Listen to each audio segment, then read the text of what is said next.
My sister cornered me against the wall. Do you want a wife or not? I had been reborn back to the 1980s, facing a destitute home and her best friend who had waited for me a lifetime. I resolutely shouldered my rifle and ventured into the deep mountains no one dared to enter. This time, I would use the spoils of my hunt to make her the wealthiest bride in the entire village. But I didn't know that what was hidden deep in these mountains was far more than just prey. My name is Chen Shan, a young man from Guanshan village at the foot of the greater Xing'an mountains. In my sweet dream, the familiar voice of my elder sister, Chen Ling, woke me up. She leaned forward, her hair in 2 braids, and asked me with a simple, earnest face, Sanner, do you want a wife or not? I jolted awake, realizing that the person before me was clearly my elder sister in her youth. And somehow, I had returned to this 18-year-old body, back to my home in 1980. In my past life, I took over my father's job as a forestry worker, only to lose everything during the massive layoffs of the 1990s. In the arrogance of my youth, I ventured south to make my fortune, only to end up dying far from home, leaving behind a lifetime of regret toward my elder sister's close friend Zhang Wan'er.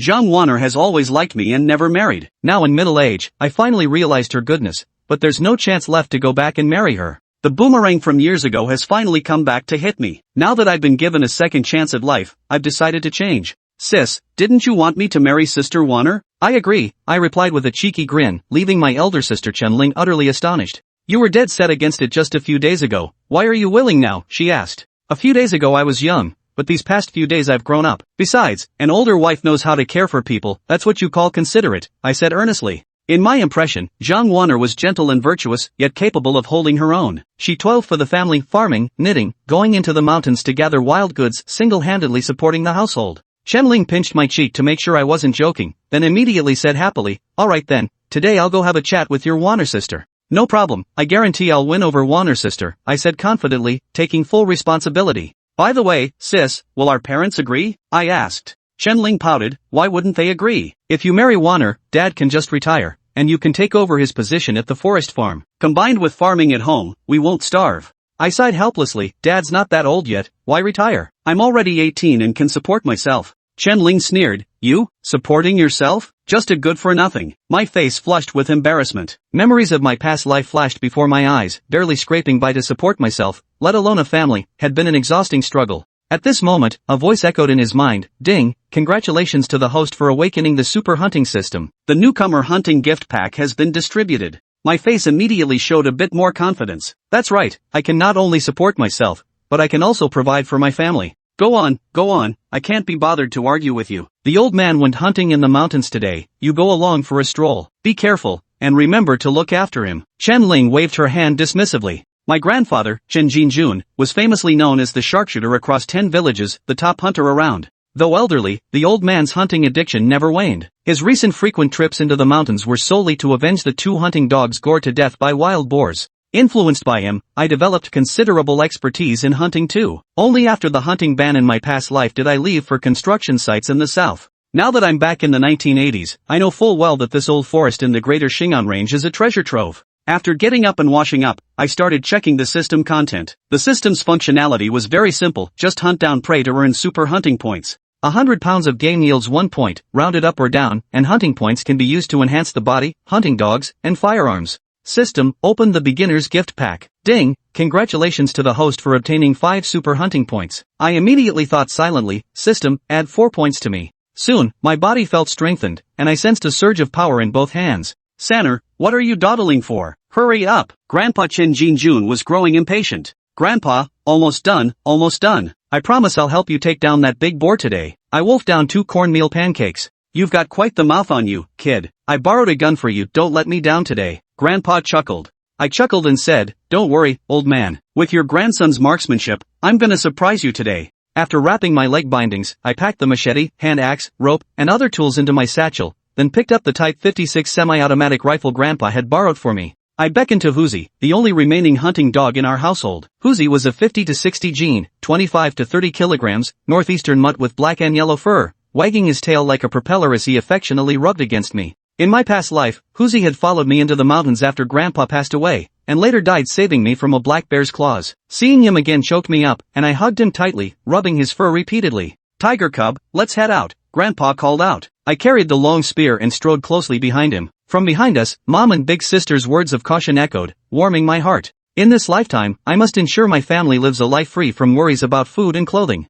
At the break of dawn, an old man, a young boy, and a dog slowly made their way toward the mountains. "Grandpa, where are we going hunting today?" I asked. "Wild Boar Mountain." Grandpa's expression darkened. "That's where Big Black and Big Yellow died. That big boar probably hasn't gone far yet." When hunting in the mountains, the hard part isn't shooting the prey, but finding it. That's why hunting dogs are divided into head-up scent and head-down scent dogs. Head-up scent dogs can track prey by smell, and Hoosie is a head-up scent dog. After walking for nearly an hour, we arrived at Wild Boar Mountain. This was a treasure mountain, and I was extremely excited. "Grandson, head into the mountains," Grandpa called out. I walked ahead, worried he might run into trouble. Hoosie took the lead, sniffing the air as he went. After walking another 2 li or so, Hoosie suddenly raised his head and barked, darting toward the gully ahead. This was the alert, signaling to his master that prey had been found. "Sanner, that thing must be in the pear grove over there," Grandpa said, his eyes sharpening as he raised his gun and rushed forward. I followed closely behind, worried about the old man taking risks. "You little brat, running so fast, wait for me," the old man grumbled, panting and out of breath. As I ran, I turned my head back. "Grandpa,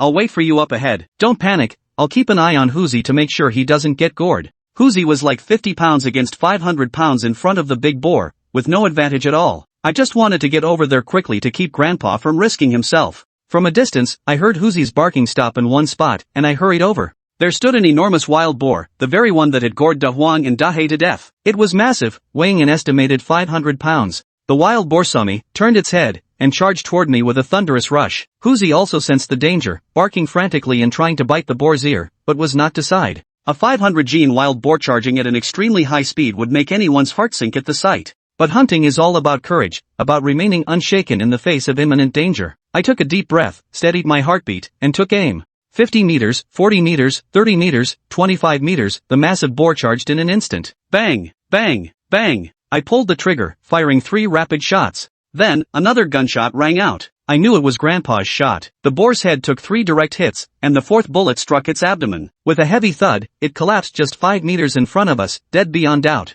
Ding! Congratulations, host, for killing a 513-gene wild boar. Super hunting points times 5. You! At that moment, Grandpa strode over and slapped me hard across the face. "Do you realize your mistake?" Sweat beaded on his forehead, his eyes were bloodshot, and his whole body trembled with emotion. He was afraid I'd get lost in these mountains and wouldn't be able to face my son and daughter-in-law. I obediently lowered my head. "Grandpa, I know I was wrong. I won't dare do it again. Tell me what to do, and I'll do exactly as you say." Hoosie stood up, ran over, and started biting wildly at the boar, as if avenging his brothers. "Damn your quick confession, you've got me at a loss, old man." Grandpa looked at the 3 bloody holes on the boar's head, both angry and unable to help laughing. He plopped down on the ground, took out a cigarette, lit it, and took a deep drag, gradually calming down. "Sanner, do you have any idea? Your grandpa here almost had a heart attack from your scare just now. I didn't dare make a sound, his temper isn't the best, and speaking up now would surely earn me a good beating." After a pause, the old man laughed heartily again. "But you did well back there, kid. What's that saying? Cool-headed in danger. Yeah, that's it, cool-headed in danger. Takes after me, huh?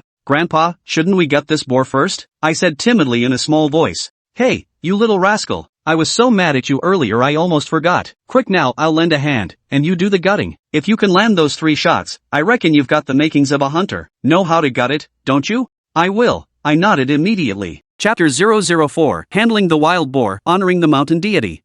Chen Jinju nodded. "You say you know how to do it? Well, that's not enough to just say it. I need to see if you really know what you're doing or if you're just talking big. You're still wet behind the ears, show me how you handle it." Despite his anger at Chen Shan's behavior today, the old man was still quite satisfied. "Tiger, step aside." Hoosie shot Chen Shan a pouty look before slinking off to wait, his eyes fixed on the wild boar. He wanted that meat. Chen Shan chuckled inwardly. That dog was a nuisance, but truth be told, without Hoosie today, they never would have found this massive boar. Chen Shan and Chen Jinjun flipped the boar over, preparing to gut it. Grandpa helped by grabbing the boar's front legs, pulling hard to keep its belly facing upward. "Grandpa, I'll get started then." Chen Shan wasted no time, grabbing the gutting knife and getting to work. The butcher knife was double-edged, sharp on both sides, with a pointed tip. The handle of the piercing knife could be fitted with a wooden pole. Once fitted, it resembled a spear. When hunting with dogs, if the hunter needed to use a knife, they could attach a long wooden pole to the handle of the spear knife and use it to stab the boar. Chen Shan used the piercing knife to gut the wild boar. He handled it skillfully, avoiding the intestines. Had he cut through them? The wild boar's abdominal cavity would release the pungent aroma of its intestines, a truly messy affair. Between the boar's 2 front legs lay the sternum. Chen Shan used his hand axe to smash it open. Next, he used his knife to remove the piles of contents from the abdomen, tossing them aside onto the ground. And then? Chen Jin seemed to be testing Chen Shan, his face beaming with a smile. During their previous hunts, he had explained most of the rules to Chen Shan, naturally hoping he would remember them all. Sir, I know. Next comes offering the mountain god. Chen Shan hung the entire set of entrails directly onto a nearby tree branch. Though called an offering to the mountain deity, Chen Shan believed it was actually leaving some offal for the mountain's carnivores to eat. If carnivores followed the scent up the mountain, they would be drawn to the entrails, pausing to feast on them. This would buy the hunters time to retreat and ensure their safety. Offal like this was rich in fat and vitamins, making it a favorite among the mountain's carnivores. Moreover, offal was inconvenient to transport out and spoiled easily, making it best left behind in the mountains. After paying homage to the mountain deity, Chen Shan smiled and said, "Grandfather, next comes feeding the dogs, right? The dogs must be fed first." After all, the dogs had tracked down the prey and contributed to the hunt. Once they've been fed after a kill, the dogs learn that hunting brings them good things to eat. Then, when they went hunting in the mountains again, the hounds would naturally become even more fierce. Tiger, standing nearby, drooled greedily, his eyes fixed on the dog. Chen Jin looked at his grandson with a complex expression. "You remember hunting so clearly, kid. If you put that same effort into your studies, you could at least get into high school like your second brother, right? Grandpa, that's a bit rich coming from you. If you'd studied hard back in the day, would I be a rich kid now? Get lost. Rich kid? You'd have been publicly criticized long ago." Chen Shan chuckled, picked up the pig heart, sliced it into several pieces, and placed them on a stone slab. "Tiger, dig in. If Big Yellow and Big Black were still around, they'd probably fight you for the meat. But now it's just you eat your fill." Huzi ignored Chen Shan's mutterings and began chomping away, his tail wagging furiously like it was New Year's Eve. He looked utterly delighted. "Sir, I'll go chop a stick to prop up this pig belly so it doesn't rot. Later, I'll chop a couple more sticks to carry this thing back." Chen Jin nodded, and Chen Shan immediately set about carrying out the necessary tasks. Once finished, Chen Shan and Chen Jin plopped down on the ground to rest. Chen Shan pulled a flask from his shoulder bag, the same style he'd used during his military days, filled with liquor. Chen Shan took a big gulp, savoring the mountain breeze. "Grandpa, have some too." "Ah, my dear grandson, ha." The old man sipped his drink with narrowed eyes, a contented smile spreading across his face. Chen Shan, meanwhile, gazed intently at the familiar mountains, feeling his blood begin to boil. This wasn't a dream, it was real. This time around, he could provide a good life for his family through hunting. As for the old man, Chen Shan glanced at Chen Jin, thinking he'd save up more money and take the old man to the hospital for a thorough checkup later. He couldn't let the old man pass away 3 years later just as life was getting better, could he? He should be here to enjoy the good life. "Grandson, take the wild boar's stomach, lungs, and liver back with you. It'd be a shame to just toss them in the mountains." Chen Jin chuckled. "Those big bald boar offal stink to high heaven, but they'd make decent dog food." Chen Shan nodded. "That's exactly what I was thinking." Hunting these days was no easy feat, and bagging a 500-pound boar was even harder. The meat of a big boar might be gamey and tough, but at the end of the day, it was still meat. In an era when people couldn't even get enough to eat, no one would complain about the taste. Just having something to eat was a blessing. Not just rural folk, even city dwellers would be hard-pressed to complain. After drinking, the two ate some cornmeal pancakes to replenish their energy. After eating and drinking their fill, Chen Jin said, "Sanner, I'll carry more of this meat later." "You carry less. You're still young, don't ruin your shoulders." Chen Shan looked utterly speechless. "Uncle, this big cannon's balls must weigh about 500 pounds. After gutting it, it'll be around 300 pounds, right? I'll carry more of it later, and you carry less. My mom and sister told me to come into the mountains to look after you. If they see you carrying so much meat back, I'll get a beating." Chen Jin scoffed, "But we still have to haul back the pig's stomach, lungs, and liver." "You think that's light? Mountain animals, especially wild boars, have leaner meat. Getting a 60% yield is already pretty good. After all, the weight of the internal organs themselves accounts for a significant portion. Now that Chen Shan and the others plan to bring back the stomach, lungs, liver, and such, that would add considerable weight." Chen Shan gritted his teeth. "No big deal. I can handle the weight." After adding 4 super hunting points, Chen Dong felt carrying an extra 100 pounds wouldn't be a problem. In these old northeastern forests, hunting in summer meant either hauling the game back by hand, or else you had to bring oxen into the mountains to haul things out. Hunting was backbreaking work, but getting to eat the meat made it all worthwhile. "Fine, whatever you say, kid." Chen Jin chuckled. "We've had a bumper haul today. When we get back, your sister and your mom will be praising you." Chen Shan chuckled, "You bet they will. If they don't praise me, I'll make them regret it. I'll cry in front of them." "You little brat. How old are you, still crying? Have you no shame?" Chen Shan shot back with a straight face, "How old do you think I am? In front of you, I'm just a grandson, aren't I?" The old man was momentarily speechless, unable to retort. Alright, go cut 2 sturdy sticks and gather some vines. Come back later to help cut up the wild boar meat.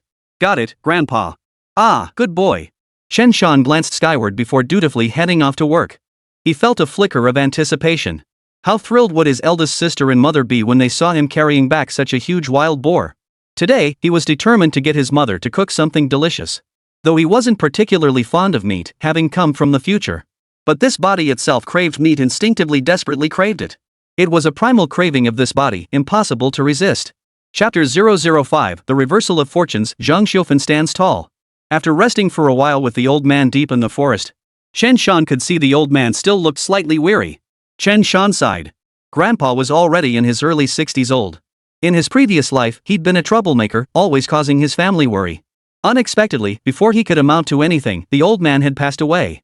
The old man had barely enjoyed any blessings in life, and Chen Shan felt a pang of guilt.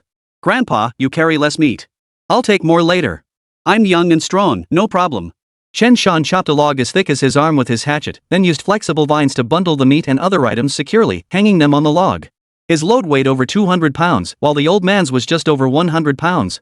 Additionally, all the offal and other items were hung on Chen Shan's side of the pole. Chen Jinjun watched, his face darkening. What are you doing, kid? That load's got to be at least 200 pounds. How are you ever going to carry that? Chen Shan flashed a confident smile. Grandpa, don't worry about it. It's not that heavy. Just watch. With that, Chen Shan bent down and effortlessly hoisted the 200+ pounds of meat onto his shoulders, his face showing little sign of strain. Carrying loads is a skill in itself, whether using wooden poles or shoulder poles. When carrying loads front and back on the shoulders, the pole must not only be angled diagonally, but also positioned on the meat of the shoulder, not pressing against the shoulder blade. Otherwise, the weight would immediately cause excruciating pain in the shoulder blade bones. When carrying loads, it's best to steady the front cargo with one hand while the other hand supports the rear to maintain balance. Walking requires moving in rhythm with the swaying load on your shoulders to avoid fatigue. Carrying loads where the front and back items form a straight line is not only exhausting but also makes walking unsteady and wobbly. This was just walking in the mountains. Thankfully, the old man had years of mountain trekking under his belt. As for Chen Shan, in the past, he would have been completely wiped out. But now? Sorry, he's got a cheat code. No kidding, he's got a cheat code. Chen Jinjun watched Chen Shan's movements, utterly stunned. He couldn't help but marvel. Truly, youth and strength are formidable. That saying isn't for nothing. Grandson, you haven't eaten your meals in vain. Lifting over 200 pounds and carrying it off like that, you're definitely my grandson. How come I never saw this kind of strength in you before? Chen Shan smiled wryly. Grandpa, I was just trying to slack off before. Chen Jinjun glared at Chen Shan fiercely. You, with your strong body, should work harder. How else will life improve? After you get married, you'd better have several big, healthy boys. Then Grandpa will take care of them for you. Chen Shan nodded immediately. Sure thing, I'll have 7 or 8 of them. You can just sit at home and enjoy your grandchildren. Chen Jinjun grumbled, you think your future wife is a pig? Having 10 or 8 big, healthy boys? Get lost, you little brat. After the rant, Chen Jinjun added, alright, let's get out of the mountains quickly before the sun rises. Otherwise, in this sweltering summer heat, the meat will spoil from the humidity. Northeast summers were dry and surprisingly cool. But deep within the old forest, with trees crisscrossing and thorns tangled, it felt surprisingly dark. Often, even at midday, the old forest looked like dusk had already fallen. Those without courage wouldn't dare wander through it. Alright, Grandpa, you go ahead. I'll bring up the rear and watch your back. Alright. Despite being over 60, the old man carried that 100+ pound load on his shoulders with remarkable agility. In his previous life, Chen Shan had spent some time cutting trees in the mountains of southwest China. Those were proper high mountains, and despite the locals not being particularly tall. But those farmers could carry baskets loaded with 100 pounds, even 200 pounds, down steep slopes. Their shoulders were like iron, damn impressive. Seeing the old man was still in decent shape, Chen Shan grinned, teeth bared. Good. Tiger Cub, with his black and yellow fur, had mostly rested up. As the old man rose, Huzu scampered after him, then sped past, taking the lead ahead. Chen Jinjun watched this and laughed, scolding, you little rascal. You eat fast, and you run home fast too. Chen Shan chuckled as he trailed behind. Grandpa, when we get back, let me have Mom whip up some meat dishes for you. I haven't had meat in ages. Don't worry, kid. When has your mom ever shortchanged us 2 old men? As they walked down the mountain, they soon noticed Huzu frequently glancing back. Occasionally, he even bared his teeth in the direction they had come from, looking somewhat fearful and wary. Chen Shan walked alongside him, feigning ignorance. Old man, what's gotten into Tiger? Chen Jinjun was slightly out of breath as he replied, what else could it be? Something big came out of the mountains. Could be a lynx, a leopard, a bear, or something like that. Good thing we hung up the wild boar offal. Those mountain beasts love animal entrails. That thing was probably feasting on the boar guts. Alright, let's get out of here fast. This mountain's dangerous. Got it. Chen Shan said, hoisting the 200 pounds of wild boar meat onto his shoulders. He quickened his pace, soon overtaking the old man and striding briskly ahead. Damn, carrying that load and still striding with such vigor, not a hint of slipping under his feet. Chen Jinjun watched in stunned silence, sighing deeply. You're one hell of a grandson. Grandson, wait for me. Your old man here is scared of the big beasts in the mountains. The old man huffed and puffed as he followed. Of course, Chen Shan wasn't trying to escape, he was just messing with the old man. After walking a distance, he turned back to check on the old man. They made their way out of the mountains. The two men and their dog rested for half an hour on the main road outside the mountains before setting off again, carrying the wild boar meat toward Guanshan village. Along the way, Chen Shan paused several times to wait for the old man. Huzu was well behaved, keeping a watchful eye on them while maintaining a respectful distance, ensuring they never strayed too far from his sight. Finally, around 11 in the morning, the two reached Guanshan village. Once they reached the outskirts of Guanshan village, Huzu shed all hesitation. With dried blood still on his fur, he dashed toward the family home as if racing to deliver good news. Woof woof. Tiger's continuous barking and howling along the way alerted quite a few people in Guanshan village. As Chen Shan and his group entered the village, they immediately caused quite a stir. Good heavens, old man. You've brought back quite the haul today. Here, let me help you carry a load. Let Fa Kai handle the rest, don't worry yourself out, old man. Old Third sure is impressive. That load must be over 200 pounds. Didn't they say this kid was a good for nothing, just like his old man? What's this? Now he can handle hard work? Wow, the Lin family's in for a feast that must be close to 300 pounds of meat. Word spread fast through the village, and soon everyone was gathering to watch the spectacle. Before long, dozens had gathered, watching like it was a circus. After all, it was the height of summer, and there wasn't much farm work to be done at most, weeding the fields or shooing away birds. Ever since that small southern village secretly implemented the household contract system in '78 and achieved tremendous success, many places had quietly followed suit. Shanghai Commune, where Chen Shan lived, was no exception. They had adopted the system this year, and everyone in the village was brimming with enthusiasm, dreaming of a bountiful autumn harvest. At noon, everyone had just returned for a break. In those days without cell phones, any commotion in the village would draw a crowd of onlookers. Huzi ran all the way to the Chun household, barking the whole way. Chen Ling saw him covered in blood, but Grandpa and Chen Shan were nowhere to be seen. A chill instantly gripped her heart, it felt like the sky had fallen. Her voice trembled with tears. Mom, Huzi's back, covered in blood. Grandpa and Sanner still aren't home. What should we do? Zhang Xiaofan emerged from the kitchen, her face stern. What's all the fuss about? Isn't it perfectly normal for the dog to come back first? Oh my, Tiger. Are Grandpa and Sanner okay? Could something have happened? Zhang Xiaofan felt a bit dizzy herself. Then, seeing a crowd of people coming toward the house from other directions, shouting and fussing, she felt even more dizzy. This couldn't be good. Why would a crowd be heading toward their house? Could they be carrying someone back? If she'd known, she wouldn't have let them go into the mountains today. Everyone knew this old forest was dangerous. Even those gathering mountain produce only dared to wander around the edges. Ordinary people wouldn't dare venture deep into the mountains. Deep in these mountains, there's no shortage of wild beasts, jackals, wolves, tigers, leopards, lynxes, bears. It's extremely dangerous. Sister-in-law Xiaofan, congratulations. Your third son went into the mountains today and scored big on his first try. He bagged a 500-pound monster. What a remarkable achievement. Truly remarkable. Just as Zhang Xiaofan was about to plop down on the ground, she heard the sound of flattery. Her back, which had been about to bend, instantly straightened. What? My son bagged a big one? Ha ha ha ha. Well, of course. My son's got to be something special. Chen Ling shot her mother a withering glance. Mom had gone pale just now, and now she was standing tall again. Pfft, just like third brother. Chapter 006, I treated you like a brother, you wanted to be my brother-in-law. Shooting cannonballs? How many pounds? Everyone step aside, let me get a good look. Zhang Xiaofan was also getting excited. Though the old man and their family had hunted for years. But now that he was getting older, the frequency of his successful hunts was steadily decreasing. These days, they might go 10 days or even half a month without eating meat. As for wild boar? They hadn't seen one in ages. Mom, it's right here. At that moment, Chen Shan entered the courtyard carrying over 200 pounds of wild boar meat. The sight of the wild boar meat, cut into several large chunks, made Zhang Xiaofan's eyes widen in astonishment. Son, you really hunted this yourself? Not Grandpa? Zhang Xiaofan found it hard to believe. Her son was always so carefree. When did he develop such skills? Chen Shan replied with confidence, you bet it was me. Ask Grandpa if you don't believe me. Just then, Chen Jinjun walked into the yard with his hands behind his back. This kid really did it. He's been training with me for half a year now, he's finally mastered it. Old man here deserves all the credit. He left out the part about Chen Shan nearly having his balls blown off for taking that shot. If he really spills the beans, Chen Shan will inevitably get a double whammy from Zhang Xiufan and Chen Tianlin tonight. And it would be the kind where they'd beat him up while he's tied up.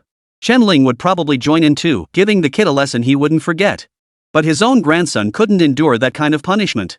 Better to let it go after all, he'd done a good deed today. Ever since Chen Shan entered the village, he'd been dreading the old man's complaints. Hearing the old man say this now, the weight on his chest finally lifted. Chen Shan chuckled. Mom, you can put your mind at ease. Why would I lie to you about this? Zhang Xiufan finally exhaled. I trust your grandfather, but I never imagined my son would grow so capable. But third son, you must still be careful when you go into the mountains. Hunting such a large boar is far too risky. I used to hear your grandfather talk about people being gored to death by wild boars all the time. Mom, don't worry. I'm not stupid, I wouldn't risk my life. This body of mine is worth its weight in gold. Chen Jinjun rolled his eyes at the remark, too lazy to engage with Chen Shan. He simply bowed his hands toward the others in the courtyard. Everyone, this old man's about to start skinning the boar. Those heading home, go ahead. Oh, and Fugue and Fa Kai, you two stay behind to help. Everyone else, you may go. Chen Jinjuan's expression turned cold. The one who'd helped carry the meat back was Zhang Fugue, Zhang Wan'er's younger brother. The teenager holding the gun and other items was Zhang Fatsai, around 14 or 15. The rest were just there for the spectacle. Seeing the old man act this way, the other villagers curled their lips in disapproval. But some still couldn't resist asking, old man, that's over 300 pounds of wild boar meat. Aren't you going to share it? Chen Shan couldn't help but chuckle inwardly.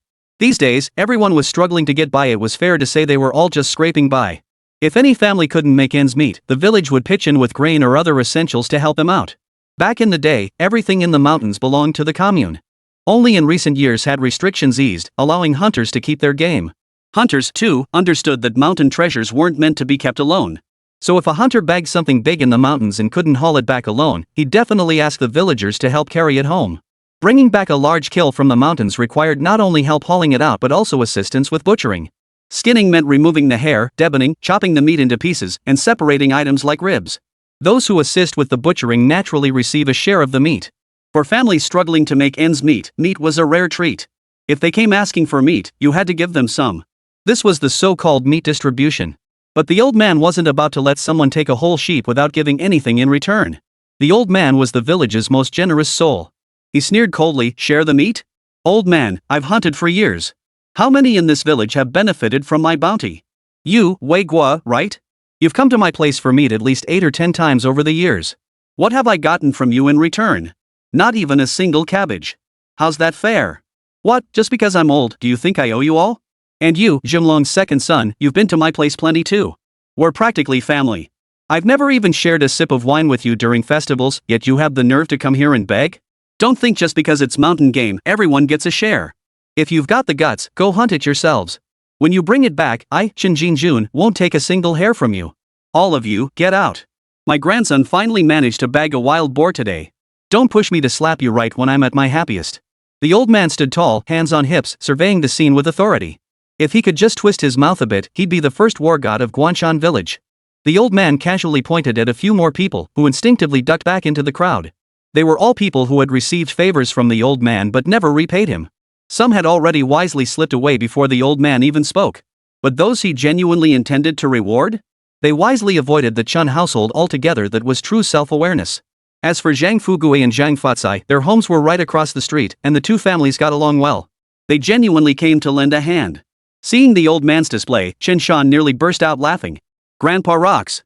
Grandpa, you rock. Being unapologetically bold is the best. No need to worry about others' opinions or consider their status. The crowd quickly dispersed, leaving only the Chen family and Zhang Fugue and Zhang Fatsai in the square. Chen Shan gave him a thumbs up. Grandpa, you're seriously awesome. You single-handedly drove off a whole crowd of them. Chen Jinjun shot Chen Shan a sour look and retorted, bull. I only stood my ground because I was on the moral high ground. Otherwise, I wouldn't have put up with their nonsense. After all these years of hunting, I've shared meat with those who deserved it. Anyone with a shred of conscience hasn't come begging for meat these past 2 years. Instead, during festivals, they bring us vegetables and such from their homes. That's what having a conscience looks like. Those guys I just called out? They're nothing but good-for-nothings, ungrateful bastards. You mark my words, kid. When you bag game in the future, don't give them a single hair. Chen Shan nodded immediately. Don't worry, Grandpa. I've got it covered. Second uncle, you were really impressive just now. Zhang Fugui gave him a thumbs up. At 17, he was half a year younger than Chen Shan and the second son in the Zhang family. Precisely because he was only half a year younger, Zhang Fugui had always been reluctant to call Chen Shan brother. After all, he considered himself tall and sturdy, not much inferior to Chen Shan. Though slender, Zhang Fugui was tall and broad-shouldered, easily matching Chen Shan in height. He radiated raw strength, yet he was surprisingly honest. In contrast, Zhang Fuzai appeared simple and honest, but Chen Shan knew this kid was cunning as a fox. He was still in elementary school. Rumor had it that back in his previous life, someone had bullied Zhang Faka in elementary school. The kid just laughed it off, acting like nothing had happened. Then, on his way home after graduating elementary school, he secretly followed the bully, stuffed him into a sack, and beat him senseless, leaving the kid bedridden for days. Chen Shan only learned this story from Zhang Faka himself years later, when he was in his 30s and having dinner with the Zhang brothers. But his ruthlessness was reserved solely for enemies. He treated his own family quite well. As for why Zhang Fugui called Chen Jinjun second uncle, it was because Chen Shan originally had a first uncle. Chen Jinjun was the second eldest. But the eldest uncle's children all died young, his wife passed away early, and the old man himself had passed on years ago. Chen Jinjun chuckled. Whether it's impressive or not is another matter. But keeping that bottled up inside felt awful. Getting it off my chest feels so much better, so satisfying. Better others suffer than this old man here. At my age, if I still have to watch people's faces and worry about social obligations like I used to, then I'd have lived all these years for nothing. Besides, it's all about individual responsibility now. People speak their minds based on their own abilities. I'm not afraid of them running off to the village committee or brigade to snitch on me. Chen Shan interjected. Fugui, where's your sister? Why hasn't she come over? Chen Ling and Zhang Xiufeng shot Chen Shan a glance, puzzled. This kid never used to ask such questions. Had he finally come to his senses? Or had he lost his mind lately, actually asking about Zhang Wan'er's whereabouts? Zhang Fugui grumbled. What do you want? Chen Shan was about to say I want to, but fearing the brothers might punch him, he shook his head instead. Nothing much. Just haven't seen Sister Wan'er in a few days. I kinda miss her. Zhang Fugui eyed Chen Shan, puzzled. Man, you're weird. Our houses are right across the street from each other, just separated by the main road. If you want to see her, just go over to my sister's place. My sister went out to weed the fields with my mom this morning. Faka and I just got back from the fields when we saw you and second uncle returning. You really did well hunting down that huge boar today. Chen Shan grinned. Fugui, if I can hunt wild boar like this, I must be pretty formidable. Calling me brother won't hurt you, right? Zhang Fugui scoffed. You can't even beat me at arm wrestling. You want me to call you brother? Dream on. Chen Shan just rolled his eyes, unfazed. If you won't call me big brother now, you'll be calling me brother-in-law soon enough. Chapter 007. Zhang Fugui's backhanded compliment. Chen Shan's craving for oil-fried shredded fish. Arm wrestling? Piece of cake. You really think I can't beat you? Chen Shan grinned at Zhang Fugui. Zhang Fugui raised an eyebrow. We've gone head-to-head at least 10 times before, and you've never once beaten me. What, you think you'll win this time? The two had grown up together, and while their relationship was decent, they were always competing, openly and covertly. More importantly, Zhang Fugui couldn't stand Chen Shan's previous slacker attitude. If it weren't for his sister Zhang Wan'er's close friendship with Chen Ling, he would have stopped hanging out with Chen Shan long ago. Chen Shan grinned. How about we make a bet? We'll wager on the outcome of this arm wrestling match. What do you say? If I win, you'll call me third brother from now on. If I lose, I'll chop a wild boar leg for you today. How's that? Chen Ling and Zhang Xiufeng exchanged a silent glance, their eyes seeming to speak volumes. Third brother seemed different from before, like he was setting a trap for Fugui. Zhang Fugui declared confidently, fine. I won't lose. Zhang Fuzai clapped his hands excitedly from the sidelines. Go! Go! Chen Shan walked over and gave the guy a pat on the head. Go on, get out of the way. Don't crowd us. Come on, here's the table. Let's give it a try. With that, Chen Shan began wrestling with Zhang Fugui. Moments later, Zhang Fugui stared at his wrist, which Chen Shan had just twisted out of position, and fell deep in thought. This can't be right. Let's do it again. With a thud, Chen Shan effortlessly twisted his wrist again. This can't be right. One more time. Another thud, and Zhang Fugui was utterly flustered. Chen Shan grinned. Heh, I told you I didn't want to beat you before because I was letting you win. But no matter what, I've eaten half a year more than you, so my strength is bound to be greater. Lost, huh? Old man Chen Jinjun chuckled. Admit defeat when you should. Today, third son carried back over 200 pounds of meat. His strength is definitely greater than yours, Fugui. That kid was just slacking off before. Zhang Fugui had no retort. With a long sigh, he conceded, I admit defeat. After a pause, he called out helplessly, third brother. Chen Shan grinned, slapping his shoulder. Hey, we're family now. No need for all that formality. Ha ha ha ha. Chen Jinjun called out, alright, enough chatter. Start stripping the meat. Fugue, Fatsai, you two watch and learn. I. Zhang Feixi promptly answered obediently. At 14 or 15, Zhang Futsai was already considered a working-age laborer in the countryside. He couldn't be treated like a child anymore after all, it was time to start contributing. The old man led the effort, with Chen Shan as the main worker. Zhang Fugui and Zhang Feikai assisted, while Chen Ling and Zhang Xiufan pitched in too. This was a wild boar, a 500-pound adult beast. Its hide was rock hard, clearly inedible. No need to scald it with boiling water or scrape off the bristles.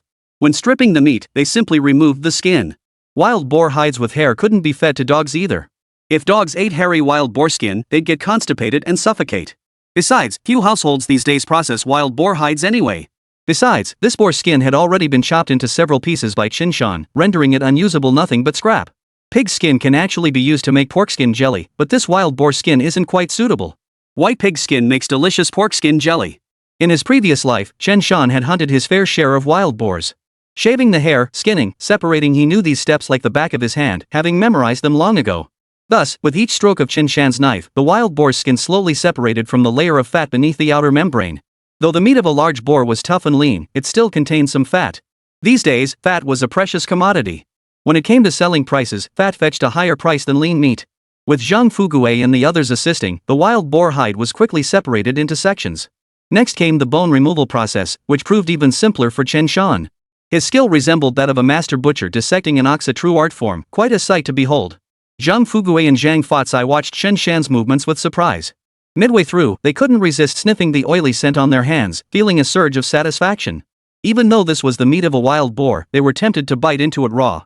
Every cell in their bodies seemed to scream for meat. Chen Jinjun watched Chen Shan carve the meat and wondered aloud, "Where did you learn to cut meat like this? I never taught you." Chen Shan looked surprised. "Ha? Something this simple needs teaching? I just pick up the knife and know what to do." Fugue, Faka, you two wouldn't be clueless about this too, would you?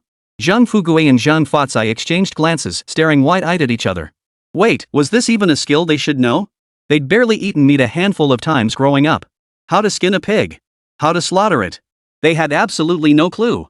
Zhang Fugue stiffened his neck and stubbornly declared, "This is simple. What's there to not know?" Chen Shan nearly burst out laughing. He nodded. "All right then. Next time I hunt a wild boar, I'll let you give it a shot." Zhang Fugue's expression froze. "Wait, I was just joking. You're actually going to do it?" Chen Jinjun couldn't be bothered with their childish bickering. He waved his hand dismissively. All right. Finally, Chen Jinjun chopped off another large chunk of meat, easily weighing over 30 pounds. Fugue, take this meat back with you later. No need for polite refusals.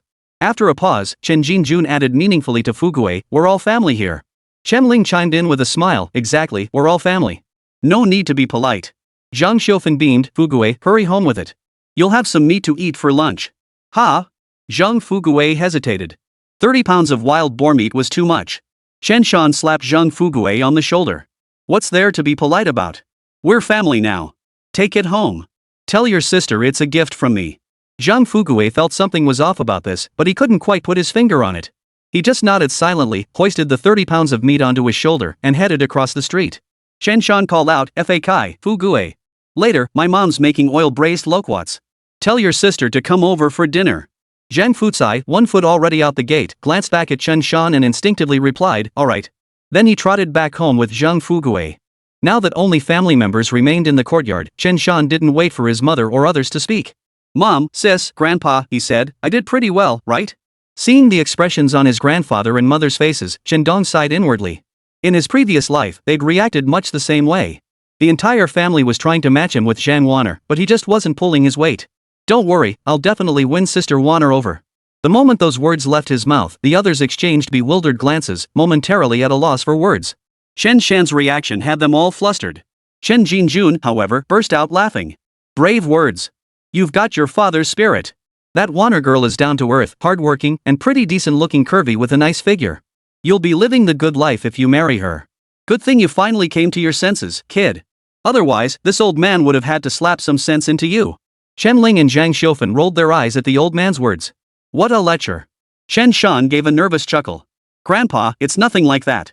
I'm a straightforward guy, whatever you two say goes. I'm the most obedient." Sis, did you mention this to Wan'er this morning? If you didn't, I'm gonna be mad at you. Seeing the kid's impatience, Chen Ling kicked him lightly on the calf. I already told her this morning. You seemed perfectly calm before, why the sudden rush now? That's not fair. It's not like I didn't know how wonderful Sister Wan'er is before. I just had a change of heart after sleeping on it. Chen Shan unconsciously licked his lips.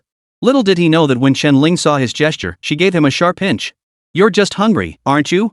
Chen Shan pretended not to understand and immediately called out to Zhang Xiaofan, Mom, I really am hungry. Hurry up and cook. Find time this afternoon to fry some oil-soaked pork rinds. I want some oil-soaked pork rinds. Oil residue refers to the leftover bits after rendering fat from pork. In the north, it's called oil residue, while in the south, it's known as oil dregs. Once fried, whether sprinkled with a pinch of salt or a sprinkle of sugar, the flavor of these oil-soaked pork rinds was simply to die for. These days, there's not a kid alive who doesn't crave it. But nowadays, no one would pair it with sugar that's too extravagant.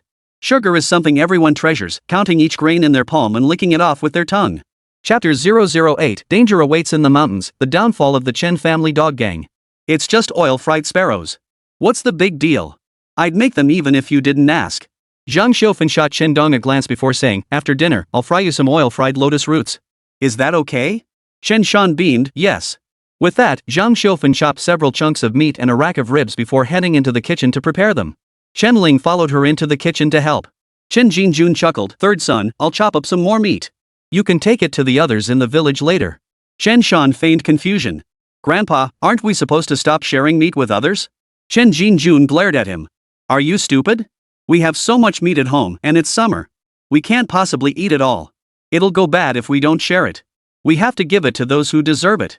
Besides, we don't just give it away, we sell this wild boar meat too. Even if it's just 30 or 50 cents a pound, anyone who wants some can come buy it themselves. Just mention it when you're delivering the meat. Got it, Grandpa. Chen Shan figured they'd have to give away quite a bit just through these gifts. But hunting this huge boar was to avenge the family dog. The old man's wish was fulfilled, and this matter was indeed significant. Just then, Zhang Wan'er walked into the courtyard carrying a large piece of meat. It was the 30 pounds of meat Chen Jinjun had chopped for Zhang Fugui earlier. Second uncle, how could you cut such a huge chunk for Fugui? This is outrageous. Our family can't possibly accept it. A crisp voice rang out, causing Chen Shan to abruptly turn his head toward the courtyard entrance. Standing there was a young woman about 5 feet 9 inches, dressed plainly, slightly slender, with 2 small ponytails swinging behind her. Her eyes were dark and sparkling. It was Zhang Wan'er. Chen Shan stared, mesmerized. The current Zhang Wan'er was thin and frail, clearly lacking proper nutrition. If Zhang Wan'er could gain some weight and become a bit more rosy-cheeked, her appearance could easily be elevated another notch. Feeling Chen Shan's intense gaze, Zhang Wan'er recalled what Chen Ling had told her that morning. Her ears flushed crimson, and she dared not meet Chen Shan's eyes, instead fixing her gaze on the old man. Chen Jinjun chuckled. What are you saying? Those 2 boys helped me skin the boar today. Besides, we're all family here in the village, why make such a fuss? Third son bagged a huge wild boar today, over 300 pounds of meat. But this isn't a gift from me. It's third son's gift to your family. Just take it. Chen Shan pressed his advantage, exactly. We're all family, what's there to be shy about? Is 30 pounds enough? I'll chop off a bit more for you. That's enough, that's enough. Zhang Wan'er's face flushed hot, and she found herself at a loss for words with Chen Shan. How could that be enough? You have 2 sons at home. They can easily eat several pounds of meat in one sitting. Ignoring Zhang Wan'er's refusal, Chen Shan chopped off another 10 pounds of wild boar meat. Hand over the meat you're holding, I'll carry it back for you. Before Zhang Wan'er could protest, Chen Shan grabbed her arm and practically shoved her back home. Chen Ling couldn't help but ask, Mom, is this actually going to happen? Zhang Xiaofan clicked her tongue. My dear, this boy has truly come to his senses. Chen Ling wanted to say he was just starving, not suddenly wise. Chen Ling nodded and smiled. Well, that's fine. Getting married might help settle that boy's temper. But dear, will the Zhang family agree to this? Zhang Xiaofan suddenly felt a twinge of worry. Chen Ling reassured her, Mom, don't worry about it. Dad works at the forestry station, and sooner or later, third son will take over his position. These days, forestry workers aren't short on wives. They're practically hand-picked. How could the Zhangs possibly refuse? Besides, even though third son can be troublesome, he's reliable at work and filial. Uncle Zhang isn't the type to be stingy with his blessings. Don't worry.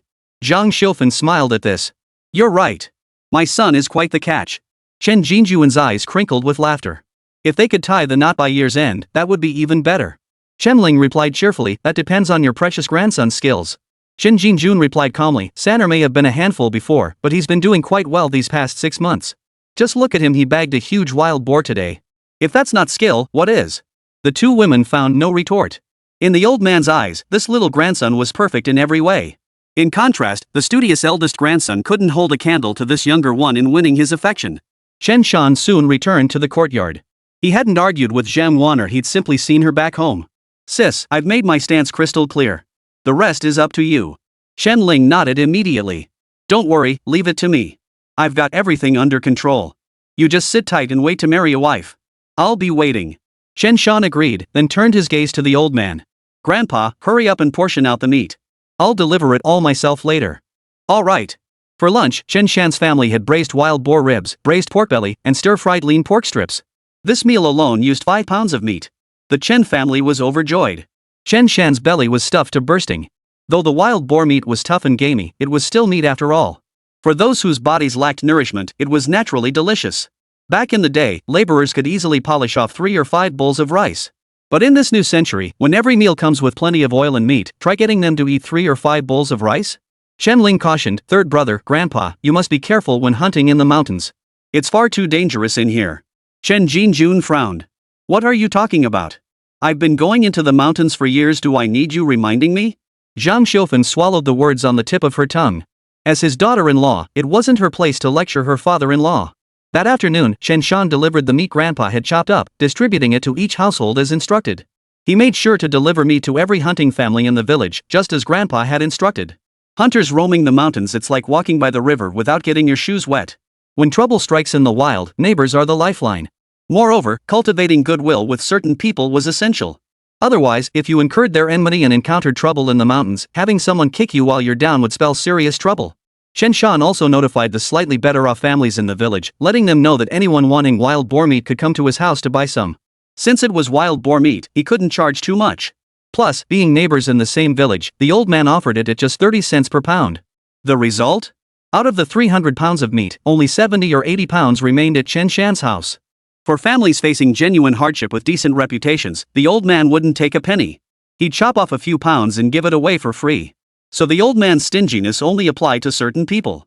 When Chen Shan returned the rifle to the village chief, Chen Dekue, he also chopped off 10 pounds of wild boar meat for him.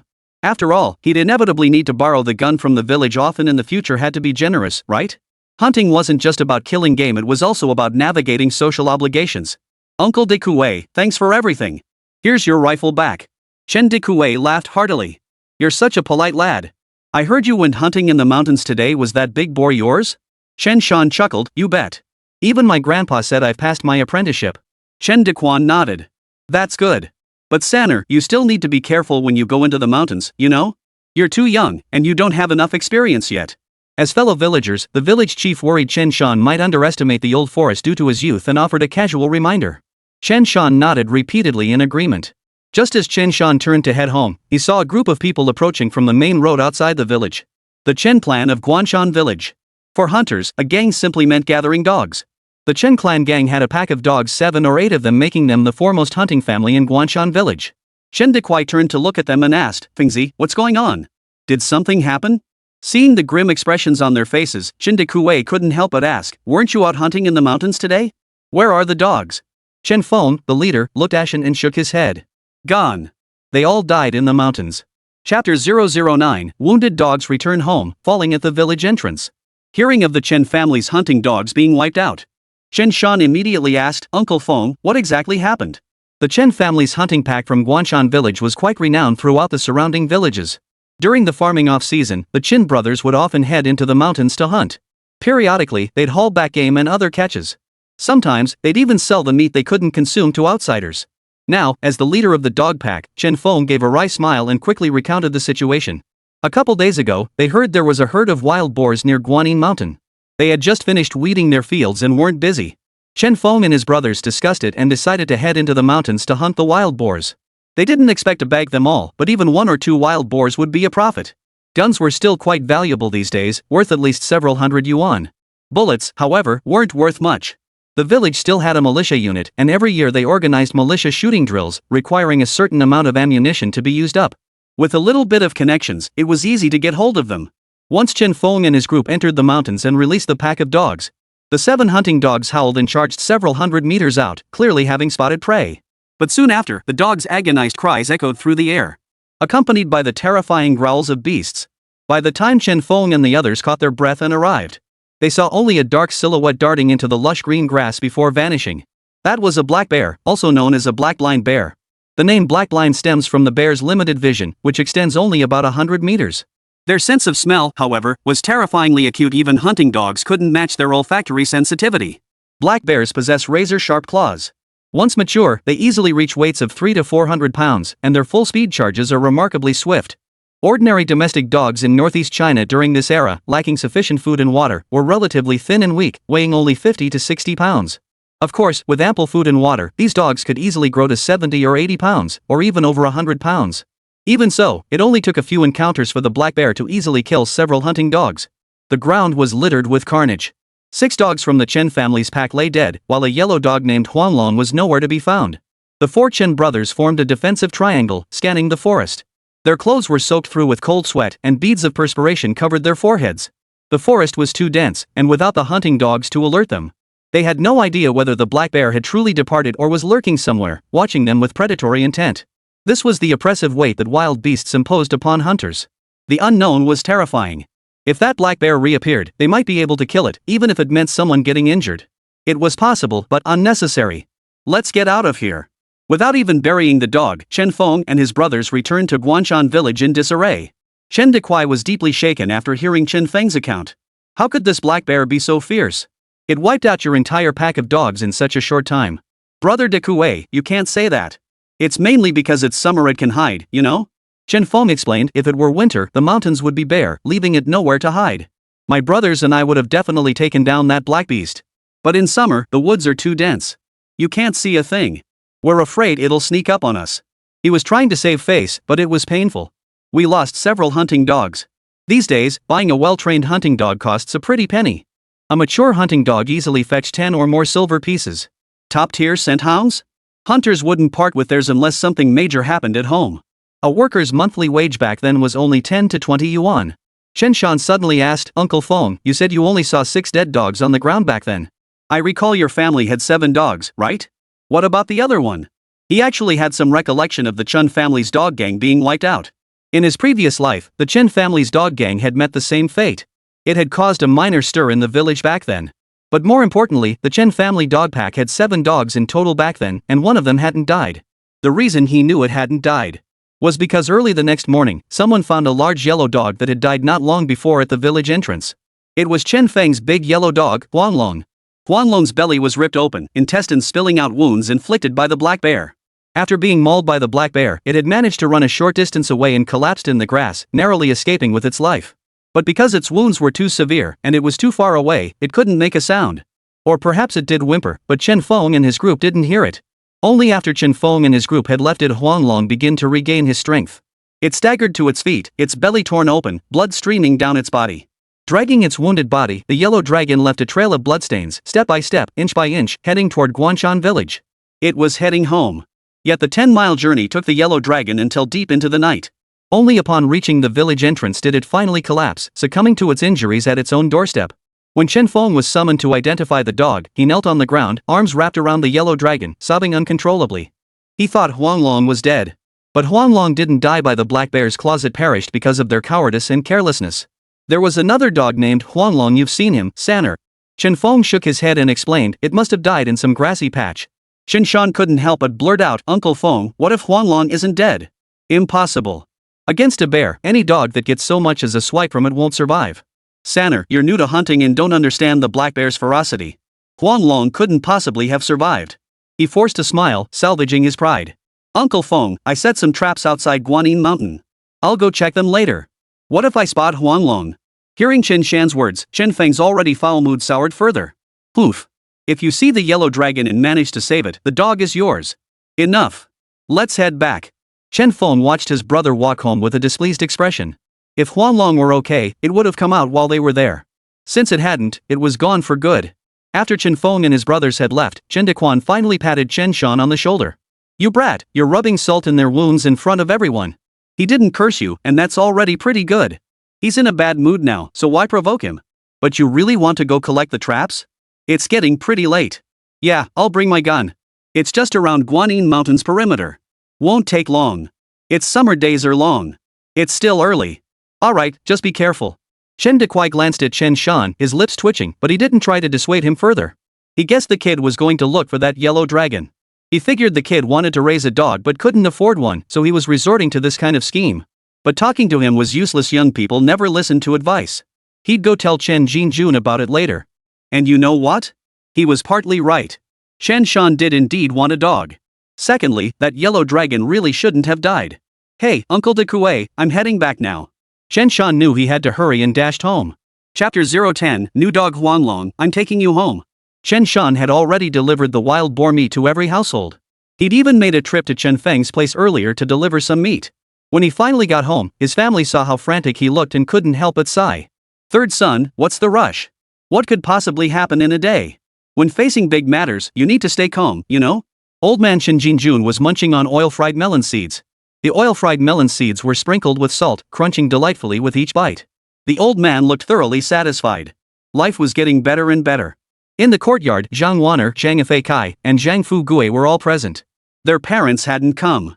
Social gatherings among the young folks, sharing a meal or two, was perfectly fine. But if the older generation came along just to piggyback on the food and drinks, that would be downright shameless. Zhang Wan'er instinctively averted her gaze when Chen Shan entered the courtyard, a blush and a flicker of shyness crossing her face. Chen Ling had already informed her of Chen Shan's agreement, and privately, she had consented to the arrangement.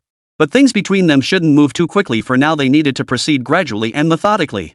She was waiting for Chen Shan to make the first move. Nothing much. Just that Uncle Chen Feng's dogs, all of them, got mauled by black bears and died in the mountains. Chen Shan said, taking a piece of fatty pork from the plate and biting into it. Good heavens, this flavor is enough to make anyone go weak at the knees. Chen Shan took a bite and glanced at the old man. He knew full well. The old man would never agree to him going to Guanyin Mountain to find that yellow dragon. Where black bears roamed, it was far too dangerous. But he wasn't planning to venture deep into the mountains to hunt down that black bear. In the middle of summer, he was wary of the creature too. He just wanted to take a look around the outskirts of Guanyin Mountain. As for hunting bears, whether in summer or autumn, relying on dogs was no good.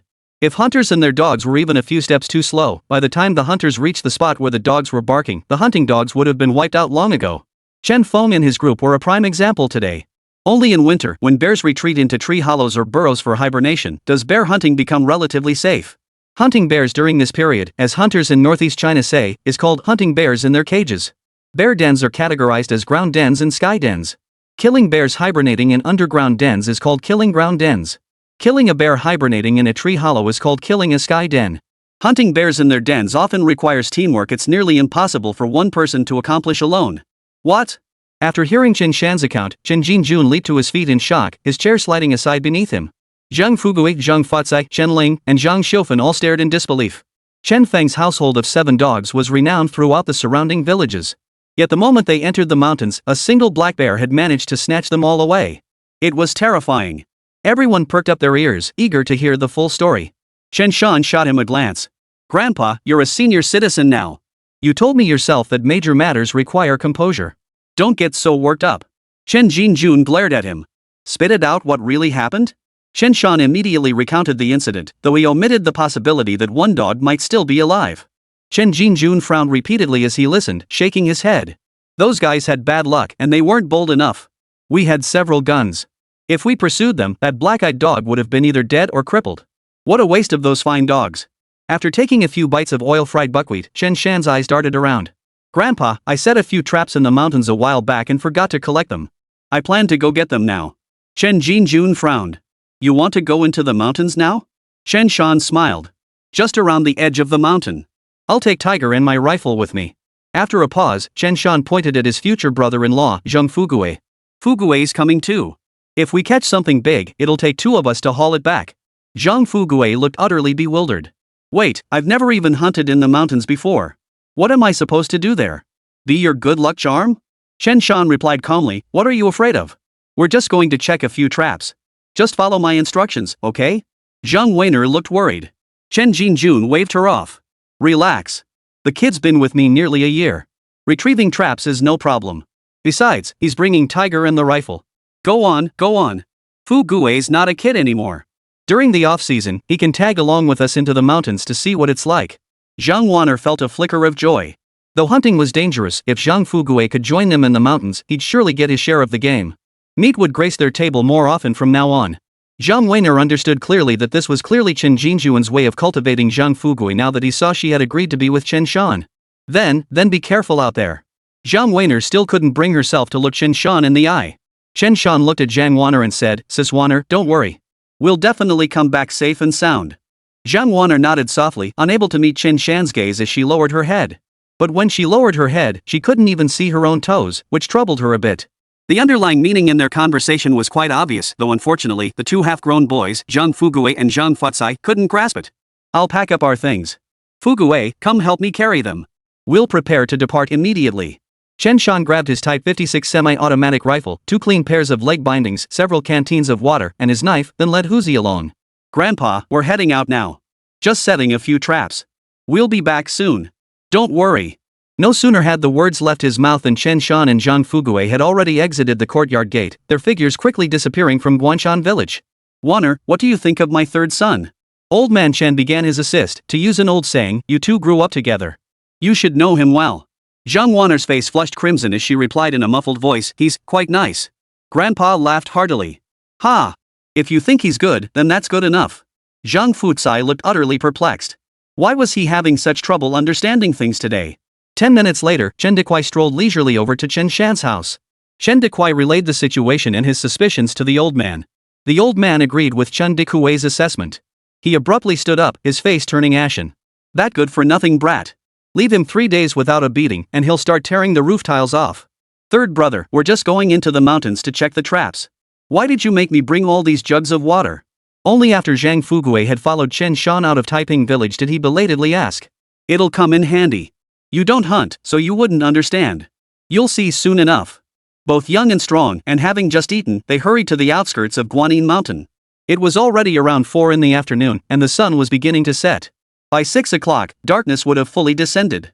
The ancient forest, now shrouded in near total darkness, looked eerily frightening. Chen Shan took a deep breath, drew his rifle, and chambered around. He loaded all 11 bullets into the magazine. "Tiger, we're counting on you today." After spending half an hour circling the perimeter twice with Zhang Fuguei, Chen Shan found nothing, which made him hesitate. He couldn't stray too far from this area. What if he missed Huanglong? He also couldn't venture deep into the woods, as he didn't know the exact location where Chen Feng and the others were hunting. Zhang Fuguei looked bewildered. "Third brother, what exactly are we doing here? Can't you find the spot where you set your traps?" Just then, Huzi stirred. He suddenly whipped his head around and began barking at a spot deep within the mountains. "Woof woof!" Tiger was so agitated the leash nearly snapped. Chen Shan abruptly turned his head and scanned a slope deep within the woods. A large yellow dog, its fur caked with dried blood, limped toward the mountain's edge. A gash across its belly still oozed fresh blood. Each step was painfully difficult, yet it moved with an unusual determination. Huanglong's gaze was weak. Spotting the two figures standing nearby, its nose twitched slightly. Recognizing the scent, it knew they were familiar. "Huanglong." Chen Shan's voice cracked slightly. The wound on Huanglong's belly wasn't large now, but in its previous life, it had dragged itself step by step toward Taiping village with just such an injury. Throughout the journey, its internal organs kept shifting downward, gradually widening the wound as blood flowed freely. Only upon reaching Taiping village did the dragon's intestines spill out and its blood run dry. "I'll take you home," Chen Shan said, his lips pressed tightly together. Chapter 011, Chen Feng's Visit and Chen Shan's Ambitious Vow. Huanglong staggered toward Chen Shan, his spirit broken, emitting faint whimpers. Seeing Huanglong in such a state, Zhang Fuguei looked stunned and stammered, "Third brother, what happened?" Chen Shan briefly recounted today's events to Zhang Fuguei. Listening, Zhang Fuguei clenched his fists. "Uncle Chen Feng and the others are too timid. If we hadn't come to collect the snare today, wouldn't Huanglong have died in the mountains? Maybe. Enough chatter. Let's get ready to save the dog. Fuguei, bring the water jug. Grab your hatchet and chop some branches. Cut a few vines for binding. We'll make a simple stretcher to carry him back." Chen Shan strode forward toward Huanglong, calling out its name as he approached. Even gravely wounded, Huanglong's tail still wagged toward Chen Shan, as if encountering a merciful deity. "Huanglong, don't struggle, you hear me? I'm here to save your dog life." Chen Shan reached the yellow dragon and stroked its head. It didn't struggle, letting Chen Shan do as he pleased. Chen Shan laid the yellow dragon on the ground, rinsed the external wound on its belly with clean water, and pushed the protruding intestines back inside. Without saline solution or antiseptic alcohol, he could only use clean water for now. Whether it survived would depend entirely on the yellow dragon's resilience. Chen Shan then wrapped clean bandages tightly around its belly several times. The wound no longer gaped open, but blood still quickly stained the bandage red. The yellow dragon lay weakly on the ground, its eyes half closed as it gazed at Chen Shan, seeming to convey gratitude. Third brother, the stretcher's ready. It's not much, but it'll have to do. Alright, let's hurry back. We'll find Uncle Wu later to get Huanglong some 4 fluids and anti-inflammatories. The 2 men hoisted the dog onto the stretcher and hurried back to Guanshan village. Brother, isn't Uncle Wu our village's barefoot doctor? How can he treat a dog? It's just in 4 drip for inflammation. The dog isn't that big, we'll just use the dosage for a child. It's not like no one in our village has done this before. When my dog got hurt before, Uncle Wu came to the house to give 4 fluids. It was no big deal. Zhang Fuguo vaguely recalled such incidents, though his memory was hazy. The 2 young men quickly carried the 50-pound dog back to Guanshan village. As they approached the village entrance, they spotted Chen Jinjun twirling a thumb-thick wooden stick in his hand. A chill ran down Chen Shan's spine, and an idea struck him. He called out, "Grandpa! Grandpa! While we were collecting traps, we happened to find Huanglong and brought him back. Hurry to Uncle Wu's house and get him to come give Huanglong and 4. Make sure he brings needles and thread, we'll probably need to stitch up its wounds." Chen Jinjun had been about to give Chen Shan a thorough scolding, but upon hearing this, his eyes widened in surprise. "You're one lucky kid. Alright, you 2 go back first. I'll be there shortly." Entering the village, the commotion drew attention. Several villagers overheard their conversation. But Chen Shan paid no mind as the 2 quickly carried Huanglong into the courtyard. Zhang Xiufen suddenly spotted them carrying a dog back. "Son, isn't that Huanglong from Chen Feng's house? How did you find him?" Chen Shan bluffed, "I was just out collecting traps when I stumbled upon this yellow dragon, half dead. I saved him. Mom, Grandpa's gone to fetch Uncle Wu. You better get some money ready, I reckon Uncle Wu'll want payment." Zhang Xiufen glanced at Huanglong, her lips twitching as if to speak. Finally, she sighed deeply and said, "Alright." Chen Jinjun quickly summoned Wu Hongjun, the village barefoot doctor. Wu Hongjun entered the courtyard carrying a medical kit and wearing reading glasses. The Chen family greeted him as he approached. "No need for formalities. I'm here to get things done. Sanner, untie your leg bindings. Let me see what's going on. Be careful not to let the wound touch the ground, we don't want an infection." "Alright." Chen Shan untied the bandage. Wu Hongjun saw the torn wound and various scrapes and abrasions all over the dog's body and let out a soft hiss. "I'll clean it up, stitch the wound first, then give it in 4 later. But third son, I don't have any anesthetic. You'll have to hold this dog's mouth shut so it doesn't bite me." Chen Shan nodded repeatedly. "Third master, rest assured. I'll definitely take good care of this mutt. I'm saving its dog life here. Even if it bites me, it won't bite you." "Alright." Wu Hongjun quickly gathered his specialized needles and thread, then added, "Hold its jaws shut, I'm still a bit nervous." Chen Shan stroked the dog gently as he spoke softly, "Huanglong, I'm saving your life. Don't struggle." As Wu Hongjun drove in the needle, Huanglong's body trembled slightly, but its head remained still, emitting only a pained whimper. Wu Hongjun remarked, "This is a dog that knows how to repay kindness. It hasn't even tried to bite anyone. It understands we're saving its life. You didn't save it for nothing, kid." Knowing the dog wouldn't bite, Wu Hongjun began working faster. After stitching up the wound with over a dozen stitches, he rinsed his hands and hooked the dog up to an 4 drip. "It's hot out now. We need to keep the inflammation under control. Don't bandage its leg, the wound needs airflow. The 4 drip should run for 3 to 5 days. Only up here in the northeast is it cool enough. If we were in the south, it'd be too hot. This dog might not even make it." After setting up the 4, Wu Hongjun glanced to the side and jumped in surprise. "Fengzi, when did you get here? I didn't notice you. You scared the life out of me."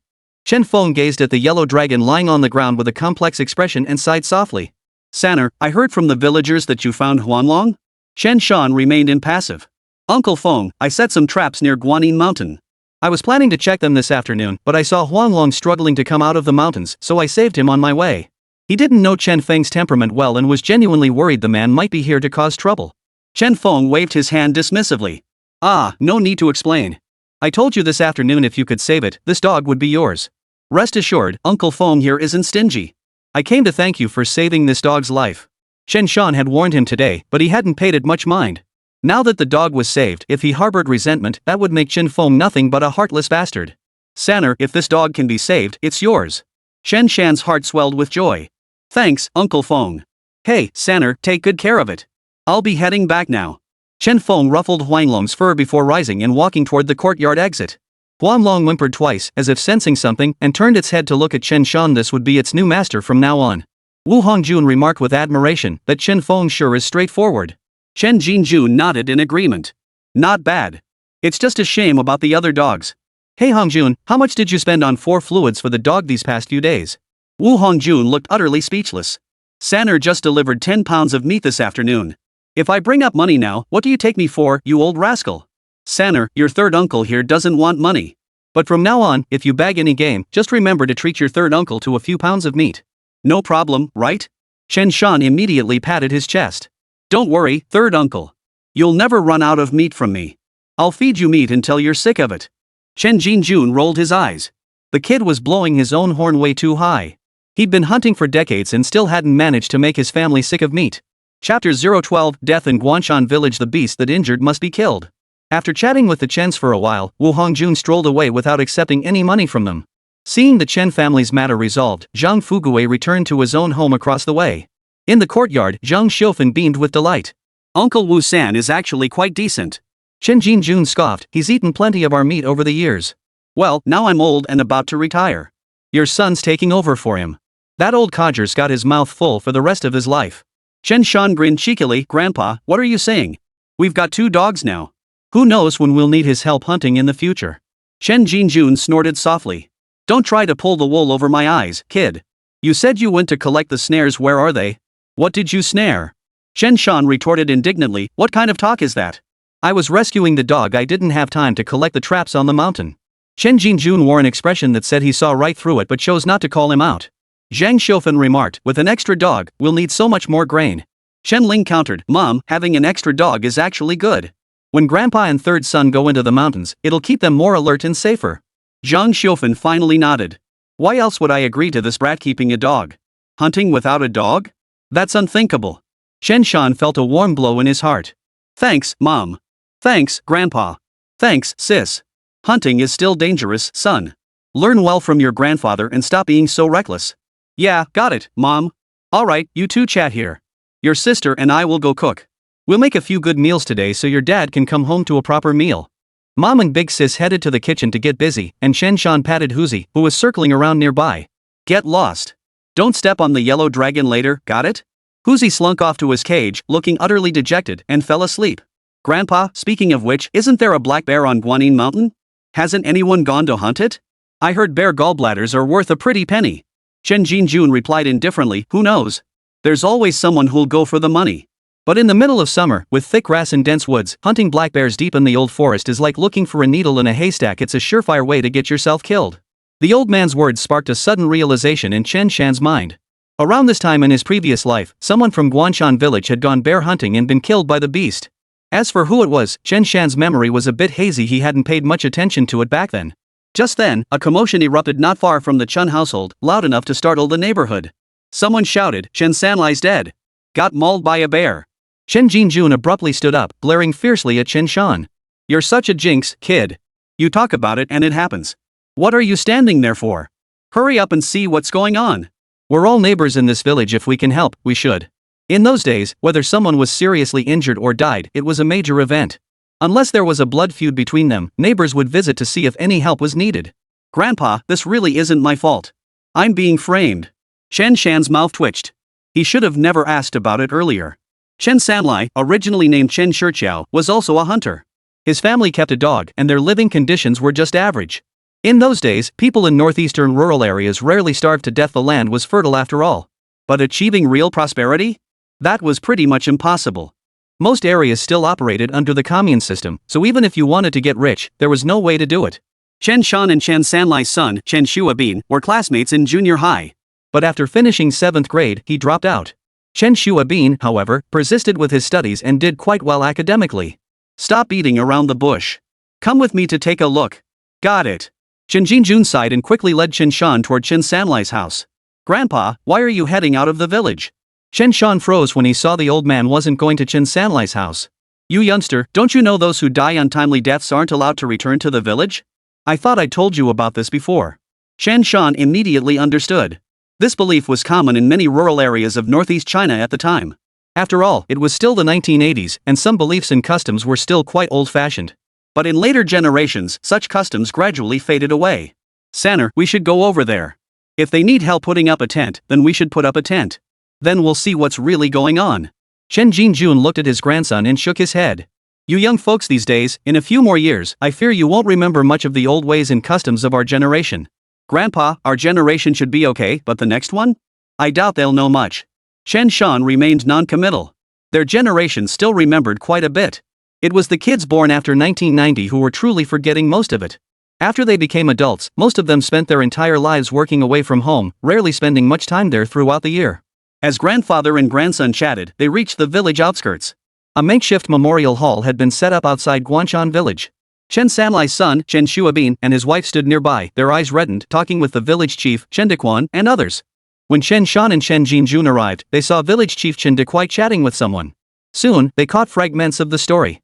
Chen Sanlai's wife, Wu Yun, her eyes red and voice hoarse, said, "This afternoon, he said he was going into the mountains to collect traps or something. I didn't think much of it. Little did I know he was heading straight for Guanshan village. He clearly went to hunt down and kill those black bears that killed Chen Feng and the others." Wu Yun gritted her teeth. That fool. Didn't he realize that black bear was no match for him? He hasn't even managed to bag a few wild boars in all these years. Chen Shuabin hung his head in silence. Chen Jinjun frowned. Sanlai isn't usually this reckless. Why did he insist on going into the mountains to hunt that black bear? Wu Yun cried, what else could it be? Shuabin is already in 8th grade, about to enter 9th. Next, he'll be going to high school. But we have no money. That fool knew bear gallbladders were valuable. He figured if he hunted down that black bear, not only would Shuabin's high school tuition be covered, but even college fees would be taken care of. Not long ago, he told me it would be safer to hunt bears once winter set in. God knows why he couldn't hold back this time and actually went through with it. Dad. Chen Shuabin, standing nearby, could no longer hold back. With a thud, he knelt before the simple coffin and began wailing uncontrollably. Chen Shan stood in silence. These days, while tuition and miscellaneous fees weren't exorbitant, most people had little income at best, they farmed the land. Tuition alone was enough to push an ordinary peasant family to the brink of hardship. And for someone of Chen Bin's age, he was also a laborer at home. His schooling meant one less worker at home, making life even harder. From Wu Yun and Chen Dekui's intermittent conversation, Chen Shan gleaned some information. Chen Sanlai failed to kill the black bear. Instead, he was knocked down and let out a desperate cry for help. People gathering mountain produce in Guanyin Mountain heard his cries and dragged him out. It was late summer when mountain produce like walnuts, acorns, and mushrooms ripened. Rural folk would occasionally venture to the mountain's edge to gather them. By the time help arrived, the black bear had vanished. Overcoming their fear, the rescuers dragged Chen Sanlai out. On the way back, they happened to meet workers returning from the forestry station and delivered Chen Sanlai to them. Chen Jinjun spoke slowly, "Dekue, that black bear killed a man. It has human blood on its mouth. Any wild creature that has tasted human blood must be killed." Chapter 013, Dividing the Spoils, Teaming Up to Hunt the Bear. In the 1980s, across the country, especially here in the Northeast, once a mountain beast killed a person, tasted human blood, or ate human flesh, people would stop at nothing to hunt it down and kill it. Otherwise, from that day forward, the beast would add humans to its diet and might even actively hunt people. You see, many beasts possess what's known as genetic memory passed down through generations. Once such man-eating beasts gave birth to offspring, those young beasts would also include humans in their diet and actively hunt people. It's not just humans, even guard dogs that bite people face only one outcome, death. Therefore, animals that attack or kill humans must die. This is the consensus among all hunters. This was why Chen Jinjun had proposed hunting down this bear. As Guanshan village's foremost dog, Huzi was indispensable for the bear hunt, and thus Chen Jinjun was equally essential. Chen Dequai was actually a few years younger than Chen Jinjun, but he belonged to a younger generation. Chen Dequai immediately said, "Uncle Jinjun, our village committee has already discussed this briefly with the brigade. We've decided to offer 50 yuan and 50 jin of grain coupons as a reward.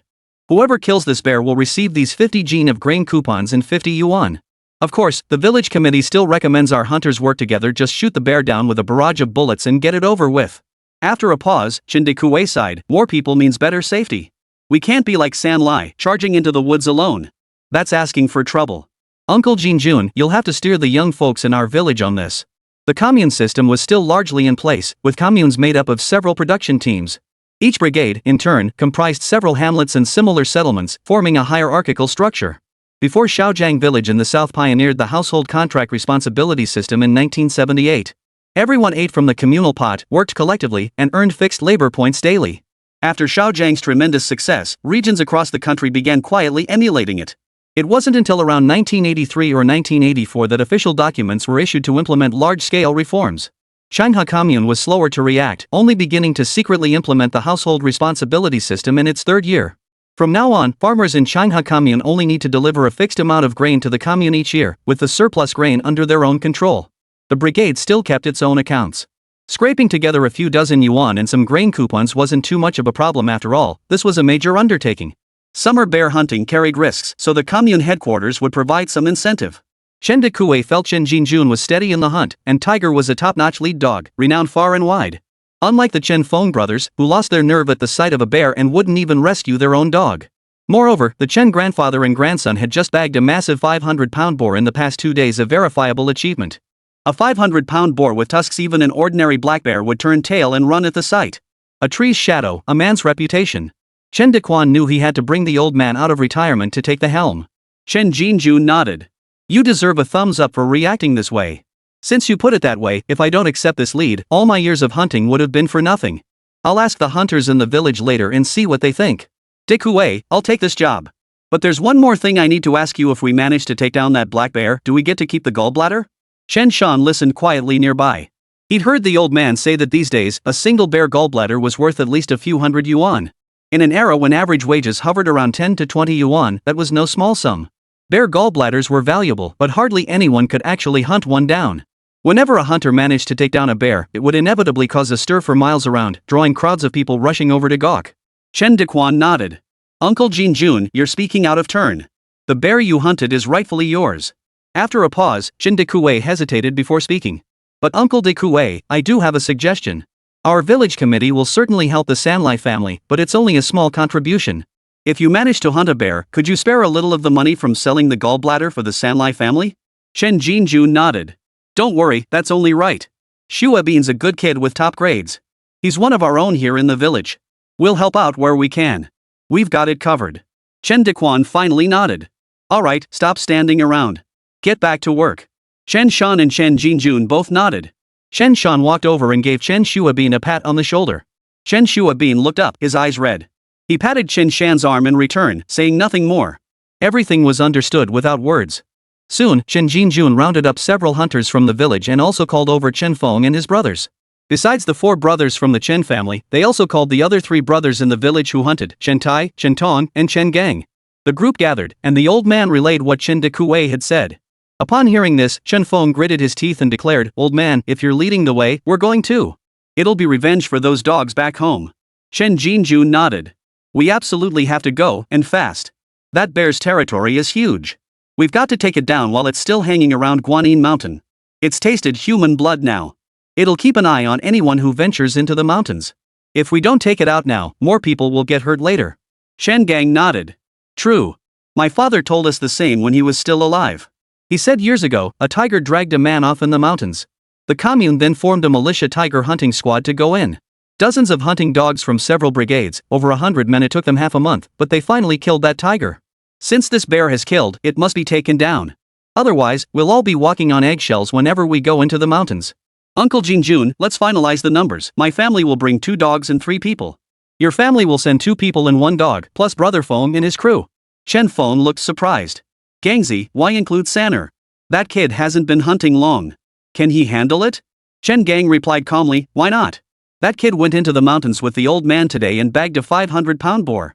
That alone proves he's capable of venturing in alone. Besides, we're not necessarily counting on him as the main hunter. But more people mean more strength, right? Honestly, that black bear might not be as intimidating as a 500-pound monster. What do you think? Chen Jinjun waved his hand dismissively. Don't worry. I know my grandson. That kid can handle it. With the old man's single statement settling the matter, the others naturally ceased further debate. Chen Jinjun added, but if we do bag that bear, we need to settle how the spoils will be divided beforehand. We don't want any unpleasantness later. Since they were hunting as a group, certain matters had to be settled beforehand to avoid arguments mid-expedition or worse, betrayal. Hunting demanded seamless teamwork and unity of purpose. Bringing Chen Shan along meant Chen Jinjun was adding a reliable partner to the team. Shen Feng nodded. Uncle Jinjun, you're the elder. Whatever you decide, we'll follow your lead. Chen Jinjun pondered briefly. In that case, we'll stick to the old rules. As for the village's reward of money and grain. After a pause, Chen Jinjun continued, we'll split it evenly. Finally, the old man suggested that if they managed to obtain bear gallbladders, they should lend a hand to Chen Sanlai's family. Though Chen Sanlai was dead, Chen Shuabin was an excellent student. As long as he could continue his studies, he was bound to achieve great things in the future. At this moment, they were all willing to lend a hand, and naturally, no one objected. They all agreed. Chapter 014, Village Bonds, Great Favors Need No Thanks. Hearing the group's decision, Chen Shan exhaled softly, his face lighting up with anticipation. In their part of the world, hunting came with its own set of rules. Dividing the meat and spoils naturally followed their own set of principles. While it was impossible to divide everything down to the last detail, there was a general framework. When hunting in groups, both dogs and humans entered the mountains. Therefore, not only the hunters received their share, but the lead dog was also entitled to a portion. Take Chen Shan this morning, for instance, when he went into the mountains with the old man to hunt that 500-pound tiger. Without Tiger, their prized lead dog, they might have wandered around all day and still not found the beast. The lead dog's share doesn't include the meat it eats. Instead, it gets a separate portion distinct from the dog's regular food allowance. Next comes the gun. Hunters who fire their weapons and take down game naturally get a larger share. As for those who simply came into the mountains to help, they would certainly get a share too. But their share would definitely be smaller than the other two groups. Then it's settled. Chen Jinjun pursed his lips. First thing tomorrow morning, we'll head into the mountains and bring back the bear. Perfect timing, then we can finally give Sanlai a proper burial. Chen Feng and the others naturally had no objections. Chen Shan and the old man stayed for a while, but finding nothing more they could do, they returned home, instructing the others to call out in the courtyard if they needed anything. During this time, Zhang Xiufen and Chen Ling also paid a visit, offering comfort and lending a hand where needed. When Chen Shan returned home, he found his father, Chen Tianlin, sitting alone in the courtyard smoking. Chen Tianlin watched the grandfather and grandson with a complex expression. Dad, was that 500-pound boar really shot by your grandson today? He was also fond of hunting and had often accompanied his grandfather into the mountains in his youth. But after marrying and having children, he had to support his family and stopped going into the mountains, settling down to work at the forestry station. After helping carry Chen Sanlai back to the village entrance today, he overheard people saying Chen Shan had bagged a 500-pound boar. He was stunned. Had his own son become so brave? The old man frowned. What's that supposed to mean? Would I, Chen Jinjun, lie? What exactly are you questioning? Chen Tianlin gave a nervous chuckle. Nothing. It just seems unbelievable. Dad, you'll have plenty more unbelievable things to hear from me in the future. You little rascal, you're asking for a beating, aren't you? I'll give you a good thrashing one of these days. Chen Tianlin seethed with envy. Too bad I didn't see just how big that 500-pound monster was. Man, now I'm itching to try it myself. Dad, you've got a family to support. Just stick to your day job. I'll whip up something tasty for you later to help you recover. Chen Shan stopped there, not daring to push his luck with Chen Tianlin, afraid the old man would come after him. Even though he was 18, as long as he wasn't married, even if he were 20, if Chen Tianlin wanted to beat him up, he'd still have to take it like a man. Chen Tianlin glared at Chen Shan, about to say something. Chen Jinjun interjected calmly, What? Is your son wrong? You just stick to your job. Leave the hunting to us, grandfather and grandson. And from now on, no more beating third son. If you knock him flat on the bed, how is he supposed to come into the mountains with me? Yeah, got it, Dad. I'll work hard and won't beat the kid for no reason. Chen Tianlin forced a smile that looked worse than crying. As a father, he couldn't even discipline his own son, let alone lay a hand on him. What a miserable state. What's all the yelling in the yard? Sanner, go get your mother back for dinner. Alright, I'll go right now. Chen Shan quickly fetched Zhang Xiufen back, and the family gathered around the table. Dinner was all meat, braised pork with glass noodles, stir-fried wild boar, red-cooked pork, steamed wild boar ribs. Several dishes, more lavish than New Year's, filled the table with rich aromas. Chen Tianlin swallowed hard, his mouth watering and his appetite suddenly awakened. Dad, eat more. We gave meat to quite a few people in the village today, and we only have a few dozen pounds left. If you don't eat more, the meat will go bad. Chen Shan served his father a piece of braised pork, symbolizing filial piety. Ah, it smells so good. Life really is getting better and better. Chen Tianlin didn't scold Chen Shan. Instead, he sighed with emotion at the changing times.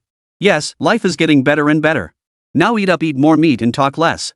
Even though they'd already eaten lunch, the Chen family dug into their afternoon meal with gusto. The last few plates of meat and vegetables were devoured until not a scrap remained. Even the last drippings were soaked up with corn cakes and such, leaving nothing behind. After finishing, Chen Shan hesitated before saying, Grandpa, Dad, Mom, we still have quite a bit of meat left, right? Xue Bin's family had a funeral. Though it's said that those who die suddenly shouldn't have big celebrations. But those who go to help will likely eat at their house. I thought I could bring some meat over to Xue Bin's family. We have plenty left, and if we don't use it up soon, it'll go bad. Mom, don't worry. Grandpa and I will head back into the mountains another day to hunt a wild boar. We'll bring some over to Uncle and the others. Even though it was summer, the northeast climate was cool, and the cellar stayed chilly. The meat could still last a day or two. Chen Shan and Chen Shan were classmates growing up and remained close friends. In his previous life, Chen Shan had run into some trouble while working away from home and urgently needed money. He had called Chen Shan to borrow some.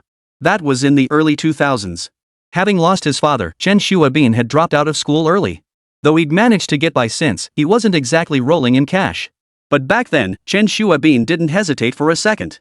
He immediately went to the bank and transferred the money to Chen Shan's account. That was a favor that saved the day. Now that Chen Shan's family was facing hardship, Chen Shan wanted to do what little he could to help. Besides, in these times, neighbors in the village always helped each other through hardships. Without that support, life would be unbearable. That's why the sense of community among rural folks is so genuine these days. Most importantly, Chen Shan knew his family members were fundamentally kind-hearted. Otherwise, neither his grandfather nor his mother would have given away so much meat to others that afternoon. The family members instantly turned their gaze toward Chen Shan, all looking somewhat taken aback. Under their intense gaze, Chen Shan felt a bit uncomfortable. Chen Jun laughed heartily. "You're finally growing up, kid. You and Shan are close, that's only right. We still have plenty of meat left. After dinner, chop up 10 pounds and send it over. Just do as your grandfather says." Chen Tianlin offered no objection either, watching Chen Shan with a complex expression. He felt both relieved and a bit complicated inside. His son had truly grown up. After the meal, Chen Shan carried a 10-pound sack of wild boar meat to Chen Shan's house. Chen Shan was eating in the courtyard at that moment, with relatives gathered at the simple makeshift memorial hall outside the village. When he saw Chen Shan carrying a large chunk of wild boar meat, he froze in surprise. "Binzi, I went into the mountains today and hunted a wild boar with Grandpa. But I've already given most of it away, and there's not much meat left at home now." Chen Shan paused for a moment before saying, "This meat is a token of my family's goodwill. Take it." Chen Shan hesitated to accept it, but his family's circumstances made him reach out and take it. He murmured, "Third brother, thank you." Chen Shan walked over, patted Chen Shan on the shoulder, and said, "Binzi, you're a good student. Don't give up on your studies. If you ever face any difficulties, I'll help you out if I can. Don't give up, you hear me? Study hard now, and you'll have a future. I'll be going now. Third brother." Before Chen Shan could say more, Chen Shan turned and walked away. Only after he was gone did Chen Shan belatedly call out toward the house, "Mom, third brother brought us some meat." Wu Yun, who had been cooking inside, emerged with reddened eyes. She saw Chen Shan holding a large piece of meat, probably over 10 pounds. "Third brother? You mean the third son from Uncle Tianlin's family, right?" Chen Shan gave a nod. Wu Yun sighed. "Oh dear, Shan, that boy may not be the brightest, but he's loyal and kind-hearted. You must remember this kindness, understand?" Chen Shan nodded slowly. "Mom, I know. I'll remember this kindness." That evening, having rarely eaten meat for so long, the Chen family found both meals rather greasy, and their stomachs struggled to adjust. Consequently, one after another, the Chen family members made their way to the outhouse that night. And this is how the Chen family's evening conversation unfolded. "Hey, Dad, you're here too?" "Yeah. Why are you still here?" "Oh, you again? Our outhouse must have broken some divine law tonight." Chapter 015, Into the Mountains, Hunting Dogs Bark, Encounter a Bear. That night, lying in bed, Chen Shan realized he hadn't returned to his own time. It finally sank and he was truly back. It felt like a dream. On his very first day back in 1980, he'd already encountered so much. At first, Chen Shan felt a bit dazed, but as he calmed down, his excitement grew even more. If he could harness the bounty of the Xing'an Mountains, his family would never want for food or drink again. As he envisioned the prosperous life ahead, Chen Shan roughly calculated his remaining super hunting points. He currently possessed 6 super hunting points. Silently, Chen Shan allocated 3 more points to enhance his own physique. Hunting points could only be allocated to himself, firearms, or even hunting dogs. But Chen Shan hoped that once the system shop opened later, it would offer some good items. Then he could use them for his grandfather, Chen Jun, to make him strong as an ox and live to be 100. After the boost, Chen Shan felt his physical condition had noticeably improved. He could probably lift a 100-pound object with ease now. The remaining 3 points I'll add 2 to Tiger and the last 1 to Yellow Dragon. Before bed, he checked Huanglong's condition. His condition was decent, at least Huanglong had recovered. Chen Shan estimated it would take a month or so to fully recover, and with the stat points, the recovery would be even faster. Money. I still need money. I have to make money. Otherwise, I won't even be able to marry Sister Wan'er. Chen Shan's mind churned with thoughts of his past and present lives before he soon drifted into a deep sleep. Early the next morning, Chen Shan instinctively wanted to sleep a little longer. But the biological clock of his new, youthful body rudely jolted him awake. With a vigorous roll off the Kong, Chen Shan sat up straight, a satisfied grin spreading across his face. A young man's back is strong, can eat 5 bowls of rice, pee 5 meters away. Awesome. After waking up, Chen Shan didn't go anywhere else. Instead, he rushed straight to Chen Dekuei's house and borrowed a gun. Chen Dekuei knew Chen Shan was heading into the mountains to hunt, and since Chen Shan had given him 10 pounds of wild boar meat yesterday, Chen Dekuei readily approved a Type 56 semi-automatic rifle from the village headquarters. Sanner, stay safe. Listen to your grandfather when you're in the mountains. Don't try to be a hero, understand? Uncle Dekuei, don't worry. I've been hunting with the old man for nearly a year now, and nothing bad has ever happened, Chen Shan replied with a smile. Alright, go ahead. We'll be waiting for your good news. Chen Shan returned to the courtyard clutching the rifle. On his way back, he spotted the old man wrapping his leg bindings. I knew you'd go ask Dekuei for a gun. The old man shot Chen Shan a glance before chuckling. So you've gotten hooked on hunting wild boar, have you? Grandpa, what kind of talk is that? What do you mean hooked? Having more guns means we have more safety, you know? He was quite righteous about it. Fine, more safety. Hurry up and pack your things. We're heading into the mountains. The two quickly packed their things, checked their firearms, ate breakfast, fed Tiger until he was half full, and brought along some pancakes for lunch. The flatbreads and such were fried early that morning by Chen Ling. As they were leaving, Chen Shan spotted Zhang Wan'er from across the street standing hesitantly at her doorway. Sanner, I'll wait for you at the village entrance with Uncle Feng and the others. You should say a few words to Wan'er. Chen Shan nodded, and Chen Jinjun quickly led Tiger toward the village entrance. Sis Wan'er, what are you doing here? Chen Shan strode over, his face breaking into a bright smile. And nothing. I just heard you were going into the mountains to hunt bears. Zhang Wan'er's cheeks flushed crimson, her voice barely above a whisper.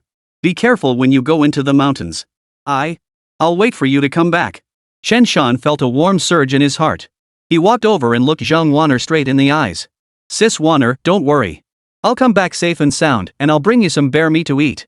Zhang Wan'er stared blankly at the young face, bit her lip lightly, and said, Alright, I'll wait for you to bring me some meat to eat. I'm leaving now.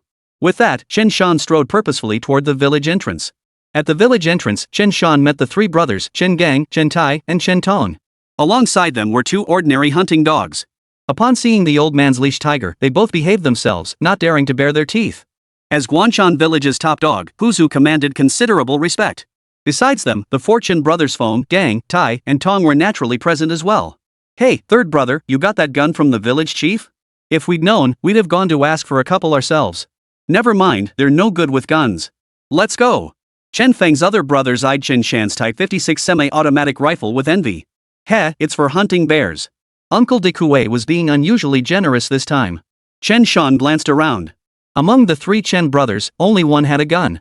In contrast, the Fortune Feng brothers had two guns between them. One was a Type 56 semi-automatic, while the other was a number 16 shotgun. The so-called Type 16 gun was a single-shot shotgun chambered in 16 gauge.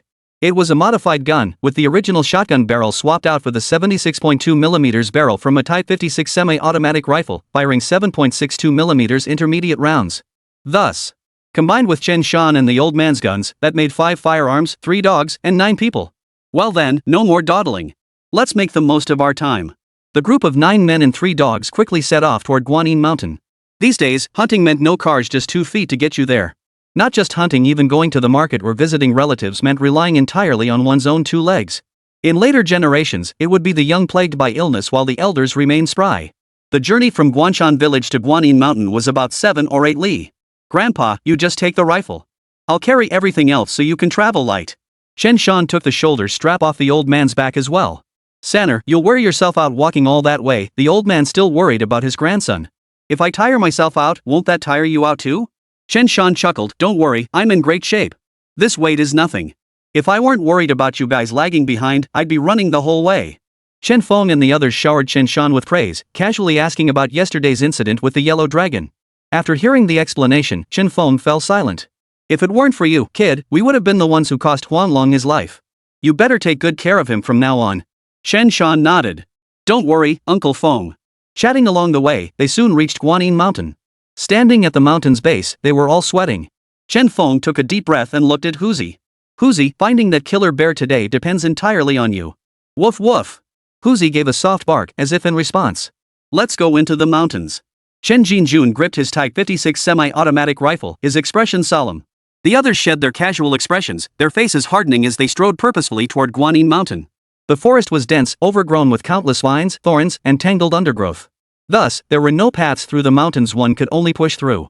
Alternatively, they sought areas with more large trees, where the ground was relatively open and weeds didn't grow as thickly. After walking for a full half hour, the group kept a close watch on the 3 dogs. But Huzi showed no signs of movement, nor did the 2 dogs at Chen Gang's home. Woof woof! After another half hour of wandering through the mountains, Huzi finally barked. Huzi was visibly agitated. Old man Chen, who knew him well, immediately remarked, "This time, we've probably stumbled upon something big. It must be that black bear." Chapter 016, The Black Bear's Roar, Turning the Tide, Fire. The northeast black bear, locally known as the black blind in northeast China, is the largest subspecies of the Asian black bear. Black bears typically have a crescent-shaped patch of yellow or white fur on their chest. An adult black bear averages around 200 gene 100 kilograms, while some larger adult males can reach a rare 400-500 gene 200-250 kilograms. Such weight makes them truly massive even among black bears. After Huzi gave the signal, Chen Gang's 2 dogs were still sniffing around. Their scent detection skills were no match for Huzi's. That's why scent hunting dogs are the hunter's favorites. After Chen Jun spoke, he hesitated before saying, "Gangzi, are you going to release these dogs? If you do, it might cause some problems. Your dogs aren't as familiar with Tiger as he is. If you release them, they'll likely follow Tiger.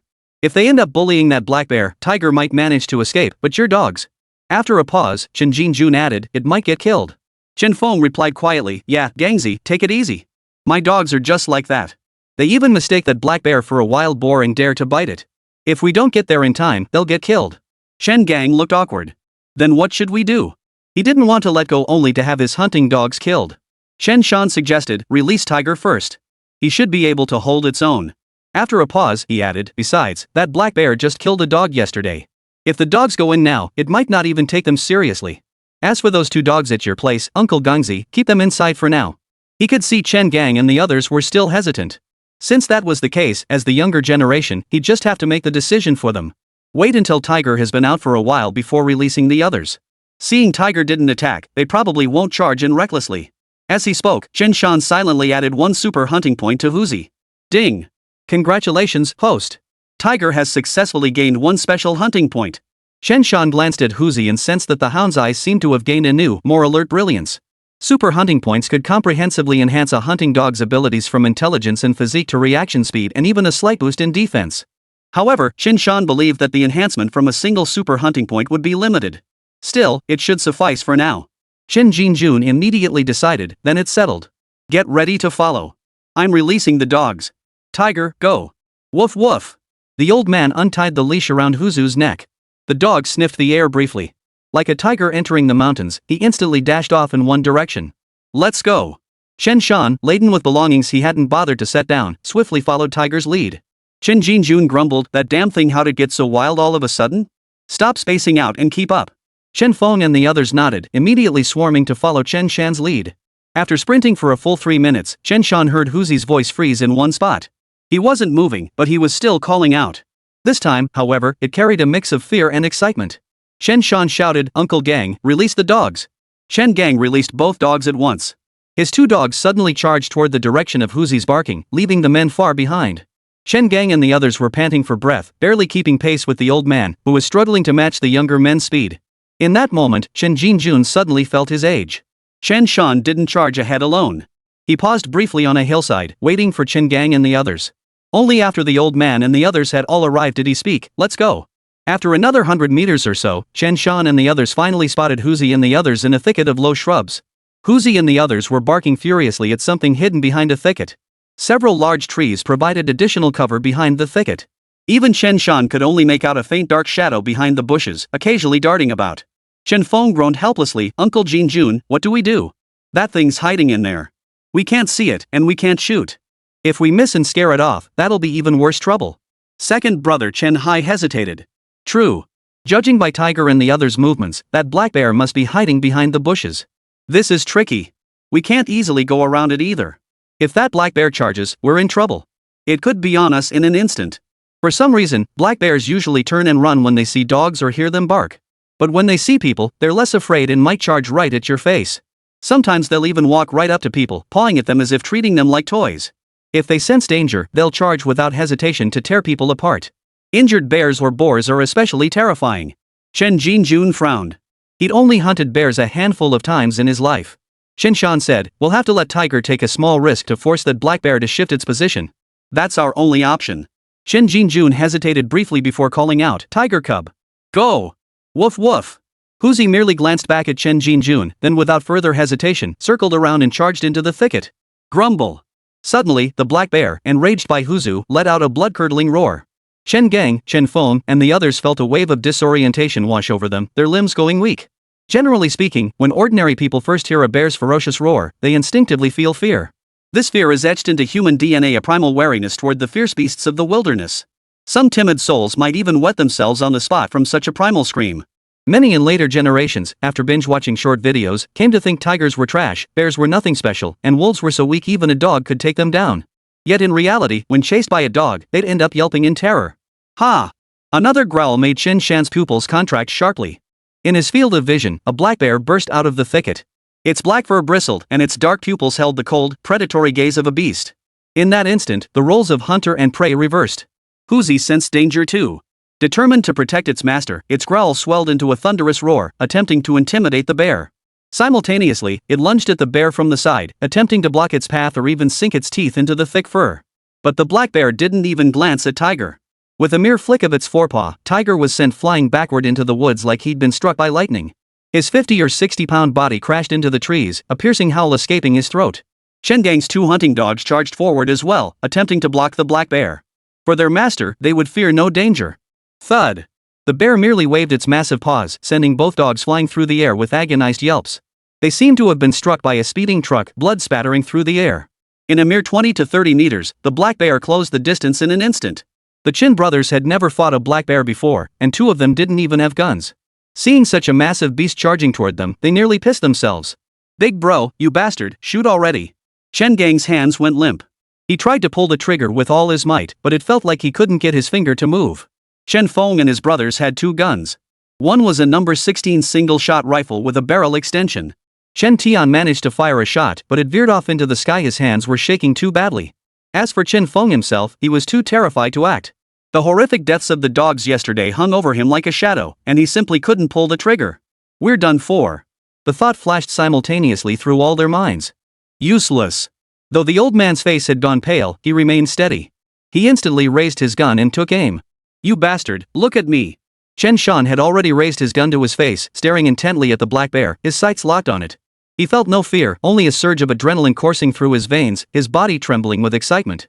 His eyes were fixed solely on the valuable bear gall hidden within the black bear's body. Die! Bang! Grandfather and grandson fired almost simultaneously. Chapter 017, One dog dies, one bear hunted for its gallbladder. Bang bang bang! In that split second, the grandfather and grandson's Type 56 semi-automatic rifles fired in unison. 7 or 8 bullets screeched through the air, all striking the black bear's body. The 300-plus-pound bear charged toward Chen Shan and his companions from just 10 meters away, its body nearly leaping into the air as it approached. Then came a thud as the bear crashed headfirst to the ground, motionless. Woof woof! Huzi, who had been knocked flying by the bear's swipe earlier, struggled to his feet. Limping, he made his way to the bear's side and immediately began tearing at it. "Sanner, don't go over there." Chen Jinjuan's forehead was covered in beads of sweat as he heaved heavy breaths. "Grandpa, I know. We need to finish it off. Otherwise, this thing might be playing dead." In truth, Chen Shan had already received the system's notification. Earlier, he and the old man had fired a total of 6 or 7 shots. But the fatal shot was fired by Chen Shan himself. Ding! Congratulations, host, for killing a 345-pound black bear. Super hunting points +3. The system notification meant Chen Shan could clearly tell whether the prey was truly dead. Receiving the super hunting points from the system, a flicker of satisfaction crossed Chen Shan's mind. He then raised his rifle, aimed at the black bear's head, and fired another bullet with a loud bang. The bullet pierced the bear's skull, ending its life beyond any doubt. This was for the old man's benefit. If he hadn't fired that finishing shot, he'd likely face another scolding from the old man. Dead? That black bear is dead? Chen Feng and the others stared blankly at the scene, swallowing hard. Their gaze toward Chen Shan suddenly took on a peculiar quality. This kid was born to hunt. They all felt a pang of shame. How could they, men of a certain age, be outdone by a youngster? What else could we do? If it hadn't died, we would have been the ones to die. Chen Jun shot the group of grown men a disapproving look. You lot, you actually call yourselves mountain hunters? Seeing a single black bear scares you half to death. You're worse than a child. The kid he referred to was Chen Shan, a young man not yet 20. Second uncle, that black bear killed several of our dogs yesterday and even took down San Lai. We were naturally scared. Thankfully, you and third uncle kept our heads in check. Otherwise, we'd have been done for today. Chen Feng and his brothers looked awkward and embarrassed, but their performance earlier had indeed been pathetic. Chen Gang offered a wry smile. Second uncle, those bear roars really made our legs go weak. We couldn't even fire our guns properly. We had no idea a bear's roar could be so terrifying. It literally froze us in place, our limbs went numb. It was terrifying. We've seen bears around here over the years, but never faced one this close. If you're not up to the task, don't blame the road for being rough.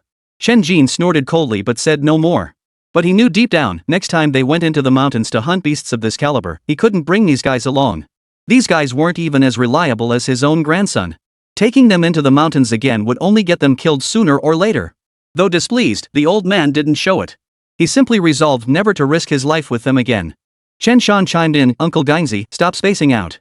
Go check on your two dogs, see what's wrong with them. Oh my, I nearly forgot about those two good-for-nothings. The three brothers Chen Gang, Chen Tai, and Chen Tong immediately dug the two dogs out from the haystack and placed them on a clean patch of ground. Moments later, after examining the dogs' conditions, Chen Gang's face darkened as he said in a low voice, Arai is done for. His ribs and such are all crushed in. Looks like the bones pierced his organs. His breath is faint. Big Black's fine, just a bit dazed from the beating. He's got a few claw marks on him.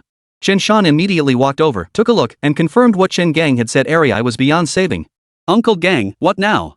Second Black's inhales were already shorter than his exhales. His eyes held a lingering attachment to this world, yet he couldn't even manage a whimper now.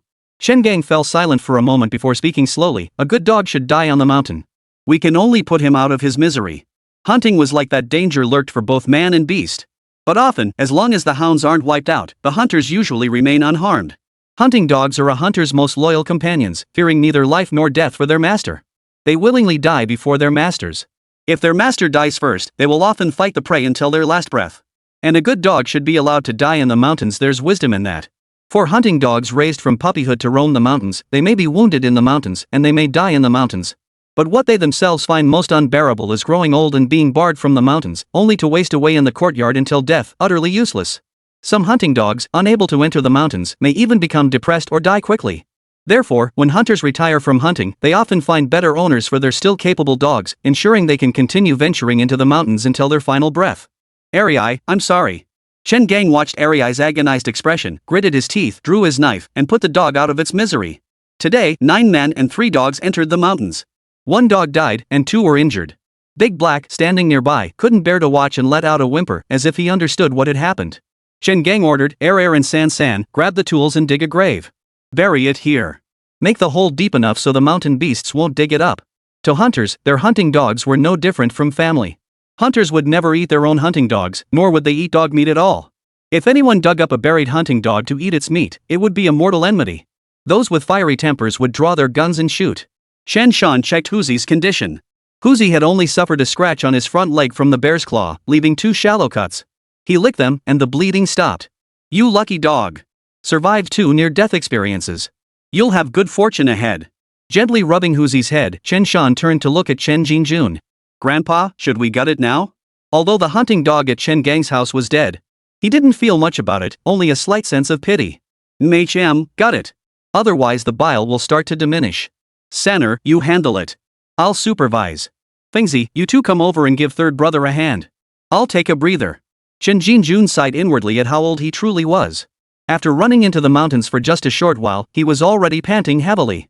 Watching his grandson radiate such youthful vigor, he resolved to mentor the boy a while longer. Only after seeing him firmly establish himself in the hunting trade could he retire with peace of mind. Chen Shan nodded. He understood what the old man meant by the bile decreasing. After the black bear was killed, the gallbladder had to be removed quickly.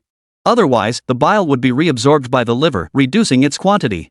When selling it at the G-Camp store or supply cooperatives, it would fetch a lower price. Hey, second uncle, I'll come help third son right now. Chen Feng had no objections whatsoever to the old man calling him over to lend a hand. Considering how poorly they'd performed earlier, the old man had shown them more than enough kindness by not cursing them out. Uncle Feng, could you help steady this black bear? Chen Shan worked swiftly, cutting open the bear's chest. Using a knife in conjunction with an axe, he swiftly extracted the bear's gallbladder. Grandpa, it's a grass gallbladder. Chapter 018, Grandfather carries the entire bear back to the village, astonishing everyone. Grandpa, it's a bear gallbladder. Holding the bear gallbladder, Chen Shan tied the bile duct with a string to prevent the bile from leaking out. Grass gall is normal. Most bear gallbladders are grass gall. Chen Jun chuckled. If you ever manage to hunt one with copper-colored bile, that'd be worth its weight in gold. Chen Shan's face lit up with a smile too. Grandpa, you're telling me. Getting a copper gallbladder really comes down to luck. But copper or not aside, Grandpa, every part of this bear is treasure. We've struck gold this time. Chen Jun nodded with a smile, thinking to himself that the kid had actually remembered everything he told him before. My grandson Chen Shan possesses the physique of a hunting saint. Because this bear only killed people, at most it got a little human blood on it. When Chen Shan was rescued earlier, he wasn't quite dead yet. Therefore, this bear hadn't consumed human flesh. Thus, Chen Shan and his companions could safely consume the bear meat. As for bear gallbladders, they are generally classified as grass gall, copper gall, and gold gall. The quality of a gallbladder is almost directly proportional to the bear's age. This is similar to medicinal herbs. The older the herb, the more potent its effects. Bear gallbladders follow the same principle. Younger bears typically contain only grass gallbladders. Copper gallbladders are already quite rare, and above them lies the golden gallbladder. Chen Shan had only ever heard of such a thing. He speculated that only bears over a dozen years old might possess golden gallbladders, a treasure that could be called a once-in-a-lifetime find. Bears that live to be 10 or 20 years old are practically supernatural beings. Add to that their keen sense of smell. Such old bears would bolt at the slightest rustle, never even glancing your way. Hunters could send hounds after them. In these vast mountains, such spirit-possessed old bears are nearly impossible to encounter if they choose to flee. After all, they wouldn't have lived this long without being exceptionally cunning. The only chance to catch one is during winter bear hunting season, when you might just happen upon one and take it down. Even so, this bear still holds many valuable parts. Bear paws and meat have always been prized delicacies from the mountains, no need to elaborate. Bear fat is even more valuable, especially now in summer. After emerging from hibernation, bears are emaciated skeletons covered in skin. But by spring and summer, they've regained their fat, their bodies glistening with oil. Bear fat is a treasure. When used for frying, the aroma is utterly intoxicating, especially in these lean times. Especially in winter, pancakes fried in bear fat remain soft and pliable even when left outside in temperatures of -20 or 30 degrees Celsius. It's an absolute must-have for any mountain expedition. In winter, bear fat could even be used to lubricate guns, absolutely invaluable. Beyond the oil, bear noses and knee bones were also prized. According to some recipes passed down by the elders, these two parts were said to have corresponding effects on conditions like epilepsy and rheumatoid arthritis. As for whether they're true or not, Chen Shan couldn't say. He'd never tried them himself. But ultimately, the most valuable part is the bear gallbladder. Neither the G Company store nor the supply cooperative currently accepts any other bear parts, only the gallbladder. It was now 1980, and a grass gallbladder, provided its weight and quality were decent, could fetch several hundred yuan. As for higher grade copper gallbladders, or even the legendary golden gallbladders, Chen Shan dared not imagine their worth. This was the stark reality of seeking fortune through peril. This is why people say hunters easily get meat but struggle to get rich. Because the only items that fetch decent prices are bear gallbladders, leopard skins, and the relatively rare sable fur, including gray squirrel pelts. Hunters like Chen Gang and Chen Feng, who cower at the sight of a bear, can only risk death. How could they ever hope for wealth? As for how much we'll make this time, we'll only know once we take it to the G Camp store in town to see what price we can get. But this stuff won't be sold anytime soon. Chen Jun chuckled. Sanner, do you know how to process bear gallbladders? Chen Shan grinned. Dip it repeatedly in boiling water, of course. It'll take at least a month or so. This repeated dipping isn't something you can finish in a single day. After the first boiling water dip, the bear gall shrinks. It must then be hung in a cool, shaded place for a period. Internal reactions occur, causing the gall to expand again. Then you dip it again, hang it up, and repeat the process. Once the gallbladder stops changing after being dipped in boiling water, it's ready. Only then can it be sold. All in all, it takes at least a month or so, quite a bit of a hassle. Chen Jun looked surprised. I never told you this. How did you know? Chen Shan chuckled. Just because you didn't tell me doesn't mean I can't ask others, right? He'd picked up these details in his previous life from people he'd spoken with. Later, he even hunted bears himself and handled the process personally. Chen Feng and the others listened with amazement.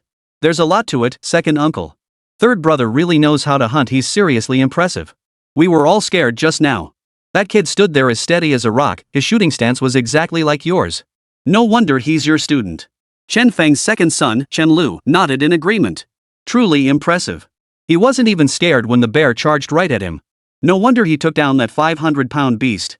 I was starting to suspect that old man shot the boar just to make third son look good, but it turns out he did it himself. You taught him well, old man. The flattery from everyone made Chen Jinjuan's heart swell with satisfaction, like drinking an ice-cold Coke on the hottest day of summer. How could one word like refreshing possibly capture it? Nothing special. I've hunted for years, after all.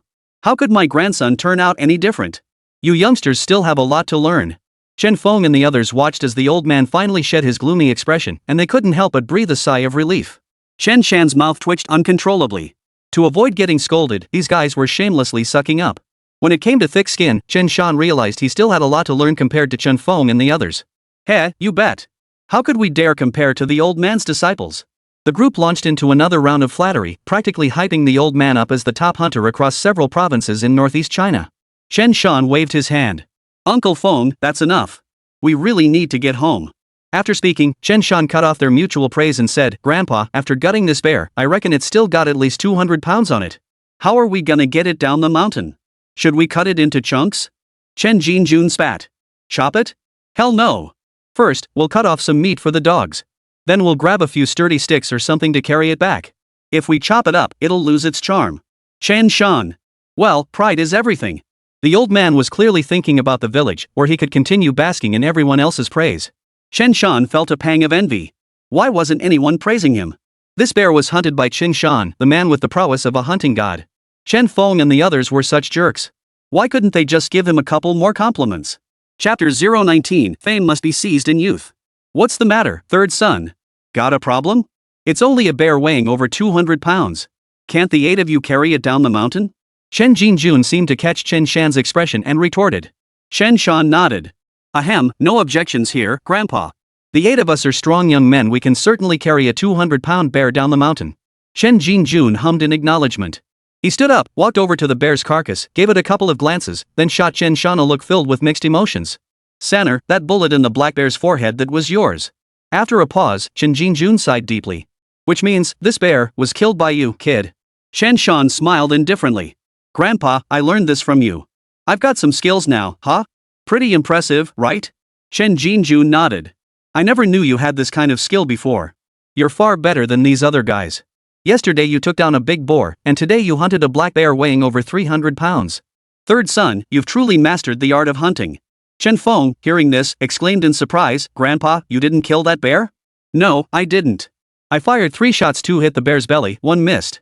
This kid fired 2 shots, 1 hit the bear's neck, the other smack in the center of its forehead. So the bear went down instantly. Even if Sanner hadn't fired that final shot, the bear would have been dead as a doornail. Admiration instantly flashed across Chen Gang and the others' faces. Sanner, you're amazing. You didn't flinch when that bear charged at us. We didn't even see a hint of fear on your face. Truly, such talent at such a young age. We can't hold a candle to you. After he gets home today, this kid's gonna be the talk of Guanshan village. We're the ones who'll be laughed at. Chen Feng and the others looked more miserable than if they were crying. They'd made such fools of themselves today. Chen Jinjun waved his hand. Enough chatter. Gangzi, you guys go chop some tree branches and gather vines or whatever. We'll need to put in some effort later to haul this black bear back. This way, we can at least give Sanlai's family some closure. May he rest in peace. Yeah, Sanner, you go cut the meat for the dogs. We'll go chop wood. Getting out of the mountains is a hassle, but if we take the right path, it's manageable. That bear isn't heavy once gutted, no big deal. With that, Chen Gang and the others got to work. Chen Shan gave a brief reply before turning to cut meat for the dogs. After gutting the black bear, Chen Shan had used its offal to honor the mountain deity, hanging it on a nearby tree. He knew better than to feed the dogs the liver and other organs. These hunting dogs were peculiar creatures. For some reason, they devoured wild boar offal and entrails without hesitation. They wouldn't touch the bear's innards, yet they devoured the bear meat. Therefore, Chen Shan cut about 3 pounds of bear meat for Big Black and Tiger to eat. Since Big Black was injured, Chen Shan chopped the meat into slightly finer pieces. Tiger had also been a hero, so Chen Shan chopped his meat into small pieces too, making it easier for Tiger to eat and digest. Huzi, Dahe, remember this taste after eating bear meat. You'll be able to hunt bears yourselves someday. Chen Shan smiled as he patted Dahe and Huzu. The 2 dogs were busy wolfing down the meat, paying him no mind whatsoever. Chen Shan pursed his lips, glanced at the black bear's fur, and whispered, Grandpa, do state-run stores buy bear pelts now? In later generations, a genuine wild bear pelt could fetch hundreds of thousands, a hefty sum. Chen Jinjun shook his head. No. Now they only take bear gallbladders, sable pelts, gray fox pelts, and weasel pelts. A single bear gallbladder could fetch over 100 yuan, and a sable pelt was similarly priced. For gray fox pelts, there's an area restriction, several pieces stitched together count as one, fetching around 30 to 40 yuan. A yellow weasel pelt could fetch around 30 yuan each. Though these pelts were valuable, most people didn't actually know how to hunt them. Before this, everyone had to work in the collective teams daily to earn labor points. Few had the spare time to hunt in the mountains, and most didn't know how anyway. Now, some areas have implemented the household responsibility system, but people are still busy day and night with their fields, practicing intensive farming. Who has the leisure to go into the mountains for this? Moreover, the mountains are too dangerous, with wild beasts lurking around every corner. Most people only dare venture to the outskirts to gather wild produce, hazelnuts, mushrooms, and the like. Venturing deep into the mountains requires not only experience but also hunting dogs and firearms. Chen Shan clicked his tongue. Alright, but how come people still dare to hunt yellow weasel pelts? Isn't it said that dealing in that stuff won't make you rich? In northeast China, the 5 great beasts fox, weasel, hedgehog, snake, and rat are generally avoided. Legends about these creatures have long instilled fear in people. Hu Huang Lu Bai Hui refers to foxes, weasels, hedgehogs, snakes, and rats. Hunters entering the mountains were said to be protected by mountain deities, so they usually avoided messing with these creatures. Chen Jinjun scoffed. That's what they say, but when you can't even feed yourself, who cares about that? If someone's buying it, someone's gonna get it. If you run into it, you just deal with it however you can. Chen Shan nodded. True. No matter how unholy those things are, could they be any more unholy than the firearms we hold? If those things dare cause trouble, we'll just blast the hell out of them with our big guns. Chen Jinjun frowned at Chen Shan. You're always spouting these rhymes. What's the deal? Planning to take the college entrance exam? Chen Shan gave a dry chuckle. Forget it. I don't even have a middle school diploma. How could I possibly get into university? As they chatted, Chen Shan cut 2 sticks to prop open the black bear's belly, preventing it from rotting. It was summer, and the bear's belly needed ventilation, otherwise, the smell would become unbearable. The 2 dogs ate until their bellies were round, looking thoroughly satisfied. Their injuries seemed like minor issues now. Big Black was also injured, but he could still walk on his own. Tiger, who had been knocked out earlier, had now recovered and was full of energy. Before long, Chen Gang and the others had also chopped down long tree branches, vines, and other materials. Alright, pack up. Let's get moving back home. Soon, the group was carrying the 200-plus pound bear, hurrying back to Guanshan village. The 2 dogs trotted back expertly, occasionally glancing back at Chen Shan and the others, clearly excited.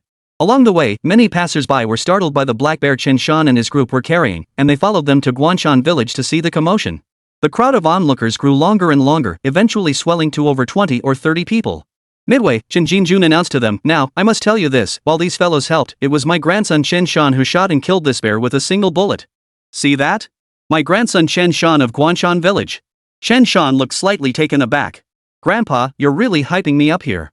Aren't you afraid I'll fall flat on my face later?" Chen Jinjun dismissed the concern with a scoff. "If you didn't have the skills, then yes, I'd be setting you up for failure. But since you've got the skills, this old man's here to make your name. Third son, you build your reputation while you're young. These days, a good name is worth its weight in gold, you understand?" Chapter 020, Chen Shan distributes meat, drawing universal praise. "Grandpa, I understand." Chen Shan replied. The group returned to the outskirts of Guanshan village. The morning pavilion at the village entrance still stood, with many relatives and friends of the Chen Sanlai family paying their respects. Additionally, villagers from Guanshan village had gathered here to lend a hand and chat. Early tomorrow morning, Chen Sanlai would be laid to rest. This required the support and assistance of the entire village. When Chen Shan and his group appeared carrying the bear, Guanshan village erupted in commotion. Good heavens, that must be a black bear. It's huge and looks terrifying. That fur is incredibly thick. If used for clothing, it would be incredibly warm. I heard Tianlin's third son killed this bear. So young, yet so skilled. A crowd rushed over, chattering excitedly. Village chief Chen Dekwai was there, along with Zhang Fugui and others Chen Shan knew well. His mother, Zhang Xiufan, and his eldest sister, Chen Ling, were also present and came over. Chen Dekwai exclaimed in utter astonishment, "Third son, you actually brought back a black bear?" Chen Weigua, who had been left empty-handed when the meat was distributed at the Chun household yesterday, sneered sarcastically, "TSK, impressive. Young third can hunt black bears already? Won't he be bringing back a bear king next?" The dominant bear among bears is called a bear king. Only brown bears weighing over 800 g, approximately 400 kilograms, could be considered bear kings. Brown bears and black bears are not the same. Black bears typically weigh around 300 kgs. Brown bears easily reach 400-500 g, while dominant brown bears routinely exceed 800 g, some even surpassing 1000 g. Heaven only knows how many of these beasts lurk in the ancient forests of the Xing'an Mountains. Chen Weigua's words carried a hint of goading, as if he'd welcome Chen Shan hunting a bear tyrant and perishing in the mountains. Chen Jinjun shot Chen Weigua a cold glance but said nothing. Chen Shan narrowed his eyes and glanced at Chen Weigua, committing those words to memory. With so many people talking, Zhang Xiufan and the others didn't pay much attention to Chen Weigua's words. Zhang Xiufan asked anxiously, "Dad, third brother, are you both okay?" Chen Ling also asked anxiously, "Third brother, you're okay, right?" Chen Shan smiled. "Sis, Mom, we're perfectly fine. Not a scratch on us. Don't worry. It was just a black bear. No big deal. Only then did Chen Ling and Zhang Xiufan's expressions visibly relax. Zhang Wan'er, who was among the crowd, heard Chen Shan's words. Her furrowed brows slowly relaxed and a delighted expression spread across her face. Chen Ling couldn't contain her excitement. Third brother, you're so skilled. You can even take down a black bear. Zhang Xiufan patted Chen Ling on the shoulder and shot her a look. Chen Ling froze, then turned to see Chen Sanlai's wife, Wu Yun, approaching. Wu Yun looked at the dead black bear lying on the ground, her eyes reddening. Uncle Jinjun, San'er, Gangzi, thank you for avenging Sanlai. Shuabin, come here. It's time to kneel before your second uncle and third brother. Chen Shuabin indeed approached, preparing to kneel as Wu Yun had instructed. Chen Jinjun hurriedly interjected, Sha Yun, what are you doing? We're all family here in the village. This is the least we could do. A man's knees are made of gold. Shuabin, you can't kneel blindly, understand? Chen Shuabin still knelt down with a thud, his voice hoarse, Uncle Jinjun, third brother, Uncle Gangzi. Great kindness needs no thanks. Shuabin will remember this in his heart. Chen Gang, Chen Feng, and the others exchanged awkward glances, instinctively stepping aside to avoid the kneeling. After a moment's hesitation, they exchanged glances and finally decided to address the matter. They hadn't done much this time. Without Grandpa Chen Shan and his grandson, they reckoned someone might have perished in the mountains. Chen Feng shook his head. Shuabin, you needn't thank us. We nearly botched the whole thing and died in the mountains. It was your second uncle and third son who kept their cool and took down that black bear. We didn't do a single thing. Chen Shuabin kowtowed 3 times, then stood up, shaking his head. Uncle Gangzi, you went into the mountains for us, that alone is a favor we can never repay. Chen Jinjun waved his hand, putting the matter to rest. Alright, since Shuabin insists on acknowledging this debt, just accept it. Shuabin, let's carry the bear back and skin it first. Otherwise, it'll spoil if we leave it out. San'er, get moving. Don't just stand there. Aye. Chen Shan and the others quickly carried the bear back to their courtyard. Zhang Xiufan, Zhang Fugui, and the others all headed home. Grandpa, I want to keep this bear skin. It'll be worth a fortune someday. Even if we don't sell it, we can brag about it later. Keep it if you want. But you'll have to skin it later. You know how, right? I can. Fingzi, you guys help me get the bear skin down first. It'll make skinning the meat easier later. Got it. Chen Shan gripped his knife firmly and, with Chen Feng and the others assisting, began separating the flesh from the hide. His technique was excellent. As the blade advanced inch by inch, the thick, fleshy bear hide separated effortlessly. His skill left Feng and the others in awe. Chen Shan soon finished separating the skin, and the group then began stripping the meat. They separated the meat from the bear's paws, ribs, legs, and other parts. Additionally, they extracted the valuable bear fat. After the division was complete, the old man turned to Chen Feng and the others. Guys, how do you think we should divide up this bear meat today? Chen Feng gave an awkward smile. Old man, we didn't do much work. You decide how to divide it. Old man Chen was quite satisfied with their attitude. He turned his attention to Chen Shan. Third son, you handle the distribution. Sure thing, I'll handle it. Chen Shan took charge. We're family, so let's cut to the chase. For the bear paws, my family will take 1 front paw and 1 rear paw. We weighed the meat earlier. After removing the hide and fat, there's only about 140 pounds left. Sanlai's family needs some meat for their affairs. Let's help them out, give them 20 jin. That leaves us with 120 jin. Uncle Feng, Uncle Gangzi, your 2 families. Uncle Feng, you take 20 pounds. Uncle Gangzi, your family also lost a dog, so as compensation, I'll give you 10 pounds.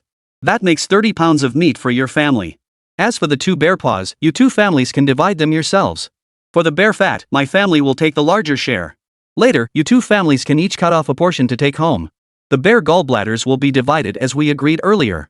But when we sell them, we need to help Shuabin's family out. That was settled beforehand. Is that okay? Chen Shan's division was actually quite generous. He gave them 2 bear paws and shared 50 pounds of meat with them. Chen Feng and the others didn't even hesitate before agreeing. San'er, you're a fair-minded guy. Whenever there's work to be done at home, remember to call us, we'll definitely come help. Third brother, you've been more than generous with this meat. Let's leave it at that. Alright, we'll do as you say. Chen Gang and the others chimed in, clearly pleased. Then they hoisted the meat and headed home. After they left, Zhang Xiufan asked in surprise, Dad, there are 7 people in each family. That's all they got? Why are they so happy? Chen Jinjun gave a cold laugh and briefly recounted the situation. Zhang Xiufan listened, her anger rising. Ugh. They actually have the nerve to take meat? If it were me, I wouldn't give them a single pound. Third son, why did you give them so much? 2 pounds per person would have been generous enough. Shen Ling added indignantly, exactly. That handful of people got scared half to death by a black bear. They nearly got us killed. Chen Jun shook his head. You can't say that. They did help carry the bear back. Besides, Sanner and I will be living in these mountains from now on. If we can avoid antagonizing these people, we should. If we ever run into trouble, who knows? We might need their help. Even if we take a step back, giving them a more generous share of the meat might prevent them from shooting us in the back while we're in the mountains. You understand? Zhang Xiaofan gasped in surprise, then immediately praised him. You really see things clearly, Dad. Since you'll both be living in the mountains, this is the right approach. After speaking, Zhang Xiaofan asked doubtfully, did you think of this too, Sanner? Chen Shan nodded with a smile. Of course. Why else would I ask how to divide it? Chen Jun roared with laughter. Xiaofan, your son's finally wised up. He's sharp as a tack now. Chapter 021, The Yellow Weasel Runs Rampant in the Village. The old man praised Zhang Xiaofan's son. Zhang Xiaofan responded appropriately, Dad, you're flattering him.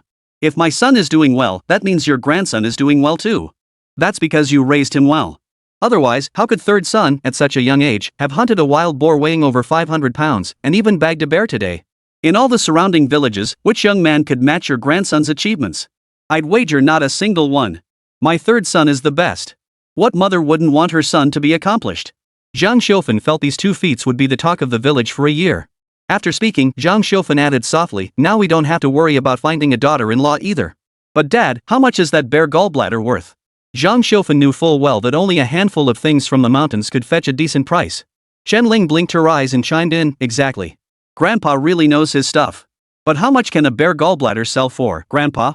Chen Jun chuckled. No idea. It's been ages since I sold one. Prices might have changed. I'll check soon. But first, I need to process this bear gallbladder. All right. Zhang Xiaofan wasn't skilled at processing bear gallbladders, only the old man and Chen Shan knew how to do it properly at home.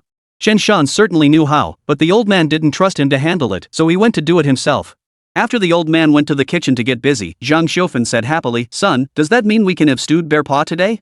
Chen Shan thought for a moment and said, Mom, we definitely can, but preparing it takes so much time. Why don't we have it tomorrow? Fine. It was only years ago when your grandfather hunted a bear. I had it once, and that's how the old man cemented his reputation as Guanshan Village's top marksman. Zhang Xiaofan chuckled. Now that you've bagged a black bear yourself, it looks like you're carrying on your grandfather's legacy. Seems your old mom won't be short on meat from now on. By the way, son, something's been a bit off around the village lately. Zhang Xiaofan thought for a moment and said, lately, there've been quite a few weasels causing trouble around here. They've been biting chickens, ducks, and other farm animals people keep. Some folks' dogs have even been bitten. Son, what do you think? Could we be facing a weasel infestation in our village? He strained his memory, distant recollections slowly surfacing. Lin Don's expression grew grave as he finally pieced together fragments of the incident. Weasels attacking the village. He always felt that many memories from his youth had grown hazy. It seemed that after decades had passed, he could only recall fragments of the past. Only when certain triggers surfaced could he recall fragments. Prompted by his mother's reminder, Chen Shan recalled that in his previous life, the village had indeed been terrorized by weasels besieging the hamlet. Yellow weasels, known locally as Huangpizi, were one of the 5 great demons of northeast China. Vindictive and eerily supernatural, they were feared. Back in his previous life, around the time Chen Sanlai had just died, the village of Guanshan had been plagued by yellow weasels. It started with chickens and ducks being harassed by the weasels at night. Soon after, they began being killed outright. For nearly a month, the village was filled night after night with the shrieks of weasels. You could even hear the dense rustling of them scurrying outside the village at night, while the dogs barked incessantly, making sleep utterly impossible. Some villagers dared not sleep at all, for the weasels would sneak into houses at night, biting people's hands and feet. What's more, some households had children, so someone had to stay awake at night just to keep watch for the weasels. Later, the weasels seemed to go mad, even attacking pigs and the production team's cattle. This drove the people of Guanshan village to desperation, yet they were utterly helpless. As for how it was finally resolved, Chen Shan was young back then and didn't pay much attention, so he genuinely forgot the details. But for years after that, folks in Guanshan village pretty much stopped raising chickens and ducks altogether. And when a weasel causes trouble, there's always a reason. He happened to know the reason. The reason was that someone in the village had been secretly catching yellow weasels, skinning them, stripping their bones, and eating their meat. The weasels had taken a grudge against them. This had enraged the weasels. The instigator was a man named Chen Shan from the village. Chen Shan learned this later, when he was around 30, chatting with Chen Hai's son, Chen Han. He discovered that Chen Hai had often eaten the weasel meat when he was young. Back then, even hunters couldn't manage to eat meat every day.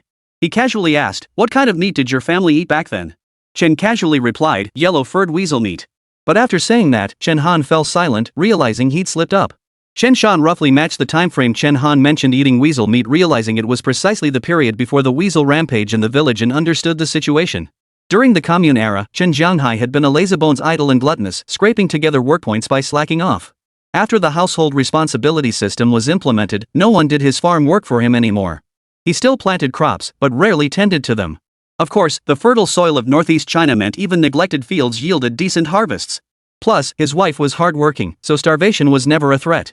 But what was puzzling was that despite his lack of diligence, his household seemed to be doing quite well. They often bought things, and his complexion was plump and healthy, unlike others who rarely ate meat and had sallow faces. It was precisely this kind of thing that could stir up the weasel clan's collective hatred and drive them to seek fierce revenge. Chen Shan guessed that all the yellow weasels from the nearby mountains had gathered here at that time. Chen Shan feigned confusion. Yellow-furred creatures? Have there been many around lately? Zhang Xiufan shook her head. Not particularly. But when I was at Chen Sanlai's memorial hall earlier today, I overheard them discussing it. Several households saw yellow weasels at night even before dark. Some people's chickens were half-eaten. Your Aunt Xiu Hong got up early this morning cursing and ranting. Chen Shan thought to himself, this yellow weasel siege of the village would only escalate, becoming truly terrifying. Truth be told, he did have a solution, but his words carried little weight. If he brought it up now, no one would believe him, they'd just think he was making a mountain out of a molehill. Only when things got completely out of hand would the villagers perhaps consider trying his idea as a last resort. Tonight, he'd have to keep a close eye on Huanglong. He'd lock both Huanglong and Huzu inside the house to protect them from the weasel. Chen Shan hummed in acknowledgement. Then it must be those yellow weasels coming down the mountain for food lately. Shouldn't be anything to worry about. Zhang Xiufan sighed. Let's hope so. But I told your dad about it, and he said there's something eerie about this. He told us to be careful. Oh, son, Huanglong got in for today and seems to be in good spirits. I chopped up some wild boar meat and cornmeal to boil for him during the day. He ate it with gusto. Chen Shan chuckled. Huanglong must be super grateful to you. You bet. That dog's become so affectionate with me now. Whenever I go to feed him, he rubs up against me like he knows I saved his life, Zhang Xiufan said with a satisfied smile. Dogs are so perceptive, Zhang Xiufan added. By the way, son, your grandfather needs help carrying the coffin this afternoon to bury your Uncle Sanlai. Since you're not married yet, you don't need to help. As they chatted, Shen Jinjun emerged shortly after. He asked, Xiufan, did you say there's been a weasel causing trouble around the village lately? Zhang Xiufan nodded. Dad, you heard it too, didn't you? Shen Jinjun sighed. How far is our yard from the kitchen? How could I not hear it? I'm not deaf. Damn it, this is no small matter. Some good-for-nothing bastard must have caught a weasel, brought it back to the village to skin it and eat its meat. True to his reputation as an old hunter, the old man had deduced the whole situation from just a few small details. Chen Shan couldn't help but admire him. No wonder he'd lived decades longer than himself. Chapter 022, Uncle Chen's meat delivery. Is your cellar already bursting at the seams? Huh, Dad? So you're saying the weasel trouble in our village these past few days was actually caused by someone from the village? Zhang Xiufan asked in surprise. Chen Jinju nodded. Yeah, there's definitely a reason behind the weasel disturbances, but our village is too big to pinpoint exactly who's responsible. Guanshan village was a large settlement spanning several villages, with a considerable population, at least 200 households. Pinpointing a culprit would be no simple task. Big sister Chenling asked, so, Grandpa, can this situation be resolved? Chen Jinjun remained non-committal. Those weasels hold grudges. Since they've already started, they won't stop until they cause major trouble. Plus, with multiple households already affected, it shows these weasels are coming in force. There's probably more than just one or two of them. Catching them will be tough, and if we push them too far, killing one might just bring a whole pack. Chenling asked, so Grandpa, is there any way to deal with this? Chen Jinjun thought for a moment, then shook his head. I honestly don't know. Well, we'll just have to wait and see. I'll find time to talk to De Kuei about this. Oh, and Sanner, give that bearskin a good wash. Clean it up and let it dry. When the time comes, I'll make you a bearskin coat out of it. It's not worth anything to sell now anyway, and it's just sitting there going to waste. Chen Shan exclaimed in delight, Grandpa, you know how to make a bearskin coat? He genuinely hadn't known this, since his family had never made such things before. Chen Jinjun replied casually, learned it from an old hunter back in my youth. Ha! If you're expecting something fancy, forget it. But trust me, once this old man finishes it, it'll be warm and comfortable to wear. Making a bearskin coat wasn't just about sewing it into a garment shape. The fur had to be softened and treated. It was quite a complex process. But once finished, it was genuinely warm to wear. Bears rely on their thick fur to roam freely through the mountains in winter. It would be strange if it weren't warm. Chen Shan grinned. Well, thanks, Grandpa. Once it was finished, if the old man planned to venture into the mountains again this winter, Chen Shan intended to have him wear this bearskin coat. Later on, if he could hunt a few more bears, he'd have the old man make him one too. Chen Shan spoke up then, "Hey mom, can we preserve this meat for a bit longer? Isn't it about time second brother comes back for his allowance? When he returns, we should let him eat more meat. Studying in the city takes a toll on his brain, he needs proper nourishment. Oh, we're eating meat every day at home, but second brother is still nibbling on steamed buns at school. I just can't bear it." Though he was called second brother, Chen Shan could just as easily be called first brother. But since they had an older sister above them, they'd always referred to Chen Ling as the eldest, Chen Dongliang as the second, and Chen Shan as the third. Chen Shan figured when Chen Dongliang returned and saw all this meat at home, he'd probably be stunned. The nation in the 1980s was undergoing a period of transformation. Food coupons and cash circulated alongside each other during this era. More expensive industrial goods required special industrial coupons for purchase. Chen Dongliang usually came home about once a month, taking cash, grain, and grain coupons back to school. It was still about a week until Chen Dongliang's scheduled return, though he might come back sooner. Zhang Xiufen nodded. "Don't worry. I'll fry some meat in lard or bear fat to preserve it longer. I'll fry some bear meat and wild boar for your second brother. We've got some preserved meat too." After a pause, Zhang Xiufen glanced at the old man before hesitating. "We should also send some meat to your uncle's family. After all, we can't eat it all ourselves. We should go today, or the bear meat will spoil if left too long." Zhang Xiufen's maternal home was in Changsheng village, over 10 miles from Guanshan village. Chen Shan had 3 uncles and 2 aunts, and Zhang Xiufen was the eldest among the 3 aunts. Chen Jinjun knew Zhang Xiufen feared upsetting him. He replied indifferently, "With so much meat, if we don't send it to our in-laws, where else would we send it?" Zhang Xiufen finally relaxed. In those days, as long as the elders were still alive and lucid, they held the authority in the household. Since the meat came from the old man, she couldn't make the decision on her own, fearing he might refuse. The old man added, "Sanner, hold off on sending any to your 2 aunts for now." Chen Shan gave an awkward chuckle. He'd heard his mother say that his eldest and youngest aunts had defied the old man years ago, insisting on marrying their current husbands. Their marriages weren't particularly happy, and the old man had remained deeply displeased about it ever since. From the old man's tone, it seemed he didn't want to send meat to his older and younger sisters. Old man Chen added, "In a while, you and I will stay at your aunt's place for a couple of days. We'll go into the mountains to hunt a pig and share it with them." Chen Shan. The old man claimed to be angry at his own daughter, but deep down, he still cared about his eldest and second daughters. "But why are you panting like that, old man?" Chen Shan immediately replied, "Grandpa, got it. Just give me a shout whenever you're ready to go." Frying meat wasted a lot of oil, but without frying it, they couldn't finish it all and it wouldn't keep long. Even though they had to feed Tiger and Yellow Dragon now, the best they could manage was mixing a bit of minced meat or broth into their cornmeal. These days, what family could afford the luxury of feeding meat to their dogs at home? The Chens were chatting in the courtyard when they heard 2 figures approaching from outside, carrying something on poles. "Sanner, come give me a hand. Your uncle's bringing you some meat, ha ha ha. You little glutton, you're craving it, aren't you?" Chen Shan whipped his head around and saw his uncle, Zhang Chenkai, standing outside. Alongside his uncle was his son, Zhang Xinlin, the second son of his uncle's family. "Ah, uncle. Brother Xinlin. What are you doing here?" Chen Shan immediately walked out of the courtyard and saw what was on the carrying poles. The 2 of them carried just 1 basket. Lin Dong saw that 1 basket held a piece of wild boar meat weighing about 20 pounds. The other side held a variety of items, some mountain produce, along with a bottle of canned snacks and pastries. His uncle chuckled, "See for yourself, kid. When your brother and I went into the mountains earlier, we set a trap. Luck was on our side, we caught a wild boar weighing about 200 pounds. We butchered it, so we're bringing you some meat. Big sis, it's been a while since you've had meat at home, right?" Zhang Chengkai laughed heartily outside the courtyard. He was practically raised by Zhang Xiufen. Meat was scarce in every household these days. With so many brothers in his family, a 200-pound boar wouldn't leave much after gutting. But he insisted on carrying over 20 pounds of meat and some other things to bring to his elder sister's place. My cousin chuckled. "Uncle said 10 pounds would be plenty, we've got enough for ourselves." But Dad insisted on bringing 20 pounds. He said since you always treated him so well back then, sharing good food with him whenever you could, now that we have meat, he just had to bring some over to your place. Zhang Chengkai pursed his lips. He'd brought over 20 pounds of meat with him. The Lin family would have to treat his sister better from now on. The old man, however, was all smiles, seeming quite pleased with Zhang Chengkai. This was what true kinship meant, mutual support through life's journey. Zhang Xiufen, however, had no intention of flaunting how much meat they had. She greeted them as they entered the courtyard, her face filled with emotion. Good, Chengkai. Your sister truly didn't spoil you for nothing. You're so much better than your older brothers. But when you head back, make sure to take plenty of bear meat with you." "Ah, sure." The words barely left his mouth when Zhang Chengsai's expression suddenly froze. He snapped his head up. "Sis, what did you just say?" Cousin Zhang Xinlin also froze, asking, "Huh?" Auntie? Bear meat? What bear meat? Eldest sister Chen Ling smiled gently. Grandpa and third son went into the mountains today and hunted a black bear. Look here, the bear meat and paws are right here. There's over 100 pounds of it. Mom just mentioned she wanted to bring some meat for you all.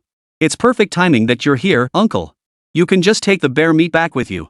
Zhang Chengkai and Zhang Xinlin stared at the huge, dark bear hide and the dozens of pounds of meat, their faces frozen in utter disbelief. Chen Ling added, oh, and yesterday Grandpa took third son into the mountains. The kid's really grown up, he even bagged a huge boar weighing over 500 pounds. Zhang Chengkai and his son stood rooted to the spot, completely dumbfounded. After a moment, Zhang Chengkai forced a wry smile. I came to deliver meat to you, but it seems your cellar is already overflowing with it. Chapter 023, Who needs 3 wheels and a bell when marrying a wife? Seeing Zhang Chengkai and the others still standing there, Chen Jinjun spoke up, alright, Chengkai, go rest in the courtyard. And Xiaofun, what are you standing around for? Go pour your brother some water. After speaking, the old man headed toward the spirit tent for Chen Sanlai, carrying the bear meat meant for Chen Shuabin's family. In summer, the body couldn't stay in the funeral tent too long or it would start to smell.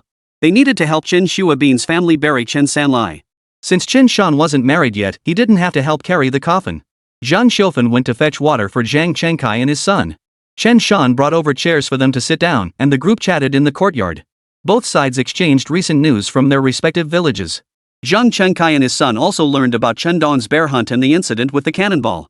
The entire sequence of events left Zhang Chengkai and his son utterly dumbfounded. Cousin Zhang Xilin gave him a thumbs up. Man, Sanner, you've really honed your hunting skills. My dad and I don't have guns. We just occasionally go into the mountains to set traps. If we manage to snare 2 wild boars in a year, that's already pretty good. But you've just dipped your toes in the water and already bagged a big testicle boar and a black bear? That's incredible, truly incredible. Chen Shan remained modest. I just have decent aim and a bit more courage. Nothing special. Zhang Cheng was convinced, your personality is just like your old man's, so proud, yet you play it down. You're not being humble at all. What else should I say? Should I brag that I'm amazing and everyone here is trash? Chen Shan retorted. If you weren't already grown up, I'd beat you senseless. Zhang Chengkai fumed. You kid, you're even more mischievous than before, cousin Zhang Xinlin said with a smile. Heh, uncle, brother Xinlin, calm down. Tonight we'll drink our fill, no stopping until we're tipsy. Chen Shan stopped teasing his uncle. The fact they brought meat meant they were already the best kind of relatives. Zhang Chengkai shook his head repeatedly. Ah, no way. Your mom said she'd give us bear meat, so we have to hurry back. If it sits too long, it'll go bad. Besides, we've got stuff to do at home. We can't delay. If we stay the night, we'll lose half the morning tomorrow. I've never had bear meat before. This is quite a treat, better late than never. Chen Shan wondered aloud, wouldn't leaving the meat overnight be fine? Besides, after walking so far, aren't you exhausted, uncle? You youngster. The road's perfectly smooth, what's there to be tired of? These days, what don't we do with these 2 feet? I told you, there's something urgent at home. We need to hurry back. Once the autumn harvest is over and things calm down, we'll have time to play then. After resting a while, Zhang Chengkai didn't hesitate. He stood up and pointed to the black bear meat still sitting in Chen Shan's yard, not yet stored in the cellar. Sis, chop me up some bear meat. I'll take it back for my brothers to try. Just a pound or 2 will do, no need for much. Zhang Xiaofun glared at him. If you must go, I won't stop you. But you can't leave on an empty stomach, that's unthinkable. Daughter, quickly cook 2 bowls of noodles. Add plenty of lard, understand? And don't skimp on the oil-fried noodles either. Sanner, chop some bear meat for your uncle. Since they're heading back, let them go. I won't hold them. Chen Shan nodded. It was summer now, and every hard-working family was busy weeding and fertilizing their fields to give the crops one last push. After Chen Shan had distributed the bear meat earlier, the household still had about 70 pounds left. Chen Shan chopped up 30 pounds for his uncle. He'd been worrying about what to do with so much leftover bear meat they couldn't possibly eat it all. His uncle's visit came at just the right time. Zhang Chengkai hurriedly protested, third brother, that's far too much. You've chopped off so much that we'll barely have any left at home. Chen Shan shook his head. Uncle, come on. You're taking it back, but it's not just for your family. What about your older and younger uncles? Won't they want some? And what about my aunts? You'll have to share a few pounds with them, right? And my maternal grandparents, you can't shortchange them. Enough. We're all family, no need for formalities. Keep insisting and it'll feel like you're treating us like strangers. Zhang Xinlin rubbed his hands together and chuckled. You've really grown up, kid. Soon, Chen Ling cooked noodles for them. She generously drizzled oil over the noodles, added the rich, savory broth, and sprinkled scallions on top. The aroma alone was enough to make anyone dizzy with delight. Father and son ate until they were completely satisfied. After finishing, Zhang Xinlin and his son pedaled home with the bear meat, their legs seemingly immune to fatigue. After seeing them off, Zhang Xiufan asked Chen Shan, "Son, did you chop all that meat? Won't your grandfather be upset? After all, we didn't give any meat to your aunts, but we gave it to your grandfather and the others." Chen Shan shrugged. "Mom, don't worry about it. Grandpa said he'll visit Auntie and Auntie's place with me in a while. We'll just slaughter a pig for them then." Zhang Xiufan relaxed, then added, "Son, that makes sense, but aren't you two making hunting sound a bit too easy? Your grandfather used to go months without bagging a single pig. How come you make it sound so effortless now? Besides, hunting in the mountains is still too dangerous. Even if I don't eat meat, I don't want you taking that risk." Chen Shan shook his head. "Mom, if we want a better life, we have to take some risks. Don't worry, I won't go into the mountains until Huzi's injury heals." Zhang Xiufan sighed. "You youngster, how come you seem to have matured so suddenly these past few days? You've developed your own opinions. When Dong Liang comes back, he'll probably be surprised too." Chen Shan smiled. "Actually, I'm looking forward to seeing second brother. It's been a while since I last saw him." Yes, it had been a while, as if a lifetime had passed. "Sanner, chop up a couple pounds of bear meat for you. Take it over to Sister Wan'er's place for them to try something new." Chen added, "Fugui and the others have helped out with so much around the house lately. Better a good neighbor than a distant relative, right?" Chen Shan glanced at his eldest sister. She was clearly worried he might change his mind and not marry Sister Wan'er after all. "Got it. But is Sister Wan'er home?" Chen Shan asked. "She is. I just saw your Sister Wan'er come back. She even glanced at you, but you were busy chatting with your uncle and the others, so you didn't notice." Chen Ling encouraged him, "Third brother, you've got to step up your game. Aim to settle things by the end of the year." Chen Shan spread his hands helplessly. "Sis, I've got no job and no money. How am I supposed to marry anyone?" Chen Ling blinked innocently. "Didn't you guys hunt that bear gallbladder? Surely you can split $100 or so from the family? What's the matter? You think $100 isn't enough to marry a wife?" While the 3 transformations in one sound concept was popular in the 70s and 80s, it mainly caught on among urbanites. After all, many places were still earning work points at that stage, and families simply didn't have much money. As long as conditions were passable, a man was hardworking and not too bad looking, he could usually find a wife. The engagement can wait, but I'll cover the meat. Chen Shan still planned to secure some funds first, but he already had ideas forming in his mind. After pondering, Chen Shan immediately chopped up 3 pounds of bear meat. Chen Ling was surprised. "Why so little?" Chen Shan replied calmly, "Sis, it's fine to show goodwill to others, but blindly doing so isn't wise. 3 pounds is just right, not too much, not too little. You're so young, yet you've got all these clever words. But third brother, how about I set up a time for you to meet your Sister Wan'er? You can just come along as company." Chen Ling suggested, "Everyone in the village knows us anyway, no one will get the wrong idea. These days, messing around with relationships could cause trouble. But if Chen Shan was with his own sister plus Zhang Wan'er, it would be fine." Chen Shan's eyes lit up. "Great idea. Why didn't you say so sooner? Seriously, did I really have to bring it up myself?" Chen Ling had expected him to refuse, but his eagerness left her speechless. "Sanner, you must be starving." Chapter 024, The Great Sage Assaults the Dog, Chen Shan's Fury. Facing his sister's teasing, Chen Shan whined, "Sis, you're a girl. Talking like this all day long, Mom would scold you if she heard. You're always worrying about my business, but what about your own affairs? You're the eldest sister and still unmarried, and second brother hasn't tied the knot yet either. Yet here you are worrying about this third son. I'd rather see you find me a brother-in-law first." In most parts of the country, when it comes to marriage, it's customary to prioritize the eldest. If the eldest isn't married yet, the younger siblings shouldn't marry either. It's easy to become the subject of gossip. Of course, this is just the majority and doesn't apply to all situations. Chen Ling shot Chen Shan a glare. "Get lost. Why would I be in such a rush to get married? I'm barely in my 20s. Wouldn't it be better to stay home for a couple more years? What? Now that life's gotten better and we can afford meat, you're trying to get Mom, Dad, and Grandpa to marry me off? Like we're short on meat to eat now? Like I'm not pulling my weight around here? You think you've grown wings now, huh? Start bossing me around, and I'll show you. You better believe I'll teach you a lesson. Don't think I won't beat you just because you're older now. If you don't get spanked for 3 days, you'll climb onto the roof and tear off the tiles." In northeast China, while some families did favor sons over daughters, the Chen household wasn't one of them. Whether daughter or son, they were treated equally, scolded when deserved, spanked when necessary. Women in the 1980s truly held up half the sky, no joke. Whatever men could do, women could do too. They were genuinely strong.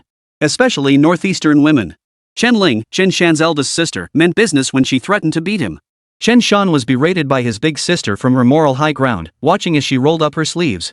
Chen Shan immediately begged for mercy. All right, sis, stop scolding me. I was wrong. As long as I apologized fast enough, her fists wouldn't land on me.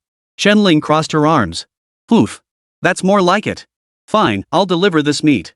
I'll just tell Wan'er it's from you. Yeah, I'll find a chance for you two to talk properly these next couple days. Chen Ling hoisted the bear meat and headed toward Zhang Fugui's house across the way. Once Chen Ling was gone, Chen Shan immediately grew cocky. Mom, my sister tried to beat me up just now. Why didn't you come out and tell her off? Zhang Xiufen emerged from the room, her voice dripping with sarcasm. If your sister hit you, she must have had her reasons. Besides, your sister's a girl, and I'm a woman too. What, you expect me to take your side against her? Ha! You're not exactly a looker yourself, yet you dream of being some beauty queen. Chen Shan begged for mercy again, blurting out, 6. Zhang Xiufen frowned. You want me to beat you 6 times? Chen Shan waved his hands. Ahem, I meant. Mom, you curse like you're spitting rhymes. You're too smooth. Zhang Xiufen sensed something was off but couldn't pinpoint it. She gave Chen Shan's arm a light slap. Stop spacing out. Help me cut the meat. I'll render the bear fat later and fry the bear and boar meat too, otherwise it won't keep. Got it. That afternoon, Chen Shan helped Zhang Xiufen wash and cut the meat. He then tended the stove while watching her render the bear fat. Once the bear fat rendered, they set aside the fat-filled skins. Chen Shan would occasionally pinch off a piece of the rendered fat, sprinkle it with salt, and chew it until it crunched delightfully, the aroma making him dizzy with pleasure. Watching his mother render the bear fat, Chen Shan felt his life's hard work was worth every moment. He vowed to provide his family with a good life. Chen Shan's expression of pure enjoyment made him look like the pampered son of a wealthy landowner. This made Zhang Xiufen feel uneasy, and she tapped the ladle against the edge of the pot. Stop eating already. Before the meat's even fried, you'll have polished off all the cracklings yourself. Chen Shan retorted with righteous indignation, Mom, come on, now. Do I look like someone who can't control their appetite? If you think that, you're seriously underestimating me. I'm a man of self-control and great willpower. Come dinner time, Chen Shan flushed slightly and told Zhang Xiufen, Mom, I'm full from the bear fat cracklings. I won't be eating dinner tonight. If I get hungry later, I'll just grab some leftovers from the cupboard. Zhang Xiufen sneered coldly, oh? So today we have a young master boasting about his willpower and ability to control his appetite, do we? Chen Shan stood his ground before his family. Those were the words of Chen Shan, the young master of the Chen household. What does that have to do with me, old third Chen? Oh, and Dad, Mom, remember to feed Tiger and Yellow Dragon.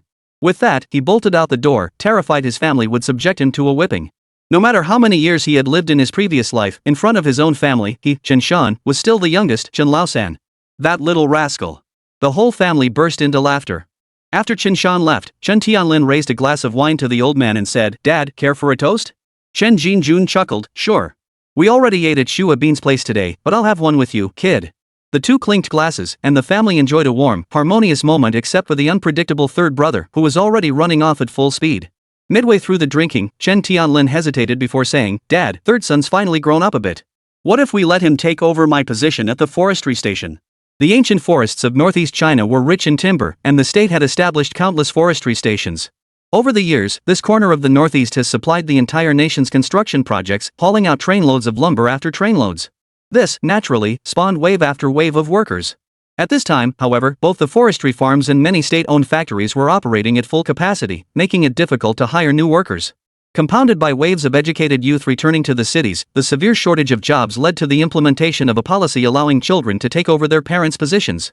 Many families, unwilling to see their children idle, chose to have them take over their parents' positions, while the older generation gave up their jobs to seek other means of livelihood. Chen Jinjun shook his head. No rush. I see this kid has a knack for hunting. Let's observe him a while longer. If it truly doesn't work out, then we'll have him take over the position, right? Chen Tianlin fell silent for a moment, his lips twitching. But hunting is too dangerous. Yesterday he dared to hunt wild boar, and today he's after black bears. Chen Tianlin truly feared the day this kid would dare to take on a man bear, a creature with massive claws. A bear refers to a brown bear, also known as a grizzly bear or a bai. These beasts are fierce and powerful, capable of hunting cattle and horses for food. The big claws, of course, referred to tigers. Of course, in the 1980s, hunting tigers required special permission from higher authorities. Without compelling reasons, approval was rarely granted. Chen Jinjun shook his head. Alright, that's how it is. We'll see. Seeing the old man's resolute expression, especially since he was currently eating game hunted by his own son, Chen Tianlin couldn't quite muster a firm stance. He sighed, alright, we'll see. Chen Shan wandered around outside for several hours, strolling through the village where he'd lived for decades. He ran into quite a few familiar faces and chatted casually with them. Returning home, he rummaged through the cupboard for some leftovers to fill his stomach before heading back to his own room. When the house was first built, it had 4 rooms. Now, the eldest sister had 1, the old man had 1, Chen Tianlin and Zhang Xiufan shared 1, and Chen Shan and Chen Dongliang shared the last one.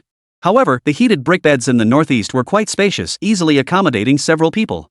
Worried the weasel might cause trouble, Chen Shan brought both Huanglong and Huji inside to sleep, roughly patting the floor with dry grass and such. After washing up, Chen Shan checked on Huji and Huanglong. Seeing Huanglong was recovering well, a smile spread across his face. Huanglong, Huji, get well soon. Once you're back on your feet, we'll conquer the Xing'an Mountains together. Huanglong and Huji flicked their tongues and bared their teeth, as if grinning. Alright, good boys. Sleep tight. Don't disturb me tonight. Yawning, Chen Shan collapsed onto the Kong and fell asleep. Woof woof. In the dead of night, as Chen Shan drifted in and out of sleep, he heard the sound of a dog barking. He shot his eyes open to see Huji standing by his bedside, something seemingly clamped in its jaws. Huanglong was also whimpering softly, his face full of alertness. Holy! Chen Shan looked closely and realized Huji was holding a weasel in its mouth. He was instantly wide awake. He knew this weasel had come to harm his dogs. He'd even locked them indoors to avoid the creature. And yet this damn creature still wouldn't leave his dog alone. At the same time, he heard the barking of dogs echoing throughout the entire village. Chen Shan instantly realized these weasels had made things much worse this time. Only now, they seemed even more ferocious than in his past life. Do these weasels really play such dangerous games? Chen Shan's expression shifted between anger and unease. These weasels were downright eerie. Moreover, while he didn't care whether others believed in ghosts and spirits, he himself, having been reborn, held some faith in such things. I may believe, but you can't come after me. Spirit beings, I'm giving you one last chance, don't ever come bother me again. Or I'll make you understand what it means to get your ass blown to bits. Chapter 025, at a loss, Chen Shan offers a plan. Chen Shan was genuinely furious that the weasel had dared to invade his home. Only because Tiger's injuries weren't severe, and he was keeping an eye on these creatures, plus they were indoors, did the weasel fail to harm Yellow Dragon. If the dog had been tied up in the yard or locked in a cage with no room to maneuver, things would have been much worse. The reason he dared to be so cocky was that Chen Shan truly knew how to deal with these weasels. No mystery, just fire the cannon and blast the hell out of them. Firepower was the ultimate cure for all manner of demons and monsters, subduing any that dared defy. Son, what were Huji and Huanglong yelling just now? Chen Tianlin and the old man both got out of bed fully clothed and knocked on the door to ask what was happening. Chen Shan opened the door and pointed to the yellow weasel dead in Huzu's mouth. This thing snuck into the house. I reckon it was trying to hurt the dog, but Huji bit it dead right here. Chen Jinjuan's face darkened. This is serious trouble. These things only come out at night, they're fast and hard to catch. Village dogs can handle a few of them, but they're useless against large numbers. As for other guard dogs, most aren't trained. They struggle to catch these creatures at best, they might scare the weasels away. Chen Tianlin, who had already heard about the incident during the day, pondered, Dad, if we can't control these weasels, what should we do? Chen Jinjun shook his head. Yellow weasels hold grudges fiercely. I've heard of such incidents before, but they're usually minor skirmishes. At worst, you might lose a couple chickens to vent their anger. Or you could stew a chicken, place it where they often roam, burn some incense and paper offerings, and mutter a few words. By morning, the chicken will be gone, and that should settle things. Chickens in the 80s weren't exactly cheap either, costing nearly a yuan per pound. Back then, people raised chickens mostly for their eggs.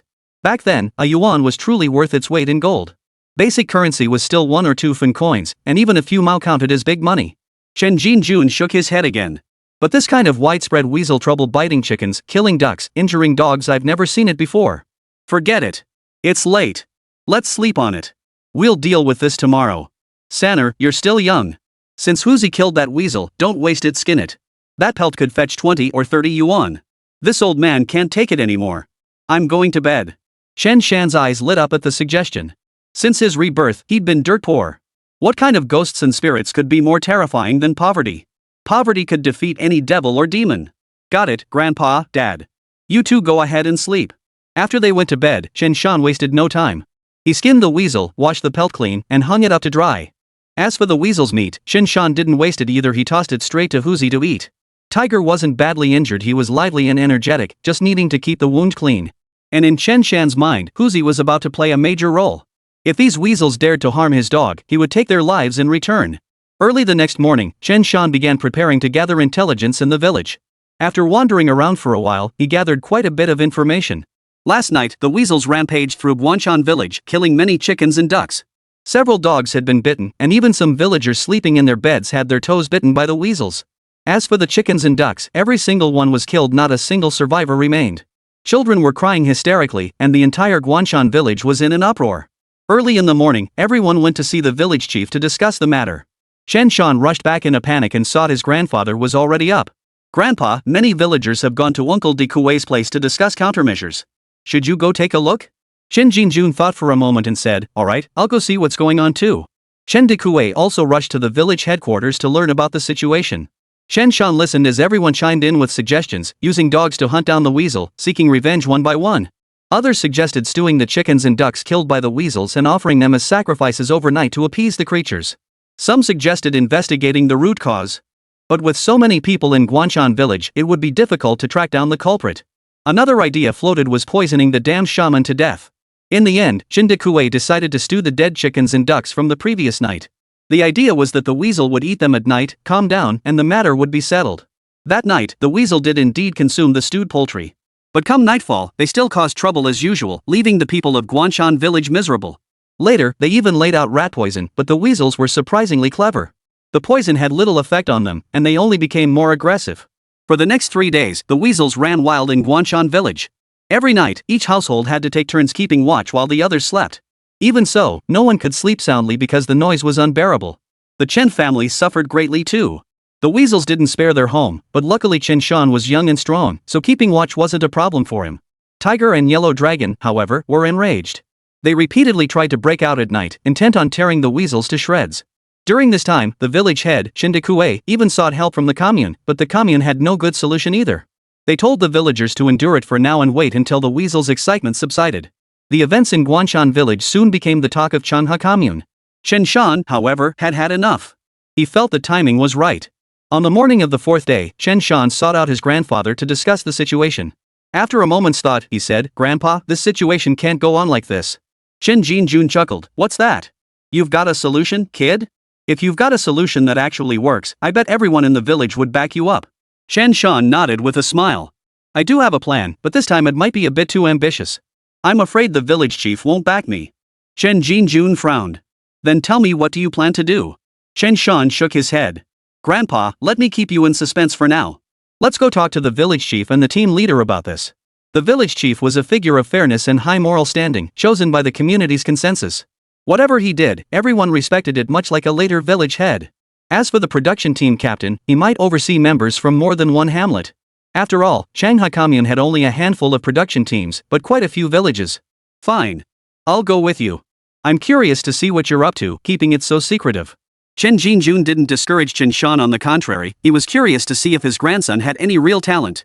The two made their way to the hamlet headquarters, where Chen Xiangdong, the former captain of the 3rd Production Brigade, was also present. Chen Xiangdong was only in his 50s now. Since his youth, he had been bold and enterprising, winning the hearts of the people. The villagers of Guanshan village respected him deeply. When the commune proposed the large-scale contracting system, Guanshan village was the first to respond, throwing themselves into it with great enthusiasm. Back in his youth, Chen Xiangdong had caught the eye of the commune secretary, who later even gave him his daughter in marriage. Thus, Chen Xiangdong was the true powerhouse of Guanshan village, though he was a man of action. Chen de Kuei and Chen Xiangdong stood outside the village office, their faces etched with worry. When they saw Chen Jinjun and Chen Shan arrive, bitter smiles appeared on their faces. Chen Shan spoke up, "Uncle Xiangdong, Uncle de Kuei, don't worry. I'm here to offer you a solution." His words instantly jolted both men. Chapter 026, Mobilizing the entire village to demolish the mountain temple. Seeing Chen Jinjun and Chen Shan, grandfather and grandson, approach the village headquarters, Chen Shan uttered these words. Chen Xiangdong and Chen de Kuei turned to look at the grandfather and grandson, somewhat surprised. Chen Xiangdong gave a wry smile. "Second uncle, Dongzi, what's this plan you've got? Spill it, no beating around the bush. If it's worth a shot, we'll try it." Chen Jinjun shook his head. "I don't have any solutions myself. It's this kid who claims to have one, so I came to vouch for him. Besides, I'm curious to hear what brilliant ideas he has." Chen Xiangdong looked at Chen Shan and chuckled. "They say a kid without facial hair can't be trusted to get things done, but I've heard from Chen Feng and the others about your recent exploits shooting big game and hunting black bears. If this were any other time, with things as chaotic as they are now, I wouldn't bother listening to your nonsense. But Sanner, you better come up with something solid. Otherwise, I'll have to give you a piece of my mind." Chen Dequan chimed in, "Spit it out, kid. We're all so stressed these days, we're getting fevers. Some of the old folks in the village haven't slept properly in days, and they still have to work the fields during the day. I'm worried they won't make it. If this keeps up, in a few more days, there won't even be chickens or ducks left to slaughter for the village banquet. Spit it out, kid." Chen Shandong and Chen Dequai were actually looking forward to hearing Chen Shan's solution. Chen Shan replied immediately, simple. These weasels fear force, not kindness. The more polite we are to them, the more they fear us. They'll only get bolder. What we need to do is strike hard. Make them understand our ruthlessness and resolve. That way, we can ensure no weasel dares show its face in our village for decades. Chen Shandong and Chen Dequan exchanged glances upon hearing this. Stop beating around the bush, kid. Spit it out already. You've got this old man all fired up. Chen Shandong's voice grew solemn. You know what kind of man your Uncle Dong is. When it comes to pulling off something big, I've got the guts for it. Otherwise, I wouldn't have made it to production team leader. Chen Shan smiled faintly. It's precisely because I know you two, Uncle De Kue and Uncle Shandong, have the authority that I came to you. Otherwise, I wouldn't dare suggest anything. Simple. Since those yellow-furred beasts dare to cause trouble, we'll start by borrowing a few cannons from the commune.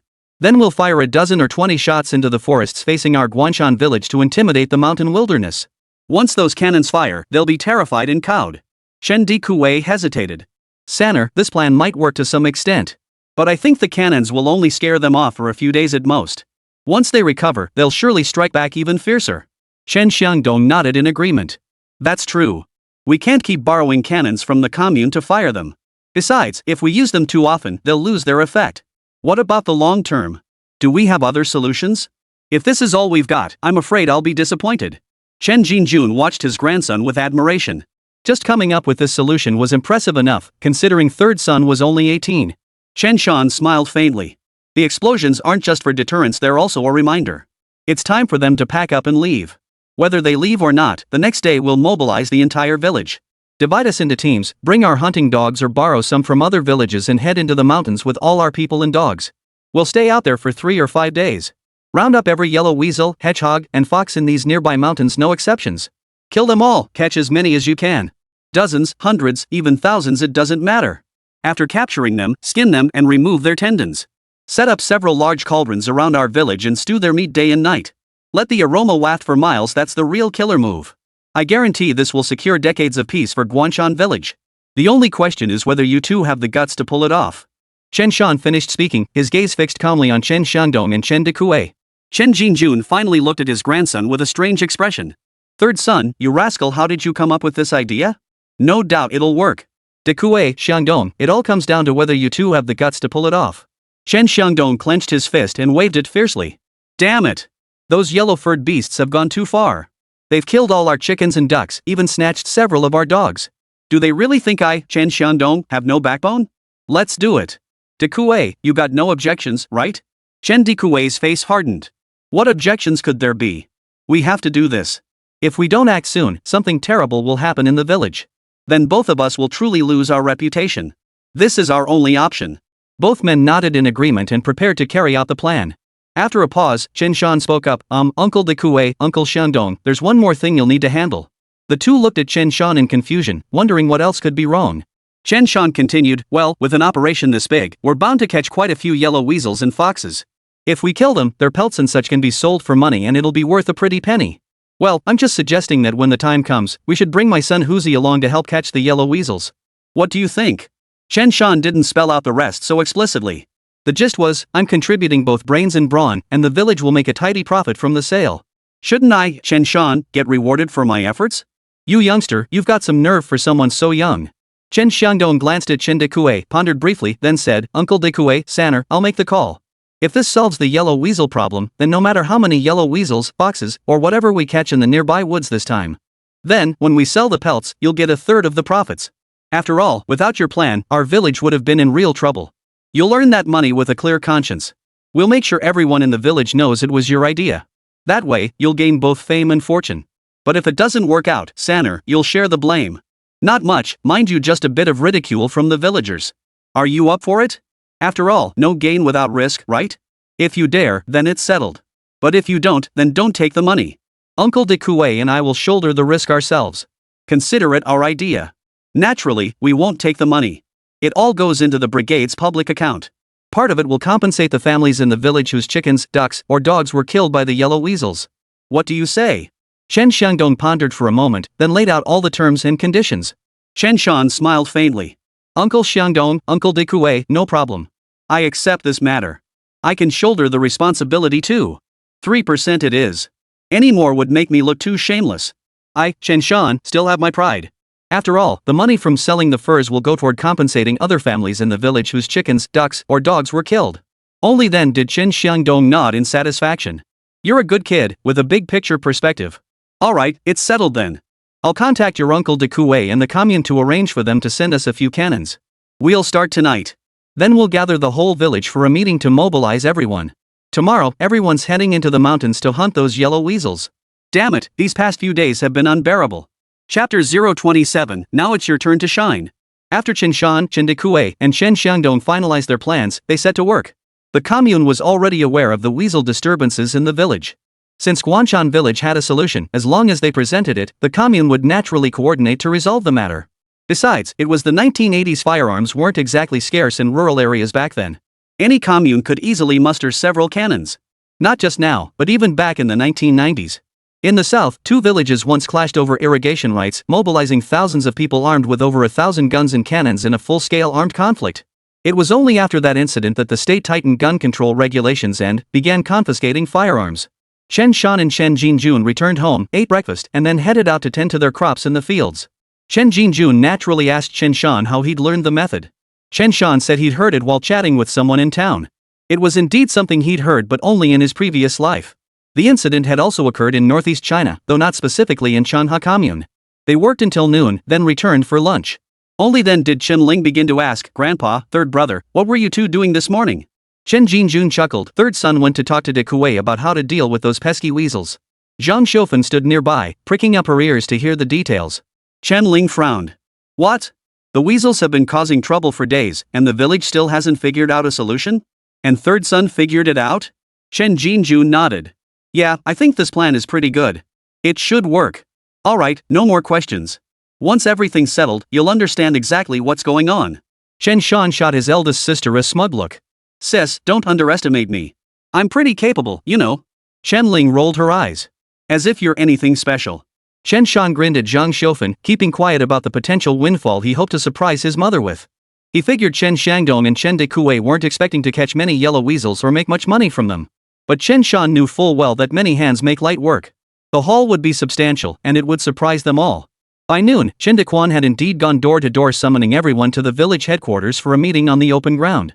A vast crowd from Guanshan village gathered on the flat ground in front of the village headquarters. As the villagers gathered, they saw no fewer than 7 militia rocket launchers parked in front of the village office.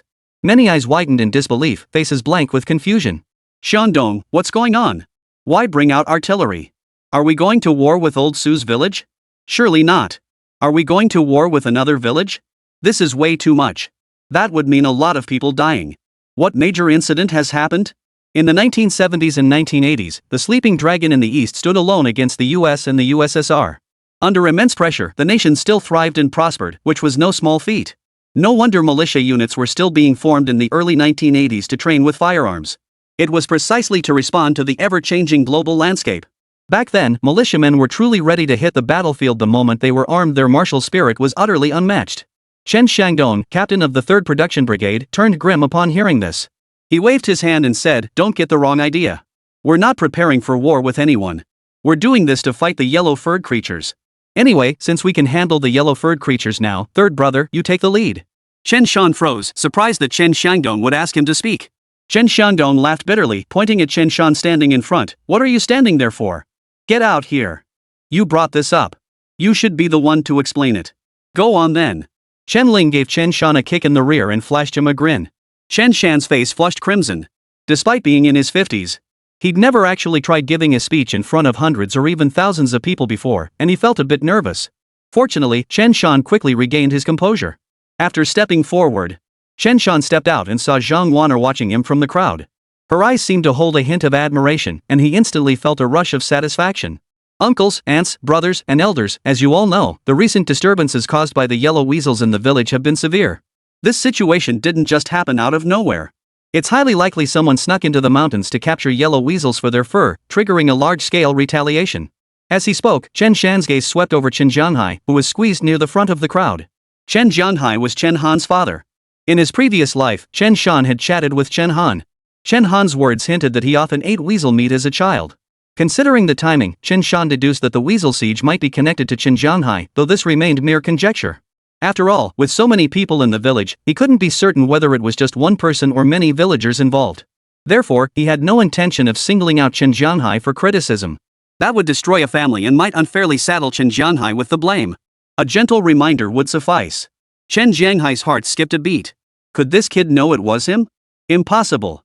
Absolutely impossible. The moment Chen Shan spoke, the villagers of Guanshan village erupted in chaos. Damn it! Whoever did this, step forward. If I ever find out, I'll skin you alive. My family lost several chickens this time. He dared to capture a divine being and now look what's happened. You've got some nerve. Chen Jianghai's neck jerked back in a sudden flinch, his guilt evident as he dared not lift his head. All the villagers cursed and grumbled, their resentment boiling over. Chen Shan glanced at Chen Jianghai and immediately pressed his palm down. Our village is too big to find the culprit. Let's just let this matter drop.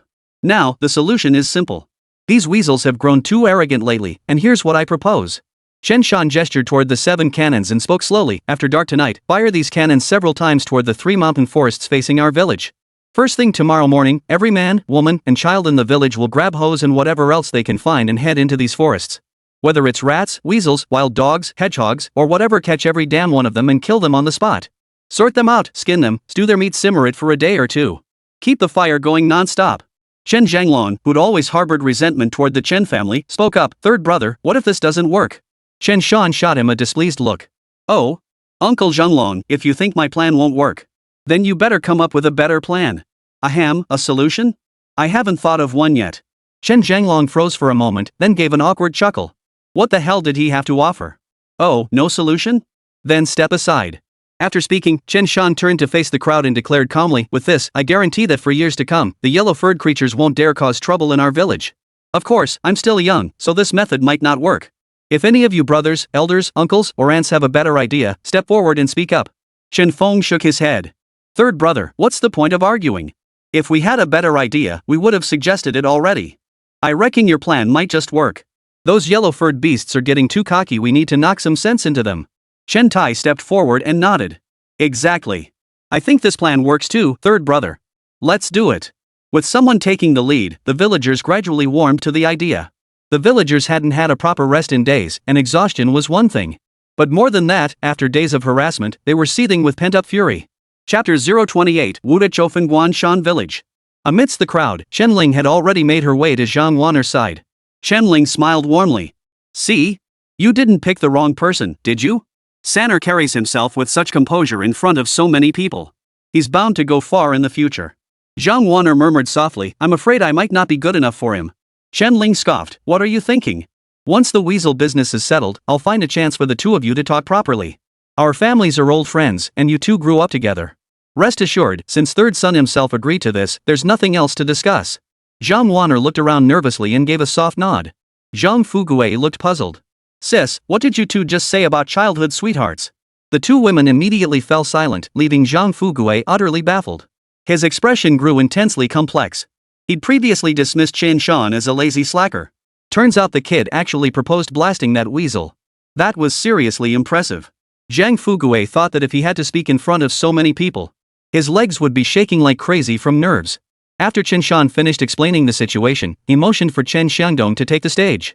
After giving some instructions, Chen Shangdong declared, this evening, the moment the yellow weasels start causing trouble, open fire.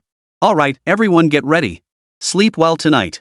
Tomorrow we're all heading into the mountains to dig up that weasel's ancestral grave. The villagers naturally dispersed, each returning to their homes. After returning, Zhang Fuguei sought out Chen Shan and asked, third brother, will this plan really work? It'll definitely work.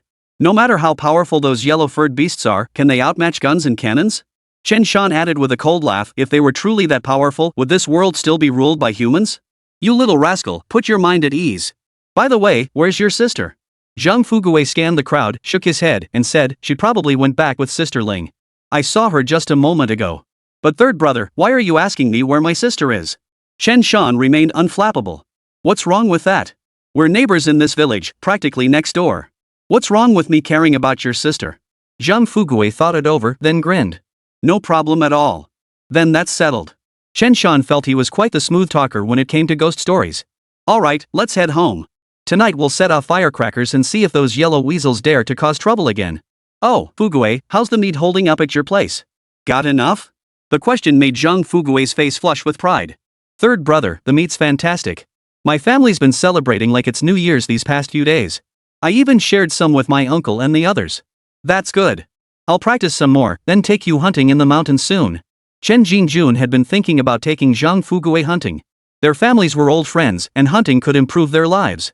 Though Zhang Fuguei's grandfather had passed away early, Fuguei himself was honest and hardworking, a reliable lad to take into the mountains. With a little guidance, he'd be far more dependable than those cowards like Chen Feng. Besides, Zhang Fuguei would eventually become Chen Shan's brother-in-law. They'd be family. Sounds great.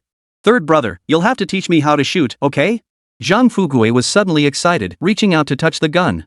Just for calling me third brother, it's settled. Though that title might need changing down the line.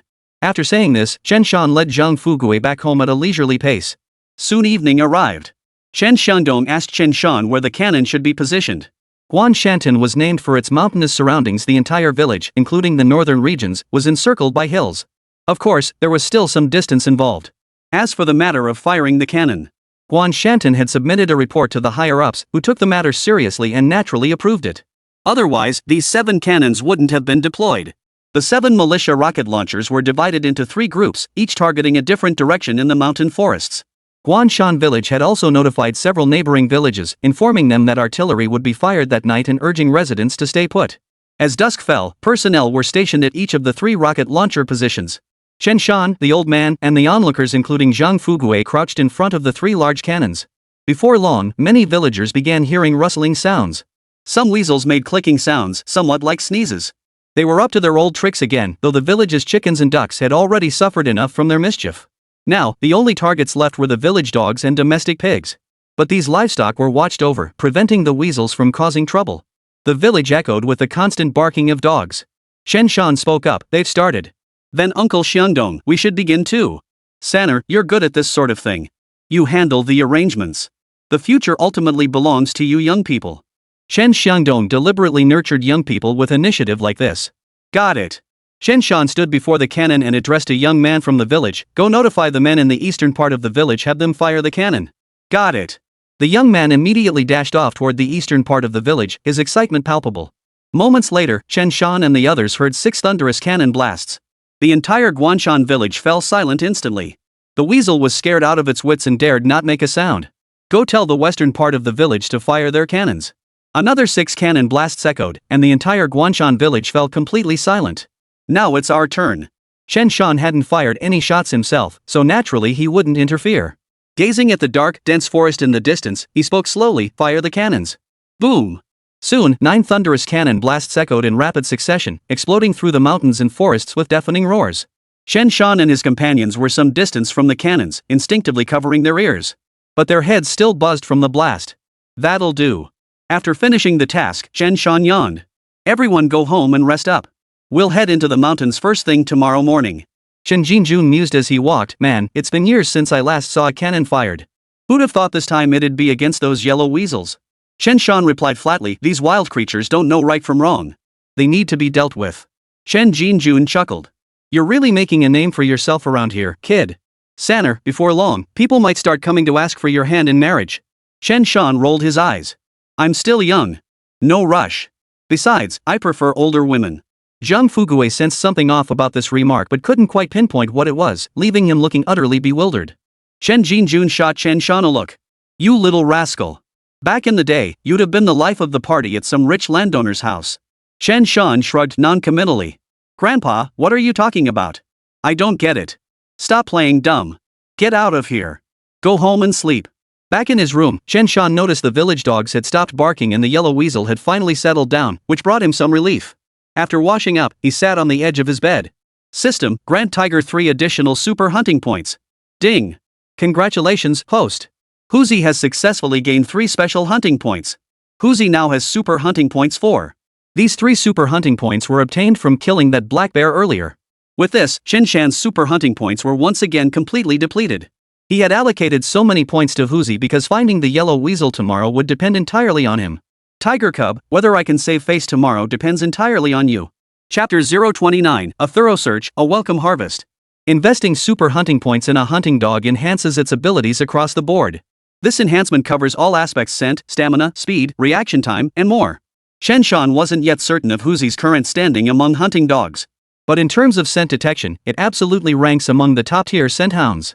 After boosting Huzi, Chen Shan glanced at Huanglong, who was lying on the hay inside the house. Its condition had improved somewhat. Moreover, its wounds hadn't become infected and were healing well. Chen Shan couldn't help but feel regret. The main issue was the current hot weather, which limited his opportunities to venture into the mountains. He could only wait until autumn and winter to hunt.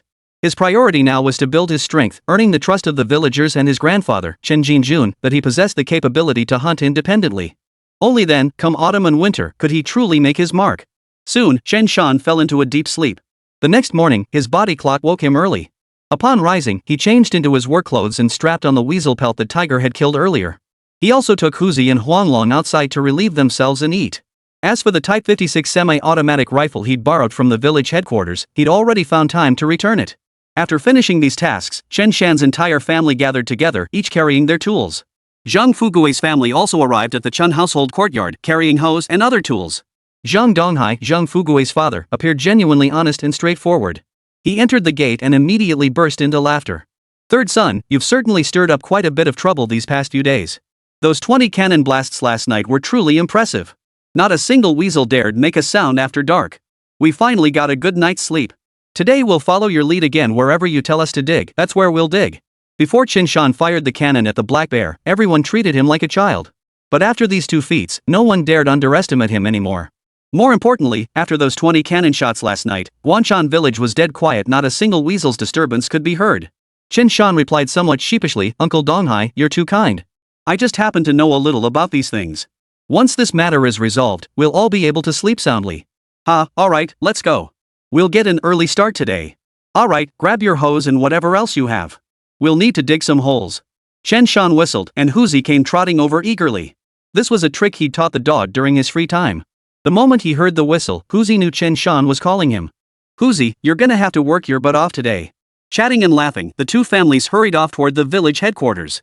Upon arriving at the village headquarters, Chen Shangdong inquired about Chen Shan's arrangements before outlining the day's tasks. Guanshan village had over 1,000 residents, including men, women, and children.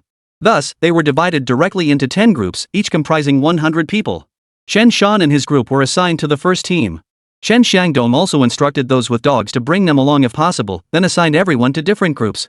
Even the laziest guard dog could give chase if it spotted a yellow weasel.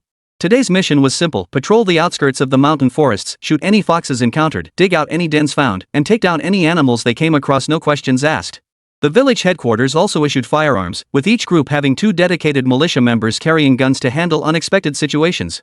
Additionally, each group had designated personnel to collect and catalog the yellow weasels and other game. Chen Shan and Zhang Fugui were in the same group with their families. The old man and Zhang Donghai each took a rifle, responsible for security. Thus, this group was naturally led and managed by Chen Shan and his crew. Subsequently, the entire Guanshan village, over 1,000 people, marched in a grand procession toward the surrounding mountain forests. Upon reaching their destination, someone asked Chen Shan what to do next. Chen Shan patted Huzu's head and replied with a smile, "Simple. I'll lead Huzu to find weasel burrows, and you guys just start digging. Once the weasel emerges, just whack it with a shovel and finish it off. But remember, don't damage the fur. Alright, start watching." Chen Shan pulled a weasel pelt from his cloth bag. "Tiger, sniff this. You know how to find a weasel's burrow, right?" This pelt belonged to the weasel Tiger had killed a few days prior. After gaining super hunting points, Huzu had become even smarter and quicker on the uptake, quickly understanding what Chen Shan meant. After briefly sniffing the weasel pelt, it began searching the woods and soon located a small hole. Chen Shan waved his hand decisively. "There's a weasel in this hole. Fugui, dig it out. Everyone else, stay alert, don't let it escape." The others watched skeptically, doubting that Huzi could find it so quickly. Zhang Fugui dug furiously, sweat pouring down his face. Suddenly, a weasel poked its head out, then tried to seize an opportunity to flee. Zhang Fugui reacted with lightning speed. With a cold chuckle, he brought down his hoe, knocking the weasel flat. "Trying to run? Even a divine beast meets its end under my hoe."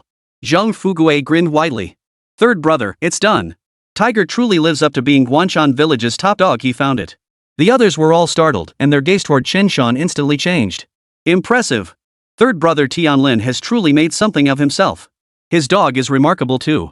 Among the young generation in Guanshan village, few can match Chen Shan now, right? What a load of crap. Those good-for-nothings can't even work without slacking off." But third brother can hunt black bears and even take down a badger. Chen Shan felt a surge of satisfaction, yet his expression remained calm as he offered a faint smile. Everyone, I'll take Tiger to locate the weasel's den. You just focus on digging the hole later. Tiger, let's go. We're continuing. Under Chen Shan's direction and Huzi's tireless efforts, one yellow weasel burrow after another was located. The weasels were dug out and killed. The ninth group, led by Chen Shan, was filled with the constant clamor of voices. Ha! I got one too. Feels great. Damn you all for tormenting us these past days. What goes around comes around. Heaven spares no one. Look up and see who the great God is. Ha ha ha ha. We got one too. You've tormented us enough these past days.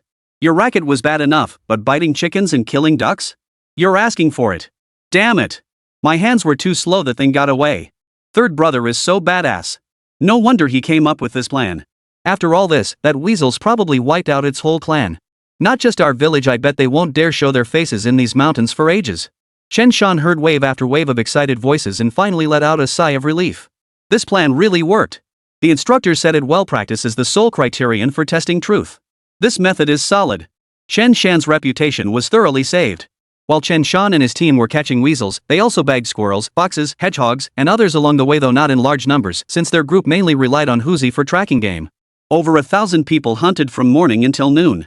After lunch, a dozen or so teams continued until around 3 in the afternoon. Under the terrifying upright ape's systematic search, the entire mountain forest fell silent, punctuated only by the occasional shrieks of yellow weasels and the maniacal laughter of the terrifying upright ape. By 3 p.m., all 10 teams returned triumphantly to the village. Chen Shan and his men began tallying the day's haul. Chapter 030, Predators on the Prowl. This mobilization of over 1,000 men from Guanshan village yielded substantial results. They bagged roughly 300 yellow weasels alone. The haul also included a small number of squirrels, hedgehogs, foxes, field mice, and mountain rats. Of course, the yellow weasels were the main haul, with Tiger alone accounting for the majority of the dog's finds. Back at the village headquarters, Chen Shan instructed Lin Shangdong, have them gut the yellow weasels properly. After skinning them, keep the pelts intact. Uncle Shangdong, you'd better preserve those pelts while they're worth money. We'll continue tomorrow. A few hundred weasels won't be enough to teach them a lesson. Uncle Dekue, remember to remove the genitals from the weasels tonight. Then grab a few large pots and stew them all night long. Don't worry. Since we've started this, we'll see it through to the end exactly as you say. Otherwise, it'd all be for nothing. Deal. That night, several large pots were set up around Guanshan village, facing the surrounding woods. Inside simmered yellow weasel meat, porcupine meat, and fox meat, the flames burning steadily all night. The savory aroma of stewed meat wafted in all directions, drifting deep into the forest. Naturally, the village had arranged for people to tend the fires, adding wood and water as needed. Not a single weasel dared make a sound that night. They seemed to have vanished entirely. The next morning, the villagers of Guanshan village woke up with smiles on their faces. Old Third Tianlin sure is something. This plan really worked. Those weasels stopped causing trouble. Guess you can't just coddle them and give them too much leeway sometimes. Finally got a good night's sleep last night. Let's keep up the momentum today and teach them a proper lesson. Into the mountains. Let's get to work. Show those weasels that Guanshan village isn't to be trifled with. The next day, with Huzi's help, hundreds more yellow weasels met their end. For 2 consecutive days, not a single weasel appeared in Guanshan village. That afternoon, as the villagers of Guanshan returned home from work, under the setting sun, in the mountain forests, wave after wave of yellow weasels, moving in packs, hurried toward other places. They scurried along, yet couldn't help glancing back toward Guanshan village. The thick scent of their kin's flesh filled the air, and tears welled up in the weasels' eyes. Skinning and dismembering these humans were too ruthless. They dared not stay here any longer. Lingering meant risking their very lives. Relocate. They absolutely had to relocate. They must warn their kin elsewhere never to wander here. The people here would literally skin them alive. And it wasn't just the yellow weasels. Hedgehogs, rats, foxes, and the like had all vanished without a trace. This place harbors vicious creatures, not a place to linger. Chen Shan knew none of this, but by the 3rd day, he was utterly speechless. Tiger hadn't managed to catch a single weasel. Back at the village, Chen Shan told Chen Shangdong and the others that the yellow weasels must have gotten scared and fled. There was no need to continue with the clearing the mountain and demolishing the temple plan. Chen Shangdong roared with laughter, you kids got some clever ideas, haha. Chen Dekue also looked at him with admiration. Sanner, you're something else. You're really talented, even coming up with a trick like this. Your old man wouldn't have known about it. Chen Shan humbly replied, I just happened to hear some elders outside mention this before. I never thought it would actually work. Chen Shangdong waved his hand dismissively. Don't worry. Drying the pelts of those yellow weasels and such will take some time. Once they're ready, when we sell them in the village, you'll get your 3/10 share. Without your help, we wouldn't have solved this problem, right? I'll personally deliver the money to your house. Chen Shan chuckled. Well then, Uncle Xiandong and Uncle Dekue, you'd better hurry up. I really need that money. Don't worry. Everyone's short. Every household needs money to buy chickens and ducks for the new year. This time, nearly all the poultry in the village has been wiped out. We'll get it done as soon as possible. Got it. After finishing his conversation at the village office, Chen Shan hurried back home. When he arrived, his grandfather and father were standing in the courtyard, their expressions heavy and somber. Chen Shan hesitated. Dad, Grandpa, what's going on? This atmosphere is so heavy, it's kind of scary. Chen Tianlin shook his head. Nothing much. It's just that over in the neighboring village of Deguzi, people have spotted jackals roaming around the village these past few days. Over the past few days, those beasts have already killed several guard dogs in Deguzi village. They bite with such ferocity it's truly terrifying. People say the jackal was trying to snatch a child from the village, but the guard dogs intervened. It killed the dogs instead. The villagers are on high alert now. One of my co-workers is from there. He came back with me after work today. He heard about what happened in our village and learned you and your old man handled it. He thinks you're capable people and was wondering if he could ask your grandfather and you to help out. Chen Shan looked utterly shocked. The jackal dog? Are you sure it was the jackal dog? The jackal, also known as a dhole, is sometimes called a wolf dog by outsiders. This creature resembles a dog yet bears some resemblance to a wolf, with a reddish-brown coat and ears that can stand erect. These wild canines typically attack from 3 directions. The dhole is extremely rare, and in later generations, it was essentially on the brink of extinction. Even in the 1980s, they were rarely seen, as their habitat became increasingly unsuitable. But back in the 1950s and 1960s, they were still quite numerous. They would often venture into villages to snatch children and livestock. Dholes hold grudges and possess an exceptionally keen sense of smell. If you provoked one and didn't kill it, it could travel 10 miles or more to exact revenge. Sometimes elders would scare children by saying, if you don't listen, the jackal will come and carry you off. Chen Shan looked at the old man. Grandpa, what about this matter? Chen Tianlin quickly interjected, this concerns their village, Deguzi. They say if you handle this matter, they won't let you work for nothing, they're willing to pay 20 yuan. Chen Shan's eyes lit up. The folks from Dagu village were pretty reasonable. 20 yuan was no small sum these days, some workers didn't even earn that much in a month. Chen Jinjun took a drag on his cigarette and said indifferently, I haven't hunted jackals in years. But since these beasts have come down from the mountains to cause trouble, we hunters can't just stand by and watch. This is our duty. Chen Shan scoffed. If it's our duty, then we shouldn't take the money from Dagu village, right? Cough cough cough cough, what nonsense are you spouting? We work for pay that's only fair. I get it. Chen Shan continued to pout. Old man, you're just eyeing that money they're offering. Chapter 031, The Veteran. They discussed the matter of the jackals, mentioning how Dagu village had hired them to eliminate the threat to the villagers. Chen Shan suddenly remembered. Dad, speaking of money, haven't the village authorities paid us our bear hunting reward yet? Earlier, Chen Dekwai had promised them that if they could kill the bear, the village committee would reward them with 50 yuan and 50 jin of grain coupons. Of course, these rewards included both Chen Tai's group and Chen Feng's group. Chen Jinjun chuckled, gesturing toward the courtyard entrance. Speak of the devil, here comes Uncle Dekue. Chen Dequan pushed open the courtyard gate and walked in. Spotting Chen Shan and the others gathered there, he smiled too. Everyone's home. Come on, let's not beat around the bush. Uncle Jinjun, here's 50 yuan and 50 jin of grain coupons. This is specially approved by our village committee and brigade. Chen Dekue sighed, old man, hunting that killer black bear? Only you and third son could pull it off. Chen Jinjun shook his head. The younger generation is pushing the older one aside. That was my grandson who killed it, not me. Chen Dequan nodded. Sanner really is something. Without him this time, who knows how long we'd have been harassed by those weasels. Third son, you're carrying on your grandfather's hunting legacy. Chen Shan smiled faintly. Uncle Dekue, you're putting it too strongly. Didn't the old man say it himself? The new generation surpasses the old. What's there to inherit? Chen Jinjuan's lips twitched. Is it that old man here can't lift a gun anymore, or have you just gotten too cocky? Chen Dequan chuckled. Alright, old man, here's the money for you. And these grain coupons are yours too. As for how you, Fingzi, and Chen Tai and the others split the money, that's your business. We still need to sort out the yellow weasel pelts at the village headquarters. We'll take them to the Commune Supply and Marketing Cooperative in a couple of days to sell them off. I'll come back then. After finishing his explanation, Chen Dequai slowly made his way out of Chen Shan's house. As soon as he was gone, Chen Shan's eyes immediately fixed on the 50 yuan note. Even Chen Tianlin couldn't help but stare longingly. This was a whopping 50 yuan. Chen Jinjun promptly made arrangements. We agreed earlier that once we sold the bear gallbladder, we'd help out Shuabin's family. This reward and the grain coupons aren't part of that deal. The bear hunt was primarily the work of us grandfather and grandson. Chen Tai and Fingzi didn't contribute much, but we can't leave them out entirely. After a pause, Chen Jinjun added, they'll each get 12 yuan from this 50, and the same share of grain. Third son, go get them here. Chen Shan quickly summoned the others, and Chen Feng and the rest raised no objections. After the money was divided, the group left Chen Shan's house in high spirits. Grandpa, forget about the grain coupons, but what about the remaining 26 yuan? Shouldn't you give me some of that money? Chen Shan patted his pockets, looking dejected. He didn't have a single penny on him. He'd have to find a chance to go into the mountains himself and get something valuable. And as for guns, Chen Shan figured he needed to get his hands on one too. Otherwise, he'd have to run all the way to the village headquarters every time he needed to borrow one that just wouldn't do. Waiting to get his hands on the old man's rifle would take years' time was not on his side.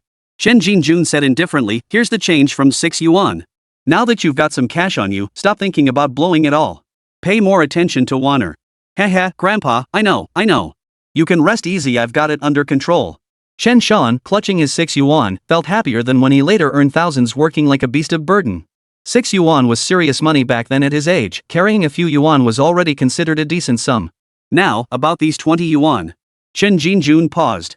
Zhang Xiufan and Shan Ling both stared expectantly. Chen Tianlin, however, remained unconcerned. The old man's money was his own to manage as his son, he wouldn't presume to interfere. Chen Jinjun finally spoke up, Xiufan, take this. Use it to supplement the household expenses. And these grain coupons the family is barely scraping by, spending money day after day. You decide how to manage it.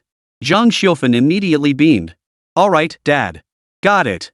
This was precisely why Zhang Xiufan held such deep respect for the old man. Unlike some elders who stubbornly clung to household finances, the old man was willing to relinquish control. He was willing to relinquish control and even give his daughter-in-law money, so Zhang Xiufan didn't argue with him over decisions. Sanner, it's almost dark. Come with me to the general store to pick up a bottle of liquor. And Xiufan, grab a packet of fried bear meat or something. I'm going to get Sanner a rifle. We can't keep borrowing from the village headquarters, people will start gossiping. Chen Shan quipped, oh, Grandpa, are we planning to raid a gun at dusk, fortified by alcohol? Chen Jinjuan's face darkened. Raid my ass. Now get moving and follow me. Got it. Chen Shan gave a nervous chuckle, following the old man with his hands behind his back. He grabbed some dried bear meat and stopped by the grain store to buy a bottle of baijiu. That bottle of liquor cost nearly a yuan, which pained Chen Shan to no end. Only after leaving the store did Chen Jinjun say, we're going to your sixth uncle's place. Chen Shan froze. Ha? Which Uncle Chen? Chen Jinjun glanced at Chen Shan and replied flatly, old Chen the sixth, who else could it be? Chen Shan inquired, oh, you mean the sixth uncle who fought the Japanese back in the day? Chen Jinjun nodded. That's the one. Of all his brothers, he's the only one who came back. He's the last of his generation in the family now. Sanner, your sixth uncle isn't in the best health. His family happens to have a gun. Since you're borrowing it, whatever you manage to hunt or catch, you'll need to bring some back to your sixth uncle. That goes without saying. Our family isn't short of food. Old Chen Lu fought in the war of resistance against the Japanese invaders. He was a proud man who never leveraged his hero status for benefits or privileges after returning to the village, almost living under a pseudonym. Many of the older generation of Red Army soldiers were like this. After leaving the battlefield, they never spoke lightly of these matters at home.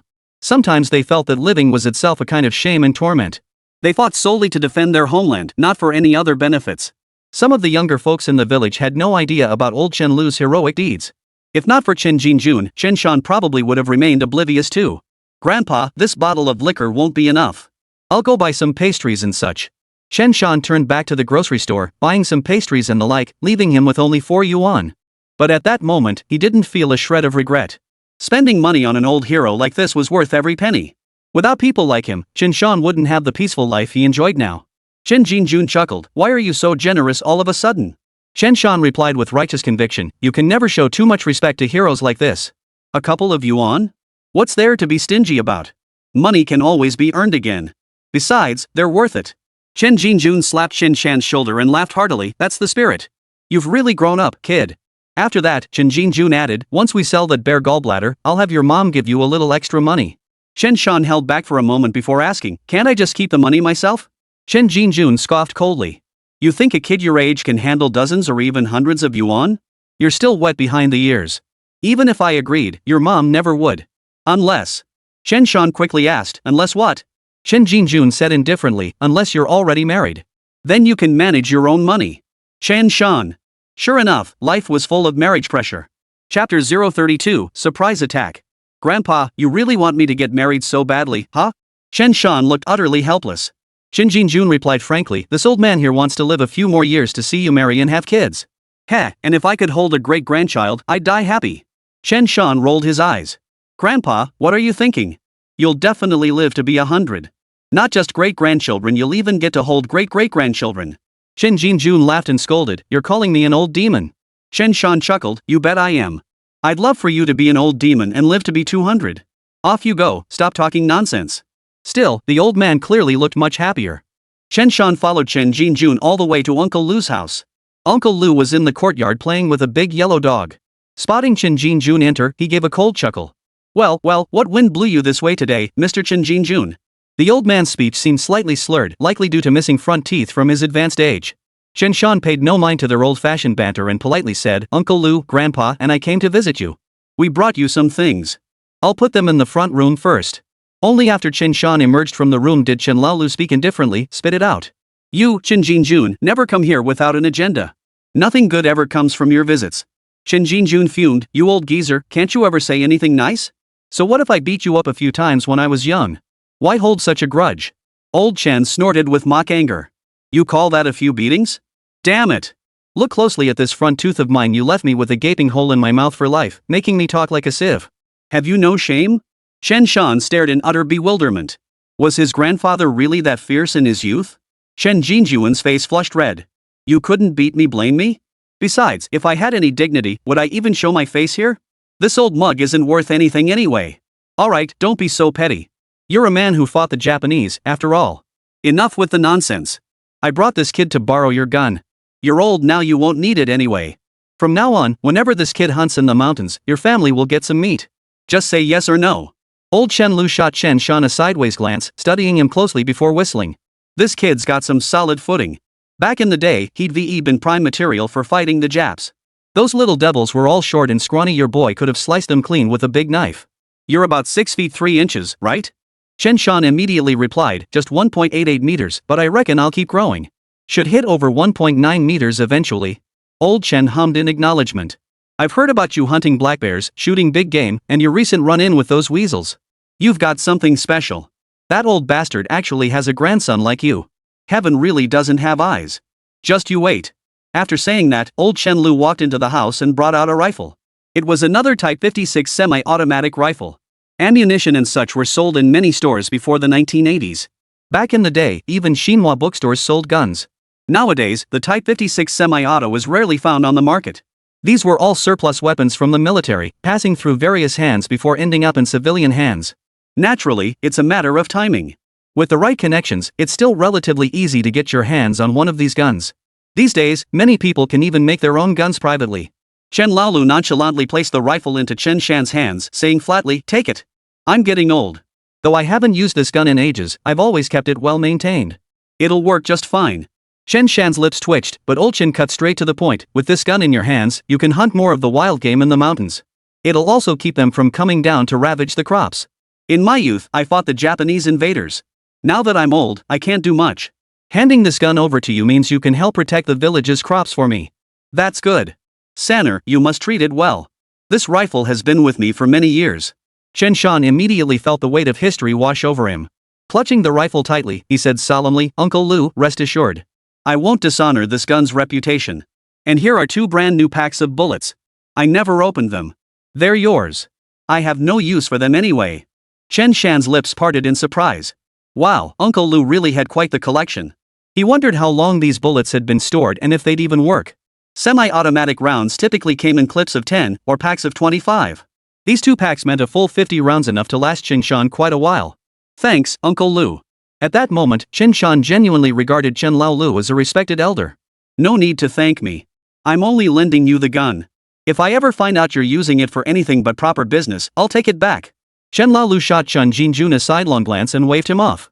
Scram, scram, scram. I'm busy playing with my dog here. Don't bother me. Chen Jun curled his lip. Seeing how generous you are, I won't bother arguing with you. Fine, I'll leave. Uncle Lu, we'll head back then. Get lost, get lost. Fine, I'm outta here. Just like you wanted. With that, Chen Jun walked out of the courtyard with his hands behind his back. Chen Shan watched, torn between laughter and tears. People like this, once they get old, they act just like children. Quite amusing, really. Uncle Chen might not dislike his own grandfather, he just found him irritating. By the time Chen Shan and Chen Jinjun returned home, night had fallen completely. Chen Shan happily fiddled with the Type 56 semi-automatic rifle in his room for a while. He opened the ammunition box to inspect the rounds, all in perfect condition, no issues whatsoever. The firearm was well maintained, looking at least 70% like new. After fiddling with it in the room for a while, Chen Shan saw that Huanglong had recovered quite well and could now stand and walk. Huzi was in even better shape. After sleeping with the unloaded rifle in his arms, Chen Shan set out early the next morning with Huzi and his grandfather, Chen Jinjun, heading toward Deguzi village. Guanshantan was about 10 miles from Deguzitan. With the added challenge of traversing forested terrain, it took them some time to reach their destination. Before they even entered the village, Chen Shan asked, "Grandpa, why hasn't my second brother come back yet?" Chen Jinjun replied, "He could come back later or earlier. Who knows? Maybe he'll be back today." Chen Shan chuckled wryly, "That's unlikely to happen." Chen Jinjun ignored him and said, "Stop fussing. Hurry up and find the village head of Deguzi village. I know that guy." Chen Shan nodded in agreement, commenting as they walked, "Grandpa, look at that dog over there. Oh, all black, running around like that. Must be the village dogs fighting. And that big, dumb dog over there, look how sturdy it is. Oh, and those two dogs circling each other, what are they up to? They look pretty worked up. Grandpa, what kind of dog is that? I've never seen one like it before. The one with those perky ears and reddish-brown fur? That dog's only about 30 or 40 pounds. Hey, it's staring right at us. Oh ho, baring its teeth too. Looks down on your grandpa Chen Shan, huh? I'll kick you dead in a minute." Chen Jinjuan's expression darkened slightly. "You little brat, that's a doll, you idiot. What are you playing at?" Woof woof. In the crowded area, Huzu couldn't quite identify the creature as prey. Sensing the doll's hostility, he instantly barked in warning, his fur bristling on end. Chen Shan. Was this the grand welcome he got upon entering the village? Jackals and dogs really do look alike. Chapter 033, Solo Knife Hunt for the Red Dog. The dhole, a canine species, resembles a dog but is smaller than a wolf. It is fiercer and more cunning than a wolf.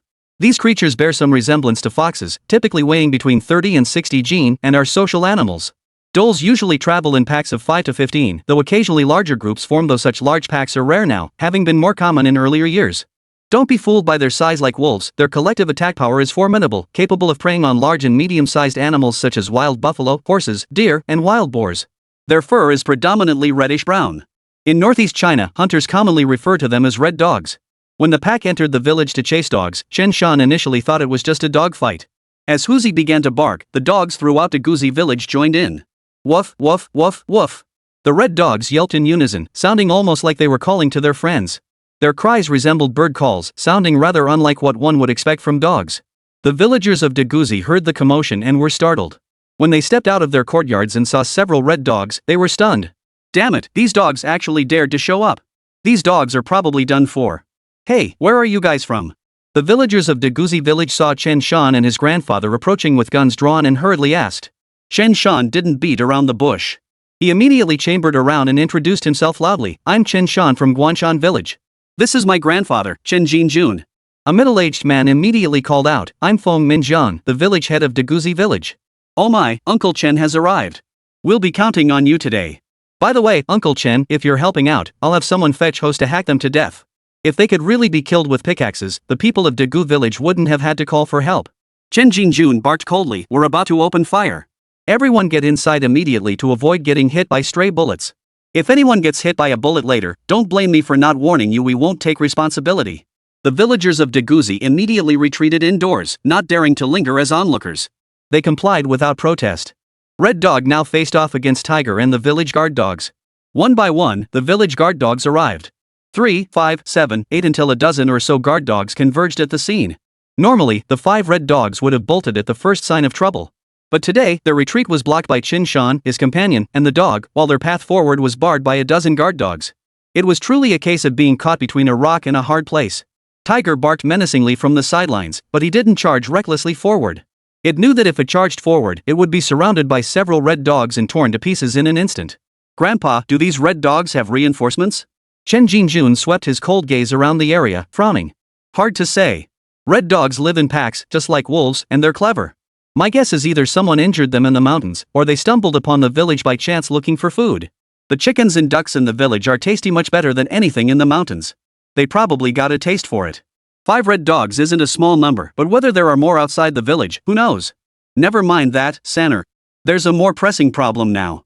Chen Shan immediately understood. You mean it's easy to accidentally hit these guard dogs when firing, right? In the mountains, with plenty of distance and a hunter being careful, a shot rarely ricocheted. But here in the village, with stone foundations and walls all around, a Type 56 semi-automatic rifle could easily pierce through a red dog's body. If the bullet hit a stone, or ricocheted off the red dog and struck someone, that would be trouble. Hitting the dog would be one thing, but what really mattered was the risk of the bullet ricocheting back and hitting them. That would be a real mess. Chen Jinju nodded. The main issue is we're not familiar with these guard dogs. Otherwise, we could have them coordinate. Given the situation now, they're not likely to scatter anyway. It's a bit of a hassle. Chen Shan's eyes lit up. Then, Grandpa, should we try hunting with knives? Chen Jinjuan's eyes widened instantly. You're out of your mind. If it were winter and we had thick cotton jackets, maybe we could try it. But it's summer now. Our clothes are thin. A single bite or scratch could spell trouble.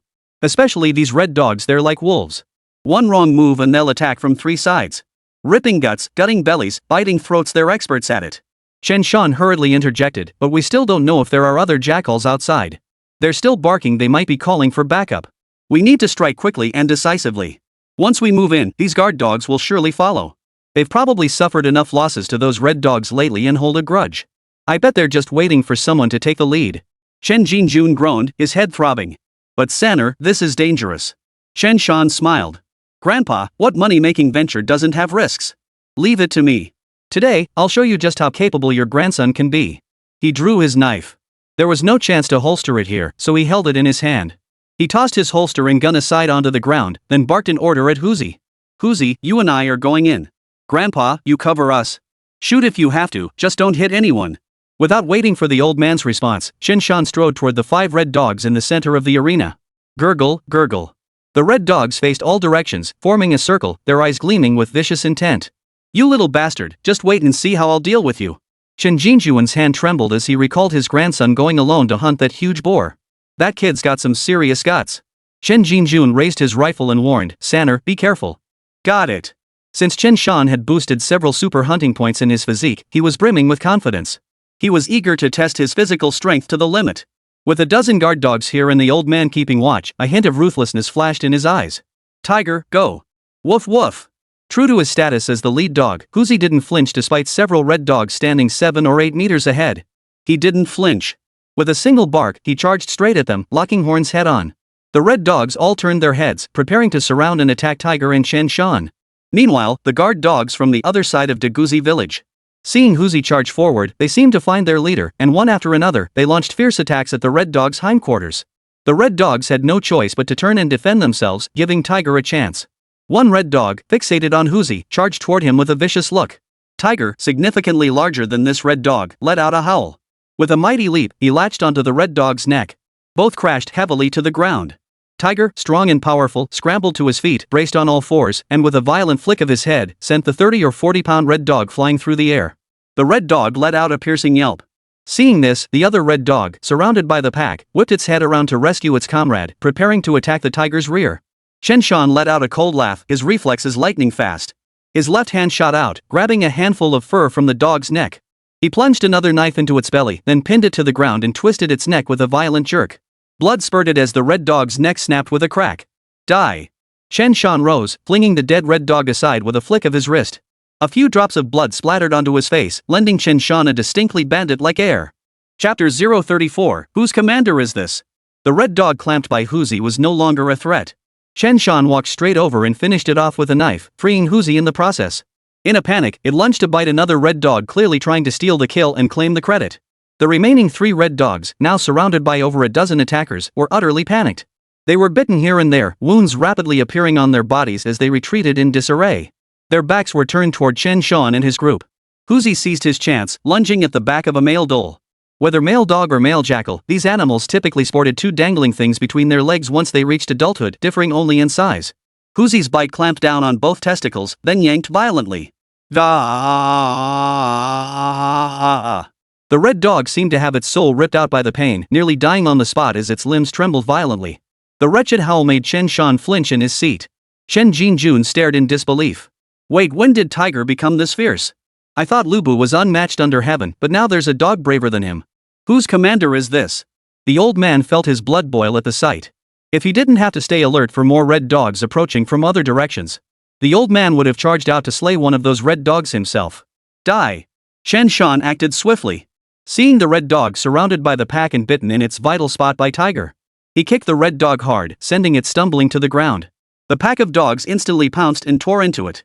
The red dog let out a pitiful howl, clearly near death. The other two red dogs met the same fate one after another. Unfamiliar with dogs, Chen Shan dared not deliver the final blow, lest he be bitten by the large guard dog of Daguzi village.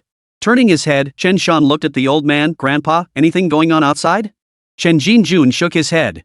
Nothing. We were just being overly cautious. These red dogs have been causing trouble around here for a while now. They probably aren't as cautious as we thought. They've got some nerve. That's why they didn't leave any lookouts or backup. We arrived just in time, better late than never. Judging by their earlier position, they must have just entered the village when the dogs here spotted them, leading to our encounter. Chen Jinjun strode closer, seeing the last 3 red dogs already dead on the ground, bitten to death. He waved his rifle to shoo the dogs away. Go on, go on. Don't chew them to pieces. Chen Shan, seeing the pack hadn't moved, barked, get lost. Woof woof. Huzi, the top dog with his imposing presence, bared his teeth at the others. The guard dogs sensed trouble and slowly dispersed, though they didn't stray far. They seemed baffled. Just moments ago they'd been fighting side by side as comrades, so why were you suddenly turning on us? Chen Shan shouted to the surrounding area, Uncle Minjiang, the matter's taken care of. You guys should come out now. Soon, villagers from the surrounding area pushed open their courtyard gates and emerged, quickly gathering to watch. When they saw the 5 dead red dogs lying on the ground, they all gasped in astonishment. Feng Minjiang cursed under his breath, these damn things nearly snatched our village children these past few days. They even bit several chickens. Damn things were fast and quick on their feet. Once they ran into the mountains, the village dogs couldn't catch them. Damn creatures. The other villagers chimed in, praising Chen Shan and his group for their impressive work. One of them chuckled, I saw that youngster take down a red fox with his knife just now. That was fierce. Chen Shan blushed. Just luck. That red dog wasn't big, and my grandpa was backing me up. Otherwise, I wouldn't have dared. He didn't mention how much the village guard dogs had helped. If he brought that up, how could he possibly accept that 20 yuan later? Feng Minjiang praised him, stop being so modest, kid. Our village isn't far from yours. We heard about the cannon firing in your village a couple of days ago. Who in the surrounding villages hasn't heard of you, old third Chen? Chen Shan blinked. Was he really that well known now? He humbly replied, it's okay. My old man taught me well. Only then did Chen Jinjuan's face break into a smile. Damn it, today he actually got played by that brat. But the old man also realized he was truly getting old. It seemed it was time to retire. Just then, Chen Jinjun spoke up, Minjiang, we hunted this red dog, so we should take the meat back with us. No problem, right? Feng Minjiang immediately replied, Uncle Chen, that's only fair. I'll go to the brigade office right now and get that 20 yuan. You guys can start gutting it here. He waved his hand around. Everyone lend a hand if you can. Otherwise, the meat will go bad sitting here. Chen Jinjun didn't refuse. After a moment's thought, he said, alright then, you guys help out. I'll leave 2 red foxes here. My grandson and I will take 3 back with us. Red dog meat is still meat, after all. Even if people say wolf meat isn't great, it's still meat. When it comes to eating, you just gotta eat. With such thoughtful consideration, the old man couldn't very well refuse to share a single morsel. Besides, it's the height of summer. If he took too much meat, his family wouldn't be able to finish it all, and it would spoil. Better to give it away as a favor. Now it must be gutted first to bleed out the gamey taste and second to air it out.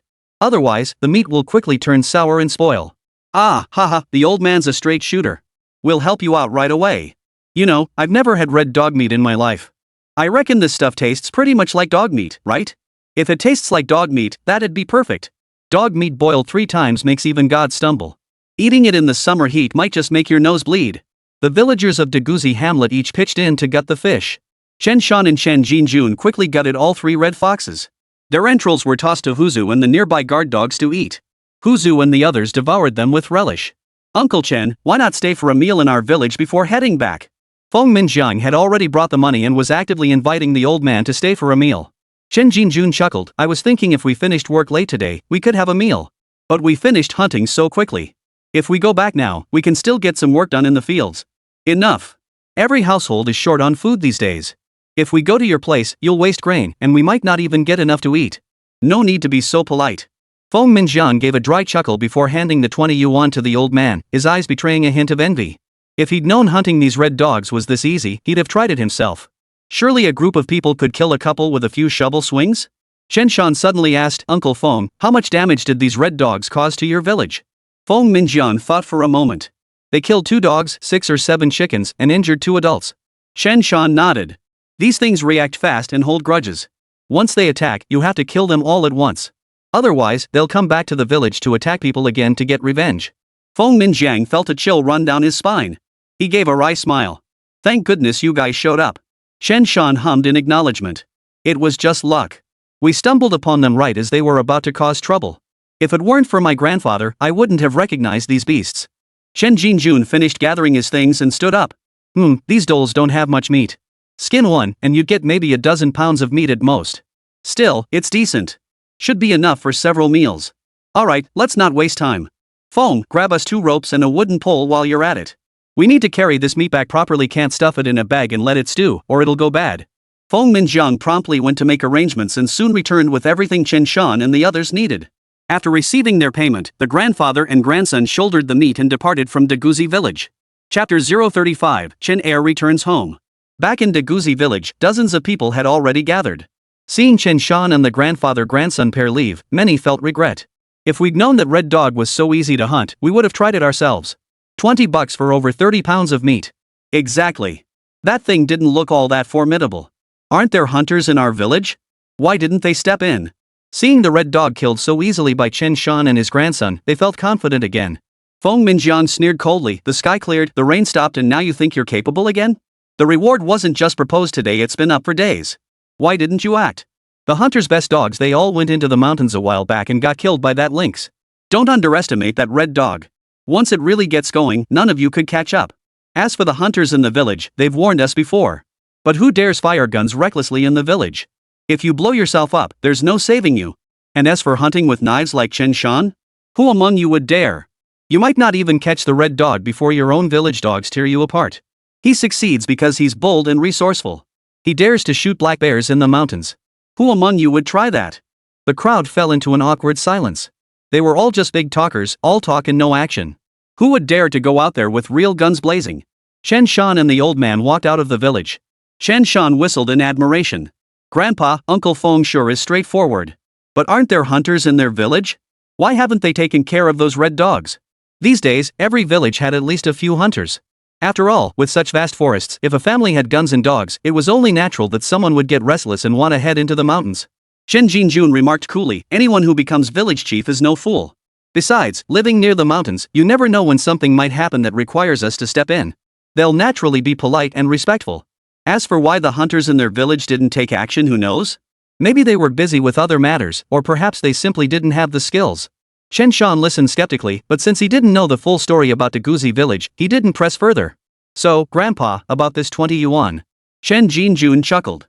I'll give you 10 yuan. The other 10, I'll hand over to your mother. When the time comes, I'll just say I kept that 10. Chen Shan's lips twitched. Grandpa, you're so kind. Chen Jinjun scoffed. What could an old man like me possibly spend money on? Your mom buys me liquor, and we even have meat at home now. What use is the money? Chen Shan listened, his face brimming with emotion. This grandfather. But before his emotions could fully settle, the old man added, of course, the most important thing is that when the bear gallbladder sells, that's where the real money is. I'll be sure to get my share. Chen Shan. Grandpa, why do you always have to take such deep breaths when you speak? Old foxes are indeed crafty. Once the bear gallbladder sold, the old man would get a larger share, and Zhang Xiufen wouldn't have much to say about it. Though Chen Shan had killed the bear, the old man had spoken, what could he possibly say? Besides, the old man might not actually take the lion's share when the time came. With $13 or so in his pocket, Chen Shan figured even a little more would nearly match his old man's monthly paycheck. Chen Shan felt life was truly looking up. Sanner, when we get home tonight, we'll stew this red dog meat. This red dog tastes pretty good. Chen Shan had never actually eaten jackal meat before. He'd seen it in short videos back in the future and learned about its benefits. Jackal meat was a delicacy. It nourished young energy, strengthened vital fire, tonified the liver, and replenished essence. It even helped with poor appetite. Beyond that, it moistens the lungs, stops coughs, and boosts immunity. Truly a mountain treasure. How about we make a hot pot instead? Chen Shan suggested. After all, they say dog meat simmered 3 times makes even gods unsteady. This red dog's meat should be pretty decent, right? Too bad second brother Chen Dongliang hadn't returned home yet, he'd miss out on this treat. Hot pot? Old man Chen looked puzzled. No, it's just like stewing dog meat together in a big pot, adding some seasonings and such. It should taste pretty good. Without enough seasonings, you can't even make a hot pot. Even so, the old man understood perfectly. He nodded. Alright, we'll stew this meat for lunch. Alright. Grandfather and grandson returned to Guanshan village in high spirits. Tiger, well fed and content, was also in high spirits. This time, he hadn't suffered any injuries. The sheer force with which it had snapped off Red Dog's testicles was extraordinary. Chen Shan suspected Huzi had awakened some new ability. From now on, Tiger would be a nightmare for every creature in the mountains. Just thinking about it made Chen Shan cringe. When Zhang Xiufan and her daughter saw Chen Shan and the old man returning with another 30 or 40 pounds of red dog meat, they couldn't stop grinning. Chen Ling beamed, "Third son, Grandpa, you two are really something now. Does this mean we won't be short on meat for a while?" Chen Jinjun set the red dog meat, still in its skin, down on the ground. As for the red dog's head, it's been removed. The thing's just too gross to eat. You bet. Third son's finally standing tall these days, got some real guts now. The old man's tone carried a hint of envy. After decades of hunting, his reputation felt like it was being overshadowed by this kid. Chen Shan rolled his eyes. Grandpa, come on. Without your teaching, would I have this kind of skill? Only then was Chen Jinjun satisfied. You're getting smooth talking, kid. Now I've got no excuse to beat you. Zhang Xiufan smiled warmly. Dad, what reason do you need to beat third son? A grandfather disciplining his grandson is only natural. Chen Ling nodded in agreement. Exactly. If Grandpa wants to get physical, I'll help you out. Zhang Xiufan raised both hands in agreement. Me too. Chen Shan. So the whole gang's ganging up on me, the youngest one, huh? What a bunch of ungrateful brats. Enough chatter. I'll cut a few pounds of meat. We'll stew red dog meat for lunch. Sanner, take a few pounds of dog meat over to Wan'er's place later. Let them try it. I'll talk to Donghai another day and see what he's really thinking. Zhang Donghai is Zhang Wan'er's father. Chen Shan grunted inside. Why isn't second brother back yet? Otherwise, we won't have any meat to eat. Chen Ling shot him a look. Why are you so fixated on your second brother? What, hoping he'll bring you something tasty? No, I just wanted to brag to second brother that I eat meat every day now. But he's not here, so I don't have anyone to brag to. You little brat, watch out or your second brother will beat you. No worries. My second brother can't beat me now. At that very moment, Chen Dongliang, the second son of the Chen family, was studying in the city. After a series of detours, he and several fellow townspeople studying at the same school entered the territory of Chanha Commune. Dongliang, the day after tomorrow morning, we'll head back to school at the same time, right? All right. Chen Dongliang exchanged farewells with his classmates before setting off with a weary gait toward Guanshan village. He was already in his early 20s and still attending high school. In those days, it was quite common for people to start their education later. In the 1990s, some places still had 17 or 18-year-olds attending elementary school. Chen Dongliang lifted the bag in his hand, a smile spreading across his face. He'd scrimped and saved last month, trading tickets and other items with classmates to buy gifts for Chen Shan and Chen Ling. Big sister got a pretty hair clip, and for third brother who loves sweets, I bought some debata candy and a few pastries. Too bad I don't have much cash on me. Chen Dongliang shook his head. At least I have some spending money at school. Third brother probably hasn't seen a penny in half a year, poor guy. Since you've seen your second brother today, you'd better flatter me properly. Otherwise, you won't get a damn thing to eat. Chapter 036, 3 days apart, new respect. Chen Dongliang couldn't help but smile as he recalled how, every time he returned home, his third brother, already a teenager, would still cling to him begging for food. A smile spread across his face as he strode home with determined steps. But his mood soon turned somber. Every time he returned, he had to ask his family for money. But with the household expenses mounting, he felt like a heavy burden on them. In contrast, Chen Tianlin was naturally absent from the Chen household at noon. He had to work at the forestry station until the afternoon shift ended before catching the commuter bus back to Guanshan village. Old man Chen had stewed wild boar meat today, and the Chen family was now eating. The staples were corn cakes and fried dough sticks, while the main dish was the wild dog stew prepared by the old man earlier that day. Grandpa was a skilled cook, and the stewed dog meat was tender and flavorful. One bite, and the meat would surely separate from the bone. The pot bubbled away, its aroma filling the air, making Chen Shan's mouth water. Chen Shan couldn't help but exclaim, "Grandpa, this jackal meat smells amazing." Chen Jinjun laughed heartily. These days, few families can afford meat.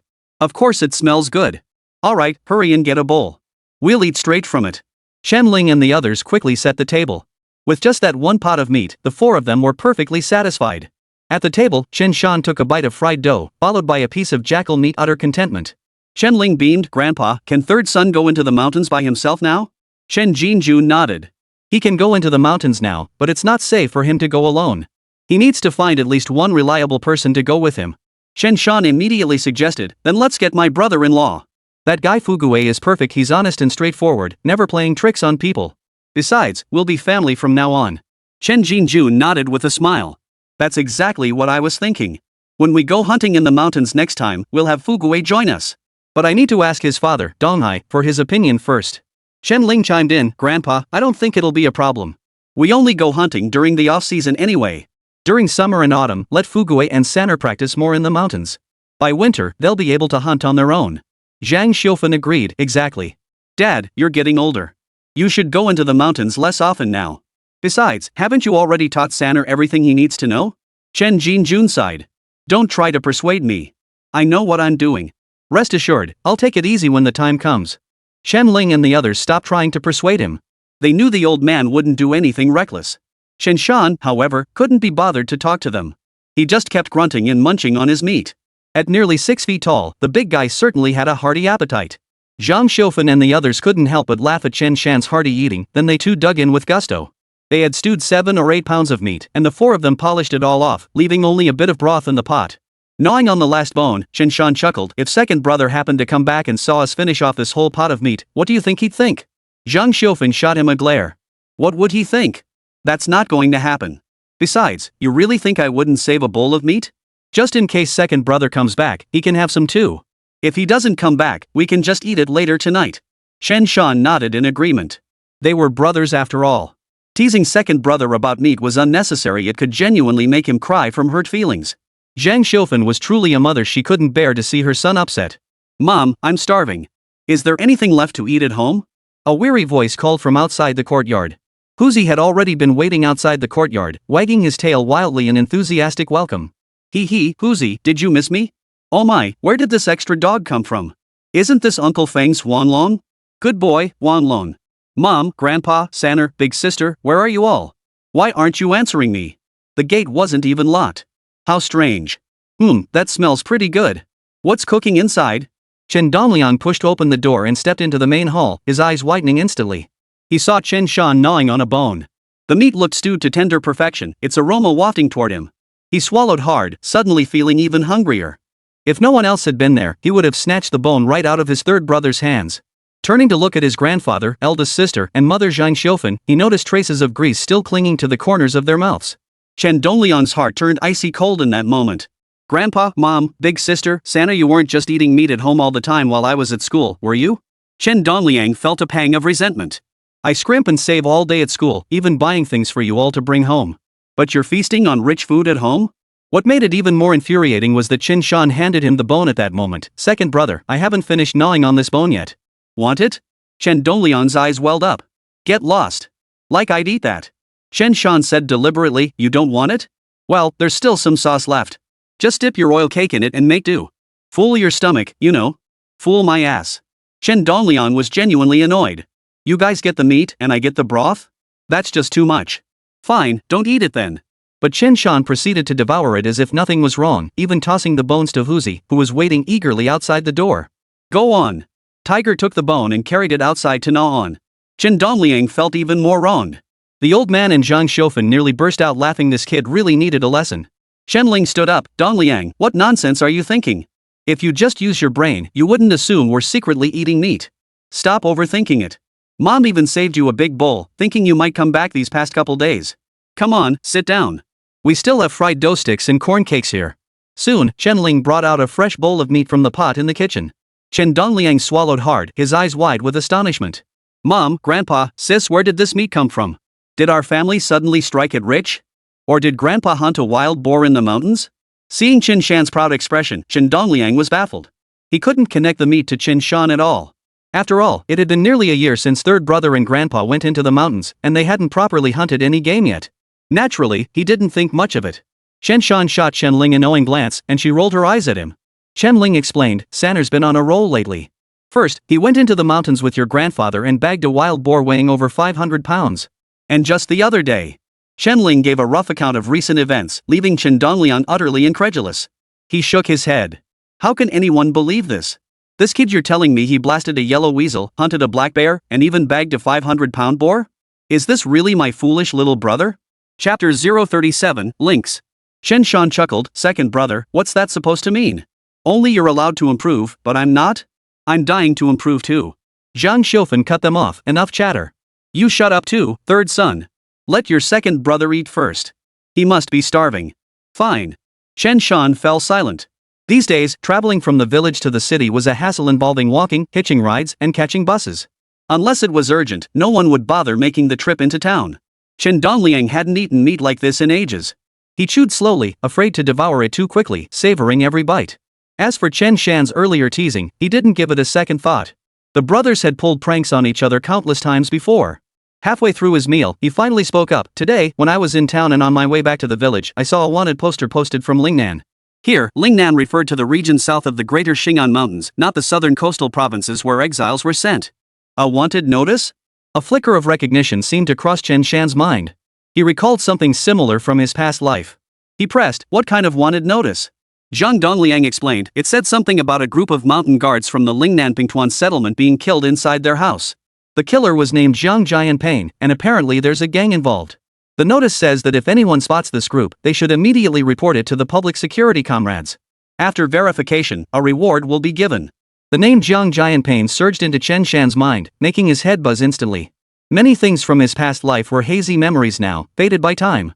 But major events still lingered in his memory. Zhang Jianpain was a vagrant who had fled famine from elsewhere years ago. Homeless people were called vagrants, and landless people were called drifters.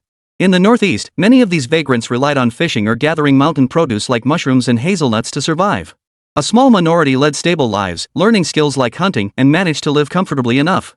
Similarly, a few others took shortcuts, constantly engaging in petty theft. The worst offenders would commit crimes like robbing trucks or murder. After such crimes, they'd flee into the mountains with their loot, easily change their identities, and settle elsewhere to live quite comfortably. Having tasted the quick money from these shortcuts, they would commit crimes again once their loot was spent. In this era, transportation, information dissemination, and regulatory systems are still underdeveloped.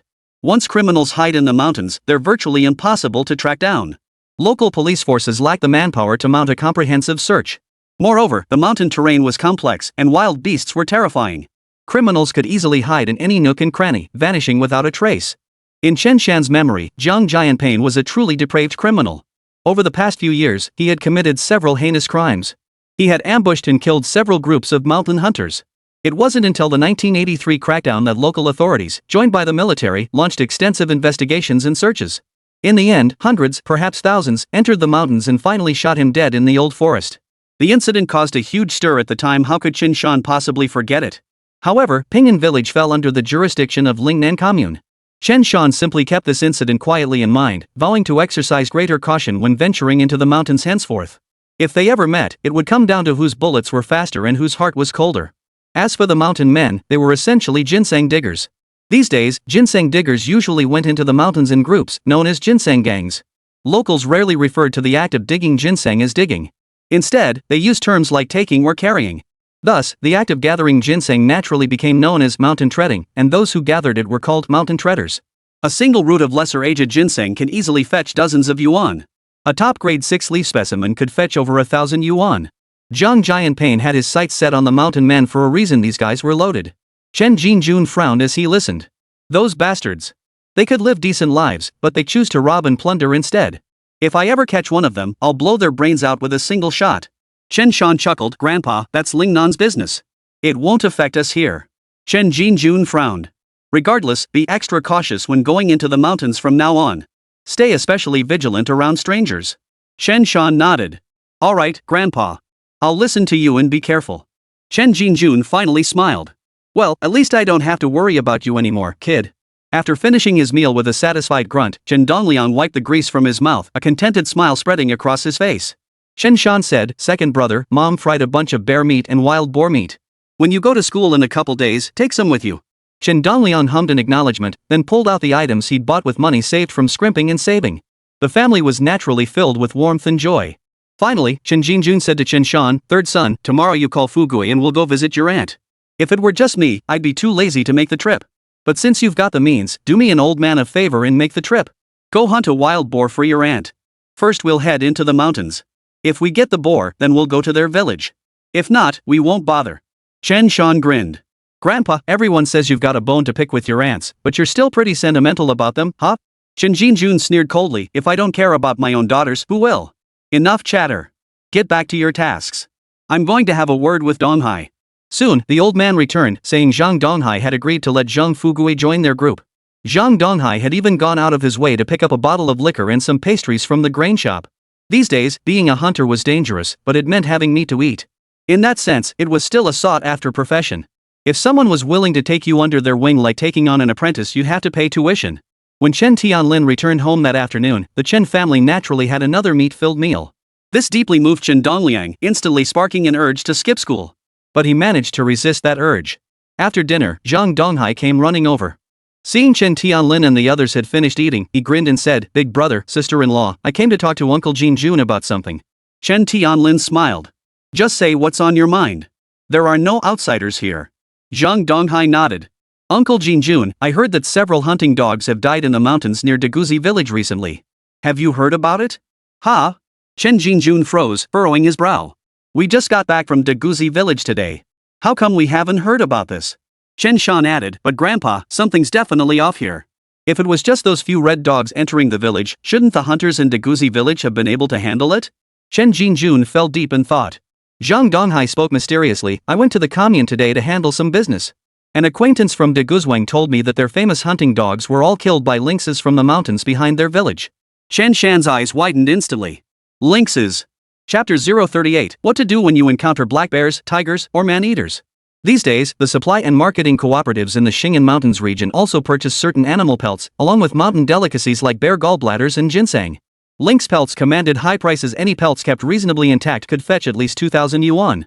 But most people couldn't actually hunt one down. So the moment Chen Shan heard lynx, he couldn't help but get excited. It wasn't just a lynx, it was practically a walking fortune. If he could bag just one lynx, Chen Shan felt he'd strike it rich. With just one pelt, he could marry his sister's best friend, Zhang Wan'er. Chen Jun widened his eyes and snapped, Donghai, you can't just blurt out nonsense like that. Are you sure it's a lynx? Zhang Donghai replied with conviction, of course it's real. The villagers said so and the guy who saw it was a hunter from Degu village. I heard they'd been lying in wait in the mountains for days. They only got a few shots off, but the woods were too dense and that thing was too fast, they didn't get it. Chen Jun jumped to his feet, rubbing his hands together. They really stopped hunting it? Chen Shan understood that hunting had its own unwritten rules. The lynx had been spotted first by the folks from Deguzi village. If they were still hunting it, still pursuing it, then outsiders like them shouldn't interfere with their prey. Unless they actively asked for help, it would be taboo and unreasonable. But if they voluntarily abandoned it, then others could take over without issue. Zhang Donghai nodded. I can confirm they truly gave up the chase.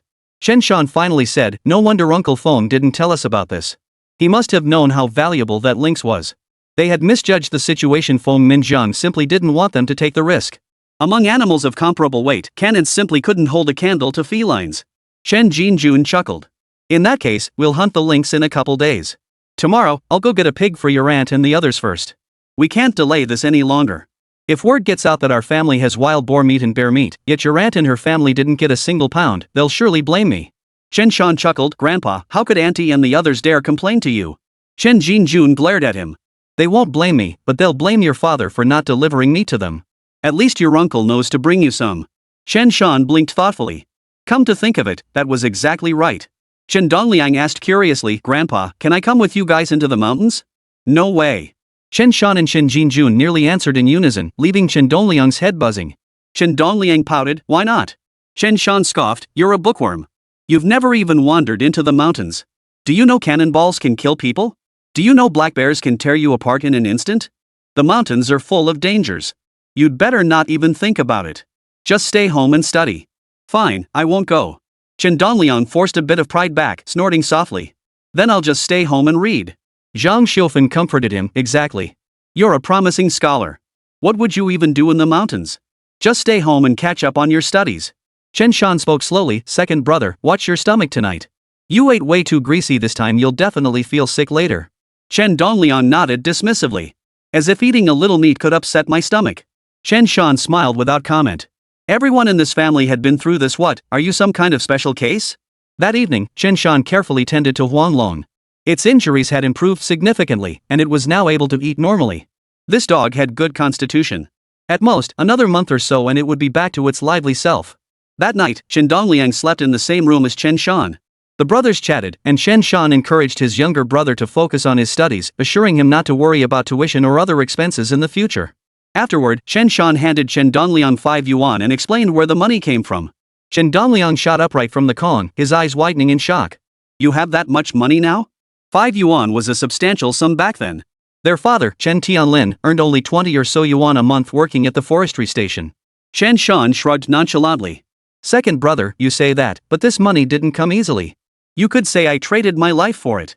Chen Dongliang held the 5 yuan notes, feeling a burning sensation in his hands. He shoved them back into Chen Shan's grasp, awkwardly protesting, Third brother, this money came at such a cost I can't accept it. Chen Shan shook his head, thrusting the money back into Chen Dongliang's arms. Second brother, he said firmly, I'm giving you this money. Take it. We're brothers. I want you to take care of yourself at school. If you need to eat more, then eat more. Alright, I'm going to sleep. I have to go hunting with Grandpa tomorrow. You should get some rest too. Youth was wonderful. He could fall asleep the moment his head hit the pillow. Chen Shan was in a deep sleep before long. Chen Dongliang clutched the 5 yuan fortune, gazing at the sleeping Chen Shan. He sighed softly. His brother still didn't study hard enough. He had to buckle down and make something of himself. Second brother, keep an eye on Huanglong while you're home. Remember to remind Mom to call Uncle Wu over for his 4. Early the next morning, Chen Shan gave his instructions to Chen Dongliang. He grabbed his rifle, stuffed food and tools into his shoulder bag, roped in Huzu, called out to Fugui, and set off with the old man toward the Red Mountain woods near his aunt's place. Zhang Fugui had ventured into the mountains before to gather mushrooms and other wild goods, but he only dared to linger at the forest's edge, never daring to go deep. And hunting? That was a whole different level of sophistication. Indeed, being a hunter was now a high-class, sophisticated profession after all. It meant the family could enjoy meat on their table from time to time. His aunt's home was in Xiaguzi village, about 6 or 7 kilometers from Daguzi village. The woods near Xiaguzi village were called the Red Mountain Forest. Red Mountain Forest was precisely where Chen Shan and his companions were headed for today's hunt. They rose early, setting out before dawn. After over an hour of steady walking, the group finally reached the Red Mountain Forest. Along the way, Chen Shan and Zhang Fugui discussed numerous precautions. For instance, they must avoid loud noises in the woods and always follow their commands. If an angry boar charged headlong, someone inexperienced like him should find a sturdy tree and climb it. When walking, stay alert to your surroundings and avoid dense vegetation. Those spots could hide beasts ready to ambush you. Chen Shan continued his lesson. If you encounter black bears, brown bears, or tigers, it's simple. If our shot misses the black bear or the gun jams, then we'll need to stand with our hands on our hips and yell at the black beast or man bear at the top of our lungs, damn it, if you've got the guts, come kill me. Even Zhang Fugui, who'd never hunted, thought this method was absurd. Hesitant, he asked, will that really work? Chen Shan replied smugly, of course it works. It just means we'll die faster, with less suffering. Zhang Fugui? Chen Jinjuan's face darkened. What nonsense are you spouting? Fugui, don't listen to your brother, he's talking rubbish. Listen to me. Chen Jinjun frowned. If you ever find yourself alone in the wild facing a black bear, tiger, or man bear, you need to find a shady spot, lie down properly, clench your teeth tight, glare at it fiercely, and don't make a sound. Zhang Fugui looked bewildered. Second uncle, what good would that do? Chen Jinjun declared with righteous conviction, that way, when the tiger eats you, you'll sting slower and die with more dignity. Zhang Fugui? Seriously, you two grandpa and grandson pulling pranks on a newbie like me? How amusing is that? Seeing Zhang Fugui's bewildered expression, Chen Jinjun and Chen Shan couldn't help but chuckle. Zhang Fugui was utterly dumbfounded. Were these really his own grandfather and grandson? The Red Mountain Forest was lush with dense vegetation, towering trees standing tall. Occasionally, rays of light filtered through the gaps in the canopy, brightening the otherwise shadowy woods. The trio and their dog walked deeper into the mountains for a while. Huzi's nose twitched constantly in the air, searching for prey. Chen Jinjun remarked in surprise, third son, it seems to me that Tiger is more powerful than before. His scent seems sharper than before, and he's put on quite a bit of weight lately. I'd guess he's over 60 pounds now? Chen Shan replied nonchalantly, hasn't he always been like this? Just then, Chen Shan saw Huzi sniff sharply twice before suddenly lifting his head and barking loudly. The dog then dashed toward a mountain dog ahead, utterly excited. He's barking. Looks like he's spotted a wild boar. Chen Jinjun hurriedly called out, Sanner, follow him quickly. Don't let Tiger get hurt by the boar. Fugui, you go too. Keep your brother from getting too carried away. Got it, second uncle. Zhang Fugui paused, grabbed Chen Jinjuan's shoulder bag, and followed Chen Shan forward without a word. Chapter 039, The Hunt. The old man knew his age made it impossible to keep up with his two grandsons' pace. He could only let them run ahead while he followed slowly behind. Fugui, hurry up and keep up. Listen carefully to my commands, don't get gored by a wild boar. Chen Shan held the Type 56 semi-automatic rifle he'd obtained from sixth uncle. This rifle wasn't lacking in power, with a range reaching several hundred meters. Truth be told, in these ancient northeast forests, even a 1,000-meter range wouldn't be of much use. During the summer and autumn seasons, the forest was thick with thorns and weeds. Unless you were looking up from a low vantage point, seeing more than a few dozen meters was already pretty good. Even from a vantage point, the maximum visible distance was 100 or 2 meters at most. At that distance, an adult shrinks to little more than a small dark silhouette. Add in factors like wind speed and the movement of the prey, and hitting your target becomes a serious test of marksmanship. Hitting game from 400 or 500 meters away? While not impossible, Chen Shan had never witnessed it firsthand. Some people aren't lacking in ability, it's just that the environment doesn't allow it. When they head into the mountains, they usually take the ridges. These so-called ridges are essentially mountain crests. Walking along the ridge, one naturally enjoys a broader, more expansive view from above. Standing on the ridge, Chen Shan and his companion didn't even break a sweat, while Zhang Wan'er was panting heavily. Only then did they realize hunting was no easy task. Especially as they traversed these ancient woods, where only the cries of beasts and birds echoed. In that hazy moment, it felt as if the entire world contained only the three men and their dog. He couldn't shake the terrifying feeling of being surrounded by predators, growing ever more impressed that Chen Shan could bag a wild boar and a black bear under such circumstances. Chen Shan stood still, peering down the mountain ridge into the ravine below. At that moment, Tiger charged forward, bellowing relentlessly at several wild boars. There were 5 boars in total, 2 large ones and 3 smaller ones. The large ones weighed around 200 jin each, while the smaller ones ranged from 70-80 jin to about 100 jin. There should have been others, but they had likely already fled earlier. This was a small wild boar herd. Outnumbered and outmatched, the wild boars showed no fear of Tiger, with some even charging back and forth at him. Fortunately, Tiger had undergone some enhancements at the super hunting point, making his reflexes much sharper. After several quick dodges and maneuvers, he avoided being gored by the boars. He kept bellowing at them, making the boars quite irritated. He couldn't shake them off, and he couldn't kill them either. They were like bloody leeches. Chen Shan and his group were about 100 meters away from the wild boar herd. Zhang Wan'er exclaimed excitedly, "Third brother, wild boars. Fire your gun." Chen Shan considered it for a moment before nodding. Shooting them isn't the problem.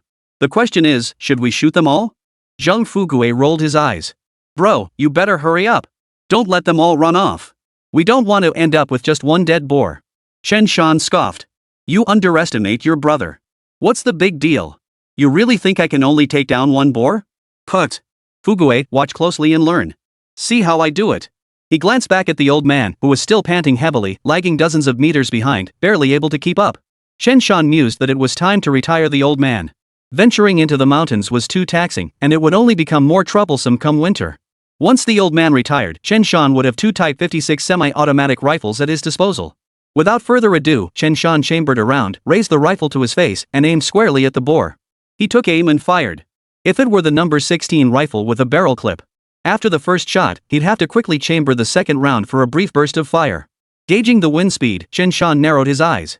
Then, he aimed at a 200-pound boar from the previous year's litter. His finger twitched slightly as he pulled the trigger. Bang! The bullet whistled sharply, instantly heading toward a large boar preparing to root around in the tiger's den. With a thud, the bullet struck the boar squarely in the neck. A muffled grunt escaped before the bullet exited cleanly on the other side. A gaping hole the size of a bowl gaped on the other side of its neck. The boar collapsed instantly, dead as a doornail. The gunshot signaled the hunter's move. Tiger hesitated no longer, lunging madly at the fallen boar, even though it was already dead. The other boars, startled, whipped their heads around, their earlier leisurely demeanor gone.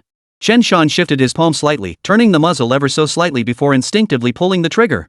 After investing points in the super hunting point, his reflexes and senses had significantly improved.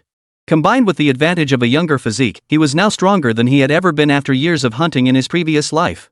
The entire sequence flowed like water, possessing a certain aesthetic beauty. Another gunshot rang out, and a small yellow-haired boar weighing 70 or 80 pounds collapsed instantly. However, after this shot, the other 3 wild boars vanished into the mountains and forests, fleeing to places Chen Shan couldn't even see. Bang! Bang! Bang! Just then, several more gunshots rang out. The escaped boars seemed to have been shot by others. Chen Shan abruptly turned to his grandfather, only to see that the old man hadn't fired a single shot. Chen Jinjun finally approached, his forehead beaded with sweat. His expression darkened as he said, "Third son, someone's trying to intercept our prey." Sighing at his grandfather's advanced age, Chen Shan asked quietly, "Grandpa, is there anything we can do about this?" Chen Jinjun shook his head. "Nothing much. The game's already escaped. We can't possibly shoot them all down in this heat. But since they heard our shots early, it's like we alerted them to game in this area. Over there, if they pay just a little attention, they'll intercept the wild boar as it runs past. If they had any sense, they'd come over later to offer a leg of pork or something. At the very least, they should say thanks. Enough about them. Let's gut the boar. Chen Jin sighed. Sanner, your old man is really getting on in years. Going into the mountains now, I feel my strength waning day by day. I'll try to accompany you on a few more trips into the mountains. After that, you'll have to hunt on your own. Chen Shan understood perfectly. The old man, who'd roamed these mountains his entire life, still couldn't bear to part with this ancient forest. Hey, guys, how many boars did you bag? Just as Chen Shan, Chen Jinjun, and Zhang Fugue had descended into the ravine to gut the 2 wild boars. 4 burly men approached. Spotting the trio, 2 young men and an old fellow, they wore puzzled expressions. Chen Shan glanced at them. Their faces were unfamiliar, he had no recollection of them. Their attire also gave off the vibe of vagabonds roaming the countryside.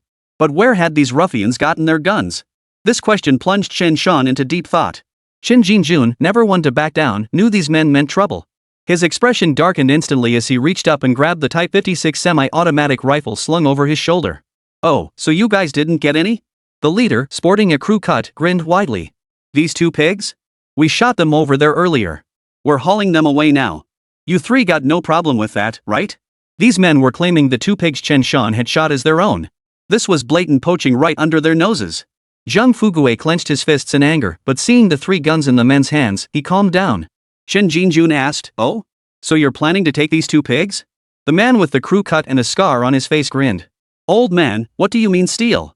That's putting it too harshly. I'm just taking what's rightfully ours. Heh, what's that? Old man, you disagree? 1 old man, 2 young ones. Don't forget, this is the mountains. If you know what's good for you, hand over these 2 pigs quietly. I haven't had meat in ages. Don't push me too far. Otherwise, someone else might mistake you for wild boars and shoot you down. Chen Shan's brows shot up at this. Did these guys really dare shoot to kill? He'd heard tales of the mountain folks' ruthlessness, but this was the first time he'd encountered it firsthand. Moreover, their words implied that others were likely hiding elsewhere, guns trained on them. Something was seriously off about this group. Chapter 040, When wolves slap your shoulder, don't look back when bears beacon, flee without delay. Their attitude made Chen Jinjun narrow his eyes. He knew what was up. He had a hunch these guys were probably desperate criminals. Having hunted for years, he knew exactly who among the nearby villages were hunters. But these individuals? He had absolutely no recollection of them. After all, hunters who could produce several guns at once, he'd known them all in his years roaming these mountains. If he hadn't been accompanied by 2 young men, he would have fought tooth and nail to take them away. Never in his life had he endured such humiliation. He said in a deep voice, "Guys, if you want the wild boar, just say so. If you want it, you can have it. Why make things so tense in the mountains? These 2 boars are yours." The middle-aged man with the scar on his face appraised the old man for a moment before saying flatly, "Humph, old age makes you afraid of death. Now you can get lost." The other 3 grinned widely, their arrogance clearly long-standing.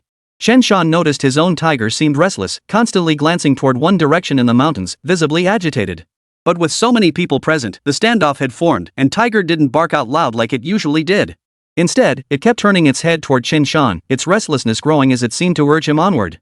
Tiger even came over and bit at Chen Shan's pant leg, tugging persistently outward. It was urging him to leave the mountain immediately. It had sensed danger. Its demeanor didn't suggest it had spotted someone hiding in the shadows, rather, it seemed filled with fear, as if it had encountered a fierce beast lurking in the mountains. Chen Shan's heart skipped a beat as he silently assessed the situation in the mountain forest. At first, when they were hunting wild boar, the mountains were still filled with the sounds of various beasts and birds. Now, however, it was utterly silent, a sign that something large was approaching.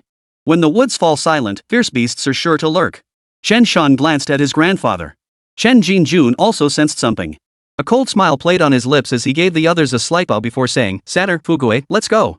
Chen Shan quickly chimed in, "Fugue, let's go now. No dawdling." Zhang Fugue looked utterly bewildered, yet he knew he had to obey the 2 men. Nodding, he turned and followed them away. Chen Jinjun and Chen Shan retreated backward, keeping their guns trained on the others as they moved.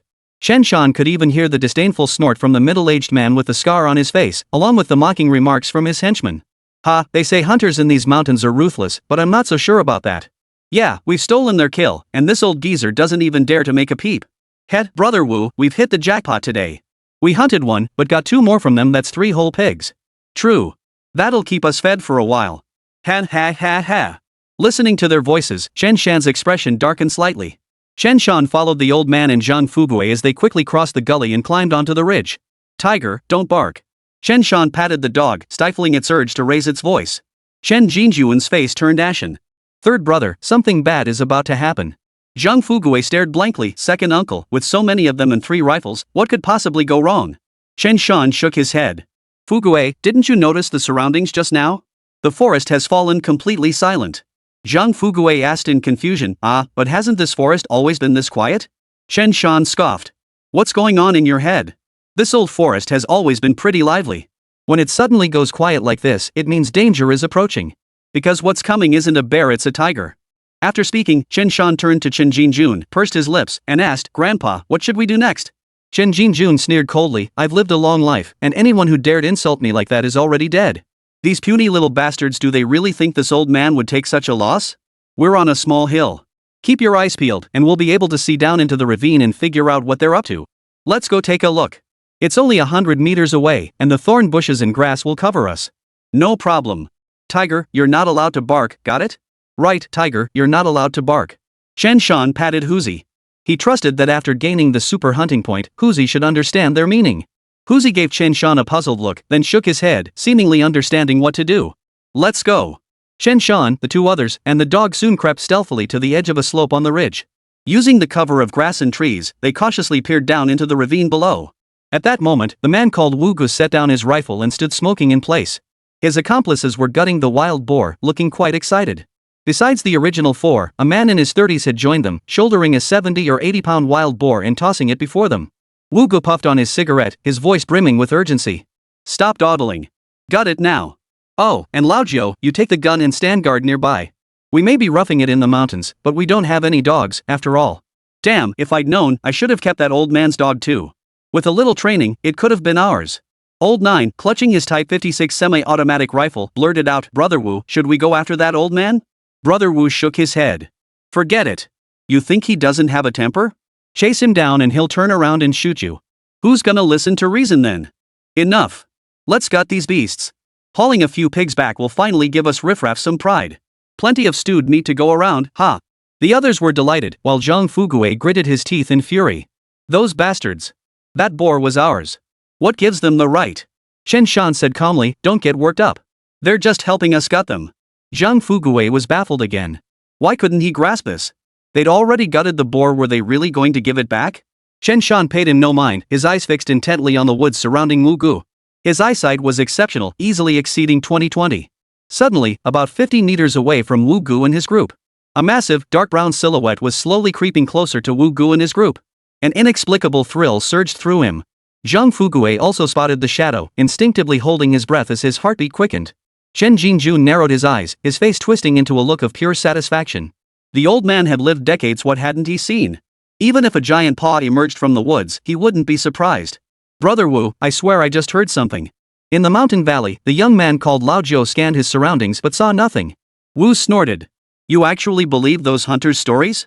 Sure, this old forest has its dangers, but with 3 guns between us, what's there to fear? Even if a man bear or a tiger showed up, our 3 guns could take them down. Animals are just animals. No matter how terrifying, they can't survive under gunfire? Ridiculous. Wu Gu scoffed again, leaning casually against a thick tree trunk as he puffed leisurely on his cigarette. Suddenly, he felt a hand on his shoulder and immediately cursed under his breath. Who the hell is it? Don't go poking me for no reason. Turning his head, Wu Gu saw that the hand resting on his shoulder was enormous, sharp as a blade, and covered in fur. Bear. The word stuck in his throat as the claw clamped down on his neck, yanking him backward into the woods. Aya! Wu Gu let out a blood-curdling scream. Lao Jiu and the others whipped their heads around, their pupils instantly contracting as terror washed over their faces. Chapter 041, Chasing Wolves and Tigers. A dark shadow dragged the man deep into the thick undergrowth, as if he had vanished into thin air. Wu Ji's group felt their hearts pounding wildly, their movements stumbling in shock. After Wu Ji's scream, there was no further sound. Even the most dim-witted among them could guess that Wu Gu was likely dead. A man-bear. It must be a man-bear, at least 600 pounds. Damn it! Didn't they say the beasts weren't dangerous? What are you standing around for? Shoot it. Shoot my ass. Brother Wu's dead for sure. Run. When men brag, they can talk down tigers, lions, brown bears, hell, even a Tyrannosaurus Rex. But when it comes to real life? Face a tough challenge, and they all turn into idiots. They themselves in fear, their voices trembling. Bang! Bang! Bang! The remaining 4 men all fired their guns at the grassy area where the brown bear had disappeared. They fired over a dozen rounds, nearly emptying their magazines. That bear must have run off, right? Lao Jiao gasped, his words slurring. It probably did. Bears are still pretty scared of guns. The others responded, their voices equally stuttering. So what do we do next? Run.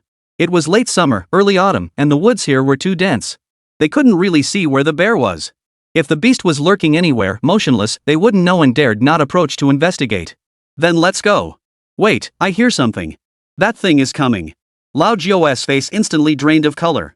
Then they heard the sound of something massive rustling through the underbrush and branches, and a wave of terror washed over them. Damn it, I'm out of here. I'm running. Already, someone couldn't contain their terror. Panicked, they sprinted frantically toward the direction Chen Shan and the others had fled. This man was convinced that when danger struck, you didn't necessarily need to run fast, you just had to outrun your companions. His frantic flight, combined with Wu Ji's death, seemed to trigger a chain reaction. The others couldn't stand their ground any longer. Their defenses crumbled instantly, their minds shattered, and they turned and ran. Lao Jiao and the other 3 huddled together and began running frantically. Roar! Then, a piercing bear roar erupted from the jungle, shaking the mountains and forests. The moment the sound echoed, the brown bear burst from a thicket over 20 meters away, charging straight toward Lao Jiao and his 3 companions. It's important to note that brown bears possess exceptionally powerful forelimbs and are among the fastest running bears. Its top speed can reach over 50 kilometers per hour. And here in the mountains, this was the brown bear's home turf. If humans remained still, the bear might merely approach cautiously, observing with curiosity. But the moment they moved, they became prime prey in the bear's eyes. In a few swift bounds, the bear closed in behind the 3. Thud! One man suddenly felt a chill at his waist, then collapsed face first onto the ground. Then the second, then the third. They lay motionless on the ground, their fates unknown. The one who had started running couldn't help but glance back. The sight made his soul nearly leap out of his body, and he instinctively wet himself. I'll survive, he thought. Once he reached the top of this slope, the brown bear might stop chasing him. As he turned his head, he saw Chen Shan and the others standing on the ridge. Come here. Chen Shan stood up, narrowing his eyes as he appraised the man. With so many dead here, they needed an explanation. Keeping this man alive was absolutely essential. Chen Shan needed him alive to prove their own innocence. As for that brown bear? There was no way he'd let it escape now that he'd spotted it. Chen Shan yanked the man toward him, pinning him down with overwhelming force. You! Why haven't you left yet? The man's face was deathly pale, his entire body twitching instinctively as he tried to struggle free and flee. We're holding off this bear to buy you time to escape. Go to Xiaoguzi village and bring in as many people as you can. The more, the better. And make sure the people from Xiaoguzi village call the police. Bring the officers here, got it? Run. We'll hold off the bear for you. Hurry. Even if you don't come yourself, you must notify Xiaoguzi village. Tell them my name is Chen Shan and this is my grandfather, Chen Jinjun. My aunt lives in Xiaoguzi village. Tell them to gather as many people as possible. Run now. After Chen Shan finished speaking, he let go. The man was completely flustered, thinking Chen Shan and his group were here to seek revenge and kill him. But unexpectedly, they repaid his hatred with kindness. In this moment of extreme danger, they were actually intercepting the brown bear, such a terrifying beast, to save him. Hurry up and go. Chen Shan shouted hoarsely. The man looked at him with gratitude. Don't worry, buddy. Li Si, will definitely come back. I won't let you save me for nothing. With that, the man bolted away, sprinting faster than an athlete, adrenaline pumping wildly. Woof woof. Huzi stood at the edge of the hillside, timid yet excited, barking wildly at the brown bear. Chen Shan's eyelid twitched at the sight of this dog. Gore! The 500 or 600-pound brown bear growled again, sending a shiver down Zhang Fugui's spine. He nearly wet himself. Grandpa, grab the gun. Get ready to shoot. Kill this bear. Chen Shan took a deep breath, his heart trembling slightly.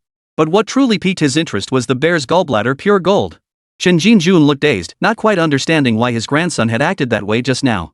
Only when he heard Chen Shan's voice did he gradually snap back to reality. He immediately grabbed his rifle and stood beside Chen Shan, aiming squarely at the brown bear. These brown bears in the mountains today had largely never experienced the punishment of firearms. Their genes hadn't yet imprinted an instinctive fear of firearms. Spotting people on the mountain and even hearing the sound of dogs barking, it immediately abandoned the remaining survivors, pounding the ground with all 4 limbs as it charged swiftly toward Chen Shan and his group. Chen Shan and Chen Jinjun nervously tracked the bear's approach. Within mere seconds, the bear closed the distance of several dozen meters and was upon them. Sanner, shoot. Chen Jinjun felt his blood racing through his veins. He bellowed to steel his nerves and pulled the trigger. Zhang Fugui poked his head out, his eyes bloodshot. At the brink of life and death, adrenaline surged through him. He roared and gripped the kitchen knife he used for chopping wood. Come on, come on. I'll chop you to pieces, you damn bear. Let's see who dies first. Standing beside Chen Shan and the old man, he vowed to defend them to the death. He knew that if he backed down now, he'd likely meet the same fate as Lao Jiao and his crew, a death with no place to bury the body. When two warriors meet on a narrow path, the brave one prevails. The same held true for man versus beast. As the brown bear charged, it didn't come straight at them. Instead, it executed a serpentine maneuver. Though the maneuver seemed somewhat crude, it sent a chill down Chen Shan's spine. Must kill this thing. Bang! Chen Shan gripped his Type 56 semi-automatic rifle. He aimed directly at the bear's head and fired. The bullet pierced straight through the bear's forehead. With just that single shot, the immense impact sent the massive beast reeling backward, its head thrown back as it collapsed. After firing, his fingers moved swiftly, quickly chambering another round. Bang! Bang! Bang! Chen Jinjun also fired repeatedly, hitting the brown bear in the heart, torso, thigh, and multiple other locations. Grandpa, I hit it right in the forehead. Definitely. No need for follow-up shots. Chen Shan had spent over a decade roaming the mountains in his previous life. He had encountered countless wild beasts and killed innumerable game, naturally developing a calm demeanor in critical situations. Ding! Congratulations, host, on killing a 637 gene brown bear. Super hunting point 6. Only after receiving the system's notification did Chen Shan dare to confirm the brown bear was dead. Chen Jinjun collapsed onto the ground the moment he saw the bear was dead, sweat pouring off him like rain. Wiping his forehead, he gasped for breath. Sanner, back when I used to go hunting alone in the mountains, I never encountered anything this thrilling. Wandering the woods referred to a lone hunter entering the mountains with a rifle, shooting game wherever they found it, completely at their own discretion. Beyond that, there was also small-scale hunting, setting traps and snares in the mountains to catch small game like pheasants, civets, and other minor prey. Large-scale hunting meant taking dogs into the mountains to drive wild boars, black bears, brown bears, and other fierce beasts into enclosures. Today's outing with Chen Shan and the others definitely counted as a large-scale hunt. Chen Jinjun sighed, every time I go into the mountains with you kids, something always happens. That big boar was one thing, Tiger found it. But hunting that black bear? That was partly your doing. When we went to Daguzi village to hunt red foxes, man, we ran into trouble the moment we arrived. And now this brown bear? That's really rubbing salt in my old man's wounds. I've been in these mountains for decades, but I've never had a run of days this thrilling. Chen Jinjuan's face paled. If this happens a few more times, you'll be throwing a banquet. Grandpa, what nonsense are you talking? It's no big deal, we already killed that brown bear, didn't we? Chen Shan chuckled. Besides, Grandpa, think about that bear gallbladder, don't you think the thrill was worth it? As if awakening from a deathbed delirium, Chen Jinjun perked up instantly. Ha ha ha, that's true. But you were the one who fired the fatal shot. Old man, I didn't land a single fatal shot. That bear came charging, I didn't even have time to aim properly. I just fired wildly. Chen Jinjun lit a cigarette he'd rolled himself with tobacco, using newspaper for the wrapper. Chen Jinjun consoled him, Grandpa, you were just trying to be safe, firing repeatedly.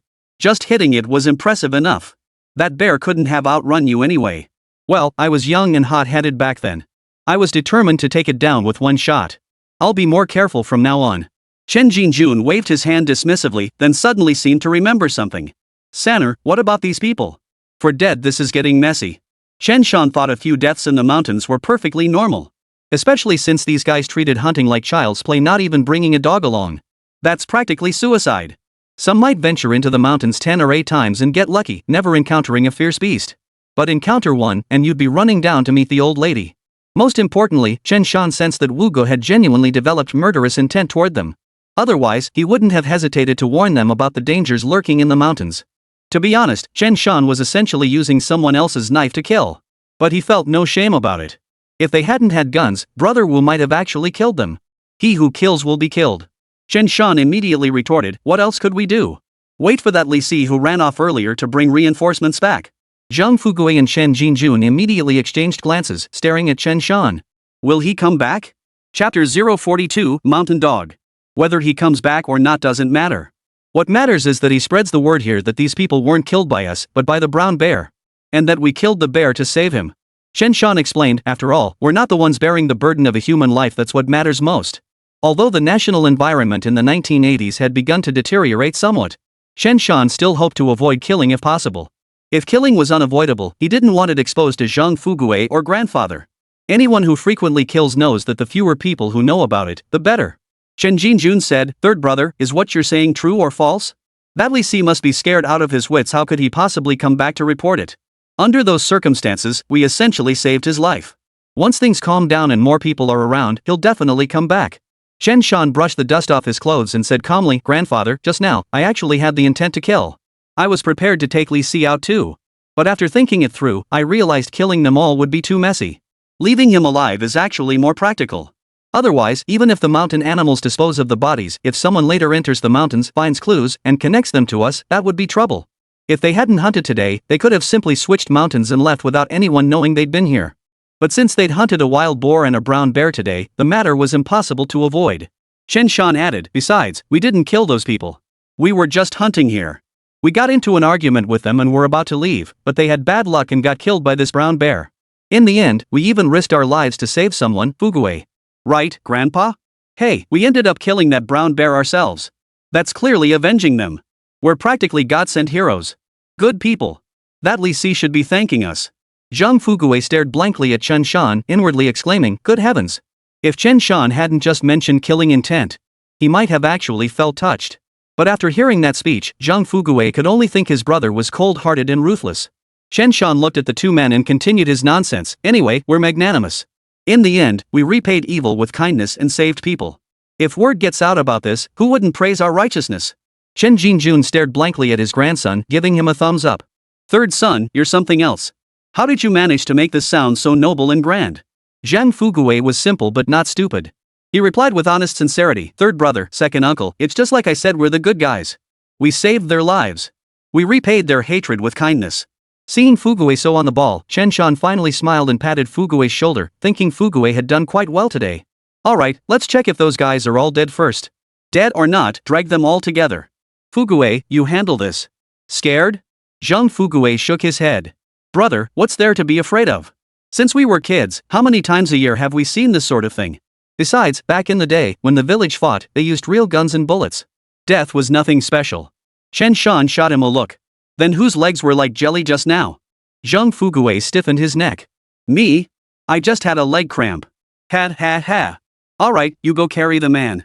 I'll gut the bear. As for the boar, old man, go chop some branches to prop open its belly. Otherwise, it'll stink up the place and go to waste." "Alright." They divided the tasks. Though gutting the boar alone was a bit troublesome for Chen Shan. But with the hunting knife and hand axe working together, it wasn't that difficult after all. After gutting the bear, Chen Shan first extracted the brown bear's gallbladder. Wow, that bear gall was nearly as big as Chen Shan's fist. Seeing it made him feel a bit regretful. Though brown bear gallbladders are larger than those of black bears, according to the supply cooperative's assessment. It was said that black bear gallbladders actually possessed superior medicinal properties. So despite its size, a brown bear gallbladder wouldn't fetch much higher price than a black bear's. He tied off the bile duct and placed it in a cloth bag. Chen Shan removed the brown bear's entrails, hung them on a nearby tree as an offering to the mountain deity, then cut the meat to feed the dogs. He chopped the meat into slightly smaller pieces, picked a large leaf, and placed the meat on top. "Tiger cub, eat up. You really deserve credit for this one." Had it not been for Huzu's reminder, given Chen Shan and the old man's tempers, they might have gotten into a quarrel with Wu Gu and the others or even come to blows. In the end, their squabbling would have allowed this belated brown bear to feast to its heart's content. Taking the stick handed to him by the old man, Chen Shan propped open the brown bear's belly to let air in. Only then did he turn his gaze toward Zhang Fuguei, who had placed all the bodies on a flat patch of ground. Zhang Fuguei's face was deathly pale, his lips tightly clenched, his expression strained as if constipated. "You've got some guts, kid. I told you to do it, and you actually did it." Chen Jinjun was startled by the sheer ruthlessness in Zhang Fuguei's expression. Zhang Fuguei looked like he was about to vomit as he struggled to speak. "Third brother, second uncle, all four of them are dead. Not a single one survived. Their wounds are massive, mostly through and through injuries. That guy's claws are deadly sharp, any slight movement could kill someone." Chen Shan walked over to examine the bodies and felt a wave of physical discomfort wash over him. If it weren't for the bear here, when others arrive, they'd probably think this was a murder scene we created. What surprised Chen Shan himself was that he only felt nauseous, he didn't actually want to vomit or anything like that. Still, he could tell that Fuguei was a tough guy. When the brown bear attacked, he'd stood his ground with a woodcutter's axe. Now he was even lifting the dead body. Damn it, this guy is absolutely perfect for hunting with me. This guy has the makings of a hunter. After catching his breath, Zhang Fuguei couldn't help but ask, "Third brother, second uncle, do you know where these guys are from?" Chen Jinjun sneered coldly, "Where else could they be from? Bandits, that's who. Normal hunters don't act like that. Only landless vagrants would dare act so brazenly. I reckon these guys are worse than vagrants, probably some mountain dogs living deep in the hills. Who knows what crimes they've committed. So-called mountain dogs were people who'd broken away from their families and retreated to the mountains, surviving off the land's resources. These people are highly wary of outsiders and are often ruthless. Chen Shan remained non-committal. Then let's wait for Li Si to bring his men. We'll see what the situation really is. At that moment, Li Si was already rushing frantically toward Xiaoguzi village. Chapter 043. Damn it, that kid played me. Li Si was fortunate he hadn't encountered any fierce beasts on his way out of the mountains. Generally speaking, in the mountains of northeast China, as long as you didn't run into tigers or bears, there usually wasn't much danger. Even if you encountered a wild boar, as long as you didn't provoke it and made a quick escape, the boar wouldn't mindlessly charge at you. Even if you did provoke one, it wasn't a big deal as long as you knew how to climb trees, you could generally avoid its attack. It just meant spending a bit more time up there. The forests of northeast China lack many things, but they certainly aren't short on trees. Of course, if you're unlucky and find yourself surrounded by giant trees you can't climb, then you're pretty much screwed. Li Si sprinted all the way to Xiaoguzi village at what felt like the fastest speed of his life, his adrenaline skyrocketing. Help me! The moment he reached Xiaoguzi village, he was so excited he started snorting, bellowing at the top of his lungs. Hey, you're not from our village, are you? What's got you running around like that? A middle-aged man carrying a hoe glanced at Li Si's disheveled state and sneered, "You look like you've been chased by a black bear." Li Si gasped, "Not a black bear. I was chased by a human bear." Black bear referred to the Asian black bear, while man bear meant the brown bear. The middle-aged man chuckled, "You're cracking me up first thing in the morning.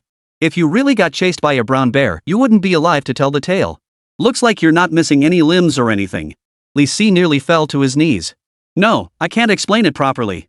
I'm here to ask for help. Hunters saved me. Hurry and call people. Are there any outsiders married into this village?" "The man who saved me said his name is Chen Shan. His old man is Chen Jun. He asked me to get people to go into the mountains to rescue them. The more people, the better. There were 5 of us originally, all hunting in the mountains. But we ran into a man-eating bear. My buddies are still missing, no word on whether they're alive or dead. I need your village to help report this to the police. Help me." The middle-aged man carrying the hoe immediately paled. "Chen Jun? Uncle Chen from Guanshan village, right? His eldest daughter Xiangmei married into the family next door to mine. Come on. I'll take you to our village chief. We'll report this to the police and gather the militia to search the mountains." With lives at stake, he dared not tease Li Si any longer and hurriedly pulled him along to find help. Soon, the middle-aged man led Li Si to meet Zhao Zhangbing, the village chief of Xiaoguzi village. Upon hearing this, village chief Zhao Zhangbing exclaimed, "This is outrageous." He immediately called the public security officers at Changhua Commune from the village headquarters, then sent someone to notify Chen Xiangmei. After that, he swiftly organized the village militia squad. The efficiency was remarkable. In less than half an hour, a 20-person militia squad was assembled. Additionally, over a dozen able-bodied young men from the village gathered. The militia units hadn't been disbanded yet, they still organized annual training sessions. In fact, when mountain wildlife severely damaged crops, the commune would even organize militia members to enter the mountains for spring hunts, reducing the harm wildlife caused to crops. All told, Xiaoguzi village mobilized around 40 people. After Zhao Zhangbing confirmed Chen Shan's location in the mountains, he added, "Li Si, right? The hunters in our village know the spot you mentioned. Don't leave. Wait here for the public security officers from the commune. They'll send people over soon. We'll leave a few of us to accompany you. We'll head into the mountains now. Later, you can lead the public security officers back in." Li Si naturally nodded repeatedly. The Qin brothers had saved his life. How could he possibly refuse to bring people into the mountains? He wasn't that kind of person. Just then, Chen Jinjuan's daughter, Chen Xiangmei, and her husband, Zhao Yongliang, also arrived. Chen Xiangmei's eyes were red. "Brother Zhangbing, Yongliang, and I must go into the mountains too. We can't just sit at home doing nothing. If something happens to my father, how could I ever face my family?" She knew full well why the old man wouldn't hunt anywhere else but this red mountain forest. He probably just wanted to bag some game to bring back to her place in Xiaoguzi village and improve their family's meals. The old man was a tough-talking softy at heart. Zhao Yongliang immediately chimed in with anguish, "Right, we have to go." "What if?" Zhao Zhangbing nodded. "Then you can come along. With so many militia members going into the mountains, armed with over a dozen rifles, even if we encounter a mountain bear, we can take it down." Generally speaking, it was precisely because of the presence of mountain dogs like these in the hills. In this corner of northeast China, women were generally forbidden from venturing deep into the mountains. If a woman went into the mountains and encountered someone with ill intent, trouble was bound to happen. It was similar to how, in later generations, large fishing vessels venturing into the open sea didn't allow women aboard. Therefore, even when women ventured into the mountains to gather wild produce, they almost always traveled in large groups and had to be accompanied by men from the village. Zhao Zhangbing, the village chief of Xiaoguzi village, waved his hand decisively. "Stop dawdling. We're going to rescue people. This is an absolute emergency. Let's go. With that, 30 or 40 men marched into the mountains, their spirits high and their steps resolute. In those days, whenever villagers faced hardships, they relied on mutual support from their fellow villagers to weather the storm. The close-knit clan relationships in the south back then were largely built on this very principle. Later generations, with improved living conditions, could solve most problems with money, eliminating the need for mutual support. Relationships between people naturally grew distant and less close. Sanner, do you really think that Li Si will call for reinforcements? Chen Jinjun stared at the corpses before him, a headache forming. Thank goodness the weather here in the northeast isn't so hot. Otherwise, they'd start stinking in no time, ugh. Chen Shan quickly reassured him, Grandpa, don't worry. I think he'll send someone. Even if Li Si ignores us, he'll have to deal with those other guys. After all, he left without knowing whether they were dead or alive, right? Zhang Fuguei agreed, second uncle, you can rest assured. Help will definitely come. Yeah, we'll have to haul these 3 wild boars back later too. They're all ours. Chen Jinjun planned to speak up, it'd be great if they come. Otherwise, hauling back this bear and 3 boars will be a real hassle. Chen Shan blinked and said, Grandpa, maybe we shouldn't take the boar they hunted? Not that I'm trying to be generous, but we already saved their lives. Letting 1 pig go would show how magnanimous we are, right? Chen Jinjun shot Chen Shan a look. You're the magnanimous one, aren't you? Fine, fine. It's still pretty hot out, and with all this meat, it really is hard to handle. Letting 1 go is fine. Dad, Sanner, where are you guys? From afar, Chen Jinjun and Chen Shan heard their aunt Chen Shangmei's voice, trembling with tears. Dad, third brother, please don't let anything happen to you. Uncle Jia Yongliang also kept shouting, his voice filled with panic. Woof woof. Huzi had been running around earlier, even biting the wild boar, and was now covered in blood. Hearing Aunt Chen Shangmei's cries, Huzi suddenly bolted forward. That's Huzi barking. In just a few seconds, Chen Shangmei saw Huzi dart to her side. He was wagging his tail excitedly beside her, his coat still wet with blood. Seeing this and hearing no sound from Chen Jinjun and the others, Chen Shangmei feared something terrible had happened. Her body swayed, and she felt as if the sky itself was collapsing. Zhao Yonglian's legs went weak, nearly causing him to collapse to his knees. Zhao Zhengbing's heart pounded wildly. Could someone have been mauled by a bear? Just then, Chen Shan's voice echoed from afar, Auntie, Uncle. We're over here. Hurry over and help us. Hearing this, Chen Shangmei felt as if she'd been given a new lease on life. That good-for-nothing brat really deserves a beating. Why didn't he answer me sooner? Chen Shangmei and her group hurried toward the direction of Chen Shan's voice. Moments later, when Zhao Zhengbing and about 30 others from Xiaoguzi village arrived at the hillside location, they all looked down into the ravine almost simultaneously. There, Chen Shan stood with one hand braced on a rifle. The young man stood with one foot planted firmly on the massive head of a brown bear. Several gutted pigs lay nearby, and not far off, several blood-stained corpses lay motionless. He said casually, Auntie, don't worry. Grandpa and I are fine. We killed that man bear. Led by Zhao Zhengbing, the village chief of Xiaoguzi village, the 30 or so people stared wide-eyed at the scene. Their hearts raced, and their faces showed utter shock. This scene would likely remain etched in their minds for many years to come. The scene fell instantly silent. They had been completely outmaneuvered by that kid, Chen Shan. Chapter 044, Wild Boar Belly is a Treasure. It must be said, Zhao Zhengbing and the others now felt as if they'd been electrocuted. Goosebumps seemed poised to erupt all over their bodies, their eyes bulging wide. Beyond shock, their hearts and faces betrayed utter disbelief. That was a man bear? That huge? Must weigh 600 or 700 pounds. Holy crap, I've never seen a man bear before. That's terrifying. The old man and his crew actually killed one? They're incredible. Hey, Li Si's brothers all got killed. This mountain is way too dangerous. So strong. That kid's such a damn show-off.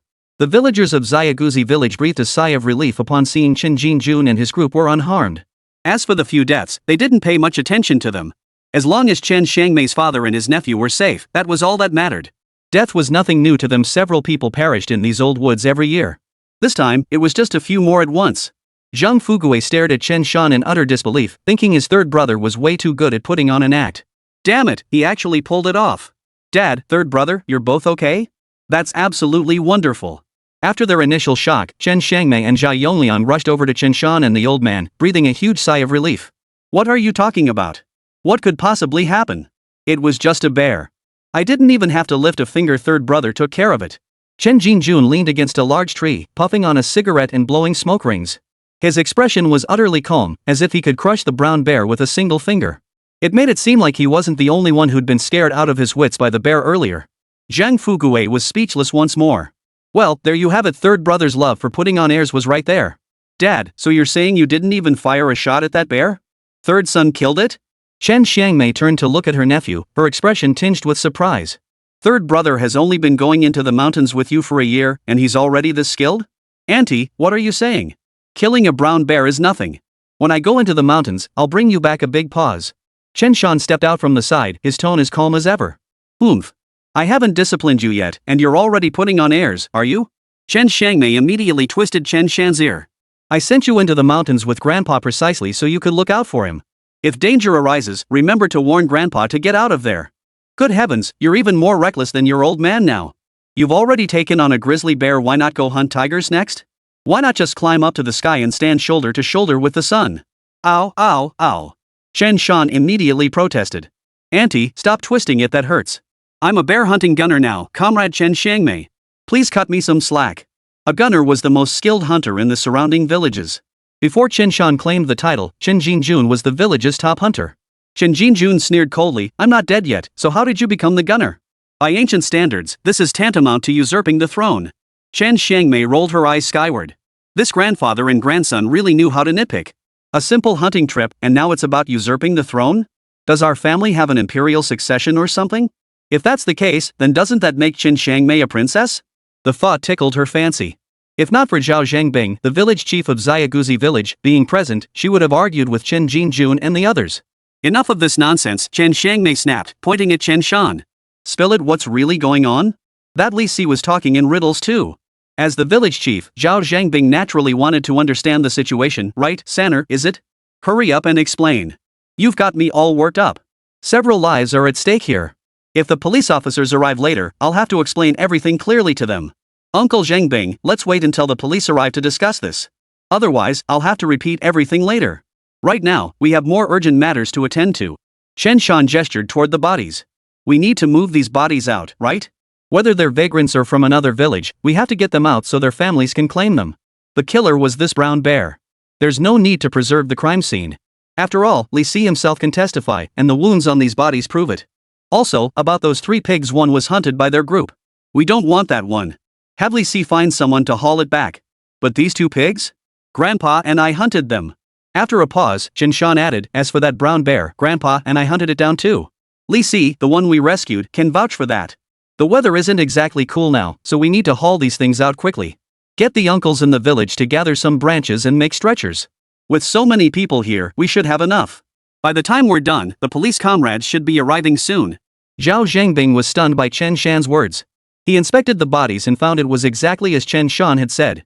These people had all been killed by the brown bear. It really had nothing to do with Chen Shan and his group. Zhao Zhangbing sighed. Alright, I'll get it done right away. Chen Shan immediately called out, we won't let your efforts go to waste though. When you're done helping us carry these 2 pigs and the bear out, you're all welcome to come to my aunt's place for a share of the meat. At the mention of sharing meat, the eyes of the 30 or so people present lit up. Even with the dead bodies nearby, they could practically taste the meat. Many of them hadn't tasted meat in months. In an instant, everyone was brimming with motivation. Carrying the dead out would earn them karmic merit, boost their reputation, and best of all, they'd get to share in the meat. What a win! As they prepared, someone couldn't help but ask, Uncle Jinjun, you guys, still want the pig offal and stuff? Chen Shan and Chen Jinjun both froze in surprise. Pig offal naturally referred to pig liver, lungs, intestines, and such. Although Li Si and the others had gutted the boar, they had discarded these parts, deeming them worthless. Later, Chen Shan chopped up some of the liver and heart to feed the dogs. But Huzi was just a little pup, there was no way he could finish it all. So, following the mountain custom, Chen Shan used the leftovers to honor the mountain deity, hanging them on a tree. But what they considered worthless, for many people today, even offal is still meat, something many can't afford to eat. Nowadays, even when slaughtering chickens, no one would throw away the gizzards. They'd carefully clean them and cook them into a dish. Taking these wild boar offal home, cleaning them up, would make a delicious meal too. Chen Shan waved his hand decisively. No thanks. We'll just take 2 pig stomachs. You guys can handle the rest of the offal however you see fit. Honoring the mountain deity was a ritual, but in Chen Shan's view, this ritual was ultimately meant to ward off mountain beasts chasing hunters. Now that a brown bear had perished here, its scent permeated the air. No predator would dare venture near for quite some time. Taking the offal wouldn't matter. Chen Shan possessed a flexible moral compass. Sanner, what are you going to do with that boar stomach? Chen Jinjun was genuinely curious, as he himself had no use for it. With the current lack of proper seasonings, wild boar stomach really wasn't edible. Chen Shan smiled and explained, Grandpa, the boar stomach is the wild boar's stomach. Didn't you mention my aunt's stomach feeling a bit off? This stuff works wonders for stomach ailments. You didn't know that? Chapter 045, Reputation +1+1. Chen Shan implied the old man didn't know boar stomach was good for the stomach. This remark instantly displeased the old man. You little brat. Do you think I don't know wild boar stomach is good for the stomach? Who do you think you're looking down on? Chen Shan chuckled. Well, it's good you know, sir. I thought you didn't. If you didn't know, I could have explained it to you. Zhang Fugue also widened his eyes and asked, Third brother, wild boar stomach has that kind of effect? Chen Shan nodded. Well, that's what the elders say. Whether it's really that miraculous, I can't say for sure. Wild boar stomach is essentially the boar's stomach, a combination of both stomach and digestive tract, serving dual functions. Domestic pigs are the same. The Compendium of Materia Medica records, mildly warm in nature, sweet in taste. It stops stomach inflammation, fortifies the stomach, and replenishes deficiencies. Generally speaking, wild boars are omnivorous animals. When foraging in the mountains, they consume all kinds of plants, medicinal herbs, snakes, rats, centipedes, and more. According to folklore, when a wild boar swallows a venomous snake, the snake's fangs cling to the inner wall of the boar's stomach. Since wild boars consume everything, they become immune to all poisons. After the stomach wound heals, a nail forms granulation tissue that acts like a scar. The more of these knots a wild boar's stomach has, the higher its medicinal value is said to be. Of course, modern science largely dismisses the notion that wild boar stomach cures stomach ailments. As for whether it works, that's a matter of personal opinion. Chen Shan chuckled after speaking. Whether it works or not, it's just something to eat anyway. It won't do any harm. Chen Jinjun and Zhang Fugue wholeheartedly agreed it was just a dietary supplement, so no harm done. If the boar stomach really was too unpalatable, they could always feed it to the dogs. Thanks. With Chen Shan's permission secured, the man and his companions cheerfully divided up the wild boar offal. The offal from 3 wild boars was more than enough for several families to indulge in a hearty meal, enough to make children drool with envy. Dozens of people worked feverishly, preparing several stretchers. Several bodies were secured to different stretchers. With so many people, they could take turns carrying them back later. Beyond that, the 3 boars were also cut into numerous portions for easier transport. As for the brown bear Chen Shan had hunted, weighing just over 600 catties, after gutting it and accounting for the hide, the meat alone amounted to a little over 300 catties. Its sheer bulk made transport impossible without cutting it into chunks, so Chen Shan swiftly stripped the hide. After they finished all this, they heard someone shouting. The police from the station are here. The police are here. Quick, officers, over here. 4 people have died. Hey, officers, this is truly horrific. We're making stretchers to carry them out. 2 officers from the Changhua Commune police station arrived, guns drawn. Li Si followed behind them, staying put without running away. Li Si pointed at Chen Shan. Chief Wu, this is Comrade Chen Shan. When I was being chased by the brown bear, it was Chen Shan and his crew who saved me. Otherwise, that brown bear would have caught me for sure. Oh, Wu good, you guys died so tragically. Seeing all 4 men dead, Li Si stood frozen in place, sobbing uncontrollably. Chief Wu glanced at Chen Shan and nodded slightly. Comrades Chen Shan and Chen Jinjun, hello. I'm Wu Zhenxin from the Commune police station. Comrade Li Si has already recounted most of the incident to me on the way here. Thanks to you too, otherwise Comrade Li Si might not have made it this time. Li Si glanced at Chen Shan and the others, his voice tinged with shame. Comrade Chen Shan, I'm sorry. We were so rude to you earlier. Yet you repaid our ingratitude with kindness and saved me. We were truly despicable. Wu Zhenxin said coldly. Only comrades Chen Shan and the others are straightforward and honorable enough not to stoop to your level. Anyone else would have emptied a magazine into you. Alright, let's assess the situation here. If nothing else comes up, we'll head out of the mountains shortly. Oh, Li Si, once you leave the village, you should go to your place and call people to carry the body back. Hurry up and call them. The villagers from Xiaguzi village helping out is a kind gesture. When the time comes, you should still express your gratitude. We can't expect them to handle the burial too, can we? Li Si quickly assured him. Chief Wu, rest assured. I'll definitely handle that once I'm out. After that, Chief Wu and his team inspected the local scene and confirmed that the other victims had indeed been killed by a brown bear. The incident was thus officially classified as a wildlife disaster. As for their 3 firearms, Li Si naturally took possession of them. They would eventually be returned to their families, which left Chen Shan feeling somewhat regretful. Still, it was good that things had been resolved smoothly. As for firearms, he already possessed a Type 56 semi-automatic rifle. Judging by the old man's physical condition, he probably wouldn't be able to go into the mountains by winter. At that point, the other Type 56 semi-automatic rifle would naturally become his, Chen Shan's, to use. Aunt Chen Shangmei listened in a daze, asking a few questions. She immediately grabbed Li Si by the collar and snapped, "You scumbags! How dare you steal the game my father and the others hunted? You've got the nerve of a bear and the audacity of a leopard. That bear should have mauled you too. We shouldn't have come into the mountains to help you lot. Zhao Yongliang also shot Li Si a displeased glare. Li Si dared not utter a word, knowing his group was in serious trouble. Chen Shan hadn't expected this group to be anything but mountain bandits. They were just common bandits and they certainly weren't shy about it. Chen Jinjun said in a deep voice, "Alright, everything's settled. Let's go home." Chen Xiangmei obediently hummed in agreement, not daring to defy the old man. Soon, the group of dozens staggered out of the mountains. With the scent of brown bears lingering here, no wild beasts dared to come looking for trouble. Besides, they carried over a dozen rifles. Not just ordinary beasts. Even if a mountain tiger came, it would meet its end here. The danger of the primeval forest applied when few ventured in. But when bipeds reached a certain number, armed with firearms, they became truly terrifying upright apes. After skinning the brown bear, the meat was divided into several large chunks, and of course, the villagers from Xiagutan helped carry it out. After all, Chen Shan and his group had promised to share the meat with them once they returned to the village. The villagers of Xiaguzi were naturally happy to lend a hand. They were even afraid they hadn't worked hard enough and might not get any meat later. On the way out of the mountains, Chen Xiangmei pulled Chen Shan aside.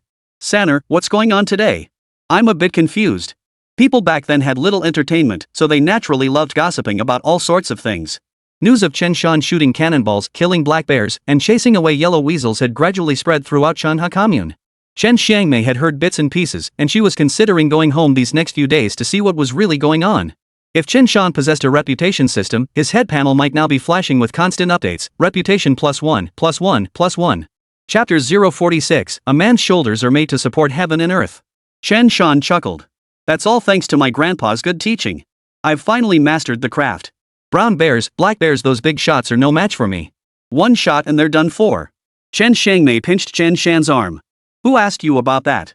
"I asked why you guys came all the way to Red Mountain Forest to hunt."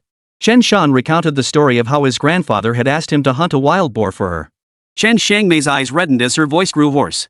"Your grandfather, he's all bark and no bite. He wants to show his love for his children but can't bring himself to say it. He's so old now, yet he still thinks about going into the mountains every day. Third son, you must persuade the old man to stop going into the mountains from now on." Chen Shan nodded immediately. "Auntie, don't worry. From now on, hunting matters are mine to handle." Chen Xiangmei glared at him. "You're still so young. What good will going into the mountains do? What future could you possibly build that way? How much money can you possibly make hunting in the mountains? Do you think you can support a family with hunting? Can you even afford to marry a wife?" For most people, hunting merely meant having enough meat to eat. It certainly didn't make you rich. This was the common understanding, especially since most hunters only bagged small game like roe deer, pheasants, and rabbits. Most hunters might not even bag a few wild boars all year. Chen Jinjun had told Chen Shan earlier that he'd encountered quite a few things these past few days. He said that in his decades in the mountains, he'd never encountered anything quite as thrilling. As for hunting bears for their gallbladders, that was extremely rare for hunters. At best, they might skin a few gray squirrels or pine squirrels to sell for a little money. Squirrels weren't easy to hunt either. Beyond that, they might set traps for sable or catch weasels. But most people weren't keen on dealing with those creatures, and now they were even less willing. After all, Wanshan village had already experienced a skunk siege. Faced with his aunt's questioning, Chen Shan flashed a confident smile. "Auntie, how much do forestry workers make a month these days?" Aunt Chen Xiangmei retorted, 10 or 20 yuan. "What? You look down on that?" Chen Shan shook his head. "Why would I look down on it? But auntie, do you know how much the gallbladder from this brown bear I hunted could fetch?" At the China Supply and Marketing Cooperative, they typically only accept ginseng, weasel pelts, gray fox pelts, sable pelts, and bear gallbladders. Most of these items are related to hunting. People who didn't hunt usually knew nothing about these things and wouldn't ask. As for hunters, even if they sold these items for profit, they usually wouldn't tell others about it. After all, normal people keep a low profile and hide their shortcomings. Only fools would go around bragging to everyone on the street about how much money they made after earning a little. Chen Xiangmei opened her mouth slightly, then shook her head. "I don't know." Chen Shan replied calmly, "This bear gallbladder alone is worth at least 1,000 yuan. Auntie, tell me, could I support my family with this bear gall? Could I even marry a wife with it?" Chen Xiangmei did a quick mental calculation. A worker only made 10 or 20 yuan a month. Wouldn't a worker have to toil for over 10 years to earn that much? Seeing his aunt silent, Chen Shan continued, "Plus, Grandpa and I hunted a black bear just the other day. We got another bear gallbladder. That bear gall should fetch at least 1,000 yuan when sold, right?" Chen Xiangmei felt numb all over. She had just unleashed a torrent of abuse on her nephew. How had she ended up looking like the fool now? She stubbornly retorted, "But there are only a handful of valuable things in the mountains, and they're all too dangerous. You saw it yourself this time that man-eating bear killed 4 people. If you keep thinking like this, what if one day?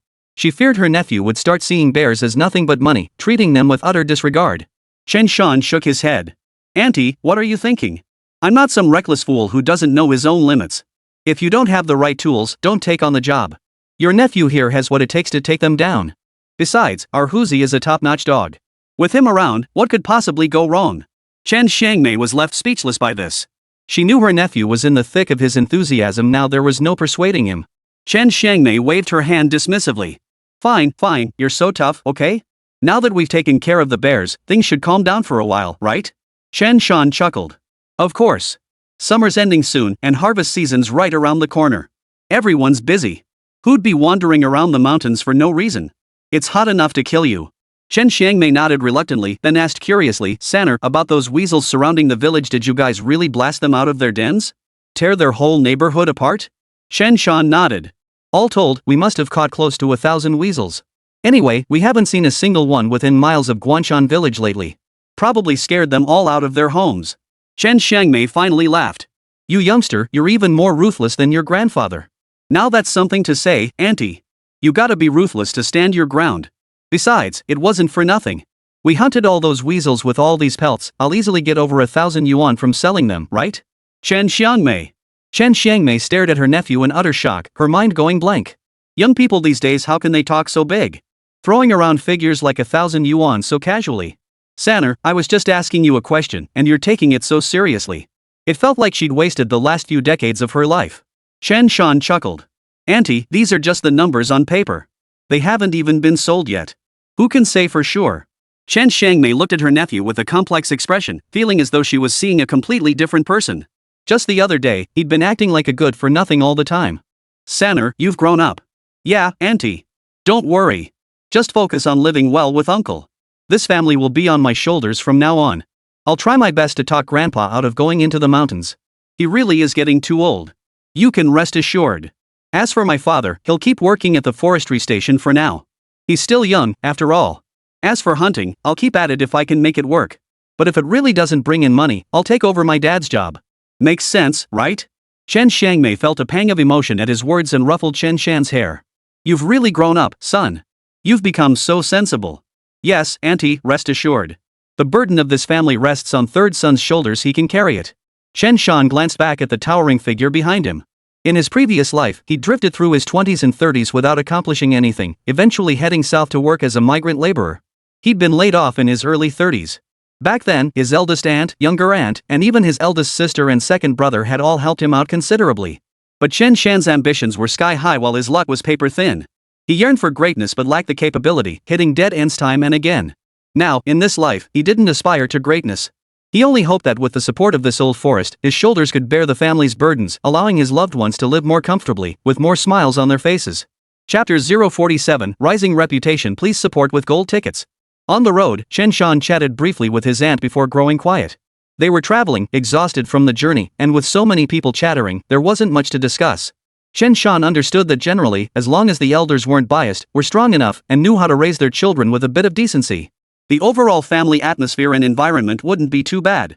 The Chen household exemplified such an environment, with Chen as father and siblings maintaining strong bonds.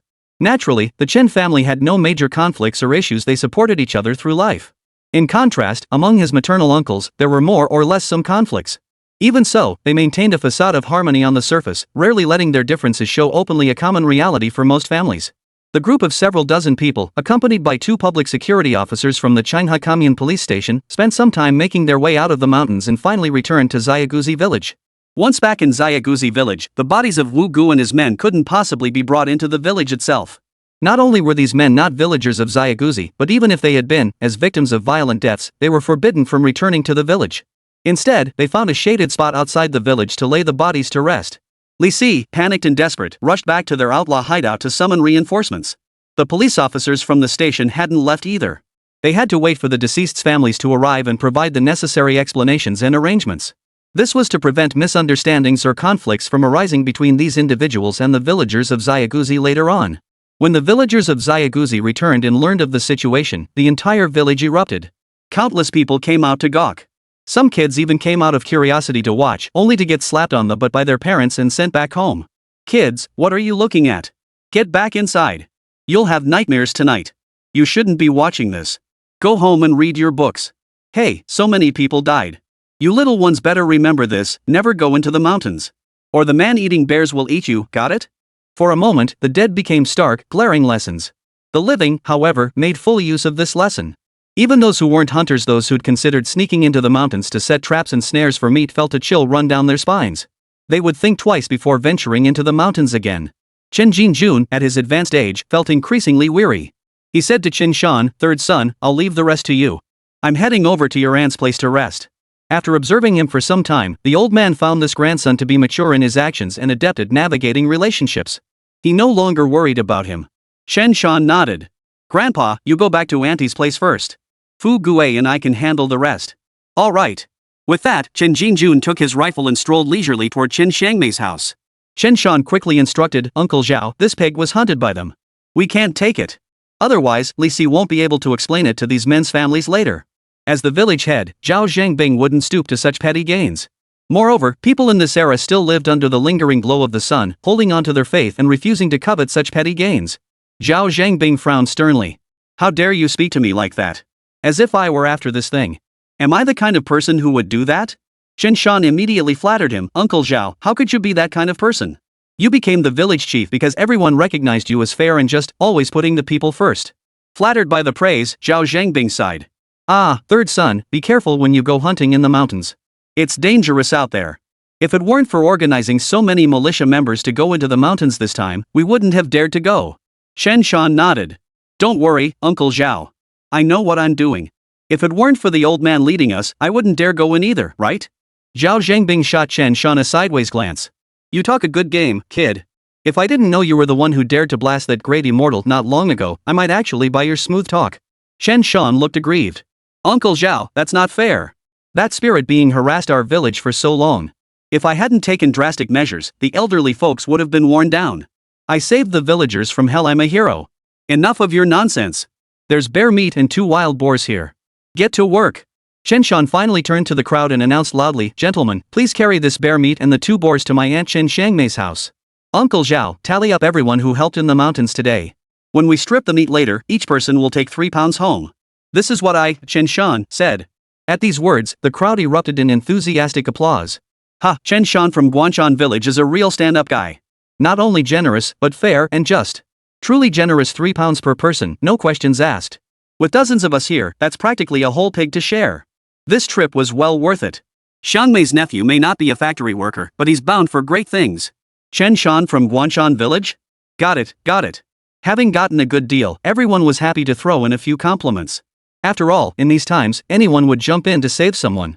Even if Chen Shan hadn't shared any meat with them, they'd have kept quiet at worst, grumbling behind his back.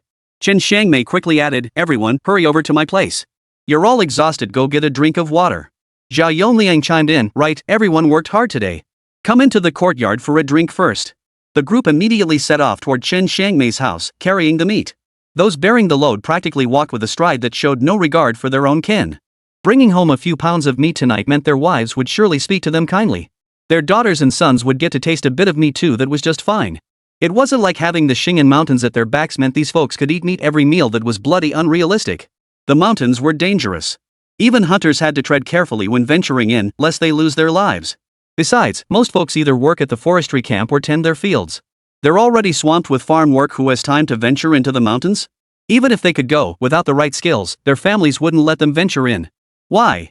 Just look at what happened to Wu and the others today. Beating roe deer with sticks, scooping fish with ladles, wild pheasants flying straight into the iron pot. This saying holds true. But in these northeastern forests these days, you could only say people aren't starving to death. As for eating well? Not exactly. Of course, fish? That stuff's plentiful enough. The problem is, to cook fish well, you need to be willing to use oil. How many households today would splurge on oil just to fry fish? Without oil, fish might last for 2 meals at most. After that, you'd probably prefer to gnaw on corn cakes. Under the planned economy, even if you had the money to buy meat these days, you couldn't get it. Nowadays, urban residents only get a few ounces of meat per person per month. During the 3 years of hardship, even in the capital, the annual pork ration per person was less than half a pound. Other regions were even worse off. As for raising chickens or ducks at home? Forget it. There wasn't even enough grain to feed the people. Even if you raise a chicken, it's for the eggs, not for the meat. Eggs are widely recognized as a nutritious food these days. Raising pigs, on the other hand, requires gathering pig feed and feeding them kitchen scraps. Grain is simply too costly to use. So when Chen Shan announced that each person could get 3 pounds of meat, smiles blossomed on their faces like daisies. Uncles, please help carve the meat, including the bear meat. Picking meat naturally meant separating the legs, ribs, and other parts. Beyond that, the fat and other parts also needed separating. Wild boar meat may have less fat, but it still has some. Hey, kid, don't worry. We'll get this job done just fine. The group bustled about with great enthusiasm, creating an atmosphere as lively as the new year. The police officers were invited in for water and watched as Chen Shan and his crew deboned the meat. Even raw, the sight of it made both officers' mouths water. These days, even the police officers didn't get much meat to eat. Village chief, trouble's brewing. The families of the victims have arrived, demanding answers from our village. They're also demanding Chen Shan and his son be released. They want to get to the bottom of this. There must be a dozen or so of them. The man guarding the bodies outside Shaoguzi village ran back to report the news, drenched in sweat. Village chief Zhao Zhangbing sprang to his feet and bellowed, "Damn it! We carried them out with the best of intentions. How dare they demand an explanation from us? How dare they? Mealies, get out here. Grab your guns. Zhao Zhangbing, want to see what kind of explanation they're looking for." Zhao Zhangbing said coldly, "Sanner, you don't need to go. You're still young. Let's not give them any trouble. I'll handle this properly." True to form for the family of men who dared to fire guns and poach in the mountains, their methods were cut from the same cloth. Chen Shan smiled faintly. "Uncle Zhao, this matter ultimately concerns me. I'm the one directly involved. Chen Shan, have always walked upright and sat straight in my life. If I don't even show my face, wouldn't that make me a coward? Who knows what they'll say about me?" Chen Jinjun stood up and declared loudly, "My grandson speaks his mind. Well said. Come on, this old man will tag along. Let's see what kind of nonsense they can spout." Chapter 048, Crocodile Tears seeking gold tickets. The villagers of Xiaoguzi who hauled people and game meat into the mountains were furious upon hearing someone was coming to reason with them. Damn it! Doing a good deed only to be met with complaints and suspicion. Who could stand that? The villagers were furious. What the hell? Should have just dumped those bastards in the mountains to feed the wild boars. Damn it, they want to talk reason? Guys, grab your guns. Let's see if their mouths are tougher than our bullets. Sanner, you better not chicken out later. We usually turn a blind eye to these riffraff's petty crimes out of pity, but this time we have to stand firm. Zhao Zhangbing led the group straight out the door. Chen Shan whispered to the old man, "Grandpa, you really shouldn't go." Chen Jinjuan's eyes widened in surprise. "What? I can hunt wild boars, black bears, even man-eating bears. Why can't I go fight people?" Chen Shan whispered, "The bear gall hasn't been processed yet. We've been delayed in the mountains long enough. It's still hot now, not like winter. If we leave it too long, it'll spoil." Chen Jinjun slapped his forehead. "Oh man, I almost forgot about that." He agreed with Chen Shan's reasoning and said, "Alright then, Sanner, you go back. Don't get into any trouble. I'll go dip this bear gallbladder first." Chen Shan pressed his advantage, "Don't worry, Grandpa. It won't come to blows, just some shouting at most. Even if it does, with all the people in our little gully village, why should we fear a handful of unreasonable ruffians? We've got a proper militia squad, after all." Chen Jinjun finally smiled and waved him off. Off you go, off you go. Hurry up and go. I'll wait for you in the courtyard." "Alright, Grandpa. I'll bring the rifle, better safe than sorry." After settling things with the old man, Chen Shan grabbed his Type 56 semi-automatic rifle. He then joined Zhao Zhangbing and the others, heading toward the entrance of Xiaoguzi village. His uncle Zhao Yongliang tagged along too, his usually honest face now showing a hint of ruthlessness. His aunt, Chen Shangmei, stayed behind to help the old man pack things at home. As Zhao Zhangbing led Chen Shan along, he remarked, "Third son, they're bound to target you later. Are you scared?" Chen Shan grinned and shook his head. "Scared? Hell no. Uncle Zhao, I killed both the black bear and the man bear with my own hands. If I'm not afraid of those beasts, why would I be scared of people?" Zhao Zhangbing laughed heartily. "Alright then. When the time comes, you go at it with them. The entire militia of Xiaoguzi village stands behind you as your backing. They won't dare cause trouble. Alright. Just watch me use my silver tongue to curse them into a panic." Chen Shan didn't consider himself a saint. The deaths of Wu Gu and the others were partly his doing. He had discovered the beast's presence but deliberately kept it from Wu Gu, allowing the brown bear to feed on their blood. He settled his grudges directly in the mountains, never bringing them outside. Hearing their exchange, the two public security officers grew deeply anxious, urging Zhao Zhangbing all the way not to act rashly. Chief Wu hurriedly interjected, "Comrade Chen Shan, this isn't how you resolve matters. You mustn't escalate the conflict." "Chief Wu, rest assured. As long as they don't start trouble, I won't lose my temper. But if they do start trouble, I'm not without my temper. Should good people be the ones held at gunpoint?" At this, Chief Wu's lips twitched, speechless. After wielding the big stick, Chen Shan promptly offered a carrot. But rest assured, Chief Wu. With you guys around, we won't cause any major trouble, right? Chief Wu exhaled softly. This kid had some sense, after all, a good comrade. But then Chen Shan added, the men of our little gully village might just give them a good beating at most. Big deal, no one gets killed. Just as Director Wu's heart had settled, Chen Shan's words sent it soaring again, turning his face green. How could this kid talk so recklessly? It was infuriating. Zhao Zhangbing burst out laughing, unfazed. These days, police officers at the station might be on the government payroll. But these days, officials were much closer to the people and didn't stand above them. Even if someone reported an issue, it was just a letter sent up the chain. Officials couldn't pretend they hadn't seen its contents. They had to send someone to investigate the specifics of the situation and provide an explanation. Besides, in these small villages, everyone knew each other. If they haven't done anything wrong, they won't be trembling with fear. The police should focus on disciplining those few unreasonable troublemakers.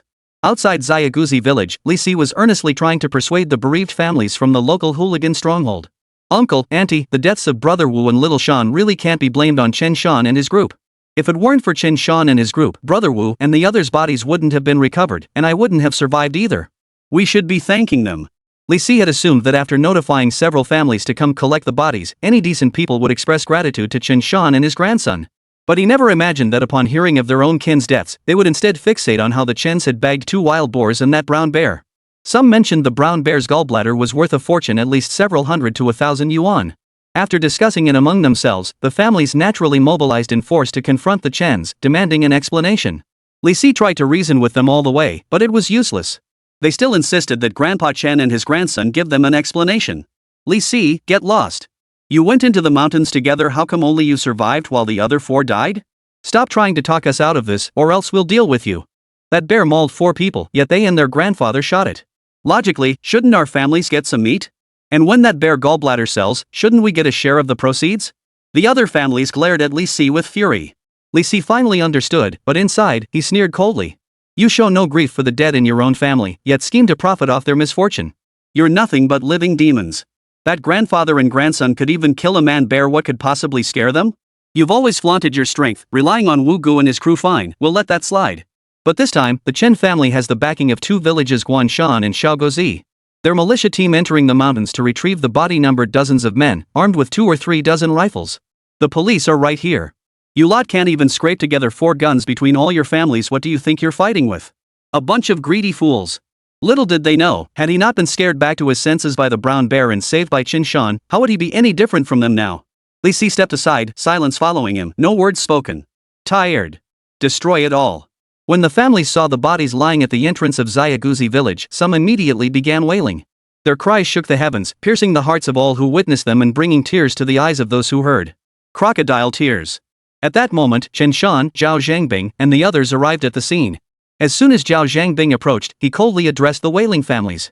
Since your family members have arrived, hurry and carry them away. Let them rest in peace. Chen Shan's acting was convincing. He too wore an expression of deep sorrow as he said, uncles, aunts, and elders, venturing into the mountains is perilous. You must find peace in your grief. Chapter 049, the most chivalrous are often the lowly. Comrade Chen Shan, someone has died in our family, how can we just accept this and move on? Zhou Weihong quickly picked up on Chen Shan's words. He wanted Chen Shan to offer compensation money, meat, or something else. If it weren't for the sheer number of people in Xiaoguzi village, he'd have framed Chen Shan for murder. Truly, only those who wrong you know how deeply you've been wronged. Oh? If you won't accept this misfortune, what then? Do you intend to join your son down there yourself? Chen Shan wasn't about to take that bait, he wasn't some saint. He fired back with a sharp retort. Zhao Zhangbing and the others nearly burst out laughing. That brat really had a sharp tongue. But damn, that retort felt satisfying. You! Zhou Weihong's face turned as dark as liver from rage, but the Xiaoguzi village men outnumbered and outgunned him. And with the guns in their hands, he dared not openly confront them. So Zhou Weihong could only resort to playing the sympathy card. Comrade Chen Shan, you know we're all from poor families. With several men gone at once, these households are struggling. You see, this bear you hunted, it's connected to them in some way. Don't you think we should get some of this bear meat? And that bear gallbladder, I hear it's worth a pretty penny. If we sell it, shouldn't our families get a share of the proceeds?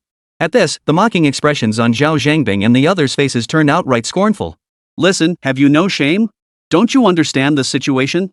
If it weren't for Sanner, your son's body wouldn't even have been found intact. Sanner and the others killed that man bear through their own skill. What gives you the nerve to demand a share? Sanner is being generous enough to return the pig's head to you. Zhao Jingbing's expression turned utterly cold as he added another sentence. If reason doesn't work, our village headquarters happens to have a few rifles. We can explain things to you a little more thoroughly. Zhang Fugui stood up as well, his voice icy as he addressed Zhou Weihong and the others. Exactly. You lot are shameless. Do you really think we brothers are pushovers? Don't you know what kind of people they are?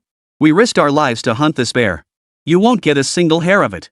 Take them on one or gang up, your choice. If you win, maybe we'll throw you a bone. Zhou Weihong's eyes flashed with interest, but then the young man's face twisted into a mocking sneer. Of course, you could pick one of you to take on all of us.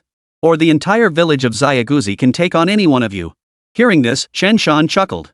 His brother-in-law sure had a sharp tongue. Enough. Chen Shan pointed to the gutted wild boar lying beside the corpse. I, Chen Shan, and the people of Xiaoguzi village have shown you every kindness and courtesy. They hunted this boar, and we've carried it out for you. It's yours. Don't even think about anything else. Don't make me regret this, or you won't get this boar either. After speaking, Chen Shan immediately turned to the police officer standing nearby. Officer, why don't you say something? Otherwise, it looks like I'm picking on them. Surely I shouldn't be accused of wrongdoing after doing a good deed? Everyone, what Comrade Li Si and Comrade Chen Shan have said is all true. Stop making a scene. It's embarrassing. Chief Wu paused, then looked at the group with a somewhat somber expression. The most important thing now is to let the deceased rest in peace. With the police officers standing firm, these ruffians could only tremble in fear. In this northeastern territory, they were essentially undocumented residents. Facing the authorities left them feeling uneasy. Officer, we understand. We'll carry the body back right away. Zhou Weihong finally backed down, signaling for several families to carry the body away. What a letdown. I was hoping for a fight. All that anticipation for nothing. Chen Shan motioned for everyone to head back to his aunt Chen Shangmei's place. Uncles, let's head home to divide up the meat.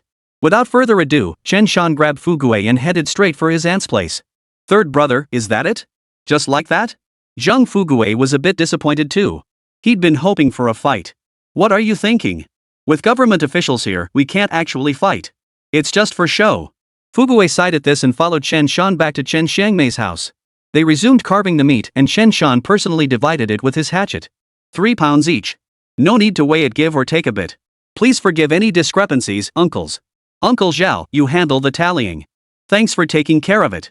Chen Shan swung his hatchet with a clang, chopping away. Once finished, he handed the meat to Zhao Zhangbing. One after another received their share, and the smiles on the faces of those who had gone into the mountains to help nearly split their cheeks. Those who hadn't gone into the mountains to rescue people earlier were kicking themselves in regret at the sight. Among the 3 pounds of meat distributed, Chen Shan would sneak in about a pound of bear meat. After the meat distribution ended, the crowd in the field only grew larger. Mostly elders and children from Xiaoguzi village who had come to watch the spectacle. Chen Shan, of course, wasn't about to give them any meat. After watching the spectacle, the crowd gradually dispersed, heading home for dinner. Once the distribution concluded, Chen Shan turned to his aunt and uncle. Auntie, your younger sister's place isn't too far from here, right? Grandpa and I won't make another trip. Could you please deliver some meat to my younger sister's place? Alright, leave that to me. Her uncle Zhao Yongliang pounded his chest emphatically. Alright then, you two keep chatting here. I'll go cook. Auntie cheerfully carried the several pounds of meat Chen Shan had chopped for her into the kitchen. Besides the meat, there were also several pounds of wild boar ribs. The freshly chopped meat glistened with a deep red sheen, the fat clearly visible. Even the lean cuts weren't the watered-down meat later unscrupulous vendors would produce. That kind of supermarket chilled meat looked so watered down you could almost squeeze water out of it with your fingers, pale and unappetizing. The wild boar ribs glistened with fat, making Chen Shangmei feel an urge to take a bite right then and there. Chen Shangmei entered the kitchen and immediately got to work. Zhang Fugui volunteered, I'll help tend the stove. Cooking smoke curled upward, swirling continuously from the kitchen before shooting straight into the sky. Out in the courtyard, the crowd dispersed. Her uncle had somehow found time to buy 2 packs of Shirlin cigarettes, which he handed to Chen Shan and the old man. Dad, Sanner, have a cigarette. Uncle, just give it to Grandpa. I don't smoke. Chen Shan had been a heavy smoker in his previous life. But since he'd been given a second chance at life, there was no need to smoke, it wasn't good for him. Zhao Yongliang didn't press the issue. He opened a pack himself and lit one for the old man with a match. Matches were contained in a small paper box. Inside were about 20 small fire sticks, with purple paper on both sides of the box. Scraping the match against the purple paper produced a bright flame. Lighters were considered high-end, sophisticated items back then. They were rarely used by ordinary people or households. In many places, even in the 1990s, people still used matches. As smoke curled and swirled in the courtyard, Zhao Yongliang finally voiced his thoughts. Dad, why'd you give them so much meat? That's just being recklessly generous. Those 2 wild boars? We've practically given away 1 each. It was only natural to feel this way, even though the game was mountain treasure. And in those days, there was a saying that mountain bounty shouldn't be kept for oneself. But 2 boars and a bear over 100 pounds given away left him feeling the pinch. Ask that kid, he's the one calling the shots. Chen Jinjun chuckled as he passed the question to Chen Shan. He knew the kid could talk a mile a minute and would surely persuade his son-in-law. Uncle, you're underestimating things. We've got 2 pigs and a bear. That bear alone is nearly 300 pounds. If they're wild boars, 2 of them together would still be over 200 pounds. It's still hot out. How long do you think this meat will last? Even if our families ate meat every day, we couldn't finish it all. Zhao Yongliang nodded repeatedly. This kid really was meticulous. Besides, so many people went into the mountains, their original intention was to rescue us. You know how dangerous the mountains are, Uncle. They took risks too. We ended up fine, but they still carried the meat out for us. That counts as helping. Otherwise, with just me, Grandpa, and Fugui, 3 of us, the meat would have rotted in the mountains. We couldn't have gotten it out. They put in the effort and did us a favor. We can't even finish all this meat ourselves. So why not go with the flow, return the favor, and build a good reputation? Isn't that just perfect? If this had happened in winter, do you think I'd be so recklessly generous? After hearing this, Zhao Yongliang gave Chen Shan a thumbs up. Dad, 3rd son has really grown up. He keeps such clear accounts. I reckon with 3rd son's open-hearted nature today, if he ever needs help in the future, just 1 word from him and half the village would probably turn out to help. Chen Jinjun beamed with pride. You bet. That's my grandson. Nothing made the old man prouder than hearing praise for his younger generation. Seeing his grandfather's radiant smile, Chen Shan's face lit up as well. This, he realized, was the very reason he had returned. Chapter 050, Big Claws enter the village. Chen Shan had decades of experience navigating social interactions. Dealing with this old gentleman came naturally to him. To the elders, Chen Shan had simply grown up and matured. Elders always find a reasonable explanation for the excellence of their younger kin. Lunch was nothing special. Stir-fried lean wild boar strips, braised pork with glass noodles, and red braised wild boar ribs. Plus a dish of stir-fried dried tofu with chili peppers, and a pot of radish and potato soup. The staple was corn cakes and such, just enough to fill their bellies. Huzi lay resting in the yard. Chen Shan had just cut some meat to feed him. The lazy dog couldn't be bothered to move, just basking in the sun, looking perfectly content. At the dinner table, the aroma of the steaming dishes made Chen Shan and Zhang Fugui swallow hard. Chen Shan showered his aunt with praise. Auntie, this spread is even more lavish than what we have during the new year. You little rascal, your mouth is sweeter than honey. I wonder who taught you that. Without your words, I wouldn't have these dishes to serve. Dad, Sanner, Fugui, you've been working hard all morning. Come eat. Alright, let's eat. Chen Jinjun took the head seat and immediately picked up his chopsticks. Dad, care for a drink? His uncle-in-law shot his father-in-law a nervous glance. He knew his circumstances weren't great. Back when Xiang Mei married him, the old man hadn't approved. He believed that by working hard, he could surely provide a good life for Xiang Mei. Reality had slapped him hard though. No matter how hard he worked, he could barely scrape by. Now, even a decent meal of meat depended on his father-in-law and Sanner hunting it for them. Alright, let's have a couple of cups then. Sanner, you drinking? Uncle, I'll pass. I still have to head home later tonight. Fugui won't be drinking either. Chen Shan shook his head in refusal, declining for Fugui as well. Alright. Zhao Yongliang wasn't one to insist on drinking, so he immediately started toasting and clinking glasses with the old man. Chen Shan and Fugui ate like they were in a race. They shoveled chunks of meat into their mouths as if they didn't need to chew, eating until their mouths dripped with grease, not uttering a word. The warmth of human connection filled the air, and the food smelled delicious. Chen Xiangmei bowed her head to eat, her eyes quickly welling up. Girl, live well here. Whether life is hard or not is another matter, but if that boy ever lays a hand on you, if he ever treats you badly, you come home. The old man, who hadn't gotten drunk, naturally saw this scene. He was merely speaking his mind under the influence of alcohol. I'm getting old now. Even if I can't support my own daughter, your nephew has the means. He won't let you go hungry. Exactly, Auntie. If Uncle dares treat you badly, come home. I'll make sure you eat meat every meal. Chen Shan spoke while winking at Zhao Yongliang, signaling no ill intent. When the father-in-law scolded his son-in-law, it was up to this nephew from the bride's side to soothe his uncle's feelings. Otherwise, no matter how good a man he is, if your entire family gangs up on him, that couple's relationship would inevitably hit a rough patch down the road. Seeing the look on Chen Shan's face, Zhao Yongliang couldn't help but smile knowingly. Dad, rest assured. As long as I have a bite to eat, Xiang Mei will have one too. If I didn't know what kind of man you are, do you think I'd have let Xiang Mei marry you? Drink up, drink up. After 5 courses of food and 3 rounds of wine, the two in-laws were soon tipsy and drunk. With no other choice, Chen Shan had to help Zhang Fugui support the two men as they stumbled back to the Kong to rest. After finishing these tasks, Chen Shan wanted to head home and wasn't keen on spending the night at his aunt's place. Auntie, about the meat from my younger aunt's place. Don't worry about it. I'll have my brother-in-law and the others take it over later. The brother-in-law Chen Xiangmei referred to was naturally the brother of Zhao Yongliang's husband. Sanner, stay home for a couple of days. It's been so long since you visited. Auntie, you say that, but I'll be back to hunt in these red mountain woods soon enough. But if I stay here for 2 days, the meat will go bad. I have to take it back. Chen Xiangmei knew the situation well and could only smile helplessly. She then pulled 4 yuan out of her pocket and slipped it into the pockets of Fugui and Chen Shan. Your second brother is still in school, and your mom probably doesn't give you much money either. I don't have much to spare either. Here, 2 yuan each. Don't look down on it. 2 yuan each? That was a huge sum. Chen Shan quickly shook his head in refusal. Auntie, what are you doing? Of course my family gives me money. I have money, I really do. Only after his sincere refusal did Chen Xiangmei stop trying to give him the money. Zhang Fugui naturally dared not accept it. Auntie, there's still 1 pig left. I'll just chop off a pork leg to take home. As for the bear, I'll take the pelt and 2 bear paws. You two can take the other 2 paws, give 1 to your younger sister. Then Fugui and I will carry back 100 pounds of bear meat. You can handle the rest however you see fit. Is that all right? Ah, Sanner, you're leaving so much meat behind? Chen Xiangmei was stunned. Come to think of it, with the meat meant for his younger sister, that would be 200 or 300 pounds. With that much meat in these times, he'd easily become the richest man in the entire village. Not even the richest man in the village could produce that much meat. These days, even with money, you couldn't buy much meat. Auntie, don't be so polite. If you really can't finish it all, sell some off at 30 or 50 cents per pound. That's settled. Grandpa will stay at home for a couple days, but I'll take the rifle back first. Don't worry about my parents thinking anything. If I didn't save some meat for you, they'd be the ones yelling at me. We're family, no need for formalities. Fugui, Huzu, let's head home. Chen Shan didn't waste words. He gathered the bear gallbladder, pelt, paws, and such. He and Fugui shouldered the meat and left, ignoring their aunt's pleas. Aunt Chen Xiangmei chased after them for 20 or 30 meters before stamping her foot in frustration. That little rascal, how did he grow up so fast?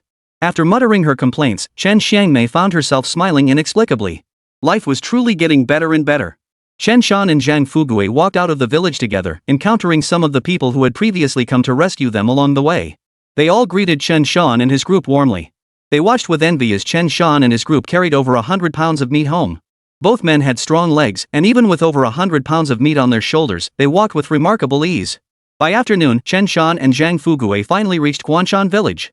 But just as they reached the village entrance, Chen Shan heard a deafening roar of beasts howl that shook the air. Chen Shan and Zhang Fugui's hearts lurched, and they froze, exchanging startled glances. Tiger, hearing the sound, twitched his tail and tucked it between his legs, momentarily too afraid to move forward. Bro, what the hell was that? My legs are shaking like crazy. That's a stronger reaction than when you heard that man bear roar up close. Zhang Fugui, rifle in hand, swallowed hard, feeling an urge to crawl to the ground. What else could it be? A big paw, of course. Chen Shan's eyes narrowed strangely. They were in the mountains, their village practically nestled at the edge of the Xing'an range. Seeing a tiger was out of the question, but even spotting a bear occasionally was normal though extremely rare. Wild boars venturing down from the mountains to raid farmlands or drink at the riverbank were far more common occurrences. Good heavens! A big paw in our village? Someone must be hurt. Zhang Fugui's eyes widened again, his face turning pale. Come on, we've even hunted bears here, what's a tiger? Chen Shan had never hunted a tiger in his previous life, but this time he was genuinely intrigued. No matter how formidable a tiger might be, it was still just another beast. Kill a beast, and it dies. Chapter 051, Tiger mauls man, dog dies, man arrives seeking gold tickets. Fugui, let's hurry and get the meat home, then go see what's going on. The fierce tiger roared several times in succession. The dogs of Guanshan village fell silent for a few seconds. Then came a chorus of barks. The entire village erupted in a cacophony of yapping. Chen Shan and Zhang Fugui swiftly carried the meat back, bringing the bear gallbladder home along with it. It was around 2 in the afternoon, and both Chen Ling and Zhang Xiufen were at home. They were stunned to see Chen Shan and Wan'er carrying back bear meat, bear paws, wild boar meat, and more. Before they could ask any questions, Chen Shan hurriedly spoke up. Mom, big sis, second brother, whatever it is, wait until I get back. A tiger's entered the village. I need to investigate what's going on. You all stay home, don't go out, and bring Huanglong inside. Huanlong, who was in the courtyard, had also lifted his head upon hearing the tiger's roar, both frightened and excited. "Son, this is a tiger. Don't go showing off." Zhang Xiaofan and the others paled instantly, desperate for Chen Shan not to risk his life. Chen Shan immediately shook his head. "Don't worry, I won't take any risks. I'm bringing my gun." Zhang Fugui gritted his teeth. "Third brother, I'm coming with you. At least we'll have each other's backs." "All right." Chen Shan didn't waste words, immediately grabbing his rifle and running outside. The tiger's roar had ceased, but the village dogs' barking had now converged in one spot. Chen Shan and Zhang Fugui hurried toward the source of the barking. In his haste, Zhang Fugui grabbed a woodcutting knife. The situation was urgent, he couldn't afford to think twice. The two men sprinted to the source of the barking, the rice paddies outside the village. The rice plants stood tall, their leaves a mix of green and yellow, clearly nearing harvest. It was late summer, and the water in the fields had nearly dried up. On the way, Chen Shan ran into Chen Feng, Chen Gang, and their brothers. They were the hunters from the same village who had gone into the mountains with Chen Shan and the others to hunt the man-eating black bear. Chen Feng, both nervous and excited, exclaimed, "Third brother, you're here too. Are we hunting tigers?" Chen Shan gave a quiet nod, saying nothing more. He had no desire to hunt with these men. He didn't want to risk being betrayed by these cowards who turned pale at the first sign of danger. In the rice fields, not only Chen Shan but also several militia teams from the village had gathered. Alongside them were dozens of dogs from the village. Amidst the rice paddies, the dogs' barks mingled with the tiger's roars. Several dogs lay motionless on the ground, their fate unknown. Forget ordinary guard dogs, even top-tier hunting dogs faced with a tiger. It was essentially a matter of one swipe, either death or injury. Chen Shan squinted as he looked out. A vast expanse of rice plants had been flattened. In the center of the field, dozens of dogs could be vaguely seen circling and struggling around the area. Dogs, though fearful at times, would still dare to attack. Especially when they're in a pack, their courage multiplies. African hyenas were like that in packs, bold enough to snatch food right from a lion's jaws. When the lion isn't paying attention, they might even dare to attack its groin. Amidst the pack of dogs, a vividly spotted tiger could be vaguely discerned. Here, the terrain is flat, but in the mountains, the Siberian tiger, familiar with the terrain, moves with greater ease. Dozens of guard dogs wouldn't be enough to kill a single tiger. Here, the tiger was unfamiliar with the terrain, and the rice stalks in the paddies hindered its movements, making it difficult to maneuver. At a glance, Chen Shan could vaguely see the tiger turn its head to look at them. Those icy eyes made his heart skip a beat. "Sanner, what should we do now?" Chen Feng and the others paled. Dozens of dogs were circling the tiger in the paddies, fighting it off. If they fired blindly, they'd surely kill some of their own dogs. With such poor visibility, there was no question of accurate shooting. "This is bad. We can't see the tiger's position at all, and there are too many dogs." The tiger picked the perfect spot. Chen Shan took his rifle and moved forward. Seeing the pack closing in, Huzi didn't wait for Chen Shan's orders. He had already charged forward. Fortunately, Huzi wasn't stupid. It didn't dare confront the Siberian tiger head-on. In a situation like this, with a fierce tiger entering the village, there's no need to report to higher-ups when taking down a big shot. If they killed the tiger, it was dead. No one could come up with rules to stop them. Chen Feng and the others steeled themselves and crept closer to the tiger with Chen Shan. Chen Shan shook his head. "No other way. We'll just have to scare it off and see if we can get a couple of shots in as it retreats. Otherwise, most of these dogs will be dead soon." As Chen Shan and the others chatted idly, more dogs fell victim to the Siberian tiger's attack. Blood pooled on the ground, and countless dog carcasses lay strewn about. Without hesitation, Chen Shan raised his rifle and fired 6 shots straight into the sky. The gunshots rang out sharply, filling the air with the pungent smell of gunpowder. This unfamiliar scent of gunpowder would make the mountain wildlife wary and hesitant. The Siberian tiger, startled, immediately turned and sprinted deep into the rice fields. Its spotted form rose and fell as it leapt, vanishing from sight in an instant. Chen Shan raised his hand and fired 2 shots in pursuit, but he could faintly sense that he probably hadn't hit it. "Tiger, come back!" Chen Shan bellowed toward the pack of dogs. Tiger had been about to give chase.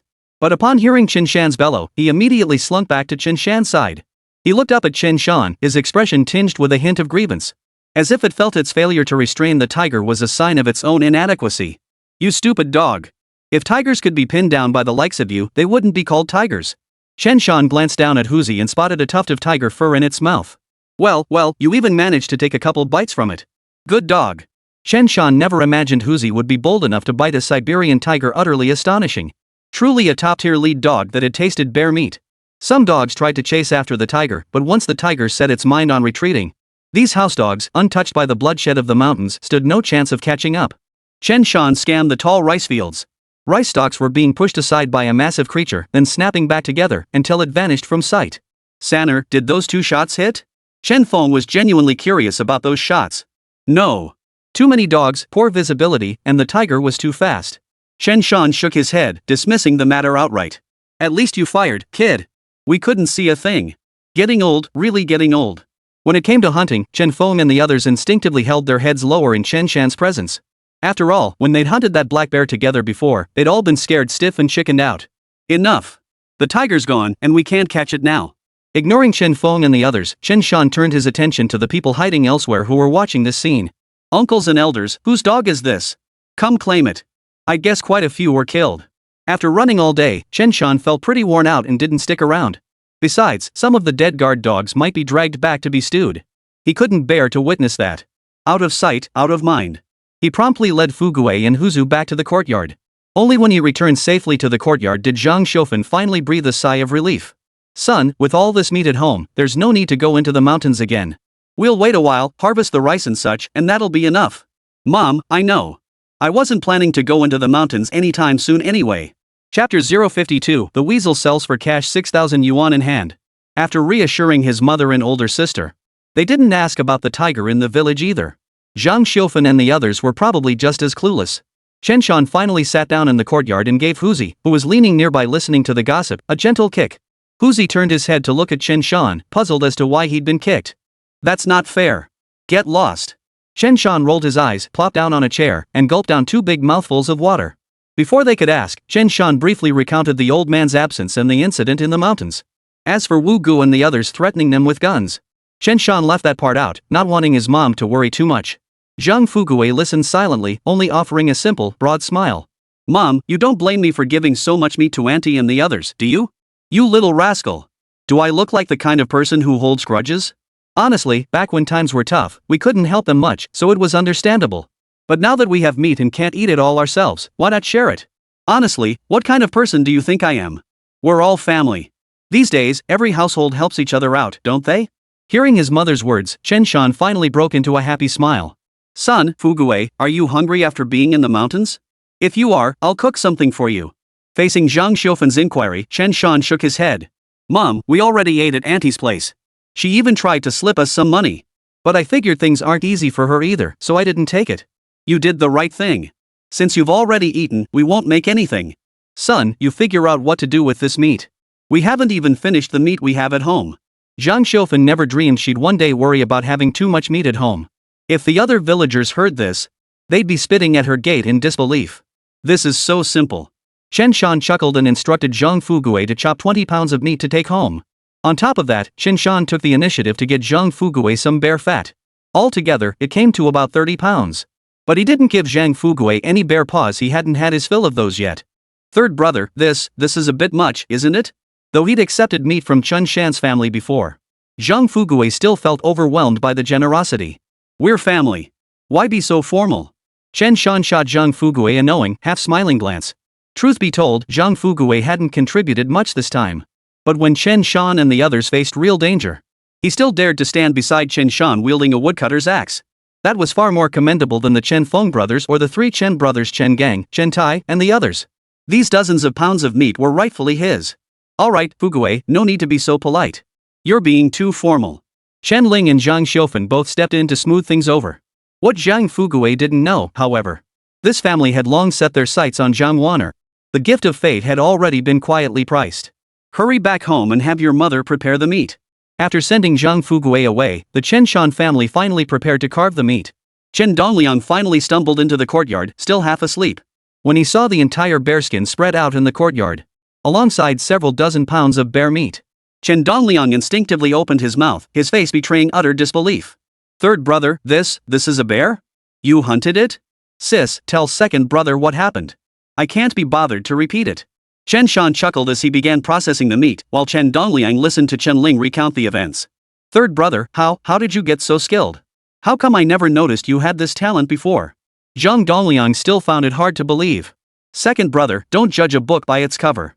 You can't judge me by your old standards anymore. With a smile, Chen Shan quickly finished preparing the meat. This meat had already been processed back in Xiaguzi village. Chen Shan just needed to give it a final, careful trim. Zhang Xiaofan hadn't considered how to handle it now. At this hour, it wasn't really suitable to send the meat to her parents' home.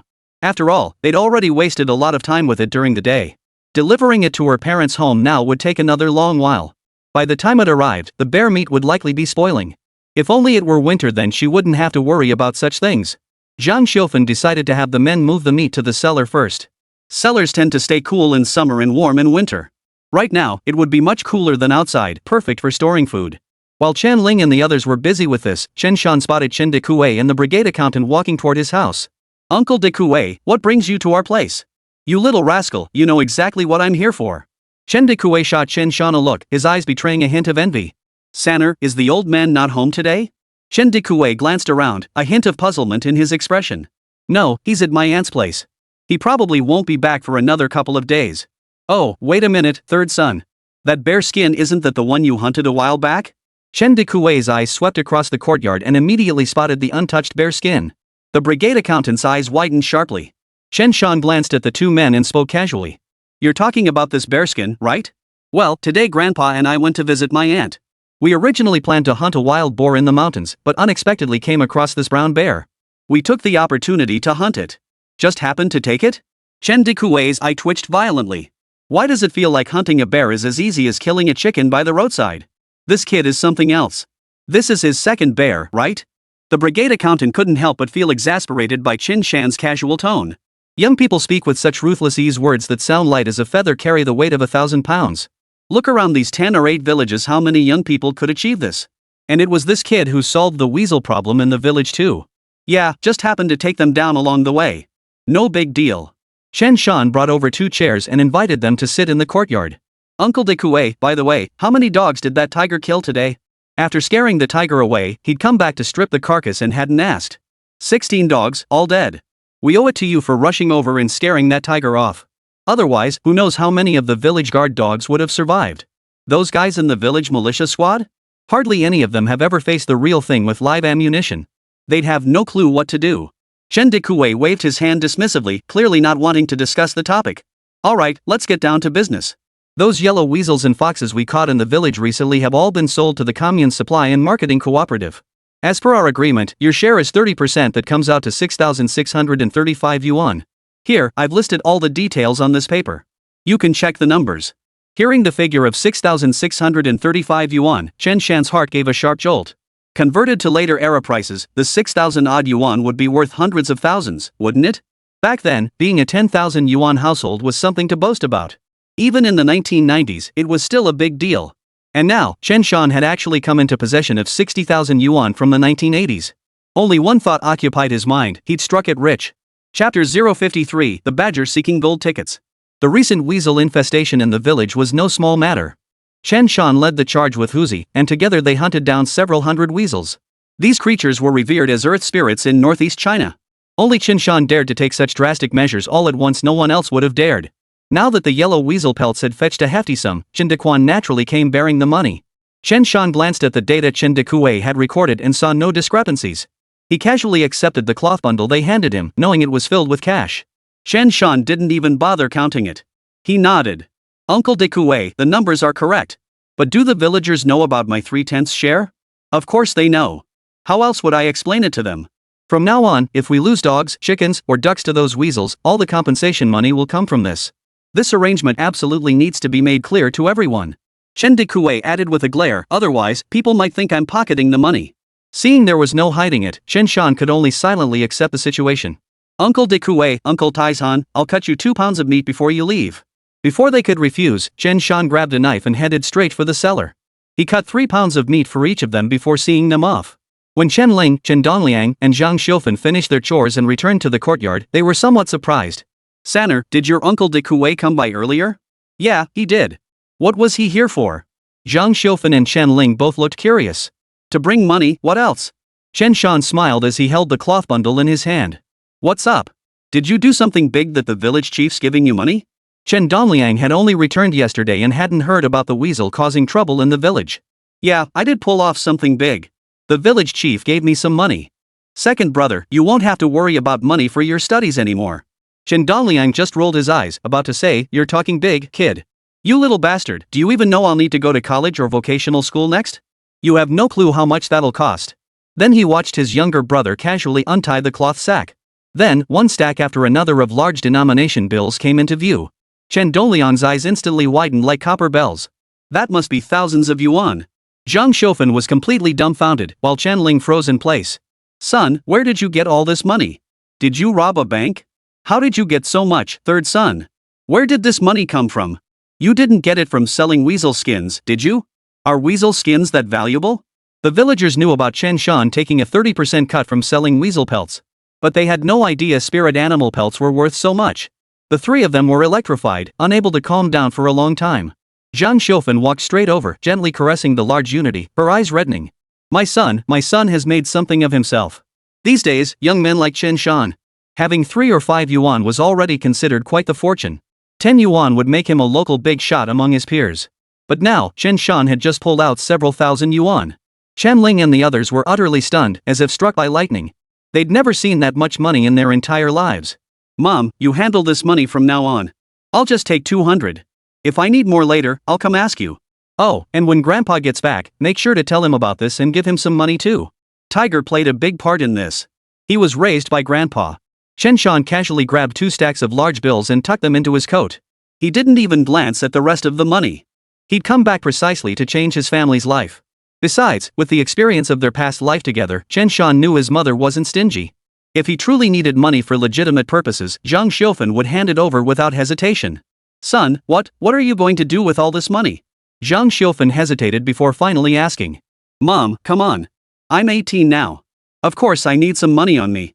After a pause, Chen Shan decided to offer a reasonable explanation. Besides, I'm going to start dating Sister Wan'er, right? That's going to cost money. At this, Zhang Xiaofan and Chen Ling had no reply. Alright then. I'll go inside and count exactly how much money we have. Sweetie, help me count it. I'm afraid I might lose track. Sure thing. Mother and daughter happily carried the cloth bag into the house. Chen Dongliang stood frozen in place. Wait, what about me? Am I not even worthy of a single yuan? Chen Dongliang's face twisted with bitterness. He had thought his family was struggling, scrimping, and saving to buy his eldest sister and third brother some things. Well, look at that. After he returned, the family was feasting on meat and raking in thousands. Turns out I was the fool all along. Second brother. Chen Shan called out to Chen Dongliang. Ha? Chen Dongliang snapped to attention, turning toward Chen Shan. You jealous of this money? Chen Shan pulled out 2 stacks of cash for Chen Dongliang to see. Chen Dongliang pursed his lips and nodded repeatedly. He felt a surge of excitement. Third brother was actually going to share money with him. Well then, second brother, open your eyes wide and take a good look. So you won't miss out once you're off to school. Chen Shan waved the money in front of him again. Then he tucked it into his pocket, bursting into laughter as he headed toward Zhang Fugui's house. You little bastard, I really want to beat you up. Chen Dongliang gritted his teeth in fury, but Chen Shan had already arrived at Zhang Fugui's house. At Zhang Fugui's house, Zhang Fatsai had already left for the commune's junior high school. At that moment, Zhang Wan'er, Zhang Donghai, and his wife Yang Mei were all in the courtyard. Uncle, auntie, busy? Chen Shan greeted them warmly. Yang Mei immediately replied, Third son, sit down quickly. I'll get you a glass of water. Although her husband and Chen Tianlin had been childhood friends, Yang Mei couldn't treat Chen Shan like an ordinary younger relative now that he was so accomplished. Auntie, no need to be so formal. I'm just stopping by for a visit. As he spoke, Chen Shan noticed Zhang Wan'er sweeping the courtyard. Zhang Wan'er glanced in Chen Shan's direction, seemingly by accident. When she caught his gaze, Zhang Wan'er instinctively flushed. Sister Wan'er, you're sweeping. Take a break, let me help you. Without waiting for a response, Chen Shan walked over, took the broom from Zhang Wan'er's hands, and began sweeping himself. Their palms touched, and Zhang Wan'er recoiled as if electrocuted, her face flushing crimson. Zhang Fugui didn't notice anything amiss, only thinking third brother was being a bit too rough. That kid sure doesn't hold back, does he? Zhang Donghai and Yang Mei exchanged glances, both wearing smiles. Old man Chen Jinjun had already approached them to discuss bringing third brother and Wan'er together. Both families knew each other well. Though third brother had been a bit of a troublemaker before. Lately he'd really come into his own, blasting yellow weasels, hunting black bears and wild boars. Now he even took Fugui into the mountains, letting him bring home all this meat. He was treating them like family. They found this future son-in-law quite impressive. Naturally, they're eager to bring the two together as a couple. Especially seeing their daughter's bashful expression, she's clearly taken a liking to this young man. They made a perfect match. Chen Shan had only dropped by the Zhang household for a visit. Afterward, he headed home, carrying 5 pounds of bear meat and 5 pounds of wild boar leg meat, then strolled leisurely toward Uncle Lu's house. Passing by the village grain shop, he casually spent a yuan on a bottle of liquor. Upon reaching Uncle Lu's house, the old man spotted Chen Shan from afar. Puffing on his pipe, he grinned and opened the courtyard gate for him. Hey, third son, you're here? Hey, Uncle Lu, your eyesight's still sharp as a tack. You youngster, I may be old, but my eyesight's still sharp. Though Uncle Lu and Chen Jinjun weren't exactly on the same page, he did hold a certain regard for this kid, Chen Shan. The kid reminded him of his younger self, a bit of a rogue about him. Otherwise, he wouldn't have handed over the gun so readily. Haha, Uncle Lu, I went to my aunt's place today and bagged a bear on the way. I brought you some meat. Old Chen's dull eyes widened. You hunted a bear again? You bet. I was originally hunting wild boar, but I ran into it, so I took it down. Chen Shan was spouting nonsense, leaving old Chen six dumbfounded. You kid, you're something else, something else. Uncle Lu marveled as he carried the 10 pounds of meat inside, then poured Chen Shan a cup of water. Chen Shan gulped down the water as if it were liquor. Sanner, once winter sets in, could you snare me a couple of badgers? Ha? Uncle Lu, what do you need badgers for? Chen Shan felt a twinge of confusion. Well, I'm getting old. When I cook over the stove in winter, I sometimes get burned. If I get some badger oil, it'll help treat the burns. Uncle Lu shook his head. I got burned once last year. I asked around the village, but no one had any badger oil. It hurt like hell. Alright, come winter, I'll get you a couple. Chen Shan agreed immediately. Badger oil is a precious thing. Even when used for everyday cooking, could be called delicious. Frying eggs in badger oil and consuming them hot, repeated several times. It can actually help treat stomach ulcers. Beyond these benefits, badger oil also reduces swelling and relieves pain, moisturizes and promotes skin regeneration, alleviates heat and discomfort, kills parasites and lubricates the intestines, and aids bowel movements. However, its most common uses remain treating burns, scalds, scabies, and hemorrhoids. You're a straightforward lad. How about joining this old man for a few drinks tonight? Sure thing, Uncle Lu. Just the two of us is too lonely, I'll call that kid Fugue over too. The old man had served in the military, and those from later generations naturally understood the brutality of those battles. He was a decent man, and Chen Shan was happy to look after him. You mean Donghai's eldest son? Then go ahead and call him over. All right. That evening, Chen Shan announced he wouldn't be eating at home and took Fugue along as his wingman. Zhang Fugue was still a bit shy and needed more practice. Over dinner, after a few cups of wine, the guy loosened up considerably. Midway through the drinking session, Zhang Fugue suddenly mumbled. Third brother, you want to be my brother-in-law, don't you? Fugue hadn't realized it before, but after mulling it over today, something felt increasingly off. What a thing to say. Ahaha, Fugue, drink up, drink up. Chen Shan laughed it off, brushing the matter aside. Uncle Lu shot Chen Shan a knowing smile. No wonder you've been looking out for him so much, you've got ulterior motives, don't you? Chen Shan's face flushed crimson. Uncle Lu, what are you saying? It's just strengthening family ties. Zhang Fugue felt like the sky had fallen. I treated you like a brother, yet you want to be my sister's husband. Chapter 054, Father passes cigarette to son. After eating and drinking their fill, Chen Shan and Zhang Fugue accompanied the old man as he reminisced about the past. The old man was in a chatty mood, bringing up stories from the past. Chen Shan and Zhang Fugue loved listening, chiming in with compliments that made the old man grin from ear to ear. You two young men, come visit me more often in the future. Sure thing, Uncle Lu. You can count on us. Chen Shan and Zhang Fugue, feeling pleasantly tipsy, started walking home. As they reached the main road outside their respective courtyards, Chen Shan spotted Zhang Wan'er standing at the doorway, looking around. I'll head back first. Zhang Fugue shot his sister a dismissive glance before turning and heading inside. You good-for-nothing brat, what are you doing? Zhang Wan'er instantly felt the urge to slap the brat. But upon seeing Chen Shan standing nearby, she softened and offered a gentle smile. Have you two been drinking? Yeah, we had a few at Uncle Lu's place. Sister Wan'er, I think Fugue knows about us. After a few drinks, Chen Shan felt a bit bolder. Zhang Wan'er lowered her head and spoke softly. So what if he knows? We've got nothing to hide. Shall we go for a walk? Since they were neighbors in the same village, walking around wouldn't cause any trouble. Besides, Chen Shan wasn't holding Zhang Wan'er's hand, no one could find fault with that. Alright, then. Zhang Wan'er's cheeks flushed red, like a ripe apple, making Chen Shan genuinely want to take a bite. They walked out of Guanshan village and strolled leisurely along the main road. Sanner, I heard your sister mention earlier that you weren't really in favor of this, right? After a long hesitation, Zhang Wan'er finally voiced her confusion. Sister Wan'er, what are you thinking? I was just shy back then. I've come to terms with it. I actually like you. Chen Shan's bluntness made Zhang Wan'er's cheeks flush crimson once more. In those days, marriage was often arranged by parents and matchmakers. When a son reached marriageable age, his family would send a matchmaker to inquire about potential partners. If both sides met and found each other suitable, they would begin discussing marriage.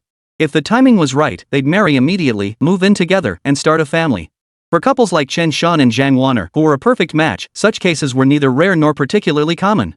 The 1980s were rife with such tragic stories. This era marked the tail end of the educated youth returning to the cities. In earlier years, many educated youths sent to the countryside, driven by necessity, had no choice but to marry local villagers. Or male educated youths had taken wives in the villages. When the official documents allowing the educated youth to return home finally arrived, a large number of them, both men and women, made the journey back. Many of them vanished without a trace after returning. They left behind wives and children, or husbands and children in the countryside, leading to all sorts of tragic situations. Zhang Wan'er composed herself before stealing a glance at Chen Shan. How did you get so bold? This kid used to get flustered just looking at me. Sister Wan'er, I'm a man who can now support a household and carry on the family name. A man traveling the world needs courage. How else could he manage? Or do you prefer me to be timid? Chen Shan suddenly felt like teasing her. You're such a rascal. Zhang Wan'er stomped her foot in mock anger, yet a faint smile curved her lips. The setting sun bathed Zhang Wan'er's silhouette in golden light.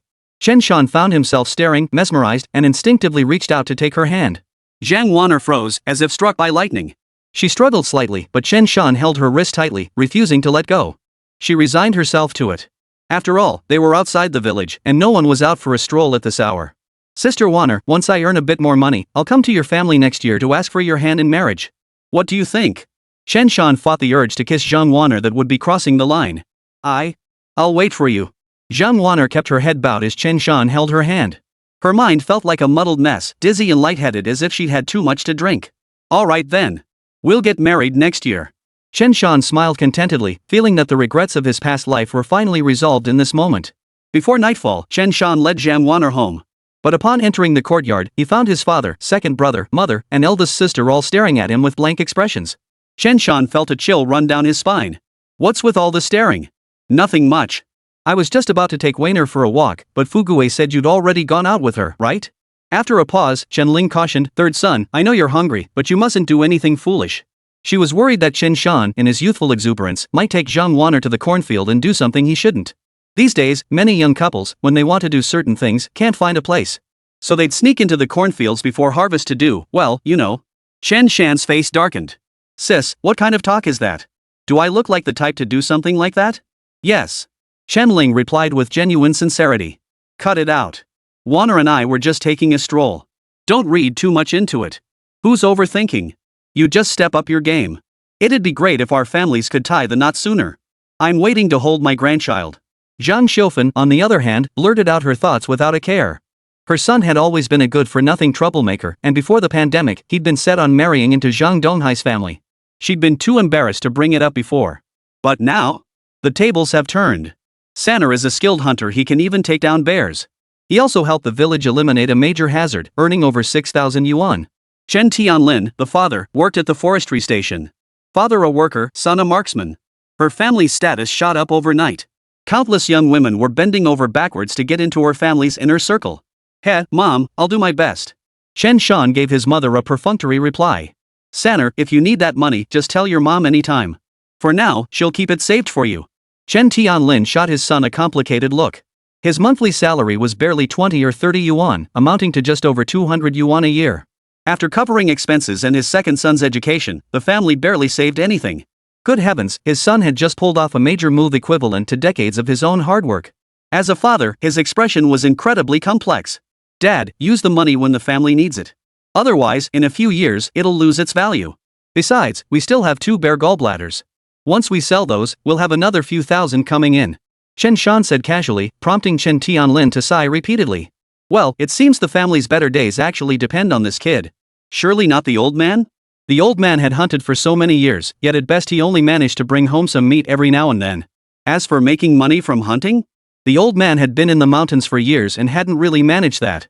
He mused that his third son might just have a knack for hunting. Son, have one. Chen Tianlin hesitated before handing Chen Shan a cigarette. Chen Shan froze, momentarily dazed. Generally speaking, when a father offers his son a cigarette, it signifies that the father believes his son is now capable of carrying on the family name and has truly come of age. At this moment, Chen Tianlin felt both joy and melancholy. He was pleased that his son had grown up and could now support a family. But he felt a pang of sadness, realizing that as a father, he seemed to be doing worse than his son. All right, Dad. Chen Shan didn't smoke normally, but at this moment, he had no choice but to take it. It was as if he were taking on a portion of the burden from his father's shoulders. Chen Shan took the cigarette from Chen Tianlin's hand and lit it without a word. Dad, just focus on your work at the forestry station. With all of us pulling our weight, our family will only get stronger. Second brother, focus on your studies. Tomorrow I'll take you to the commune to catch the bus. All right. Chen Dongliang roughly understood his old father's meaning. He sighed inwardly, silently urging himself to study harder and strive for progress. I desperately wanted to improve. In reality, by the late 1970s and even into the 1980s, the top performers in junior high often ended up attending technical secondary schools instead. Vocational schools were the hot tickets back then. Graduates were guaranteed jobs and became public sector technical personnel right away. Graduates from these vocational schools walked tall and proud, and many college students couldn't hold their heads high in front of them. This dynamic began to shift in the 1990s. When technical secondary schools no longer guaranteed job placements, high school and university graduates began to rise. From then on, vocational schools fell far behind, never regaining their former glory. After finishing his cigarette, Chen Shan felt a slight dizziness in his head. It wasn't that he couldn't handle cigarettes, this body just hadn't adjusted yet. Second brother, are you planning to go to vocational school or university? If Chen Shan remembered correctly, in his previous life, Chen Dongliang had been an excellent student. Despite his stellar grades, he ended up switching to vocational school. While he did land a decent job. But in the new century, his limited education. His career advancement opportunities were severely stifled. I want to switch to vocational school, Chen Dongliang hesitated before speaking. Vocational school is great. The government guarantees job placement right after graduation. Vocational school grads are in high demand these days, Zhang Xiufen said with satisfaction. True, Chen Dongliang agreed. These days, any vocational school graduate has no trouble finding a wife. Chen Tianlin chimed in with a smile. High school students could transfer to vocational schools, though it was generally difficult. They either needed outstanding grades, policy changes, or personal connections to arrange interviews and exams with schools. Background and connections also played a role. Chen Shan shook his head. Dad, Mom, big sister, second brother, listen to me. Let second brother take the college entrance exam. I was walking around town earlier and overheard some commune leaders muttering that only college graduates have a future now. Technical school graduates might not be so sought after in the future. Of course, he'd made this up, but it served as credible evidence to convince his family. Commune leaders, after all, carried some authority. At this, his family froze in disbelief. What? Third son, are you serious? The Chen family members all froze, momentarily bewildered. Why would I lie to you? Think about it yourselves, graduating from a technical college might get you a job, but you'd mostly end up in technical trades. But college students? They gain broader knowledge. Who knows? They might even become leaders someday. Our country keeps developing, and the demand for talent will only grow. There's no rush.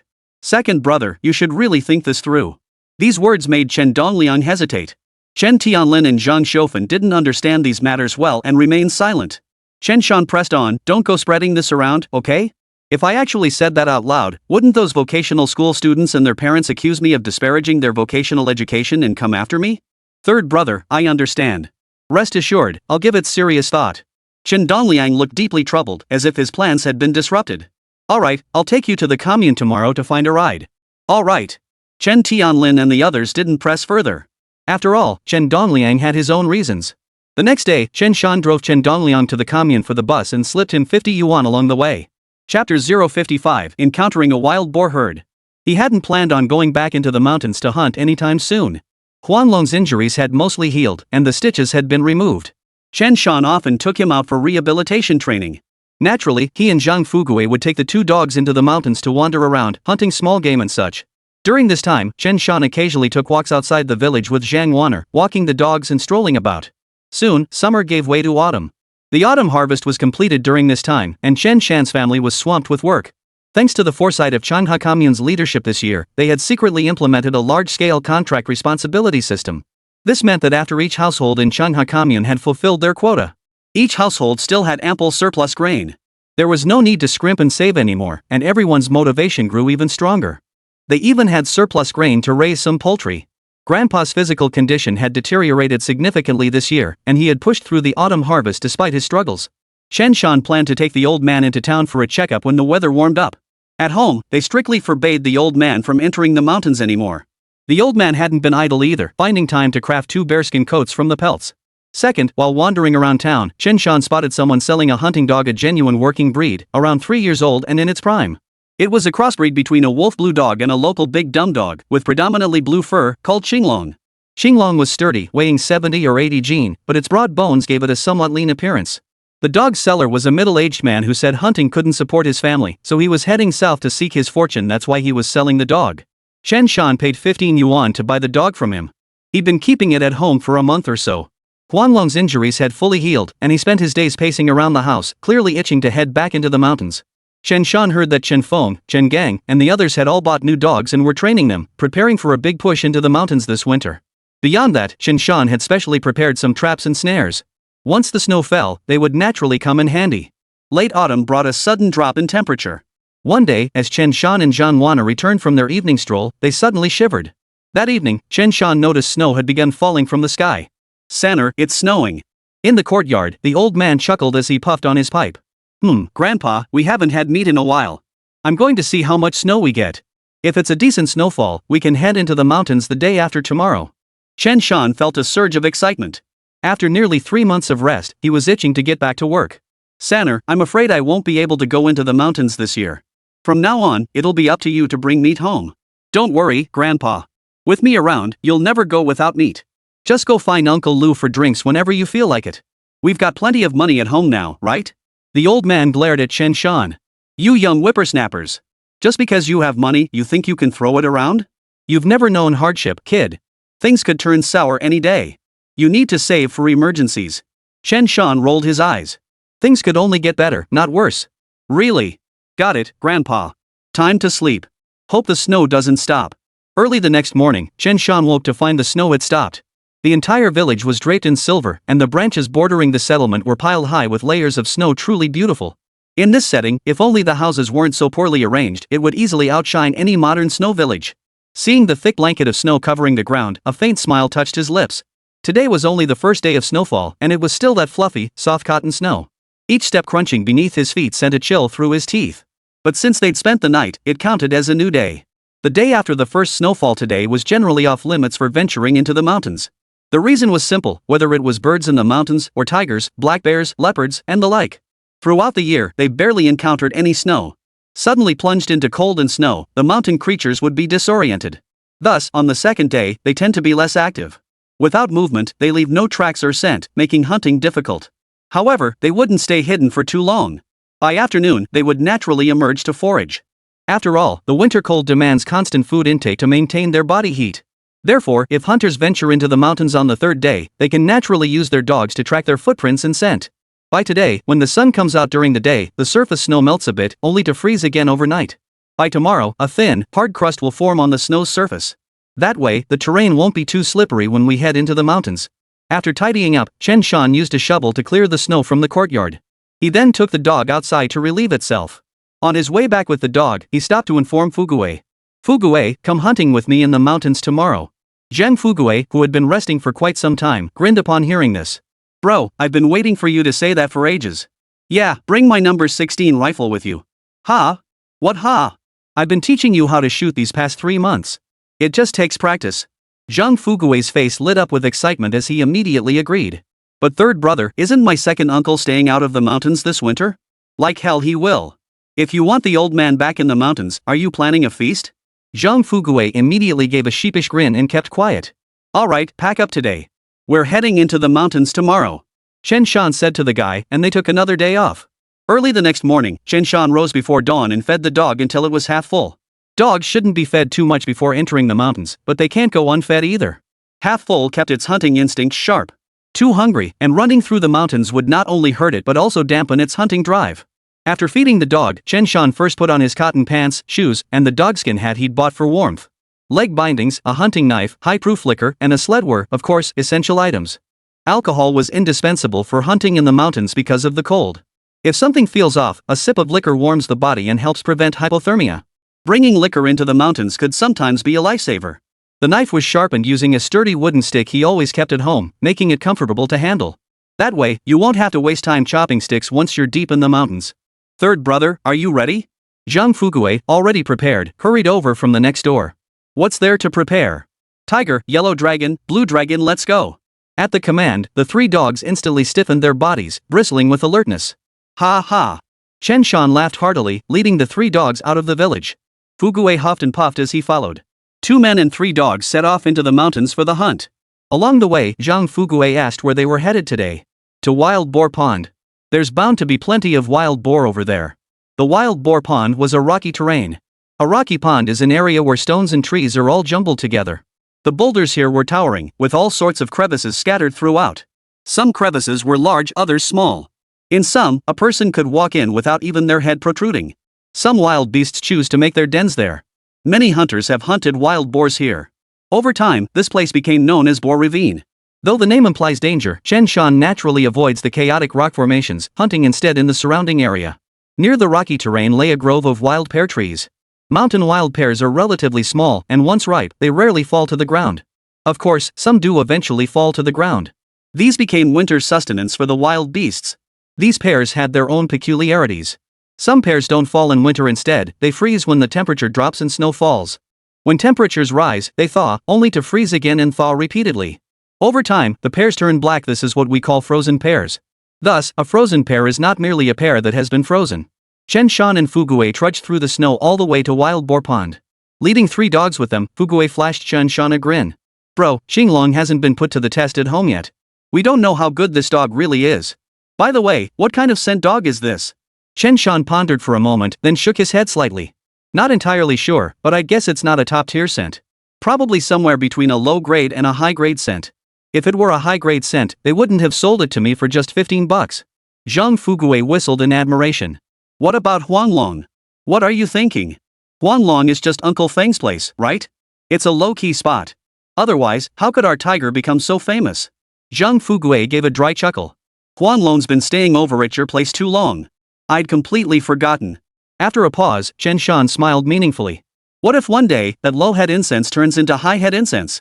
Earlier, at his aunt's place in the Hongshan woods, Chen Shan had bagged 2 wild boars and a bear.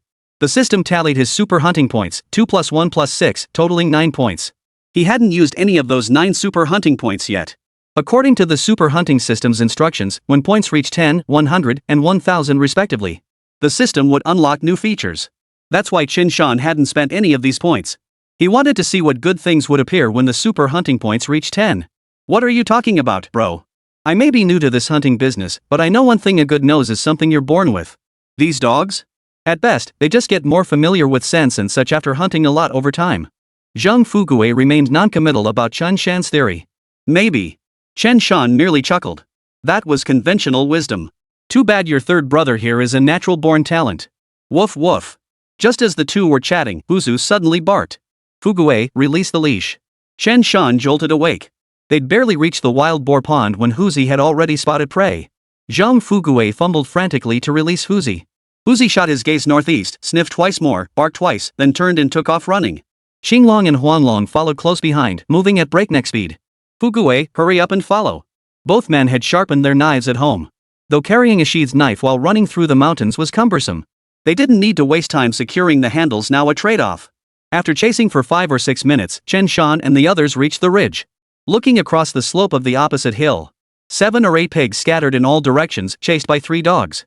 Chapter 056, 3 heroes battle Lubu at the Rocky Pond seeking gold tickets. Generally speaking, wild boars aren't afraid of humans when they encounter them. But since people usually don't provoke them, they often choose to coexist peacefully. You take the broad highway, I'll cross the narrow plank bridge. But provoke them, and they'll turn and charge with savage force. Be it a bear or a tiger, they'll charge head-on. It's not unheard of for one to slide right into a tiger's jaws. As for hunting dogs, whether it's an ancient genetic memory or some other reason, dogs chase wild boars on sight, and boars turn tail and run at the sight of dogs. This holds true for boars of any size. As for the exceptions?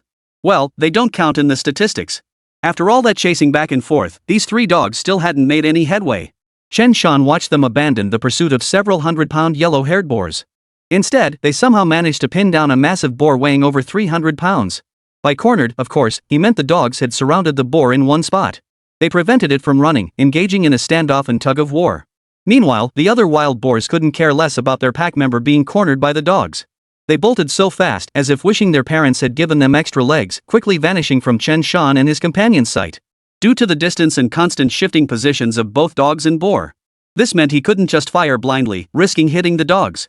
Chen Shan had worked hard to raise these 3 dogs. How could he possibly waste bullets? Fuguei, grab your knife. Let's go follow them. Zhang Fuguei naturally obeyed Chen Shan's command. The two descended from the ridge on this side into the pond ditch, then hurried up the opposite slope. Though called a slope, it was actually quite steep, just slightly inclined. Bro, this thing's huge. Can we even handle it? The last time Zhang Fuguei and Chen Shan hunted 2 boars in the Red Mountain Forest, they weighed less than 300 pounds after being gutted. We'll find out soon enough. This will also test the quality of the Qinglong. Chen Shan gave no clear answer. Qinglong had only been in his possession for a month or so. He could tell Qinglong was a good dog. But just how good?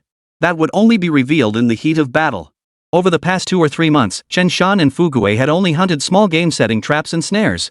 At best, they'd occasionally snag a few rabbits or pheasants, nothing more. They'd fired shots at roe deer, but Chen Shan was merely practicing his aim with Fuguei. Unfortunately, he hadn't hit a single one.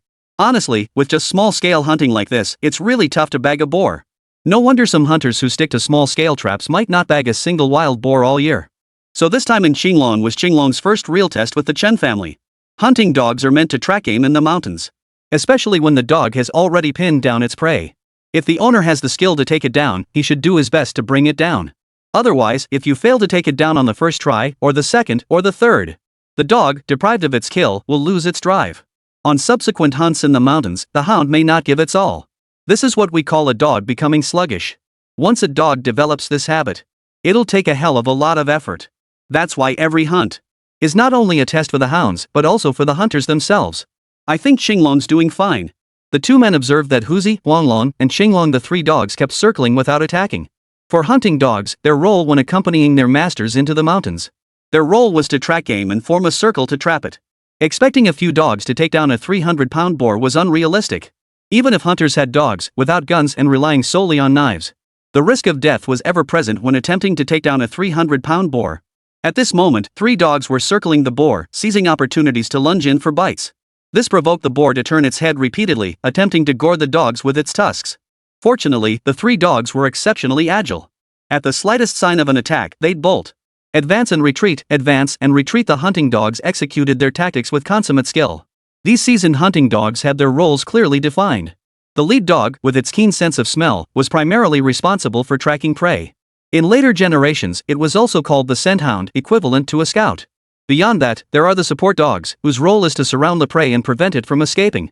Among the support dogs, there was a special breed called the claw dog, the fierce warriors of the pack.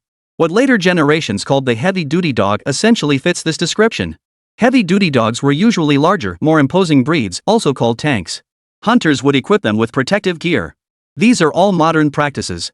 Back in the 80s, who would bother equipping dogs with protective gear? Even today, such conditions aren't readily available. A heavily equipped heavy hitter becomes cumbersome and moves more slowly.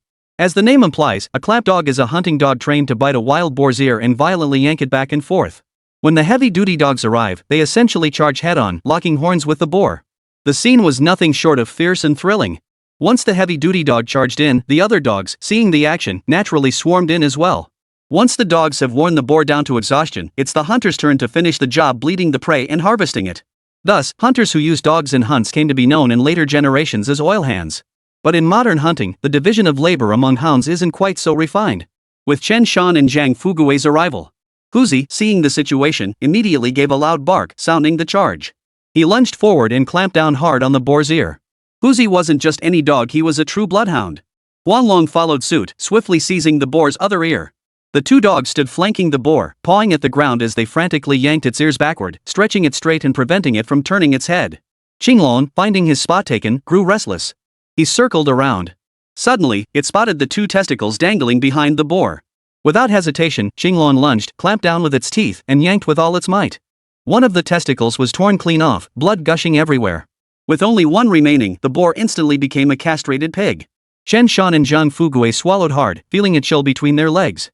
Chen Shan had seen Tiger rip out a man's testicles before, but never imagined Qinglong could outdo him in such a brutal manner. Whose subordinate is this? Pain, utter, excruciating pain. The 300-pound beast let out a deafening howl of agony. When the wild boar wasn't injured or enraged, it could still play guerrilla warfare with you. But in this situation, it transformed into a mindless brute. Arg! The beast's massive body convulsed, violently flinging itself about. How could Huanglong and Huzi, weighing only 70 pounds each, possibly withstand that? They lost their grip on the boar's ears and were flung away. We're screwed. Chen Shan's expression darkened as he glared fiercely at Qinglong. Damn nuisance. Fortunately, Chen Shan saw the two dogs merely tumble twice in the snow. They quickly scrambled back up and began barking furiously at the boar. But the boar was enraged. Ignoring Huanglong and Huzu entirely, it turned and fixed its gaze on Qinglong. It was going to kill that damn dog. Paoluazi charged at Qinglong like a wild boar. Huanglong and Huzu rushed over to help. The boar pen descended into utter chaos in an instant. Chapter 057, Reward-Seeking Gold Tickets. The wild boar pond was now a complete mess. That massive boar, weighing over 300 pounds, was torn apart by Qinglong's bite on its vital spot, the pain excruciating. It charged at Qinglong with the fury of a wild boar, hurtling toward him at full speed. Huanglong and Huzi barked urgently, rushing to aid their comrade. The boar charged recklessly, its hooves pounding the ground as it advanced with savage ferocity. It charged headlong toward Qinglong. Qinglong, a seasoned hunting dog who'd fought 2 years in the mountains, knew exactly what to do. In an instant, Pao Guanzi charged right up to Qinglong. Qinglong let out a fierce bark and spun around in an instant.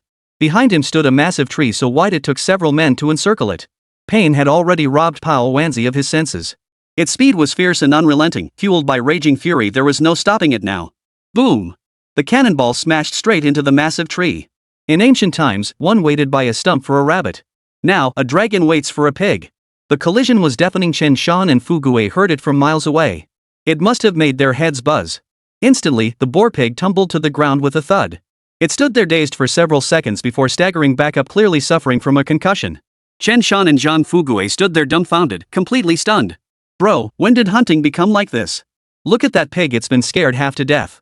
Zhang Fugui silently mourned the pig for 2 whole seconds. But after just 2 seconds, a fierce glint of murderous intent flashed in Fugui's eyes. Woof woof! Huzi and Huanglong saw the wild boar bump its head and stagger as it walked. Especially when they saw Chen Shan approaching with his knife drawn, they knew their master was about to strike. They seized the moment to finish it off. The two dogs lunged forward again, each grabbing one of the boar's ears and yanking hard in opposite directions. The boar's head was spinning from the blows, and it struggled fiercely. Qinglong, seemingly having caught a taste for the fight.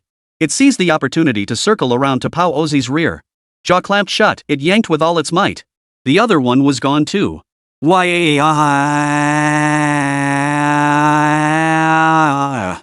cannonball let out another blood-curdling scream.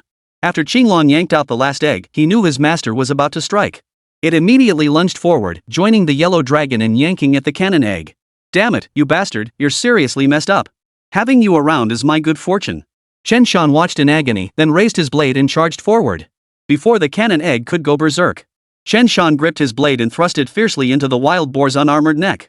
White blade in, red blade out. As the blade withdrew, the boar's neck spurted blood wildly as it thrashed in agony. This strike was clearly fatal, as the boar's blood gushed forth relentlessly. The boar had already suffered a severe head injury earlier. Qinglong had already inflicted critical damage on it, and now this final blow. Within mere seconds, the boar's inhale grew weaker than its exhale. Its body gradually went limp, finally collapsing in the snow, still twitching occasionally. Third brother, holy cow. Is this the legendary knife hunt? I've never seen anyone knife hunt a 300 or 400 pound boar like this. Zhang Fugui had been learning from Chen Shan and the old man for the past 2 or 3 months. During this time, he'd also heard the old man share many hunting stories. Zhang Fugui had already built up a solid foundation of basic hunting knowledge. Now, witnessing Chen Shan dispatch a 300-pound boar with a single blade strike, he was naturally thrilled beyond measure. A 300 or 400-pound boar should really be taken down with a rifle. But these dogs were too close, firing would risk injuring them or even damaging their hearing. Chen Shan shook his head slightly. Just avoid using the knife for hunting whenever possible. Fugui, get ready to gut it. Don't be fooled by the winter chill. Gutting must actually be done faster in the cold. Outside was freezing, but a freshly killed boar's internal temperature remained high. The sudden temperature difference meant that if you didn't gut it quickly, the carcass would start to rot. Boar testicles already have a pungent odor. Once the testicles spoil, they become utterly inedible. Got it. Zhang Fugui's self-assessment was actually pretty accurate. He was just here to assist and pick up some hunting skills along the way. He'd gutted game before in the Hongshan woods. Now, of course, it was second nature to him. The two of them worked together to gut the boar.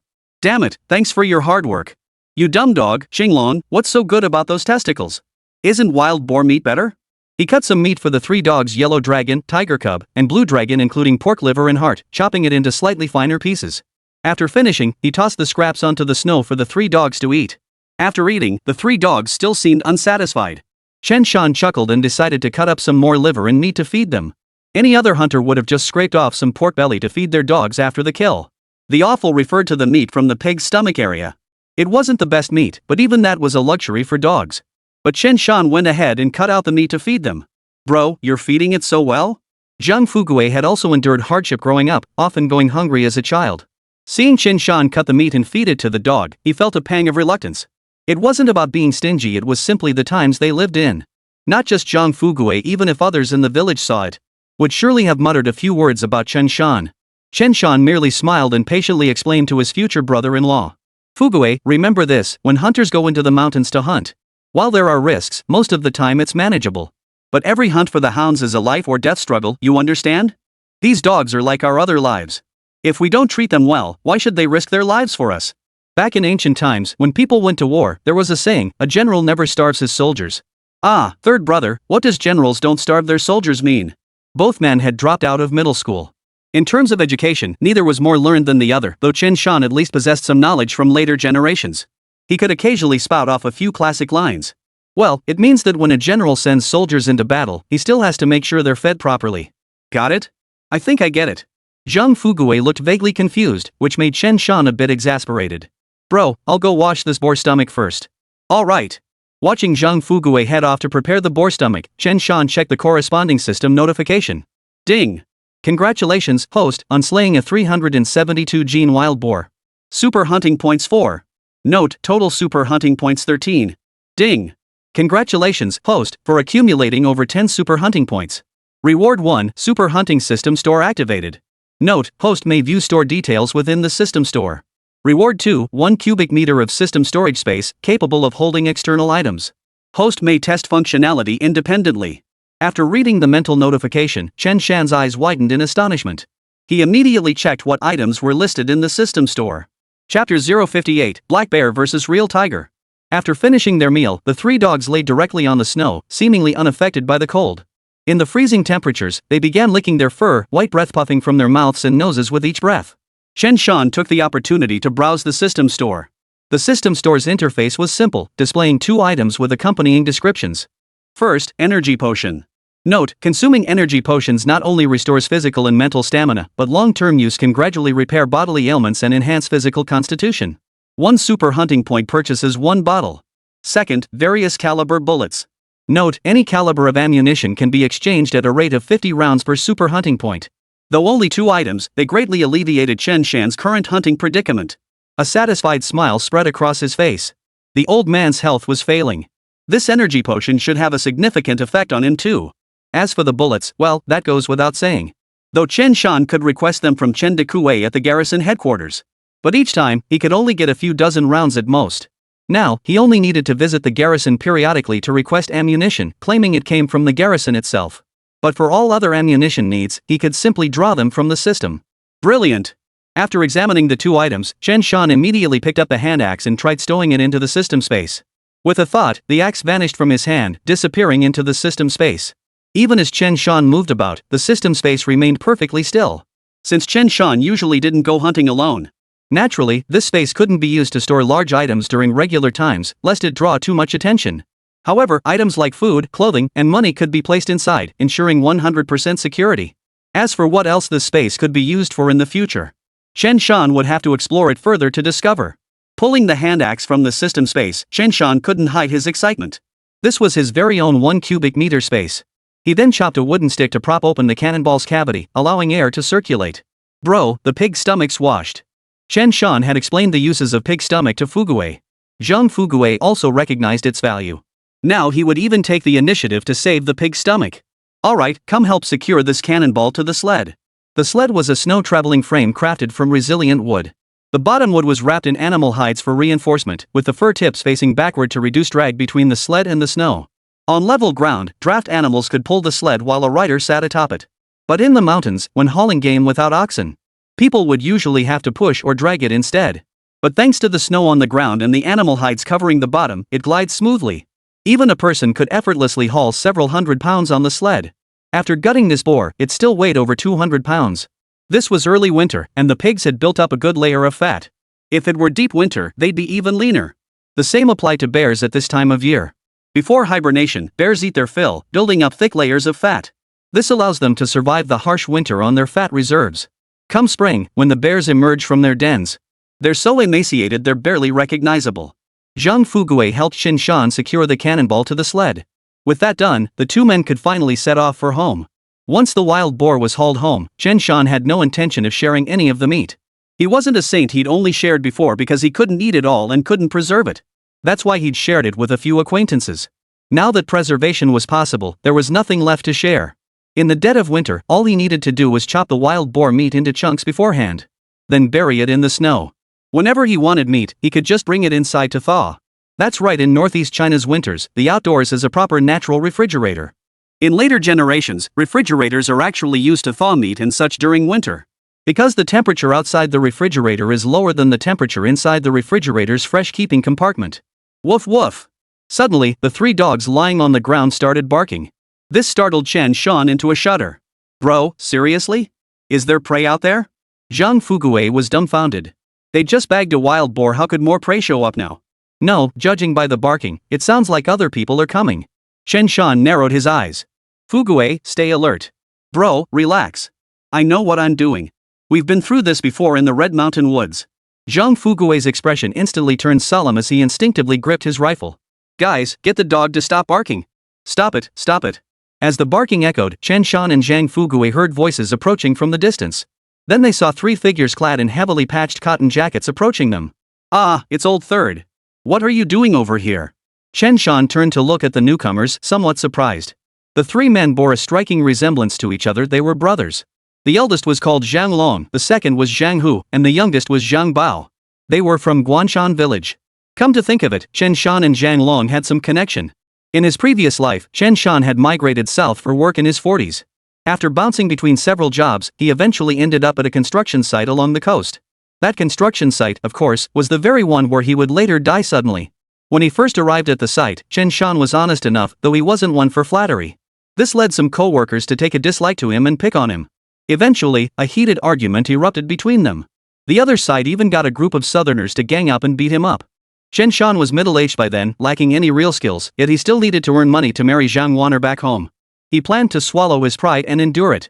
Coincidentally, Zhang Long was working on a nearby construction site, though on a different project. Having risen to become a foreman, Zhang Long learned that a fellow villager was being bullied. Zhang Long immediately gathered a group of his workers and came over, giving the man who bullied Chen Shan a thorough beating. He also forced the bullies to apologize publicly and pay compensation. Later, Chen Shan transferred to work on Zhang Long's project. Zhang Long looked out for Chen Shan, treating him like his own brother. Unfortunately, his death must have caused Zhang Long considerable trouble later on. Chen Shan racked his brain for a moment. If memory served him correctly, one of Zhang Long's three brothers was disabled, wasn't he? The exact reason for this, however, remained unknown to Chen Shan. During the last weasel siege on the village, when they went out to catch the weasels, the Zhang brothers had contributed greatly. But Chen Shan hadn't really interacted with them much. He'd even forgotten to deliver meat to them last time. This left Chen Shan feeling somewhat regretful. At that very moment, the three Zhang brothers approached with smiles on their faces. Chen Shan noticed they were carrying an axe, a rifle, and slung bags over their shoulders. A sudden thought popped into his mind, could these three brothers be out hunting? Chen Shan recalled that the brothers occasionally set small traps. This time, they seemed bolder. Small-scale hunting meant setting traps and snares to catch small animals. But now the three brothers had come out together and ventured deep into these mountains. This wasn't just a simple small-scale hunt. Lucky break Fugui and I bagged a wild boar here. Chen Shan chuckled as he pointed to the wild boar being loaded onto the sled. The Zhang brothers glanced at the boar and their faces lit up with envy. Third brother, you're amazing. You've been stealing the spotlight lately. We're jealous. Exactly, Sanner. Your hunting skills are no surprise you learned from second uncle. You've truly inherited his legacy. Wouldn't it be great if we had skills like that? The Zhang brothers and Chen Shan had no real beef, so they didn't resort to snide remarks. Instead, they showered Chen Shan with compliments, making him feel quite pleased. Just got lucky, haha. But Long, Hu, and Bao, what are you guys up to? Chen Shan feigned ignorance, asking the obvious. San, remember a few days ago when I went into the mountains to set traps? I happened to spot a black bear heading into the storage shed. Zhang Hu pursed his lips and grinned. And it just so happens it's snowing today. I figured I'd team up with my big brother and third brother to take down that bear. Chen Shan felt a chill run down his spine. That bear den housed a bear, but these three brothers were truly tigers, or rather, tigers in name only. Chapter 059, Killing the Bear in the Den.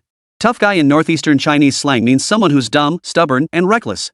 The Zhang brothers had only ever hunted small game before they didn't even own hunting dogs.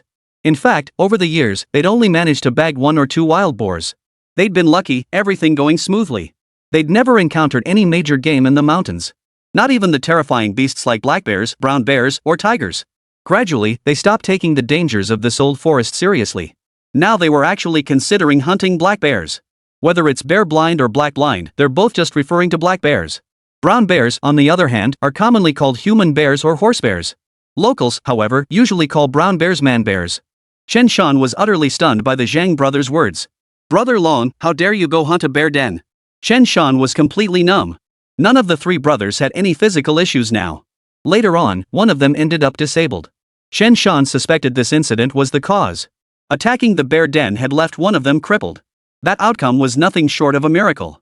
Zhang Long's lips twitched slightly as a sigh escaped his heart. He knew Chen Shan was looking out for them. At least he'd opened his mouth to explain a few things.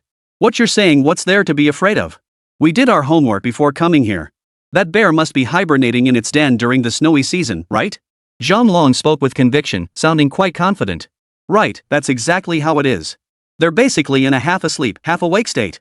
Unless they're truly starving, they won't leave their dens. At the very least, during this early winter snowfall period, they won't be starving enough to do that. Chen Shan gave Zhang Long's words a firm nod of agreement. Before winter sets in, bears store up large amounts of fat in their bodies. With the first snowfall bringing a sudden drop in temperature, they'd just gotten cozy inside their dens. It's like a person sleeping warmly under the covers in the dead of winter. Unless they absolutely have to, they wouldn't want to leave the warmth. Bears are no different. During this period, they naturally wouldn't want to leave their dens. Who would willingly venture out on such a bitterly cold day when they could be sleeping soundly? That's it then, a hibernating bear. We've got it in the bag. Zhang Long saw no problem, it was just a black bear. At most 300 or 400 pounds, the combined weight of the brothers was already over 500 pounds. Chen Shan, that young buck, could even take down a black bear. They were 3 burly brothers, why couldn't they handle it? Some people always think, I could do it too, damn it. But when they actually faced the black bear, if it could speak, it might have said, "You little bastards, look me in the eye. Brother Long, I gotta ask, why do you guys have to kill this bear? No matter how you spin it, you guys should know how dangerous this is, right?" Chen Shan figured that anyone with a shred of common sense wouldn't even consider hunting a black bear. Any sane person knows this is dangerous. Life and death are predestined, fortune and misfortune are in the heavens. If it weren't for Zhang Long's kindness to him in his past life, he wouldn't even bother asking. But then Zhang Long let out a long, drawn-out sigh before revealing his purpose with a complicated look. Ahem, Sanner, your brother Long is nearly 30 now, and I still haven't married. We've got some savings at home, but I can't very well spend it all on just my own wedding, can I? I was thinking if we could get our hands on a bear gallbladder, it wouldn't just cover one wedding. We'd have enough for all 3 of us brothers to marry. And wouldn't you know it, second brother just happened to spot that black bear entering the warehouse recently. How could we pass up this chance? I know you must think we're reckless. But third brother, if we weren't pushed to this point, who'd want to take such risks? Ha! Fortune favors the bold. If something goes wrong, well, dead men tell no tales. Zhang Long finished speaking and waved at Chen Shan and Zhang Fugue. You 2ve been busy long enough. Head back. We're off to raid the bear den. The 3 brothers flashed a smile at Chen Shan and Zhang Fugue before turning and walking away without a moment's hesitation. Watching their retreating figures, Chen Shan furrowed his brow deeply. Third brother, why didn't they invite us along? Wouldn't it be much safer if we went with them? Zhang Fugue fell deep in thought, struggling to make sense of it. You think they're stupid? They know this is risky business. Chen Shan shook his head gently and sighed softly. First, they probably don't want us tagging along on the risk. Of course, they might genuinely believe they can take down that bear den. If we went along, we'd definitely have to share in their bear gall portion. Chen Shan couldn't fathom what Zhang Long and the others were thinking. But he didn't think they meant any harm. He figured they just didn't want them tagging along on the dangerous mission. If they truly didn't want them to come, they wouldn't have mentioned the bear trap in the first place. Alright, third brother, since they're confident, let's head back then. Zhang Fugue and Zhang Long weren't even related to them, so they seemed heartless. No way. They've never actually killed a bear cub. I need to catch my breath, but I'm going to follow them later and check it out. But bro, you don't even know where they're going. How are you supposed to find them? Zhang Fugue suddenly raised a crucial question. Damn. Chen Shan's expression froze, he'd forgotten to ask where they were headed. No big deal. I'll just go look for them later. Knowing the direction the 3 brothers had left in, Chen Shan figured finding them shouldn't be too difficult. If all else failed, he could have Huzi try tracking them by scent. The only question was whether Huzi would actually understand. Big brother, third brother's hunting skills are renowned far and wide these days. Why didn't you bring him along? Zhang Long and his brothers had now reached their destination. What nonsense are you spouting? Third brother may be skilled, but hunting bears is an entirely different matter. Zhang Long snapped. Their hunting involves shooting from a distance. But what we're doing is practically face to face with the beast. Bringing those two young whippersnappers along for this? That'd be asking for trouble. Besides, the three of us work together like clockwork. Brothers united are as sharp as a sword. If they get involved, who knows what kind of mess they'll make. Zhang Hu hesitated. But we've never hunted a bear before. Don't worry. I specifically talked to second uncle about it the other day. Second uncle told me exactly how to take down a bear. Zhang Hu and Zhang Bao both looked at Zhang Long with admiration. You really have foresight, brother. So what should we do next? Simple. Just follow my lead. Alright, big brother, get moving. My axe is itching for action. Exactly. How long has it been since we had meat? With a bare gallbladder, we could even afford to marry a wife. Enough chatter. Listen up. Since Zhang Long had learned this method from Chen Jun, then this plan to raid the bear den must have its merits. He began explaining to the two brothers exactly what to do next. Chapter 060, The Black Bear Emerges from the Den, Unexpected. Zhang Long began explaining the method for killing bears in their dens that he'd heard from Chen Jun, along with some basic principles. The so-called bear killing in the granary meant hunting bears hibernating inside granaries during winter. Black bears are called black-blind bears or bear-blind bears. Brown bears, on the other hand, are commonly called human bears or horse bears. These distinctions had been explained previously and need not be repeated here. Bear dens are generally categorized as sky dens and ground dens. Ground dens are underground burrows or shelters beneath thickets of thorns and grass. Ground dens are complex and hard to see into. People can't just stick their faces into the holes, and ground dens are usually quite spacious. Thus, the large brown bear often hibernates in such ground dens. Precisely because ground dens are complex and spacious, no one can know how many bears lurk within. Moreover, ground dens may have multiple entrances. You're messing around at this entrance. If a bear crawls out from the other side and ambushes you from behind, that would be truly terrifying. Hence, hunting in burrows can easily lead to trouble. That's why hunters prefer hunting sky dens. The sky chambers situation is clear as day. Sky-level hollows are typically tree cavities located about 3 to 5 meters above the ground. These large trees naturally develop hollow cores. In winter, black bears like to crawl inside to hibernate, sheltering from wind and rain. Once bears enter their dens, as long as they've stored enough fat in autumn, they are usually reluctant to leave their dens during winter because it's too cold outside. Only when starving would they venture out to forage briefly, returning immediately after finding food. Bro, cut the long story short. Just tell me exactly how to kill a black bear. Zhang Hu and Zhang Bao were both growing impatient. They wondered if their big brother hadn't asked the right questions. All this droning on, and not a single useful detail came out. What's with all the nagging? Don't you have to finish explaining things? Zhang Long's face showed his impatience. If you don't listen to the end, when you die, I'll be the one burying you. Zhang Hu and Zhang Bao immediately gave a nervous chuckle and fell silent. Zhang Long continued explaining what needed to be done next. First, to kill the bear in the shed, they must clear away the snow and debris around the shed.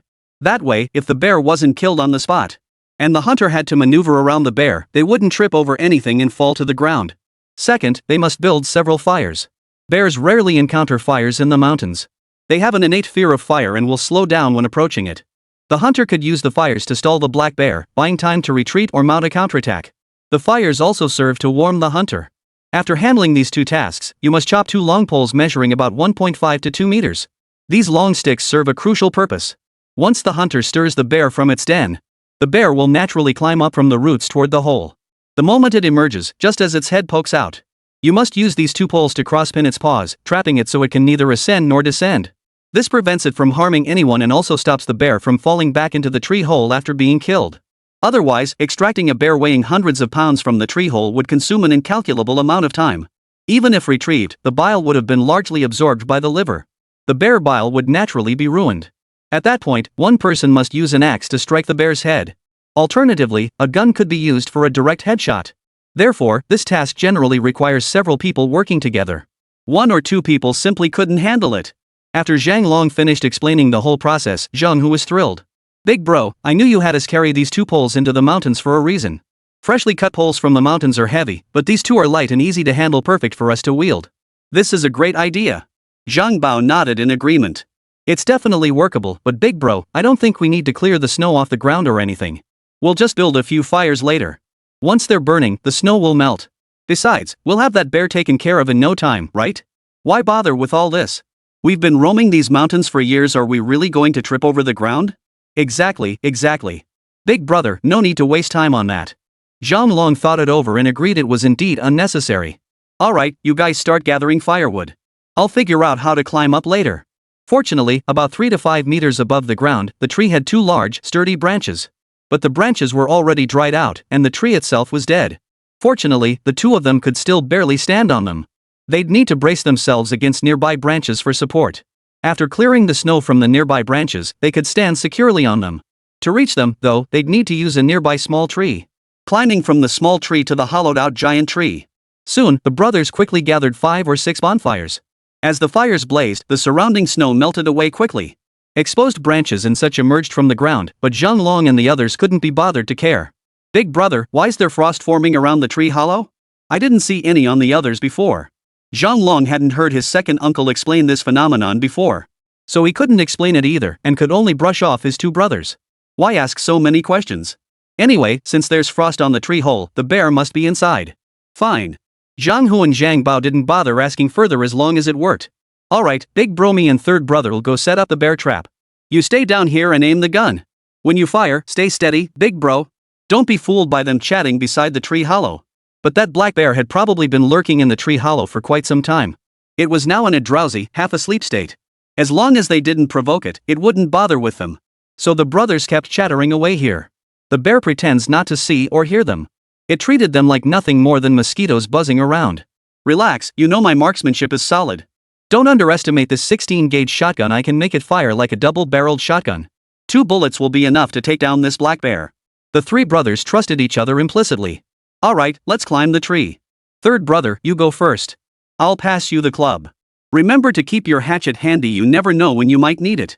Zhang Hu and Zhang Bao quickly climbed up the nearby sapling. They cleared the snow off a thick branch. Then they stood steadily on the branch. Big brother, this tree's dead. It doesn't feel very sturdy. It won't snap, will it? Yeah, bro, I think this tree's completely dead. It's a dead tree. Zhang Hu and Zhang Bao grimaced. Since it was dead, they didn't dare put all their weight on this branch alone, instead using the branches of a nearby living tree for support. No big deal. We'll be done with this soon anyway. Zhang Hu and Zhang Bao both nodded in agreement, finding the reasoning sound. Even though it was dead, the tree wasn't small. It could easily hold a bear crouching inside, so standing on it shouldn't be a problem. Zhang Long thought for a moment, then turned and asked. Third brother, did you bring the firecrackers I asked you to carry? The original plan to wake the bear involved repeatedly striking the tree hollow with a stick. Any sound from inside the hollow was muffled and dull. The knocking would make the bear's head buzz. Once the bear grew impatient from the pounding, it would naturally want to come out of its den and kill whatever was making the noise. But when Zhang Long heard second uncle's suggestion, he thought it sounded like too much trouble. Zhang Long immediately suggested to Chen Shan, Uncle Air, since we're making noise to wake the bear, how about using firecrackers? Double cracker firecrackers are 2-stage fireworks. Once lit, they shoot out and explode with a first bang. After the first blast, it shoots out a long way and explodes again. That's why they're called double kick firecrackers. Chen Shan listened in stunned silence, then pondered the idea. He figured it might work. But it would most likely enrage the bear enough to want to destroy the world. It was highly likely he'd die trying. Chen Shan immediately replied. You're a ing genius, coming up with a plan like that. But use it with extreme caution. Zhang Long heard this and thought, damn, use it with caution. So using just one definitely won't cut it, right? Then we'd have to set off 2 or 3 at once. Number 2, get ready to fire the firecrackers. Give this bear a surprise. Alright, big bro, take aim. Third brother, get ready to spear it. Got it. Chapter 061, The Enraged Black Bear. Please vote. Hearts pounding, hands trembling. The Zhang brothers could already picture themselves hauling that bear gallbladder home to sell for cash. Meanwhile, the black bear inside the tree trunk felt disturbed by the noise. Half asleep, it sensed several flies buzzing outside. This began to stir its irritation even in its drowsy state. Zhang Long had already raised his rifle, aiming it at the tree hollow. Zhang Hu took out a matchbox and struck it sharply against the side. A flame ignited on the small wooden stick, while his other hand simultaneously held 2 firecrackers. They dared not set off too many. What if the bear got trapped and killed in the tree hollow? That would be trouble. Second brother, hurry up.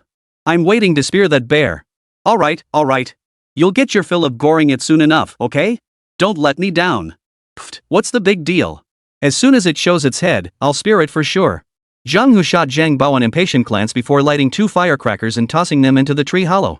Third brother, watch out, don't get blown away. Don't worry, I know exactly how much power firecrackers have. 2 firecrackers were tossed into the tree hollow. The bear inside the hollow was already disoriented from their commotion. After all, talking at the entrance of the hollow was like holding a megaphone right up to the black bear's ear. The bear had opened its eyes but still didn't feel like moving. Then 2 mysterious objects smacked right onto its head. Ha! The bear was puzzled and reached up to scratch its head. The objects fell to the ground, emitting an unfamiliar, irritating smell of gunpowder. Boom! Boom! Before it could get angry, 2 loud explosions suddenly went off inside the tree hollow. The confined space amplified the explosions, making the sound deafening. The black bear's head buzzed, and some areas were even injured by the blast. Steam practically rose from its nostrils. If not for its thick hide and tough skin, it might have been sent to the grave by now. And it was already in a foul mood from waking up. Now, that morning grogginess had transformed into pure, seething rage. Growling. Before the black bear even emerged from the tree hollow, it let out a roar that shook the entire forest. Hearing that sound, the 3 brothers felt their hearts jolt violently. They felt an overwhelming urge to drop to their knees immediately, but they knew what they had to do. They forced themselves to suppress the urge to abandon their armor and flee. They were even a bit annoyed. We haven't even started the real challenge yet. What the hell are you roaring for? We didn't even dig up your ancestors' graves. These firecrackers really pack a punch. Zhang Long's heart skipped a beat. As he raised his gun to aim, he couldn't help but mutter softly. At this moment, Zhang Long still felt everything was under control, not the least bit flustered. Bang! Bang! 2 more explosions echoed. The black bear was numb. This wasn't a figure of speech, it was literally blown to pieces. Grief, humiliation, pain, a whirlwind of emotions surged through the black beast. It was enraged beyond measure. To put it in human terms, it was about to go berserk. Gore! A roar filled with boundless fury erupted. Holy, bro, I feel it stirring. That black bear is about to break free. Yeah, I feel it too. Big bro, you're the one to handle this later. Make sure your aim is spot on. Don't worry, I'll take it out with 1 shot. However, just as the second round of 2-legged kicks erupted, and after the bear let out a deep growl, it furiously pounded the base of the dead tree. Crack! That withered tree and ancient trunk rotted beyond measure. Actually, cracked. Split, but not completely, it hadn't fallen. Then, with a thud, a black bear tore away a massive chunk of rotten wood from the base of the tree with a loud crack, creating an opening large enough for the bear to crawl through. Gore! The bear, bulging with fat and weighing around 400 pounds, let out a roar and charged without hesitation. It charged straight toward Zhang Long, who was aiming at the tree hole 3 to 5 meters above. Only 10 meters separated them. Zhang Long's eyes widened in shock. Damn it, this tree really is dead.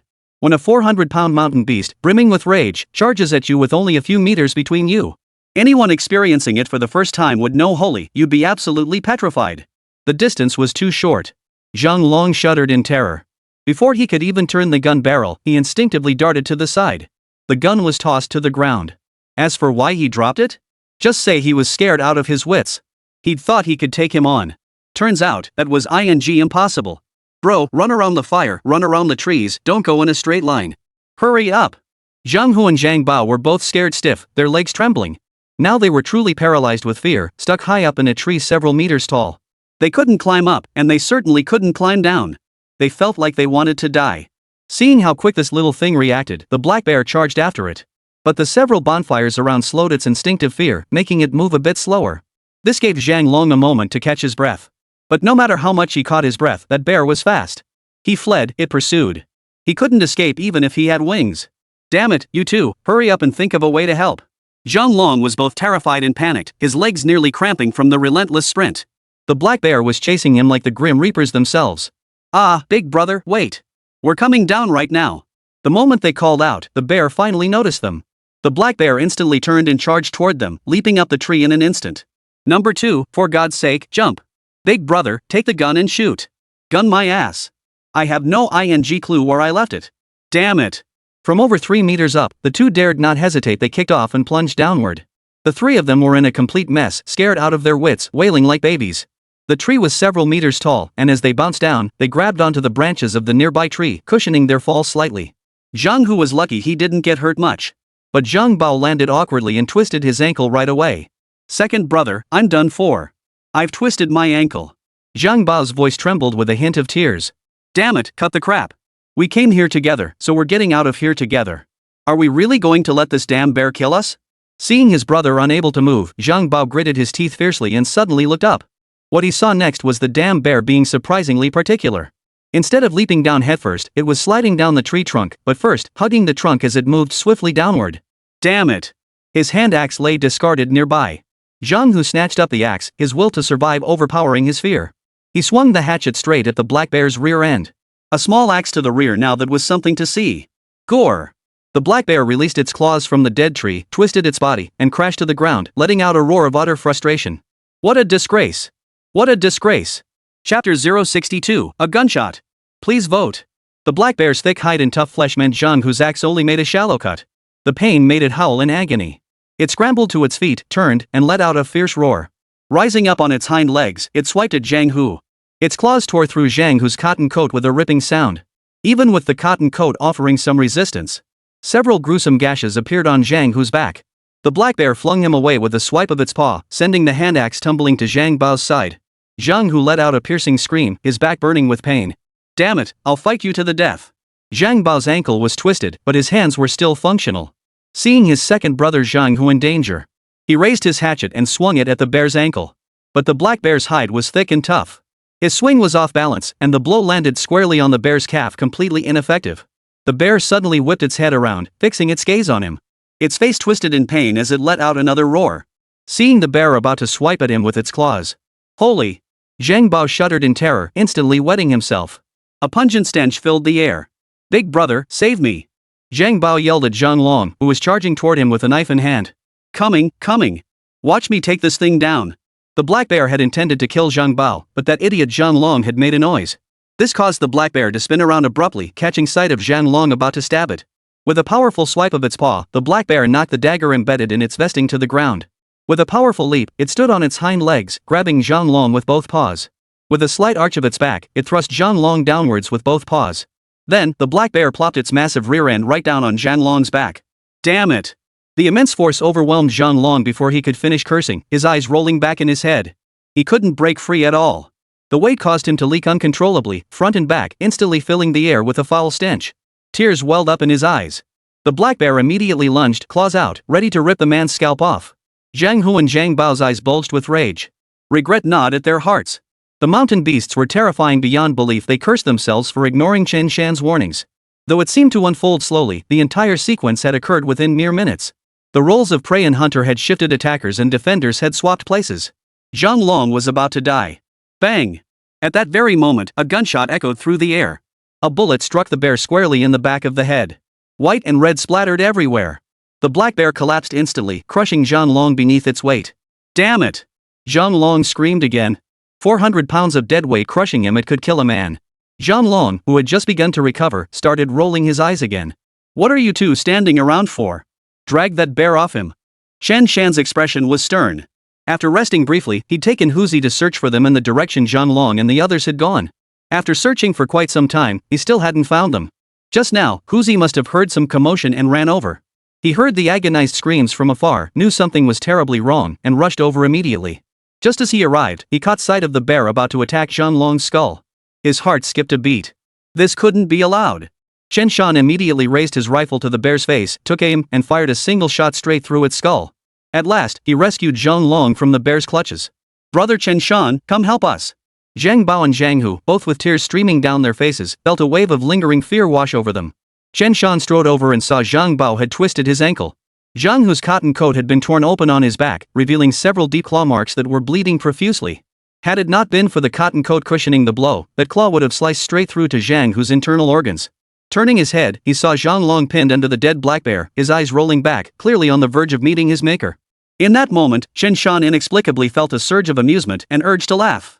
But laughter aside, he had to rescue the man immediately. Otherwise, he'd be the one paying the price for Zhang Long's misfortune. He realized that if he hadn't arrived, all three brothers would likely have perished here. This outcome was quite different from his past life. But no two leaves in the world are identical. Since his return, he'd stirred up quite a bit of trouble. Their state of mind, their thoughts, any slight difference from the past life. So it was only natural that things had taken a different turn. Shaking his head, Chen Shan walked straight over and grabbed one of the bear's paws with both hands. With a mighty heave and a roar, his face flushed crimson, he managed to yank the black bear free. The bear rolled to the side, clearly dead as a doornail. Brother Long, you're not dead, are you? Chen Shan bent down and slapped Zhang Long's face. Cough, cough, cough, cough, cough. I'm not dead. Zhang Long's eyes rolled back and he gasped for air before collapsing sideways, coughing violently. Chen Shan hurried over, patting Zhang Long's back to help him catch his breath. Cough cough, Sanner, damn it, thank God you showed up. Otherwise, the three of us would have been done for today. Zhang Long's face was streaked with tears and a thick, pungent stench emanated from his body. Brother Long, I was worried something might happen to you guys, so I came to check. Damn it, I never thought you'd actually get into trouble. What the hell were you thinking? Chen Shan pondered, a black bear weighing several hundred pounds.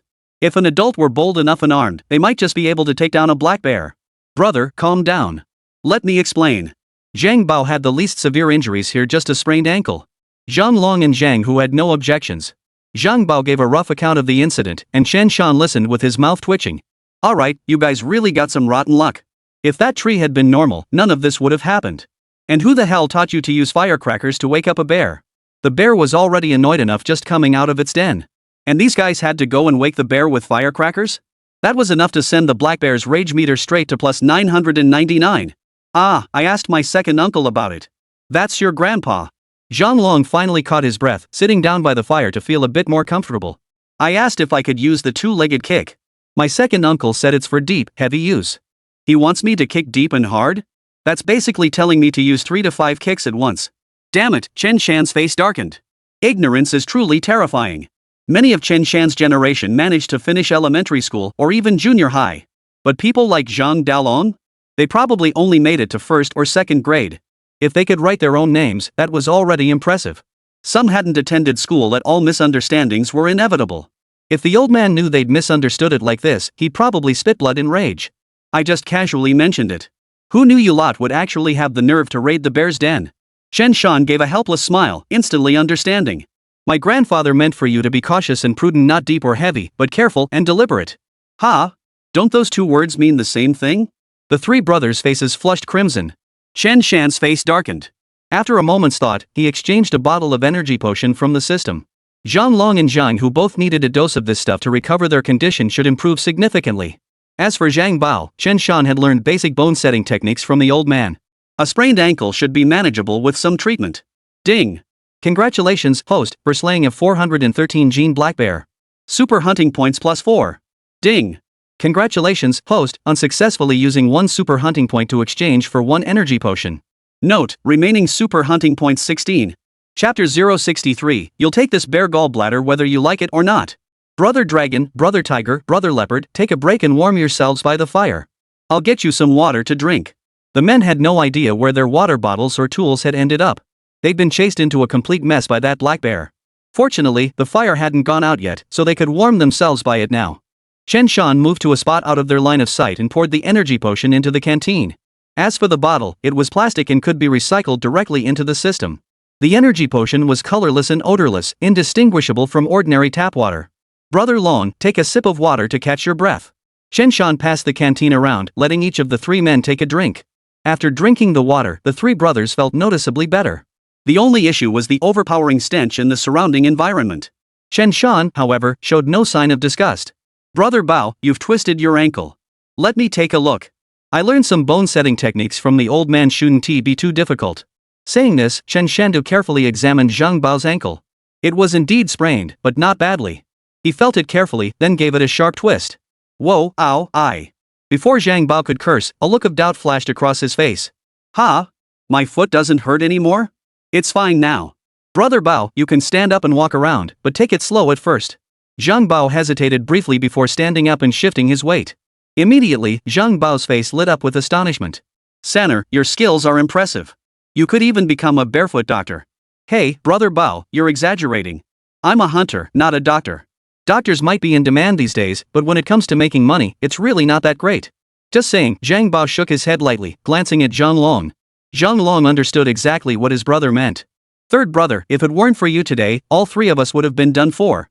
Zhang Long sighed. Third brother, how about this? You keep the bear gallbladder. As for the meat, give us brothers only half. What do you say? Chen Shan had killed the bear and he'd saved their lives. They had to make a gesture.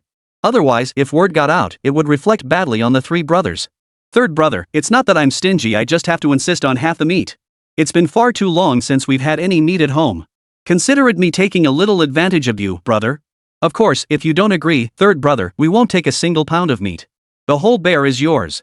Rest assured, my word is my bond. Once spoken, it's as unchangeable as a chariot pulled by 4 horses. I won't hold a single ounce of resentment against you. If any of them have a problem with this, I'll kill them when I get back. Zhang Long's words sounded a bit humble. Logically, they shouldn't get even a single hair from this bear. Upon returning home, they'd have to bring their entire families to express gratitude. But their hunger for meat was overwhelming, and with their injuries needing nourishment, they had no choice but to swallow their pride and beg. Zhang Bao and Zhang, whose lips twitched, but neither uttered a word. Clearly, they agreed with their leader's stance. This bear belonged to Chen Shan. Chen Shan wasn't a saint, but he had come here precisely to repay a debt of gratitude. Seeing the 3 brothers' reasonable and understanding attitude, he felt instantly relieved.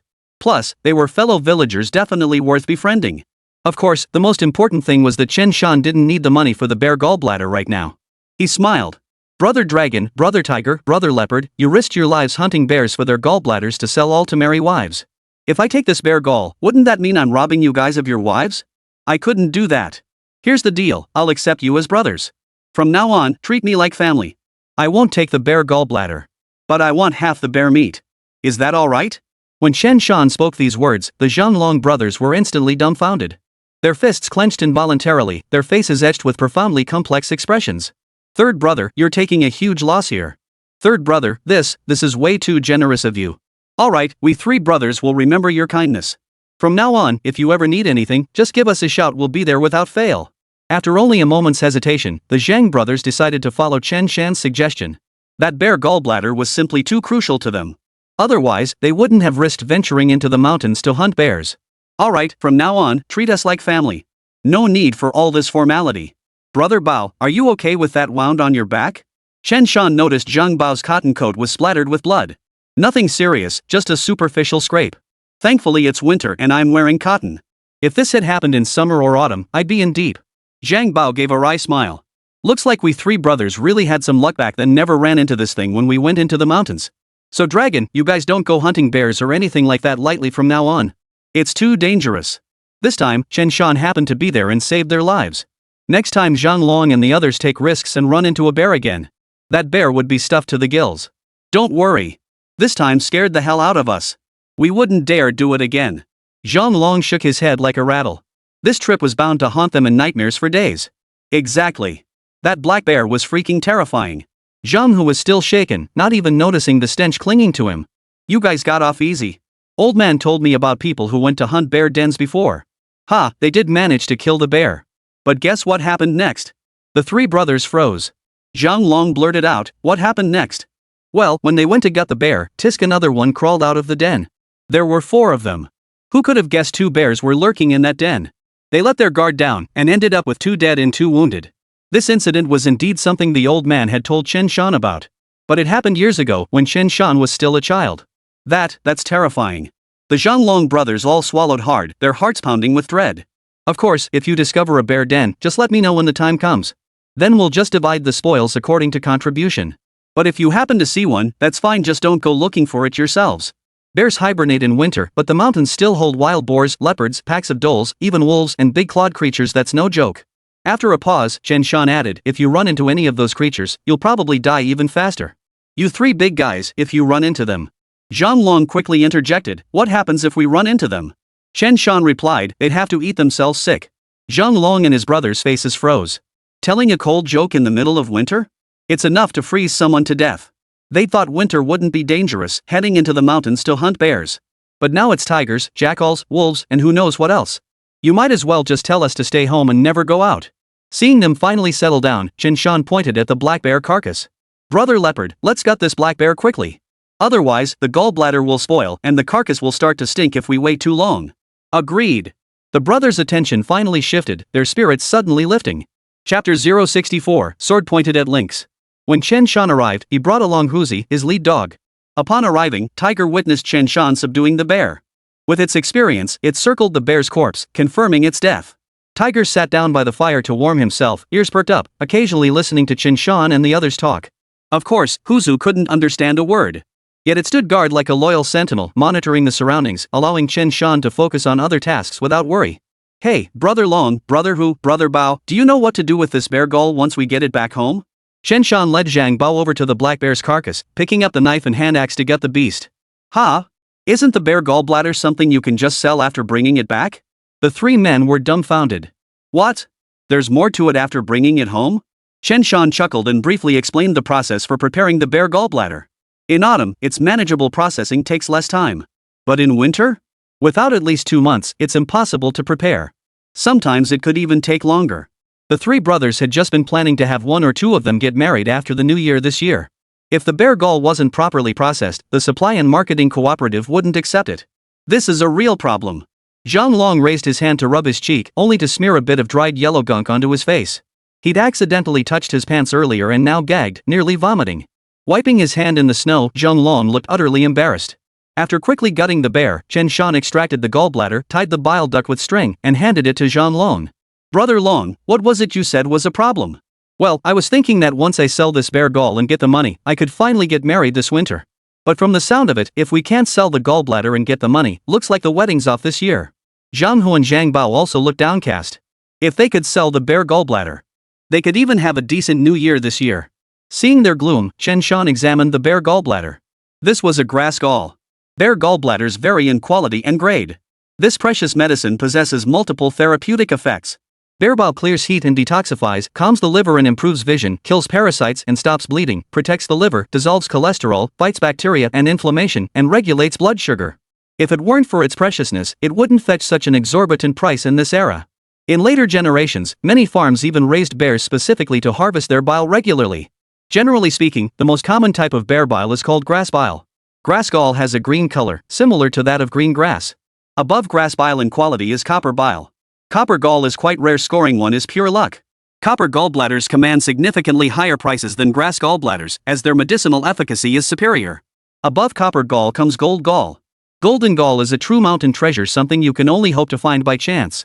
Chen Shan had heard that items of this caliber, even if collected by the supply and marketing cooperative, this stuff might even be sent to the imperial court in the capital for certain people's use. Golden gallbladders, it said, can only be found inside bears that have lived for many years. But the reason these bears become old bears is precisely because they're incredibly cunning. At the slightest disturbance in the mountains, these bears sense danger and flee immediately. They never give hunters a chance to shoot them. Those bears with too much curiosity usually meet an untimely end. Third brother, how much can we get for this grass gall? The Zhang brothers usually only hunted small game. Their family wasn't well off, they'd barely ever visited the commune's supply and marketing cooperative. They'd never sold bear gallbladders before, so naturally they had no idea what they were worth. I don't know the exact price, but it should fetch around 1,000 yuan or so. I've got 2 bear gallbladders at home. I was thinking of selling them soon. After a pause, Chen Shan smiled. Here's the thing, Brother Long. We're all family here. One of those 2 bear gallbladders in my house has some share belonging to Chen Feng, Chen Gang, and the others. But I also have a brown bear gallbladder, that one's all mine. After pondering, Chen Shan decided to go the extra mile. If you're doing someone a favor, you might as well see it through. If you two want to get married this year, I'll sell the bear gallbladders and lend you some money then. As for this bear gallbladder, keep it at my place for now. Consider it a deposit of 600 yuan. Once we've processed most of the bear gall, I'll take you to sell it. I'll return any extra money to you. How does that sound? Back in the 80s, a bear gallbladder could fetch at least 600 bucks. With a bear gall in his hands, Chen Shan wouldn't have to worry about the 3 brothers defaulting on their debt. Ah, third brother, is this really okay? We feel so indebted. This is truly beyond our thanks. Now we can finally marry wives. Third brother, thank you. From now on, you're our own flesh and blood, like brothers from the same mother. Their eyes instantly welled up with tears. Who knew how desperately these 3 brothers longed to marry? Enough with the formalities. We're family now. Then it's settled. By the way, I saw you brought a sled earlier. Where'd you leave it? Behind that tree. I'll go fetch it. Zhang Bao had fully recovered and walking was no longer an issue. All right. After gutting the bear, Chen Shan had already removed its entrails and other innards. Bear entrails have a strong odor, even dogs won't eat them. Naturally, they were mostly used to honor the mountain deity. After all, the mountain deity wasn't picky. Once they secured the bear to the sled, after completing the necessary tasks, Chen Shan heard distant barking in the distance. It was Qinglong and Huanglong's voices, accompanied by Zhang Fugui's shout. Huzi suddenly sat up, pricked up his ears, and wagged his tail as he bounded happily toward Zhang Fugui. The reason Chen Shan dared to come alone with just his dog to help, leaving Zhang Fugui behind precisely because Qinglong and Huanglong were there. Before arriving, Chen Shan had instructed Zhang Fugui, if the 2 dogs gave any warning, he should immediately take the dogs and run. Now, seeing Zhang Fugui come looking for him, Chen Shan's heart sank. Fugue, what happened over there? Chen Shan couldn't help but ask. Ah, bro, nothing's up. I just figured you hadn't come back in so long, so I thought I'd check in. Zhang Fugue grinned. Don't mention it. I told the two dogs we were going to find Huzi. The dogs just reacted and started running this way with me. Huzi and Chen Shan made their way toward Zhang Long and the others. The scent lingered on the path where people had recently passed. Xinglong and Huanglong could naturally track them by scent. Glad you're okay. I was worried something happened to you. Chen Shan exhaled softly, his expression easing into a relaxed smile. True. This is bear territory. Other predators probably wouldn't dare show up here. He paused, then shot Zhang Fugue a sidelong glance. He pondered for a moment. There were lynxes lurking in the mountains behind Daguzi village. He hadn't had time to hunt there yet. He'd have to find a moment to check it out. Lynx pelts, those were incredibly valuable. They were even more valuable than bear gallbladders. Chapter 065, Killing the Heart. The lynx matter had been relayed to Chen Shan's family by Zhang Donghai, Zhang Fugue's father. But after resting for a while, Chen Shan and his family got busy with the autumn harvest. Chen Shan and the old man never got around to hunting the thing. Now that winter had arrived, Chen Shan found himself thinking about that lynx. He needed to make as much money as possible while he could in this era. He needed to build up his initial capital first. He knew his own capabilities. After all, he'd lived an ordinary life in his previous existence. He couldn't just start over and expect to effortlessly become the richest man in the country or even the world. And effortlessly become some national or global tycoon. That would be utterly ridiculous. He only wanted to live a quiet life as a wealthy gentleman. And naturally, the only way to achieve that was by exploiting the wild game in the mountains. He already had a vague plan forming in his mind for future developments. But to make it happen, he needed to get his hands on some cash first. The 6,000 or so he'd made selling yellow-furred weasels back in the village wouldn't be enough. The current environment also didn't allow him to act recklessly. Alright, pack up. Brother Long, let's head out of the mountains first. Staying in the mountains too long is risky. Oh, Fugue, share some of your liquor with Brother Long and the others. Fugue, no need, no need. We've got our own liquor. Zhang Long and the others flushed with embarrassment. They had just sworn up and down they didn't need Chen Shan's help. Man, now they'd completely lost face. Brother Long and Brother Hu, can you two even walk? One of them had been sat on by a black bear. The other had been swiped across the back by the bear. It's not too bad, just take it slow. But once we get home, I'll probably need a few days to recover. Zhang Long sighed. The three brothers had gone to hunt bears. They thought it would be simple, but it nearly took all three of them out. Chen Shan glanced at the group and smiled as he spoke. In that case, let's head back first. I'll take the bear gallbladder for now. Probably tomorrow. I'll sell the bear gallbladders at home first, then come find you guys. Zhang Long and the others had no objections and silently nodded. Selling bear gallbladders? But why does it smell so strong here? Zhang Fugue didn't seem concerned, but the pungent odor of animal waste made him wrinkle his brow repeatedly. Zhang Bao and Zhang Long flushed crimson. Damn it, why bring up the most awkward topic? Ahem, probably just something leaking out of the bear's stomach. Enough with the questions. Let's head back. Tiger, yellow dragon, blue dragon, let's head home. The three dogs had only just finished eating, and Chen Shan had no intention of feeding them again. At Chen Shan's words, the dogs sprang to their feet and dashed back the way they came. Brother Long, I'll handle the sled. You guys just follow. If you get too tired, hop on the sled. We can manage.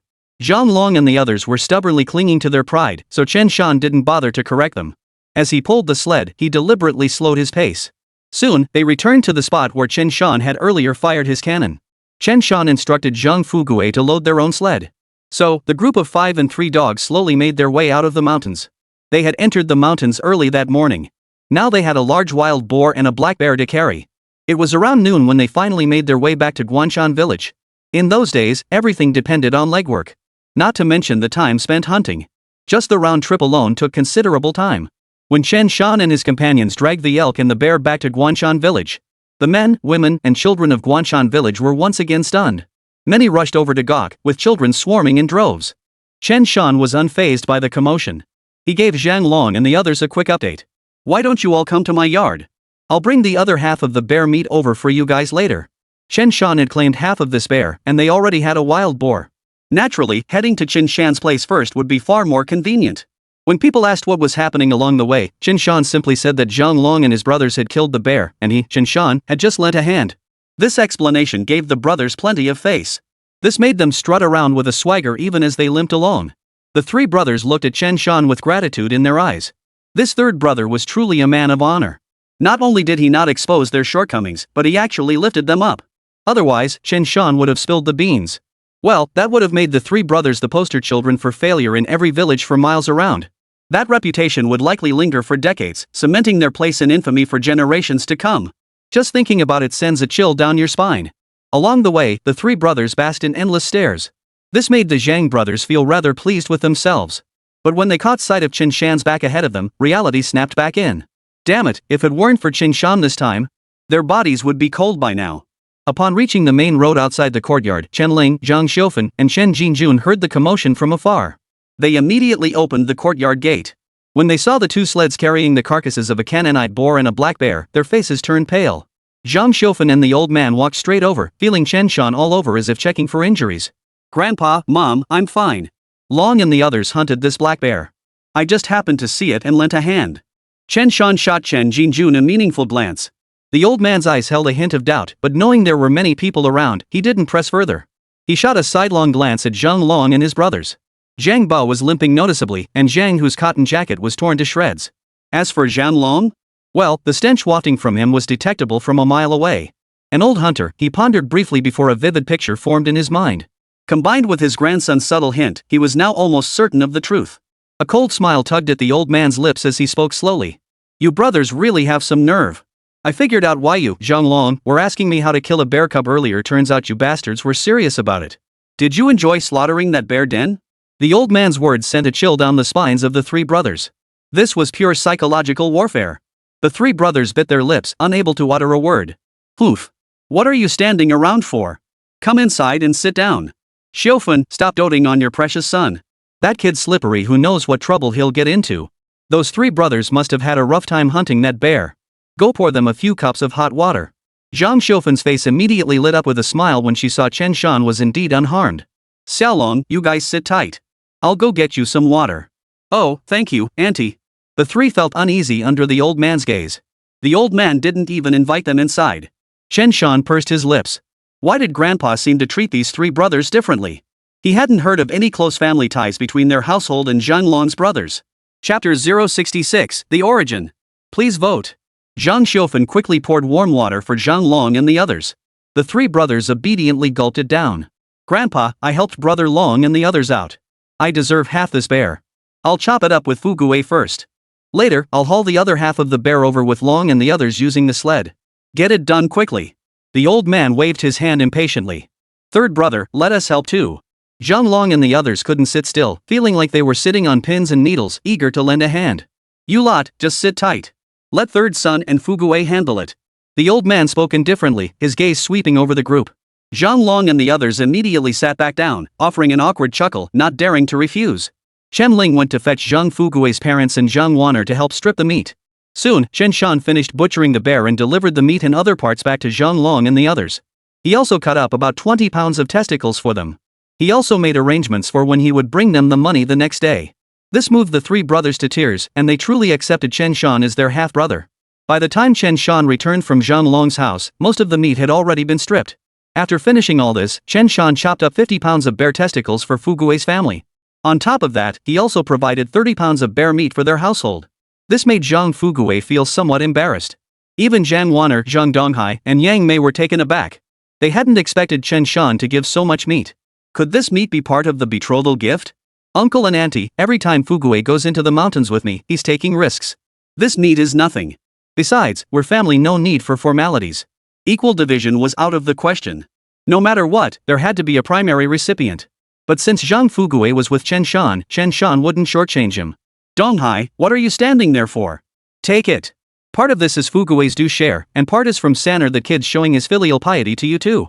Zhang Donghai and the others could only smile and accept. They understood the old man's meaning. This was essentially the young man's gift to his future in-laws. Zhang Wan'er understood too. Even in the bitter cold, she couldn't stop her face from turning bright red. Zhang Fugui was utterly speechless, not daring to refuse. He sensed an inexplicable aura of authority emanating from his third brother now. After seeing Zhang Fugui and the others home, Chen Shan and Chen Ling stored the meat in the cellar. As for the bear gallbladder, Chen Shan placed it in his system space to avoid any jostling. Retrieving it would be as simple as a thought. Soon after, Chen Shan was summoned inside the house for a three-party interrogation. 3 pairs of eyes fixed on him, their gazes intense, as if they all suspected he was hiding something. Brother, confess and get leniency, resist and face harsher punishment. Spill it. Sister Chen Ling gloated from the sidelines. Sanner, spill it. What's the real story with that black bear? Grandpa gave Chen Shan a cold glance. Geez, you all look so serious, I thought I'd done something wrong. Chen Shan chuckled, then proceeded to recount the entire incident in detail. The Zhang family listened with their jaws practically on the floor. Even the old man's eyes grew wide with astonishment. These three brothers are bloody brilliant. Didn't they know to check if the tree was sturdy enough? And I said prudent, not profound. Ignorance is truly frightening. Chen Jinjun shook his head gently, then sighed. It's a blessing they met you, their luck hasn't run out yet. So you have that bear gallbladder? Yeah, it's in my shoulder bag. I'll take it out for you to see. Chen Shan pretended to reach into his shoulder bag. He stepped into the room, retrieved the bear gallbladder from his system space, then walked back out and handed it to the old man. It's an ordinary grass gallbladder. Once processed, it won't fetch a low price. Alright, since you've agreed, let's proceed this way. That young man is a pitiful soul. Chen Shan sensed there was more to this story and asked. Grandpa, is there some connection between brother Zhang Long and our family? The old man glanced at Zhang Xiufen as if signaling her to speak. Zhang Xiufen replied, yes, they do. You just didn't know. Your grandfather used to work at the forestry station, remember? Back when he was young, he took on an apprentice. Well, it was Zhang Long's father. Your grandfather had high hopes for that Zhang Yuan back then. He even considered marrying your eldest aunt to him. But then something happened to Zhang Yuan, and he passed away, sigh. In the early years, your grandfather looked out for their family quite a bit. For many years, our two families actually kept in touch during holidays and festivals. That's why when that third son messed up, he was so nervous around your grandfather. It's just that we haven't kept in touch much these past few years. Chen Shan listened in stunned silence. It seemed that in his previous life, Zhang Long had been so considerate toward him outside. Was likely because he knew about the connection between their families. He only vaguely recalled that years ago, the two families had indeed kept in regular contact. But in recent years, they hadn't been in touch much. As if reading Chen Shan's thoughts, Chen Jinjun replied coldly. Hohat is raising 3 sons on her own. Her family situation isn't great, but she's proud. Every time she visits, we have to go out of our way to give her gifts. But since she has 3 sons to raise and nothing to offer in return, she's become reluctant to visit. It makes her seem like she's just coming to beg for things. Even when she does come, she drops off the gifts and leaves immediately, never lingering. You wouldn't know any better. Chen Jinjun shook his head. That girl won't even let the 3 boys come over to play easily, afraid I'll give them things. Who knows what she's thinking? Is this how she tries to be strong? Zhang Xiufen chuckled. Sanner, so treating Zhang Long and the others like brothers is perfectly fine. Our 2 families are related anyway. We'll do as you say. Tomorrow, go sell the 2 bear gallbladders from our house. And make sure to give Chen Feng, Chen Gang, and the others their share. Your Aunt Hohat's family is struggling too. This money will help them through their immediate crisis. Chen Shan immediately nodded in agreement. Seems he just happened to get this one thing right. So Grandpa, will you come with me tomorrow to sell the bear gallbladders at the supply and marketing cooperative? What's the matter? You're afraid to go alone? I thought you could handle anything. It was the dead of winter and the old man wasn't allowed to go hunting in the mountains, which made him perpetually unhappy. Seeing his grandson still needing this old man, a proud and spoiled look immediately appeared on his face. The older people get, the more childlike they become. Now that's a fine way to put it. I'm still young, what if they try to lowball me? Chen Shan flattered him. They say having an elder in the family is like having a treasure. With your vast experience, just standing by the supply and marketing cooperative will keep them from undercutting my price. You little rascal, you think I'm some door god or something? Chen Jinjun laughed heartily. Fine. Then this old frame of mine will go weigh you down tomorrow. Alright then. Chen Shan was happy to keep the old man amused. He pondered adding some energy potion to the old man's water later to test its effects. Chapter 067, Expensive Bear Gallbladders, No Unprovoked Assault on Customers. Seeing the old man so cheerful amused Chen Shan quite a bit. Later that evening, he boiled some water and mixed the energy potion into a warm drink. Grandpa, have some warm water. Watching the old man drink it down, Chen Shan finally relaxed. You've really grown up, kid. Chen Jinjun remarked with a touch of emotion. My body's just not what it used to be. I can't accompany you boys on hunting trips in the mountains anymore. Grandpa, don't say that. You'll live to be 100. By then, you'll see your eldest sister get married, and me and your second brother tie the knot. And you'll have to help us raise our kids. You little rascal, you'll wear this old body to the bone. Grandpa, it's settled then, you'll be babysitting great-grandkids someday. Get lost, get lost, get lost. Alrighty, I'll roll off to bed then. Chen Shan was about to head back to his room when he paused to think for a moment and asked. Oh, Grandpa, do you happen to know the recipe for bear bone wine? Bear bone wine? Chen Jinjun froze, then slapped his thigh hard. Good heavens! If you hadn't mentioned it, I'd have completely forgotten. Chen Shan's face lit up with delight. The old man actually knew. Having an elder in the family is truly like having a treasure. Grandpa, give me the recipe. I was thinking since we hunted that bear. Once we process the bear bones, we can make bear bone wine. Bear bone wine is the real deal. As far as Chen Shan knew, drinking bear bone wine could boost immunity, improve blood circulation, strengthen bones, and fight fatigue.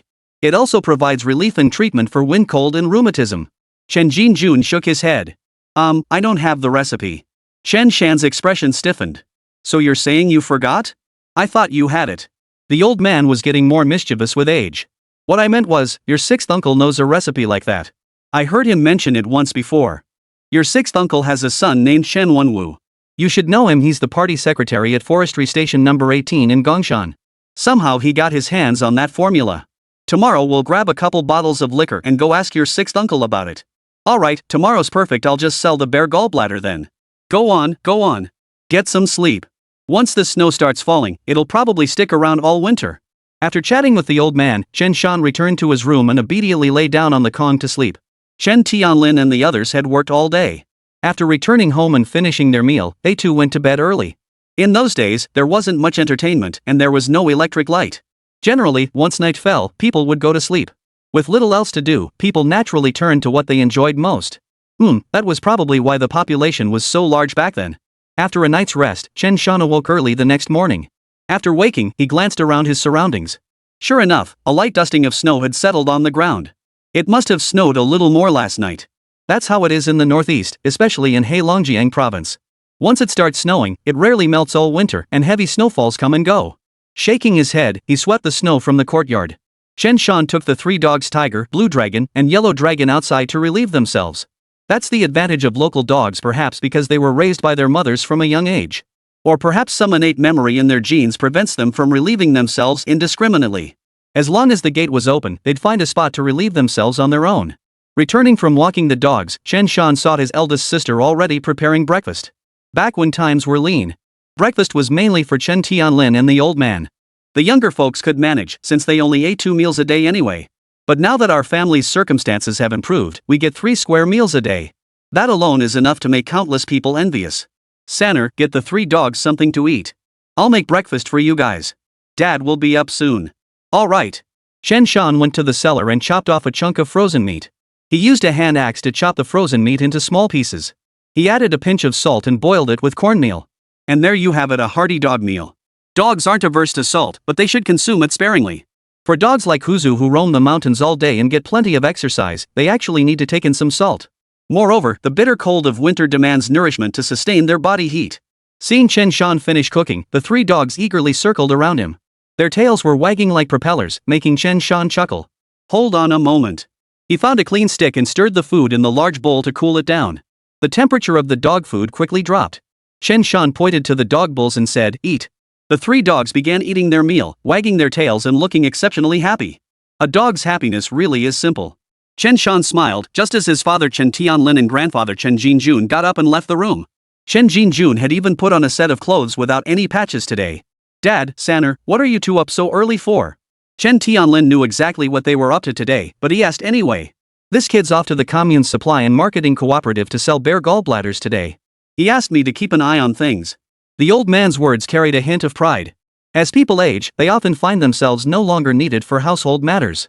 Yet they craved involvement in everything. The elderly, too, crave a sense of recognition and purpose. Sell bear gallbladders? Yeah, Dad, how much could those 2 bear gallbladders at home fetch? Zhang Xiufen had already mentioned this to him last night. Chen Tianlin sighed inwardly. This kid earned more from hunting than he did as a factory worker. The pillar of his household couldn't even stand tall anymore. 1,000 or 2, maybe. It depends on what the buyer says. Hurry up and eat. Get to work. Why all the questions? Chen Tianlin pursed his lips. This old man, who the hell is your real son here? After finishing his meal, Chen Tianlin left the village and caught the commuter bus to work. After breakfast, Chen Shan and the others gathered the prepared bear gallbladders. Then they prepared to trudge through the snowstorm toward the commune. Hey, kid, what's the rush? Wait for me, old man. Yeah, Grandpa, what are you doing? Hurry up already. In his previous life, Chen Shan had never sold bear gallbladders at this time of year. Therefore, he was genuinely unfamiliar with the market price. Soon, Chen Jun emerged carrying a knitted burlap sack. Something seemed to be inside, judging by the shape. What else could it be but that Type 56 semi-automatic rifle? Chen Shan's lips twitched. Grandpa, is it really necessary to make such a big deal out of this? Sanner, you can never be too careful. I've heard things are pretty chaotic out there these days. This thing is just for peace of mind. Can't hurt to have it. Got it. Thinking about the current timing, Chen Shan felt a chill run down his spine. Countless educated youths were returning to the city, and most couldn't find jobs. Young people without proper jobs who still want to have fun need money to spend. To get money, they'd have to resort to petty theft, robbery, and the like. This situation would only grow worse over the next year or two. At its worst, some dared to stop trains outright, boarding them to carry out robberies. The situation is particularly severe in the special economic zones of the South. Countless people who headed south to try their luck in business over these 2 years vanished without a trace. No one knows if they're alive or dead. Otherwise, there wouldn't have been the 1983 crackdown. That year, who knows how many people ended up behind bars. Experience truly is the best teacher. Chen Shan mused inwardly before leaving the village with the old man, heading toward the nearby market held in several surrounding villages. They were at the foot of the Xing'an Mountains, a mountainous area about 20 miles from the commune. Last time Chen Dongliang returned, he had walked all the way back from the commune on foot. These days, there were no buses running in the mountains. To reach the commune, one had to either take the small train or rely on their own 2 feet. If you missed the train schedule, walking was the only option. This small train wasn't the kind of green-painted train, but a black-painted one. These little trains only had 3 cars, winding their way through the entire mountainous region. A round trip takes a long time, a day or 2 as normal. If you miss it, you're stuck walking. That's why the village set up a general store. It's too far, who would bother going to the commune otherwise? The general store naturally took over some of the functions of the supply and marketing cooperative. The market day was set up near where the little train passed through. This is mountainous territory, regulations aren't nearly as strict here. Though called a market, there wasn't much to buy. Just eggs, grains, vegetables, all cheap stuff. The 2 naturally had no desire to attend the market and waited here for about half an hour. Besides them, there were quite a few others heading to the commune for business, a diverse crowd.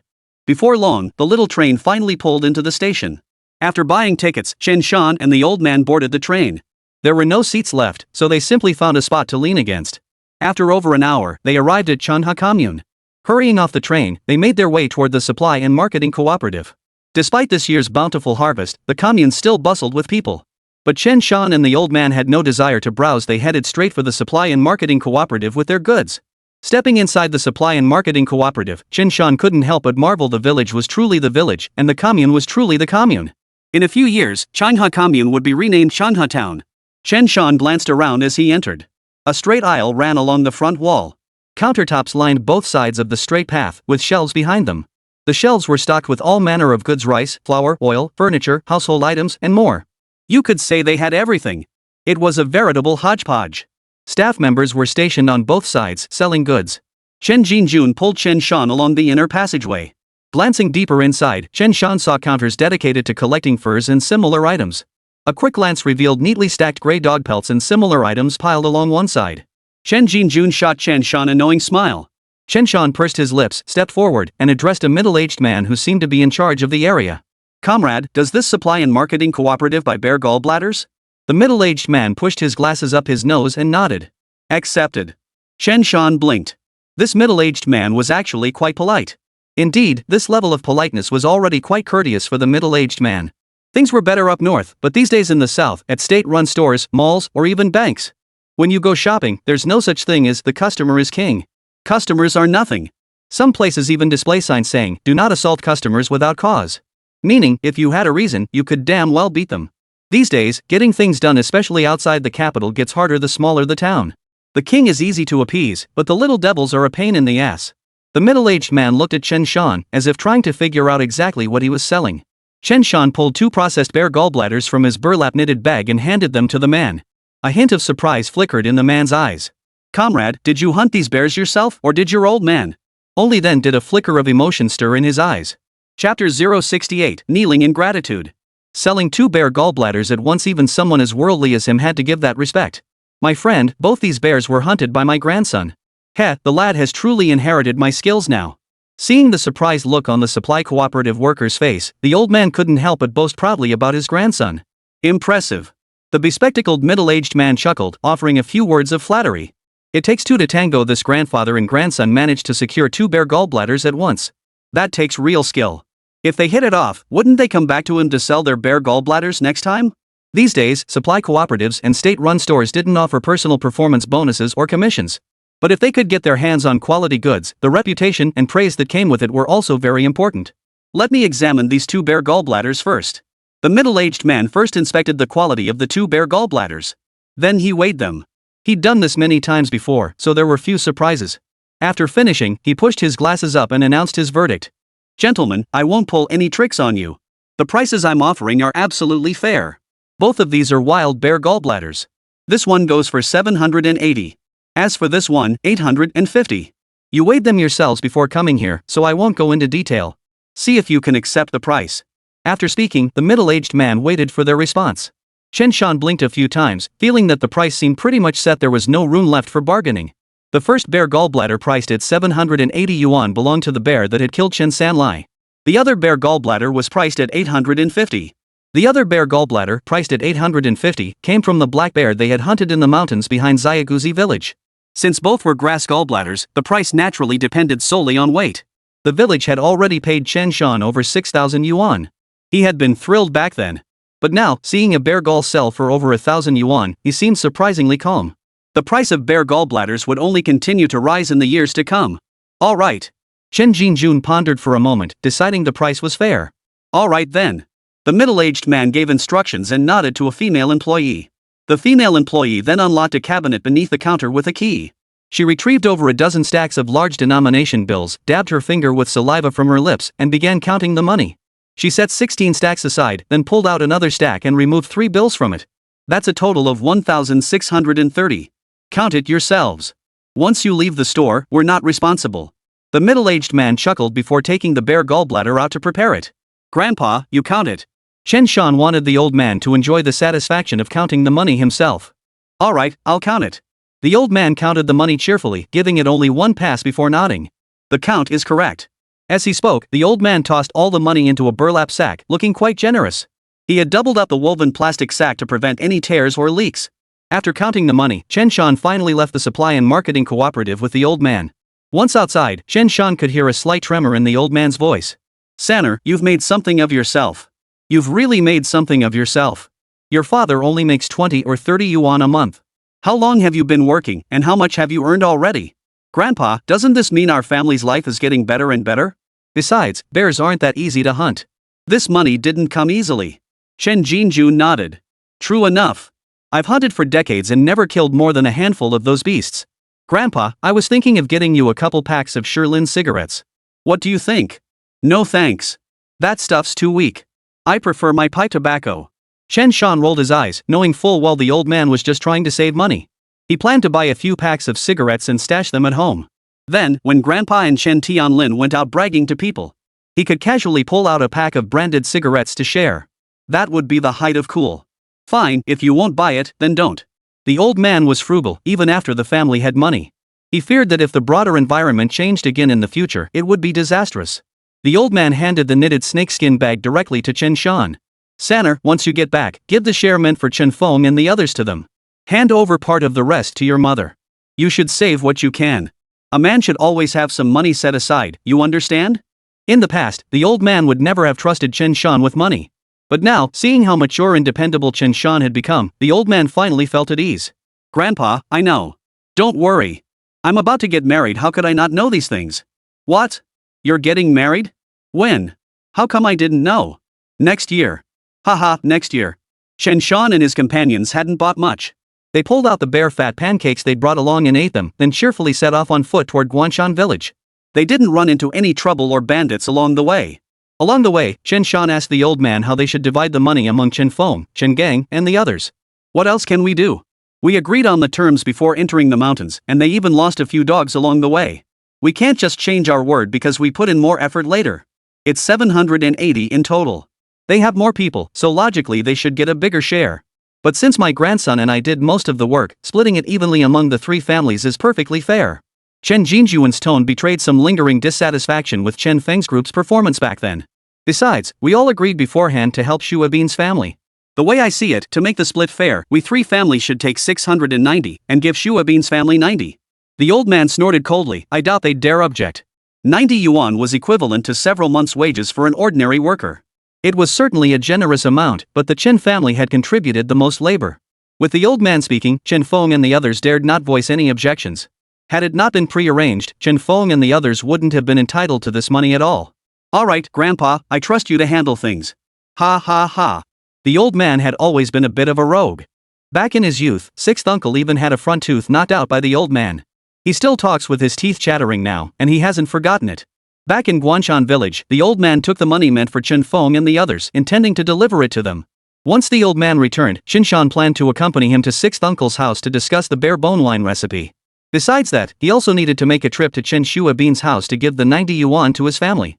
One more thing, he had to deliver the previously agreed upon 600 yuan to Zhang Long's family so they could afford to marry off their daughter this year. In other words, setting aside other obligations, the Chen family currently had 1,080 yuan. Upon hearing this, Zhou Hong and Chen Ling both felt a surge of excitement. Third son, you've really come into your own these past 6 months. As the eldest sister, Chen Ling had always worried about Chen Shan.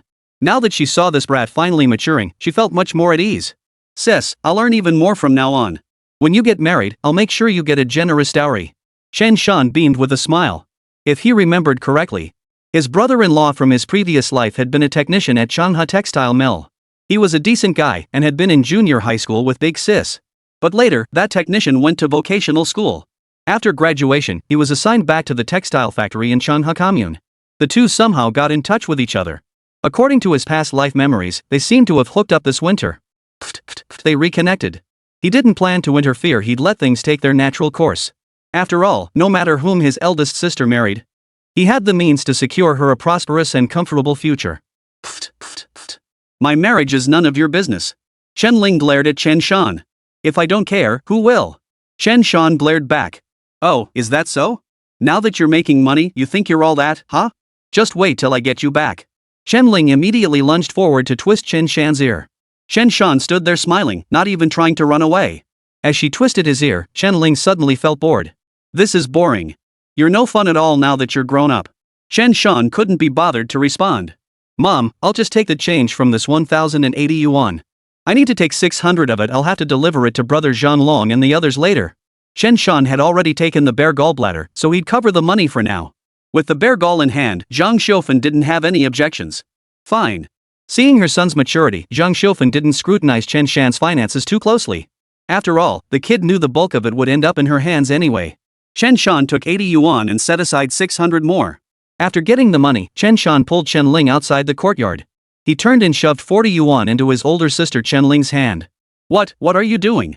Chen Ling stared in surprise at the 400 yuan notes the brat shoved at her. Sis, you're a grown woman now. You should have some money on you, right? We have money at home. You should use it when you need to, spend it when you should, you know? Don't be so stingy. You little brat. Chen Ling's eyes stung a little. When had she ever held 40 yuan in her hands since childhood? That was nearly 2 months' worth of dad's salary. When Sanner gave mom over 6,000 yuan earlier, mom had only given her a single 100 yuan note to carry. You're my sister, if I earn money and don't spend it on you, who else would I spend it on? Chen Shan grinned, leaving Chen Ling momentarily dazed. Alright, don't overthink it. I'll buy some snacks and canned goods to bring home another day. Let mom and dad scold me then. You just eat a couple extra cans, sis. After a pause, Chen Shan added, Sis, Grandpa and I haven't had lunch yet. We only nibbled on 2 buns. I'm starving. Chen Ling wiped the corner of her eye and smiled again.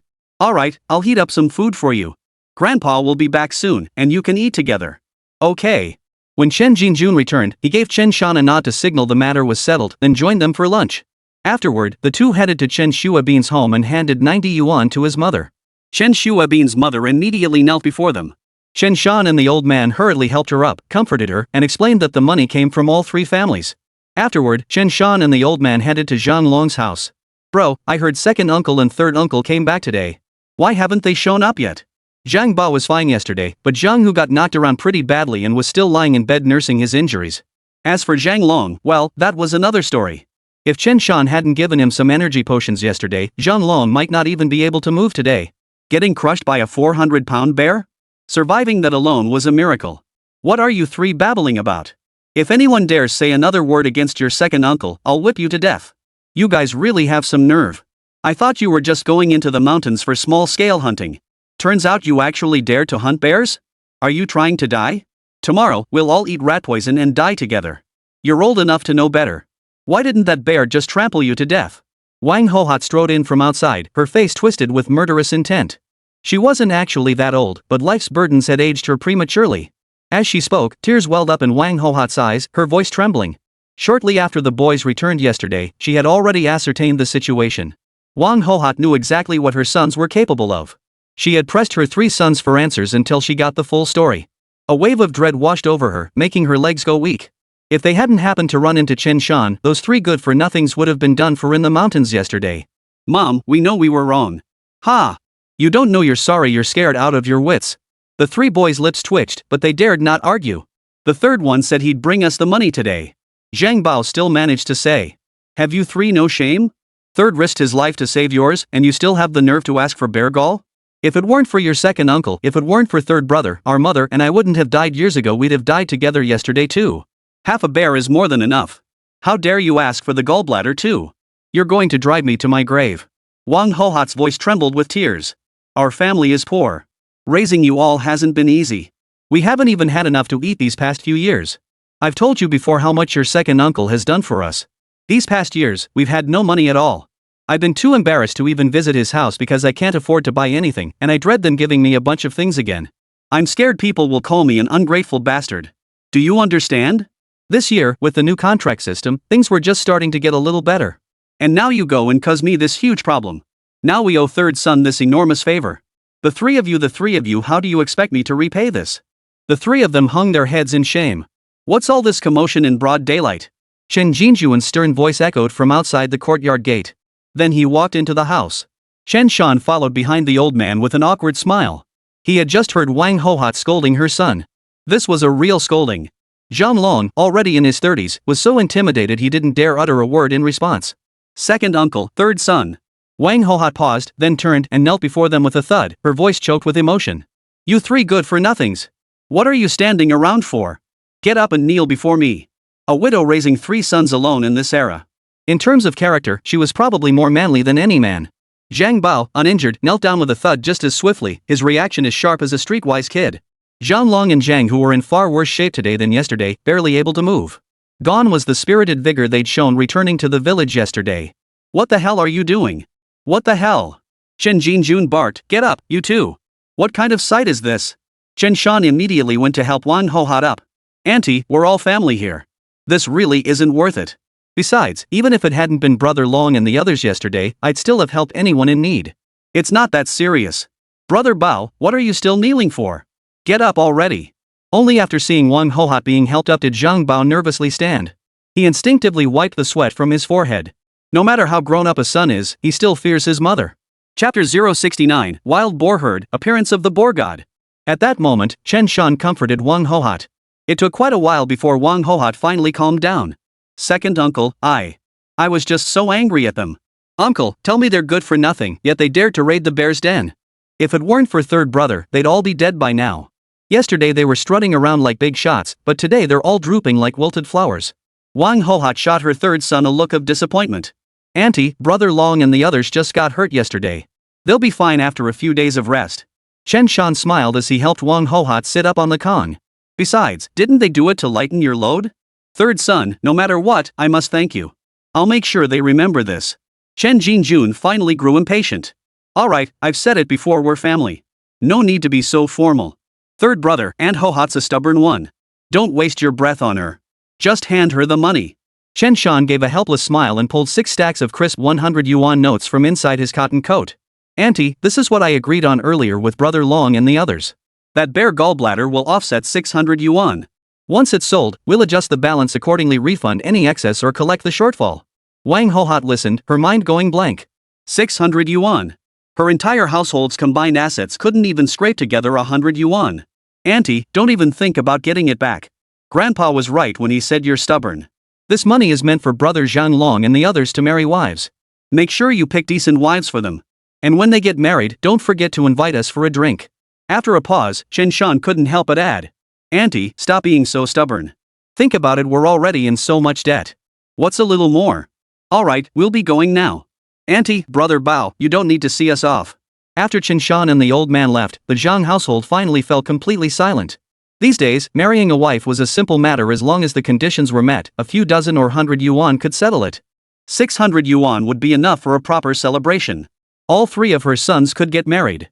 As for the house, though Zhang Long and his brother's father had passed away early, the house he left behind was still quite spacious. There were enough rooms.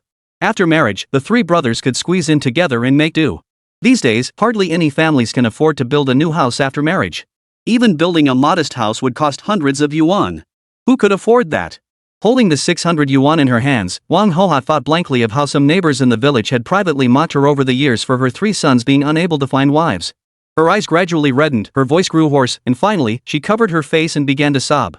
After a long while, Wang Hoha regained some composure. You must remember the kindness your second uncle showed our family. He owes us nothing. Third son saved your lives and gave us money. We owe him for the rest of our lives. From now on, be more observant. If third son needs help with anything, lend a hand. He's your own brother from now on. Yes, mother. After leaving the Zhang household, Chen Shan felt a wave of complex emotions wash over him. These days, every family has its own troubles to deal with, some just have it tougher than others. He fell silent. After the other version of himself had departed from this world, what would become of his parents and eldest sister? He sighed softly, gathering his thoughts. Chen Shan and the old man picked up 2 bottles of liquor at the village grocery store, along with a couple of cans of preserved food. Grandpa, you're being so generous today? Won't sixth uncle suspect you're trying to trick him? What nonsense are you talking about, you little brat? Uncle Lu and I only bicker with words. In reality, we still drink together when things are calm. Otherwise, how do you think I managed to borrow that gun? Now that I've made some money, I'll treat my old buddies to something nice. In our village, folks our age are getting fewer and fewer. We should enjoy eating and drinking while we still can. That's rich coming from you. Spend freely on others, but when it comes to treating yourself, suddenly you're stingy. Hey, isn't that just putting on airs when you go out? Grandpa, you've got me confused. We're not putting on airs, our family really is well off. Chen Shan grinned and shot back a couple of quips. Chen Jin shot him a glare, signaling him to tone it down. As they approached the courtyard of Uncle Lu's house, they spotted a middle-aged man chatting with him. In the dead of winter, he wasn't sitting on the heated bed. Didn't he feel the cold? Oh, Uncle Air, what brings you here? The middle-aged man immediately stood up and greeted them politely. Both families bore the surname Chen, so this form of address naturally followed the village's generational hierarchy. Chen Jin was the second son in his own family, though his eldest brother had passed away long ago. Those of the next generation in the village naturally called him second uncle. Wanwu, how come you're back? Chen Jin greeted the man with a cheerful smile. Hearing that name, Chen Shan recognized it. Chen Wan'er, the party secretary of the 18th forestry station in their area, and also the eldest son of Uncle Lu. In this village, Chen Wan'er was a figure of considerable influence and authority. Of the old man's brothers who went off to war, only one had returned. After returning, he naturally had children, though his wife passed away early. But their children turned out well. The daughter teaches at the commune school. The son, meanwhile, had become the party secretary of forestry station number 18. Chen Wan'er, however, has always worked at the forestry station and is rarely home. As for his daughter, she had married and settled in the commune. On ordinary days, the old man seemed rather lonely and isolated. Bring my dad some clothes and stuff, and grab some food while you're at it. Second uncle, this must be third brother? I heard about his recent activities when I visited the village. Chen Wan'er carried himself with a military-like efficiency, his face radiating authority. Third son, what are you standing there for? Call him over. Wan'er is older than your father, you can call him uncle. Uncle. Chen Shan forced a shy smile. You little rascal. You're so fierce when hunting bears and wild boars, but now you're acting all shy? Uncle, how can you compare fighting bears to dealing with people? Chen Shan would never admit how ruthlessly he'd betrayed Wu Gu and the others back then. Alright. You look honest enough, but I can tell you're not. But the old man told me you've been treating him well. Right then, third brother, second uncle, what brings you here? Chen Wan'er grinned as he glanced at the items Chen Jin was carrying. Well, just came to have a drink with the old man. What else would we be doing? Like I'd believe you? That old codger never drops by for no reason, especially not carrying stuff. Nothing good comes of it. The two bantered back and forth, while Chen Shan and Chen Wan'er chuckled. Alright, I actually came to get in touch with Wan'er. I need that bare bone liquor recipe. Alright, since Wanwu's here, I won't bother you then. Chen Wan'er looked utterly astonished. Second uncle, what do you need the bare bone wine recipe for? Oh, my head. Since you hunted a bear at home, you're going to make bare bone wine. That's a real treasure. I actually do have that recipe. An old master from the forestry camp canteen gave it to me, saying it's absolutely reliable. But that's just what he said. I can't guarantee it's legit. Chen Jin chuckled. Just give me the recipe. Alright, I made a copy and kept it at home. I'll go get it right now. Chen Shan noticed that Uncle Lu hadn't tried to stop him. It seemed his grandfather and Uncle Lu were just bickering as usual, two old pranksters. Chen Wan'er soon emerged, handing the paper with the bare bone wine recipe to the old man. Second uncle, if you really brew this bare bone wine, you've gotta save me some. I heard this bare bone wine stuff can cure rheumatism. How could I leave you out? Alright then. By the way, second uncle, something's been a bit off at our forestry station lately. Could you take a look at it for me? Although Chen Shan had fired big cannons and hunted bears, he was still too young. Chen Wan'er was accustomed to conversing with Chen Jinjun, who was older and held higher seniority. Go ahead. Chen Jinjun said with a smile. Well, it's like this. It's been snowing these past couple of days, right? Just yesterday. When my brother-in-law went into the mountains to check his traps, he said he saw dozens of wild boars over by that big dragon mountain. There are so many wild boars, he didn't even dare tell anyone, afraid people would go into the mountains to hunt them and cause fatalities. And he said there was one huge boar in the herd. He estimated it weighed over 800 pounds. Really? Chen Jinjuan's eyes widened suddenly. Would I lie to you, uncle? My brother-in-law said it himself. Chen Wan'er said with a chuckle. Grandpa, what's the significance of this? Chen Shan had a vague hunch, but chose to ask anyway. A herd of wild boars, including a large one, they're paying homage to the pig god. I witnessed this once 20 years ago. Then the old man began explaining what was actually happening. Wild boar gatherings usually occurred during winter. Usually, a gathering consists of just a dozen or so boars mingling together. But when the pig god appears and the wild boars gather in ever greater numbers, it's like the wild boars are paying homage to their ancestral deity. In the presence of a boar deity, the largest wild boar gatherings can reach 200 to 300 boars together. That's what you call wild boars covering the mountains and valleys. Even hunters witnessing such a scene would likely be too terrified to fire a shot. 20 years ago, when Chen Jinjun was still young, while collecting traps in the mountains, he witnessed this very scene. He didn't dare stay any longer. Such a sight would unsettle anyone. Never mind hundreds of wild boars. Even if hundreds of rabbits suddenly appeared huddled together in the gloomy forest, most people would find it eerie and terrifying. And the boar god, it's usually a massive wild boar that survived great calamities and grown to over 1,000 gene. That's what qualifies as a boar god. Don't doubt it, these creatures truly existed in the ancient forests of northeast China. Chen Jinjun sighed deeply. For some hunters, the ultimate goal of their entire lives is to kill a boar god and take down a bear king. Compared to these two, even tigers pale in significance.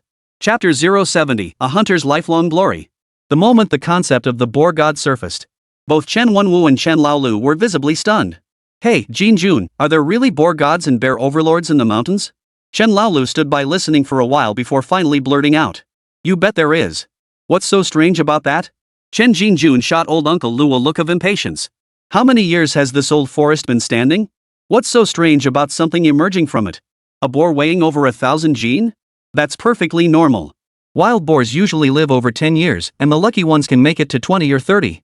Tell me, is it strange for a wild boar that lives 20 or 30 years to weigh 1,000 pounds? This left old Chen Lu speechless. After all, he wasn't a hunter and didn't know the ins and outs of this business. What about that bear? Chen Wan'er, however, found himself intrigued by the creature. Uncle, I do know about this bear king thing. It's actually a brown bear, much larger than a black bear. Brown bears weighing 6, 7, or 800 pounds are quite common. But some brown bears that find areas with plentiful food are a bit smarter and live longer, can reach 1,000 gene. That's not so unusual.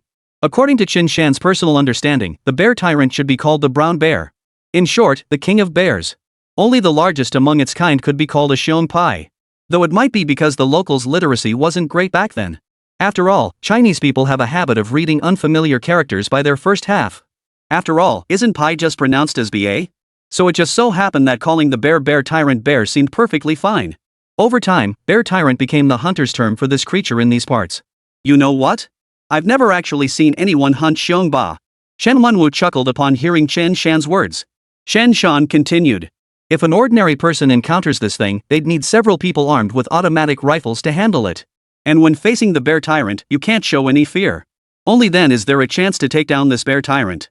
Some timid souls, seeing such a massive beast, would likely be scared out of their wits. Fear means death. By the way, Sanner, what are your thoughts on that wild boar herd? Chen Wan'er paused briefly before asking. Well. I do have some thoughts, but I doubt I could take down that boar god alone. Chen Shan had never fought the boar god and still felt some apprehension about it. Let's wait a couple more days. But uncle, please don't mention this to anyone else. It's not that I'm stingy. It's just that if ordinary hunters encounter such an absurd wild boar herd and try to hunt it, trouble is bound to happen. I'm aware of that risk too. Rest assured, I won't say a word. Chen Wan'er shook his head. But third son, if you manage to bag a boar, you could sell some to our forestry station. It'd help improve the workers' meals. Ah, uncle, is that okay? Why wouldn't it be? Every household is short on meat these days, and we don't have much meat to spare at the forestry station either. It's like you can't even buy meat with money these days. Chen Wan'er glanced at Chen Shan. If this kid proves reliable, after some time, he could have the kid help him prepare specimens. The term preparing specimens generally refers to the forestry station leadership. They'd ask the most skilled hunters in the forestry station to help them hunt specific game, like wild boars, roe deer, or even some flying dragons. These so-called trophies are naturally meant for the forestry leaders to present as gifts to higher-ups. No matter when, this kind of thing is always happening. There's usually no pay involved, but during the time the forestry workers are hunting, essentially means they don't have to work, and the bosses will naturally find someone to cover their duties. The only requirement is to bring back the game within a set time frame. So these hunters usually just hang around at home in the early stages. Only when the deadline approaches do they leisurely head into the mountains to hunt their specimens. But Chen Shan wasn't assigned to forestry station number 18. If I recall correctly, his father, Tianlin Brothers, runs his own forestry station. Then he could give Tianlin Brothers time off and have the kid hunt specimens for him. That way, I won't have to pay him. Brilliant. Of course, Chen Shan had no idea what Chen Wan'er was scheming. Uncle, that's fine. If there's any available then, I'll definitely sell it to the forestry station. Just don't complain about the quantity when the time comes. What are you talking about? How many wild boars could you possibly hunt? 10 wild boars? Our cafeteria could easily handle that. When you bag them, just give our forestry station a call. I'll arrange for a truck to haul them in. As for the price, just name what you think is fair. Thanks, uncle. Chen Shan expressed his gratitude. These days, some hunters bring their wild boar catches. Of course, some drag them to the market to sell. Wild boar meat, however, simply couldn't compare to traditional black-skinned pigs. Nor does it compare to those plump white pigs that gain weight rapidly. But the imported white pigs from abroad didn't even taste as good as the local black-skinned pigs. In the 1980s, pork prices hovered around 80 to 90 cents per pound. If you were to sell wild boar meat from a young yellow-haired boar that had been fattened for a year, it could actually fetch 5 or 6 cents per pound. If it's meat from a castrated boar, the price drops even further. At best, it might fetch 20 or 30 cents per pound. I want it, you have it, no need for thanks. Truth be told, you're the one who helped me out. Alright, since everything's settled, you two talk. We'll head back now. Chen Wan'er rarely came back, and Chen Jinjun didn't want to interrupt their conversation. Uncle Lu, I'll bring Fugue over for drinks sometime. Go ahead, go ahead. Old Chen Lu waved cheerfully at Chen Shan. Old man, here's something for you. Cut back on the drinking, and you'll live a few more years. Chen Jinjun handed the liquor and other items he'd bought to old Chen Lu. Go on, go on. Even if I lose a front tooth, I'll still outlive you. We'll see who lives longer. The two old men bantered back and forth. Chen Shan and the old man started walking back. Sanner, what do you think of that pig god? Suddenly, the old man's tone carried a hint of warmth. Chen Shan immediately frowned. Grandpa, don't even think about it. Your health since winter began is clearly not what it was at the start of the year. Dad won't let you go into the mountains, and Mom won't either. Just stay home and take care of yourself. If I dare let you go into the mountains, Auntie and Grandma would come over with knives to chop me up. You good-for-nothing brat. I just want to hunt the wild boar once. Shen Jinjuan's tone carried a hint of pleading. He'd never fought a bear or a tiger in his life. Wasn't it reasonable to try his luck with the boar god now? Seeing the old man's expression, Chen Shan still shook his head resolutely. Grandpa, no way. You'll still have to babysit for me later. Given the old man's current physical condition, if he went into the mountains and got exhausted, what if something happened? Well, he might not even live as long as he did in his previous life. You little bastard. I've wasted my love on you. The old man grumbled. Haha, if I'm a bastard, then doesn't that make you an old bastard? Get out of here. You never have a kind word to say. Seeing Chen Shan refuse, Chen Jinjuan's eyes darted around, but surprisingly, he didn't press further about going into the mountains. Fine, if you won't go. But third son, this wild boar herd paying homage to their ancestors will take at least several days. Today is the second day, so they'll likely start dispersing in about 5 days. If you want to hunt that boar deity, you'd better get ready sooner rather than later. Chen Shan turned to look at the old man. Grandpa, you approve of me hunting that boar? What's so special about it? No matter how mighty the boar god is, it's still just a pig. Especially that thing, hey, it's only survived this long because it's cautious. You know what? Whenever anyone goes after that boar, the moment there's any commotion, that boar god's the first one to bolt. Chen Shan. That cowardly? Of course. Wild boars that aren't cowards are long dead. Only the cautious ones survive this long. Chen Shan found this reasoning quite sound and nodded in agreement. Right. So that means if I go hunting, it'll be tough to bag that boar? What do you expect? But you can give it a shot if you want. Ha, old man, my body's not up to it. I won't be joining you. You can head into the mountains these next couple of days to scout the situation. By the 4th day, or the 5th at the latest, you'll have to make your move. Got it. No rush. I'll head into the mountains these next couple days to set some traps. Chen Shan chuckled and glanced at the old man. Grandpa, you've got to take good care of yourself at home. No fooling around. Don't give me that. I'm not going into the mountains. It's freezing out there. You think I'm immune to the cold?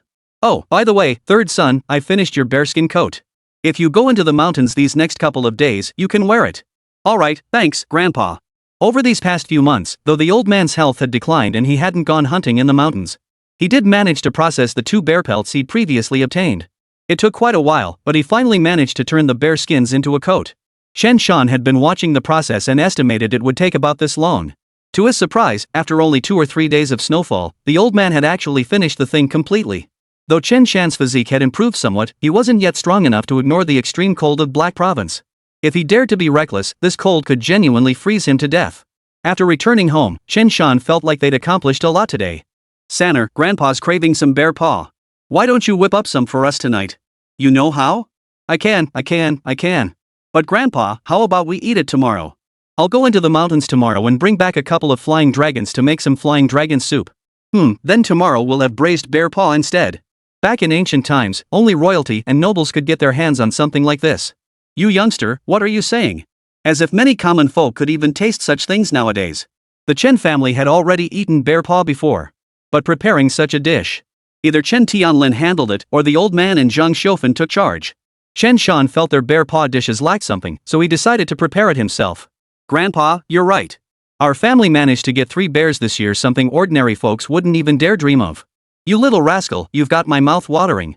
Alright then, old man here will be waiting for the flying dragon you hunt tomorrow. Chapter 071, Catching the Purple Sable. The flying dragon, also known as the flower-tailed hazel grouse. When cooked into a special flying dragon soup, it was absolutely delicious. It's so tasty it could make even the worms in your stomach drool. Northeast China boasts 3 treasures: ginseng, sable fir, and ula grass.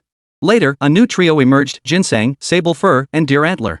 Though the flower-tailed hazel grouse isn't among them, only those who've tasted flying dragon soup can truly appreciate its exquisite flavor. Before hunting bans, a northeastern feast without flying dragon or bear paw wasn't considered substantial. After the hunting ban, well, that's when Northeast cuisine gradually declined. After all, when the main ingredients can't make it to the table, what's the point of calling it a signature dish? But what if you really crave it? That's absolutely brutal. Because you'd have to hunt hazel grouse, and the 16-gauge shotgun and Type 56 semi-automatic rifle just wouldn't cut it. The main issue is that the flying dragons are small, but these guns pack a serious punch. One shot would blow the dragon to bits. What's the point of eating it then? You need a hunting rifle for this, an old-school shotgun. Chen Shan asked the old man where he could find an old-school shotgun. In the north, they call it an old foreign cannon. In the south, it's known as a homemade shotgun. These guns don't use fixed ammunition, they're typically loaded with iron shot or lead pellets. Chen Jinjun told Chen Shan that Chen Gang had one at home. Chen Shan went to Chen Gang's place to borrow the musket and picked up some iron shot while he was at it. He also notified Fu Gui, planning to head into the mountains for a hunt together the next day. Chen Shan even considered that if they ever faced a tough fight, he could bring along Zhang Long and his 2 brothers. After all, they were struggling to make ends meet, and their families shared a long-standing connection. Plus, having seen their character in his previous life, he knew they were trustworthy. That evening, Chen Shan played the dutiful grandson again, mixing some energy potions for the old man to drink. The old man never refused his grandson's filial gestures. A contented smile never left his face, radiating the peace of one enjoying his twilight years. That night, lying on the heated bed, Chen Shan pondered his remaining super hunting points. Earlier in the mountains, he'd mixed a bottle for Zhang Long and the others, using up a portion. After returning home, he had mixed half a bottle for the old man. Today, he used up the remaining half bottle. That used up 2 points, leaving him with 14 super hunting points remaining. System, add 4 super hunting points to me.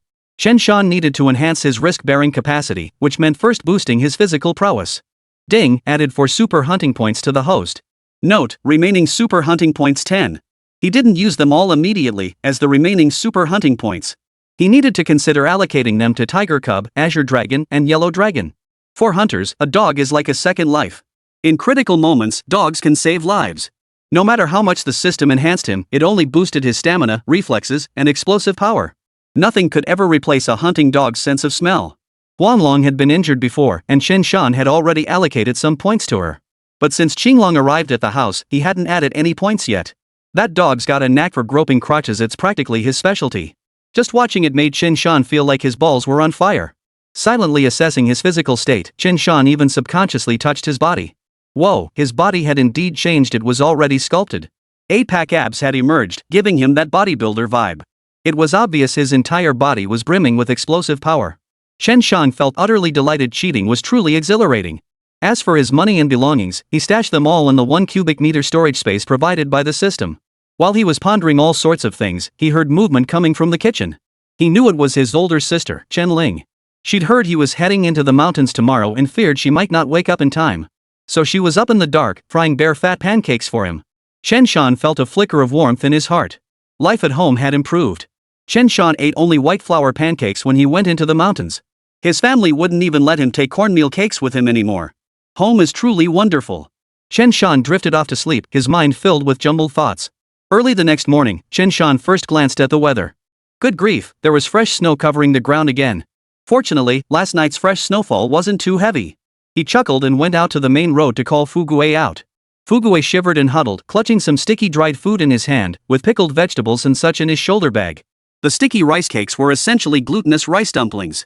These sticky rice dumplings came in 2 colors, yellow and white. One type is made from glutinous rice and often contains a filling, such as red beans or red bean paste. The other is made from yellow millet, or a mixture of yellow millet and cornmeal. Many people in northeast China love this dish, and it's filling and keeps well. In winter, whenever you crave it, just steam it in a pot. The downside is that eating too much can cause heartburn and upset stomach. It's somewhat similar to zongzi. Now in winter, when hunters head into the mountains, nothing beats this stuff. As I said before, it's easy to carry and keeps you full. Ideally, you'd pair it with pickles or something, but hunters in the mountains rarely have that luxury, just make do. If you want to eat sticky bean buns in the mountains, you have to roast them over a fire. Otherwise, they're rock hard and impossible to bite through. You idiot, why bring sticky bean buns? My sister made bare fat pancakes last night. Just pull them out when we're in the mountains and eat them straight, no need to start a fire. With plenty of bare fat at home, Chen Shan felt quite generous. My mom said I can't just go into the mountains and reap the benefits, I should bring what's necessary. He grinned. When Chen Shan divided the meat with Fugui, he actually gave him quite a bit of fatty cuts. But when it came to the bare fat, he gave him relatively little. Seems the Zhang family still wasn't too keen on using bare fat for things like frying pancakes. Probably reserved for stir-frying and such in daily life. Alright, we're all family here. No need to nitpick. Not nitpicking is one thing, but we can't just do nothing about it. Chen Shan shot the kid a surprised glance, grinning. Alright. Check your gear, then we'll head into the mountains. Whether we're setting up a large encampment or not, when heading into the mountains, those are all essential items to bring. You never know what unexpected situations might arise in the mountains. Sometimes, these tools can be a huge help. Besides that, Chen Shan had also prepared quite a few snares and traps. Third brother, what are you doing with all these traps and snares? Well, we're going after flying dragons today. I figured I'd bring some snares and traps along to see if we can snag a few big pelts. Big pelts? Yeah, big skins. Their fur's worth a fortune. Zhang Fugui hadn't fully mastered using the rifle for hunting yet, he was just helping out. So when they hunted bears or wild boars, Chen Shan only gave him the meat. If this kid contributes enough, Chen Shan will naturally share some cash with Zhang Fugui later. Even though he was his future brother-in-law, Chen Shan still had to keep things clear on this front. Keeping things clear now meant avoiding unnecessary conflicts later. Haha, I'll listen to you, third brother. Whatever you do can't be wrong. Chen Shan hunted jackals, bears, and even managed to kill a wild boar. Zhang Fugui had long been thoroughly convinced by Chen Shan and had no objections whatsoever. You little brat. Chen Shan laughed and scolded him, then immediately called out to Huzi. Huzi, we're heading into the mountains. Qinglong and Huanlong, you two stay home. I'll take you into the mountains next time. Huanlong and Qinglong seemed somewhat displeased that Chen Shan was taking only Huzu into the mountains. But intimidated by their master's authority, they could only whimper a few times. Damn, I almost forgot something else. I haven't even worn my bearskin coat yet. One of the bearskin coats was originally meant for Chen Tianlin. But Chen Tianlin said he worked in the forest all day. Wearing a bearskin coat would not only draw attention, but also ruin the fur during work. So he told Chen Shan to let Fugui wear it when they went into the mountains. In case they ran into trouble, the coat could buy them extra time. In short, the ownership of the bearskin coat belonged to the Chen family. But for now, Chen Tianlin had granted Zhang Fugui the right to use it. The reason he treated Zhang Fugui so well was that Chen Tianlin hoped that if one day his own son encountered danger in the mountains, Fugui would stand by him without hesitation. Earlier, when they hunted that bear in the Red Mountain Forest, the old man had also turned to tell Chen Tianlin about Fugui's actions. Had Zhang Fugui not stood his ground, clutching his sickle without retreating an inch, Chen Tianlin wouldn't have been willing to give Zhang Fugui the bearskin coat to wear. In fact, Chen Shan wouldn't even bring Zhang Fugui into the mountains anymore. Opportunity, sometimes, is something you seize for yourself. A bearskin coat? Zhang Fugui's face lit up with envy. He knew the old man had been processing the bear pelt all this time. Anyway, Zhang Fugui had heard the old man say that bearskin wasn't something you could just wash, dry, and wear. Some advanced process like softening was required. He'd been pretty confused by the details. As third brother would say, it was all mysteriously impressive. Once the old man finished processing the bear skin, he'd move on to sewing and such. Just looking at the thick fur, he knew it would be incredibly warm. Chen Shan turned and went inside, tossing one of the bearskin coats to Zhang Fugui. Fugui, you wear this one. It'll keep you warm when you go into the mountains. Saying this, Chen Shan tossed a bearskin coat to Zhang Fugui. He then slipped his own coat over his shoulders. Wow, the moment he slipped into the bearskin coat, warmth instantly enveloped his entire body. No wonder bears could survive the harsh winter outdoors with just their fur. Chen Shan even felt like rolling around in the snow. Ah, third brother, this is for me? Zhang Fugui was dumbfounded. Running his hands over the furry bearskin coat, it felt like a dream. It's yours, so you won't freeze when you go into the mountains. But it's only for wearing. You have to give it back when you return. Once I hunt a few more bears, I'll give you another one. Alright, third brother. He. Zhang Fugui swiftly changed into the bearskin coat, then stroked it dreamily, his face beaming with an expression so radiant it was hard to describe. Silly boy. Rolling his eyes at the guy, Chen Shan pulled his dogskin hat back over his ears, covering them completely. The cold in northeast China was no joke. You had to protect your ears. Without protection, you'd end up with frostbitten ears after just one trip into the mountains. Hey, guess what? Your ears would freeze off. Alright, let's go. Two people and a dog, carrying a pile of gear, slowly made their way into the mountains. The place Chen Shan and his group were heading to this time was called Big Pants Mountain. According to Chen Shan's recollection, purple sables could be found in Big Pants Mountain. Purple martens typically lived in the low-lying areas at the base of high mountains. Snow usually piles up pretty deep around there. Fortunately, the snowfall over the past 2 days hadn't been too extreme. Even in the deepest snow patches in the mountains, it hadn't yet reached their knees. If a real blizzard were to hit, though, the habitat of the sable, where the snow reached Chen Shan and his companions' waists, threatening to bury them entirely. That's how fierce the heavy snow in northeast China can be. At that point, setting traps in the sable's habitat required skis. These skis were crafted from wild boar hides. One on each side, fur side down, gliding with the grain. Both hands would grip 2 to 3 meter long poles made from sticks. This allows one to traverse such deep snow. But the snow wasn't deep enough now, so there was no need for such equipment. Besides, Chen Shan's family doesn't even own any skis. He made his way to the base of the Great Crotch Mountain. Though called the base, it wasn't the foot of the mountain but rather a hollow beneath a cliff-like precipice. Of course, this cliff wasn't a true precipice, but rather a steep incline. Bro, there seemed to be footprints in the snow over there. Zhang Fugui, ever observant, had taken a closer look at Chen Shan's prompting and whispered the discovery. Animals like sables, rabbits, and mice all have specific habits. They tend to stick to the same paths, and hunters exploit this behavior to track them. Tiger was tethered nearby. Chen Shan wouldn't let him come over. The snow here was already up to Chen Shan's knees deep. Alright, we'll set the traps right here. We've got 10 or so traps, more than enough, no matter what. Bro, how do you set these traps? I've never trapped big game before. I'll explain it to you. Listen carefully. Chen Shan began explaining the intricacies. It was already the 3rd or 4th day since the snowfall. The snow here was thick enough that the surface had formed a hard crust. All they needed to do was hollow out the snow beneath the stoat's path. Then carefully place the trap inside and set it. Because the top layer of snow had formed a hard crust. As long as they were careful, the top layer wouldn't collapse. However, once the trap is set, the area beneath is effectively hollowed out. So when the sable passes over again, that hard shell naturally can't bear its weight. Thus, once the sable passes over, it will naturally sink in, triggering the trap. The reason sable fur is so expensive is precisely because it is exceptionally soft, known as the king of fur coats.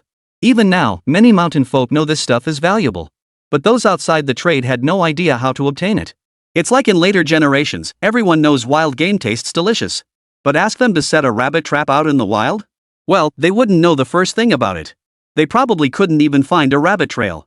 After Chen Shan finished explaining to Zhang Fugui, Fugui finally got it. Bro, I get it. I'll start working on it right now. A moment later, Zhang Fuguei looked utterly embarrassed. Bro, my brain got it, but my hands didn't. I messed it up. Chen Shan's face darkened as he waved him away. Go stand over there and watch. Don't mess up all the snow here. How else would the sable dare to walk? I can do it. Let me try. Chapter 072, Enemies Meet Again. Chen Shan then began meticulously setting up the traps. It took him nearly an hour to set up over a dozen traps throughout the area. It was a veritable net of traps. He could only repair the footprints he'd left behind as best he could. What couldn't be fixed? Well, that was just too bad. Catching big skin was all about luck anyway. Whether it worked out or not was down to fate.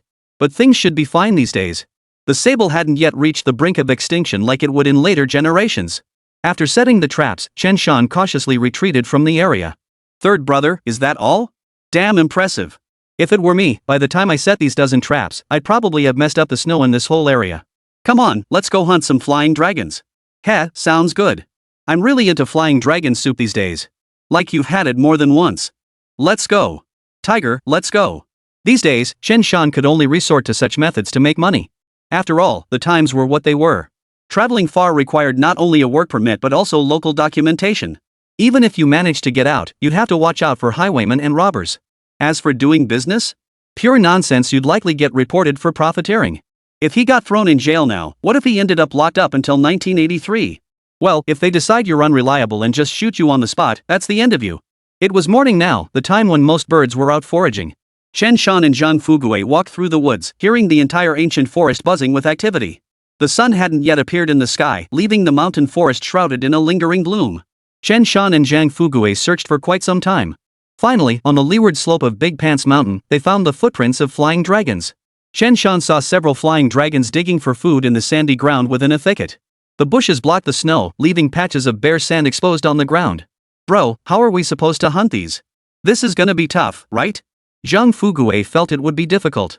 Tiger, having been told by Chen Shan not to bark, now spotted the flower-tailed hazel grouse but couldn't call out, looking utterly dejected. Had he not been bribed, Huzu might not have obeyed so readily. His instinct would likely have made him bark immediately. Just watch me. You guys stay right here. With these old-school shotguns, they're loaded with iron shot and lead pellets. Once fired, the bullets would scatter. Their effective range was generally only about 10 to 20 meters. Therefore, Chen Shan had to rely on the cover of the jungle to sneak closer. Chen Shan first loaded the iron shot and gunpowder into the musket, completing his preparations. Then, using the trees as cover, he crept step by step toward the thicket. The flying dragons foraged within the thickets, occasionally lifting their heads to survey their surroundings. However, the forest was naturally noisy, and their vigilance was merely routine. Here, Chen Shan's seasoned hunter instincts kicked in. It took him quite a while to get within 15 meters. But then he spotted several more flying dragons running toward the thicket. This delighted Chen Shan immensely. This meant his chances of hitting them would increase. Without hesitation, he raised his flintlock and slammed the trigger. A loud bang. The iron pellets inside the barrel shot toward the flying dragon with deadly force. Except for the one struck, the other flying dragons scattered in a flurry. Some flapped their wings and flew away, others dashed off to places out of sight. Got it. Zhang Fuguei couldn't help but shout excitedly from the side. It's definitely hit, Tiger. Go fetch it back. After holding back for so long, Huzi finally had a chance to prove himself. Without a sound, he dashed out the door. He made 2 trips in total, bringing back 4 flying dragons. 4? Not bad, but still not enough. Second brother, let's move to another spot and keep at it. Chen Shan and Fuguei ran for over an hour. Finally, they managed to snag 10 more flower-tailed hazel grouse. 14 in total. Chen Shan was beaming with delight. He hadn't had flying dragon soup in decades. Now that he'd returned to this life, he could finally fulfill his wish. Second brother, let's head home. Bro, didn't we bring some condoms? Aren't we going down? Chen Shan shook his head. Forget it. Those traps would only catch a few pheasants or rabbits at best. If we really want to eat game, we'll just head into the mountains and hunt it ourselves. Besides, we'd have to make another trip to collect those traps later. Who knows if the game would even be alive by then? Not worth the trouble. Zhang Fuguei could only agree. Tiger, let's head home. The two made their way out of the mountains, but halfway down the slope, they came face to face with 3 people. This area wasn't deep in the mountains, nor was it particularly dangerous. People often came to this area to set traps and snares. Chen Shan wasn't particularly surprised. Of course, Chen Shan was referring to the usual circumstances. But if something unexpected happened, that was another story. Guys, hunting flying dragons? The 2 men saw the flying dragon Chen Shan and his crew were carrying and wore expressions of envy. Not bad. Chen Shan waved the plump dragon in his hand and chuckled, early bird gets the worm. Just got lucky. He countered, what are you guys up to? Heh, we set traps in the mountains a couple days ago. We're here to collect them. Chen Shan glanced at the trio and frowned. You went into the mountains without guns? The three men gave a nervous chuckle. The oldest among them spoke up.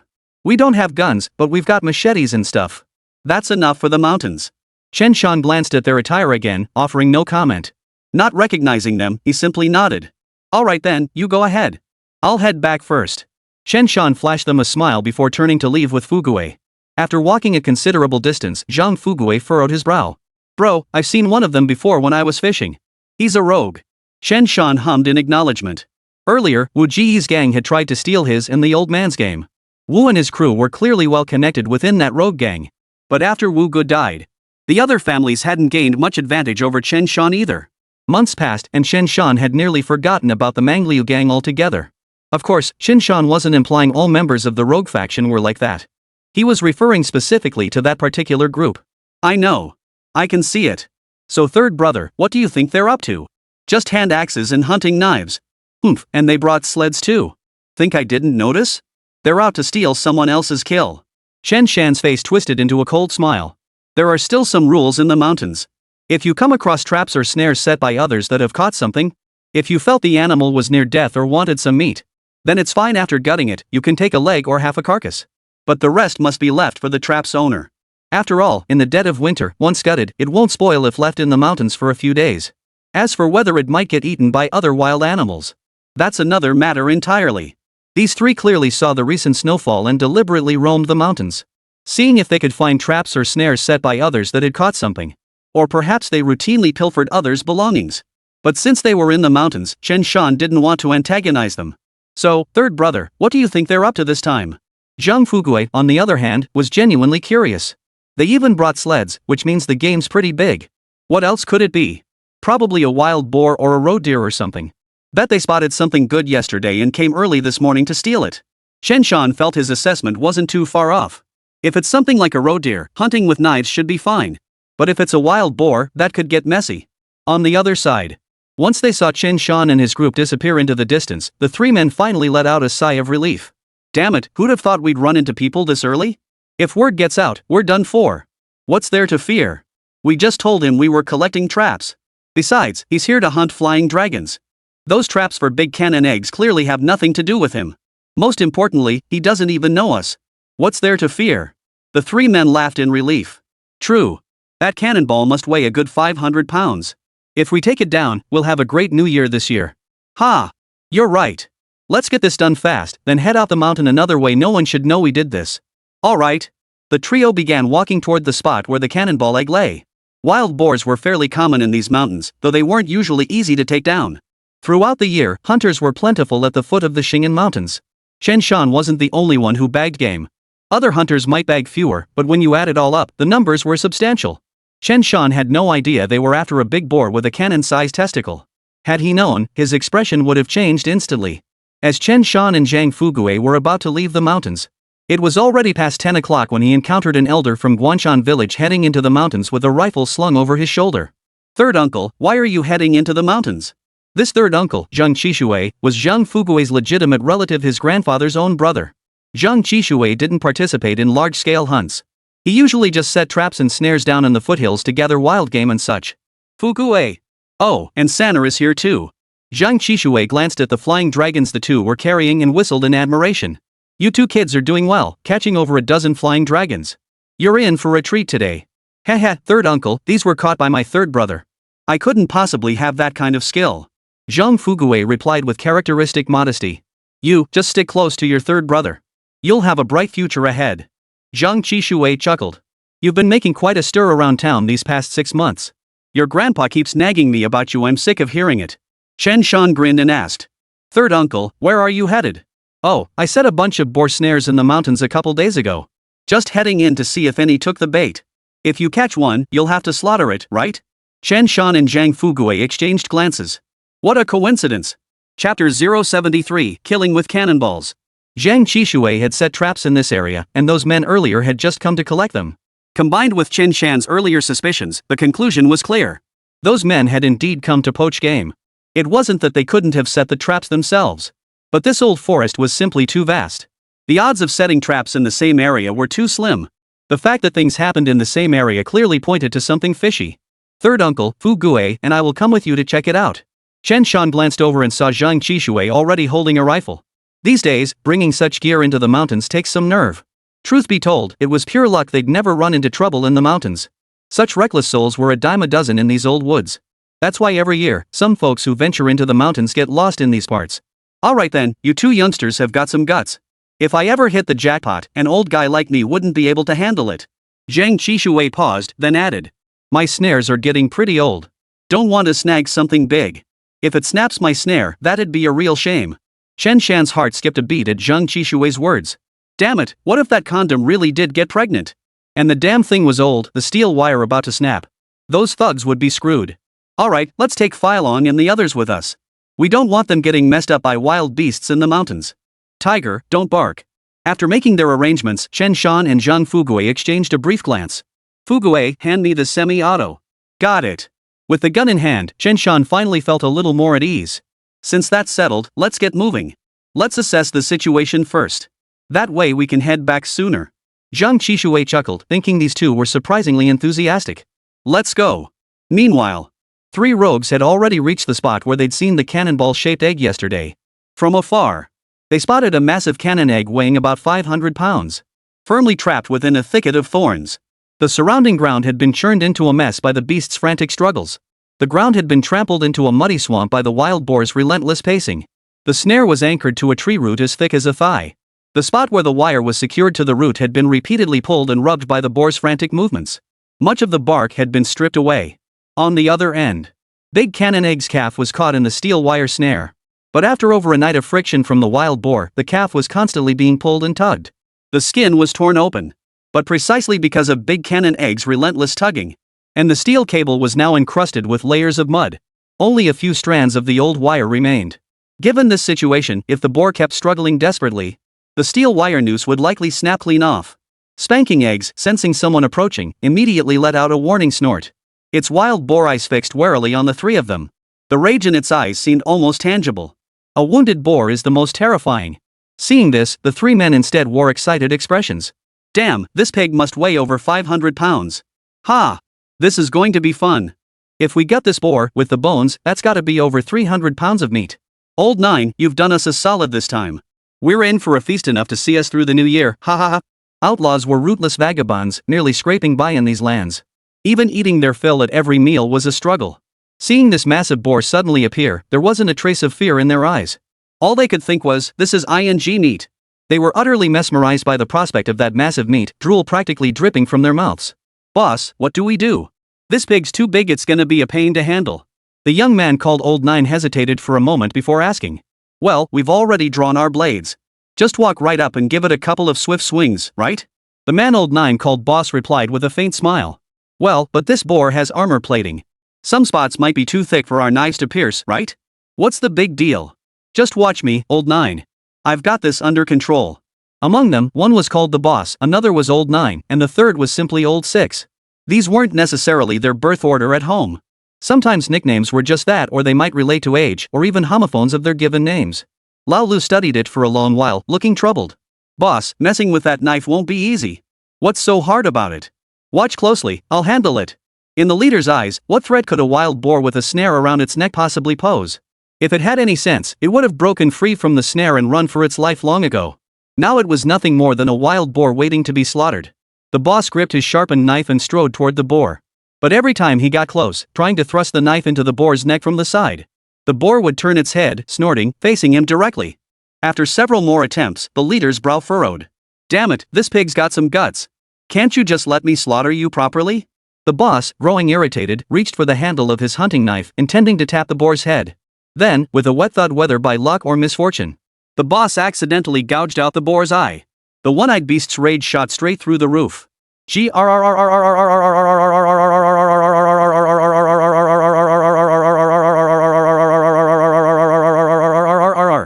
one-eyed beast let out a piercing, agonized squeal. Simultaneously, it frantically struggled against the steel wire snare. The steel wire loop kept tightening. The steel core was even exposed. Some of these wires aren't just plain steel wires. Hemp rope is twisted into strands and woven throughout. So it's hemp core. The boss jumped in surprise, but seeing the steel wire sleeve holding the cannonball steady as a rock, he breathed a sigh of relief. "You damn thing, you nearly scared the hell out of me." The boss exhaled, flashing a smile at sixth brother and ninth brother. "See? That's all this boar's got. Just wait till I poke out its other eye. Then let's see how it dares face me." The boss chuckled and immediately jabbed the knife here and there. But the beast suddenly became alert. It kept dodging the knife, leaving the boss fuming. "This isn't working. Sixth brother, grab a stick later and come over here pretending to stab it. Then it'll keep its eyes glued on you. I'll find my chance to slice its neck, that'll finish it off." "All right." Lao Lu frowned, feeling something wasn't quite right. But he was already here. He found a dry stick about 2 meters long and approached the boar, pretending to poke it. Sure enough, the massive beast fixed its gaze squarely on him. The beast thrashed until its skin was torn to shreds. Yet its rage continued to build. Each time it felt pain, it would retreat a step to ease the discomfort. But when Lao Jiao and the others teased it, it would suddenly lunge forward. Each time this happened, the boar seemed to forget its pain. Lao Lu teased it from the front, occasionally making it shudder in fright. A 500-pound cannonball of a boar, even bound by steel cables. When it charged at people, the sheer force of impact was overwhelming. "Lao Lu, just watch my move." The leader had already positioned himself to the side, ready to deliver a fatal blow. But the boar heard his voice and immediately backed up again, sidestepping, leaving the boss's strike to come up empty. "Damn clever. You want to play? We'll play with you." Slowly, the leader's face darkened. He'd stabbed several times, but the boar kept dodging. Time and again, the blade struck the boar's armor-plated areas. It seemed as though the one-eyed boar deliberately used its armor to meet the blade. The blade nearly sparked with heat, yet it still couldn't bring down the boar. The boar was clever. As long as it retreated, the snare wouldn't tighten. The problem was, when the spear wasn't taut, it gave the boar room to charge. If the men advanced further, they would enter its striking range. The three of them wrestled back and forth for nearly half an hour. The boar showed no signs of fatigue, while the three hunters were utterly exhausted. After all, it was winter. Movement was strenuous for both animals and humans. What's more, the three had only eaten a few bites to stave off hunger before entering the mountains. They certainly didn't have the luxury of Chen Shan and Zhang Fuguei, who could feast on bare-fat fried flatbreads while in the mountains. During the struggle, the steel wire loop was stretched and twisted relentlessly. Only a sliver of hemp core remained inside. If the boar gave it 2 more yanks, it would snap for sure. But the steel cable had been soaking in muddy ground, filthy and grimy. It was impossible to tell what the actual condition was. "Just wait and see if I stab you or not." At that moment, the boss still looked rather smug. He thrust the knife toward the boar's neck. The blade actually sank in about half a finger's depth. Even the boss was momentarily stunned. "Ha? Not struggling anymore? Run out of strength?" A smile spread across the boss's face. "You're not giving up the fight. You know you're about to die. Right?"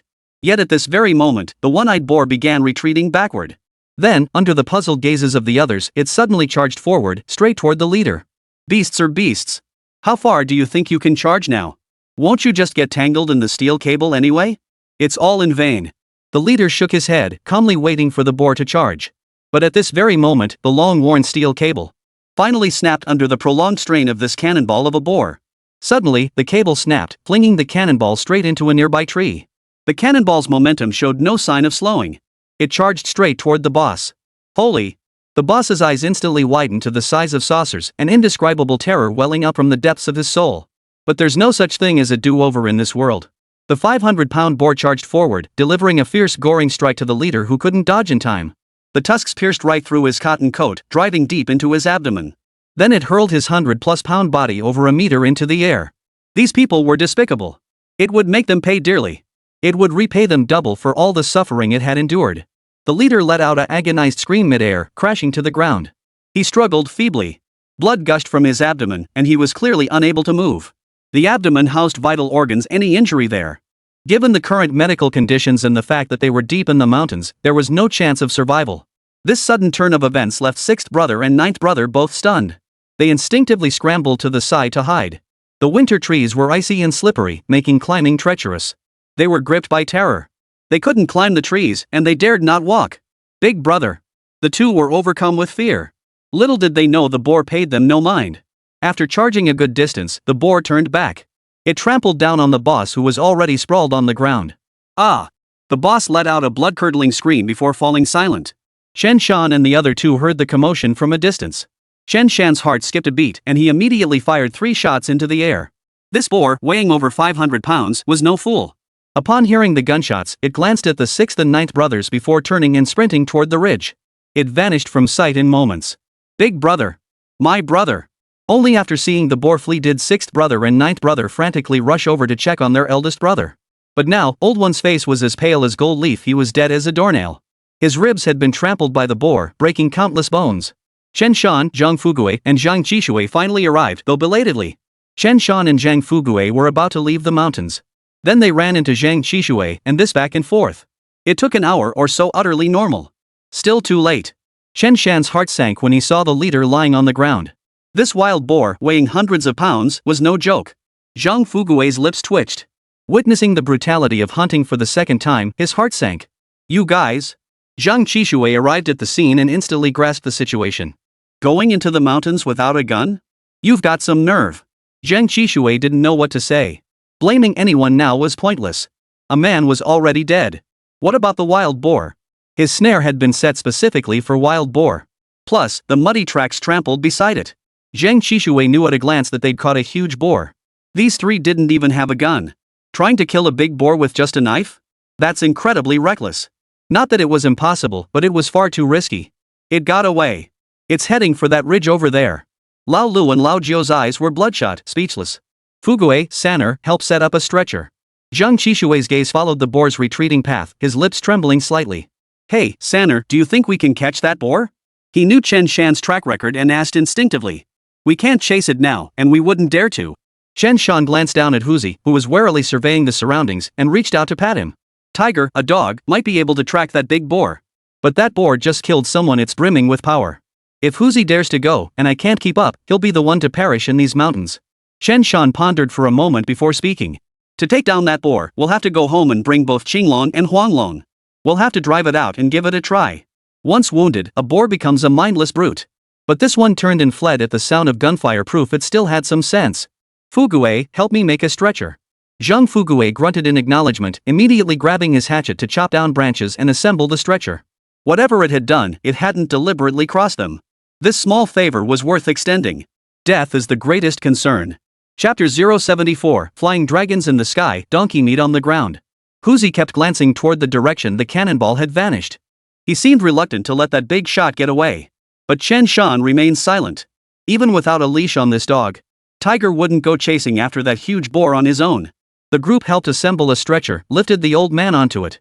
Finally, they carried him out of the mountains. Once they were out of the mountains, Lao Lu and Lao Jiu took over carrying him back. The journey back was rather quiet. Zhang Qishui didn't even bother collecting the traps and snares. On the return journey, Zhang Qishui asked, "Third brother, what should we do about this big boar that killed someone?" Though he was a bit older, he'd been hunting since childhood and knew the ropes. Whether it was a wild boar, a bear, or any other beast. Once they killed someone, it was the responsibility of everyone who lived in the mountains to take care of the beast. By those who roam the mountains, we usually mean hunters. Otherwise, those bloodthirsty beasts would start attacking people on sight. Then more people would die. Who knows when it might come back to haunt them? After Chen Sanlai went to deal with a black bear and was killed. Chen Jinjun took Chen Shan into the mountains to finish off that thing. Go home and pack your things. Tomorrow I'll take men into the mountains to deal with this thing. It was already nearly noon. Heading into the mountains this afternoon would be too late.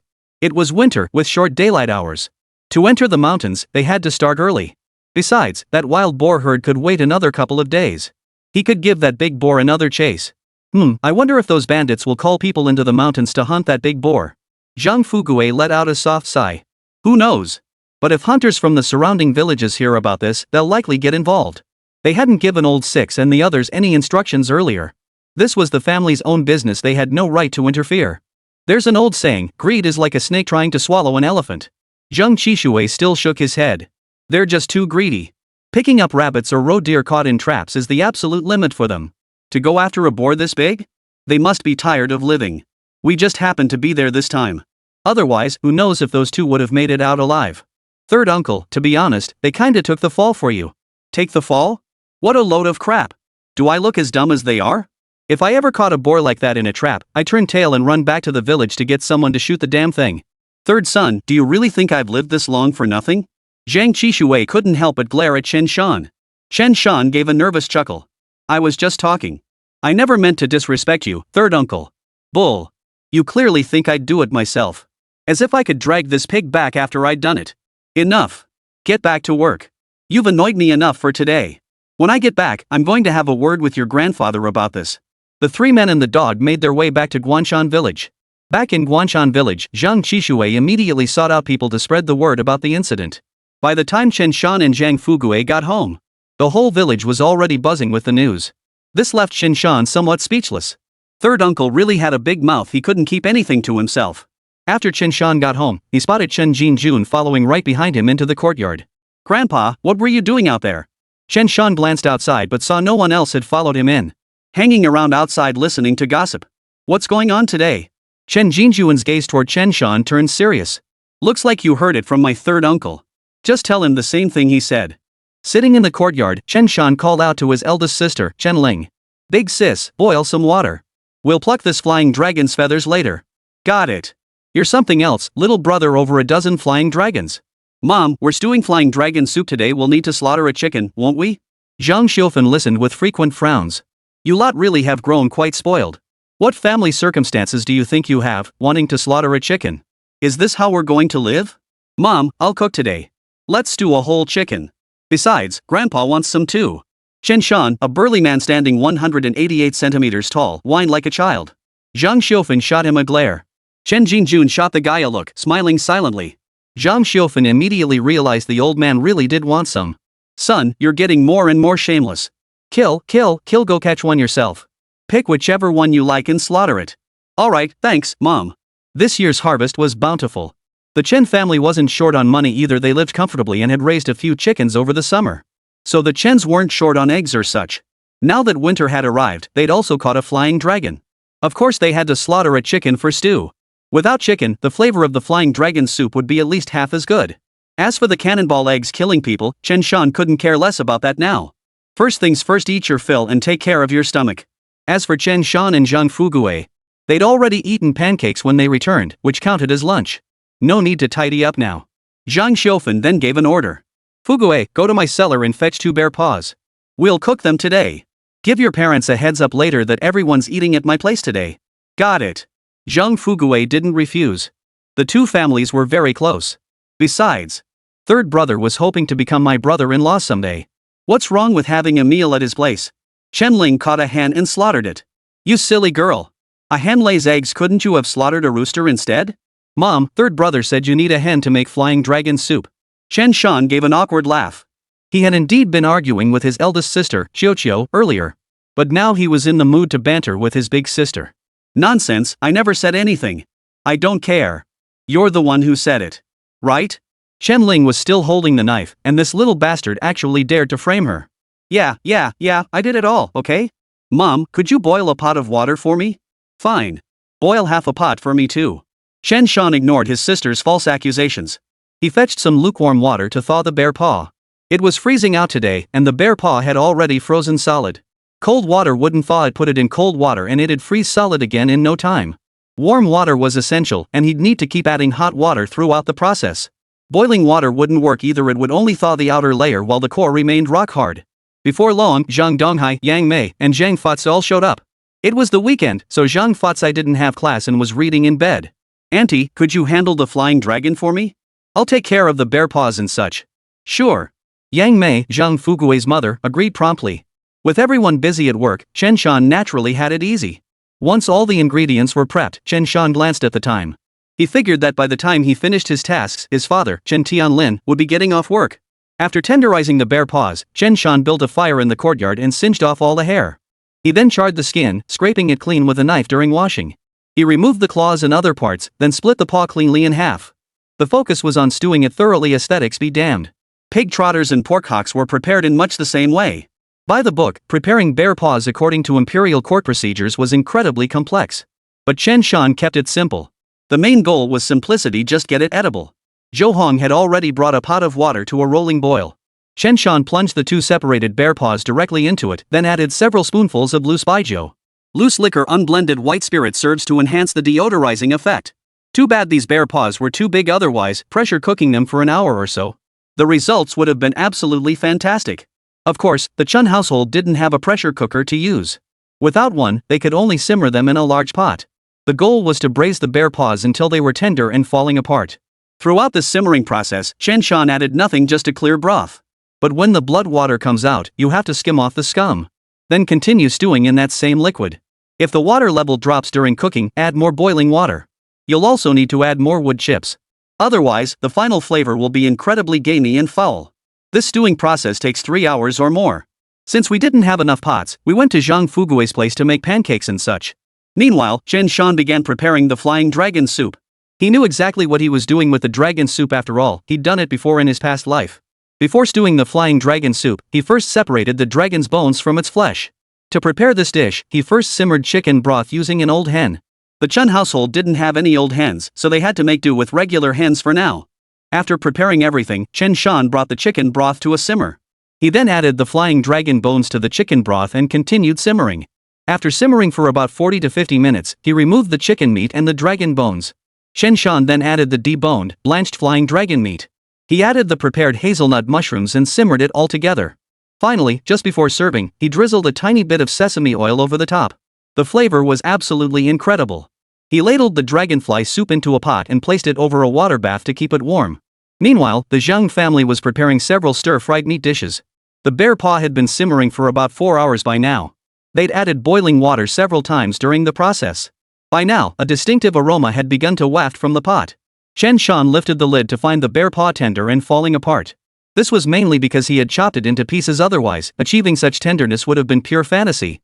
He heated the pot, added bear fat, and let the original broth cook the ingredients. He then caramelized rock sugar, added water, poured in soy sauce, seasonings, and scattered bamboo shoots. Finally, he added the tender bear paw and continued simmering to infuse the flavors.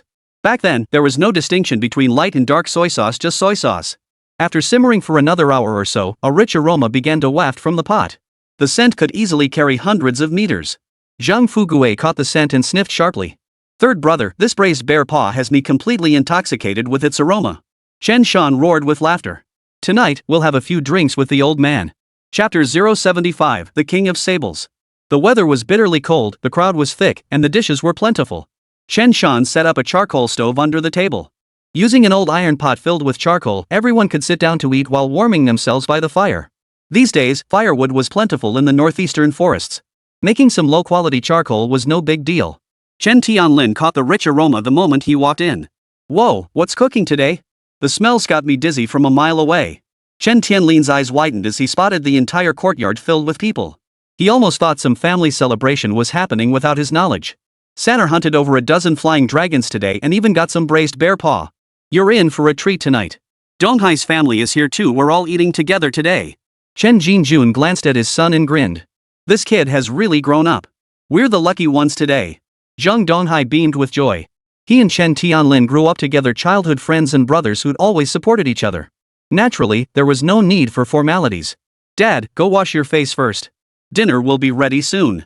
Chen Shan called out, then immediately added, "Big sis, Fugui, Fa Kai, hurry up and bring the dishes, dinner's ready." "Got it." Happiness beamed on everyone's faces. Soon, the dishes were served.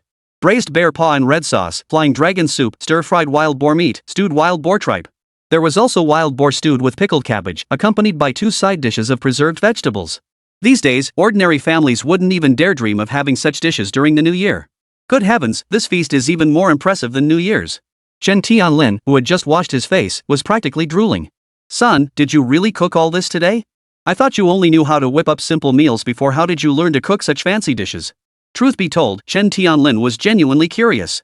Ever since his son got a wake-up call from the old man, it was like he'd suddenly become enlightened, mastering everything. "Well, cooking is something you pick up by watching. Dad, you'll see how good I am once you taste it." "Sure thing." Father and son exchanged a glance, both their faces breaking into smiles. Zhang Fugui's household consisted of 5 members. Chen Shan's household now also had 5 members. The entire group squeezed around the table, barely fitting. Zhang Wan'er bustled about busily, truly acting like a daughter-in-law of the Chen family. "Dad, Sanner, Donghai, want some scattered basket?" After taking his seat, Chen Tianlin rubbed his hands together to warm them. "Sure thing. You guys never let me drink normally, so now I've got to have a couple of cups, right?" Chen Jinjun pursed his lips, also anticipating the dish. "I'll pour the wine." Because of their hunting, the Chens always kept loose wine on hand. As for bottled liquor, that was reserved for occasions like visiting relatives. No one would dare drink it otherwise. "Stop standing around. Let's eat." The old man called out, then picked up his chopsticks. Oh my, this braised bear paw is so tender it practically melts in your mouth one bite and it's like your whole mouth is being smothered. Quick, dig in. This flying dragon soup is incredibly fresh and delicious. We're bound to overeat today. For a moment, they didn't even have time to drink. Chopsticks darted relentlessly toward the dishes on the table. Wan'er, try the bear paw. The bear paw was stewed until tender and soft. Chen Shan picked up a piece with his chopsticks and offered it to Zhang Wan'er. Ah, thank you. Zhang Wan'er's movements with her chopsticks were still a bit slow, her face flushed with a touch of shyness. After all, she was at home with so many people watching. Over the past 6 months, life had improved considerably for the Zhang Fugui household. Zhang Wan'er had been eating well, her complexion looking much rosier than before. Her appearance had grown even more beautiful. And this flying dragon soup I'll serve you some later. The Chen family chatted as they ate. Midway through the meal, Chen Shan poured wine for everyone, chatting as he did so. Son, I heard today that Big Pants Mountain has cannonballs that could kill someone with a single kick? Chen Tianlin took a sip of wine and inquired about the matter. I was just about to ask about that myself. Chen Jinjun frowned. Third son, you're involved in this now. What are you going to do about it? Chen Tianlin sighed. What else can we do? Take the dog into the mountains first thing tomorrow morning and see if we can take that thing down. Chen Shan took a bite of meat and another sip of wine. Third brother, how about I go with you tomorrow? I feel much stronger these past few days. Going into the mountains shouldn't be a problem. After Chen Shan secretly slipped him a few energy potions, Chen Jinjun felt like he was back in the game. Dad, give it a rest. Your health hasn't been great this year. Don't even think about going into the mountains. Let third son handle it.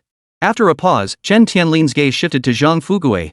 Fugui, you'll go with your third brother when the time comes. Zhang Fugui's mouth was full of meat, leaving him no chance to speak. He just nodded repeatedly. What's this? My body's still strong as an ox. Why can't I go into the mountains? The old man was getting a bit annoyed. Grandpa, you should just rest and recuperate this winter. When the weather warms up next year, I'll take you hunting in the mountains, okay? Chen Shan looked helpless and immediately spoke up. Zhang Donghai and Chen Tianlin chimed in with their own words of persuasion. After much persuasion, the old man finally agreed not to go into the mountains. Old age makes one like a stubborn child. The whole family had to coax him. After 5 courses of food and 3 rounds of wine, the old man couldn't hold his liquor well and soon returned to lie down on the kong. Only after the old man had retired did Chen Tianlin speak up. Son, when I came back, I heard the hunters from Xiaguzi village are planning to head into the mountains tomorrow to take down that big boar. Chen Jinjun did bring Chen Shan a piece of news. Fine, let them fight. They're heading into the mountains tomorrow to hunt those damn things. I'll go check it out too. If I can lend a hand, I will. If they can't get it done, I'll go take care of that thing myself. Xiaguzi village was where Chen Shan's aunt lived. Dugu village was where Chen Shan and the old man had previously hunted jackals. All things considered, Chen Shan still held considerable prestige in Xiaguzi village. After all, he'd hunted several wild boars in the mountains back then, even taking down a black bear. Everyone who helped out back then got a generous share of the meat, and they all remembered his kindness. Just be careful out there, you hear? If I can handle it, I'll take it on. If not, someone else will step in. Don't worry, I know what I'm doing. If I were reckless, I wouldn't have made it this far. Chen Tianlin gave a slight nod. Before, he would never have trusted this guy to go into the mountains. But now that Chen Shan had ventured into the mountains so many times with such impressive results, so he naturally had no worries. Besides, there were 3 good dogs at home now. This made venturing into the mountains even safer. Zhang Wan'er glanced at Chen Shan, her eyes betraying a hint of admiration. After eating and drinking his fill, Chen Shan felt a bit tipsy. The older sister, Zhang Wan'er, and his mother handled the dishes and cleanup. Chen Shan didn't interfere. He enjoyed cooking, but he disliked washing dishes. He grabbed some leftovers and had his older sister cook up some cornmeal porridge. He needed to feed the dogs. The 3 dogs hadn't eaten yet this afternoon. Once the dog food had cooled sufficiently, Chen Shan set the bowls on the ground. Tiger, Blue Dragon, Yellow Dragon, eat. At his command, the 3 dogs immediately began eating with a hearty gobble. They didn't fight or scramble for food, instead, their tails wagged happily as they ate. They looked thoroughly content. Qinglong had the largest frame. Since coming to the Chen household, he'd eaten well and now weighed over 70 pounds, approaching 80. Tiger and Yellow Dragon, both local mutts, were also sizable, now weighing around 70 pounds each. However, Wanglong had previously eaten poorly while following Qin Feng and the others. After resting at the Chen household for so long, he still falls short of 70 pounds, but he has room to gain more weight. Chen Shan glanced at the 3 dogs. Tiger had already been given 4 points of special hunting points. As for Huanlong, he had received 1 point, which Chen Shan had allocated to help Huanlong recover more easily. Xinglong, however, had received no points. He currently had 10 super hunting points remaining. System: add 6 super hunting points to Huzu. Add 2 points to Qinglong and 1 point to Huanglong. Ding! Points successfully added to host's hunting dogs. Huanglong's total points 2, Huzi's total points 10, Qinglong's total points 2. Reminder 1, when a single hound's points exceed 10, it will automatically ascend to the rank of head-up fragrant hound. Reminder 2, when a hound reaches 10 points, its physical attributes undergo a qualitative change, with maximum weight reaching 150 gene.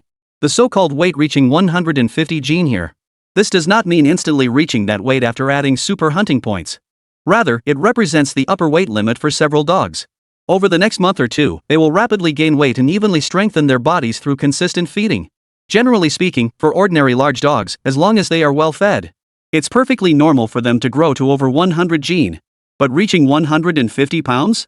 That depends on the circumstances. After finishing feeding the 3 dogs, Chen Shan's super hunting points were nearly depleted. He had been saving this last bit as a backup to purchase stamina potions for unexpected situations. Chen Shan sighed in resignation. These super hunting points were disappearing far too quickly. Looks like I'll have to take down that boar god. Otherwise, I won't even have enough super hunting points. After muttering to himself, Chen Shan rubbed his temples. Turning around, he found Zhang Wan'er standing right behind him. What are you doing? You scared the hell out of me. Chen Shan feigned surprise. Watching you feed the dogs. You're so kind to them. Zhang Wan'er had also sipped a little wine earlier, and now her cheeks were rosy, making one want to take a bite. Hunting dogs are a hunter's second life. I treat them well so they can save me when it matters most. Chen Shan smiled, then turned to look at Zhang Wan'er. How was the meal today? It was delicious. I truly didn't expect your cooking to be this good. Seeing no one else in the courtyard, Chen Shan whispered softly. I'll cook delicious meals for you every day from now on. What are you saying? I don't quite understand. Fearing her parents might overhear, Zhang Wan'er pretended not to hear. She thought to herself, this guy is way too bold, saying whatever comes to mind. Alright, you've worked hard all afternoon. Go get some rest. Okay. Be careful when you go into the mountains tomorrow. Don't worry. With Fugui by my side, I wouldn't dare do anything reckless. After seeing off Zhang Donghai's family, Chen Shan took out his knife and hand axe to sharpen them. While he was tidying up, Chen Ling had also finished her tasks. Sanner, be careful tomorrow when you go into the mountains, understand? Even Chen Ling, with her big, tough exterior, understood the dangers. Big sis, don't worry. I know. Alright then, get some rest early so you'll have the energy for tomorrow's trek. I'll make some more bear fat cakes for you later. We've eaten all the cakes at home today. Remember to pack some yourself tomorrow morning. Got it, thanks, sis. After sharpening his hunting knife and hand axe, Chen Shan suddenly remembered. Super hunting points could also be used to upgrade firearms. Once he had enough super hunting points later, he'd definitely need to allocate them. After finishing these tasks and washing up, Chen Shan returned to his room to sleep. The heated bed felt wonderfully warm, and Chen Shan felt incredibly satisfied with how fulfilling the day had been. Early the next morning, Chen Shan woke up, donned his gear, and slipped on his bearskin coat. Stepping into the courtyard, he saw the old man already awake, standing there playing with 3 dogs. The old man seemed to have heard Chen Shan's footsteps and deliberately spoke up. Hey, tiger, yellow dragon, blue dragon, what a shame. Old man, I never got to take you guys into the mountains. Chen Shan was numb to it. The old man was hinting at him like crazy. Want to go into the mountains? No way. Grandpa, just rest up at home, okay? He packed his shoulder bag, preparing cakes and drinks. Chen Shan called out to Zhang Fugui's courtyard gate as he passed by. Bro, I'm here. Zhang Fugui chuckled, fully equipped. Take this .16 caliber rifle. You know how to shoot now anyway. Got it. Zhang Fugui said with satisfaction, then turned his gaze to Chen Jinjun. Uncle Air, what are you up to so early? What for? Well, can't an old man like me just be bored out of his mind? Seeing the old man so idle, Zhang Fugui immediately chimed in. Ah, nothing to do? Well then, next time I'll have my third brother and I hunt down a couple of bears. You can make them into fur coats for us. That'll keep you busy. Making me sew you a bearskin coat in the dead of winter? You're a living devil. Chen Jinjun grumbled as he trudged back inside. Two good-for-nothing brats, not a single decent one among them.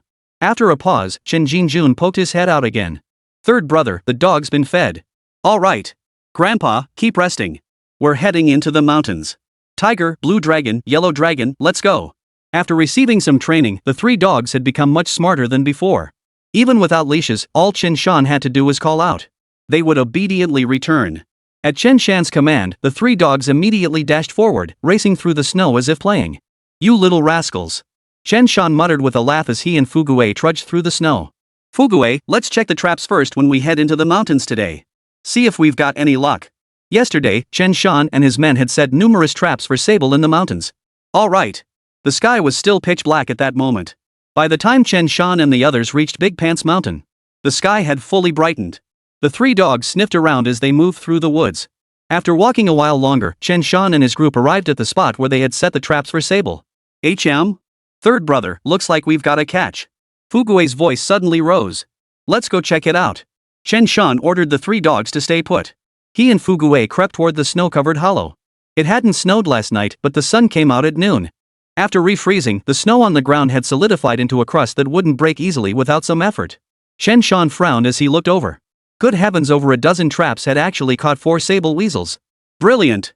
A look of delight instantly spread across Chen Shan's face. Retrieve all the traps. The snow had frozen solid, making it unlikely to catch any more sables.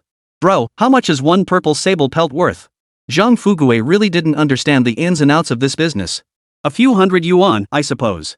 The exact value? I wouldn't know. Last time they sold bear gallbladders, Chen Shan forgot to ask. Whoa, a few hundred yuan? My whole family couldn't save that much in a year. Zhang Fugue was stunned. Why is this thing worth so much? Why? Chen Shan grabbed a dead sable. Its fur felt incredibly soft, truly the king of minks. Don't move. He plucked a single hair from the sable fur and thrust it straight toward Zhang Fugue's eye.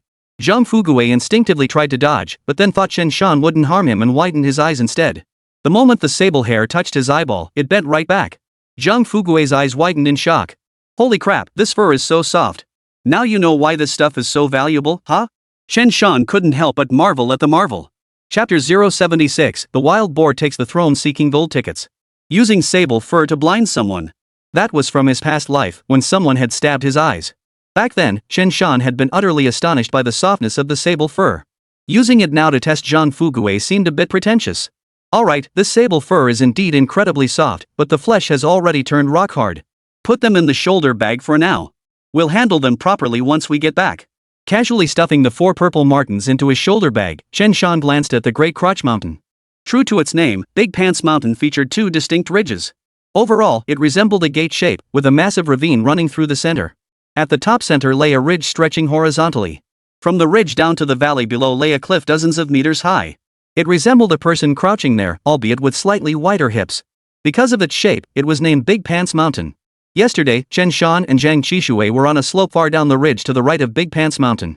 At that time, Lao Jiao and his crew were also in that area, stealing his big cannonball, only to get killed. Zhang Qishui even muttered that it was bad luck with people dying. Today, he didn't even plan to go into the mountains to collect his traps and snares. Of course, the bigger reason was that Zhang Qishui feared the big cannon boar hadn't strayed far. If it was still lurking there, who knows how they'd meet their end. Bro, how are we gonna find that big cannon boar today? After entering the mountains, Zhang Fugue still seemed somewhat tense. Even with several dogs keeping watch, he kept glancing around. First, let's go back to yesterday's spot. That kind of big boar, a wild boar that size. It's wounded now, so it probably hasn't gone far. Chen Shan paused, his expression tinged with hesitation. Wonder if anyone else came into the mountains today hunting that big boar. Probably. Didn't they say yesterday that the hunters from Xiaoguzi village were planning to head in today? That's what they said, but since we got here so early today, they might not have beaten us to it. Alright, let's head that way. I actually hope they don't show up. Chen Shan shook his head. It wasn't that he looked down on the hunters from Xiaoguzi village. It was their hunting dogs. Faced with a 500-pound cannonball, they might not handle it well. Today's wounded wild boar wasn't restrained by a snare.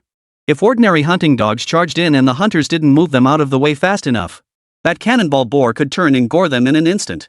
Elephants over 3 years old typically grow tusks. To hunting dogs, that lethality is simply absurd. In later hunting practices, even a 100-pound boar required several dogs to subdue. Defensive tactics were essential before other dogs dared to attack.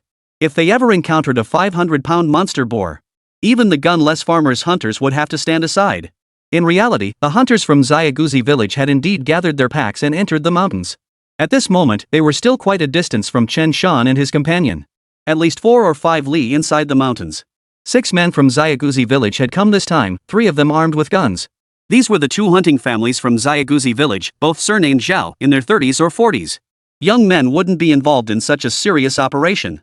Weigwa, we've been running around for over an hour now. How come we still haven't found that damn cannon? Zhao Weigwa was the eldest of 3 brothers. The second was Zhao Weijun, and the youngest was Zhao Weiman. The other 3 brothers also bore the surname Zhao. The eldest was Zhao Changjiang, the second was Zhao Changhu, and the third was Zhao Changhe. This remark came from another set of brothers Zhao Changjiang. Last time, when the jackals were causing trouble in Daguzi village. They hadn't known about it at first, but once they found out, they wanted to go hunt the jackal. They were told the damn thing had already been taken care of by Chen Jinjun and his crew. Later, they went into the mountains to rescue Chen Jinjun and his group. Well, once they got into the mountains, they ended up carrying back bodies and prey. At least they got some meat in the end, which offered them some consolation. Our 2 dog-scenting teams are a bit lacking. We need to cover more ground. If we close the distance, we'll eventually find them. Zhao Weiguo pondered for a moment before launching into his analysis. Besides, that boar couldn't have gotten far with its leg injured. Even though the snare broke, there must still be steel wire or something around its leg. A wild boar couldn't have gotten rid of that. Zhao Weiguo pondered for a moment, then sighed softly. If only Chen Shan's tiger were here. That dog could track scents for at least 5 or 6 miles, right? Mentioning Chen Shan, Zhao Changjiang chuckled and said, I heard about this incident. Chen Shan was right here yesterday, but he didn't shoot that damn boar. Yeah, I heard that too. Apparently, Chen Shan only brought 1 dog. Zhao Weiguo nodded. That's right, just 1 dog. That tiger cub moves fast. If it caught up to the boar and Chen Shan hadn't followed, it would have been over in a flash. The dog would have been dead. He was right not to follow alone. Chen Shan may be young, but his hunting skills are far superior to ours. True. I just wonder if brother Chen Shan is going into the mountains today. If he is, with Tiger leading the way, things might be a bit easier for us. As they chatted, the 6 dogs they'd brought into the mountains suddenly began barking. Quick! Bai Xiong and the others must have found the big boar's trail. Hurry up and follow them, or else the dogs will get into trouble. The 6 men's expressions changed instantly as they sprinted toward the source of the barking. Typically, the dogs roamed the mountains constantly. Staying several hundred meters away from hunters was perfectly normal. Once the hounds spotted prey, the pack would swarm in, begin the chase, and wrestle with the boar. Until finally pinning the prey in one spot. A standoff ensues between both sides. At this point, they must wait for the hunters to arrive and deliver the final blow. Hundreds of meters away, on the gentle slope of a mountain ravine, 6 dogs were in hot pursuit of a massive boar. These 6 dogs were local mutts, but they were also seasoned mountain hunting dogs. The wild boar they pursued was the very same one that had killed a man yesterday. The steel cable still encircled its leg. Each time the big boar ran, the steel cable dragged long trails through the snow. These 6 dogs are crafty. They only chase. They never confront the big-bellied sow head-on. They were reckless, but not stupid. A pig like this, just standing there, was enough to intimidate them. But these 6 dogs weren't backing down. Yet the cannonball only paused for a moment. It suddenly darted into a thicket of brambles. The thorns were covered with some dry grass, growing naturally. Now blanketed by snow and further obscured by the dry grass, visibility was poor. Within lay a pit over a meter deep and 2 to 3 meters wide. It resembled a winter den once used by wild boars. But the soil here was clearly fresh, as if it had been recently dug up. Once the big cannon egg burrows inside, it becomes nearly invisible from the outside. The hunter tried to enter but was blocked by thorns that obstructed both his path and his vision. Several dogs pushed through the thorns and stood barking at the edge of the pit, too afraid to go down. The boar sat enthroned within the pit, safe from attack from any direction. This is what it means, the boar sits enthroned as king. Chapter 077, Slaughtering the Dogs. The pit was the wild boar's throne. Such pits sometimes exist naturally. Other times, they are actively dug out by the boars themselves. Having lived in the mountains for a long time, some wild boars have experience dealing with hunting dogs. Over time, they learn that occupying the pit grants them sovereignty. Under certain conditions. These experienced boars will even proactively dig a pit in certain areas as a precaution. Once they sense escape is impossible, they will actively run toward the pit. Once inside, the boar's hindquarters and belly are well protected by the pit. Additionally, the ground slopes downward toward the hole. For a dog to bite the boar, it must descend into the pit. However, once inside, there's almost no foothold for the dog. Most dogs dare only to stand at the edge of the hole, barking and confronting the boar. But if any dog dares to descend into the pit, a wild boar weighing over 500 pounds could easily kill an ordinary hunting dog with just a light flick of its snout. Keep in mind that ordinary hunting dogs were rarely fed grain, let alone meat, by households back then. Typically weighing only a few dozen pounds, dogs exceeding 100 pounds were actually quite rare in those days. This creates a stark contrast. Tens of pounds vs 500 pounds. Total annihilation. Especially a massive beast like this one, weighing over 500 pounds. 1 dog comes, 1 dog dies, 10 dogs come, 10 dogs die. Truly, 1 boar guards the pit 100 dogs dare not enter. In fact, the boar can even use this pit to launch counterattacks. Charge upward, deliver a swift thrust, then retreat back into the hole. At that very moment, upon hearing the dog's bark, Zhao Weiguo and his men's eyes lit up. Freeze. Freeze. Right, the sound's steady now. Haha, this is perfect. Let's go. We'll head over in a bit and blast that big bastard with 2 shots. I refuse to believe it can defy the heavens. The group charged toward the source of the barking, their spirits soaring. Woof woof. The 6 dogs were just ordinary hunting dogs, having rarely encountered a wild boar guarding its lair before. After a brief standoff, the lead dog, named White Bear, finally couldn't hold back. It felt the boar was taunting it. How dare this creature, which had been chased so mercilessly, act so brazenly? White Bear charged toward the hole, aiming to sink his teeth into the boar's testicles before retreating swiftly. However, the boar knew that White Bear was the leader of this pack. The big boar had been watching this one the whole time. Now, out of the corner of its eye, it caught sight of the polar bear lunging for its testicles. The massive boar abruptly twisted around and delivered a fierce kick toward the white bear. The dog, weighing dozens of pounds, was sent flying 2 meters high by the powerful kick from those massive testicles. The tusks instantly pierced the belly, and the boar's head jerked violently. The white dog's body slammed hard onto the ground, blood immediately splattering everywhere. The white bear struggled briefly on the ground outside the pit before falling still. Seeing their leader charge in, the other dogs, fearless of life or death, plunged straight into the pit. Still too inexperienced. In that instant, Cannon Egg transformed into the reaper of the hunting dogs' lives. In mere moments, 5 dogs were flung across the pit's perimeter. The sight was gruesome. Hunting always carries risks. Without a top-tier leader like Tiger among them, encountering such a ferocious beast inevitably led to a grim outcome. The lone black dog that remained was now nearly frozen in terror. Its tail tucked beneath its hindquarters, it had already fled the thorn-covered area. Outside the thicket, it kept barking furiously at the hole within the thorns. Zhao Weigua and the others kept hearing the dog's agonized cries. Their faces instantly turned from joy to ashen. Damn dogs! How dare they attack before the hunters even arrived? What's going on? That boar's leg was injured, right? How come there's only 1 dog barking now in such a short time? Damn it, could it be that the other big bastard got pinned down? As their expressions darkened, they grew cautious. What if the boar was lurking somewhere they couldn't see? If it charged out unexpectedly and caught them off guard, they might well lose their lives here. In the mountains, when hunting dogs pursue prey, they often stray hundreds of meters, or even a mile or 2, from their owners. For less intelligent dogs, attempting to confront the prey head-on during this period, that's not a wise choice. This very scene is a bloody lesson. Woof woof. Zhao Weigua and the others had already rushed to the spot where the black dog was barking. They saw the black dog with its tail tucked between its legs, barking relentlessly into the thicket. Weigua, can you make out what's going on in there? Zhao Changjiang strained to peer into the thicket, his expression darkening. Though they couldn't make out the massive cannonball, they could vaguely see the scattered corpses of hunting dogs lying haphazardly. The group couldn't help but feel a pang of sorrow. Yet they dared not venture inside. Can't see clearly. The thorns are too thick, and the snow piled on top makes it look like a shed. But it looks like there's a deep pit inside. Since Big Black is still barking here, that thing must not have left yet. Could it be in the pit? They exchanged glances, all staring at each other in disbelief. That thing looks like it's sitting on a throne. That's how it managed to take down those dogs so quickly. It couldn't have been that fast otherwise. Zhao Changhe, burdened with tools on his back, couldn't help but mutter. What's a wild boar sitting in a throne? The Zhao brothers Weiman, Weijun, and Weigua had never heard of such a term. Many hunters spend their entire lives hunting and still rarely encounter a wild boar in its lair. Especially one this size, a 500-pound cannonball of a beast. And if you did encounter one, you'd almost certainly come out worse for wear. Zhao Changhe offered a brief explanation, saying he'd heard it from an old hunter in the village. After hearing Zhao Changhe's explanation, Zhao Weigua and the others exchanged even more bewildered glances. So if that's the case, doesn't that mean we can't handle it now? What if we crawl in and that big bastard just happens to attack? We'd be screwed. What the hell are we supposed to do? The situation felt utterly hopeless. They couldn't afford to waste time here. If only we had dynamite. Just toss a charge over there and send it to the other world. Zhao Changjiang gritted his teeth. 3 dogs from their family had died like this. Getting new dogs wasn't going to be easy. Buying new ones would cost money. More importantly, without dogs for the next while, they couldn't just wander into the mountains. This is going to be tough. The group remained cautious, not daring to venture into the thicket at all. Without going in, they couldn't see the pigs in the pit. That creature seemed to know its lair was safe. Not a sound came from it, but anyone who dared enter would face its vengeful wrath. Woof woof. At that moment, 3 piercing barks echoed up from the mountain's base.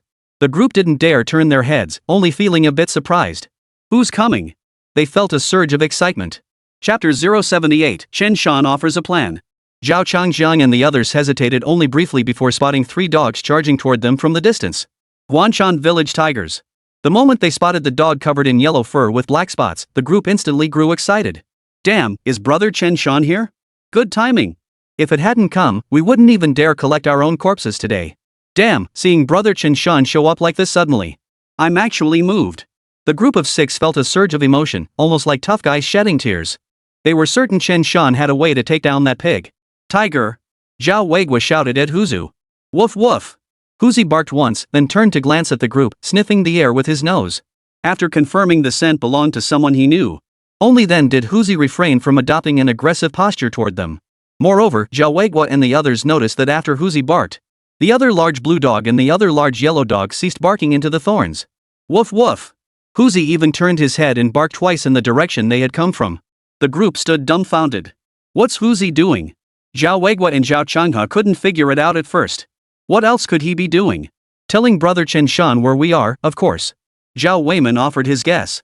You know, that actually sounds about right. Keep an eye on things here. I'll go see if brother Chen Shan has arrived yet. Zhao Weigua gave a wry smile. They were genuinely at a loss right now. It was like having guns in their hands but being utterly helpless against a cannonball. Chen Shan and Fugui heard Huzi and the others shouting from a distance. He also heard the agonized cries of other hunting dogs. He immediately ordered Huzi and Qinglong to rush over. As for himself and Zhang Fugui, they sprinted with all their might toward the source of the barking. Even Chen Shan, who had covered such a long distance in one go, was exhausted. Upon reaching a flat stretch of land, Chen Shan finally spotted Zhao Weigua and his group. Brother Chen Shan, you finally made it. Zhao Weigua looked as if he'd seen a savior. He immediately grabbed Chen Shan's hand in a firm, almost painful grip, leaving Chen Shan momentarily stunned. What's this about? Chen Shan had a vague recollection of the group, but to say he remembered them clearly would be a stretch. Brother Chen Shan, we're from Xiaguzi village. Back then, we even went into the mountains to help you carry that bear back. I'm Zhao Weigua. This is my second son, Weijun, and my third son, Weiman. This is Changhu, the second son from my brother Changjiang's family, and this is Changhe, the third son. Zhao Weigua didn't seem upset. With so many people around back then, it was only natural Chen Shan didn't remember them. Ah, you're the older brothers. I do remember you. If I recall correctly, you're all a bit older than me. But strictly speaking, we should be of the same generation, right? These men were Chen Shan's great uncles, so he had to address them as elders. Therefore, according to his aunt's family lineage, Chen Shan was considered their peer. That's right. Just call us whatever you like, Sanner. Here's the situation. They recounted the wild boar sitting on the throne, including how this boar had killed 5 dogs. After hearing this, Chen Shan's expression grew grave. Zhang Fugui, however, listened with eyes wide as saucers.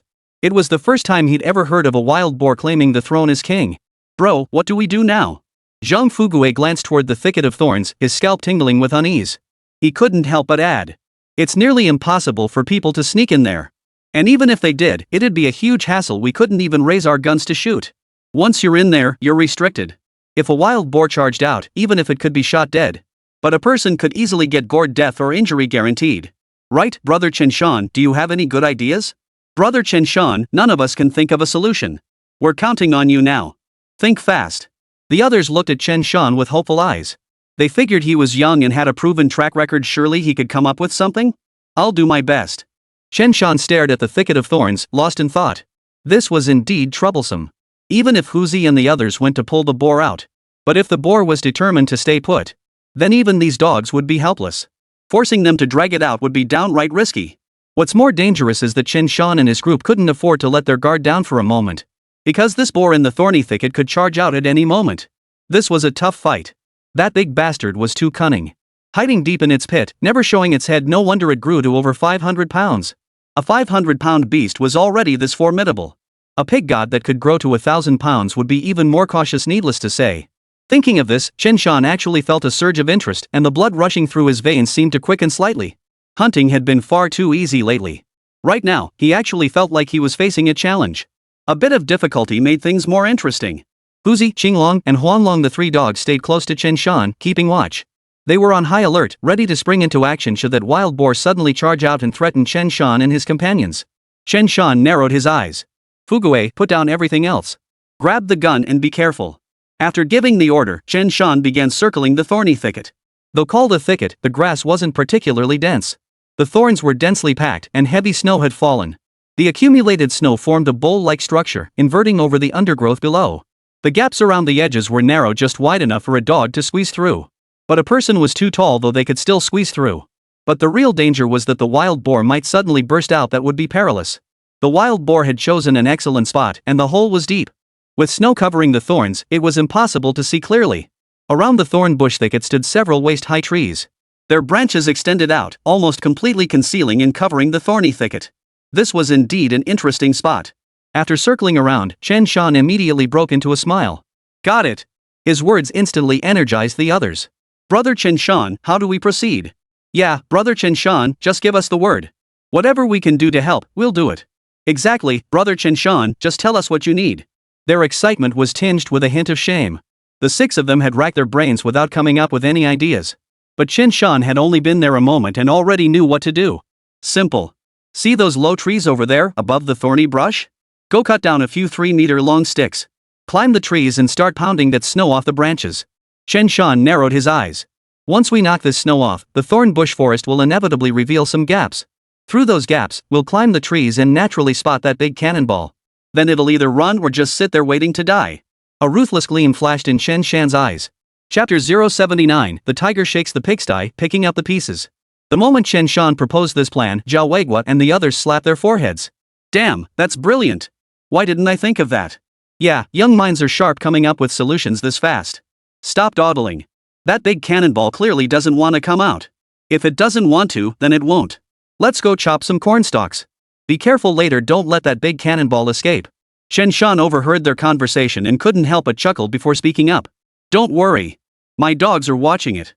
If it tries to escape, their barking will definitely change. You guys just stay alert. The group nodded in agreement before heading off to chop wood. Within minutes, they were done.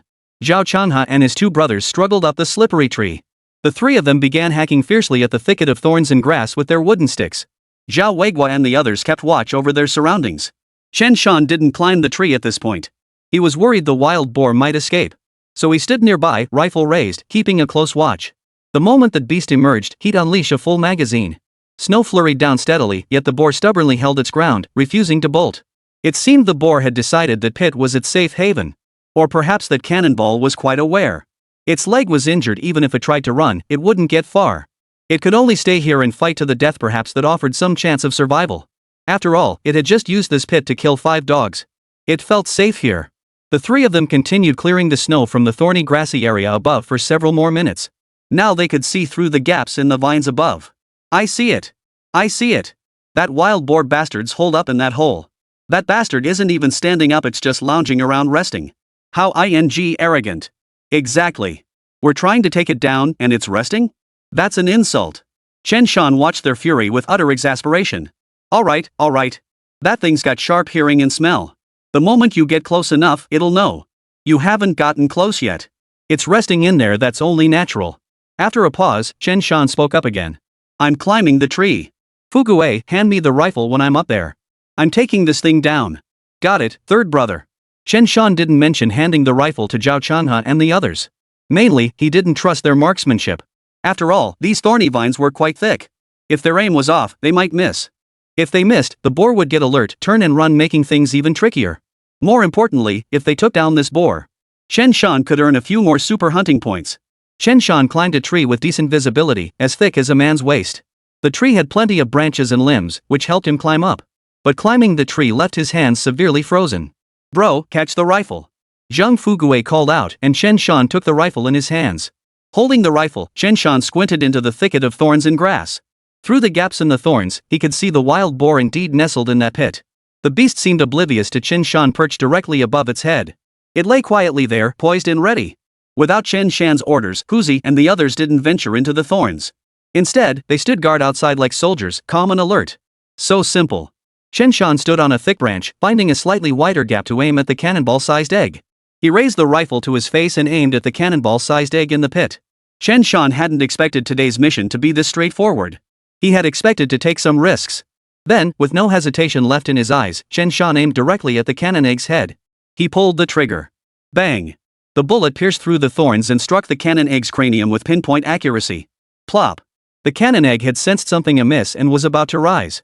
But the moment it rose, it collapsed to its knees with a thud. Ding! Congratulations, host, on slaying a 509 gene boar. Super hunting points 5.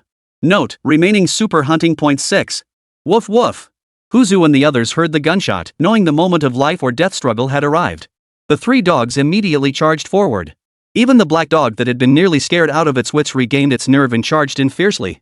This was truly riding on Huzi and the others' coattails. A dog relying on another dog's strength. Brother Chen Shan, how's it going? Zhao Weigua and the others hadn't heard any noise and were starting to feel a bit anxious. It's dead. I've cut a path with the machete and hand axe. We'll be able to drag it out soon. Chen Shan noticed the wild boar weighed just over 500 pounds. He was somewhat surprised. The big ones they'd hunted recently were usually only around 400 to 500 pounds. He'd never encountered a boar exceeding 600 pounds. It seemed that even in this old forest, such top-tier heavyweight boars were still a rare sight. Impressive. That single shot took down the big boar. This method is truly brilliant, no risk involved at all. Brother Chen Shan really lives up to his reputation as someone who can take down a bear. Truly impressive. With all those thorns and vines, I'd be worried the bullet would ricochet back if I fired. Cut the chatter. Hurry up. That boar's gonna be a pain to drag out later. The two families, 6 people in total, hacked their way through the undergrowth, silently hauling out the carcasses of several dogs. After being struck by the cannonball, the dogs were either dead or injured. Some might have been saved earlier, but they hadn't dared venture in before. Thus, they missed the optimal window for treatment. After carrying all the dogs out, the chest of one yellow dog still rose and fell. But it was clear the dog could no longer move. Its breaths were shallow and labored. Zhao Weigua and the others watched with eyes reddening. Brother, let's give him a proper send-off. Zhao Weijun sighed. Big Black, you cowardly thing, that's why you've lived so long. But Big Yellow and the others couldn't make it. Zhao Weigua shook his head slightly, then embraced the yellow dog and ended its suffering with a single stroke. Guys, dig a hole. Actually, never mind. We'll just bury him in that shell crater over there. The others nodded in agreement. Guys, let's get that cannonball out. Chen Shan didn't want to waste time. He crawled in first, and sure enough, the massive cannonball lay sprawled in the pit. Seeing this, the others whistled in astonishment. This thing weighs over 500 pounds, it's no easy task to get it out. Zhao Weigua and his crew immediately felt stuck. Indeed, hauling a 500-pound cannonball out of the pit was no easy feat. Even on level ground, lifting it out would be a major undertaking. No big deal. Let me try and see if I can drag this wild boar out. Chen Shan felt that after several rounds of skill point allocation, his physical strength far surpassed that of ordinary people. He felt his physical prowess was likely on par with some of the top strongmen. If it weren't for the black bear's deadly claws, Chen Shan would have dared to take it on in a fight. As for how he'd reached this level? The answer was simple, he had unlocked it. Ah, Brother Chen Shan, stop fooling around. How could you possibly have dragged it out alone? Zhao Weigua and the others couldn't help but give a wry smile. Dragging out a 500-pound cannonball isn't exactly a walk in the park. Cut it out. We'll find some rope, then get a wooden pole later. Once we haul it out together, that'll be the end of it. Exactly. A cannonball weighing over 500 pounds, just moving it, let alone dragging it out, won't be easy. But while they were muttering, Chen Shan had already grabbed the boar's hind leg with one hand. Then, with a unified movement of his waist and legs, Chen Shan gave a soft command. All his muscle power seemed to converge in one point. With a powerful tug, he actually managed to shift the 500-pound behemoth. Zhao Changjiang and the others were utterly stunned, their minds going blank. Wait, Chen Shan, you're serious? Is this cannonball just heavy in appearance? Some fell into deep thought, then felt a twinge of reluctance. Zhao Weigua tried mimicking Chen Shan's tug, then fell silent. He couldn't budge it. Not even a little. Ahem, you guys, stop trying. Maybe I'm just a billion times stronger than everyone else. Enough chatter. Give me a hand and haul this cannonball up. The pit was merely a slope, not a vertical shaft with sheer walls. So with Chen Shan as the main puller and the others assisting, they managed to haul the cannonball out with relative ease. After a hell of a struggle, the cannonball egg was finally hauled out.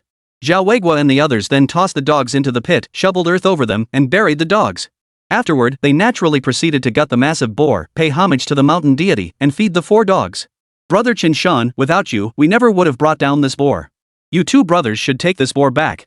Though Zhao Weigua and the others were reluctant, that was simply how things were. Brother Weigua, you're talking nonsense. You guys take the pork back. I just want one thigh, that's all. Fugue, stop fussing. Just chop off one thigh, don't take too much, or we'll never finish it all. Over the past half year, Chen Shan had eaten too much meat and his palate had grown spoiled. He really didn't care for the meat from those big cannonballs anymore. But even if he didn't eat it, taking it home to feed the dogs would be fine. If people found out he was bringing it back to feed the dogs, Chen Shan would probably be drowned in spit by the villagers. Brother Chen Shan. Zhao Jiangwo and the others were stunned, about to say something. Chen Shan waved them off. That's enough. No need to say more. Chen Shan flashed them a smile. I came here today specifically to hunt this boar. Since I've already done that, my business for today is concluded. Gentlemen, I hope we have the chance to work together again. I'm off. Fugue, let's go. Chen Shan had cut the pig's thigh relatively small, barely 30 pounds at most. Zhang Fugue hoisted it onto his shoulder, looking thoroughly pleased with himself. Bro, that big cannonball was really fierce, but you still took it down. Fugue, we're living off the land here. Never underestimate those big boars again. Chen Shan's expression turned serious. Anyway, if you see any boars over 300 pounds, just turn tail and run. Alright, no need to rush back. Let's head to the base of that big pants mountain cliff and see if there's anything worth taking. Huh? What do you mean? Zhang Fugue was a bit confused by Chen Shan's words. Bro, explain it to me. I'm kinda lost here. Well, have you ever been to that ravine at the foot of Big Pants Mountain? Never been there. I didn't go into the mountains much before. Zhang Fugue flashed an awkward smile. If I dared wander into the mountains, my dad and the others would break my legs. True. Chen Shan nodded, then smiled. Beyond the peak of Big Pants Mountain, deep into the interior, that's where the real primeval forest begins. But just outside the summit, there's a cliff towering dozens of meters high. I guess it's over 50 meters tall. That height means wild animals sometimes accidentally tumble down, getting injured or even killed in the ravine below. So when you find game in a spot like this, it's called picking up cliff fall prey. I'm just going to take a look and see how my luck is today. Who knows, maybe I'll find something good. What do you think? Zhang Fugue had never heard of this before and was intrigued. Could there really be such a thing? What else? The old forest has so many peculiar terrains. There's plenty you wouldn't know about. After a pause, Chen Shan continued. You might not know about other things, but you know about road deer, right? Yeah, those dumb road deer. Sick deer aren't stupid. They're just incredibly curious. Even if you shoot a few members of their family, once they've run a short distance, they'll likely turn back to see what happened. So when hunters shoot roe deer, after emptying a magazine, they can easily chase them a bit further. Who knows, they might just get another magazine's worth. Zhang Fugue blinked. This knowledge was completely new to him. Now that Chen Shan was enlightening him, it felt like a whole new world had opened up. He'd learned something new. Alright, enough chatter. Let's head over to that mountain gully and take a look. They were already on the slope of the right ridge. The ravine at Big Pants Mountain wasn't far away. As they walked along, Zhang Fugue grew tired from carrying the load. Chen Shan took the wild boar thigh off his shoulders. He was a bit speechless. If he'd known, he wouldn't have taken the wild boar leg in the first place. The three dogs had eaten their fill and trotted obediently behind Chen Shan and his companion. Just as they reached the slope leading to the ravine, Chen Shan noticed Huzi and the other dogs suddenly let out low whimpers, as if afraid of something. The three dogs suddenly looked up toward the cliff's edge. The hair on their backs stood on end as they stared intently at the cliff above. Chen Shan naturally sensed something was amiss. But he couldn't see anything. Zhang Fugue was puzzled too. Bro, what's going on? Why are the dogs acting like they're facing a major threat? I just don't get it. What, are there tigers around here or something? Roar! Suddenly, a tiger's roar echoed from the cliff's summit. Zhang Fugue shuddered violently, nearly wetting himself. Mountain god, I was just joking. You actually showed up? Then, Chen Shan and Zhang Fugue saw it. 5 or 6 wild boars, large and small. Driven with no path forward, they leaped one after another toward the cliff's edge. Immediately after, a magnificent tiger stood atop the cliff, looking down. It seemed to glance vaguely in their direction. Even from a distance, Chen Shan felt an overwhelming sense of pressure, his scalp tingling. Several dogs' fur stood on end, unable to advance even an inch. In that moment, the mountain lord's majesty was fully revealed. Chapter 080, Encountering the Murderer Zhang Jai in Pain. The mighty tiger stood atop the mountain, gazing down with a low, menacing roar. It merely glanced down at the cliff below, shook its head, then turned and left the mountaintop. Chen Shan and Zhang Fugue stood rooted to the spot, exchanging a glance. Bro, was that a tiger? That's only the second time I've seen one in my life. The last time I saw one was when the tiger entered the village. Yeah, that's the tiger from our old forest. The wild boar leg had already been tossed to the ground by Chen Shan. His hands gripped the rifle tightly. If this tiger didn't know its place, Chen Shan wouldn't mind taking it down today. Whether it would be the tiger pouncing on the man or the man killing the tiger, only heaven knew. That was terrifying, seriously. When I heard the tiger roar just now, my legs went a little weak. Third brother, that damn tiger won't show up again, will it? After it drove those wild boars off the cliff, isn't it going to eat them? That's wasteful, isn't it? Zhang Fugue looked curious, yet couldn't help but feel a tinge of excitement. Waste? You won't think it's a waste when we go pick it up later. Chen Shan chuckled softly. Who knows what that mountain beast is really up to? Could be chasing a wild boar herd for fun, or maybe hunting? Generally speaking, unless they're complete idiots, wild boars just run when they see the mountain lord. Chen Shan picked up the pig leg from the ground again. Let's go pick up the scraps too. What a bountiful haul today. I took a quick look earlier, these should all be young yellow-haired boars and yearlings. The flavor and texture will be much better. Now we can switch up our meat options. Damn it, But with this many, even if we got a sled this year, there's no way we could haul them out. Chen Shan suddenly felt a happy kind of trouble. Third brother, no big deal. We can always make another trip later. Anyway, once the wild boar meat is gutted, it'll be fine left overnight. Besides, we left the mountains early today anyway. We can always head back in later. Zhang Fuguwei couldn't help but let a hint of greed show. This stuff was all meat, who wouldn't love it? Enough chatter. We don't want it spoiling later. Tiger, yellow dragon, blue dragon, what are you three doing? The mountain lord has left. What are you still afraid of? Chen Shan glanced at the three dogs, tiger, yellow dragon, and blue dragon. The three dogs still seemed hesitant, trembling with fear. They were clearly terrified by the mountain lord. Their courage was truly lacking. Tiger, you're no help either. Last time you even bit the mountain lord's fur. Now that we're in the mountains, at his own lair, you're backing down? Last time the village dogs fought the fierce tiger, over a dozen dogs were killed by it. Tiger even took the chance to bite the tiger, snatching a mouthful of fur to show off. Well, now he's really shown his true colors. Third brother, come on, what dog ventures into the mountains and isn't scared of a tiger? Zhang Fuguwei couldn't help but laugh. Forget dogs, even if we had guns, wouldn't our hearts still pound seeing that beast? That's your heart pounding.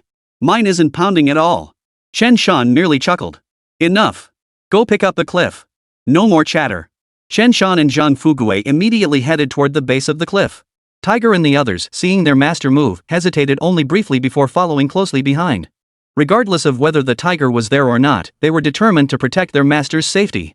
As they walked, the two men kept a close eye on Huzi's reactions. Huzi's scent detection was top tier. His reactions were the most accurate. Based on Tiger Cub's reactions, Chen Shan could now confirm. The tiger had indeed departed.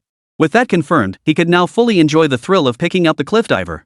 Reaching the cliff's base, Chen Shan saw 5 pigs lying in a pitiful state. However, the bottom was a ravine, and the pigs would continue tumbling down a distance after the initial fall. Add to that the wild boar's remarkably resilient nature. Out of the 5 boars, 3 were still alive. Of course, even alive, these pigs were barely hanging on. This outcome was somewhat beyond Chen Shan's expectations.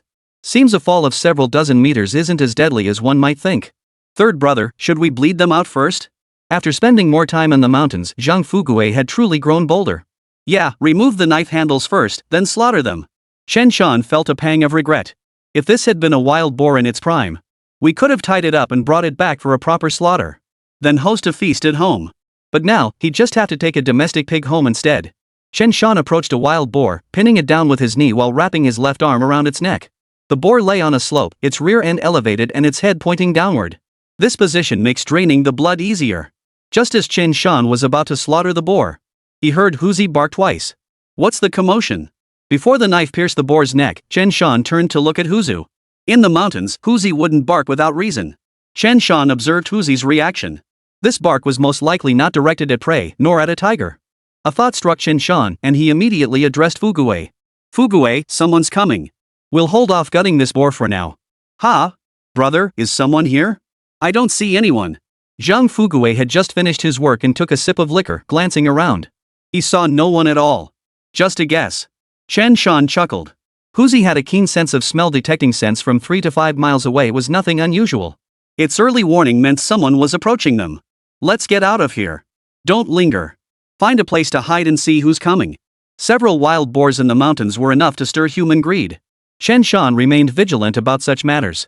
When encountering such situations, it's best to avoid confrontation first. Assess the situation clearly before acting. Earlier, Wu and his crew had already targeted Chen Shan and his 2 grandchildren during a hunting incident. The 2 men and 3 dogs found a spot with a hollowed-out pit, sheltered by steep slopes and thickets. This spot also offered a clear view of the terrain below the cliff. Chen Shan patted the 3 dogs. No barking, got it? If any of you bark, we're having dog meat for dinner tonight. The 3 dogs shot Chen Shan a pitiful look, though it was unclear if they'd heard him. But Chen Shan felt that after the buff, the dogs should be able to understand him. Sure enough, 2 minutes later, Chen Shan spotted 3 figures appearing at the edge of the cliff slope. The moment he saw them, the figure leading the group made Chen Shan's pupils contract sharply. Zhang Jianpain. Zhang Jianpain was the very man Chen Shan had mentioned earlier, the one who'd committed numerous major crimes over the past few years. This guy specifically targeted mountain dwellers who had ginseng in their homes. A wanted poster for this man had already been posted at the entrance of Guanshan village last time. He had wiped out an entire family of mountain dwellers, and who knew how many ginseng roots he had plundered. Chen Shan never imagined he'd run into this man right here. It seems Zhang Jianpain had been hiding out in the mountains all along. Bro, this guy looks kind of familiar. Zhang Fugui muttered to himself under his breath. Zhang Jianpain. Wanted criminal. Chen Shan uttered the word slowly, his voice icy. Whoa. Zhang Fugui stiffened and turned his head, staring at his own brother with a strained voice. Looks like it really is him. So what do we do, bro? We can't just let this guy haul off our pigs, can we? No problem. Once they're gone, I'll follow them. After a pause, Chen Shan instructed. You and Huzi stay here and wait for me. I'll see just how many people are in that old den of theirs.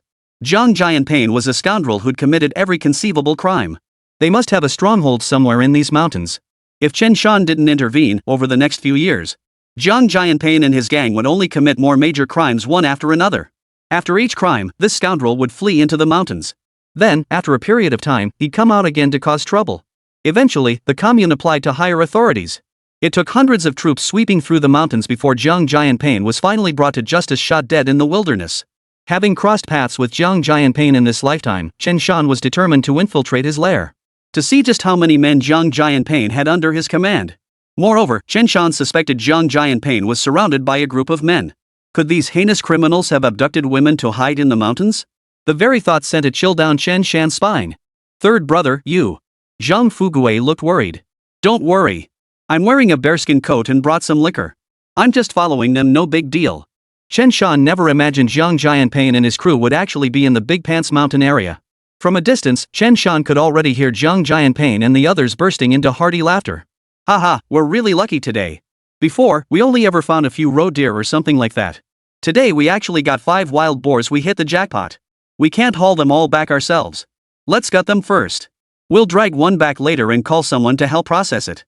If all else fails, leaving them overnight won't hurt. Zhang Jianpain's voice rang out cheerfully. The other two men flattered Zhang Jianpain. Big brother, when are we heading back out to do some more business? Zhang Jianpain's wanted status dated back to before the autumn harvest. Several months had passed since then, and Zhang Jianpain and his crew were no longer drawing much attention. No rush. Let's wait a while longer, see how the weather turns out. Besides, we're not exactly starving up in the mountains. We've got a few extra pigs now, right? We'll have to eat them. We'll snatch a couple more women into the mountains soon. I've been craving that lately. Zhang Jianpain grinned. The other two chuckled along with him. Chen Shan's heart sank. It seemed women really had been captured and brought into the mountains. In the 1980s and 1990s, personal information and transportation networks were underdeveloped. Human trafficking was far from uncommon. Even this remote corner of northeast China wasn't immune to such crimes. Zhang Jianpain and his crew were different. They were purely toying with her. That's why women were generally forbidden from entering the mountains. Deep in the old forests, you never knew who might be lurking. If a woman entered the mountains, someone might get lustful and shoot the man in the dark, taking the woman captive. Bringing women into the old forest to hunt is the most foolish thing one could do. Beyond that, there were plenty of other issues in those days. In this era, some still established their own kingdoms and crowned themselves emperors in remote regions. From 1981 to 1991, a man named Ding Xinglai in the Debi Mountains founded the Daijinmen sect and promptly proclaimed himself emperor. He even appointed an empress, a consort of the West Palace, and a chancellor. Due to poor transportation and limited information flow at the time, he managed to run rampant for quite a while. 10 years after his proclamation, he was discovered by the local township government and subsequently crushed. In 1982, another man named Zhang Qing'an proclaimed himself emperor deep within the Daba Mountains, only to be crushed by the county police. From the 1980s to the 1990s, numerous such incidents occurred, leaving people both amused and exasperated. Zhang Jianpain was merely one such example. But while such incidents elsewhere might be tolerated, this one unfolded right under Chen Shan's nose, harming his own villagers. Chen Shan felt compelled to intervene. Chapter 081, The Stalking. Zhang Jianpain and his two companions quickly gutted the 5 wild boars right there. During the process, someone mentioned spotting human footprints nearby. But Zhang Jianpain dismissed the notion entirely. Footprints are normal. People could have passed through here early this morning. But you all heard it too. These boars were clearly startled by that tiger and tumbled down. So don't read too much into it. Got it, boss. Alright, get moving.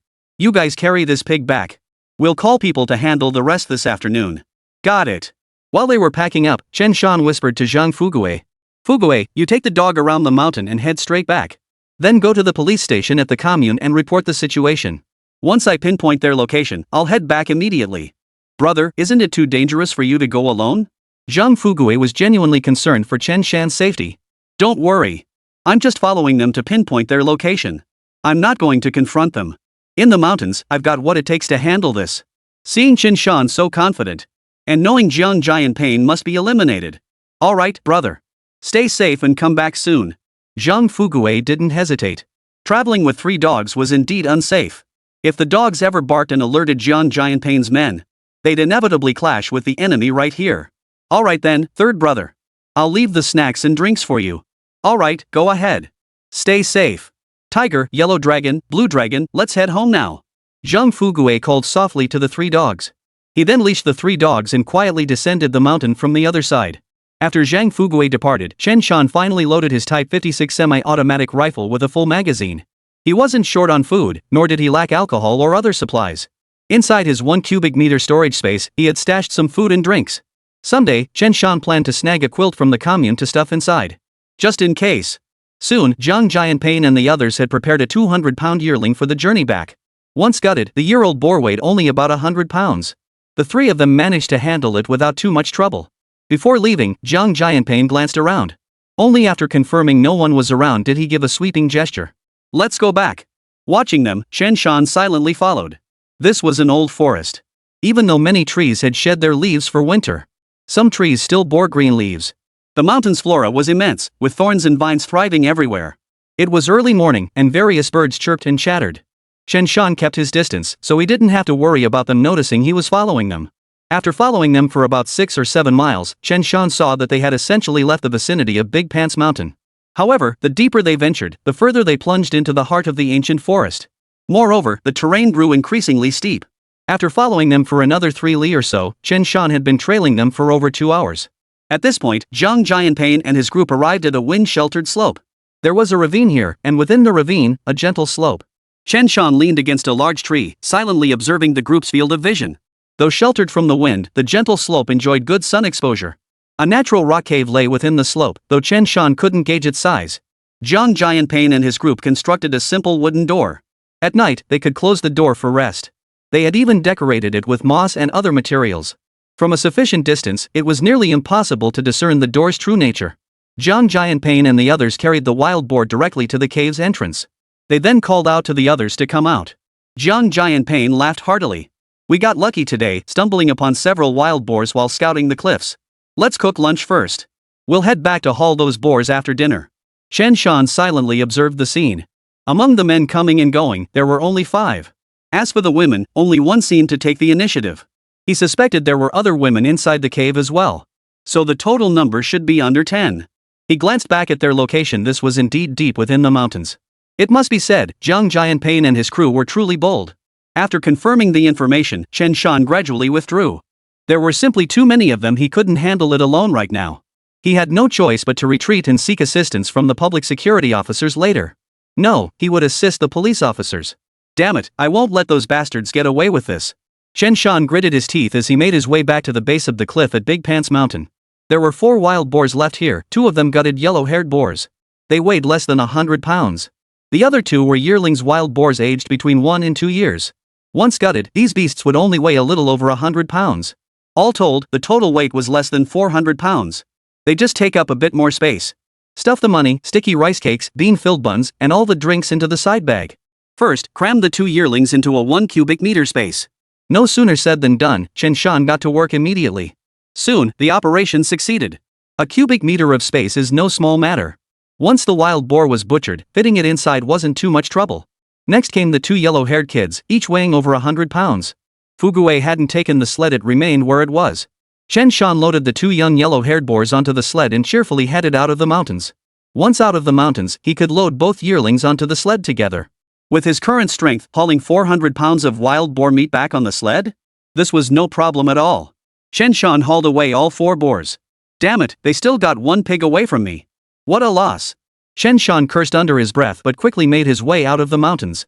Once he was out of the mountains and in an area where he might encounter people, he dragged 2 yearlings out of the system warehouse. He loaded them onto the sled. Then he hurried toward Guanshan village. Many people saw Chen Shan with another wild boar along the way. Many were simply stunned. Sanner, you're something else. Your family won't run out of meat all year long. I'm jealous you actually bagged another wild boar. Third brother, you've got something special there. Chen Shan gave them a perfunctory nod or two. Then he hurried home. Upon arriving home, Chen Shan saw his eldest sister, Chen Ling. His mother, Zhang Xiufan, and the others stood anxiously in the courtyard, glancing nervously in Chen Shan's direction from time to time. Only when they spotted Chen Shan appearing on the main road, Chen Ling and the others finally let out a sigh of relief. Third son, we heard all about it from Fugui. You're so brave, you nearly scared us to death. Chen Ling glared at Chen Shan, then saw the large amount of wild boar meat he had brought back. Her mouth fell open. Third son, did you actually wrestle this back from them? Chapter 082, Bring them to justice. Chen Ling assumed these wild boars were seized during a fierce battle between Chen Shan and Zhang Jiangping. Chen Shan was utterly stunned by her assumption. He wasn't exactly a dimwit, how could he be that reckless? Sis, what are you thinking? I don't have that kind of ability. I snatched them back when they were distracted taking one home. Glancing into the courtyard and not seeing Zhang Fugui, Chen Shan couldn't help but ask. Where's Fugui? Fugui went to the commune. He's looking for the police station. Chen Ling answered Chen Shan before nervously fixing her gaze on him. Sanner, this is far too dangerous. How could you be so bold? Zhang Jianping is a murderer, after all. Don't worry, sis. They haven't noticed I'm following them. Besides, we have to take them out. Otherwise, what if they ambush us with snipers when we go into the mountains later? Chen Ling realized there was some logic to that. Alright, then we'll wait until the police from the station arrive before deciding. We'll see what they say about the specifics. Chen Shan pondered. If he remembered correctly, the station chief's surname was Wu, right? Last time when hunting in the mountains near his aunt's place. Because of Wu Gu and the others' situation, Chief Wu had come over to mediate. Those ruffians knew the authorities were involved, so they didn't dare cause trouble. After that incident, Chen Shan had at least gotten to know Chief Wu. Alright, it's still early. Let's wait until Fugui gets back. Chen Shan felt a bit relieved. Fugui was a reliable guy, he'd rushed straight to the commune as soon as he got back. Sis, carve the meat. At that moment, Chen Shan remembered his grandfather and the others. He'd been meaning to deliver meat to them, but hadn't gotten around to it. Now it seemed he really needed to find time to deliver some meat to his grandfather and the others. But he really didn't have time right now. Because next up was the pig god ritual. Fortunately, it was winter. Wild boar meat, as long as it's stored outdoors, stays frozen. It can sit out for 10 days or even a fortnight without issue. As for bacteria and such? Who cares about that these days? Just having meat to eat is good enough. Chen Shan turned and called Zhang Wan'er and the others next door over to help. The moment Zhang Wan'er stepped inside and saw all that wild boar meat, she went completely blank. You hunted this many wild boars again? Her eyes lit up and she couldn't help but admire Chen Shan's prowess. I found them by the cliff. Chen Shan didn't mention Zhang Jianping, not wanting to worry Zhang Wan'er. Glancing around, Chen Shan didn't see his mother, Zhang Xiufan. Sis, where's mom and grandpa? He hadn't seen either of them since returning. Oh, they went to Aunt Osmanthus's place to discuss some matters. Brother Zhang Long and his fiancée are planning to get married this year, so there's a lot to prepare. Aunt Hohat came looking for mom and grandpa this morning. She wanted their advice. Chen Shan nodded silently at this. Aunt Hohat had finally learned of the Chen family's actions. That's what they mean by better a good neighbor than a distant relative. Then let's get to carving the meat. Amidst the bustle, Zhang Donghai and Yang Mei came over to lend a hand. Third son, your skills are truly beyond words. Zhang Donghai couldn't help but express his admiration, truly impressed by Chen Shan's skills. Uncle Donghai, can you shoot a gun? Chen Shan's mind stirred and he suddenly asked. Me? I used to know how years ago, but I haven't been in the mountains for a while. After a pause, Zhang Donghai replied. Back when my second uncle still worked at the forestry station, during the farming off-season when your dad and I had free time and before grandpa started his shift, we'd follow him into the mountains to hunt. Back then, I was just like Fugui, your dad was the skilled hunter and I just ran errands. Later, I learned to shoot too, but after your dad took over the job, I stopped going into the mountains much. Chen Shan nodded as he listened. As for why Zhang Donghai stopped going into the mountains later? Well, naturally, he had to support his family. Farm work kept him busy year-round. Who'd bother going into the mountains? Now with the household contract responsibility system, it goes without saying. It's even busier than before. By the way, third son, why are you asking about this? Nothing, just asking.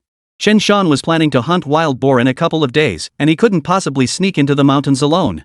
He figured they wouldn't just bag 1 or 2 wild boars. He'd need to find some trustworthy people to bring along. He planned to bring along Chen Tianlin as well as Zhang Donghai and his son. Besides, Chen Tianlin wouldn't lose much money by taking a day off. It's only $20 a month, what's the big deal? You're acting all mysterious about this, kid. Zhang Donghai chuckled as he glanced at Chen Shan, not pressing for details. The pigs weren't big, so butchering them wouldn't be much trouble. After finishing the work, Chen Shan had Zhang Donghai and the others carry a carcass of a small yellow-haired pig back. "Sanner, you're being way too generous." Zhang Donghai's lips twitched, but he couldn't quite find the words. Uncle Donghai, we're all family here. No need to be so formal. If you don't take it now, I'll have to carry it over myself later. That'd be a hassle, wouldn't it? Sister Wan'er, you don't want me lugging the meat back over later, do you? Zhang Wan'er's cheeks flushed. How could this young rascal be so shameless? Her father was still right here. Fine. I'll take it. No need to be polite. Zhang Donghai shot Chen Shan a glare. That little bastard, flirting with my daughter right in front of me. If it weren't for our families being so close, I'd beat the crap out of you, you bastard. Enough. Wan'er, come home with me. Zhang Donghai shot Chen Shan a glare before leading Zhang Wan'er home. Why are you glaring at me? Chen Shan scratched his nose, thinking Zhang Donghai was being a bit petty. After Zhang Donghai and Zhang Fugue had left, Chen Ling finally spoke with a smile. Sanner, you're flirting with his daughter right in front of her old man. Uncle Donghai didn't slap you across the face, that's already showing he's got a good temper. I didn't say anything, did I? Chen Shan pouted. But given how closed-off relationships between men and women were in this era, Chen Shan kept quiet. As they were talking, Chen Shan spotted the old man strolling back slowly. Third son, did you run into any trouble going into the mountains today? The old man truly hadn't heard about the incident Zhang Fugue had mentioned upon his return. Chen Ling hadn't come looking for them either. Well, we did run into something. Chen Shan glanced at his eldest sister, then pulled the old man into the house and recounted the incident in detail. What? Jiang Jianpain? The old man perked up the moment he heard the name. That bastard. That son of a deserves to be shot dead. But Sanner, you've got some real guts. This is like snatching food from the tiger's mouth. Chen Shan looked utterly speechless, clearly displeased. That's not quite right, those pigs were originally picked up by me and Fugue. And to top it off, they actually took one back from us. I'm still pretty upset about it. Chen Jinjuan's lips twitched. Yeah, if they see those pigs are gone, they'll probably be furious. Chen Jinjun burst out laughing. You're such a mischievous little rascal. Chen Shan immediately retorted, just like you. Oh, come off it. I'm nowhere near as mischievous as you are. Chen Jinjun shot Chen Shan a sidelong glance. But then again, you do have a bit of this old man's integrity. Chen Shan was speechless. You call that integrity? By the way, third son, if the police come looking, won't you have to show them the way? The old man still worried about his grandson's safety. Don't worry, Grandpa. We've been roaming these mountains for years, what could possibly go wrong? You little rascal, those guys are desperate criminals. Don't take them lightly. After a pause, Chen Jinjun hesitated. Sanner, how about I come with you into the mountains? My old arms and legs may be useless, but my aim is still sharp. The old man's heart stirred. Give it a rest, old man. If trouble really comes, your old legs won't even let you run away. Forget it. Chen Shan shook his head, flatly rejecting the old man's suggestion. Damn you. Old man Chen was itching to curse. Grandpa, you can rest easy. I've got this under control. It's not dangerous. Beating someone up and hunting a wild boar aren't all that different, you know? Chen Shan genuinely believed that. In these ancient woods, human life was worth even less than a wild boar. You. Chen Jinjuan's expression was complicated. I'm getting old. In the end, Chen Jinjun could only let out a long, drawn-out sigh. He knew that even if he wanted to get involved, his family wouldn't let him get involved. Grandpa, just stay home and take care of yourself. Sanner can hold his own now. Things that should be handed over to him, just let him handle them. You, Grandpa, should just stay home and enjoy your retirement. Chen Jinjun felt angry. Yet he could do nothing about it. As they were talking, 4 public security officers arrived at the Chan residence in Guanshan village on bicycles. Chen Shan noticed the officers arriving on bicycles. Felt an inexplicable sense of incongruity, something just didn't sit right. Zhang Fugue hopped onto the back of one officer's bicycle. Chen Shan noticed his face looked rough, probably from being jolted around the whole way. Comrade Chen Shan, what exactly is going on here? Tell us about it. Chief Wu dismounted, parked the bicycle. He immediately approached Chen Shan to inquire about the case details. Chen Shan's expression turned serious as he glanced outside. Officer, come inside. We need to discuss this inside. Sis, keep an eye on the courtyard side so no one overhears. Chen Ling nodded in agreement. Chen Jinjun entered the room without showing any emotion. Comrade Chen Shan, tell us what exactly is going on in these mountains. We've been tracking Jiang Jianpain for quite some time now, but we've had no leads on his whereabouts. Chief Wu's expression grew grave, clearly taking this matter seriously. Chen Shan didn't hesitate, immediately briefing the police officers on the relevant details. So it is a criminal gang after all. After a moment's hesitation, Chief Wu addressed Chen Shan directly. Comrade Chen Shan, we need you to lead us to these criminals and bring them to justice. Chapter 083, Beasts Seeking Gold Tickets. Facing Chief Wu's request, Chen Shan responded immediately. Chief Wu, rest assured. Assisting the police in apprehending criminals is our duty. But surely you have a plan and strategy? We can't just charge in recklessly and call it a day. 4 police officers from different precincts had arrived with Chief Wu a full-scale deployment. The firearms they carried weren't standard Type 56 semi-automatic rifles. Instead, they were armed with box-type pistols, also known as box-type revolvers. Domestically, they're commonly called zilide. Ah, Comrade Chen Shan, what preparations are still needed? Chief Wu frowned. In this situation, don't we just go in and do it? What's there to prepare? Chen Shan's lips twitched. These days, many public security officers. Many were former military personnel who had transitioned into civilian roles. Director Wu recognized the unmistakable military mindset. Most ordinary soldiers, deep down, don't need any battle plans. They just grab their guns, head into the mountains, and get the job done. Director Wu, I've taken a quick look at those bandits. They're all armed with several Type 56 submachine guns. And you expect us to take them on with just these? Chen Shan was utterly flabbergasted. Aren't we just going to get overpowered by them then? Whoa, Comrade Chen Shan, you've got a point there. Chief Wu finally grasped the issue. After receiving the report from Zhang Fugue, he'd hurried over with his team. Besides, if we head into the mountains today, have you considered the supply situation, Director Wu? What if we have to spend the night in the mountains? Have you thought about that, Director Wu? Entering the mountains isn't something we can do in just a couple of hours. These words plunged Director Wu into deep thought. Is it really that complicated? Chen Shan slowly raised a questioning look. What kind of question is that? Well, it's easily resolved. I'll make arrangements here at your village headquarters, just swap out the guns.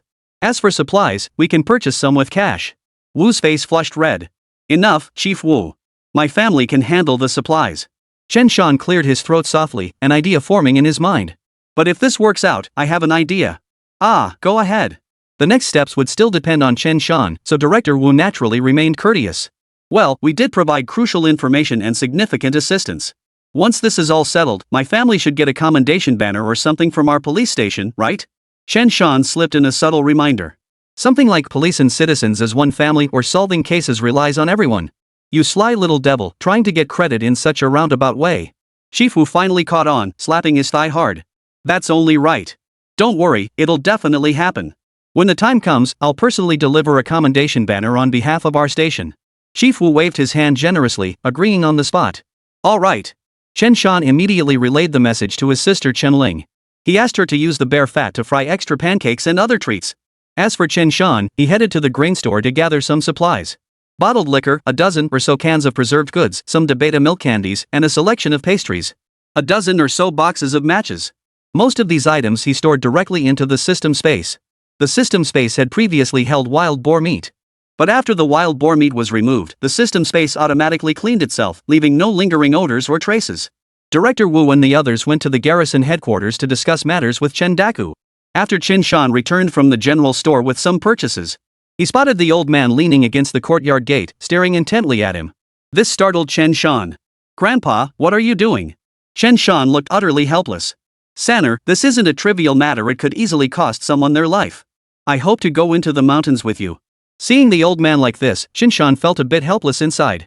Grandpa, going into the mountains is already risky enough for me. If you go into the mountains in your condition, something bad will happen. You absolutely cannot go. Chen Shan could only grit his teeth and refuse the old man's request. Besides, there are several experienced police officers with us. We're launching a surprise operation, nothing will go wrong. You youngster, you're driving me crazy. Fine. Let's see just how capable you are. After saying that, the old man stormed back into his room, as if sulking. Chen Shan silently watched his grandfather's retreating figure and shook his head. The old man's health really wasn't good this year. After all, according to the original timeline, 2 years from now. No, in just over a year, Grandpa might be gone. At this critical juncture, Chen Shan couldn't possibly let the old man venture into the mountains again. After speaking, Chen Shan exchanged another bottle of energy potion, mixed it into water, and had his eldest sister, Chen Ling, bring it inside for the old man to drink. Grandpa has already drunk it, but third son, you did the right thing. Chen Ling looked thoroughly in agreement. Grandpa's health is already fragile enough. He still wants to go into the mountains? He's out of his mind. Don't mind him. He's just a stubborn old man. He'll get over it in a couple of days. But Sanner. After a pause, noticing the police officers hadn't left yet, Chen Ling whispered. If you really get into danger, run if you have to. Don't get involved in anything else if you can help it, understand? Your job is just to guide others. Chen Ling still worried about her younger brother getting into trouble. Don't worry, sis. I know what I'm doing. Since he was leading people into the mountains, Chen Shan couldn't just abandon them. But his sister was looking out for him, so he had to agree with her. Good, as long as you know. Chen Ling didn't press the matter further. Several public security officers had already returned. They'd borrowed a few Type 56 semi-automatic rifles from the village headquarters. As for the Zalate rifles, they were still strapped to their bodies, of course. Chen Ling had nearly finished frying the cakes and other items. After finishing, Chen Shan distributed the bare fat pancakes among the group. He also had them pack up water and other supplies. Besides water, Chen Ling thoughtfully had them pack alcoholic beverages as well. Ah, Comrade Chen Ling, we're here to apprehend criminals. What's the point of packing liquor? Chief Wu clearly didn't quite grasp some of the mountain customs. Well, it's winter. When you go into the mountains, you absolutely must bring liquor. It can save your life in critical moments. Chen Shan helped explain the reasoning, which left Chief Wu momentarily dazed. Ah, I've heard that before, but I've never actually been in the mountains to put it into practice. Thanks for the insight. Comrade Chen Shan, let's get moving then. Director Wu hadn't planned on bringing many people into the mountains. This venture was too perilous, bringing inexperienced people along. It would only cause chaos. It could even lead to unnecessary deaths. Alright, let's get moving. Chen Shan hesitated, debating whether to bring Tiger. Sis, I'll bring Huzi. If we lose our way at night, he can guide us back. Meichem, Sanner, stay safe. Chen Ling shot Chen Shan a worried glance. Don't worry, I'll definitely come back safely. Chen Shan reassured his eldest sister. By the way, Sanner, are you bringing Fugue into the mountains? No, I won't. Fugue has no experience with this kind of thing. Taking him along would only put him in harm's way. Chen Shan shook his head, glancing at the police officers. Chief Wu, officers, let's not waste any more time. If we're going, we need to go now. Thank you for your help. Let's go. Chen Shan led Huzi by the leash, following the police officers as they trudged through the snow. Along the way, Chen Shan didn't exchange much conversation with the officers. He only mentioned a few hunting stories along the way. At noon, Chen Shan had only a light meal at home. Now, accompanied by several police officers, he was making his way deep into the mountains.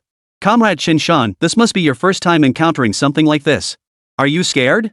By the time they reached the outskirts of Big Pants Mountain, Chief Wu's expression had grown slightly grave. By the time they arrived, it was already around 3 in the afternoon. The sky was already beginning to darken. If the mission proceeded smoothly, they would likely not emerge from the mountain until nightfall. By then, navigating their way through the mountains would largely depend on Chen Shan. Chen Shan didn't think navigating would be a problem for him. But with Huzi along, he felt less worried. It's fine. Hunting so much has trained me to see people in the mountains no differently than seeing a wild boar. Chen Shan's reply sent a chill through Director Wu's heart. This kid is terrifying. Alright, Chief Wu, what we need to do now is take down Zhang Jianping's entire gang. After a brief pause, a grim expression crossed Chen Shan's face. Who knows how many people they've harmed?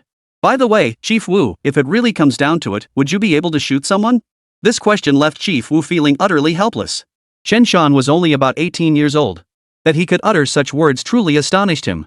We're dealing with criminal thugs, of course we can kill. Besides, Zhang Jianping is a wanted criminal, Director Wu added. Furthermore, with our limited manpower, capturing them alive was an extremely difficult task to begin with. I understand. Chen Shan nodded. Huzi, let's go. Don't start yelling later. It was the 1980s, and wolf packs still roamed the Xing'an Mountains. However, the overall population of wolves in this area was generally not very large. Chen Shan had ventured into the mountains many times but had never encountered wolves. Even dholes, he'd only seen once back in Daguzi village. On other trips into the mountains, he rarely encountered any. Animals like bears, leopards, wolves, and dholes. Encountering such creatures in the mountains was purely a matter of luck. At this very moment, Zhang Jianping had dispatched men to the base of the cliff at Big Pants Mountain to haul the pig back. When several men finally reached the cliff at the base of Big Pants Mountain, not a single pig remained. Not a single scrap of pork remained, not even a single hair. They were stunned on the spot. Who the hell did this? Not a single pig was left for us. If we hadn't cut them open, it wouldn't have mattered. The problem is we already cut them open. You really have the heart to do this. You bastard. The faces of the men sent to carry the meat were more grim than if they were crying. Chapter 084, roasting a whole roe deer in the mountains. Uncle Hat was drooling. The members of Zhang Jianping's gang naturally assumed that these gutted wild boars had merely been spotted by chance. Then, while they were away, those people had dragged the boars off. Poaching in the mountains was far too common. They could only accept their bad luck. They weren't worried either. At worst, they'd get a scolding when they returned. After Chen Shan and his group entered the mountains, they crept a considerable distance toward their destination. Chen Shan halted their advance. They were still about 4 or 5 miles from Zhang Jianping's location. "Comrade Chen Shan, what do you say?" After entering the mountains, Director Wu had run a considerable distance. Now that they had suddenly stopped, he began to feel the cold. "Let's wait until dark. Going after them now would be too much trouble. Let's retreat a bit further, find a sheltered slope, and build a fire." When building a fire in the mountains during winter, as long as you're slightly careful, there's no need to worry about burning down the forest or anything like that. Just make sure to extinguish it properly when you leave. "You're right. Going now would make us too easy to spot." Chief Wu nodded in agreement. "But it's pretty cold out today." After they stopped, Director Wu felt the mountains chill even more intensely. "That's why we need to build a fire." The old forest in the mountains was too dense, and Zhang Jianping and his group weren't positioned on any high ground. They naturally had no fear of anyone spotting their cooking smoke. Even if they did see it, they'd likely just assume it was hunters lighting a fire. They had been hiding deep in the mountains for far too long. They believed the police had given up the chase. After lighting the fire, Chen Shan went to gather more dry firewood. "It's still a while before dark. I'll go hunt for some game," Chen Shan suddenly suggested. "Ha? We're here on a mission and you're hunting game?" Chen Shan's actions left Chief Wu somewhat perplexed. "A full stomach helps us perform better on the mission, right? Tiger, let's go." After a brief pause, Chen Shan turned to glance at Director Wu and the others. "You guys stay right here. It's already afternoon. Generally, no one ventures into the mountains at this hour, but you should still keep your guard up. Don't worry. We are police officers, after all. We've got that much vigilance." Chief Wu flashed Chen Shan a reassuring smile. Chen Shan gave a soft nod. Then, with his dog in tow, he headed in the opposite direction from Zhang Jianping and the others. Since acquiring the system space, Chen Shan had always kept some salt in his 1 cubic meter compartment, so he could grill meat while in the mountains. However, he hadn't yet had time to stock the space with essentials like blankets. After walking about 2 li, Chen Shan gently patted Huzi's head. "Huzi, see if you can find some game. A roe deer would be perfect. Wild boar meat just doesn't taste that great when grilled." At this hour, most wild animals were wrapping up their foraging. Most animals were preparing to gather back to their dens to endure the bitterly cold night. Huzi sniffed the air, then his body tensed. Then Huzi quickly dashed off in one direction. "Woof woof." At Huzi's bark, Chen Shan grinned. "Good dog." Indeed, a hunting dog trained by Shou Tiaoxiang was no ordinary hunting dog. Ordinary hunting dogs might wander the mountains for ages before finding prey. But the Tusked hound? Just a short stroll, and it always found something. Chen Shan followed Tiger for about 2 li. He spotted 4 or 5 roe deer, moving slowly in one direction. These roe deer moved about intermittently, glancing around every so often. Chen Shan was about 100 meters away from these foolish roe deer. 100 meters was no problem for Chen Shan. Upon realizing Chen Shan had spotted the prey, Huzi actually fell silent. Such intelligence was almost frightening. Chen Shan had initially intended to send Huzi to chase the roe deer. But upon second thought, he realized they might need to conserve energy and stamina for the night ahead. He held back the hound and instead raised his rifle, taking careful aim. Then, Chen Shan pulled the trigger. Bang! A headshot. A roe deer weighing about 40 pounds collapsed at the sound. The other deer, hearing the commotion, turned and fled without a second glance. Their speed was astonishingly fast. Sika deer are also called grass flyers precisely because of their remarkable speed. Their ability to escape danger is second to none. But according to their habits, after running for a short while, they would pause to look around. Sometimes they even turned back to investigate what just happened. Therefore, after firing a shot, if a hunter can pursue them a short distance further, they might just get another shot or two. Sika deer aren't stupid, they're just overly curious. But Chen Shan only had 5 men with him, and he didn't plan to hunt too many animals. He didn't want to waste any later. Huzi, let's go. A smile spread across his face as Chen Shan strode over to where the fallen roe deer lay. Huzi had circled the roe deer several times, confirming it was dead. But it knew this was its master's kill and didn't go in for the kill. Good dog. Lifting the roe deer with one hand, Chen Shan estimated it weighed just over 40 pounds. Sika deer typically weighed between 30 and 60 pounds. But most roe deer in the mountains only weighed 30 to 40 pounds. After gutting and skinning it, it would likely weigh only about 10 to 15 pounds. After all, the fur and skin added significant weight. Finding a secluded ravine, Chen Shan proceeded to gut and skin the roe deer. Some of the offal was fed directly to Huzi. Huzi ate until his belly was full, looking thoroughly satisfied. Chen Shan wiped the blood from the roe deer hide clean on the snow before tossing it into his system storage. This roe deer hide could be used to make clothes, hats, and other items, a valuable resource indeed. He walked back carrying nearly 20 pounds of roe deer meat in his hands. Chen Shan felt like a victorious general returning home. Comrade Chen Shan, you're finally back. You've been gone so long, we were about to come looking for you. The look of genuine concern on Director Wu's face was no act. Mid-sentence, he couldn't help but glance at the meat in Chen Shan's hands. Comrade Chen Shan, what's this meat? Haha, roe deer meat. I'm sure you police officers have tried it before. But I doubt you've ever tasted roasted roe deer meat, have you? During the journey, Chen Shan had learned the names of the other 3 police officers. One was surnamed Zhang, one Zhou, and one Wang. All were officers at the Changhua Commune police station.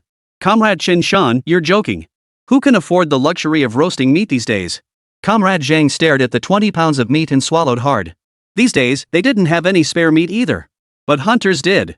In that case, let's roast roe deer meat for dinner today. Everyone, hold on a moment. Without further ado, Chen Shan went straight out to chop down several thick logs. He glanced at the fire once more.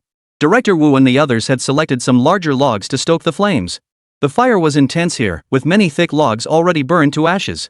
The entire fire glowed bright red, and even from a distance, the intense heat was palpable. Perfect for roasting meat. Alright, let's build a simple rack. We're roasting a whole roe deer today. The meat had already been cleaned. Chen Shan chopped several sticks, trimmed them neatly. He then threaded the clean sticks through the entire body of the roe deer. This way, there'd be no worry about the meat falling off during grilling. After scoring the entire roe deer with crisscross cuts, Chen Shan stuck a few thick wooden sticks into the ground, creating a simple barbecue rack. Soon he could turn it by hand, harnessing the fire's heat to evenly roast the roe deer meat. Chief Wu and the others were utterly amazed. Hunters are hunters, they can turn ordinary conditions into something extraordinary. Though the meat hadn't even started grilling yet, Director Wu and the others could already feel their mouths watering. Ha! Ready to grill. Chen Shan was quite pleased too. Though the grill was a bit rudimentary. It was still Chen Shan's first time grilling a whole roe deer in the mountains. If this were in the future, it would be absolutely brutal. Everyone, just wait a bit. It'll be done in an hour or so at most. Chen Shan kept turning the whole roe deer. The flames roared fiercely. Some of the fat on the roe deer meat. When Chen Shan skinned it, he had preserved most of it. Thus, under the intense heat, the fat continuously seeped into the lean meat. Gradually, the entire venison turned a deep golden brown.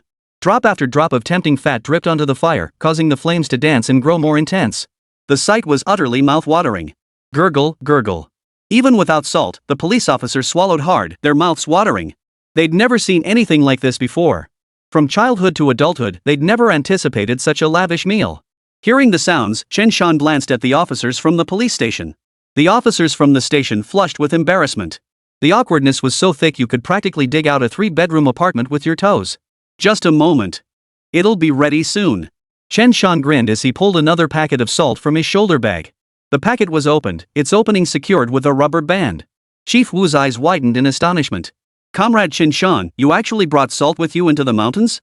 Well, I occasionally hunt wild game in the mountains. Without salt, it'd be pretty bland, wouldn't it? Even dogs won't touch grilled meat without salt. Huzi had been curled up by the fire, warming himself. Hearing Chen Shan's words, he lifted his head, drool already pooling on the ground. As if to say, you damn well better bring it to me and see if I'll eat it. Chen Shan's weathered face turned serious. Huzi, this meat already has salt in it. You shouldn't eat it. Huzi shot him a disdainful look before lying back down. But his eyes remained fixed on the roasting roe deer meat. Here, you guys can toast these flatbreads a bit. Chen Shan pulled out the pancakes fried in bare fat. When Chief Wu and the others took them in their hands, they were dumbfounded. Incredulous expressions spread across their faces. Wait, Comrade Chen Shan, haven't we been here for several hours already? How come these cakes are still soft? Chapter 085, Full Force Attack Seeking Gold Tickets. In this bitter winter, forget about the pancakes having been cooked for hours. Even if it were freshly baked, just a few moments outside, it would quickly turn rock hard. Yet the flatbreads Chen Shan pulled from his shoulder bag felt surprisingly soft to the touch, leaving them utterly astonished. Chief Wu and his men had served in the military, but they'd never tasted bear meat. Few people outside the trade knew that cakes baked with bear fat could be this soft. Ah, Chief Wu, these are pancakes fried in bear fat, that's why they're so soft. Not just now, but even if it dropped another 10 degrees, these pancakes would still stay soft. This remark left Officer Zhou and the others stunned and speechless. Bear fat has this effect? They were now utterly transformed into curious little kids. Yes, every animal in the mountains has its own unique qualities. Just like this bearskin coat I'm wearing. Heh, we're all out here in the mountains, but I honestly don't feel a bit of cold. At this very moment, if they hadn't been huddled constantly beside the fire, those police officers would likely be shivering uncontrollably. In the Northeast, when the sun is out versus when it's not, it's like two completely different worlds. The four men cast envious glances at Chen Shan's bearskin coat. No need to look, they knew this coat must be incredibly warm. Alright, everyone, warm up the pancakes just a bit. We're about to eat. After we finish, it's back to work. Chen Shan grinned, glancing up at the sky. The sky had already begun to darken. The darkness of the northeast was equally intimidating to both friend and foe. Come on, let's eat. The pancakes will serve as bowls. We'll hold off on eating them for now. Wait until the fat from the grilled meat drips onto them, they'll taste even better that way. After a while, the flatbread was nearly done. Chen Shan used his knife to slice the roasted roe deer meat directly onto their flatbreads. In this weather, grilled meat cools quickly once removed from the heat. Rich in oil and seasoned with salt, the police officers devoured it. Their eyes nearly popped out of their sockets. Holy crap, this flavor is absolutely incredible. Comrade Chen Shan, this is truly delicious. I've never tasted anything this good in my entire life. I've almost bit my tongue off. Chen Shan didn't think their reactions were exaggerated. These days, people remember the taste of fatty meat for a long time. Unless it was a major holiday, meat was practically unheard of. For these police officers, having meat as their main course was something they'd never even dared to imagine. If it tastes good, eat more. Chen Shan chuckled. He began tasting it himself. The taste was decent, but it couldn't compare to the barbecued meat of later times. It lacked seasoning. Moreover, the meat hadn't been marinated, so the strong gamey flavor of the roe deer was quite pronounced. Chen Shan ate slowly and deliberately. The police officers wolfed theirs down. Tiger, have some too. Chen Shan rolled some roe deer meat and other ingredients into a flatbread, waited for it to cool, then fed it to Huzu. Huzi lay on the dry ground beside him, eating heartily and gobbling it down. Chief Wu and the others didn't think Chen Shan was wasting food. If they wanted to find their way back tonight, they might just need this dog to lead the way. Besides, they owed this very meal of roe deer meat to Huzi. Over 10 pounds of meat, plus a few flatbreads, they devoured every last scrap. Chen Shan still had about 10 more flatbreads, of course. But they had to save some, just in case of unexpected risks. After eating their fill, the group rested for nearly another hour. By then, darkness had completely fallen. Director Wu, it should be about time. It'll take us roughly another hour to get there from here. Let's go. Each took a swig of liquor to warm themselves. Director Wu and his team smothered the fire with snow, then followed Chen Shan toward Zhang Jianping's hideout. Tiger, you absolutely must not bark. All the way there, Chen Shan kept soothing Huzi, hoping it wouldn't ruin things. Fortunately, Chen Shan encountered no wolves, tigers, or other predators along the way. As for bears, most were already hibernating at this time of year. As for those bears that hadn't stored up enough fat in advance, bears that still had to venture out constantly in the dead of winter to find food were called wandering bears in the northeast. But generally speaking, wandering bears were extremely rare. Even a wandering bear would need to find a place to hide on a freezing winter night. Their vision is poor, and at night they're practically blind. Approaching within about 100 meters, Chen Shan spotted a flickering light within the cave. It really is here. Comrade Chen Shan, you weren't lying to us. It must be said that Chief Wu and the others had always harbored doubts about Chen Shan's claims. It wasn't until witnessing this scene that they finally believed him completely. What do we do next? Chen Shan analyzed. There should be women they've captured and brought into the mountains in there. If we launch a direct assault, they'll definitely use the hostages as leverage. Chief Wu couldn't help but frown. This is tricky, but we can create some commotion later to lure them out. After a pause, Chen Shan pursed his lips. But it requires all 5 of us to react fast enough. Ha! Comrade Chen Shan, if you have an idea, just say it. Out here on a mission, we're comrades in arms. When they first entered the mountains, Chief Wu hadn't intended to involve Chen Shan. But as Chen Shan gradually demonstrated his abilities, he never mentioned excluding Chen Shan again. He realized that if Chen Shan wasn't involved, they would inevitably suffer casualties. Later, I can learn to mimic the wolf's howl. If we mimic a pack of wolves, they won't dare send just one man out. And with their firepower, they wouldn't be afraid of a pack of wolves, they'd probably be itching to bag some wolf meat. At that point, whether 3 or 5 of them come out, you just need to lie in wait nearby. When the time comes, each of you locks onto your target and strikes instantly. Chen Shan felt this plan was sound, provided that Director Wu and his team executed it properly. Comrade Chen Shan, rest assured your plan should work. Director Wu hesitated slightly before a ruthless expression hardened his face. You can't catch a tiger's cub without entering its lair. But Comrade Chen Shan, how far away will you be from us? About 20 to 30 meters. I'll act on the spot depending on the situation. Good. Then we'll sneak in first? We'll try to subdue them with knives. If that fails, we'll have no choice but to kill them. Go. Be careful. Alright, Comrade Chen Shan, don't go shooting recklessly when the time comes. If you end up shooting us too, we'd be really unlucky. Don't worry, I won't do anything reckless. Chen Shan's face darkened at their words. As if he were the kind of person who'd shoot from the shadows. Chen Shan remained hidden in the darkness, watching as Chief Wu and the others quietly approached the cave. Regardless of other matters, Director Wu and his team were professionals in this field. Moreover, Chen Shan figured Zhang Jianping and his crew probably hadn't even considered setting traps. Only after seeing all 5 of Chief Wu's team members reach the cave did he relax. This confirmed that no traps had been set in the vicinity. Once he saw their figures stop moving, Chen Shan began to approach from a distance, with Huzu the dog trailing cautiously behind. Upon reaching his intended spot, Chen Shan patted Huzi and rubbed his face. Then, he let out a wolf's howl. The howl shook the mountains and forests. The sound was identical. At that very moment, Zhang Jianping was the first to be startled awake inside the cave. The cave was quite large, spanning dozens of square meters. The bed was made of wooden planks nailed together, elevated about 10 centimeters off the ground. The boards were covered with cotton quilts and animal hides, though the arrangement looked rather haphazard. As for the number of people, there were 10 in total. 4 of them were women, their hands and feet shackled with iron chains even as they slept. There were young girls and middle-aged women. They too shuddered at the sound of the howling wolves. Zhang Jianping jolted awake. Wolves? He hadn't been sleeping deeply to begin with, and now his brow furrowed sharply. These damn wolves hold grudges. We've hunted them several times, yet they still dare to come back. One of Zhang Jianping's men spoke up, sounding annoyed. No big deal. Give them a few more beatings, and they'll stop coming. Alright, old six, you check their shackles and such later. Don't give them any chance to escape. Lao Lu chuckled. Don't worry, I check them every day. It's no big deal. I've got the keys on me. Where could they possibly run off to? This is the old forest. Do you think they'd run out to feed the wolves? During the day, the women worked under supervision. At night, they had to sleep in shackles and chains. Even if they needed to use the restroom at night, they had to be led there by someone holding their shackles. More importantly, Zhang Jianping and his men constantly reminded them they were deep in the mountains. Even if they managed to escape, without knowing the way out, they'd ultimately meet their end. This meant that even if they had a chance, they dared not take the risk lightly. They were people from the foothills of the Xing'an Mountains and knew how dangerous these ancient forests could be. The 6th-ranked man spoke while casting a lustful gaze at the women. These women were only available to the others after the leader had his turn. Moreover, the boss had decreed that they could only do certain things at specific intervals.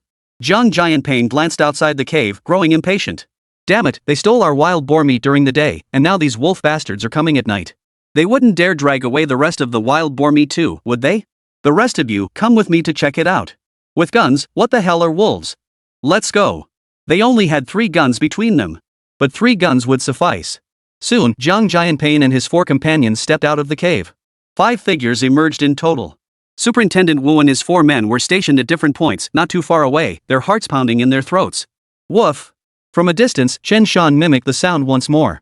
Are you looking for trouble? Shut the hell up. Zhang Jianping immediately fired a burst of bullets toward Chen Shan's position. Hiding behind a large tree, Chen Shan could still hear the whizzing of bullets flying past him, cold sweat breaking out on his body. The woods are too thick. Those things won't come out. Let's go back to sleep. Ignore them.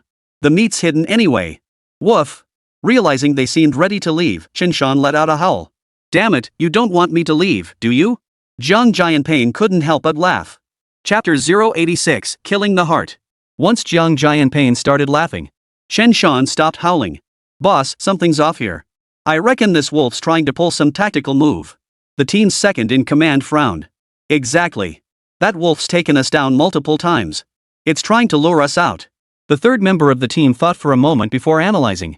How many wolves have we killed? What's there to fear? They want revenge? I'll give them their chance. Come on, stay close to me. I'll see if that wolf can take me down. Zhang Jianping, skilled and fearless, was thoroughly enraged by the wolf. He was determined to take that thing down. At a distance of 10 or 20 meters, could it really kill me? Zhang Jianping had killed wolves many times before, so he didn't take it seriously. Besides, judging by the sound, the wolf was very close.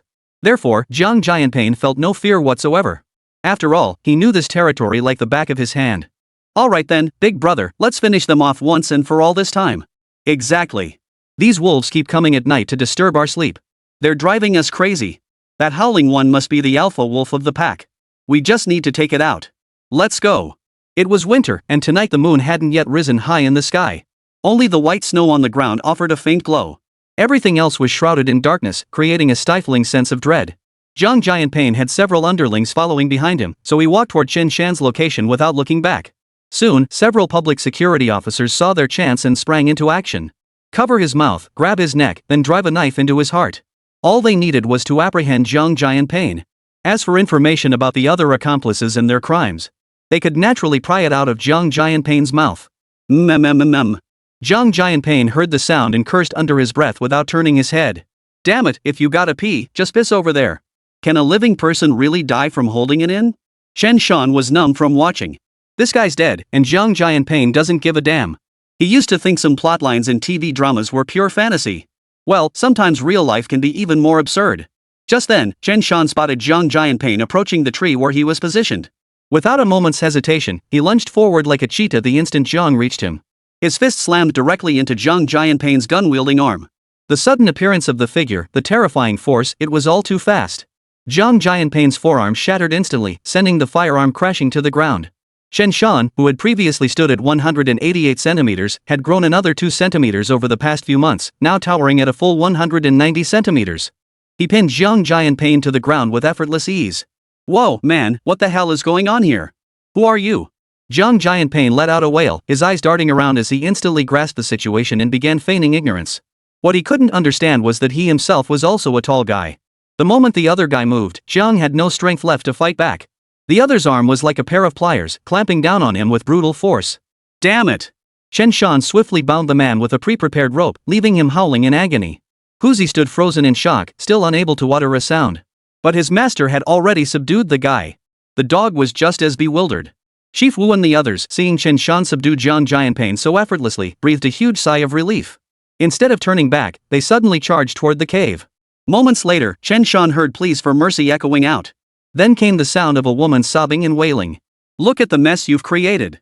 Chen Shan stared at Zhang Jianping with an icy gaze, unable to help but ask. Do you regret it? Zhang Jianping knew it was too late to turn back, and could only laugh hollowly. Isn't this world just big fish eating small fish eating shrimp?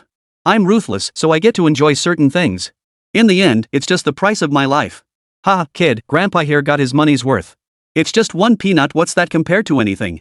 18 years from now, this old man will be a hero once more. Zhang Jianping sneered coldly, showing no remorse whatsoever.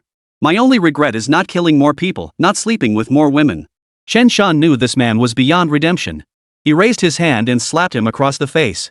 To prevent him from biting his tongue to end it all, Chen Shan hesitated briefly before pulling off his stinky sock and stuffing it into the man's mouth.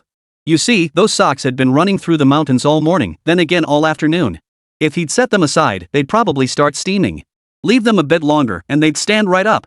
Zhang Jianping's eyes widened as he gasped for breath. How dare this bastard insult me? But precisely because his breathing was so labored, moments later, Zhang Jianping felt a wave of stench assault his nostrils, instantly making him dizzy. His eyes stung fiercely, tears streaming down like water. These socks, they're poisonous. The socks should be fine, I only wore them for a day. Chen Shan shook his head with a sigh. That's only because my sister takes care of my clothes and stuff. Back in the day, I'd wear a pair of socks until they stood up on their own, that's how long they lasted. And that's all I had to eat for a whole meal. Zhang Jianping, kill, Ha? Kill you? No way. I'm naturally kind-hearted, I wouldn't kill anyone. Chen Shan shook his head and dragged Zhang Jianping deeper into the cave. As for his gun, Chen Shan had already taken it into his own hands. This must be handed over to the public security comrades. Tears of humiliation welled up in Zhang Jianping's eyes. Tiger, let's go. Chen Shan couldn't care less about this guy. He didn't even glance at the corpses lying at his feet. He dragged the bound man into the cave.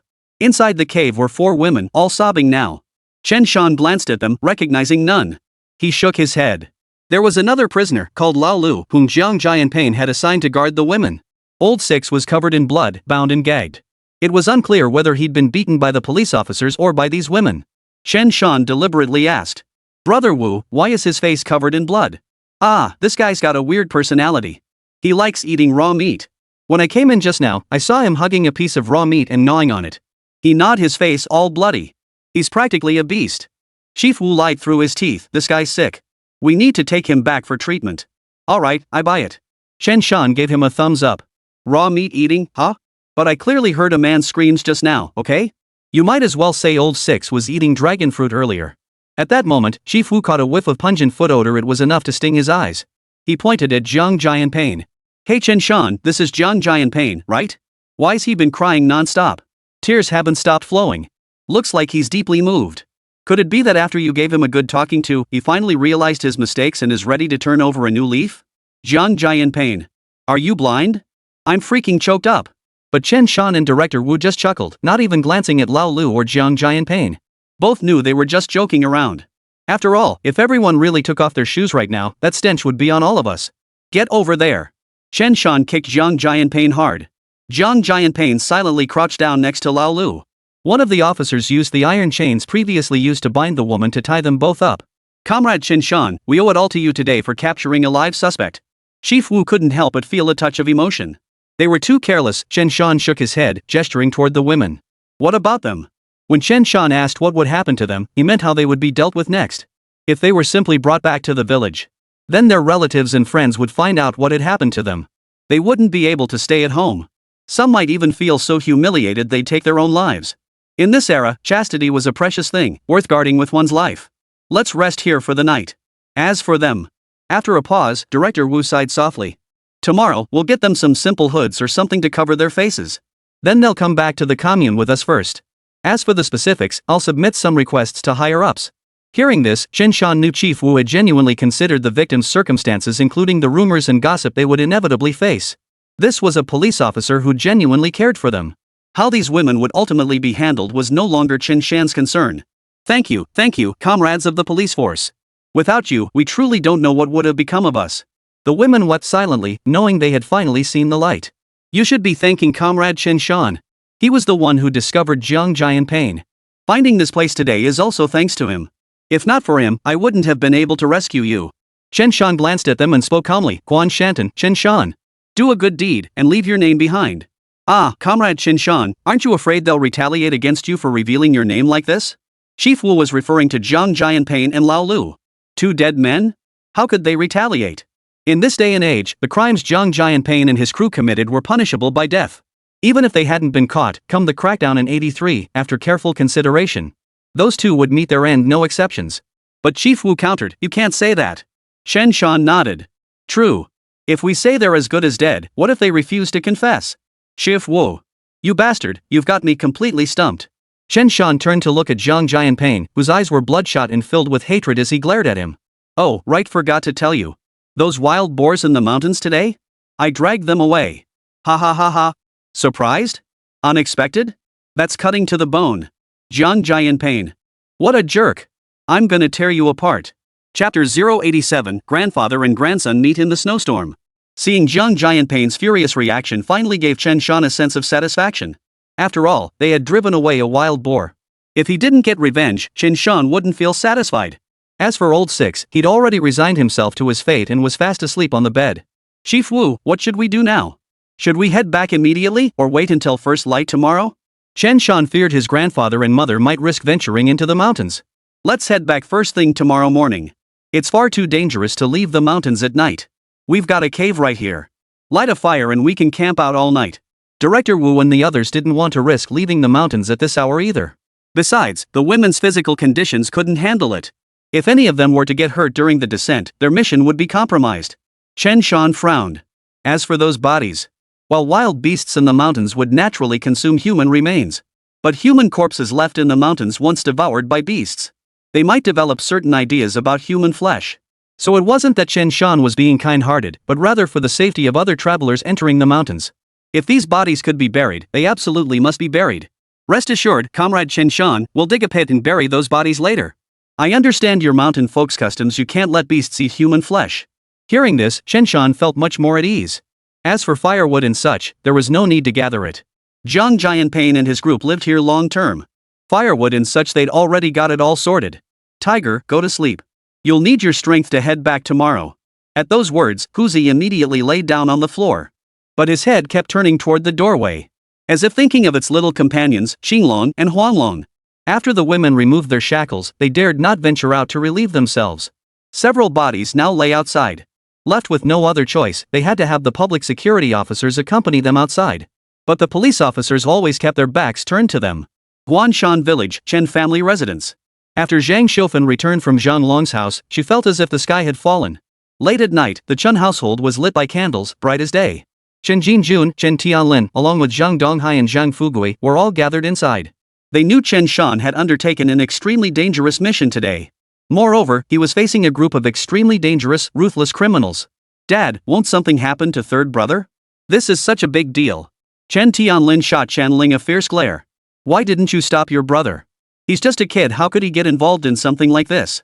You're sending him to his death, do you realize that? Enough. Stop yelling. Chenling lowered her head, her eyes red and swollen. All she knew was that the little bastard still hadn't come home yet, and she was worried sick. As for her parents yelling at her, let them yell. She deserved it. Chen Jinjun snorted coldly. You know that kid's temper.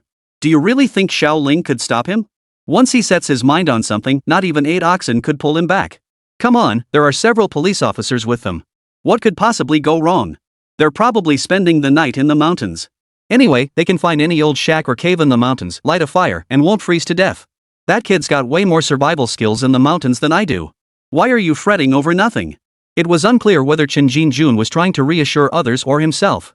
Chen Jinjun tapped his pipe, then took a drag. Every last one of you get to bed. When Sanner comes back tomorrow and sees you like this, he'll laugh his head off. If you don't go to bed now, this old man will come after each and every one of you. Get out. All of you, get out. Zhang Donghai and Zhang Fugue were both sent home by the old man. Chen Tianlin, Zhang Xiufan, and the rest were all sent back to their rooms. Once the main hall was empty, the old man frowned deeply.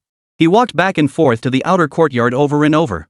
He wanted to see if his little grandson had returned yet. You good-for-nothing brat, you should have called on this old man for something like this.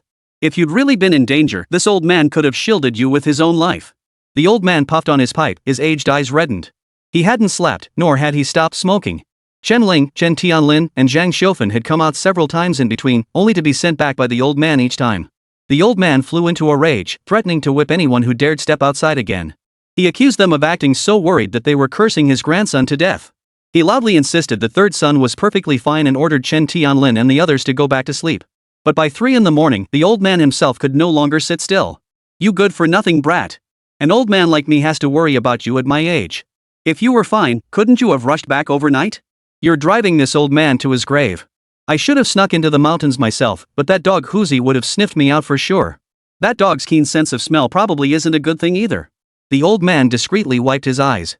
Soon, he quietly slipped into the bearskin coat Zhang Fugue had returned. He wrapped his leggings, grabbed some liquor, stuffed a few flatbreads into his pack, and slung the number 16 rifle the one Uncle Lu had lent to the Chen family over his shoulder. The retired old man, clad in full military gear, braved the bitter cold and led 2 dogs out of the courtyard. Xinglong, Huanglong, especially Huanglong, you dog, your life was saved by Sanner. You're going to help me find Sanner, got it? As the old man walked out with his dogs and rifle, he saw a father and son across the street, equally outfitted, pushing open their gate. They too seemed ready to head into the mountains at dawn. Both parties stood at their respective gates, staring at each other. Zhang Donghai whispered, that kid can't stop worrying about his third brother. He insists on going into the mountains. I'm worried about his safety too, so I figured I'd go in with him and look for him. Chen Jinjun stared blankly at the 2 men, then fixed his gaze on Zhang Fugue. Zhang Fugue's lips twitched. Third brother won't be in danger, but no matter how capable he is, he could still get hurt. He paused, then pointed at Huanglong. I'm afraid if third brother gets hurt, he'll end up like Huanglong did back then. Huanglong was the bear they'd taken into the mountains for hunting back when Chen Feng was with them.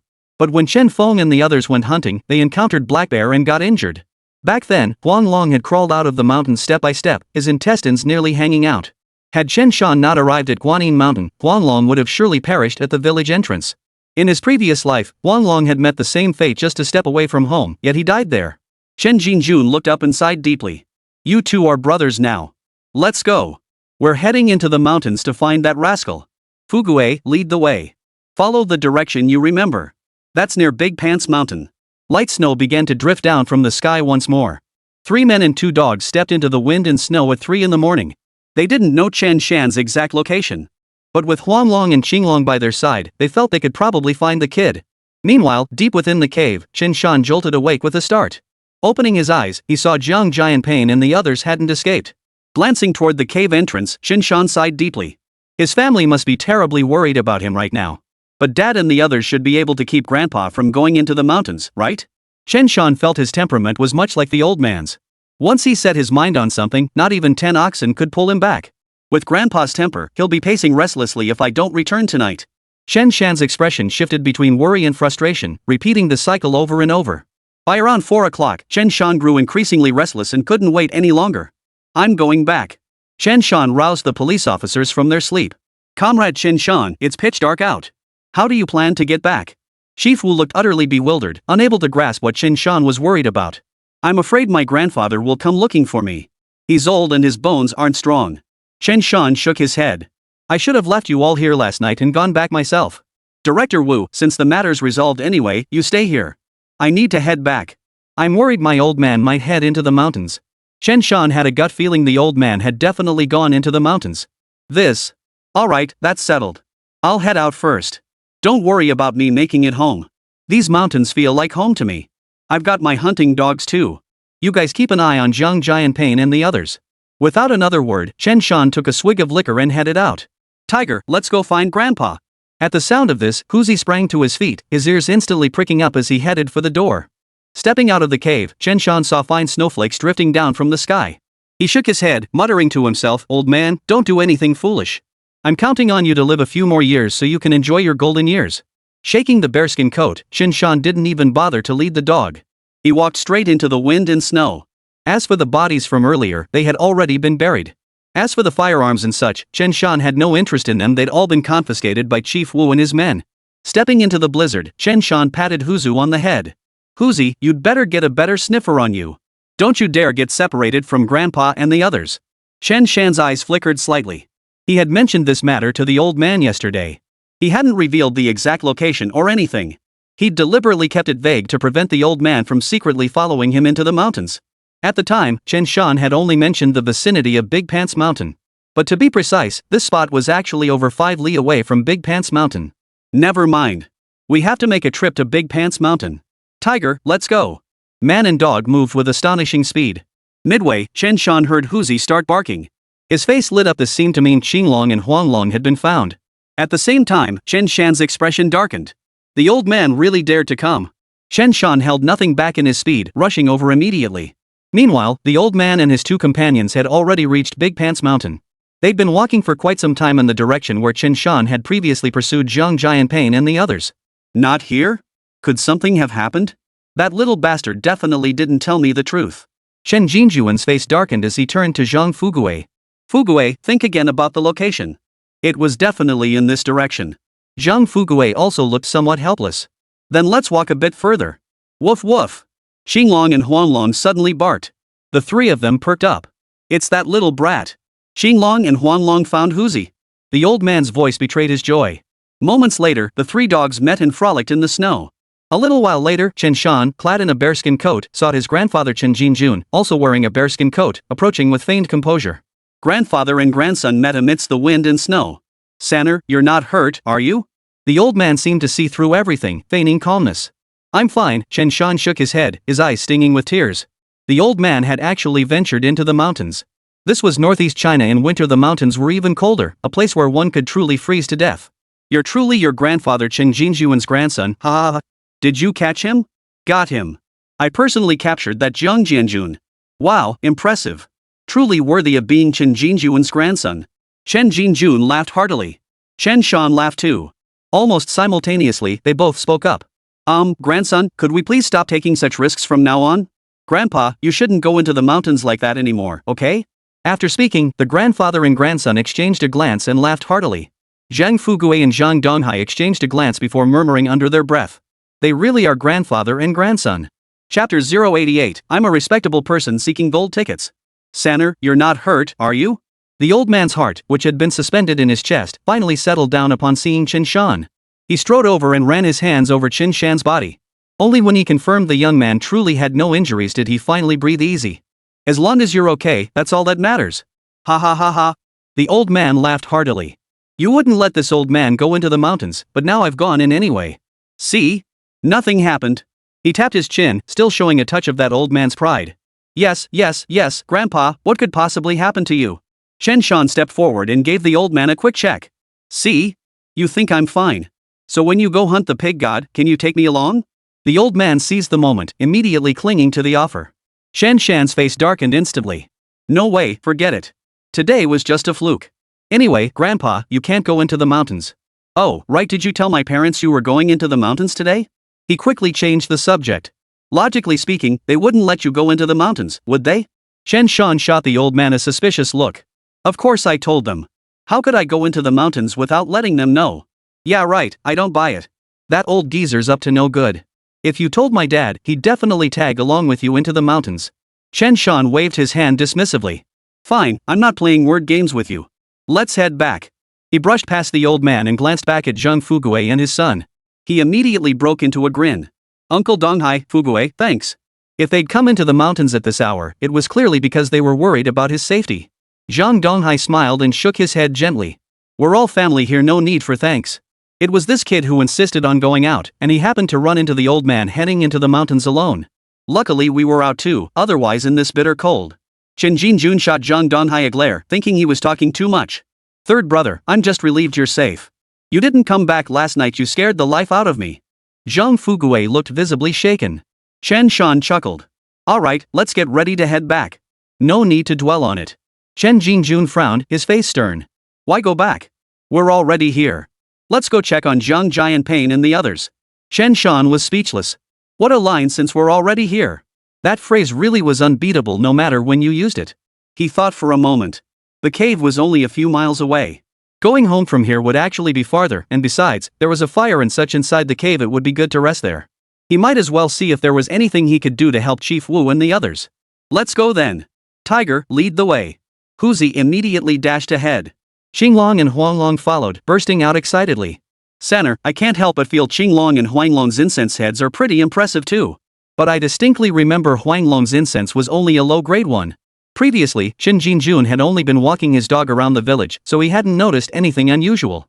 But today, when he brought Qinglong and Huanglong into the mountains and found Huzi, the old man began to notice something was off. The thing is, a dog's scent tracking ability is usually confirmed during hunts. If Huanglong were a high-nose scent, how could Chen Feng and the others have been so incompetent during the hunt? Oh, really? Grandpa, you're overthinking it. Both Qinglong and Huanglong are just low-level scent dogs. Enough. You don't hunt anyway, so why bother?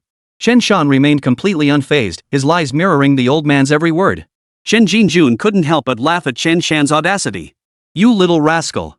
So now you're in charge of all the dogs, and you think you're all tough, huh? Ahem, not really. Just don't worry so much, Grandpa.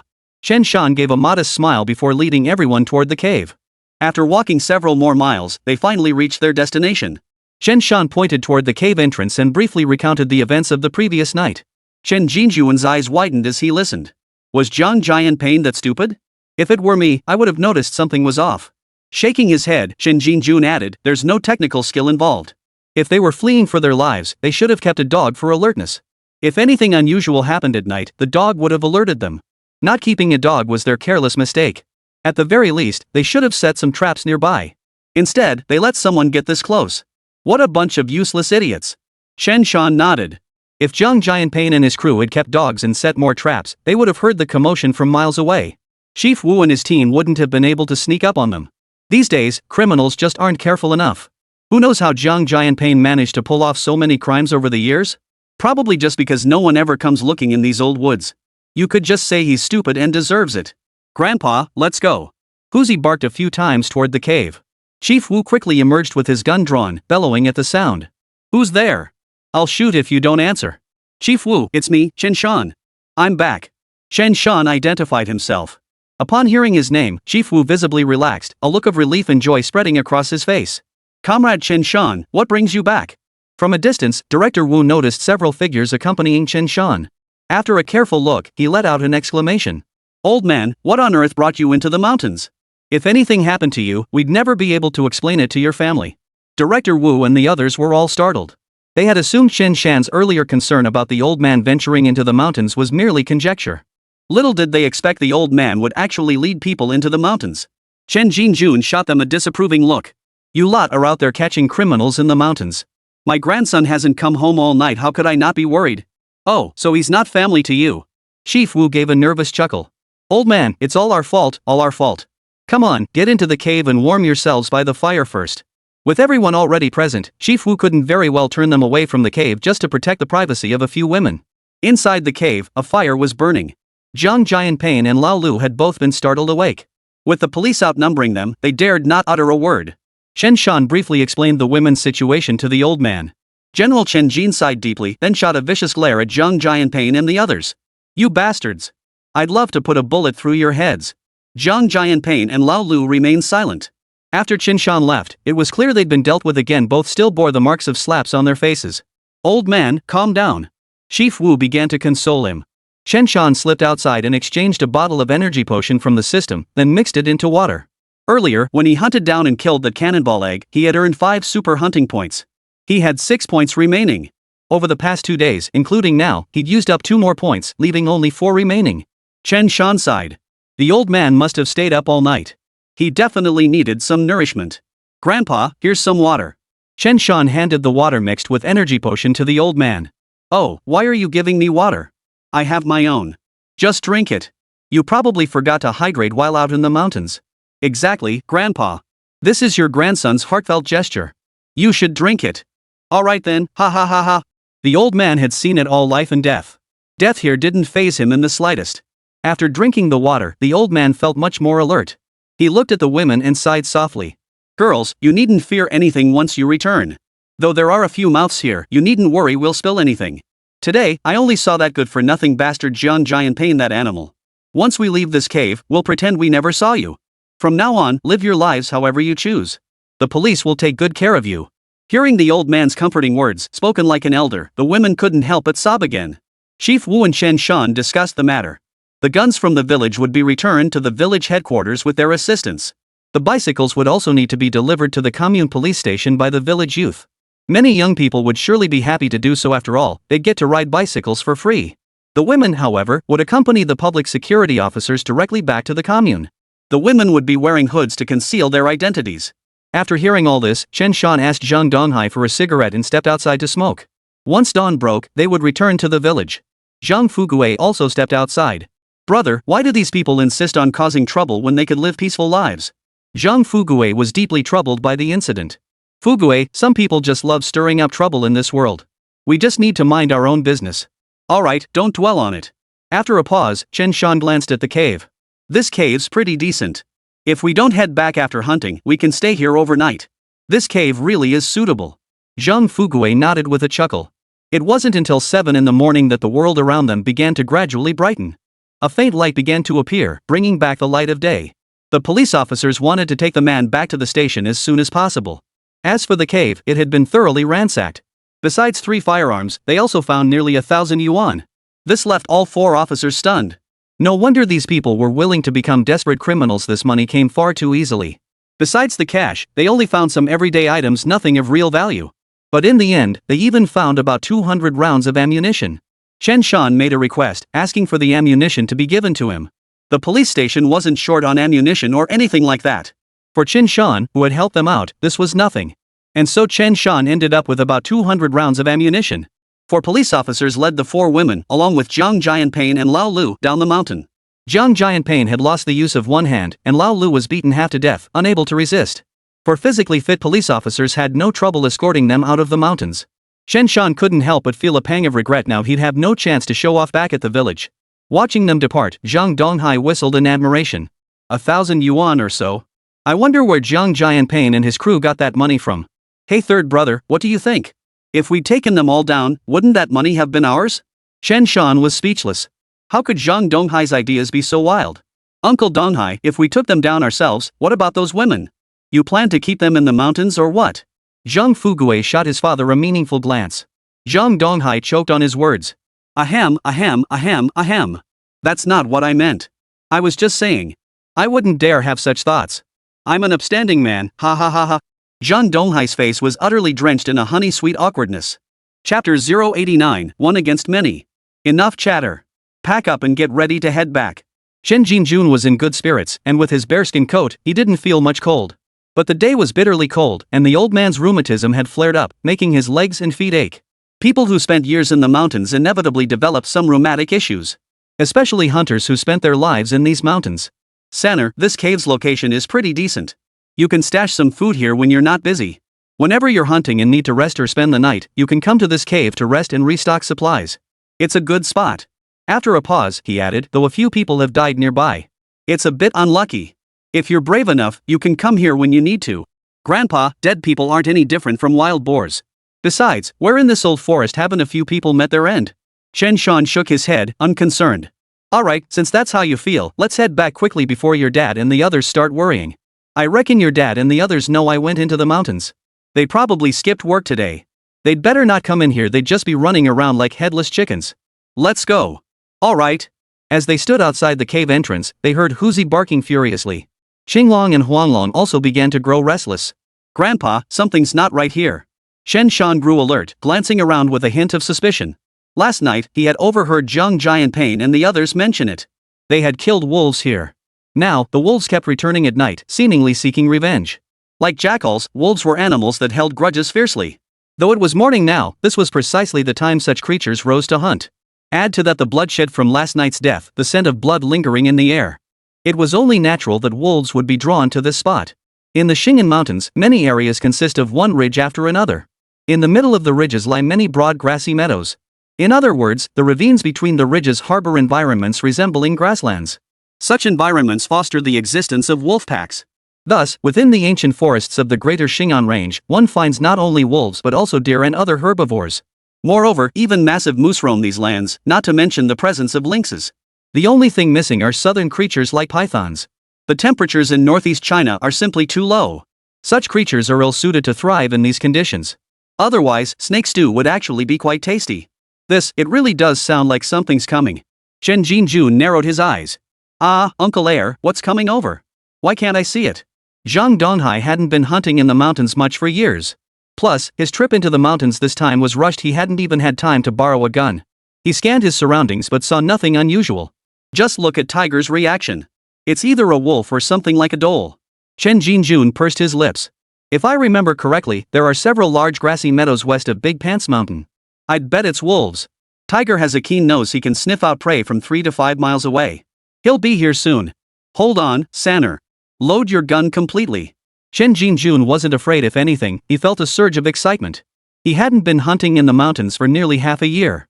That bastard Chen Shan, seeing his poor health, wouldn't let him go into the mountains. The kids at home bullied him for being old and weak. The old man swiftly loaded the .16 caliber rifle to capacity.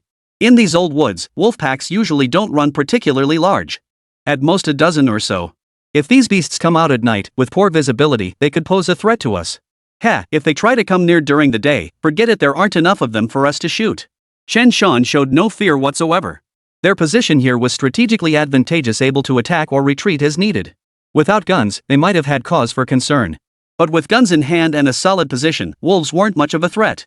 In all my years in the mountains, I've rarely encountered wolf packs. If we could take down a few this time, that'd be interesting, just enough to make a couple of wolfskin coats. Wolf pelts weren't worth much, but if the villagers made coats from them themselves, their warmth was something ordinary cotton coats couldn't compare to. Take this bearskin coat, for instance, the old man finds it exceptionally warm when he wears it. Wild beasts from the mountains really do have the best fur. Third brother, there really are wolves? Zhang Fuguei couldn't help but swallow hard. Truth be told, he'd never seen a wolf before. Don't worry, wolves aren't dangerous as long as they don't attack in packs. After a pause, Chen Shan's face lit up with an overwhelming confidence. With our adult strength, as long as we have a knife in hand, killing a wolf isn't hard. The real challenge is having the courage and resolve to face danger head-on. Chen Shan, who had slain black bears and gobbled up cannonballs, had cultivated an unshakable confidence in the mountains. If real danger ever came knocking, even if a black bear stood before him, he'd dare to go toe-to-toe with the beast, blade in hand. This sounds profound. I don't get it. Zhang Fuguei looked utterly bewildered. What courage and resolve? What on earth was he talking about? Fuguei, you got the guts to take on that wolf? Chen Shan couldn't be bothered explaining courage and resolve to this kid. Ugh, I'll pass. I don't think I could beat it. Zhang Fuguei shook his head. Who in their right mind would pick a fight with a wolf? What a wimp. Chen Shan, however, found himself intrigued. Sanner, don't be reckless. Wolves aren't that easy to deal with. Chen Jinjun thought this kid was getting bolder by the minute. Grandpa, don't worry. I know what I'm doing. Hearing this, Chen Jinjun's heart skipped a beat. Whenever this kid said he had it under control, it was always when he was at his most reckless. Don't even say it. I know something's off whenever you say that. What are you up to? Chen Shan remained unflappable, nothing much. Here they come. Just then, Chen Shan heard Huzi and the others barking louder. All three dogs turned their gaze toward a single direction. Over a ridge, a dozen wolves scrambled down a slope and charged toward them. These wolves were predominantly white, with gray fur streaked across their backs. Their heads bore a faint resemblance to a leaner version of an Alaskan Malamute. Wolf tails usually hang straight down, it's extremely rare for a wolf's tail to curl upward. But their eyes were the most striking feature, wild and untamed. These were northeast gray wolves, a subspecies of the gray wolf. At their heaviest, male wolves can exceed 100 gene 50 kilograms, while females can reach 70-80 gene 35-40 kilograms. But few wolves ever reach such weights. The alpha male, however, with the pack hunting and providing for him, can indeed reach such a weight. The dozen or so wolves did not swarm toward them all at once. Woof! At the very front, a massive wolf, its coat almost entirely gray, let out a howl. This was the alpha wolf, the undisputed leader of the pack. As the pack approached within 50 meters of Chen Shan and his companions, they began to spread out.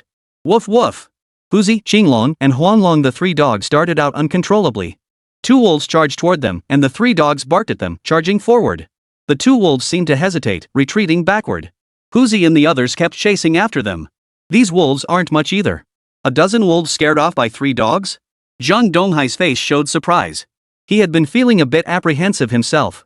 But the pack numbered only about 10 wolves, and they had guns. Zhang Donghai felt himself straighten up. Uncle Donghai, what are you thinking? This is the wolves' strategy. They're feigning weakness to lure our three dogs out. Once they're far enough away, the wolves will pounce and hunt down our three dogs. Chen Shan witnessed wolves employing such a hunting tactic for the first time and was quite fascinating. Oh no! What should we do? If Huzi and the others don't come back soon, they'll be torn apart by the wolves. Zhang Fugui's face paled. Dogs are still just dogs. No matter how formidable Huzi and the others are, when facing a dozen wolves, a few exchanges would leave them either dead or injured.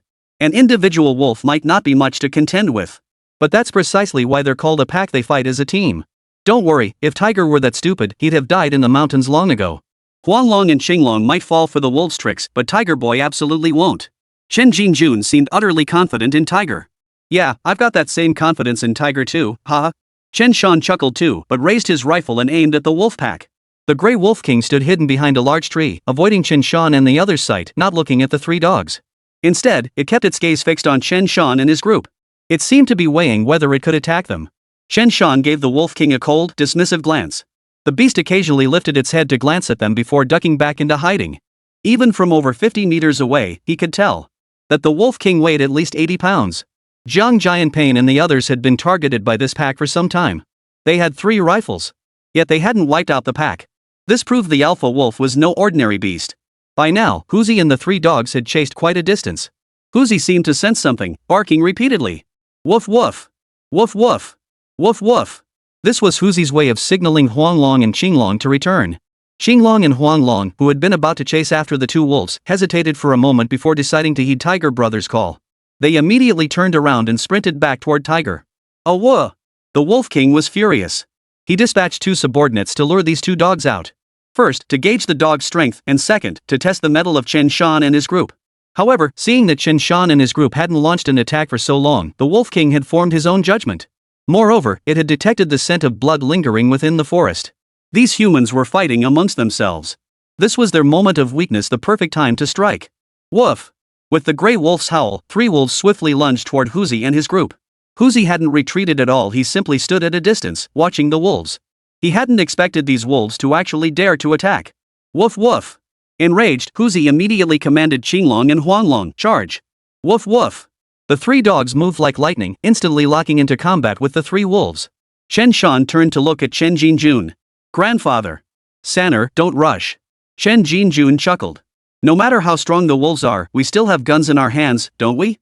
If the wolves dare come, we dare kill them. Those wolves want to kill our dogs for meat?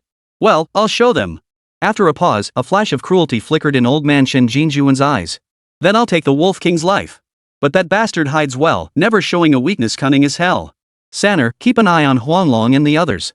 Don't let any other wolves join the fight. Taking down 3 wolves might be a stretch for just the 3 of them. But merely holding off 3 wolves shouldn't be a problem. Chen Shan frowned as he glanced at Huzi and the others. 3 wolves were already locked in combat with 3 dogs. Huzi had already invested 4 super hunting points, and being a top-tier hunting dog by nature. Having battled in the mountains for years, it had cemented its reputation as the top dog in the surrounding villages. Especially after Chen Shan's skill boost, every aspect of its physical prowess had been enhanced. In one-on-one combat, ordinary grey wolves were no match for Huzi. Perhaps only a Wolf King could stand a chance against him. Tiger now weighed 80 to 90 pounds, far exceeding the bulk of an ordinary grey wolf. Fierce beyond measure, Tiger charged headlong, knocking a grey wolf flat to the ground. He then sinks his teeth into its neck and violently shakes it. The grey wolf whimpered for help. Seeing this, another gray wolf immediately lunged to bite at tiger cub's lower body. Huanglong let out a fierce bark, whirling around to lock jaws with the attacking wolf. Xinglong engaged the last gray wolf in combat. 3 dogs and 3 wolves battled in a chaotic, tangled mess. Soon, Tiger dispatched one wolf, then helped Yellow Dragon and the others finish off another. In the end, all 3 wolves fell to the 3 dogs. Huanglong and Xinglong, however, had blood staining their fur, suggesting they too had sustained injuries. Yet, the more battered they became, the more formidable the 3 dogs grew. Huzi abruptly turned his head, fixing his gaze on the Wolf King lurking in hiding. He could sense that the Wolf King was the strongest. Woof woof. Huzi launched a challenge at the Wolf King. Dogs and wolves could still communicate to a certain extent. The Wolf King sensed the provocation and let out another howl. Noticing that Chen Shan and the others still hadn't fired a shot, it finally couldn't hold back and charged straight toward Tiger and the others. Beasts remain beasts. No matter how vigilant they are, they still cannot match human patience. It thought it was the mantis, but Chen Shan and the others were the real mantises. You fool! Chen Shan snorted derisively, raising his rifle barrel almost simultaneously with the old man and pulling the trigger with a sharp click. Bang! Both were seasoned hunters. At a distance of less than 100 meters, taking down an 80 to 90 pound Wolf King was no challenge at all. The Wolf King had barely leaped out when its belly took 2 direct hits. Struck by the bullets, the wolf seemed to glance at Chen Shan and the others in disbelief. Damn it! We agreed to a fair fight, how could you shoot? That's no way to play fair. Chapter 090, you cover my shift. Seeking gold tickets. The Wolf King, shot down, had no chance of getting back up. Whether it was the Type 56 semi-automatic or the Type 16 bolt-action rifle. At this range, as long as the bullet hit its mark, the bullet would enter as a small hole, then burst out the other side with a hole the size of a bowl. Oh whoa! This Wolf King was tough as nails, still not dead yet. He managed to bark out one final command. Retreat! Whether wolf or dog, when facing death, they would typically distance themselves from the pack. Take dogs, for instance. They often choose to leave home and die outside. Wolves are no different. Once a wolf grows old or becomes crippled, either driven out by the alpha wolf or it will leave the pack on its own. This is because the old, weak, and infirm wolves attract the attention of other predators. This would inflict trauma upon the pack. Over time, this instinct became hardwired into their genes. Woof woof. Initially, the wolf pack's attacks forced Huzi and his group to exercise caution. Now that the Wolf King was dead, Huzi must rise to the challenge. The 3 dogs immediately rose to the occasion. Tiger led the 2 dogs, charging toward the retreating pack of wolves. In mere moments, the 3 dogs managed to pin down 2 wolves. The rest of the wolves staggered away, quickly vanishing into the jungle. Ha, Grandpa, don't shoot at Tiger Cub and the others, I can handle these 2 wolves. Chen Shan felt his blood boil. This was his chance to take on the wolves one-on-one. Standing at 1.9 meters tall, he now weighed around 170-180 pounds. He might still look a bit lean, but his muscles were solid and packed with pure power. Chen Shan didn't think taking down 2 terrified wolves would be difficult. He was going to hunt gray wolves with his knife. It wasn't so much for fun. It was more about testing the wolf's one-on-one combat ability. More importantly, he wanted to test whether a strong, grown man could hunt a wolf. You little bastard, you really dare to mess around. Chen Jinjun stomped his foot in anger. He knew this kid was up to no good. Sanner's got some nerve, hunting a wolf alone. Zhang Donghai swallowed hard, finding it hard to believe. What nerve? No wonder he'd overheard Chen Feng and the others whispering about. They said Chen Shan saw a black bear, and he wasn't scared at all. When this guy was in the mountains, he was fiercer than any beast. He hadn't quite believed it before, but now? He was convinced. Bro, let me help you. Zhang Fugue, knife in hand, trotted along behind Chen Shan. Zhang Donghai's face darkened. When did this kid Fugue get so bold? But with the old man standing nearby, he couldn't very well call the brat back. Chen Jinjun dared not put down his gun, fearing the wolves might return. Chen Shan had already dropped his rifle. He gripped the knife without a handle in his hand. He strode toward the 2 gray wolves locked in combat with Huzi and the others. Tiger, slow down. Yellow Dragon, you bastard, bite easier. And Qinglong, why the hell are you working so hard? Go easy on them, save one for me. Fortunately, Chen Shan was less than 100 meters away. It didn't take him long to reach the battlefield. Just as he drew near, one of the 2 gray wolves seemed to sense that Chen Shan was the weak link. One of them struggled frantically, desperately trying to hold off the other 3 dogs. One of the gray wolves lunged at Chen Shan like a mad beast. Even in death, it would take one of its own. The wolf's speed was too swift. Seeing this, Chen Shan burst into laughter. Come on then. The gray wolf lunged like a starving beast, its gaping maw snapping viciously at Chen Shan's throat. It lunged toward Chen Shan with such fierce vitality. Huanglong and Huzu froze in shock, panic rising instantly. They turned to rush to Chen Shan's aid. Don't come over. Chen Shan's eyes turned cold as he gave a sharp snort, then clamped the invading blade between his teeth. He shifted his stance slightly, then his palm clamped down like iron pincers. He seized the gray wolf's neck from the side. He gripped the wolf tightly with both hands, bending his body slightly to slam it forcefully onto the ground. Is that all? It looked fierce, but a 50-pound gray wolf held little real threat for Chen Shan. Too weak. Chen Shan shook his head, released one hand, and swiftly drew the knife clenched in his jaws, thrusting it toward the wolf. Thud. The blade sliced clean through flesh, and the gray wolf died instantly. Chen Shan's knee pressed down on its back with mountain-like force. The wolf didn't even have a chance to struggle. On the other side, Huzi and the other two dogs swarmed a lone wolf. The outcome was never in doubt. The wolf was torn apart alive by the three dogs, its throat ripped open. Wolf blood splattered everywhere. Chen Shan's face was splattered with a bit of wolf blood, making him look especially fierce and domineering. He turned his head to look at Huzi and the other two dogs. All three dogs turned their heads in unison, tongues hanging out. Ha ha, good dogs.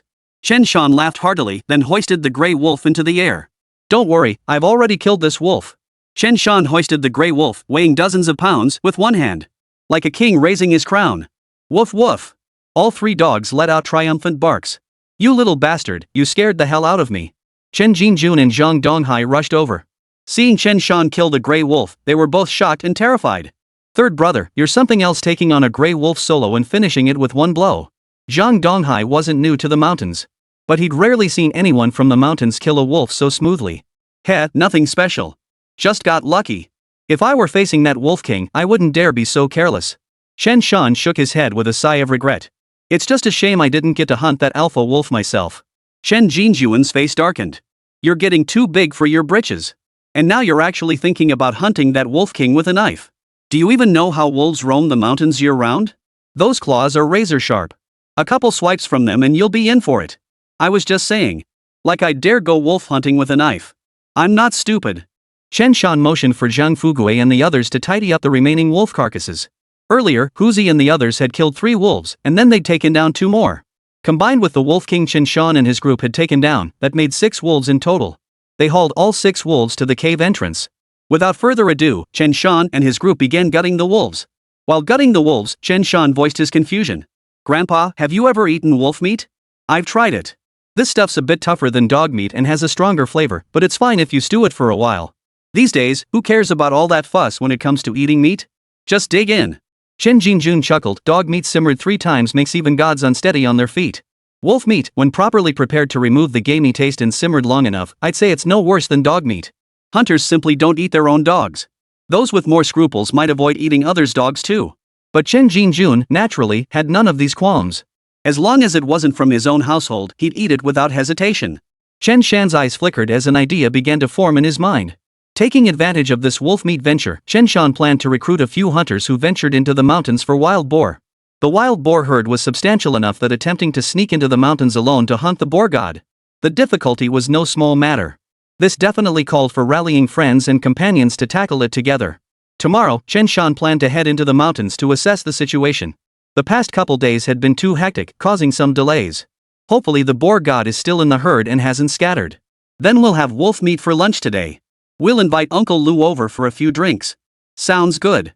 Chen Jingjun, unaware of Chen Shan's deeper thoughts, was all smiles. Grandpa, can we feed the wolf's innards to the dogs? Forget it. With wolf meat available, why feed them offal? Chen Jingjun was quite generous, cutting several pounds of prime wolf meat for the dogs. He'd always been generous when hunting in the mountains. That's why Huzi and the others were more than willing to work themselves to the bone for the old man.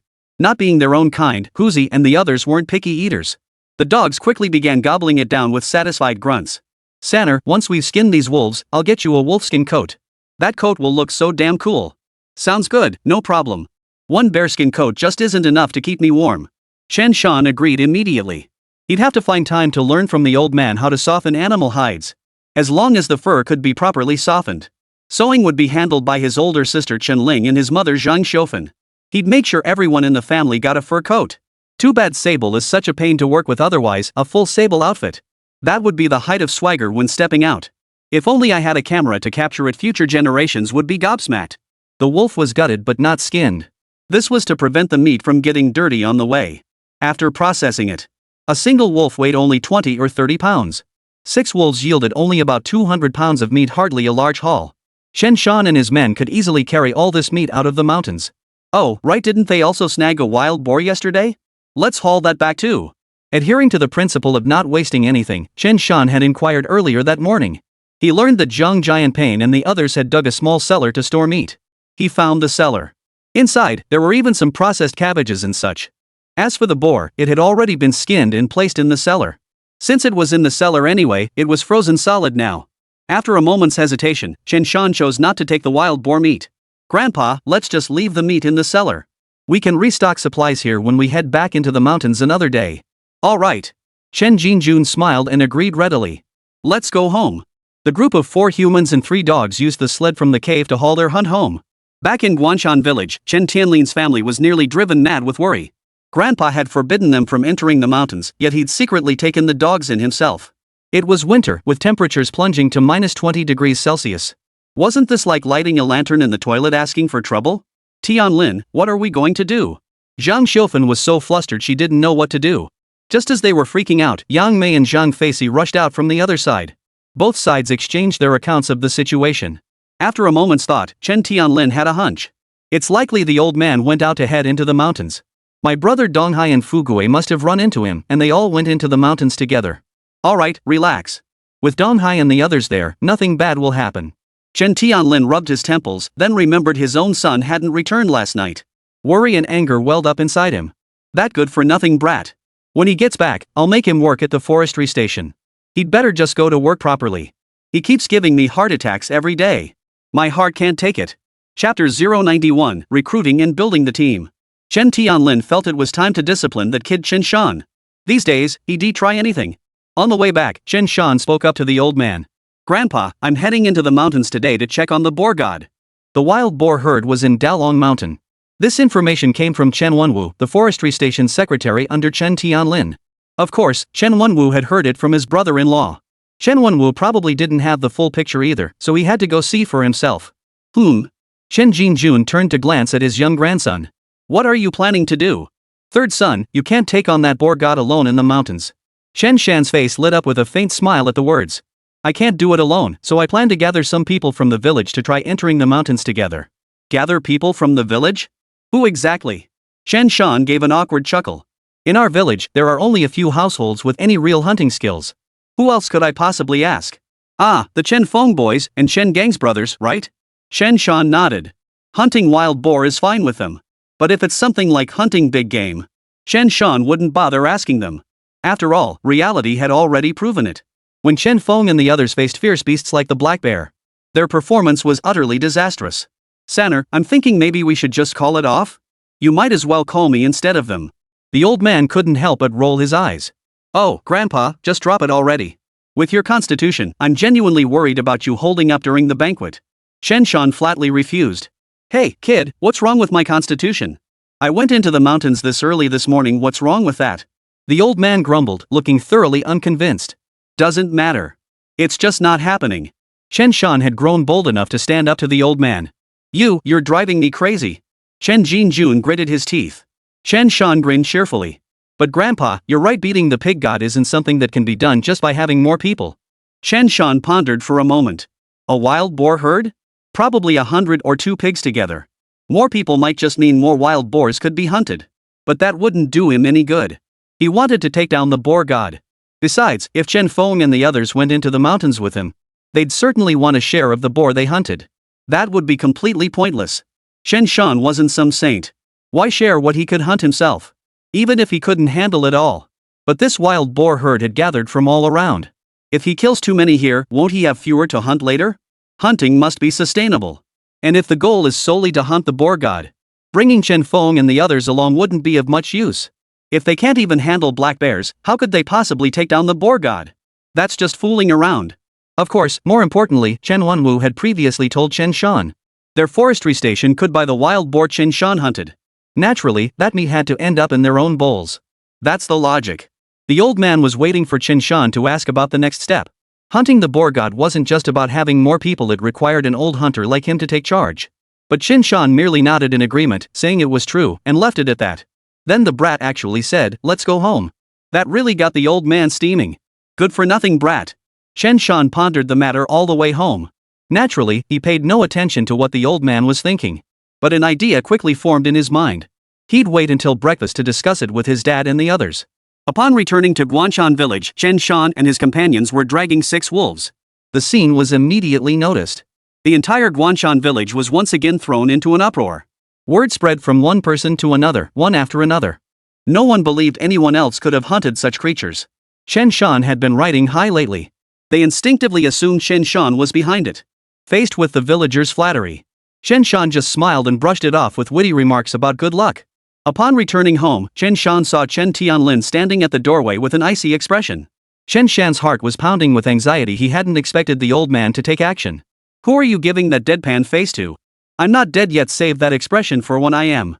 The old man was seething with anger.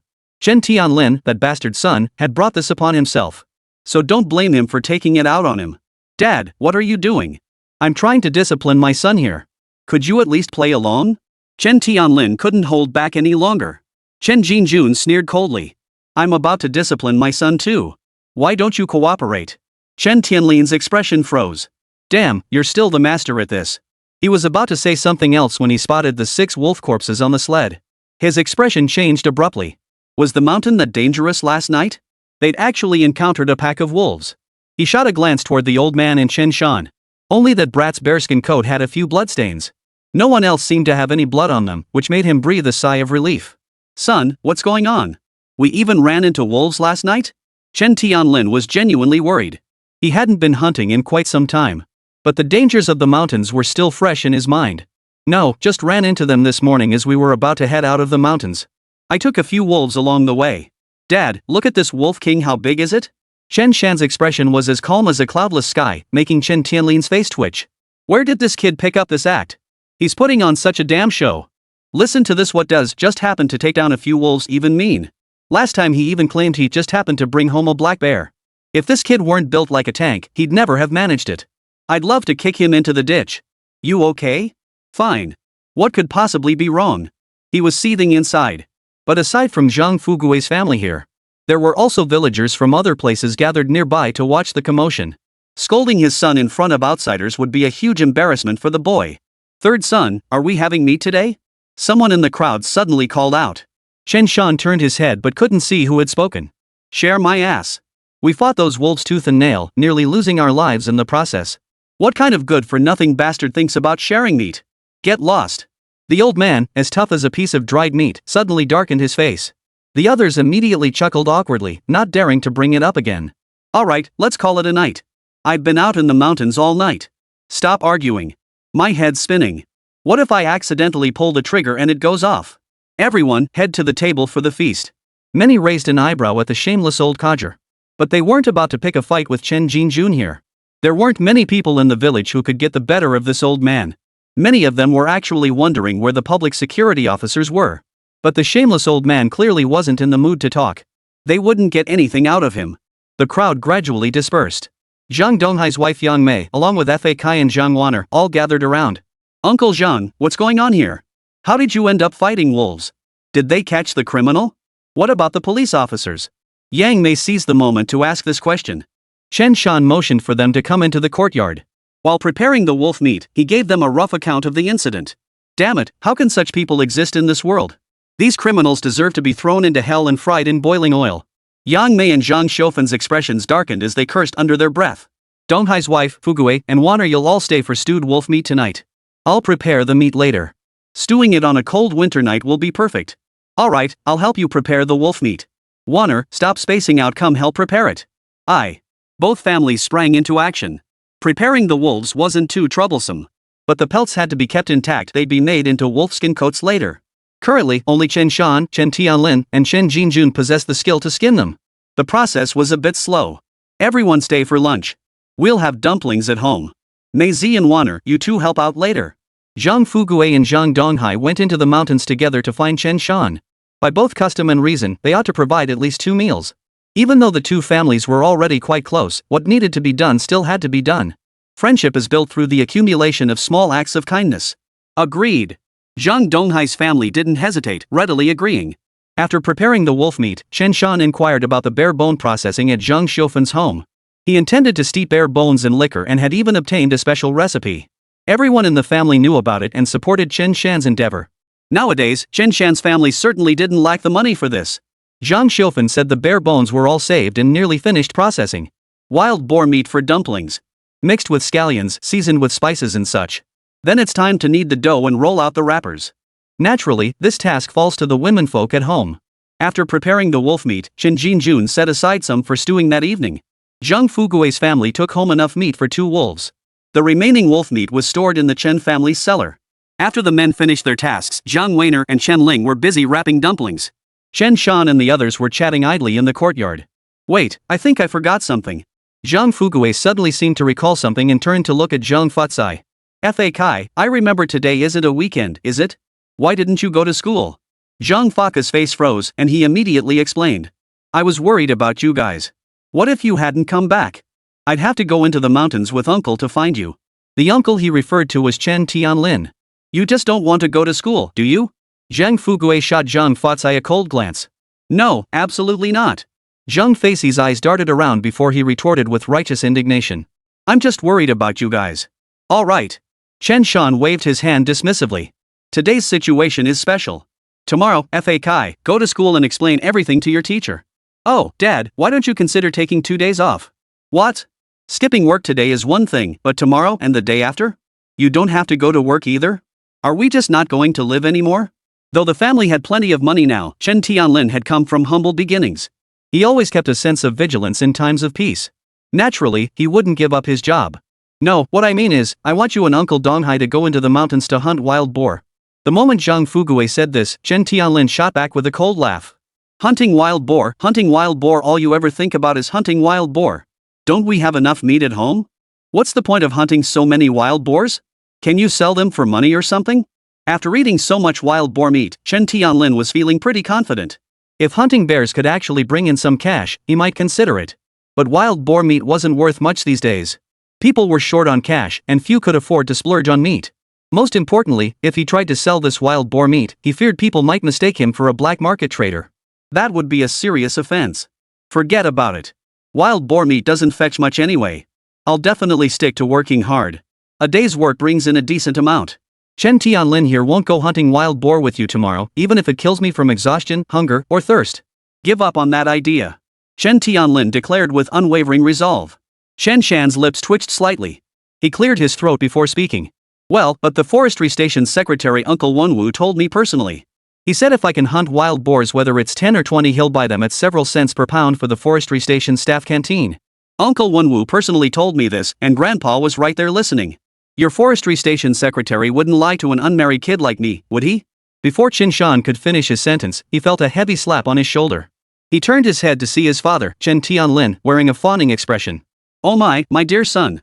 Hunting wild boar is great. Why didn't you mention this sooner? When are we heading into the mountains? First thing tomorrow morning? We could even go tonight. It's just work. No big deal. I'll get someone to cover for me later. Taking 2 days off won't cost much anyway. Chen Shan shot Chen Tianlin a glance and picked his ear. I thought I heard someone say they'd rather die of exhaustion, starvation, or thirst than go boar hunting tomorrow. Chen Tianlin frowned. Huh? Did someone say that? Who said it? I didn't hear anything. You shameless bastard. The old man listened to the father and son bantering, muttering curses under his breath. Chen Shan and Chen Tianlin exchanged a glance, their lips moving in unison as they clearly uttered the same word. You old shameless bastard.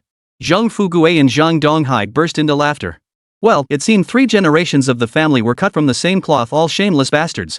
Zhang Donghai pondered for a moment maybe being shameless was actually the key to getting ahead in life. He was already set in his ways, hard to change now.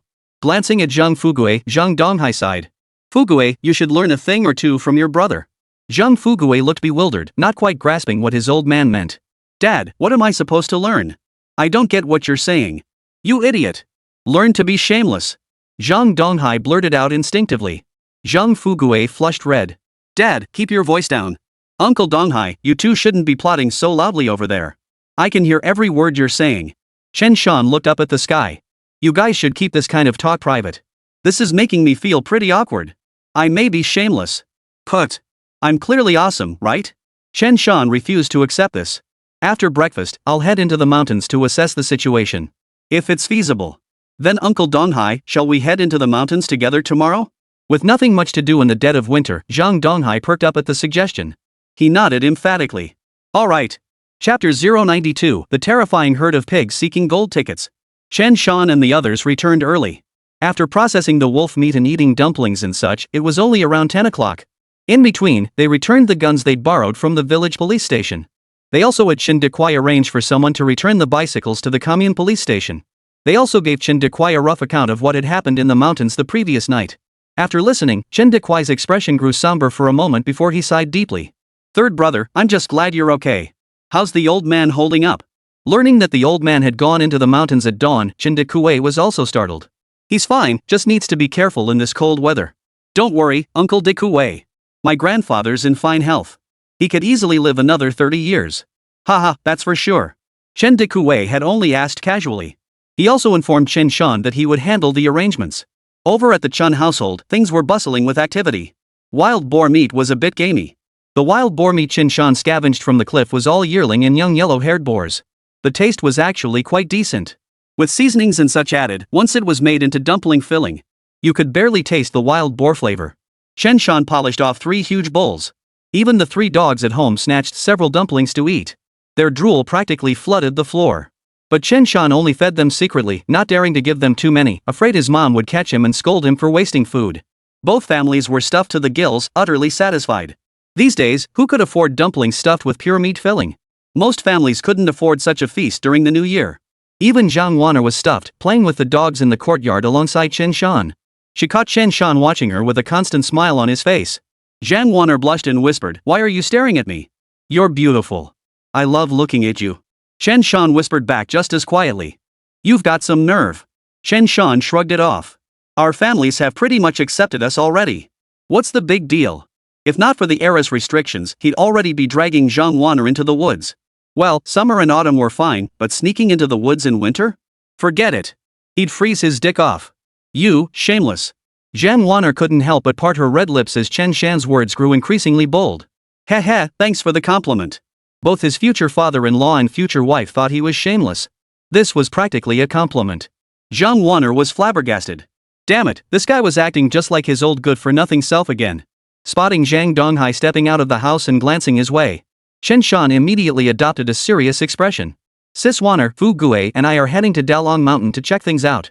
You stay put at home." Zhang Donghai's face darkened. That sounded just like something a husband would tell his wife. "You're not even my son-in-law yet, and you're already thinking about taking on this responsibility, huh? You shameless brat." Zhang Donghai was actually relieved it was winter. Otherwise, with this brat, who knows when he'd drag my daughter off to the cornfield.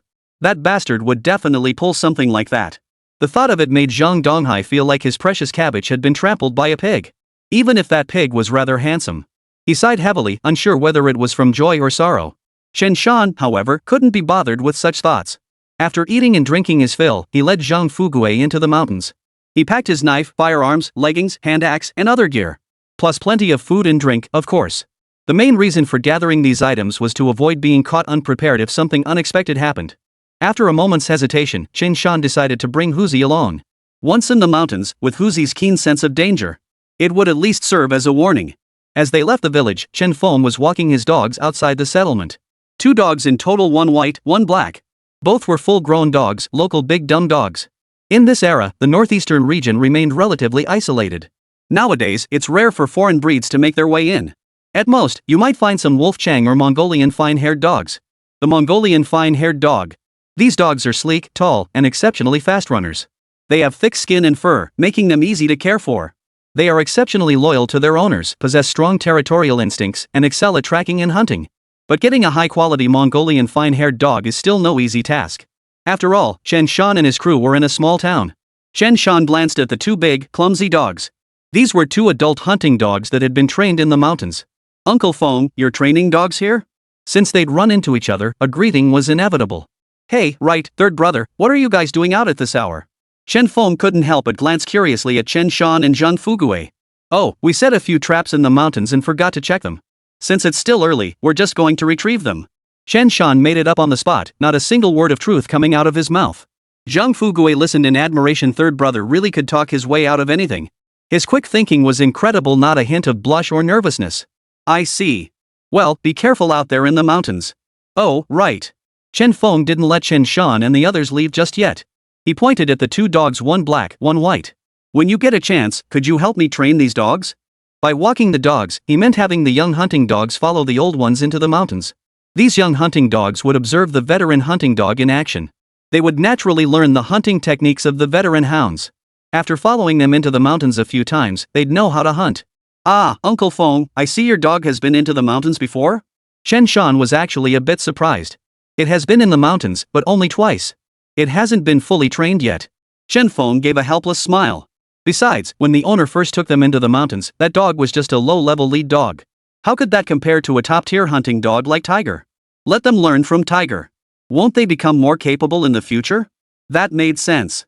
Chen Feng must have bought these two dogs with the money he split from selling bear gallbladders earlier. Alright, that's no big deal.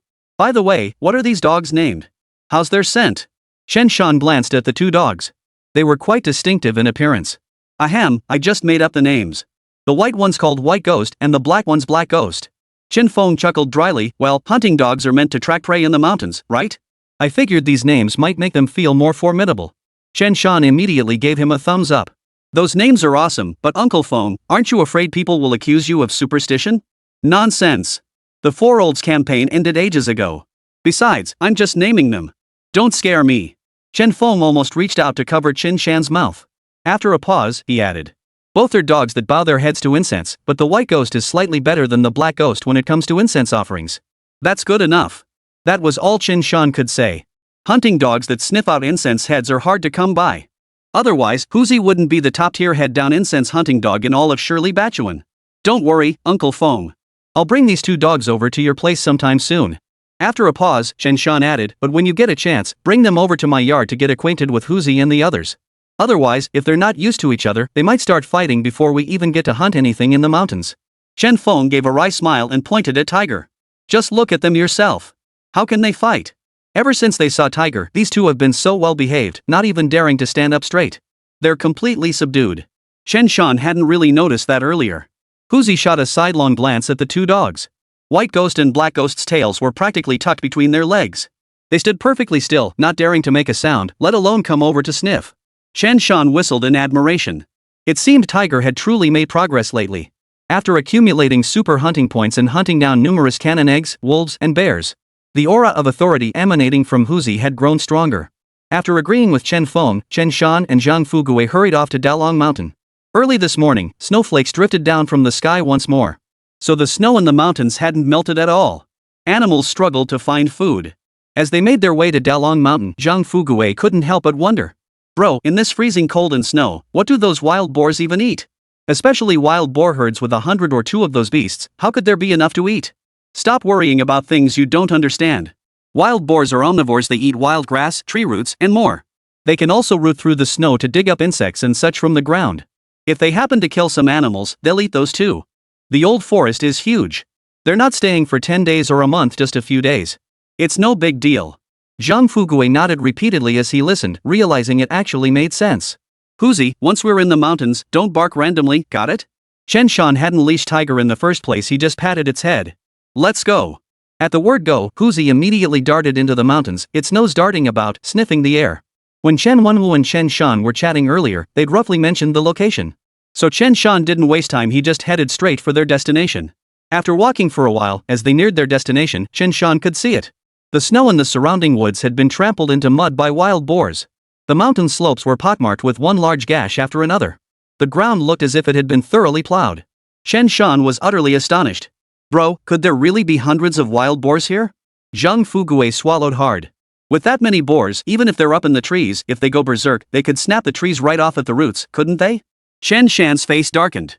Shut your damn mouth, kid. Talking like this before we even start is asking for trouble. Zhang Fugui gave an awkward chuckle and kept quiet. The two men made their way deeper into the mountains, climbing a slope and crossing a ridge. Descending another ravine, they found another flat ridge opposite. But the distance between them was vast, several hundred meters apart. Chen Shan noticed Huzi growing unusually excited. He looked both fearful and delighted as he stared at the ridge across the valley. Chen Shan turned to look and felt his eyes nearly pop out of their sockets. Dense and thick, shadowy figures were swarming across the opposite hilltop. Wild boars. Chapter 093, are you planning to haul that cannon into the mountains? Wild boars. Wild boars. Nothing but freaking wild boars. Chen Shan swore he'd never seen so many wild boars in his entire life. The ridge on this side was slightly lower than the opposite one, so Chen Shan could only catch a glimpse of their profiles. Even so, black boars darted in and out of the forest. Their oink-oink cries were so dense they formed a pulsating echo. The distance was too great. Chen Shan squinted again and could vaguely make out a colossal boar standing tall amidst the herd. Moments later, it vanished back into the herd. The boar god. Chen Shan was absolutely certain that the boar he had just seen was the boar god.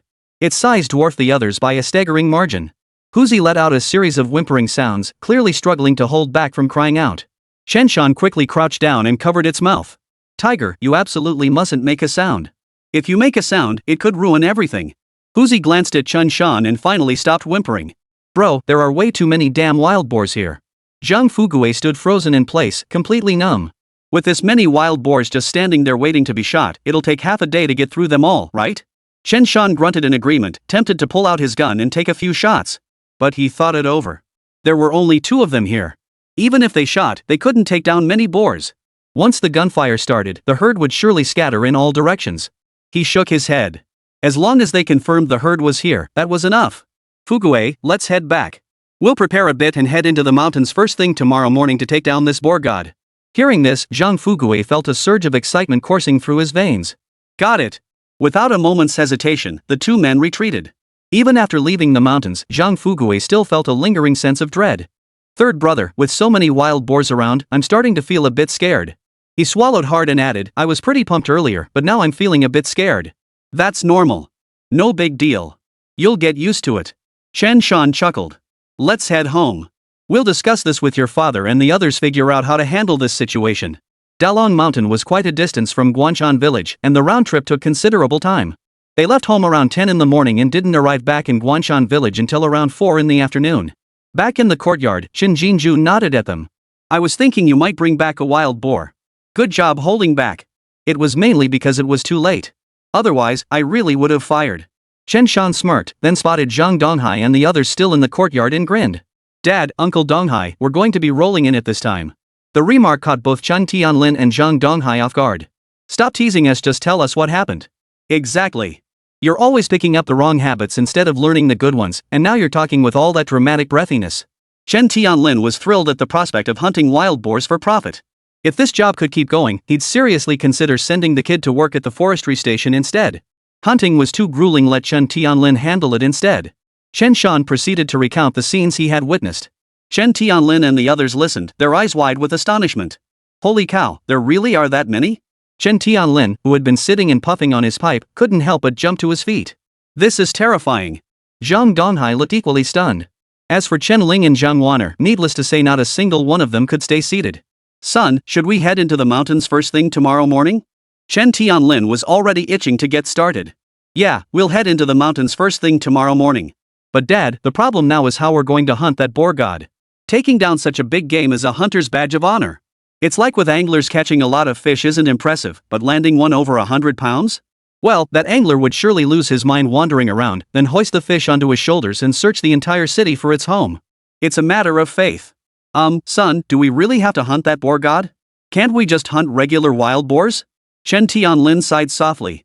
Making money is what matters, right? Besides, a boar god that big must be super cunning. The slightest disturbance, and that thing will bolt in a heartbeat. Anyone who'd spent years in the mountains knew that the longer a wild creature lived, the more cautious it became. Especially old bears with their keen sense of smell, their vigilance is truly astonishing. Golden gallbladders are most often found in old bears. Generally speaking, golden gallbladders are only found in the bodies of old bears. Because these bears live long enough for their gallbladders to be nourished over time, making golden gallbladders more likely to form. The reason golden gallbladders are so rare is precisely because these old bears are incredibly cunning. Don't even think about making a sound if they merely catch a whiff of something amiss. They turn tail and flee without hesitation, unlike younger bears who might linger out of curiosity. In fact, they might even take the initiative to attack before departing. The ancient boar deity, having lived long enough, is equally cautious. Add to that the countless wild boars surrounding them, hunting the boar god at the center of the herd is no ordinary feat. You know nothing. We absolutely must hunt this boar god. Chen Jinjun frowned. If you're not up for it, then don't go into the mountains. There are plenty of others who want to hunt it. Chen Tianlin looked helpless. I just said it's tough, not that I won't do it. Why are you getting so worked up? Chen Shan immediately chimed in, fight, fight, fight, of course we fight. That's why I'm wondering how the hell we're supposed to take this thing down. We can't just charge headlong into the pig herd, can we? Chen Tianlin nodded. What else can we do? How about we ask your uncle de Kuei and borrow a few more cannons from others? We could just haul the cannons into the mountains and blast the wild boar herd to pieces. Chen Shan's face lit up with excitement. Seriously? That's possible? Chen Jinjuan's face darkened. Get lost. You really say whatever comes to mind. There's no other way to hunt this boar god. Neither snares nor traps will work. The moment a shot rings out, 200 wild boars will charge through the mountains, plowing the land like a plow. What kind of trap could possibly hold them? It all comes down to the hunter's skill. Otherwise, why has hardly anyone ever managed to take down the boar god throughout history? Chen Shan racked his brain but couldn't come up with a better solution. He sighed, looks like we'll just have to go in head on. Grandpa, you're not coming anyway. Go stew some wolf meat. Fu Guei and I are starving after this trip. Chen Jinjun snorted coldly. Eat, eat, eat, all you ever think about is eating. The wolf stew was already simmering before you even got back. Chen Shan sniffed the air and immediately grinned. Didn't notice it earlier, but now I smell it. Wow, that smells amazing. Alright, Tianlin, go to the village office and borrow a few more guns from de Kuei. Get all semi-automatic Type 50 CXS. Chen Shan slapped his forehead. I should have known better than to return those guns. Now we have to go borrow them again. Oh, Dad, while you're at it, ask Uncle de Kuei for some extra ammo. Although Chen Shan had just acquired over 200 rounds, it never hurt to be prepared. Scraping together a few more wouldn't hurt. Chen de Kuei could easily claim it as routine wear and tear later. The militia had to practice shooting every year. A little extra bullet waste was perfectly reasonable. Oh, Tianlin, remember that big muscled guy we know? Just grab him and take him straight to de Kuei. Chen Tianlin nodded, then turned to Zhang Donghai, come with me. There are several rifles to handle. Zhang Donghai grinned immediately and nodded in agreement. The two then hurried off to Chen de Kuei's house. Watching their retreating figures, Chen Shan couldn't help but rub his nose.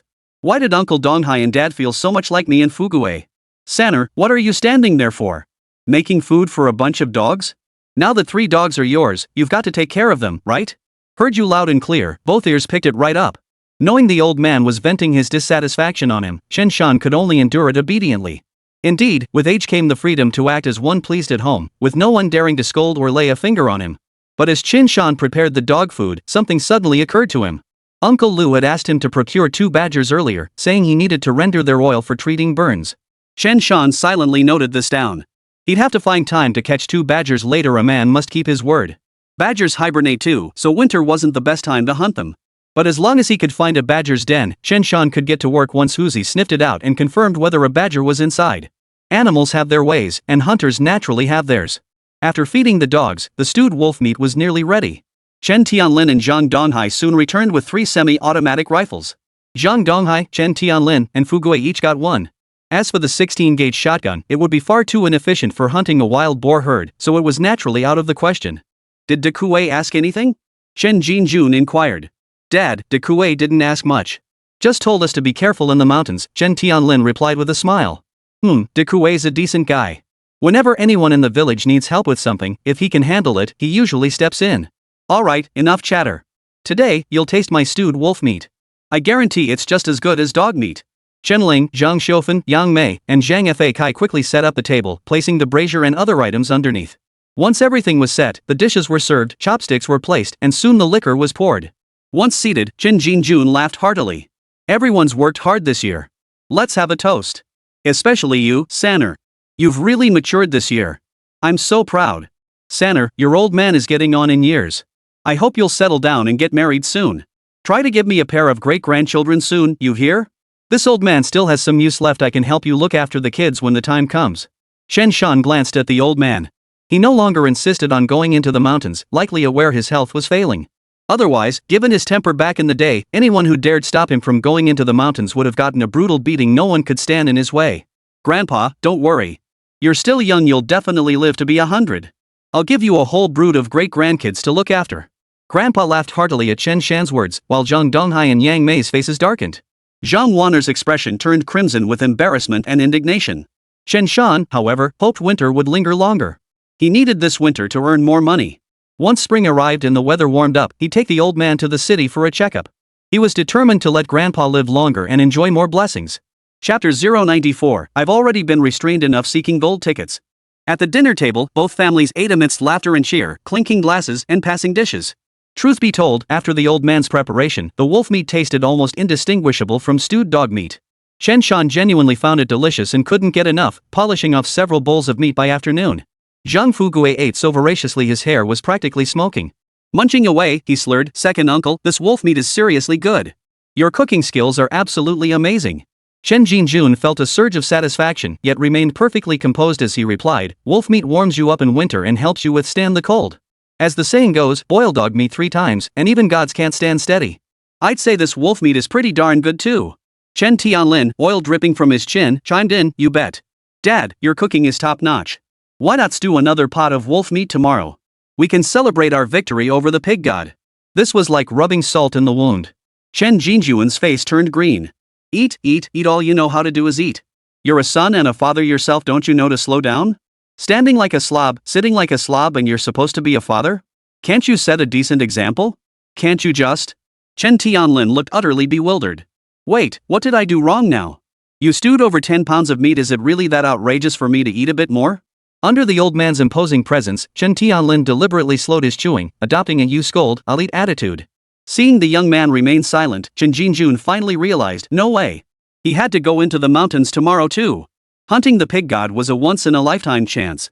If he didn't go into the mountains this time, he might never get another opportunity. Even if he couldn't actually hunt the pig god, Chen Jinjun figured it would be worth going just to see the 1,000-pound boar again. When he passed away someday, he could brag about it to his old friends in the afterlife. It would surely blow their minds. Chen Shan cleared his throat, picked up a prime cut of meat, and offered it to Zhang Wan'er.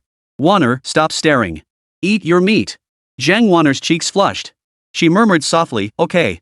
Zhang Donghai shot Chen Shan a blank stare, instantly feeling his fists grow slightly heavier. After eating their fill, Yang Mei, Chen Ling, and Zhang Wan'er took care of washing the dishes. Meanwhile, the men Chen Shan and the others checked their firearms, loaded ammunition, and sharpened their knives. They aimed to head into the mountains tomorrow. As long as nothing went wrong, they'd easily take down the boar god. Seeing everyone busy, the slightly tipsy old man held a knitted snakeskin bag, crumpled it up, and stuffed it into his cotton-padded jacket. He yawned, then casually addressed them, "I'm full. I'm going for a walk. You guys keep busy." Chen Tianlin shrugged indifferently, "Dad, come back early, okay? It'll be dark and slippery out there. We'll end up having to come find you." Chen Jinjun felt his fists clench, cursing himself for not beating that good-for-nothing son more when he was young. Ignoring Chen Tianlin, Chen Jinjun made his way to Chen Dequai's house. Seeing Chen Tianlin stroll over, Chen Dequai exclaimed in surprise, "Second uncle. Come inside quickly, it's freezing out here." A faint smile finally appeared on Chen Jinjuan's face. "Dequai, your second uncle came over to see you about something." Chen Dequai beamed. "Uncle, you're too kind. If there's anything, just send Sanner over to tell me. I'd come right over, I wouldn't make you come all this way." This old guy was a real handful. Chen Dequai was intimidated by him and could only treat him with utmost respect. Chen Jinjun cleared his throat lightly and said, "I came to ask if I could borrow your gun." "I'll return it tomorrow." Chen Dequai grew wary, though his expression remained unchanged. He smiled and asked, "What do you need a gun for, second uncle?" Chen Dequai knew Chen Jinjun wasn't in the best of health. What else could he possibly need a gun for suddenly, other than going into the mountains? Hadn't Chen Tianlin just borrowed 3 guns today? Wasn't that enough? If Chen Tianlin hadn't brought over a wild boar thigh as payment, Chen Dequai might not have agreed at all. "Brother Tianlin just borrowed 3 guns from me earlier. Uncle, aren't the ones at home enough for you?" A hint of suspicion flashed across Chen Dequai's face. "Second uncle, you wouldn't be planning to take the guns into the mountains for hunting, would you? If that's the case, I can't possibly agree." If something happened because he lent the guns, he'd never be able to explain it to Chen Tianlin's family. "What are you thinking? I'm getting on in years, how could I possibly go into the mountains? Tianlin and the others are heading in tomorrow for a big hunt." Chen Jinjuan's weathered face remained impassive. Brother Zhang Long, one of their group, wants to join the hunt. That leaves them 1 gun short. I'm just borrowing one for the trip. He smiled broadly, shaking his head slightly, looking every inch the frail old man. "My bones aren't what they used to be. I wouldn't dare go into the mountains." "What's that? You think I'm trying to prove myself by going into the mountains? If it weren't for worrying about that kid Santa this morning, I wouldn't dare go in this freezing cold. I want to live a few more years, enjoy my grandchildren, and live out my days." "What, you didn't think I was taking the gun to go into the mountains, did you? If I really wanted to go into the mountains, I'd use the .16 gauge shotgun I have at home. Why would I borrow yours? Seriously, can't people trust each other a little?" Cough, cough, cough. The old man looked genuinely heartfelt, coughing once as he spoke to emphasize his frailty. Chen Dequai was almost moved. It felt like refusing to lend him the gun would be downright wrong. And seeing the old man like this, Chen Dekue couldn't have imagined he was spouting such nonsense. If Zhang Fugui heard the old man say this, he'd surely sigh again, thinking how grandfather and grandson were cut from the same cloth, both spouting nonsense without a second thought. Alright, uncle, enough talk. I'll give you the gun, won't I? Come on, let's head to the village headquarters. Chen Dekwai grabbed the keys and led the old man to the village office, where he handed him a Type 56 semi-automatic rifle. Chen Jinjun immediately praised the young man. Heh, that's more like it. Dekue, you're not half bad.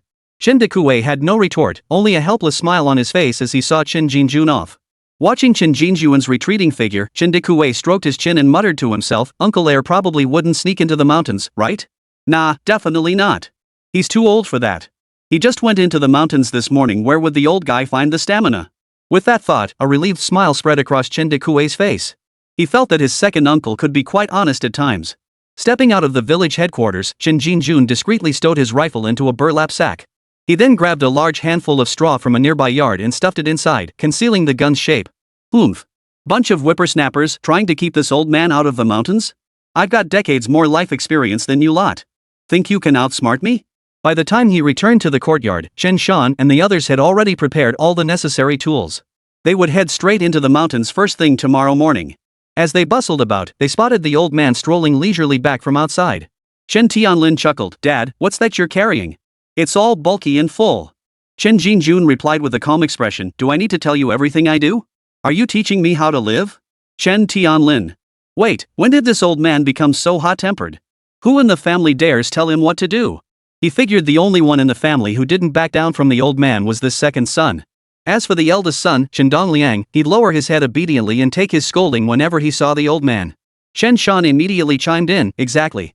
Dad, what are you doing? You meddle in everything Grandpa does. Don't forget you're the son. Chen Tianlin's face flushed crimson. Shut your mouth. What your father does is none of your business. Are you telling me how to act? Know your place, you're the son. A question mark slowly formed in Chen Shan's mind. Fine, so being a father makes you so great, huh? After a pause, Chen Shan silently sighed to himself. Damn right, he's something special. Can't mess with him. I concede. Ha! Seeing both his son and grandson at a loss for words, Chen Jinjun chuckled cheerfully. He puffed out his chest and strode into the house, his mood greatly improved. After he left, Zhang Fugui remarked in surprise, My second uncle seems unusually cheerful. Did something good happen? Chen Shan rolled his eyes. Whatever he's dealing with, he'd better just stay home tomorrow. Alright, since we're almost done cleaning up, Fugui, you two should head home early and get some rest. You've been bustling about all day, I bet you're both dead tired. Before Zhang Donghai and Zhang Fugui could say anything, Chen Shan stood up and addressed Zhang Wan'er, who was preparing to leave. Wan'er, wait for me. I'll walk you home. It's freezing out here. It's dangerous for you to go alone. Everyone in the courtyard turned to stare at Chen Shan.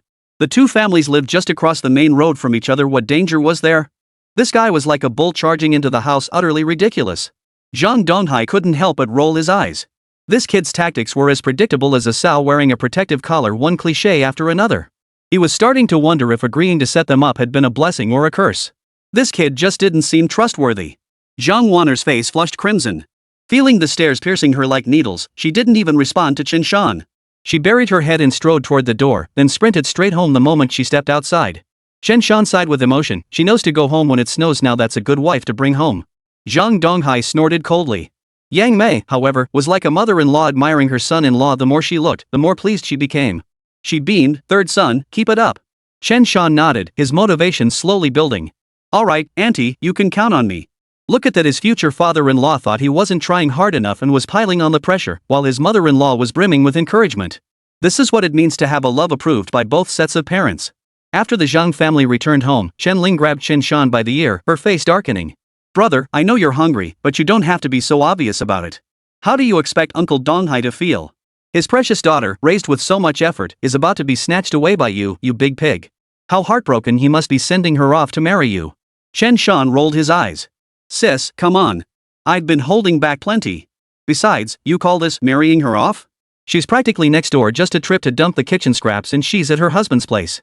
It's so close, I feel awkward going to my father-in-law's house to eat and take things. Though these days, no one actually dumps kitchen waste anymore, it's mostly fed to pigs. Unlike later times when even washing pots required dish soap, that stuff couldn't be fed to pigs. It's not like Xiao Ying's family's cows. Shan Ling. This kid's response actually made sense. With the two families so close, getting married here might as well be like not getting married at all. Who knew marrying so nearby could have this kind of perk? Chapter 095, since I'm already here. Even though the kid had a point. Chen Ling still smacked Chen Shan hard on the head. The thud was surprisingly crisp, but felt satisfyingly solid. Chen Shan was annoyed and glared back. Why'd you hit me? I didn't do anything wrong. Chen Ling sneered coldly. Sisters hitting their brothers is perfectly natural. Do I need a reason? Gritting his teeth, Chen Shan gave Chen Ling a thumbs up. Fine, you're the boss, you win. I'm going to bed. With little to do and no electricity in the village yet, the cold weather meant everyone went to bed early after dark. Early to bed and early to rise, no staying up late, that's why everyone's hair was thick and lush. Getting a haircut meant asking the barber to thin it out. Unlike later generations who dared only ask for a slight trim, never daring to request thinning lest their scalps show through. That evening, Chen Ling and Zhang Xiufen prepared pancakes and other snacks for them in advance, making it easier for them to eat while in the mountains. The bitter cold persisted through the night. By evening, scattered snowflakes fell again, settling anew upon the ground. But by noon, the sun would melt some of it back into water droplets, only for the cycle to repeat. Fortunately, the north had one advantage besides the cold: it was generally dry, with little rainfall. Low temperatures combined with frequent rain would be truly deadly. That night, Chen Shan didn't go straight to sleep. Instead, he mixed another large cup of warm water with the energy potion for the old man and had him drink it. The old man felt his grandson growing ever more considerate. He drank it with a smile and soon drifted off to sleep. Thus, Chen Shan successfully lowered his super hunting points to 3. Poverty only fueled his hunting fervor. He resolved to hunt more wild boars tomorrow when he entered the mountains, determined to increase his super hunting points. The next day. Waking up, Chen Shan felt more energetic than ever, as if he possessed inexhaustible strength. He clenched his fist slightly to test it. After a trip to the bathroom, he could barely control his stream. His kidney power was too overwhelming. Waking up at 6, eating 4 bowls of rice, and peeing 5 meters, is this what it means to be on cheat mode? Chen Shan wanted to shout at the system, "Come on, super hunting system, show me your limits." After a moment of quiet reflection, Chen Shan began preparing breakfast for the dogs. Father and son ate their own meals as well, then grabbed their shoulder bags, sleds, and other gear, wrapping their leggings securely. Worried they might not have enough sleds, they borrowed 2 more from Chen Feng and Chen Gang's homes. By 7 in the morning, the 4 of them were fully prepared. As for ammunition, they loaded up a full 400 rounds, taking every spare bullet from home. Before they left, Zhang Xiufen and Chen Ling had also woken up. They both gave them some parting words, urging them to be careful. Whether they caught the boar god or not didn't matter, safety was paramount. Above all, they mustn't get hurt. The 4 readily agreed. Chen Shan glanced curiously into the house and asked, "Dad, why is Grandpa still sleeping today?" Chen Tianlin paused briefly before shaking his head. "He didn't sleep at all the night before last. He went into the mountains to look for you at 4 in the morning yesterday. What do you think?" Chen Shan finally understood. "Then let Grandpa rest well." "Hey, Dad, should we bring the dogs?" Chen Tianlin glanced at the 3 dogs already poised and ready, then shook his head. "The pigs are right over there. If we bring the dogs, any noise might scare them off. But since you say Tiger is well trained, we'll take just Tiger into the mountains. Yellow Dragon and Blue Dragon should stay home, they might come in handy." Huanlong and Xinglong, whose tails had been wagging wildly, they loved going into the mountains, stopped wagging their tails entirely upon hearing Chen Tianlin's words. Chen Shan nearly laughed out loud, then nodded. "All right, let's take Tiger into the mountains. Huanlong, Xinglong, you two need to work harder. Rest well at home and let your injuries heal. Let's go." Without further ado, the 4 men grabbed their gear and headed straight out of the village.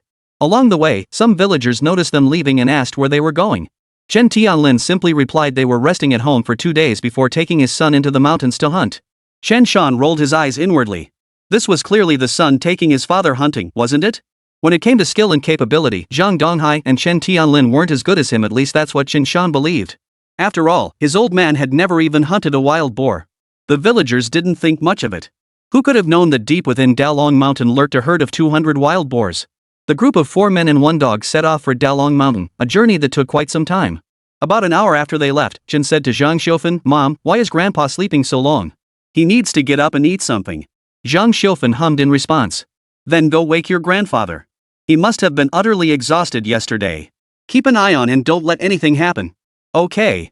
Chen Ling knocked on the door for a long time, but the old man didn't respond. Their hearts sank instantly, fearing something had happened to him. Worried the door might be locked from the inside, Chen Ling shoved it hard. To their shock, it swung open with a clang. Mother and daughter exchanged a startled glance before turning to look at the bed. But there was no one there, not a soul in sight. The sky had fallen. Oh no! With Grandpa's temper, he must have snuck off into the mountains. But we never saw him leave. What on earth happened? Zhang Xiufan couldn't make heads or tails of it. Chen Ling blurted out, Mom, could it be that Grandpa didn't sleep at home last night? Maybe he stayed at someone else's place? Zhang Xiufan fell silent. That must be it. She gave a wry smile. What's gotten into the old man? Is hunting that addictive? What are we going to do? Chen Ling thought for a moment, equally helpless. Chasing after him now was pointless, they wouldn't catch up. And asking Chen Feng and the others to go after him was equally futile. Chen Ling pondered for a moment. Mom, don't worry. Third brother didn't tell Grandpa the exact location. If Grandpa wants to find the place, he'll have to either get ahead of them or follow behind. As long as Grandpa stays within range, with Tiger's keen sense of smell, he'll definitely pick up Grandpa's scent. Let's leave this matter to father and son to handle. We mother and daughter simply can't control the old man. Zhang Xiufan sighed softly. This was the only way. The old man was a living person with plenty of tricks up his sleeve. What could they do? He was impossible to guard against. Chen Shan, who had already reached the vicinity of Dalong Mountain, glanced back at Huzi. Chen Tianlin, oblivious to Huzi, was visibly excited upon seeing the mountain. He grinned and said, Donghai, today we brothers finally get to fight side by side again. Zhang Donghai was equally excited, grinning widely. You bet, brother. It's been half a year since I last set foot in the mountains. Chen Tianlin slapped Zhang Donghai's shoulder and said, no big deal. Today, you and I will team up and show these two kids that back in the day, we were the top duo in our village. Chen Shan, observing Huzi's state while chiming in, scoffed, what team? You didn't even have a name. That's lame. Chen Tianlin, now living comfortably, casually lit a pack brand cigarette with Zhang Donghai. He glanced sideways and said, like you two even had a name for your team. What was it? Spit it out. Zhang Fugue looked utterly bewildered. When did these two brothers even have a team name? How come he didn't know about it? But since Chen Shan had spoken, he could only offer a sheepish grin and didn't argue. Chen Shan declared with a smug look, we're known as the handsome duo. Fugue, repeat after me. We're called the handsome duo. I'm handsome, what's your name? Zhang Fugue's mind raced and he blurted out, intimidating? Chen Shan flicked out a 6 with one hand. As his brother-in-law, his reflexes were sharp. Well done. Ahem, ahem. Ahem, ahem. Zhang Donghai and Chen Tianlin were mid-smoke when the duo's exchange made them choke on their smoke. Tears welled up as they bent over coughing. Zhang Fugue's mind was filled with question marks. What the hell did I just say? How did I become the bully? Zhang Donghai shot Zhang Fugue a fierce glare. You're usually sharp as a tack, kid. What's gotten into you now? You're acting like a complete moron. Chen Shan chuckled and immediately pointed at Huzi. Dad, Huzi's acting weird. He keeps looking back. Chen Tianlin casually replied, so what? Dogs look back because they miss home, right? Chen Shan shook his head. No, I think someone familiar might be following us. Recalling how Grandpa had brought home a burlap sack yesterday and, unusually, hadn't come out of his room for breakfast this morning, he'd already begun to suspect something. As for Huzi not barking, that was perfectly normal. Since Qin Jinjun was family, Huzi probably just thought the old man was walking a bit slow and hadn't caught up yet. The dog kept glancing back, urging Qin Jinjun to hurry up and catch up. But the old man never showed up, which was starting to make Huzi anxious. Chen Tianlin's face twisted in shock. Someone else following us? Damn it! Someone knows we're hunting the pig god and wants to steal it? What a nerve! Who the hell are you? Where is your family from? Get your ass out here. Zhang Donghai's face was equally twisted with murderous intent. Damn it! You think you can follow us? You really think old man Donghai here has no temper? Come out, or I'll beat you to death. They were furious. You puny little bastards. Who do you think you're calling grandpa? Who do you think you're calling son? You think you can turn the world upside down? From a distance, a weathered voice echoed, followed by the steady approach of a figure clad in a cotton coat, entering their field of vision. Chen Jinjun carried nothing but a rifle, his steps deliberate as he approached Chen Shan. Huzu wagged his tail, clearly delighted. Chen Tianlin froze, Zhang Donghai gasped, and Zhang Fugue gaped in disbelief. Chen Shan's lips twitched slightly. The old man truly never gave up on his pig hunting ambitions, even devising this sneaky way to follow them. The shameless old fox. Dad, what are you doing? It's freezing out here, and there are still so many wild boars in the mountains. Are you out of your mind? Chen Tianlin's heart pounded violently. His face flushed with a mix of anger and exasperation. The older the old man got, the more reckless he became. As his son, Chen Tianlin was utterly exhausted from worrying about him. Chen Jinjun spread his hands helplessly. Whatever. I'm already here. You're not going to kick me back out, are you? Well, you're here now. Chapter 096, 10,000 Boars Pay Homage to Boar God Revised Edition. Third son, since I'm already here, just let Grandpa join you in hunting the pig god once. After a pause, the old man's voice softened, tinged with a hint of pleading. I've never fought the pig god in my life. I'm still in decent shape now. If I don't do it this time, I'll never get another chance. Chen Shan, Chen Tianlin, Zhang Donghai, and Zhang Fugui all fell silent. They were all men who'd lived in the mountains. They understood what participating in the pig god hunt meant to a hunter. Chen Shan understood it even more keenly. It was like a general, now old and weary, facing an unprecedented, monumental battle. If he didn't join this battle, the general would surely regret it for the rest of his life. Chen Tianlin and Zhang Donghai both turned to look at Chen Shan. They knew they couldn't persuade the old man, only Chen Shan could decide whether he would go. After all, the old man listened only to this kid now, and the kid certainly knew how to charm him. Even sixth uncle praised the kid highly. Seeing the pleading look on his grandfather's face, Chen Shan knew deep down that if they didn't go this time, the old man would likely carry regret for the rest of his life. He sighed deeply before saying, "You can come with us, but Grandpa, once we're in the mountains, you can't act recklessly. You must follow my orders. Otherwise, even if we don't hunt the boar god or the wild boar herd, I'll force everyone out of the mountains. No more games." If it weren't for the vitality potions Chen Shan had been giving his grandfather lately, the old man's physical condition wouldn't have improved so noticeably. Even if the old man begged him with all his might today, Chen Shan would never agree to take him into the mountains to hunt that boar god. Hey, listen. If I don't listen to my good grandson, who else would I listen to? Once we're in the mountains, wherever you say to shoot, that's where I'll shoot. Is that all right? My good grandson, if you tell me to go east, I'll never go west. The old man immediately broke into a wide grin, all traces of his earlier pitiful, pleading demeanor vanished. Chen Tianlin felt his earlier silence had been pointless. He should have snapped at the old man and told him to go home. After a moment's hesitation, Chen Tianlin swapped his own bearskin coat for the old man's cotton jacket, not wanting the old fellow to freeze. The old man initially tried to refuse, but when he met his son's stern gaze, he finally gave a sheepish chuckle and slipped into the bearskin coat. After that was settled, Chen Shan said no more, his expression turning serious. "Let's go. Keep noise to a minimum. Move out." The group of five headed straight into Dalong Mountain, quickly reaching the same hillside Chen Shan had visited the previous day. Chen Jinjun and the others couldn't help but notice the ground, churned into a muddy mess by wild boars. Each of them felt a chill run down their spines. How many boars would it take to wreak such havoc on the ground? Seeing the devastated terrain, Chen Tianlin and the others grew even more eager. With so many wild boars around, wouldn't it be as easy as shooting fish in a barrel? Hunting the boar god in the herd was difficult, but hunting wild boars? That was one shot, one kill, right? However, after entering the mountains, the group remained mostly silent, afraid of making noise. As they moved, they took cover behind trees whenever possible, careful not to expose themselves directly. When Chen Shan reached the hilltop where he'd observed the herd yesterday, his footsteps faltered slightly. He turned his head to glance at the opposite mountain. After confirming the herd was still there, Chen Shan breathed a sigh of relief. Chen Shan made a gesture for everyone to hold their position, signaling them to peek out and assess the situation. Chen Jinjun, Zhang Donghai, Chen Tianlin, and Zhang Fugui crouched low, using the weeds along the small slope to peek over. The sight that met their eyes made their expressions freeze abruptly. Breathing instinctively quickened, and their eyes widened involuntarily. From 100 meters away, on another higher hilltop within 200 meters, they could only see the side of this slope. Even so, they could clearly see. The entire field was teeming with wild boars. The ground bore no trace of snow, having been trampled into a muddy quagmire. Across the muddy swamp, young piglets, large boars, yearlings, sows, and their families marched like an army. Countless pigs grunted intermittently, occasionally lifting their heads to scan the surroundings with a deep, resonant bellow.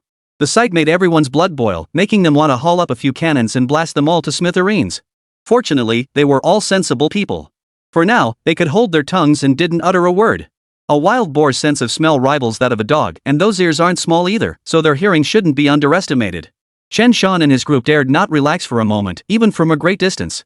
Since the boar god was now out of sight, it must be lurking on the other side, hidden from their view. Chen Shan paused briefly, then scanned the hillsides on both sides. Opposite them lay a ridge, and their own position formed another ridge. The slopes on both sides sloped downward, creating a valley between them, a terrain resembling an inverted V. This gully spanned nearly 200 meters, largely open in the middle. With most leaves fallen in winter, they could clearly see the situation across the valley. On the opposite side, Chen Shan could discern some clues. The wild boars had chosen to gather there entirely because it was a wild pear orchard, with some jujube trees and the like. The wild boars gathered here to root up frozen pears and jujubes that had fallen to the ground. But the distance was too great now.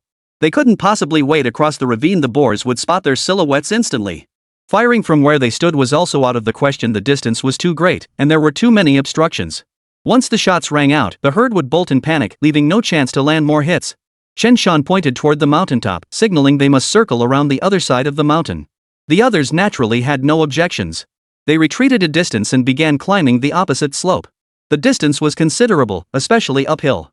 Even Tiger was panting heavily, utterly exhilarated. To him, the wild boars seemed like nothing more than food.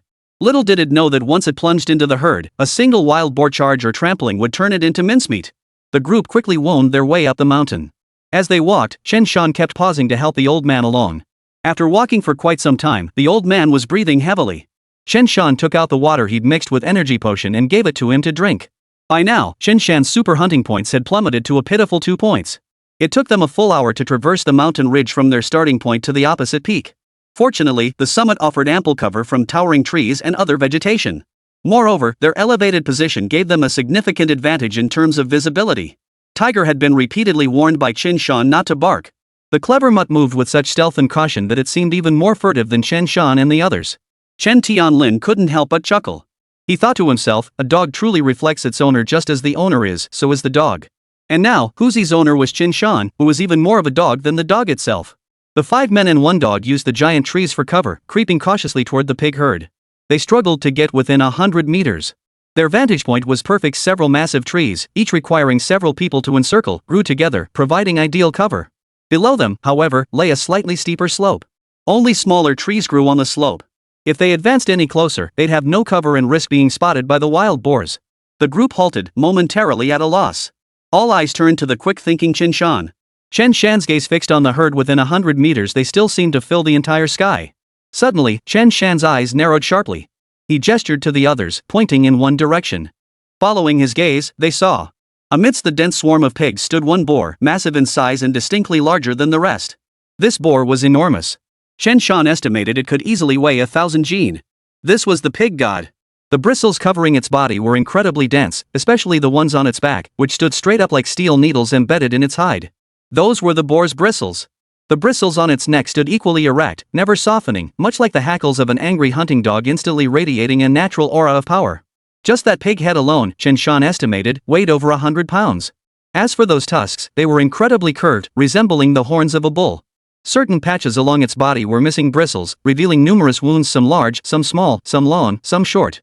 It looked like it had endured dozens, even hundreds, of fierce battles, the boar god's battle scars. Having survived countless traps, ferocious beasts, and hunters, enduring every hardship imaginable, this boar had grown cunning and wary. Only through such trials had it reached its current formidable state. Even the boar god's tail was missing a small section, making it just a tiny bit less impressive. It would occasionally lower its head to chew on frozen pears scattered on the ground, emit the characteristic grunts of a wild boar, and occasionally glance around, appearing highly alert. Standing there, its form towered over the other boars, easily several times their size. A dense ring of wild boars surrounded it, forming 3 inner circles and 3 outer circles. Truly, 1,000 boars paying homage. The scene left Chen Shan feeling quite moved. Compared to this boar horde, the wolf pack seemed like a mere sideshow. Even a pack of dozens of wolves would meet only one fate when facing such a herd of wild boars: death. Chen Shan took a deep breath and signaled for them to check their firearms, loading every chamber to the brim. That meant 11 rounds. Moments later, every face grew solemn. They nodded to Chen Shan, signaling their weapons were loaded and ready. They awaited his command to fire, aiming straight for the boar god's head. Just then, the boar god suddenly raised its head, shook its massive skull, and let out a deep, rumbling grunt. It was alert to its surroundings, assessing the situation. Almost the instant the boar god made its sound, the 100 or so wild boars in the field simultaneously fell silent, their various noises ceasing one after another. They all lifted their heads at the same time. Chen Shan's heart skipped a beat. He knew this was his chance to fire. He held the rifle in his left hand, then gave a sharp signal with his right hand. His right hand immediately pressed the trigger, emitting a suppressed yet excited voice. Fire! Chapter 097, Chen Shan takes down the boar god, securing 10,000 pounds of pork. Chen Shan held back the shot, preventing the others from firing. Chen Jinjun and the others nearly cursed aloud. Why didn't this kid just say what he wanted? They'd nearly pulled the trigger themselves. If not for the need to keep noise down, they would have wanted to punch him. A thought flashed through his mind. He quietly shared his plan with Chen Jinjun and the others. It was simple. Once the gunfire erupted here, the wild boar would surely bolt toward the woods on the right and the ravine on the left, then scatter in 3 directions to both sides and straight ahead. Standing on this steep slope, they'd only get 1 or 2 bursts to fire. After firing, if they wanted to continue chasing the boar herd, it was possible, but it would be extremely exhausting and time-consuming, with no guarantee of how many they could actually take down. More importantly, any boars they did hit would need to be gutted. Otherwise, with the heat inside the boar's body and the cold outside in winter, the carcass would quickly become foul-smelling, rendering the meat inedible. Therefore, he had no intention of pursuing the boars. His plan was to first ambush the area where the boars fled, then make a return trip later. When the gunfire erupted from his position, the boars might be startled enough to turn back. Chen Jin and his men might even get off a magazine or two. Chen Jinhui and the others listened as Chen Shan quietly explained his plan. The old man immediately agreed, instructing Chen Shan to go alone while they would avoid firing from the direction of his ambush later. Before this, Chen Shan had also considered other approaches, like setting traps or snares around the perimeter beforehand, or even planting detonators. But now Chen Shan realized that the pig god was too sharp. Not doing those things was the right call. If he had set up all that messy stuff, the pigs might have spotted it and scattered early. After finalizing the plan, they agreed to open fire in about 10 minutes. Chen Shan ordered Huzi to stay put. He retreated alone, using the trees as cover, then frantically withdrew toward the right-hand hillside. Forward. Finally, he circled around to the woods on the right side of Chen Jinjun and the others, positioning himself 200 to 300 meters away from the wild boar herd. The position wasn't low, and the view was relatively open. However, the dense foliage made it impossible for Chen Shan to clearly see the wild boar's positions. Glancing around, he spotted several trees growing almost together, with plenty of branches suitable for climbing. His eyes lit up. He immediately slung his rifle over his back and, using the small trees nearby to muffle his movements, climbed a massive tree that took 3 people to encircle. After climbing a full 7 or 8 meters, he found a suitable spot to stand. Leaning against the tree, Chen Shan rubbed his hands together until they turned crimson. Exhaling softly, he decided this vantage point was perfect. It might just block the pig god's path and give it a proper lesson. If not for his robust constitution, Chen Shan wouldn't have been able to pull off this maneuver in the freezing snow. After pausing for several dozen seconds, Chen Shan finally gazed into the distance, looking toward the direction where Chen Jinjun and the others were. Standing tall afforded a clear view, and Chen Shan could vaguely make out their location. Should be close to the agreed firing time, right? Chen Shan took down his rifle and gave it a quick inspection. On the other side, Chen Jinjun judged the time was nearly right. He glanced at the boar god. Since they hadn't made any moves earlier, the wild boars had returned to their normal state. Those meant to root for food in the fields were still rooting. Those meant for mating were still engaged in the wild boar's primal overlapping motion, the old boar pushing the cart. Chen Jinjun glanced at the others, signaling it was time. His finger pressed against the trigger, then he raised the gun to his face. He held several extra bullets in his hand, ready to quickly reload the magazine after firing. The old man narrowed his eyes, the muzzle aimed directly at the boar god. Zhang Fugui, Zhang Donghai, and Chen Tianlin kept their eyes fixed on Chen Shan. Seeing this, their expressions immediately turned solemn as they all aimed toward the pig herd. A single word echoed in their minds almost simultaneously. Fire! Bang! Bang bang! Bang bang bang! In an instant, the 4 men pulled the triggers without hesitation. Were Type 56 semi-automatic rifles, all fully loaded to the brim with 10 rounds each. In that very instant, 40 bullets erupted in unison. Chen Jinjun fired, unleashing 6 rapid shots in succession. He anticipated the pig god's position, sweeping from left to right. By sheer coincidence, the pig god shifted his position at that very moment. Several other pigs were moving about, just happening to block its path. 3 pigs in a row were instantly shot down, each hit squarely in the neck. Bullets entered through small holes and exited through large ones, blood splattering everywhere. A wild boar let out a piercing scream. They had shielded the pig god from this calamity. Chen Jinjun had a vague feeling he might have hit the boar god with one shot, though it likely wasn't a fatal wound. The boar god was massive, covered in coarse bristles. And that thing was practically covered in armor from head to toe. Had the bullet struck even slightly off-center? If it had struck one of the wild boar's heavily armored spots, it might have sparked and ricocheted harmlessly. Chen Tianlin, Zhang Fugui, and Zhang Donghai were certainly intrigued by the boar god. They knew the old man and Chen Shan were the ones truly intent on taking down the beast. So they didn't even aim at the boar god. Instead, they chose to target the yearlings and the young yellow-haired ones. These were the pigs they were truly interested in. After all, this stuff could be sold to the forestry station, and that meant money. They called it selective hunting, but in truth, there was no real choice involved. Wild boars were everywhere, no need to even look, just fire away. In an instant, 3, 5, 8, 20 wild boars fell dead under the guns of Chen Jinjun and his men. The gunfire startled the boars, and soon the entire old forest stirred, the wild boars scattering in all directions. At that moment, not a single boar gave a damn about the boar god. Even if the Jade Emperor himself stood before them, they'd run for their lives first. 100 or 2 wild boars running created an earth-shaking commotion through the mountains and forests. Fire! Keep firing! Forget that boar god. You can't even see them running, just shoot whichever one you catch sight of. Out of ammo? Then reload fast. Opportunities like this don't come often. Chen Jinjun shouted, his breath becoming uncontrollably ragged. A magazine emptied quickly. Chen Jin was ecstatic, having taken down several more boars. After reloading, he took down 6 more. With so many boars and the close range, even blind firing could hit some. The old man strained his eyes searching the herd, but the boar god had vanished without a trace. The forest was left in utter chaos, the ground trampled beyond recognition. As the boars raced through, some stumbled and fell, only to be trampled to death by their fellow boars. The stench of wild boar excrement filled the air. Chen Tianlin, Zhang Donghai, and even Zhang Fugui were all incredibly excited. Zhang Fugui shouted, "Dad, uncle, second uncle. I got 2 wild boars." "Haha, I definitely got 2. Zhang Donghai shot back with a look of disdain, "I got 6. Chen Tianlin smiled faintly. "I emptied nearly 2 magazines. 10 boars. Though the exact count isn't certain, some bullets might have ricocheted, but we just didn't see it. Seems like some wild boars were trampled to death too. Adding my dad's count, I guess we took down no fewer than 30 boars. Too bad we ran out of time. Otherwise, hitting 50 boars wouldn't have been a problem." Listening to their chatter, Chen Jinjun turned his head toward Chen Shan's direction and murmured, "Sanner, that boar god old man here didn't hit it. It's up to you now." After that, Chen Jinjun added, "Don't rush. Load all the bullets first. When Sanner fires later, some boars should turn back." They fired. "I wonder if that boar god got hit. I hope Grandpa managed to take it down, it'd be the least he deserves." The moment the old man and the others fired, Chen Shan's gaze sharpened. He immediately gripped his rifle and scanned the direction the wild boars were charging from. The moment he turned his head, he saw the lead boar was none other than the boar god. From his elevated vantage point and with his own excellent eyesight, Chen Shan could see it clearly. Wow, this boar god was indeed massive, covered in thick bristles. Several distinct scars even marred its snout. Its tusks were completely curved, almost ornamental in appearance. Witnessing this scene, Chen Shan felt his very blood begin to stir, a surge of adrenaline coursing through him. This pig god would meet its end today, struck down by Chen Shan's spear. Sensing trouble, the boar god turned and charged toward them. Its longevity stemmed from its extreme caution and vigilance. Spotting danger, it would flee. Thus, it charged ahead, its minions following close behind. The 1,000-pound boar god charged forward, closing in on Chen Shan, closer and closer. Fortunately, Chen Shan was sheltered beneath the tree. Had he been exposed, he doubted he could have maintained his composure at that moment. 150 meters. 130 meters.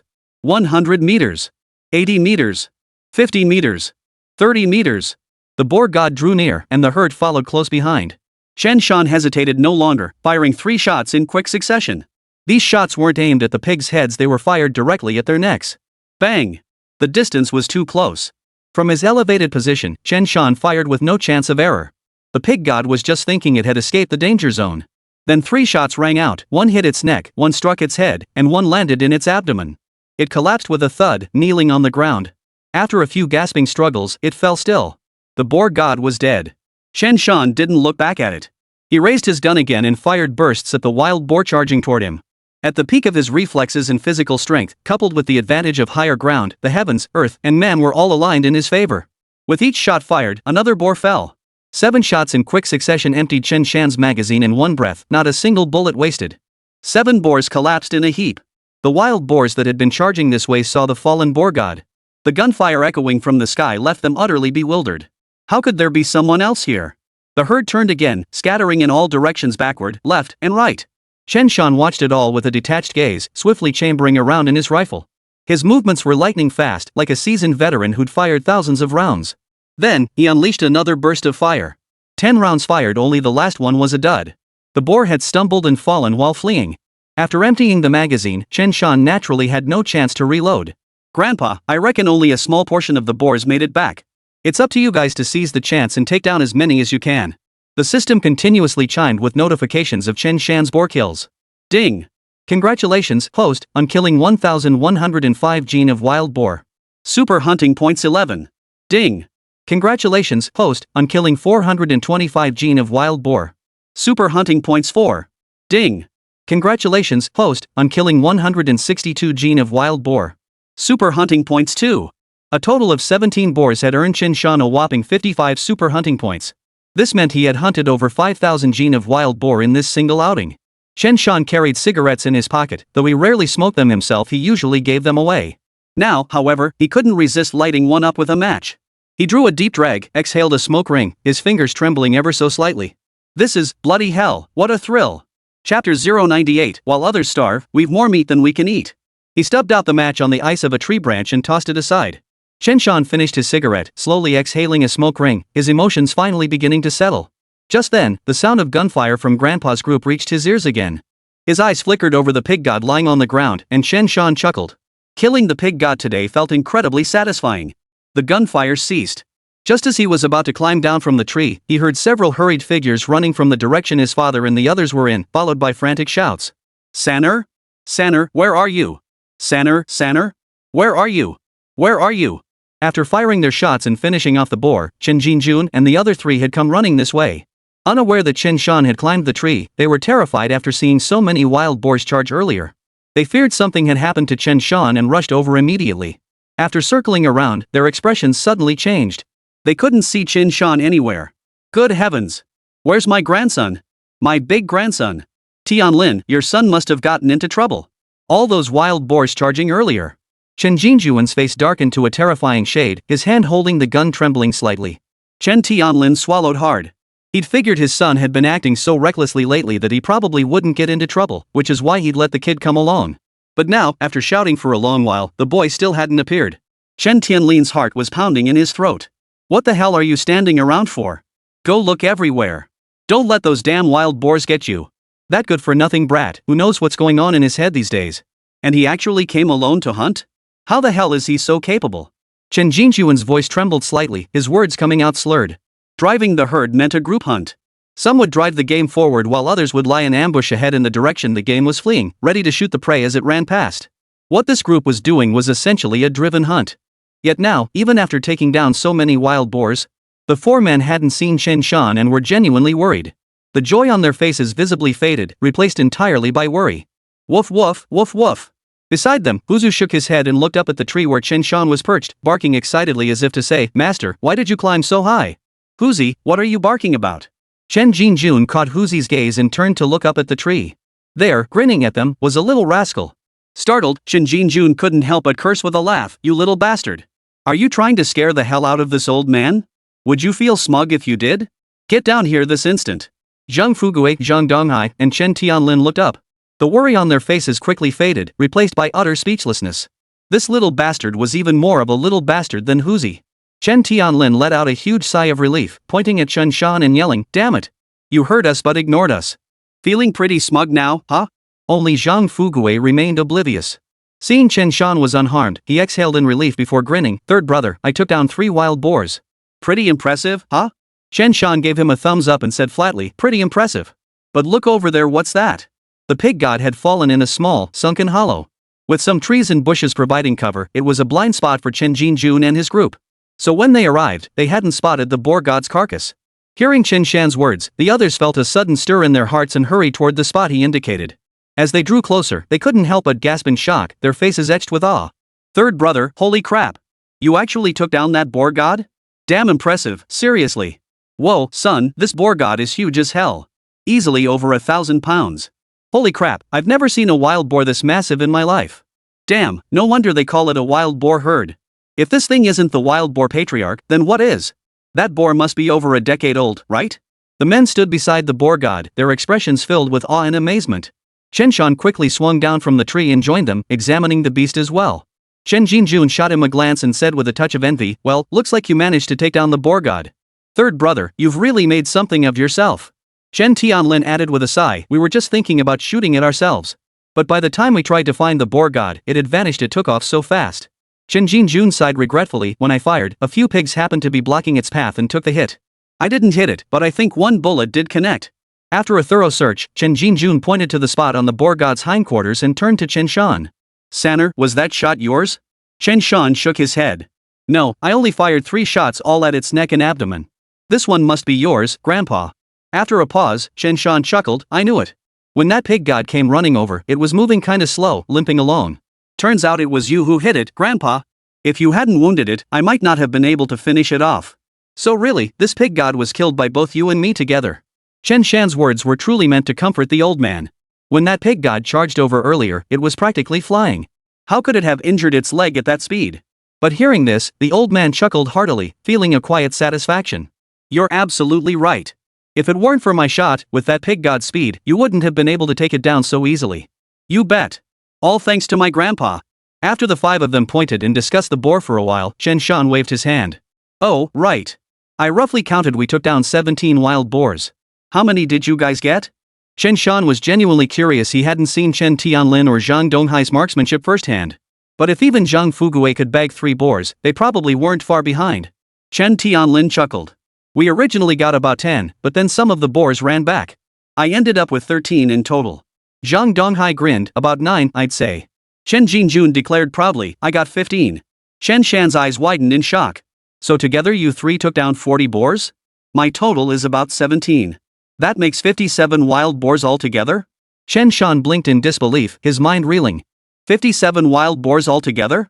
That must be over 10,000 pounds of wild boar meat. Only the militia brigade could hunt that many during their spring mountain hunts. When had a handful of people ever managed to take down so many boars? And militia spring hunts were no small matter these days. Because in the Xing'an Mountains, wild beasts were everywhere. Once crops are planted, all sorts of mountain beasts come down to forage. Wild boars cause the most widespread damage to crops, but deer, bears, and other wildlife also inflict varying degrees of harm. Thus, in recent years, militia members have been mobilized for spring hunts almost every year. The so-called spring hunt involved gathering militia members from all the commune's brigades. The commune provides ammunition, firearms, and other equipment. The militia brigades enter the mountains as a unified force, led by renowned marksmen from each group. With hundreds or even thousands of people, they hunt wherever they go. The spring hunt lasts for several days, targeting anything they encounter: foxes, roe deer, wolves, and the like. It could be said that the spring hunt swept through the mountains, decimating the wildlife population. This approach served a dual purpose: it reduced the damage wildlife inflicted on crops. After the spring hunt, each militia unit received a generous share of meat, while also honing their marksmanship. Spring hunting was truly a multi-benefit endeavor. Chen Jinjun chuckled and shook his head. It's more than that. While the boars were fleeing, some were trampled to death. I estimate at least 5 or 6 of them, bringing the total to over 60 wild boars. Chen Shan listened, his expression growing solemn. So, we'll have to gut over 60 boars?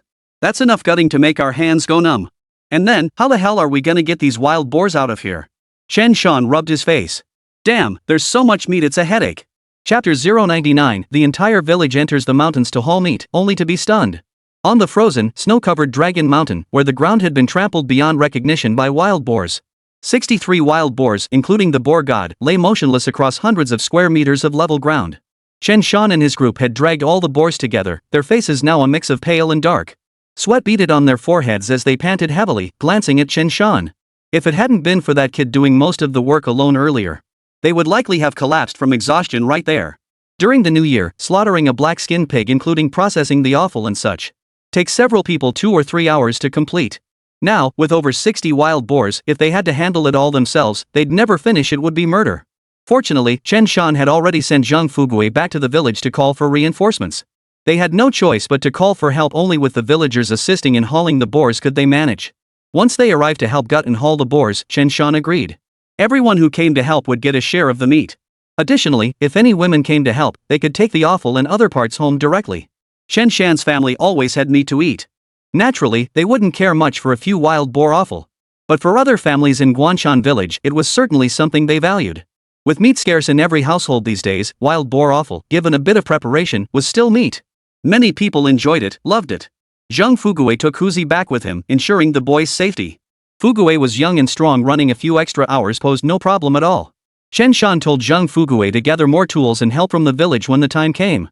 Otherwise, no matter how many people showed up, they wouldn't be able to haul those wild boars back. He ordered every sled in the village to be borrowed. Before Zhang Fugui left, Chen Shan pretended to need to relieve himself. He poured an energy potion into his own canteen and handed it to Zhang Fugui to drink. That way, if they had to make a round trip, the kid Fugui wouldn't be completely wiped out. Seeing the old man exhausted, Chen Shan quickly grabbed another bottle of energy potion, poured it into the water bottle, and offered it to the old man.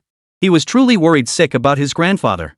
Chen Shan genuinely feared the old man might collapse from exhaustion. He immediately handed water to Chen Jinjun. Grandpa, drink up.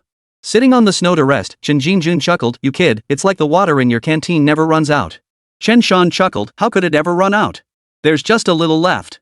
Grandpa, you're okay, right? Hauling that wild boar must have worn you out. Chen Jinjun shook his head slightly. I'm fine. Not as tired as I thought I'd be. Heh, you needn't worry. I'm just getting old, not ready to kick the bucket yet. Chen Tianlin frowned. Dad, what's gotten into you lately? You keep talking about death all the time. It's embarrassing, you know? Has someone in the family treated you badly or something? Chen Jinjun glared. Do I need your permission to speak, old man? Are you telling me how to live? Chen Tianlin rolled his eyes, sighed, and stood up. Son, don't just stand there. There's no rush to process the wild boar's entrails. First, chop some sticks or something. Cut open the pig's belly, then spread it out to let the heat escape. Otherwise, it'll really stink up the place. With just the few of us, trying to completely gut the pig and remove all the innards is nothing short of a pipe dream. But cutting open the belly and letting the heat escape? That's still doable. All right. Chen Shan thought his father's idea was actually pretty good. Releasing the heat from the pig's belly and draining the blood where possible would prevent it from spoiling. Grandpa, you rest. We'll handle this. Soon, the three of them got to work with nimble efficiency. Sticks and such were plentiful in the mountains, making chopping them up incredibly easy. After drinking the energy potion, Chen Jun felt his stamina recovering nicely. Seeing the others working themselves to the bone, he joined in to lend a hand. Even so, the four of them were exhausted. At that very moment, Zhang Fuguei had already returned to the village, rushing back in a panic. Huzi ran ahead of him, barking loudly at the village entrance as if announcing the return of the king. Well, Tiger hadn't exactly been useful this time. At least after they fired their shots, he barked a few times to cheer them on, serving as the morale booster. Just as he entered the village, Zhang Fuguei encountered Chen Dekuei on the main road. Chen Dekuei was startled by Zhang Fuguei's frantic state. Hearing Huzu's barking and recalling that nearly the entire Chen family had gone hunting in the mountains today. Now only Zhang Fuguei had returned. Seeing the blood on both the dog and Zhang Fuguei, his heart sank. Could something bloody terrible have happened? Before Chen Dekuei could ask, Zhang Fuguei blurted out, "Uncle Dekuei, it's bad news. Hurry and gather as many able-bodied men from our village as you can to come into the mountains with me. If we delay any longer, it'll be too late." Chen Dekuei felt a chill in his heart. His voice trembled slightly, thick with emotion. After a moment's hesitation, he slowly asked, "Fuguei, calm down. Tell me exactly what happened. How many are dead?" If he remembered correctly, Chen Tianlin, Zheng Donghai, Zhang Fuguei, and Chen Shan had all gone into the mountains together today. 4 men in total. Now only Zhang Fuguei had returned. They must have encountered big trouble in the mountains. Even a young man as capable as Chen Shan had met with trouble. How terrifying. Zhang Fuguei froze slightly at those words. Seeing Chen Dequan's solemn and shocked expression, he assumed Chen Dequan had guessed they'd return triumphant today. Truly the village chief, even this much he could discern. Impressive. Zhang Fuguei immediately replied, 63 dead. Chen Dequai looked utterly stunned. What? How could so many have died? Where did all these people come from? The two men were completely talking past each other. Zhang Fuguei froze for a moment, realizing Chen Dequai had misunderstood. With a helpless smile, he clarified, "Uncle Dequai, we didn't kill people. We took down 63 wild boars." Chen Dequai's face relaxed, speechless. He'd thought people had died. Wait a minute. Chen Dequai snapped back to reality and stared at Fuguei in disbelief. You just said, you shot 63 wild boars? You're not joking, are you? 63 boars? What, did you clear out the whole old forest? How could you possibly shoot that many? Zhang Fuguei beamed with pride. Heh, we got lucky today. We stumbled upon a huge herd of wild boars and took them all down. Uncle Dequai, stop dawdling. Hurry back to the village and gather some people. We'll haul the boars back later. My brother said anyone who helps out gets a share of the meat. 50 won't be enough, we need at least 100. Hell, even 100 won't be enough. We should call the women from the village too. Once we gut the boars, my third brother and the others won't want the offal, so they can take it home. Zhang Fuguei discussed further with Chen Dequai, instructing everyone to bring tools. Those with sleds should bring sleds too. Seeing Zhang Fuguei like this, Chen Dequan finally realized this kid wasn't messing around. The Chen family had truly pulled off something monumental this time. When else, besides the brigade's organized spring hunt, could a handful of people bag so many wild boars? This feat would go down as a major milestone even in Guanshan village's history. He too grew frantic, barking out, "Alright, I'll gather people, lots of them. 60 plus boars? We'll need at least 200 or 300 hands. You go home and get your family ready, then head straight to the village headquarters to assemble." Got it. After saying that, Zhang Fuguei hurried off toward the Chen household and his own home. Chen Dequai, meanwhile, headed to the village headquarters, gathered the men, and went door to door summoning everyone, spreading the word. That kid Chen Shan bagged dozens of wild boars today. We need 300 people to head into the mountains to help haul them out. The Chen family won't take the offal. Women can go into the mountains to collect it today too. The offal and such will go to whoever collects it, no matter gender. Anyone helping haul the boars back gets a share of meat. Those heading into the mountains, assemble at the village headquarters shortly. The militia from the village should come pick up some firearms to go into the mountains and ensure everyone's safety. You guys go help me call people too, spread the word. We need to get as many people as possible into the mountains. Word spread like wildfire, from 1 to 10, from 10 to 100, until it reached the ears of hundreds, even thousands, in Guanshan village. The entire village was once again in an uproar. Those who heard the news were utterly dumbfounded. When the Chen brothers heard the news, they were dumbfounded. They'd been sitting around at home with nothing to do, and now that kid Chen Shan had gone and stirred up another big mess? The brothers gathered immediately. Chen Hai, the second son, asked, "Big bro, is this for real? Dozens of wild boars? What, did they just run right up and get themselves killed?" Third brother Chen Lu pursed his lips. This sounds too fake to be true. But the village chief said it himself, so it probably isn't. How is that even possible? When they went into the mountains, bagging 1 or 2 wild boars was already considered a huge stroke of luck. Yet Chen Shan and his crew had taken down dozens in one go.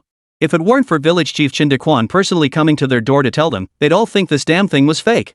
Old Fourth, Chen Lu, gave a helpless smile. Whether it's true or not, this isn't a small matter. If we can help, we should. Besides, we haven't been in the mountains for a while. And the snares and traps we set up recently haven't caught anything worthwhile.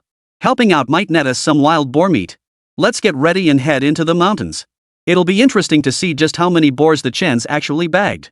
I'm not buying it. Did they raid the boar's nest or something? Chen Feng and the others were relatively young. They likely didn't know much about wild boar herds and naturally couldn't grasp the situation. If they couldn't grasp it, the rest of the village naturally remained skeptical. Still, for the meat, 300 to 400 villagers grabbed tools and ropes and headed toward the village headquarters. Zhang Xiufen, Chen Ling, Zhang Wan'er, and Yang Mei also headed toward the village headquarters with ropes and other tools, asking questions along the way. The rule prohibiting women from entering the mountains naturally applied only to those few individuals who shouldn't venture in recklessly. But entering the mountains with dozens or hundreds of fellow villagers was a different matter entirely. Zhang Fugue briefly explained the situation to Chen Ling and the others. Chen Ling and her group were so stunned they could barely speak. Chen Ling couldn't help but ask, "Fugue, how common are these wild boar herds in the mountains? If they're frequent, wouldn't we be able to hunt like this often?" Zhang Xiufen's eyes lit up as she chimed in, "Exactly. If these wild boar clusters happen often, our homes would truly be overflowing with meat." Zhang Fugue was speechless. He could only explain, "It's very rare. According to my second uncle, something like this might not happen even once in 10 years. Plus, these wild boar groups are always deep in the mountains. Even if they exist, people might not even find them. Most importantly, wild boar gatherings basically require the presence of something like the boar god. The boar god is like their ancestor.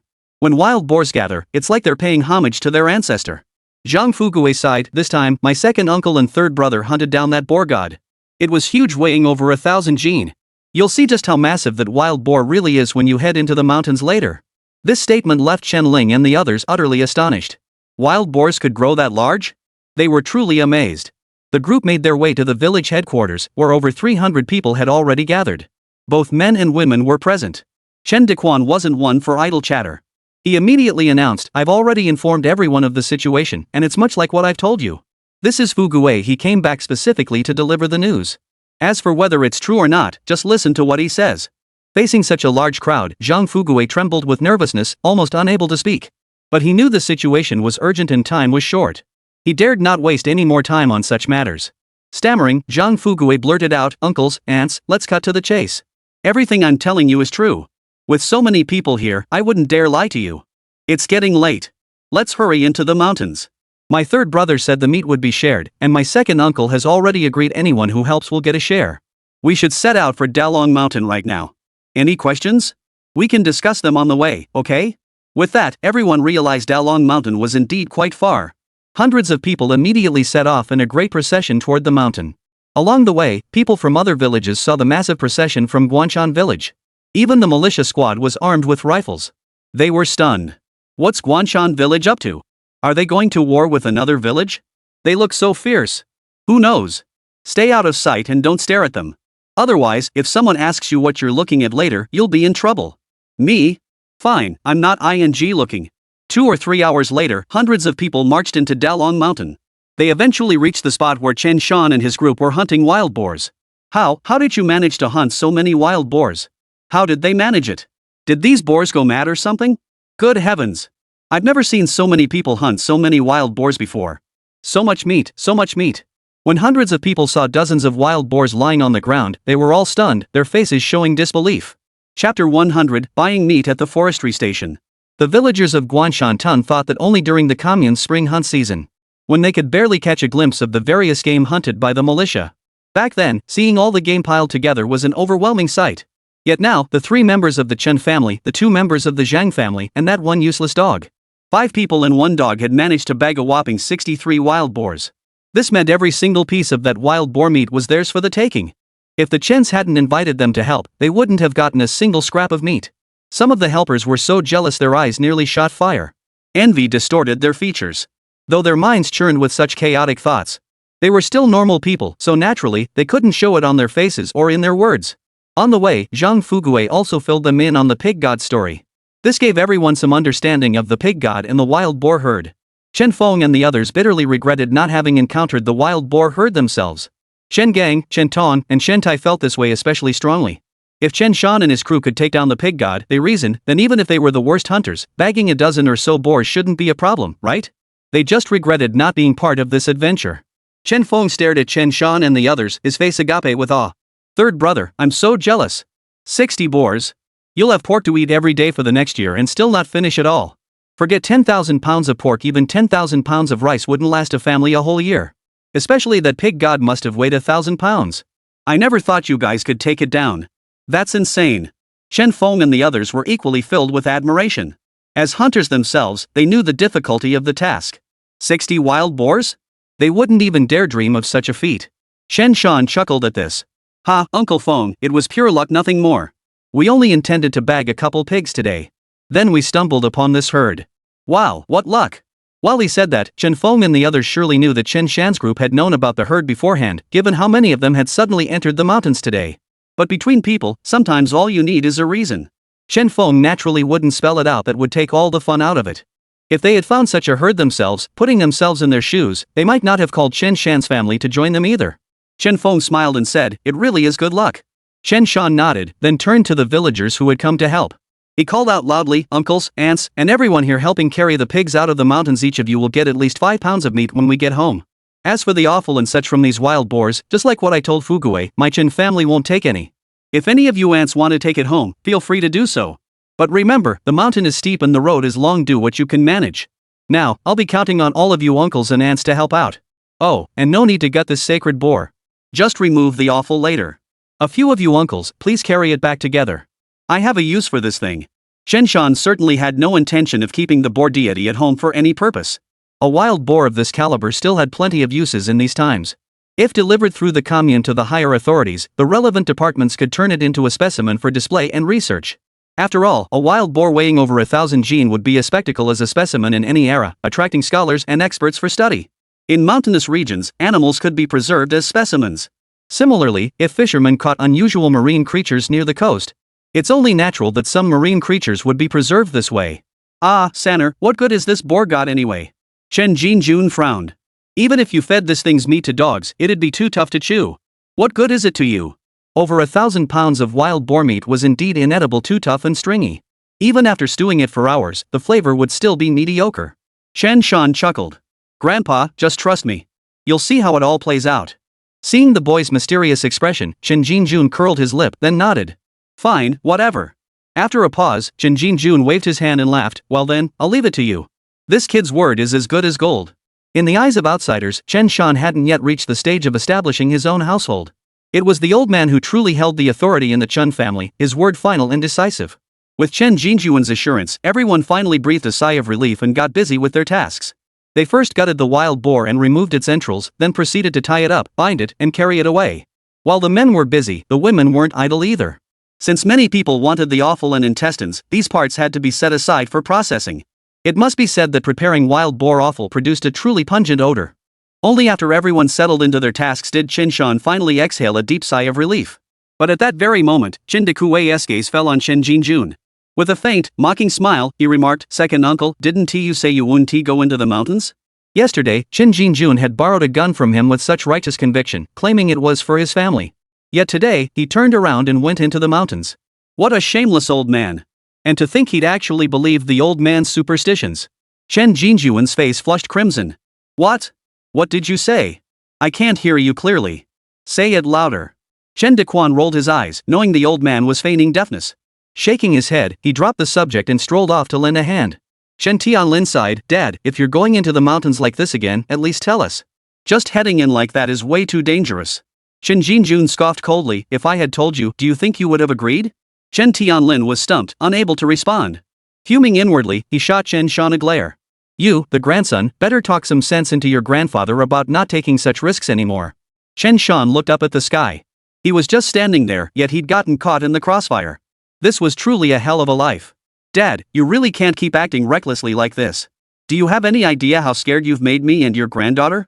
Zhang Xiufen stood nearby, sighing helplessly with a look of resignation on her face. Fine, I get it. I won't do it again next time. Chen Jinjun pointed at the pig god lying nearby, grinned at Chen Ling, and said triumphantly, "Granddaughter, your grandpa and third son took down that boar god together. Pretty impressive, huh?" Chen Ling beamed, awesome. Grandpa, now that you've taken down this boar god, your hunting career can finally come to a perfect close. You bet I am. After saying this, Chen Jinjun realized his words might backfire. He glared at Chen Ling. You little rascal. You're trying to trick your grandpa with your words, aren't you? This is how you plan to make me retire quietly. After chuckling softly for a moment, Chen Jinjun added with a touch of melancholy. Truth be told, I am at the age where I should retire. Rest assured, I won't venture into the mountains lightly anymore. This old forest will belong to this youngster from now on. Chen Shan could tell his grandfather was speaking from the heart. Grandpa, take a rest. Leave the wild boar meat to the uncles and aunts in the village. 300 or 400 people will be more than enough to handle it. Zhang Xiufen whispered, Son, if each person gets 5 pounds of wild boar meat, that means we'll have to distribute over 1,000 pounds of it. Chen Tianlin frowned. Why are you being so stingy? These wild boars are the mountain's bounty. Besides, we only fired the gun. Dragging them back requires their strength. Forget asking the village folks. Even if we called in all our brothers-in-law to help, wouldn't they deserve their share? Giving them over 1,000 pounds of wild boar meat is already generous. Be grateful. If we had to haul it out ourselves, we'd work ourselves to death and still not manage it. Zhang Xiufen grumbled, I was just saying. It's not like I'm refusing to give them meat. Now you won't even let me speak? Are you trying to turn the world upside down or something? Chen Tianlin had no retort. You just couldn't reason with women. He sat silently by, smoking. Fortunately, Chen Ling interceded, Mom, there are so many people here. Keep your voice down. It's not good if others hear. Zhang Xiufen gave a soft snort before finally ceasing her sonic assault. She then turned her attention to Chen Shan, showering him with affectionate inquiries. Son, are you tired? Did you get hurt this time? My boy is so capable he can fight the pig god with Grandpa and even hunt black bears in the mountains to sell their gallbladders for money. Just helping the village out with things, like hunting yellow weasels, can earn you a few thousand yuan. You're so capable. On the way here, I don't know how many people complimented me on my good fortune for having such a talented son. Chen Tianlin. Alright. No more sonic attacks. Time to switch to psychological warfare, huh? Chen Shan shook his head. Mom, that's enough. Hurry up and pack. Rest a bit more, we should be almost done cleaning up. Hundreds of people cleaning up dozens of boars wasn't a huge problem, especially since many had brought sleds and other tools for hauling things through the snow. After over an hour, all the wild boars were processed, leaving only a mess of debris in the woods. Over 300 people emerged from the mountains, a bustling crowd hurrying to Guanshan village with their pig haul. Though Chen Dekwai was the village head, he was also getting on in years, yet he pitched in just the same. In the countryside, age was no barrier to hard work. By the time they reached Guanshan village, night had fallen. Many villagers were waiting for their return. As they saw one wild boar after another being dragged back, the men, women, and children of the village were utterly stunned. Many had never seen a family with so much wild boar meat in their entire lives. It was bloody amazing. A crowd followed along the main road to Chen's house to gawk, chattering away. As for the wild boar meat, Chen Shan had some of it piled in Zhang Fugui's courtyard. Another portion was piled in his own courtyard. He reserved about 10 boars for the main road, where they were butchered and the meat distributed to everyone. In between, Chen Shan took time to visit Uncle Lu's house to ask for Chen Wenwu's contact number. He then called Chen Wenwu to clarify exactly how many pigs the forestry station needed. The phone connected, and a commanding voice answered, Hello, who is this? Chen Shan answered, Uncle, it's me, Chen Shan, the third son of the Tianlin family. Upon hearing the voice, Chen Wenwu immediately laughed and asked, So it's you, kid? What brings you calling so late? Chen Shan immediately explained, Uncle, here's the thing. We hunted 60 wild boars today. How many does the forestry station need? I'll send someone over tomorrow to haul them away. Chen Wenwu laughed heartily, 60, you say? I'll take them all. The moment the words left his mouth, Chen Wenwu snapped to attention, his voice halting. Wait, you said 60, not 6? Chapter 101, like sweeping wall treasures. Regarding the matter of Chen Shan saying they'd hunted over 60 wild boars, Chen Wenwu's voice carried a noticeable hint of hesitation. He seemed skeptical that Chen Shan and his group could have actually bagged over 60 wild boars. He even suspected Chen Shan had misspoken. Ah, uncle, yes, we did kill over 60 wild boars. What's the matter? Chen Shan could easily guess that Chen Wanwu must be utterly astonished right now. You little rascal. I thought you were joking, but you're dead serious? Chen Wanwu thought for a moment and said, alright then, our forestry station will take 20 boars. That meat would feed our forestry station for most of the winter, maybe even the whole season. Sanner, we're family. Give me a reasonable price. Chen Wanwu was surprisingly generous, seemingly willing to accept any price Chen Shan quoted as long as it wasn't outrageous. Uncle, here's the deal, the wild boar meat I'm selling you is all young yellow-haired boars and yearlings. The flavor's decent. We're family, so I won't rip you off. 50 cents per pound is fair. Around 1980, domestic white pigs and black-skinned pigs sold for about 1 yuan per pound. Back then, you still needed meat ration tickets to buy meat. But in the mountains, if a rural household slaughtered a pig, you could buy it directly with cash, fewer restrictions there. If it was meat from young piglets or old sows, it was even cheaper. Some sold it for 30 cents, 20 cents, or even just 10 cents. So Chen Shan felt his price of 50 cents was quite reasonable. Besides, this was essentially a no-cost venture for him, primarily aimed at breaking into the market. Later, Chen Shan planned to expand his business to other forest farms. He even planned to take orders from households wanting meat. If someone ordered wild boar meat, he could simply head into the mountains to hunt it himself and deliver it. Brilliant. Another concern was that if he priced it too high, he feared someone might report him for profiteering. Though he wasn't buying the meat, he had to be mindful of potential risks. Fortunately, they were located at the foot of the Xing'an Mountains, deep in the hills. As long as he didn't get too cocky, no one would bother with such petty nonsense. After all, it wasn't like this sort of thing hadn't happened before. Chen Wanwu looked utterly astonished. Sanner, are you sure it's 50 cents per pound? Chen Shan chuckled in reply, Uncle, come on. This is a no-cost business for me. If I charged more, wouldn't you accuse me of taking the capitalist road? Chen Wanwu burst out laughing. Alright then. I'll arrange for someone to drive to Guanshan village first thing tomorrow morning to pick up the meat. You come along to oversee the weighing, and I'll have the accountant settle the payment directly with you. Chen Shan beamed with delight. Thanks, uncle. Chen Wanwu shook his head. There's no need to thank me. I couldn't even get it when I wanted to buy it before. Well, uncle, I have one more favor to ask. I'm not sure if I should bring it up. This time the Chen family hunted over 60 wild boars, far more than they could ever eat at home. Moreover, Chen Shan had taken a quick look and noticed there were relatively few sows and large boars among them. When firing their guns, they were selective, deliberately avoiding the large boars and older sows. They focused on smaller, yearling boars and young yellow-haired ones. The meat quality of these boars was only slightly inferior to that of domesticated white pigs and black-skinned pigs. Thus, yearlings, young yellow-haired boars, and those just past maturity accounted for roughly 50 of the total. Chen Shan figured he could sell another 20 or so wild boars. Upon hearing this, Chen Wanwu chuckled and said, since it's an unwarranted request, let's not discuss it further. Chen Shan couldn't hold back. Seriously? You're the forestry station secretary, and you're teasing a young guy like me? Is that really appropriate? Uncle! Chen Shan called out helplessly. Chen Wanwu continued smiling. Alright, go ahead. Well, the wild boars my family hunted this time weren't that impressive, so I was hoping to sell more wild boar meat.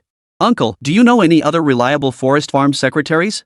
In the 1980s, Northeast China's forest farms single-handedly supplied vast quantities of timber to support the nation's construction projects, with forest farm development booming everywhere. With so many forest farms in the area, Chen Shan wanted to see if Chen Wanwu still knew other forest farm secretaries. Chen Wanwu chuckled. Alright, I knew you weren't sitting still. I'll put in a good word for you with them tomorrow after work. Once everything's sorted out, I'll arrange for someone to come haul the meat. Chen Wanwu also pondered that he might need Chen Shan to help prepare some game specimens as gifts for city officials. These days, resources were scarce, and ordinary gifts didn't cut it. Something distinctive and wild game would be far more effective. He'd been hesitant before, but now that he heard Chen Shan could bag dozens of wild boars? Well, this job was tailor-made for the kid. The sun's last rays still bathed everyone in light. While relations between officials and commoners were manageable, the complexities of human relationships remained constant across any era. Chen Shan immediately replied, Thanks, uncle. Enough with the formalities, we're family. His own old man had told him that Chen Shan and Zhang Fugue had been looking out for him these past few months. Therefore, Chen Wanwu believed that since he had risen to this position, it was only reasonable to look out for his own people within bounds. He agreed that the forestry workers would be happy to get a share of the meat, and Chen Shan would gain tangible benefits. Who could object to that? Ahem, uncle, I actually have something else to discuss with you. Chen Shan's eyes darted around. He had already swiftly sent the pig god to the commune, instructing them to submit it to the relevant authorities for preservation as a specimen. But since Chen Wanwu was closer to him, he naturally had to consult him first. On the other end of the line, Chen Wanwu's voice darkened. What else do you have to say, you little brat? Spit it out already. Chen Shan briefly explained the divine pig incident to Chen Wanwu. He asked if, as the forestry station secretary, he could submit the pig god to higher authorities to be made into a specimen or something similar. At that, Chen Wanwu's voice abruptly turned stern. Are you serious? A wild boar weighing over 1,000 jin? Chen Shan hadn't expected Chen Wanwu to take it so seriously. It seemed the higher-ups also enjoyed the bizarre. He quickly replied. Uncle, I wouldn't dare lie to you. Even after being gutted, this boar still weighed over 800 pounds. Before gutting, it definitely weighed over 1,100 pounds. Ha! You're something else, kid. I'll come back myself tomorrow. If you've been lying to me, you're done for. After finishing his conversation with Chen Shan, Chen Wanwu hung up the phone. Chen Shan hurried home from the village office. At the Chen household, the bustle of stripping and distributing meat was in full swing. Before the distribution, Chen Shan deliberately set aside extra portions of meat from the sows and older sows. Chen Shan announced that everyone who helped carry the meat back would get 10 jin, about 5.5 pounds each. 10 jin of meat even from castrated pigs was worth 2 or 3 fun per jin. Converted to wages, that amounted to several yuan. This trip was definitely worth their while. Even with 300 people, it only amounted to 3,000 jin of meat distributed, most of which was from sows and old sows. The women who went into the mountains to retrieve the wild boar offal didn't help haul the carcasses, so naturally they wouldn't get any meat. This had been made clear before they set out. Chen Shan and his group had hunted over 60 wild boars, including the boar god, totaling around 14,000 pounds. Even after gutting them all, there was still about 10,000 pounds of meat. They worked until around 9 o'clock at night before the people stripping and distributing the meat finally left, excitedly carrying their shares. Only then did the Chen household finally settle into complete quiet. After finding time to feed the family dogs, Chen Shan and the others finally sat down inside to prepare their meal. Fortunately, Zhang Fugui's mother, Yang Mei, and others had come over to help with the cooking, so there was food to eat.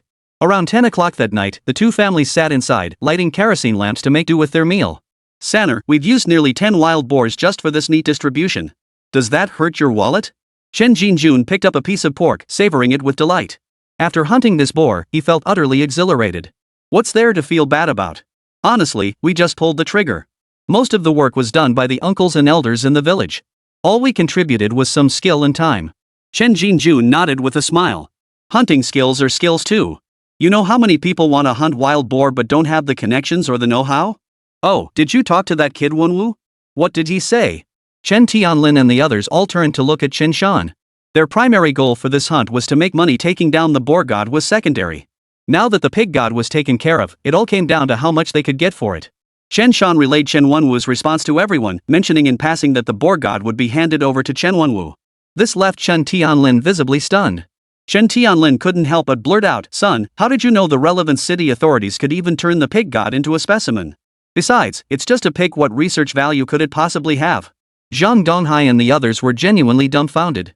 This super-sized boar was both inedible and practically unsellable. How could city folks possibly study it? What was there to research? How to make it edible? With his mouth full, Chen Shan chewed and swallowed before taking a sip of liquor to ease the food down. "Dad, they have their reasons for doing this," he finally said. "Besides, it's not hard to learn about these things. If you read the newspapers regularly, you'd know." "Newspapers?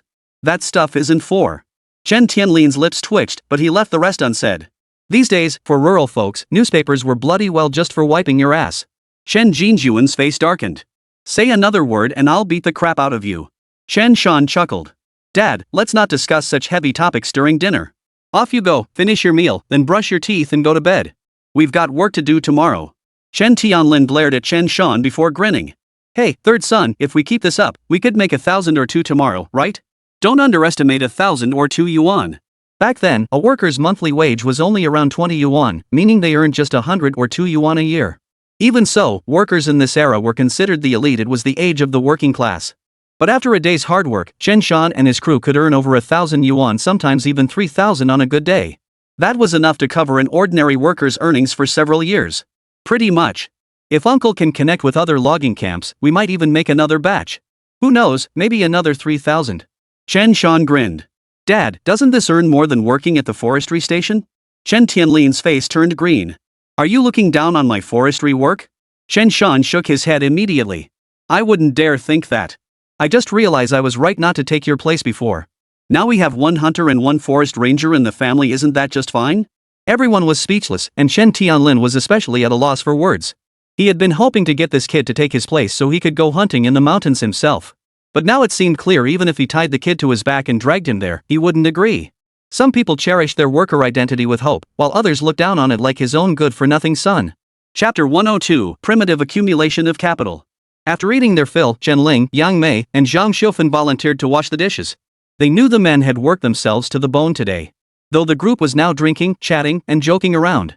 But on the way here, whether it was Chen Jinjun, Chen Tianlin, or Zhang Fugui, they'd all yawn more than once.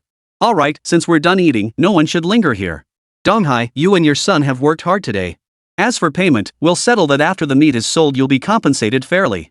Zhang Fugui and his son had only come to help today. But Chen Shan and the others had already discussed privately that they couldn't let them work for nothing that would hurt people's feelings. Besides, the two families were destined to become in-laws. They couldn't afford to come across as stingy. Zhang Donghai smiled and said, "Second uncle, you're too kind. We were just helping out. A share of the wild boar meat is more than enough. No need for any explanations." Alright, that's settled. Fugui and I will head back first. Zhang Donghai and Fugui stood up. They were slightly tipsy themselves. They waved over Fa Kai, Yang Mei, and Zhang Wan'er. The family headed home together, braving the biting cold wind. Chen Shan glanced at Zhang Wan'er. She turned her head back to look at him, her cheeks flushed. After they left, Chen Jinjun turned to Chen Shan, "Third son, what do you think about Fugui and the others?" They can't refuse a share, but giving them too much might not be wise either. Chen Shan smiled. "Grandpa, what's the big deal? Fugui will be working with me from now on, and Uncle Donghai will be my father-in-law. We shouldn't be stingy. 300 yuan split between the two of them should suffice. They worked their tails off today, that's fair enough." Zhang Xiufan emerged from the kitchen, her hand trembling slightly. 300 yuan? Son, your father works at the forestry station day in and day out and doesn't earn that much in a whole year. You're being so generous. She wasn't complaining, it was just that parting with several hundred yuan at once felt a bit painful. Having come from humble beginnings themselves, even if they were in-laws let alone siblings, their hearts couldn't bear handing over several hundred yuan at once. Chen Jinjun put the matter to rest. Done. That's it. We'll give that much. Once we do, they won't feel right asking for more dowry later.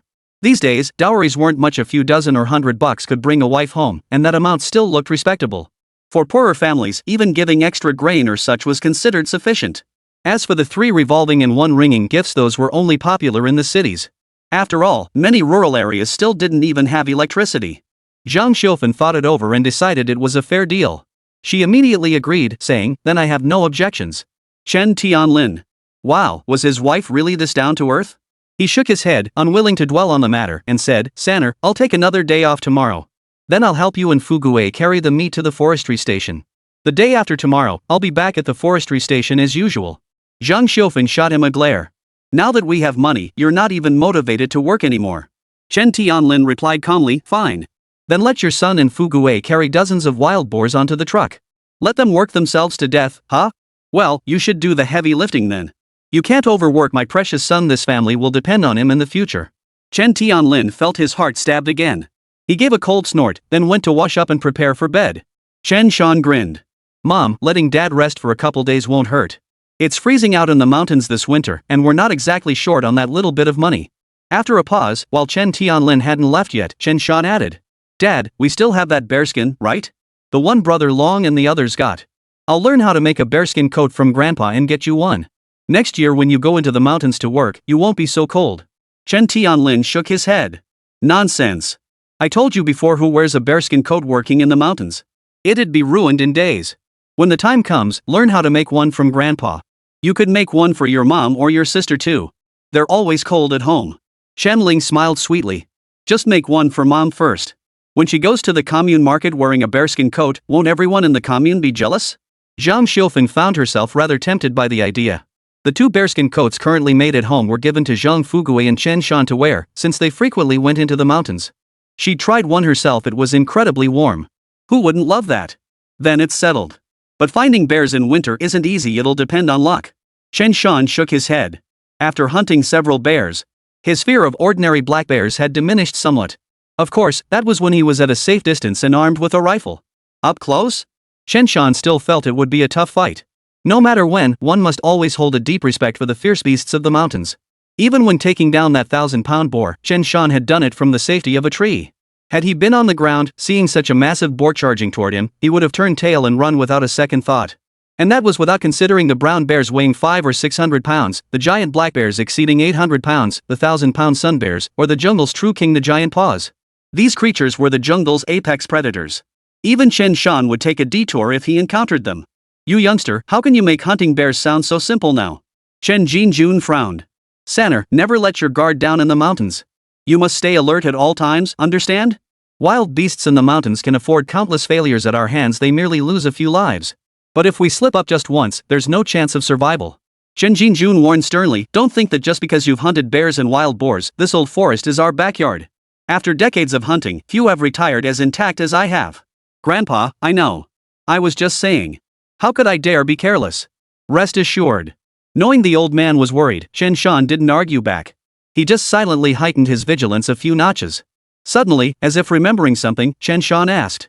Oh, Grandpa, you mentioned wanting to go into the mountains with brother Zhang Long and the others. Why did you say they were busy before? That day, Anhwa invited the old man and his mother, Zhang Xiufan, to her house. After they returned, Grandpa mentioned that the Zhang brothers were too busy to go into the mountains, but he never elaborated on the specifics. What else could it be? That kid Zhang Long has a blind date today, so his brothers have to help out with the preparations. Tomorrow, the second son in his family has a matchmaking meeting too. The youngest is still young, so they're not rushing that one this year. Chen Jin offered a rough explanation of the situation. Ah, so soon? I thought it would take a while longer. It had only been a few days, yet Zhang Long and Zhang Hu had already started arranging marriages. Your brother Zhang Long is almost 30. He's got to hurry up. Besides, he already had someone in mind before it was just a matter of money. Now that he's got enough, things naturally move faster. Chen Jin paused here, then turned his gaze directly to Chen Shan. Sanner, you're 18 now, not exactly young. Isn't it time you started thinking about this? Shen Ling chimed in from the side, exactly. Little brother, if you want to get married, I'm sure Wan'er wouldn't mind. Ahem, next year, okay? I'm still young. Fine, I'm going to wash up and head to bed. Back in his room, lying on the heated bed, Chen Shan began pondering what to do next. Chen Shan really wasn't ready for marriage. Once married, it would mean having to support children soon enough. What would he do then? There were so many things to consider. His current plan was to earn as much money as possible and build up his initial capital. Despite having earned 6,000 yuan earlier, he was about to receive another 3,000 yuan soon. Combined with his savings, the Chen family was about to become one of the village's 10,000 yuan households. In the 1980s, being a 10,000 yuan household meant you were truly wealthy.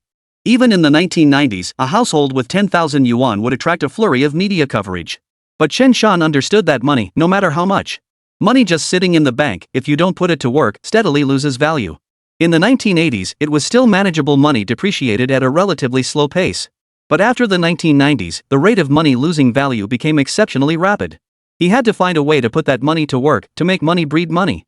But in this day and age, there were hardly any avenues for making money work for you. Dealing in antiques? Forget about it.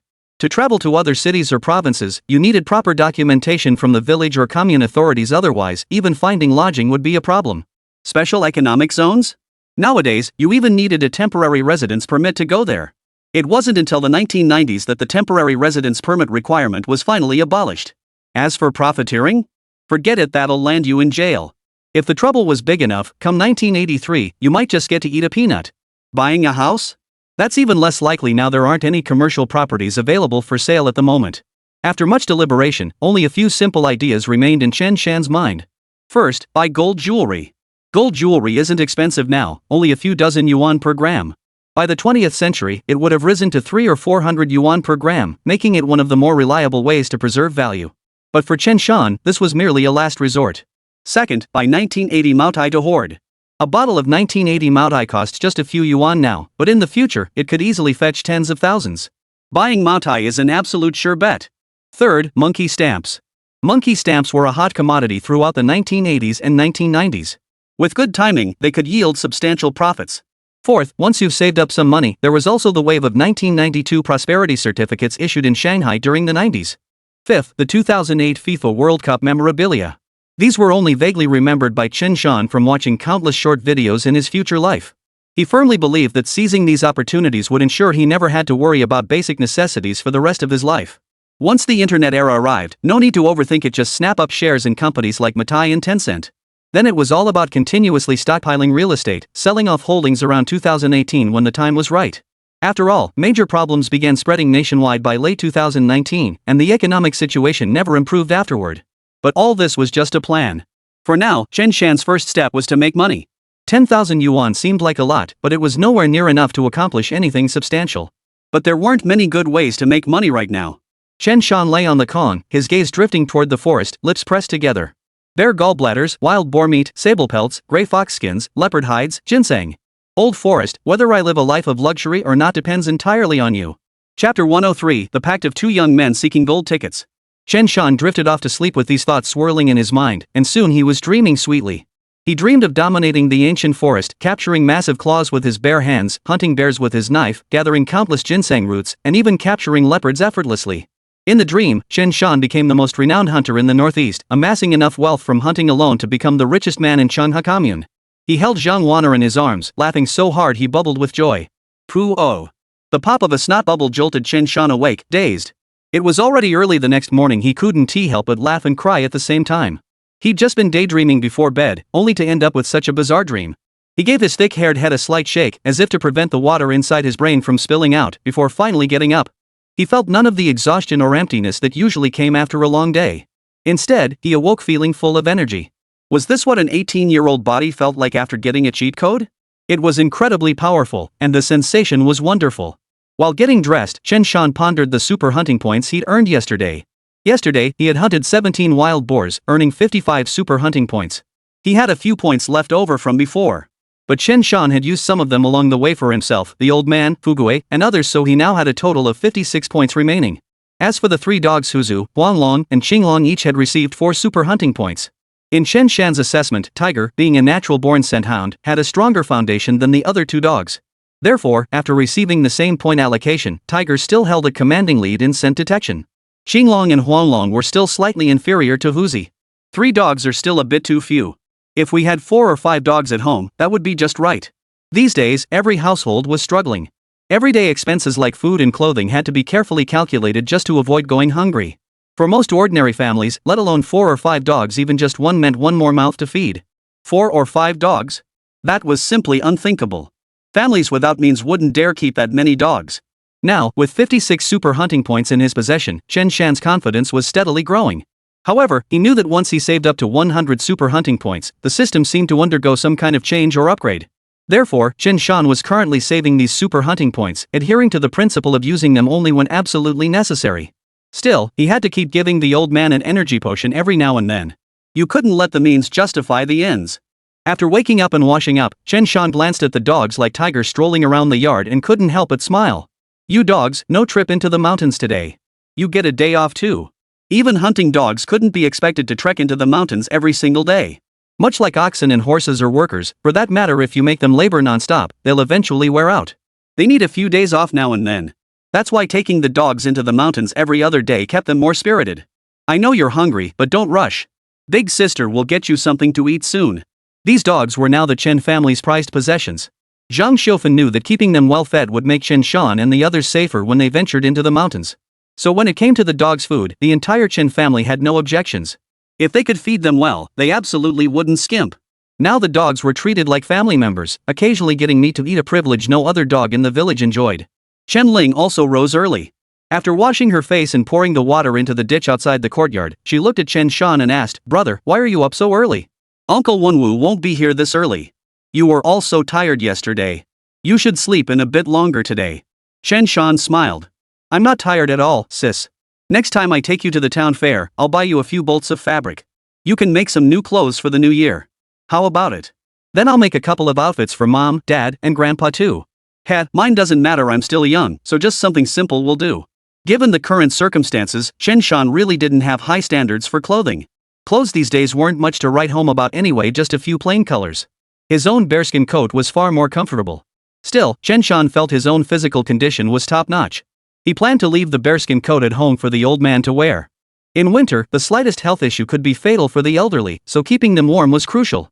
Chen Ling shot Chen Shan a disapproving look. "Now that we have money, you just go and waste it. What kind of attitude is that? The old clothes still fit perfectly.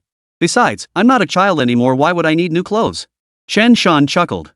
"Sis, you shouldn't talk like that. You have to listen to me. Money only gets scarcer, you know. Plus, our country's economy will only keep improving. There won't be any major upheavals. You can spend money with confidence." Chen Ling, who had lived through those difficult years, didn't dare believe the youngster's words. She shook her head. Like hell I'll believe you. I've heard from people who've traveled on business that things are chaotic out there, especially in the south. Roadblocks, muggers, beatings, even robberies and murders, it's all too common. How could things really get better? Money should be saved, not spent recklessly. Better safe than sorry. Chen Shan was at a loss for words. From the 1980s to the 1990s, many in China harbored a sense of despair about the country's development, believing that paradise lay abroad. Countless people dreamed of emigrating abroad, and the 1990s saw a massive wave of overseas migration. Some even sold their Beijing homes, traditional courtyard houses and all, to pursue opportunities overseas. The irony? After spending over a decade abroad, they returned to Beijing only to find themselves unable to afford even a single apartment, becoming a laughingstock for later generations of netizens. As for the current chaos, it's no surprise countless people are unemployed. Without work, they become idle loafers. Over time, they're prone to resorting to shady schemes, breeding chaos. But Chen Shan and his crew are in the mountains. Their situation is still relatively good. At the very least, as long as they're willing to put in some effort, they won't starve to death. Well, if you don't believe me, what can I do? If you won't spend the money, I'll just spend it myself. Chen Shan rolled his eyes. He'd just buy it first and reported later. His family wouldn't exactly demand a refund after he'd already purchased it, would they? Given the status of supply cooperatives and state-run stores back then, plus the attitude of their staff, they wouldn't give you a damn refund. Sis, I'm going to chop some meat. Later, I'll take some over to Uncle Lu and Shua Bean's place. While I'm at it, I'll grab some for brother Zhang Long and the others too. They're going on blind dates, might as well bring some meat along. They did come over last night to help out, but I didn't see them take any meat when they left. Yesterday, the Zhang Long brothers weren't home. They'd left early to watch their brothers matchmaking in other villages. By the time they returned, the villagers Chen de Kuei had sent into the mountains to fetch meat had all left. Not knowing the exact location, they couldn't find it on their own. Later, after Chen Shan and his group returned, the three brothers and An Hohat went over to lend a hand. After finishing their work that evening, they didn't take anything and simply went home. It was only right that Chen Shan brought meat to their door today. I also need to bring some meat to Shua Bean's family. That boy is so thin and frail now, and studying requires mental effort. He really needs to be nourished properly. Now that he knew Aunt Hohat's family shared some connection with his own, and with the brothers currently in the midst of matchmaking, Chen Shan naturally saw no harm in offering both timely aid and extra kindness. He'd even given them bare gallbladders before. What was a little meat now? As for Chen Shua Bean? That goes without saying. He and Chen Shua Bean weren't just classmates. Chen Shua Bean had actually helped him in a past life. Moreover, by helping Chen Shua Bean now, if this guy managed to get into university, he would become part of Chen Shan's network in the future. Chen Ling had no objections. With so much meat at home, sharing some was no big deal. Besides, she didn't want her brother to be selfish. She was actually quite pleased that he had such thoughts. Alright then, I'll chop the meat. Chen Shan picked up the axe and hacked away at two hind legs from the young yellow-haired boars, then carved out a wild boar's front leg. Altogether, it amounted to about 40 or 50 pounds. The two hind legs were for Zhang Long and his brother. The front leg, including about 10 pounds of meat, was for Chen Shua Bean's family. He finished quickly and first carried the two hind legs over to Zhang Long's house. It was just past dawn, and Zhang Long and his family were still at home. Chen Shan had previously given them energy potions, and after 2 days of rest, Zhang Long and Zhang Hu. Their bodies had mostly recovered over the past 2 days, allowing them to move freely. Whether they still felt any discomfort was something only they knew. But since Zhang Long had even gone on a blind date yesterday, he should be fine. The three brothers were chatting in the courtyard when they spotted Chen Shan approaching. They immediately greeted him. Zhang Long immediately asked, "Hey, third brother, what brings you here so early? Hey, why are you carrying meat?" The three brothers exchanged glances, their expressions all showing a slight moment of surprise. Zhang Hu quickly chimed in, "Yeah, we haven't even finished the bear meat at home yet. Why bring over a whole pork leg now? And you didn't even tell us about hunting a wild boar yesterday. Me and third brother were just thinking about coming over to help you strip the meat later." Zhang Bao nodded in agreement. "Exactly. You're so inconsiderate. You should have called us to help when you went into the mountains yesterday. My older brothers are almost fully recovered now." Chen Shan set down the meat and smiled helplessly. My bad. Next time something happens at home, I'll definitely call you guys. If I don't, feel free to come beat me up. Oh, and I heard from Grandpa that you're going on a blind date today, right? Though calling it a blind date, it's really just meeting the parents. I guess things are already settled? Chen Shan chuckled again. Bear meat wouldn't be appropriate to bring as a gift. This whole pork leg shows much more sincerity. Zhang Bao was touched and nodded. Yeah, things are pretty much settled. I've had my eye on her for a while now. Honestly, it was just a matter of money, and now that's taken care of. San'er, thank you. Without you, the three of us brothers wouldn't even be able to afford wives. Chen Shan chuckled. Consider me family. No need for such formalities. Leave the meat here, I still need to swing by Shua Bean's place. Oh, and Long and Bao, Tiger's going on a blind date today. You two don't need to come. Instead, help me haul the meat over to the forestry station, I need to sell it there. Though unsure of the details, the two immediately agreed, saying they'd grab a bite before heading over. Hey, where's Aunt Ho-Hot? Chen Shan glanced around but didn't see Zhang Long's mother at home. Zhang Long chuckled, she went to the grain store to buy some things. It'll be like a little gift for the girl, you know. Chen Shan nodded, then headed home. He grabbed a wild boar's front leg, about 10 pounds of wild boar meat, and some fatty cuts before arriving at Chen Shua Bean's house. It was the weekend, so Chen Shua Bean should have been home. But it was too cold outside the courtyard, and Chen Shan didn't see anyone. He called out toward the house. Aunt Yun, Shua Bean, are you two home? Ah, we're here. Coming. Chen Shua Bean and his mother, Wu Yun, both answered immediately and hurried out. Third son, what brings you here? And with all this meat? We haven't even finished the meat you gave us last time. Just yesterday, I went into the mountains with them to help carry meat back. We got some wild boar offal, so we still have meat at home. Yesterday, Wu Yun learned that Chen Shan and the others had hunted so much wild boar meat. She had indeed gone to help, but not to collect the offal. Instead, she'd assisted in carrying the pork back directly, only sorting a little offal along the way. In this era, women truly held up half the sky. What men could do, women could do just as well. Carrying meat? A piece of cake. Later, just like Zhang Long and the others, Wu Yun didn't take any meat home either. She simply returned home. Chen Shan kept this in mind. Had their families not been the kind to repay kindness, Chen Shan wouldn't have reciprocated in this manner. Auntie, how can you say that? Everyone else took some, how could you not?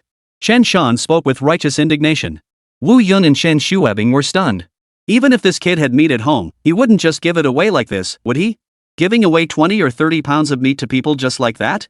Wu Yun waved her hands repeatedly, refusing the meat Chen Shan offered. Chen Shan had already been more than generous with them. Carrying the meat into the courtyard, Chen Shan smiled and said, Auntie, you didn't take any meat yesterday.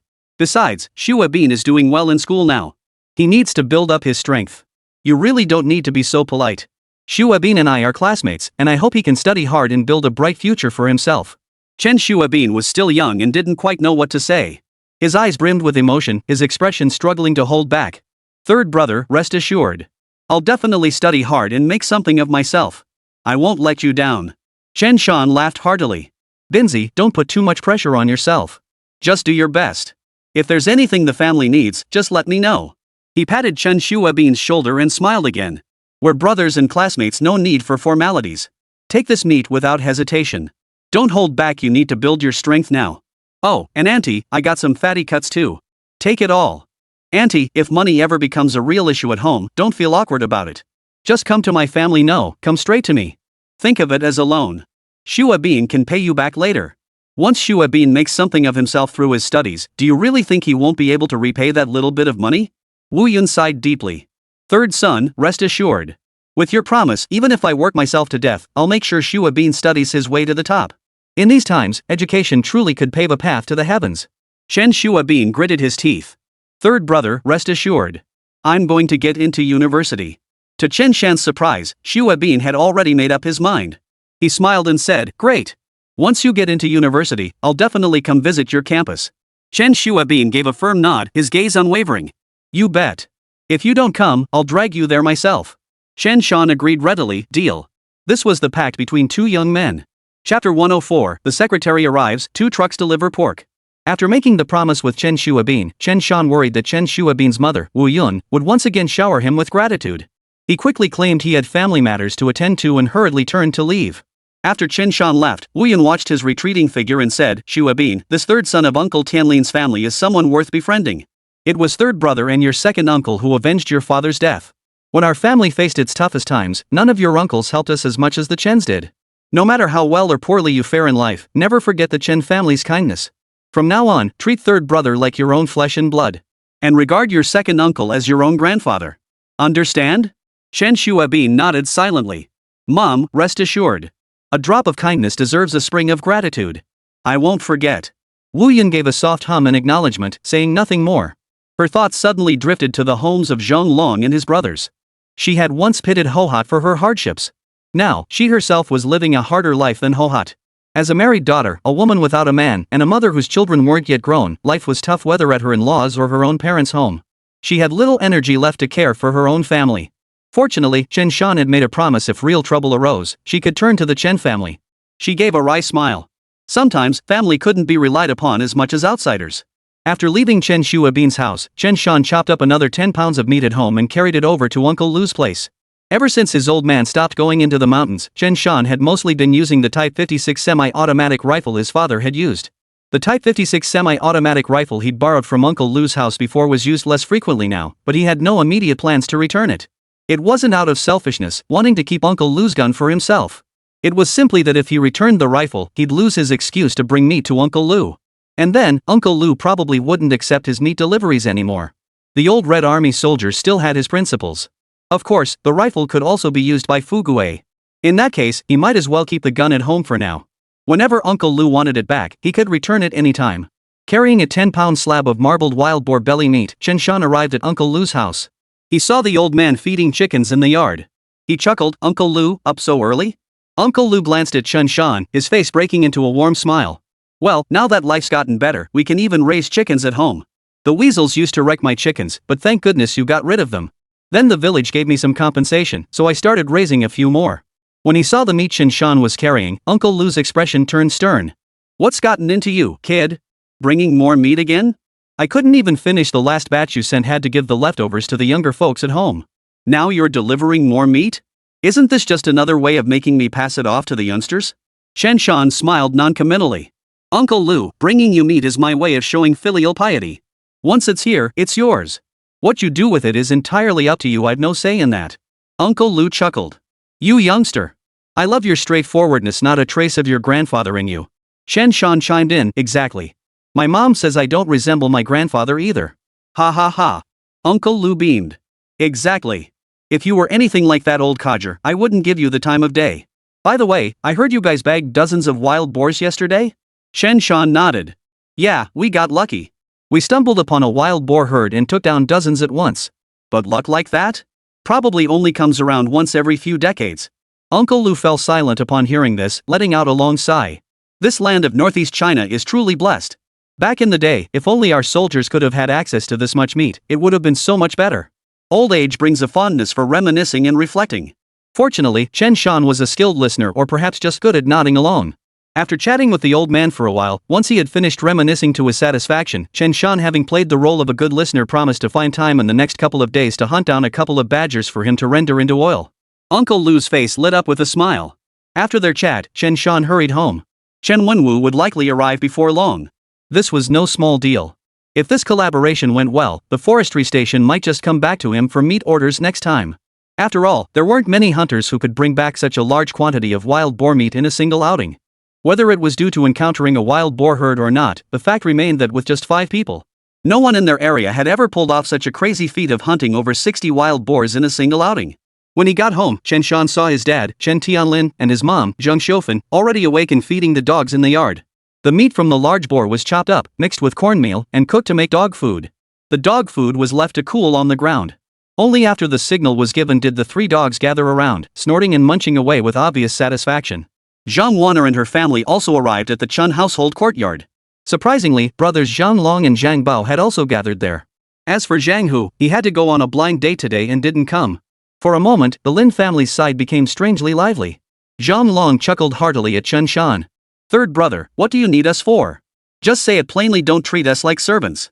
Zhang Bao retorted, "You don't need to treat my eldest brother like a servant, but as for me? You'd better treat me like one." Everyone shared a knowing smile at this. With so many people present, Zhang Wan'er felt a bit awkward, as if she feared someone might discover their relationship. Though truthfully, she and Chen Shan hadn't officially defined their relationship yet. "Nothing major today, just help load the meat onto the truck, then follow us to the forestry station. Once we unload the wild boar meat, we're done." Chen Shan hadn't received word from Chen Wenwu yet. But since Chen Wenwu had agreed yesterday, he would definitely show up today. Zhang Xiufan smiled and said, "Son, we're making cabbage and wild boar meat dumplings today. What do you think?" Chen Shan smiled and replied, "Mom, everything you make tastes great. I'll leave it up to you." Zhang Xiufan beamed, "That's not quite right. Your aunt, your sister, and Wan'er will all be making dumplings together. Especially Wan'er's dumplings, they're so pretty you almost don't want to eat them." Chen Shan glanced at Zhang Wan'er and grinned. "All right then, Wan'er, you'll have to make extra dumplings. I'll have 2 extra bowls later." Zhang Wan'er blushed and lowered her head. With so many people around, she felt shy and slightly flustered. That jerk. Why did he always tease her in front of everyone? Didn't he know it made her embarrassed? He was just too mean. Zhang Donghai, Yang Mei, and Zhang Fuguei had long grown accustomed to it. Their hearts remained utterly unruffled, and they even felt a bit amused. In contrast, Zhang Long, Zhang Bao, and the slow-to-catch on Zhang Fakai were just now beginning to grasp the full meaning. The Zhang brothers exchanged a glance. Something's off. As for Zhang Fatsai, he was no longer a child already in his teens and about to start middle school. Not being slow on the uptake, he too began to grasp the situation. He stared straight at Chen Shan, then turned his gaze to his eldest brother, Zhang Fuguei, silently asking with his eyes what was going on. Zhang Fuguei silently nodded at him, confirming that Chen Shan was indeed destined to become their brother-in-law. Zhang Fasei looked utterly bewildered. Wait, my big sister, the one I've known forever, is about to become someone else's wife? Fine. So I ate some wild boar meat. Does that mean you're going to marry my sister off? Come on, that's going too far. But then again, Zhang Futsai thought, hey, that wild boar meat was seriously delicious. And the bear meat? Damn tasty too. I'll try to pack as much as I can. Zhang Wan'er replied with some difficulty, not wanting to embarrass Chen Shan. Alright then. Thanks for your help today. Making dumplings was a serious affair in the north, with the dough rolled out by hand. Besides, these days, with little to do, hardly any household would make dumplings that were almost entirely meat. Truth be told, most families' dumplings were about 90% vegetables and such, with only the remaining 10% being meat. But the Chen family wasn't short on meat now. With everyone idle during the long winter, they had the leisure to indulge in such luxuries. They even occasionally invited Zhang Fugui's family over for meals, ensuring every meal had meat. Who in Guanshan village didn't envy the Chen's situation? When the weasels had surrounded the village earlier, many households lost chickens and ducks. The weasels had even eaten them. It felt like a knife stabbed right into their hearts. Fortunately, the village later sold the weasel pelts and provided some compensation to the affected families, which eased their pain somewhat. Eating dumplings was simple for the Chen family, but for others, it was a struggle. Even plain rice was a luxury few could afford more than a few times a week. In the 1980s, forget about eating meat every meal. Even when children went to play at someone else's house, their parents would instruct them, if they saw the stove lit for cooking, they had to scram home immediately and not linger any longer. Times were tough for everyone. If you lingered at someone's house after they started cooking, it wasn't that they didn't want to feed you, but inviting you to eat meant they'd have to share an extra portion of their ration. That extra portion might mean the family went hungry that meal. Chen Shan gathered a pile of firewood in the courtyard, and it burned fiercely, bringing warmth. The ground in the courtyard wasn't cemented yet, so there was no worry about the fire cracking the surface. Even in later times, if you wanted to burn firewood on a cement floor, you'd have to lay down some soil. Or a thicker layer of wood ash would be needed, otherwise the concrete could crack, sending hot embers flying and causing injury. Huddled around the fire, the group gathered at the Chen residence, shooting the breeze and spinning yarns. Zhang Long and Zhang Bao were smart enough to notice that the situation between Zhang Wan'er and Chen Shan hadn't been fully resolved, so they didn't bring it up. Around 9 o'clock, 2 trucks from the 8th Forestry Station slowly rolled into Guanshan village and stopped outside the Chen family's courtyard. Chen Wenwu stepped out of the passenger seat and called out toward the Chen residence. Hey, third brother, you've been waiting a while, haven't you? Seeing the scene at the Chen residence, Chen Wenwu immediately understood the situation. He then turned his attention to Chen Tianlin. Brother Tianlin, I was planning to find you at the forestry station earlier, but then I heard you'd taken leave. Chen Tianlin chuckled. The kid wanted to go hunting in the mountains yesterday. I thought the setup was pretty elaborate and worried he might get into trouble, so I followed him in. Well then, I might as well take a couple extra days off to lend him a hand. Better not to let him get overwhelmed. The information about the wild boar herd had come from Chen Wenwu. So Chen Tianlin didn't hide anything from Chen Wenwu. Chen Wenwu nodded. That makes sense. By the way, third son, these are our forest farm drivers, Wang Weigua and Zhou Min. You can just call them Uncle Zhou and Uncle Wang. These days, being a truck driver was a coveted job. One wouldn't trade it for a cadre position. Chen Shan smiled, immediately pulling out a pack of cigarettes from his pocket and distributing them to the others. Uncle Wang, Uncle Zhou, I'll be counting on your kindness going forward. You're a smooth talker, kid. Ha! No need for formalities. We're quite familiar with Comrade Tianlin. Wang Weigua and Zhou Min dared not put on airs in front of Chen Shan. They'd heard from Chen Wenwu that this guy had bagged 2 or 3 bears this year. Yesterday, he'd even led a few men into the mountains and brought back dozens of wild boars. That was seriously impressive. Who knows who'll be looking out for whom in the future? They immediately accepted the cigarettes with smiles and exchanged a few more pleasantries. Enough chatter. Where's that boar god? Lead me to it now. Chen Wenwu had come today specifically for that boar god. The bitter cold actually preserved the boar god's body perfectly. As for thawing and preparing the specimen, that's the city expert's job. Haha, Uncle Wenwu, look, it's right over here in the yard, isn't it? Chen Wenwu followed Chen Shan's pointing finger and his eyes widened instantly. Good heavens, this boar god is huge, as big as an ox. Chapter 105, Making Specimens for the Forestry Station Seeking Gold Tickets. Not only was Chen Wenwu stunned, but truck drivers Zhou Min and Wang Weiguo also stared wide-eyed. Whoa, this boar god is actually bigger than an ordinary cow. Good heavens. I've never seen a wild boar this massive in my life. Before gutting it, it must weigh over 1,000 pounds. Some cattle don't even reach that weight. Third brother, how did you even bag this beast? It must be possessed. And there are so many wild boars. Third brother, you've really made something of yourself. You're truly skilled. Second uncle, you've taught him well. Your hunting skills have found a worthy successor. The three were utterly astonished, and Chen Jinjun beamed with pride as he listened. He was delighted whenever anyone praised his grandson. Forget 1,000-pound boar god, even ordinary folks would marvel for ages at a dog weighing 100 or 2 pounds. Chen Wenwu said with some excitement, excellent. Absolutely excellent. If we present this boar to the authorities, they'll surely make it into a taxidermy specimen. He felt a surge of pride. This would be a major achievement for the 8th Forestry Station. Hearing this, Chen Shan also felt a surge of pride. He was just an ordinary person. Getting praised felt pretty damn good. We went after this boar god yesterday. Only through my teamwork with the old man did we manage to take it down. Chen Shan explained with a smile. That thing was incredibly wary. At the slightest sound or movement, it would turn and bolt. If we hadn't chased it into a dead end, we never would have taken it down. Chen Wenwu gave him a thumbs up. Impressive. Hey, Sanner, what about this boar god? After a moment's hesitation, Chen Wenwu wanted to ask if they should charge for the boar god. After all, it was a divine pig weighing over 1,000 jin. If he, Chen Wenwu, were to pay for it himself, it seemed a bit awkward. Besides, he couldn't even say how much it should cost. So he needed to ask clearly. Chen Shan understood his hesitation and shook his head. Uncle, this pig god's meat is too tough. It's basically inedible, whether for human consumption or dog food. So there's no need to pay. Just take it away when you're ready. He and the old man wanted to hunt the boar god mainly for prestige and fame, not for eating or selling it. This super-sized wild boar's meat wasn't even worth the price of a cannonball. People would find it tough to chew, and stewing it would be a waste of firewood. Chen Wenwu listened, then glanced at Chen Shan again. Satisfied the youngster wasn't lying, his expression finally relaxed a bit. Regardless, this was essentially Chen Shan doing him a favor. But since they were family, there was no need to dwell on it. He'd keep the lad in mind for any future favors. You kid, really? Well, I'll thank you in advance then. Uncle, we're family. No need for such formalities. Oh, and third son, the reason I called for 2 trucks today is because I contacted the folks at the 9th Forestry Station. They also want some wild boar meat. Anyway, they said. How much wild boar meat do you have left? They can take it all. Just haul it over to our forestry station, weigh it, and we'll send it over. Our forestry station will cover the cost up front. Once the wild boar meat is delivered, they'll reimburse us. That way, you won't have to make an extra trip. Wow, is the party secretary at the 9th Forest Farm really that straightforward? Chen Shan hadn't expected they wouldn't even need him to make the trip over there. Now you're talking. What's the one thing our forestry station has plenty of? People. Once the meat arrives, if the workers there find out it's for their canteen, don't you think they'll be thrilled? A bunch of them will have that meat unloaded in no time. No need for you to go out of your way to get people to help.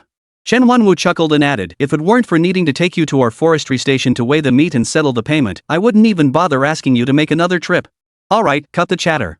Get that meat loaded up. Got it.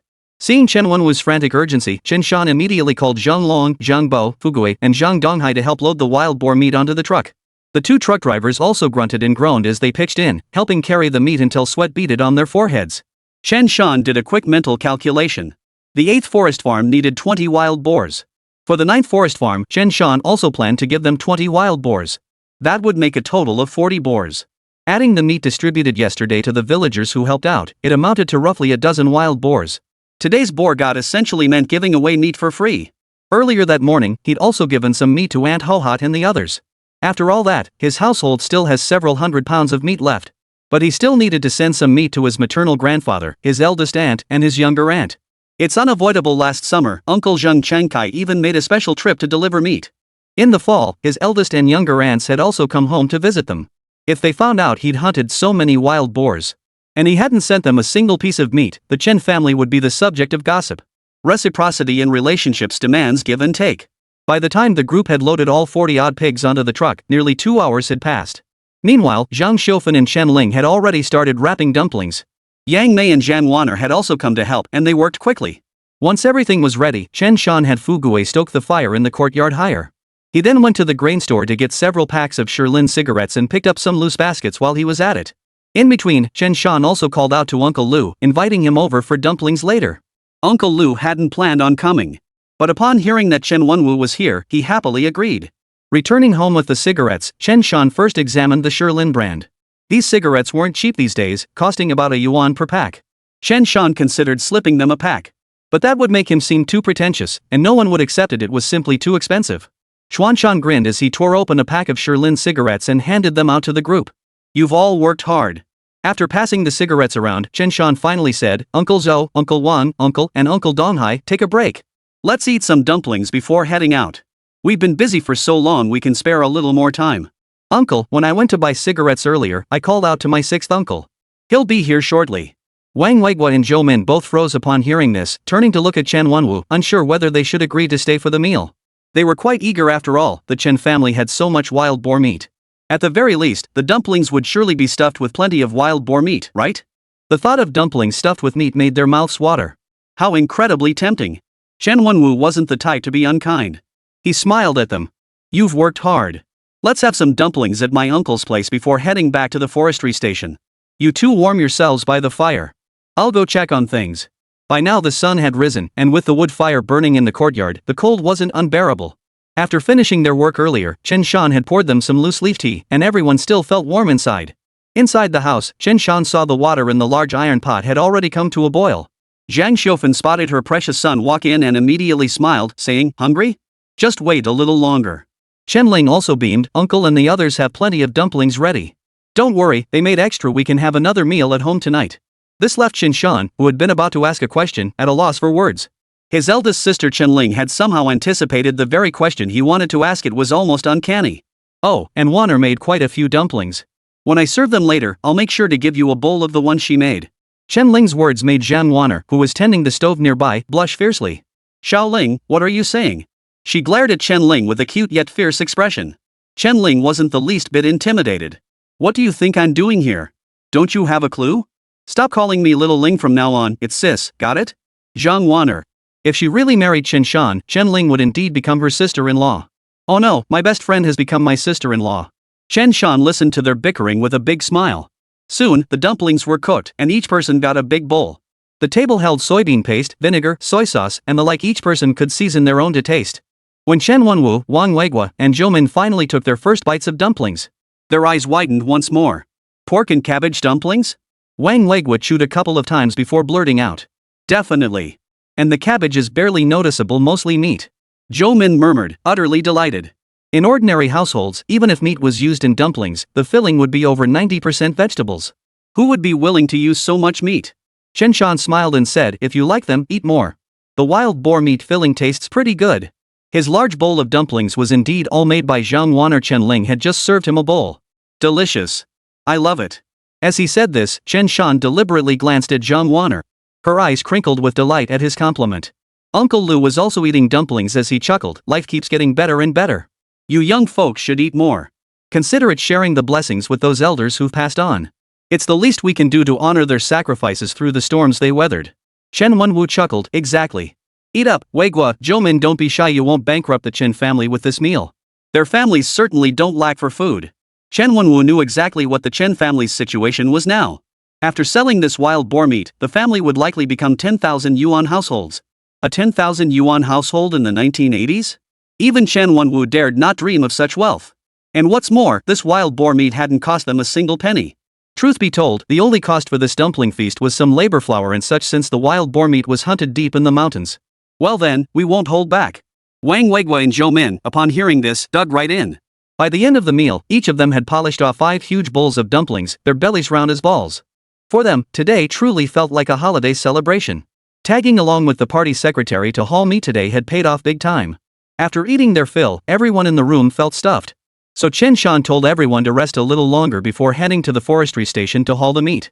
After the dumplings, however, Chen Wanwu pulled Chen Shan aside, clearly wanting to speak with him privately. Uncle, just say what you need to say. You're acting like my dad and the others aren't allowed to hear. Chen Shan genuinely had no idea why Chen Wanwu wanted to talk to him. Chen Wanwu cleared his throat and said, Third son, to be honest, I do have something urgent I need your help with. Here's the thing. Winter's almost over and the New Year's coming up. I was hoping your dad could make some specimens for me. Prepare specimens? Chen Shan immediately understood. Though called specimens, it essentially meant sending the forestry station's best hunters out to bag some game. The station leadership would then take these to the city, to the county to present as gifts. But the hunters would get extended time off in return, no work required, yet their paychecks would still come through. After all, this kind of thing was just a matter of the forestry station leadership giving the order. The forestry station secretary held that much authority within his own jurisdiction. Their immediate superior was the county level, they hadn't yet reached the city level. Chen Shan asked suspiciously, then why not just have my dad hunt specimens for you? Chen Wan'er gave a nervous chuckle. Well, I figured your dad hasn't hunted in a while. And let's face it, he's no match for you when it comes to hunting. You're the one who took down that boar god and even hunted bears, you're practically our village's sharpshooter. As for your dad, well. Chen Wan'er left the rest unsaid, clearly implying that Chen Tianlin wasn't as skilled as Chen Shan. Chen Shan's lips twitched. No wonder Uncle Wan'er had pulled him aside to talk. Turns out he was afraid his old man would hear and get so angry he'd nearly drop dead. Chen Wan'er added, but in that case, you'll just be collecting specimens in your father's place. That way, he can stay home and rest. Before the New Year break, just have him take a stroll around the forestry station. I'll handle the rest. As for bullets and such, just tell me how many you need. That's no big deal. Chen Wan'er didn't mention money, it was standard practice at all major forest farms. Chen Shan understood this well. He helped his father, Chen Tianlin, with hunting, and in return, his father could take a full month or two off. During those months, his wages were paid as usual. That pay was essentially compensation. 2 months' wages amounted to a good several dozen yuan. As for bullets, Chen Shan could get them from Chen Wan'er as long as he didn't ask for too many. Otherwise, if Chen Wan'er had to shell out real cash to buy them, Chen Shan figured he wouldn't have that kind of money to spare. Sanner, can you agree to this? Chen Wan'er could find others, but this was a good deal, which is why he consulted Chen Shan. Chen Shan thought it over. Letting his dad rest and recuperate for a while sounded reasonable. After all, making specimens for Chen Wan'er was just a side task for him. He immediately asked, Uncle, what exactly do you need me to prepare? Chapter 106, Chen Shan wants to buy a truck for hunting. Chen Shan understood that if Chen Wan'er intended these specimens as gifts, they wouldn't want too much meat on them, so hunting these specimens wouldn't be too difficult. If he took too much, that would be a bit excessive. If he didn't feel like hunting it himself, he could just have his dad find time to go into the mountains and take care of it. 2 wild boars and 2 roe deer will suffice. Chen Wan'er felt a bit awkward about it. Sanner, this time your uncle's taking a little advantage of you. Even a small boar, once gutted, would still weigh 8 or 10 pounds. 2 of them would be about 200 pounds, and with 2 roe deer, that'd be another 50 pounds or so. If you were to put a price on it, that's easily over 100 yuan. Add in labor costs and such. That's not something 2 months' wages could cover. So Chen Wan'er definitely got a pretty sweet deal. Uncle, it's settled then. How long will it take to deliver? He didn't have the connections at the forestry station. Without Chen Wan'er's help, these 40 pigs would be tough to sell. Besides, Dad would get another 2 months off, so his family would benefit too. It was a win-win situation. About 15 days before the spring festival should be fine. No problem, right? Chen Wan'er would need time to deliver meat to county officials and such. Delivering too early wouldn't work either. If the meat sat around too long, it would inevitably affect the texture and flavor. Sure, no problem. I'll keep that in mind. I'll make sure to prepare all the samples for you then. I won't get them ready too far in advance either, otherwise they'll lose their appeal if stored too long. Up here in the Northeast, after hunting in winter, we bury the game outdoors in snow. It'll keep perfectly all winter long. The outdoors is nature's best refrigerator. Some people who prepare specimens for the forestry station have done it days in advance. Then they drag the specimens to the forestry station right before the deadline. Haha, as long as you get the hang of how things work around here. Chen Wan'er was pleased that Chen Shan had laid everything out for him. Who wants to receive specimens that have been sitting around for a month or two? After all, he was presenting them as gifts. If the county officials were experienced and noticed something, it would be a case of well-intentioned but disastrous actions. Chen Shan thought for a moment before adding, Uncle, when we head over to the forestry station later, could you grab me 200 rounds of ammo to use? 200 rounds? That's nowhere near enough, I'll get you 400. For a forestry station chief, getting a few hundred rounds of ammunition was no big deal at this point. Well, I'll have to thank you for that, Uncle. You youngster, you said we're family, no need for formalities. Now you're being polite with me? Alright, let's not waste any more time. Come on, hurry up and haul that meat over to the forestry station to unload it. Got it. Without further ado, Chen Shan and Chen Wan'er returned to the courtyard. Chen Shan then called over the Zhang Long brothers and Zhang Fugue. Chen Shan added, Dad, you shouldn't go. Your co-workers might think you took time off for something important, only to find out you went hunting in the mountains. That wouldn't look good. And Uncle Donghai, you should just stay home and rest. There'll be plenty of people at the forestry station to help haul the meat. We're just going through the motions. Chen Tianlin's face darkened. You little punk. As if people won't know I'm tagging along with you into the mountains to hunt once you show up. Chen Shan chuckled. You say that now, but I'll just tell Uncle Wang and Uncle Joe not to mention you, okay? Wang Weiguo laughed heartily. You bet. We won't breathe a word about Comrade Tianlin. Zhoumin nodded in agreement, signaling there wouldn't be a single problem. Chen Tianlin grew even angrier. Damn it all to hell. They were essentially erasing his contributions to this wild boar hunt. He, Chen Tianlin, had put in a lot of effort. He'd taken down over a dozen wild boars, for crying out loud. This kid had no sense of martial ethics. Zhang Donghai, however, took it in stride. He chuckled, well then, I won't be joining you. I'm perfectly happy staying home and chatting with my uncle. That sounds like a nice way to spend my time. Chen Jinjun watched his children and grandchildren bickering with a smile, truly savoring the feeling of enjoying his golden years. Chen Wan'er shot Chen Tianlin a sympathetic glance. He wondered how Tianlin would react when he found out that instead of asking him to prepare the specimen, he'd gone to Chen Shan. Would he hold a grudge against him? Chen Wan'er smiled and said, Brother Tianlin, just rest well at home. Let the young ones handle these matters. Chen Wan'er had spoken. Chen Tianlin's lips twitched and he shot Chen Shan a vicious glare. This kid's really grown a pair, he thought, glancing at the old man. If it weren't for the old man backing him, could this kid really be so cocky? Damn you, old man. Chen Jinjun stared straight at Chen Tianlin. In the end, the matter concluded with Chen Tianlin turning his head and backing down.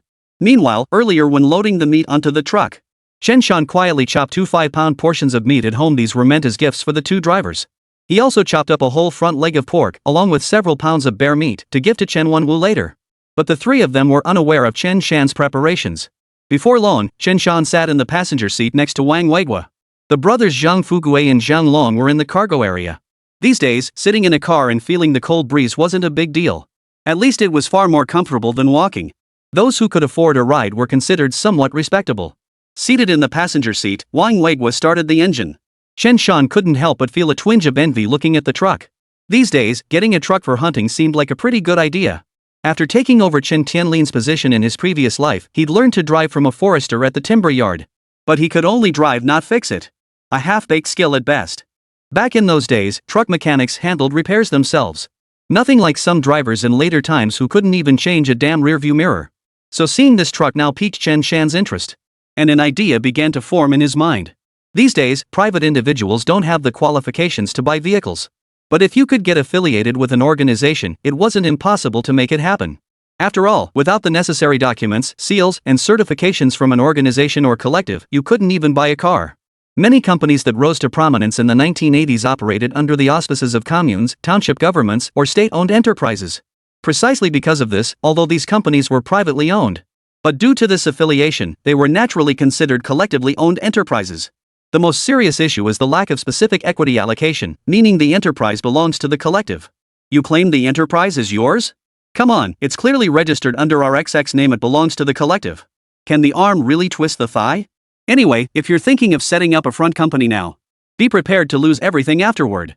Later, renowned enterprises like Kellen and Jianlibo faced similar fates. They were essentially ruined. This was a product of a special era. Countless entrepreneurs stumbled on this very issue back then. Losing the company was the least of it. Escaping unscathed was already a victory. But Chen Shan had no plans to build a business. He only intended to leverage the forestry station's reputation to acquire a truck for hunting. In winter, sleds made hauling game down the mountain relatively convenient. But come spring, summer, and fall, hunting meant hauling everything on your back or shoulders. No easy task. As for the affiliation, Chen Shan didn't have many thoughts on it. He just hoped the truck would last a few more years. After a few years, Chen Shan figured he wouldn't care much about the truck he'd bought for over 10,000 yuan anyway. If things got messy down the line, then forget it, he wouldn't want the truck anyway. Once he saved enough money, Chen Shan planned to discuss the matter with Chen Wan'er. He didn't think it would be a big deal. Chen Shan couldn't help but blurt out, Uncle Wang, can I take this car for a spin? He needed a reason to learn how to drive. Driving was a high-end profession these days. If Chen Shan were caught driving without proper training, he'd face scrutiny. He needed a plausible excuse for driving, and this moment presented a perfect opportunity. Uncle Wang froze, a hint of surprise flitting across his face. He thought the kid had some nerve. These days, learning to drive required your workplace to arrange lessons, then spending a long time with an instructor before you could handle it. And you'd have to properly show your appreciation to the truck instructor, otherwise, they wouldn't teach you the finer points. Even in the early 2000s, ordinary folks had to pay for driving lessons at a school. If you didn't regularly slip the instructor some cigarettes, liquor, or other perks, you'd see how they'd make you suffer. But you can't bite the hand that feeds you. Wang Weiguo had eaten several bowls of dumplings at the Chen household that afternoon, smoked a few good cigarettes, and drunk some fine liquor. Plus, he thought Chen Shan had potential and would surely make something of himself someday. He was actually happy to teach the kid. Sure thing. I'll show you how to drive this thing. You can try it later, but you'd better take it slow. The roads are slippery in this snow. Don't go causing any trouble. Uncle Wang, it's no big deal. Just watch me. Chen Shan listened cheerfully as Wang Weiguo explained things. After a while of talking, they pulled over and switched seats right there in the car. Once seated, Chen Shan immediately offered Wang Weiguo a cigarette. Wang Weiguo accepted it. Seeing how young Chen Shan was, he couldn't help but remind him, "Third brother, the steering wheel is heavy. You'll need to use some strength, especially when turning." The steering wheel of a truck back then required considerable strength to operate. It wasn't like the cars of later generations, which mostly had power steering. A light touch would turn the wheel. Turning the wheel now felt like a physical fight. You had to put your whole body into it. Don't worry, Uncle Wang. I understood everything you said. Wang Weiguo was about to say something else when he saw Chen Shan clumsily start the engine. Slowly, he began driving and surprisingly, he handled it steadily. Even that heavy steering wheel felt like a shy little bride in Chen Shan's hands, turning wherever he pointed it. Wang Weiguo exclaimed in surprise, "You're something else, kid." Impressive.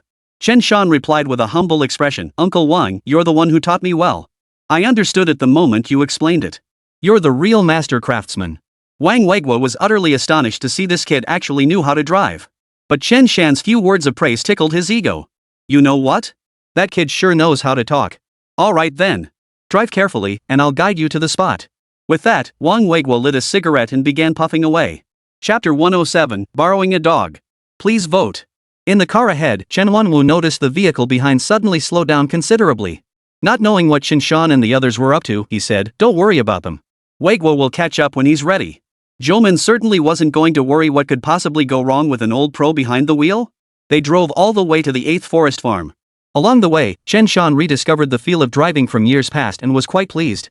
Upon arriving at the forestry station, the group parked their vehicles. Chen Shan immediately pulled out an unopened pack of Shirlin cigarettes from his pocket and handed it to Wang Weiguo. Uncle Wang, you taught me how to drive. You're my mentor. This pack of cigarettes is my way of showing my respect. Oh, and I've got some chopped meat in the car. You and Uncle Zhou can have some later. Ah, how can I accept that? I only gave you a few pointers. I wouldn't dare call myself your master. Wang Weiguo felt a bit embarrassed. This kid sure knew how to butter him up. But calling himself a master? He really couldn't accept that title. After all, he'd only offered a few pointers. These days, being called a master meant being revered like a family elder. Now you're talking. You taught me how to drive. If you won't be my full master, then consider yourself my half-master. All right, Uncle Wang, it's settled. Let's get out of the car quickly. My uncle is watching us right now. All right. After getting out, Chen Wan'er looked at Chen Shan in astonishment. What's your deal, kid? How'd you end up in the driver's seat? Wang Weiguo, however, was at a loss for words. The secretary hadn't given his approval, and he couldn't just teach someone to drive without permission. I just kept pestering Uncle Wang to teach me how to drive. Chen Shan replied casually, seemingly unconcerned. I drove the whole way here just now. You little rascal. No wonder I noticed your speed dropping. Wait a minute. Chen Wan'er snapped back to reality. You mean you already know how to drive? Yeah, I can drive. Uncle Wang taught me well, but I'm only halfway there. I can drive, but I can't fix it. Chen Wan'er whistled in admiration. That's still pretty impressive. You've got a knack for learning to drive, kid. Back at the forestry station, some of the guys wouldn't dare hit the road until they'd spent 10 days or even half a month just getting used to the car. Chen Shan smiled and said, "It's all thanks to Uncle Wang's excellent teaching." Wang Weiguo looked utterly speechless. All he'd done was offer a few pointers. Compared to Chen Shan, the other young guys who learned from him before were nothing. Zhang Fugui, Zhang Long, Zhang Bao, and the others all got out of the truck, stomping their feet hard on the ground. They'd been freezing their butts off in there. After all, the forestry trucks had no fabric covers or anything. Enough chatter. Old Joe, go round up some more people. Have them bring a scale too. We'll weigh the meat right here. Though they could weigh it at the Lin family's place, the weight had to be verified by the forestry station's accountant. The procedure couldn't be skipped. After Chen Wan'er gave the order, Zhou Weiguo hurried off to gather the crew. After Zhou Weiguo left, Chen Wan'er glanced at Chen Shan and smiled. Third son, after we weigh it, I'll have the accountant settle up with you. All right. Chen Shan agreed cheerfully. Before long, a group of people arrived at the forestry station. Along with a scale. When the forestry workers saw so many wild boars, smiles spread across their faces. Secretary Chen, our forestry station finally has meat to eat. Can the canteen cook it this afternoon? Oh my, it's been ages since I last had meat. Finally, some perks for our forestry station. In the dead of winter, having a few pieces of meat, it's just the thing. This is fantastic. You can't even buy meat these days. Many workers grinned from ear to ear. This meat was provided by the forestry station, no deductions from their paychecks, making it taste even more delicious. Then everyone got busy carrying the meat down to weigh it. 20 wild boars were sold to forestry station number 8. Most were young yellow-haired boars, yearlings, and sows weighing around 200 pounds. After weighing, the total came to about 2,500 pounds. Plus about 20 pig heads. Wild boar heads weren't worth much, but quantity made up for it. Chen Wan'er instructed the accountant to round the total up to 2,600 pounds. Chen Shan agreed to this figure. At 50 cents per pound, 2,600 pounds came to 1,300 yuan. The other truckload weighed about the same, bringing the total to 2,800 jin. Chen Shan rounded down the decimal, settling on 1,400 yuan. Total, 2,700 yuan. The number 8 forestry station directly covered the cost for number 9 forestry station. Chen Shan quickly received the settlement from the accountant. After quickly counting the money, he stuffed stack after stack of large denomination bills into a double-layered knitted plastic bag. The meat from forestry station number 8 was carried by the workers into the canteen. As for the pig god, it was set aside separately. Chen Wan'er was to be sent to the county. During the process, Chen Wan'er mentioned he would help Chen Shan make some connections. He'd check if other forest farms needed wild boar meat. He suggested Chen Shan might be asked to hunt another batch later. Chen Shan naturally agreed with a broad smile. He tried to slip some money to Chen Wan'er, but Chen Wan'er pushed it back, sternly refusing. Chen Wan'er glared at him and scolded him, asking where he'd picked up such tricks. Weigwa, see them back to Guanshan village. Come back after you've seen them off. With the workers already gone, Chen Wan'er smiled as he gave the instructions to Wang Weigwa. Chen Shan chuckled, "Uncle, we're not done yet." With that, Chen Shan climbed into the truck and pulled out the meat he had prepared earlier. "Uncle Wang, Uncle Zhou, this is a small token of my appreciation. Please don't refuse it. Uncle, since you're rarely home, this is for you. You should nourish yourself a bit more often. There's some bear meat here too, next time I'll get you a whole bear paw." When the others saw the meat Chen Shan had brought, they were all somewhat surprised. Wang Weigwa was somewhat better off, having been tipped off about this beforehand. But Zhou Min and Chen Wan'er were genuinely caught off guard. Chen Shan had actually prepared a surprise for them as well. Chen Wan'er settled it with a laugh. "Well, since you've gone to the trouble, I won't refuse your kindness. Old Wang, old Zhou, you two don't need to be polite either. What's meant for you, take it. Old Wang, you should take them back home right away." "Got it." Wang Weigwa grinned from ear to ear. Today, following the secretary had really paid off. Soon, Chen Shan and the others were driven all the way back to Guanshan village, while Wang Weigwa turned his vehicle around and drove off. After getting out of the car, they stood on the village's main road. Zhang Long said enviously, "Sanner, you're so talented. Over 2,000 yuan. How many people can earn that much these days?" Zhang Bo sighed, "You're right. Even among the workers, no one's doing as well as you are." Zhang Fugue also said a few words with a hint of envy. "Haha, luck, pure luck, really." Chen Shan didn't elaborate, just glanced at the others before whispering quietly. "Guys, whatever you do, don't let this get out. I've made some money here, and I need to keep a low profile." The others nodded in understanding, promising not to spread the news. Though everyone in the village knew the Chens were selling wild boar meat. As long as the Chen family kept a low profile, no one knew exactly how much they were selling. Some rumors might surface from the forestry station. But Chen Shan believed that as long as his family kept quiet, it would be fine. These days, making money wasn't something you wanted the whole commune to know about. Sticking your neck out was asking for trouble. Staying low-key and quietly accumulating wealth was the way to go. "Sanner, how's it going?" Chen Jinjun watched the group from the courtyard and couldn't help asking. This was no small deal, and the old man was paying close attention. "Grandpa, don't worry. It's done." On the main road, Chen Shan said little, just grinning as he walked into the house. Zhang Fugue and Zhang Ba knew Chen Shan would need to settle accounts with his family next. So they made excuses, saying they had things to attend to back home. Chen Shan didn't try to keep them, nor did he pull out money to give them as a parting gift. After they left, Chen Shan carried his woven plastic bag back inside. "Where's my dad?" Chen Shan glanced around.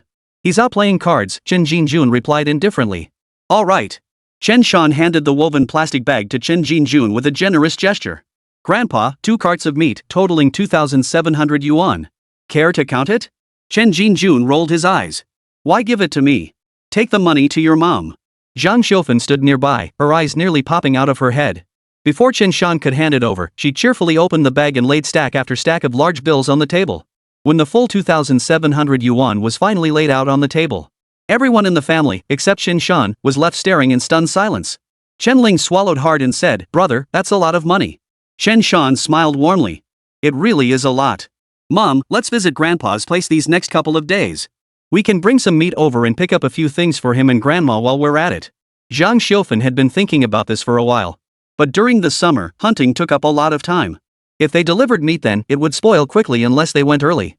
Then came the autumn harvest, leaving little time for such matters. Now that it was winter, the Chen household had plenty of meat to spare. Going now would be perfect. In a way, this meant Zhang Xiufen was returning home in style. Zhang Xiufen smiled brightly. "Sounds good. So when should we go?" Chen Shan thought for a moment and said, "Let's go the day after tomorrow. I promised Uncle Lu I'd hunt a few badgers for him, but I haven't gotten around to it yet. Tomorrow I'll help Uncle Lu hunt some badgers first, and while I'm at it, I'll get a couple for our family too. We can boil some badger oil to keep on hand." Badger oil was an excellent remedy for burns, scalds, and even hemorrhoids. In later generations, it was a precious commodity you couldn't even buy. Then, the day after tomorrow, we can go to Grandpa's place. Depending on how things go, we might even stay for a couple of days. "Grandpa, I'll need you to look after Huzi and the others these next couple of days." Chen Jinjun scoffed, "I'm just old, not useless. If your sixth uncle can take care of himself, why can't I?" Fine. My grandpa's the toughest guy around, okay?" After placating the old man, Chen Shan managed to get 2 more stacks of cash from the 2,700 yuan. "Mom, I'm saving 200. Zhang Xiufen, who managed the finances, relented. Fine. You can save even the entire 2,000 yuan if you want. Then I'll take it all." Chen Shan pretended to grab the entire 2,700 yuan. Zhang Xiufen slammed her palm on the table and glared angrily. "You actually think you can? Give you an inch and you want a mile, huh?" She spat disdainfully, then pulled out another 300 yuan for Chen Shan. "This is what we agreed on earlier for Fugui's family. Take it and handle it yourself." Chen Shan slapped his forehead, nearly forgetting about this matter altogether. He immediately agreed cheerfully. "Alrighty then." Just as the family was counting the money, Chen Shan and the others heard someone calling his name outside the courtyard. "Sanner. Are you home? Sanner, are you there?" The voice sounded unfamiliar to Chen Shan. Ever since his rebirth, he couldn't recall ever hearing it before. "Who is it?" Chen Shan called out to the outside, then motioned for Zhang Xiufen and the others to hide the money. He also slipped the 500 yuan into his own room. Chen Jinjun merely smiled faintly. "It's that kid Chen Hongbing. Sanner, you handle him. Whatever he wants, just say no." Hearing that name, Chen Shan narrowed his eyes, understanding the situation. Chen Hongbing was a few years older than Chen Shan, technically the grandson of the old man's sworn brother. However, Chen Hongbing's grandfather had passed away several years ago, and their family had since grown distant. Chen Hongbing's older brother, Chen Hongjiang, had taken his father's place as a worker at the forestry station.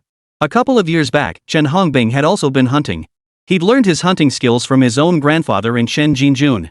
For those 2 years, Chen Hongbing hunted frequently, but since his family didn't have a dog, he always borrowed the Chen family's Huzi and 2 other dogs. Back then, Chen Jinjun remembered their sworn brotherhood and, though unsure of Chen Hongbing's true character, still lent him the dogs. But that good-for-nothing bastard Chen Hongbing would take Huzi and the other 2 dogs into the mountains every single time. Whether the dogs were starving or injured, he couldn't care less. Every time Huzi and the others returned from the mountains, their appetite was enormous. The Chen family knew full well that Chen Hongbing never fed the dogs before heading into the mountains, nor did he feed them after bringing back the goods. Sometimes when the dogs got hurt, old man Chen had to personally call the village barefoot doctor, Wu Hongjun, to give the dogs IVs. This caused Zhang Xiufen and Chen Ling to complain bitterly. What's more, that bastard Chen Hongbing never shared any meat with the Chen family after hunting game. It was understood that when a dog went into the mountains, the lead dog usually got a share of the meat, and that share was meant to be given to the dog's owner's family. But Chen Hongbing was utterly unprincipled. Only because of old ties did Chen Jinjun refrain from punishing him. Later, though, Chen Hongbing seemed to have gone off to work with mountain dwellers gathering ginseng. That's why he hasn't come begging to borrow the dog for over a year now. Got it, Grandpa. Don't worry. That bastard tried to screw us over, but just wait till I get him. Recalling how Huzi and the others would return famished after a day in the mountains, those dogs seemed to look at Chen Shan and his family with hurt eyes. Whenever this memory surfaced, Chen Shan's blood would boil. Chapter 108, Chen Shan's Rage. Mom, big sis, you don't need to come out with me. I'm young, arguing with him won't be a problem. Chen Shan couldn't be bothered to have Chen Ling and Zhang Xiufen tag along and embarrass him. Though the Chen family had an old man who was a bit of a troublemaker, the rest of the family still enjoyed a decent reputation in the village and got along well with their neighbors. Besides, the old man didn't fly off the handle with just anyone. He only picked fights when someone annoyed him. He didn't usually pick fights over trivial matters. Stepping out into the courtyard, Chen Shan saw that Chen Hongbing had already entered the yard. If he hadn't come out, Chen Hongbing would have probably marched right into his house. The guy really had no sense of boundaries. Brother Hongbing, it's been a while. Heard you've been going into the mountains with those mountain dwellers to harvest ginseng. Must have made a pretty penny this fall, huh? In the mountains of northeast China, when it comes to valuable things, deer antler velvet, ginseng, and bear gallbladders naturally rank among the top. As for mountain produce like hazelnuts and mushrooms, they're practically worthless these days. Nobody buys them. If any household runs low, they'll simply head into the mountains to gather more. Every household keeps some dried goods stashed away. These things aren't scarce. State-run stores and supply cooperatives alike no longer accept mountain-grown goods. Pfft, what fortune are you talking about? We're just scraping by to feed ourselves. Chen Hongbing muttered. Besides, those ginseng harvesting crews are all relatives or family members working together. As an outsider, I just lend a hand. They won't teach me the crucial stuff. Chen Shan nodded. That was only natural. Besides, Chen Hongbing wasn't reliable. Why would anyone teach him? He asked, so what brings you here, Brother Hongbing? Chen Hongbing grinned. Nothing much. Just heard you bagged several bears this year, third brother. Pretty impressive. Chen Shan shot Chen Hongbing a silent, disapproving glance. That bastard hadn't shown his face in ages, and now he shows up empty-handed. I came over hoping to borrow some money from Aunt Shofun, but since you're home, I might as well ask you. His opening line was about borrowing money, which nearly made Chen Shan laugh. Chen Shan asked, what do you need the money for? Chen Hongbing shot Chen Shan a mysterious look. Third brother, haven't you heard how developed the South is now? I'm thinking of raising some capital to go down there and wholesale clothes and stuff to bring back and sell. That'd be a goldmine, right? Support your big brother here. I'll work hard, and when I come back, we'll split the profits evenly. How's that? I don't need much, just 1,000 yuan. Didn't we sell a bunch of wild boar meat today? We should have 1,000 yuan, right? Chen Shan couldn't help but laugh. Chen Hongbing really had the nerve to ask. Back then, the average worker only made 20 or 30 yuan a month. Even if you didn't eat or drink for a year, you'd only save 200 or 300. And this guy asks to borrow 1,000?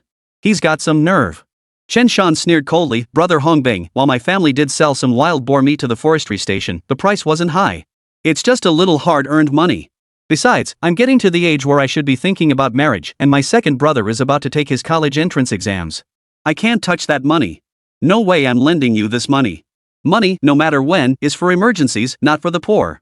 Chen Hongbing was truly lazy and good for nothing, clueless about social etiquette, always looking to take advantage of others.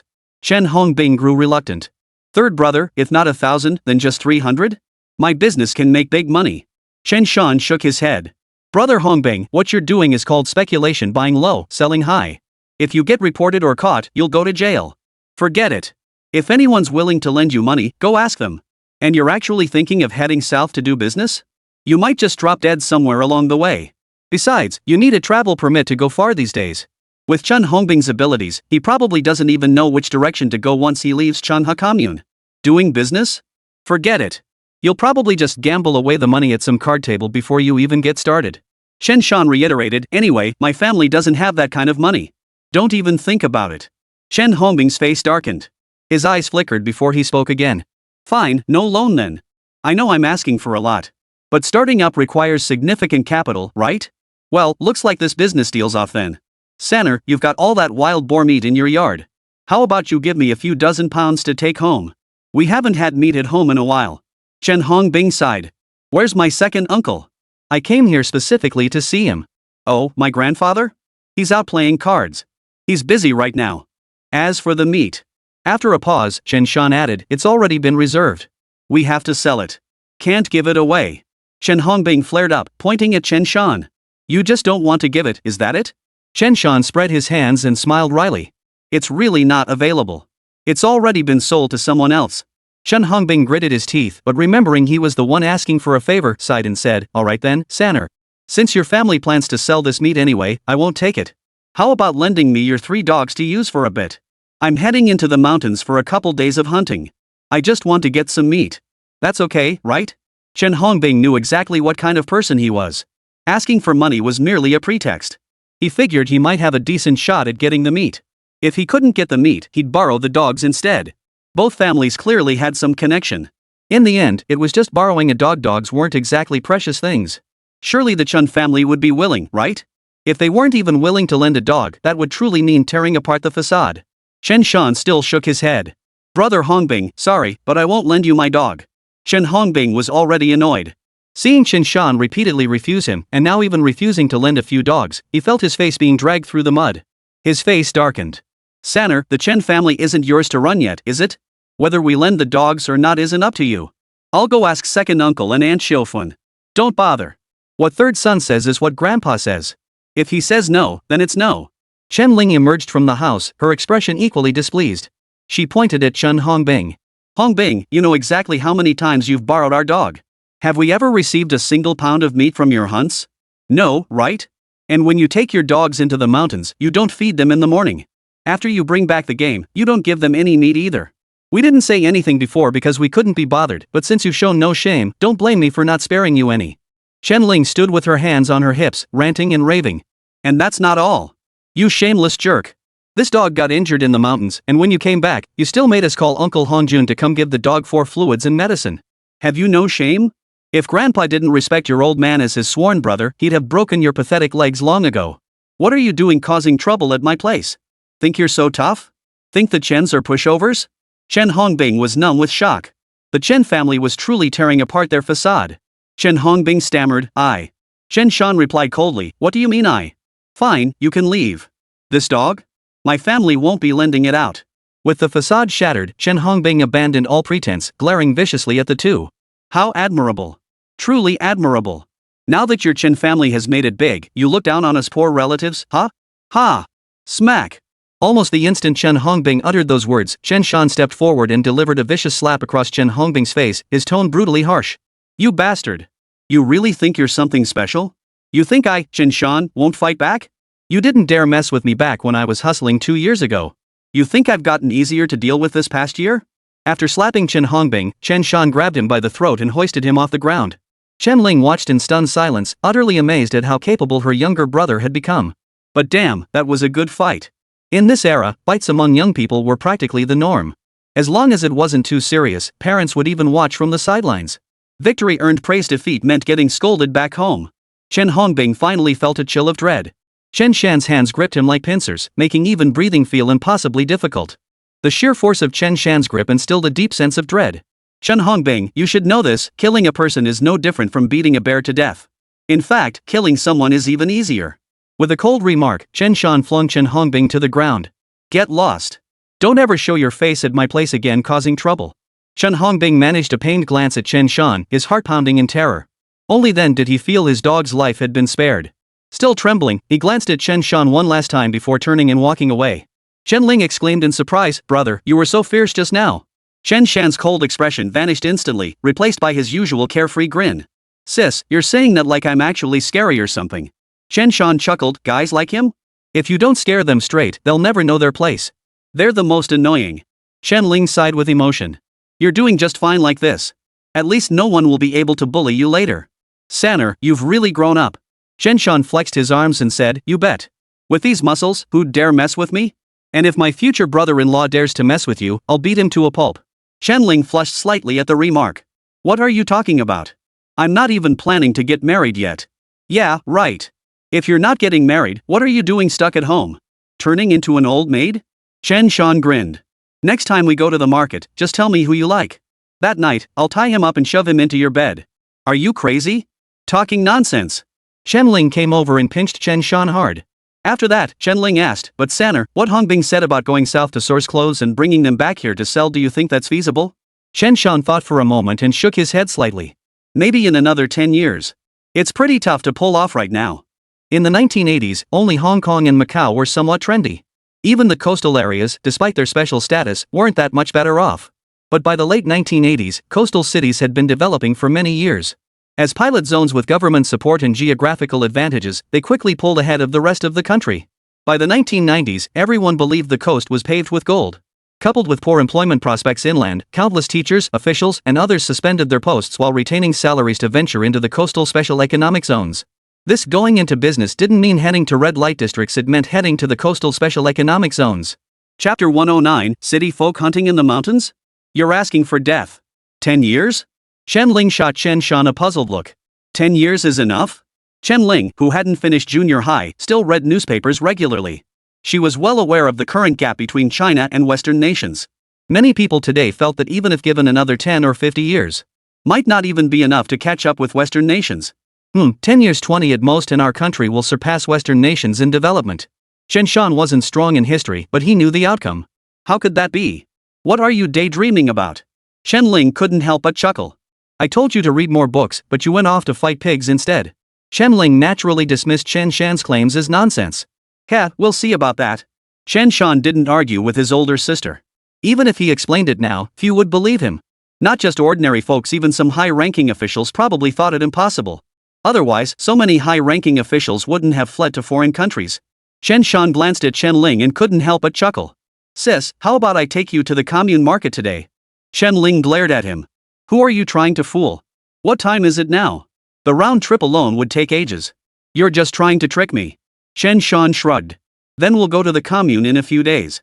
This time, Chen Ling didn't refuse, just as the kid had predicted. If you don't spend when you have money, when will you ever spend it? As they chatted, they spotted a man in police uniform riding up to the gate of Chen Shan's courtyard. It was none other than Chief Wu Zhenxing from the Changhua Commune police station. Chen Shan let out an exclamation and hurried to open the courtyard gate. Officer Wu, what a surprise! What brings you here? Wu Zhenxing shot Chen Shan a disapproving look before pulling out a document resembling a certificate from his backpack. The text was handwritten, but it bore an official seal and signature. Comrade Chen Shan, this is a certificate of commendation unanimously approved by our entire Changhua police station and authorized by higher authorities. Thank you for your assistance and support in our police efforts to eradicate banditry. Oh, and here's something else, the higher-ups have specially allocated 50 yuan as a reward for your help in eliminating this bandit threat. Chen Shan was somewhat surprised he hadn't expected a monetary reward. Beaming, he replied, it's the least I could do, ha ha ha. It's the least I could do. Well, I'll gladly accept it then. Chief Wu chuckled, you're a skilled hunter in our Changhua commune. We may need your cooperation again in similar matters down the road. When that time comes, you must lend us your hand. Chen Shan immediately replied, no problem. Just remember to give me another medal next time. Wu Zhenxing. What the kid said was actually perfectly normal. But somehow, it just grated on the nerves. Things were chaotic now, though. But over at the commune, with so many folk from every hamlet gathering there. Over the past year, quite a few incidents have erupted. Zhang Jianpei's crime was particularly serious. Only after Zhang Jianpei was arrested and brought to justice did everyone finally breathe a sigh of relief. Comrade Chen Shan, I still have some official business to attend to, so I'll be heading back now. Hey, Officer Wu, hold on a moment. I need to speak with you too. Chen Shan gave Chen Ling a discreet nod and whispered, Sis, block his bike later. I need to give them a taste of their own medicine. These public security officers sure live a tough life, huh? They're all so skinny I could take on 5 of them with one punch. Wu Zhenxing's face darkened. Comrade Chen Shan, please don't plot so loudly. I'm right here, I can hear you. Ahem, well. I hunted some wild boar yesterday. You guys should take some back, a few pounds for each officer. Bring it home for your families to try. With that, Chen Shan turned and fetched a hand axe from the courtyard. Then he hacked off about 40 pounds of wild boar hind leg meat in one go. As for that opportunist Chen Hongbing, he wouldn't give him a single pound of that meat. But for someone like Wu Zhenxing, who genuinely worked for the people, Chen Shan wouldn't think twice about handing over hundreds of pounds of meat. Wu Zhenxing tried to leave, but Chen Ling held onto his bicycle. Wu Zhenxing sighed helplessly. Comrades Chen Shan and Chen Ling were public security officers. We can't take even a thread from the people. Though he said this, Wu Zhenxing kept glancing at the piles of wild boar meat stacked in the Chen family's courtyard. It was mind-boggling. How much meat could this household possibly have to pile it up in the courtyard? They barely even got a whiff of meat in their daily lives. Yet here, Chen Shan's house had meat piled up like mountains. Chen Shan chuckled, it's really nothing. As we hunters say, this is mountain wealth. Mountain wealth shouldn't be kept to oneself. Your local public security officers sharing some meat is only right. Officer Wu shook his head. That's true, but the mountains are dangerous. Your hunting is fraught with peril. This is something you risked your lives for. We can't accept it. Hunting so many wild boars must have taken tremendous effort. How could I just take it like that? It was indeed tough. We hunted 63 boars yesterday and nearly worked ourselves to death. Well, Chief Wu trailed off, then looked up blankly at Chen Shan. Wait, how many boars did you say you hunted yesterday? 63 boars. But we sold some to the forestry station today, so only these are left in the yard. Chen Shan sighed, that's no small feat, hauling all that meat back here nearly killed me. With that, Chen Shan tied up the wild boar meat with a rope. Damn, this 40 or 50 pounds of wild boar meat was surprisingly heavy. Fortunately, Chen Shan was strong. Lifting several dozen pounds of meat felt about the same as lifting 10 or so pounds. Wu Gong'an gave Chen Shan an expressionless glance. You're showing off in front of me, aren't you? Chen Shan walked over carrying the meat, shoved it straight into Wu Zhenxing's hands, and grinned. This isn't showing off.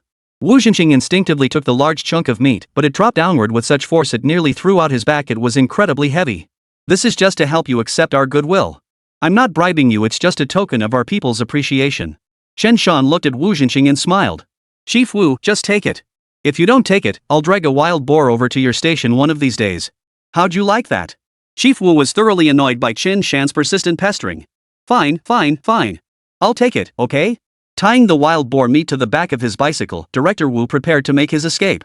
Just then, Chen Dekwai came running over in a panic. Chief Wu. Is Chief Wu from the commune police station here? A chill ran down Director Wu's spine as he turned to face Chen Dekwai. Comrade Chen Dekwai, what's the matter? Chen Dekwai hurriedly explained, your station called. They said a few people from the county went into the mountains to hunt, but they haven't come out yet. They can't find them. Chapter 110, I admit I raised my voice a bit just now. Chen Dekwai's frantic words left Director Wu completely stunned. He quickly asked, did the police station clarify exactly what happened? Chen Dekwai shook his head. They only gave a rough outline. Apparently, some former educated youth who were sent down to our area during the movement went back to the city but couldn't find jobs, right? Unable to support their families and unwilling to loaf around town, they figured there'd be plenty of game in our mountains. So they gathered a few people, came all the way from the county, grabbed 2 rifles, and went hunting in the mountains. Besides the guns, they didn't seem to bring much gear. Chief Wu gritted his teeth. How foolish. Chen Shan winced at the thought. Foolish indeed. The Down to the Countryside movement began in 1968, sending educated youth to rural areas for re-education by the poor peasants and lower-middle peasants. Put bluntly, it was because urban jobs were scarce and couldn't support so many people. So the rural masses were asked to endure a bit more hardship and shoulder some of the overall burden. It wasn't until late 1978 that a meeting was finally held to halt the Down to the Countryside movement. Large numbers of educated youth began returning to the cities, creating a situation where there weren't enough jobs to go around. This led to the practice of job succession. Older workers who were eligible for retirement stepped down, allowing younger family members to take their positions so they wouldn't be idle. Of course, this was voluntary.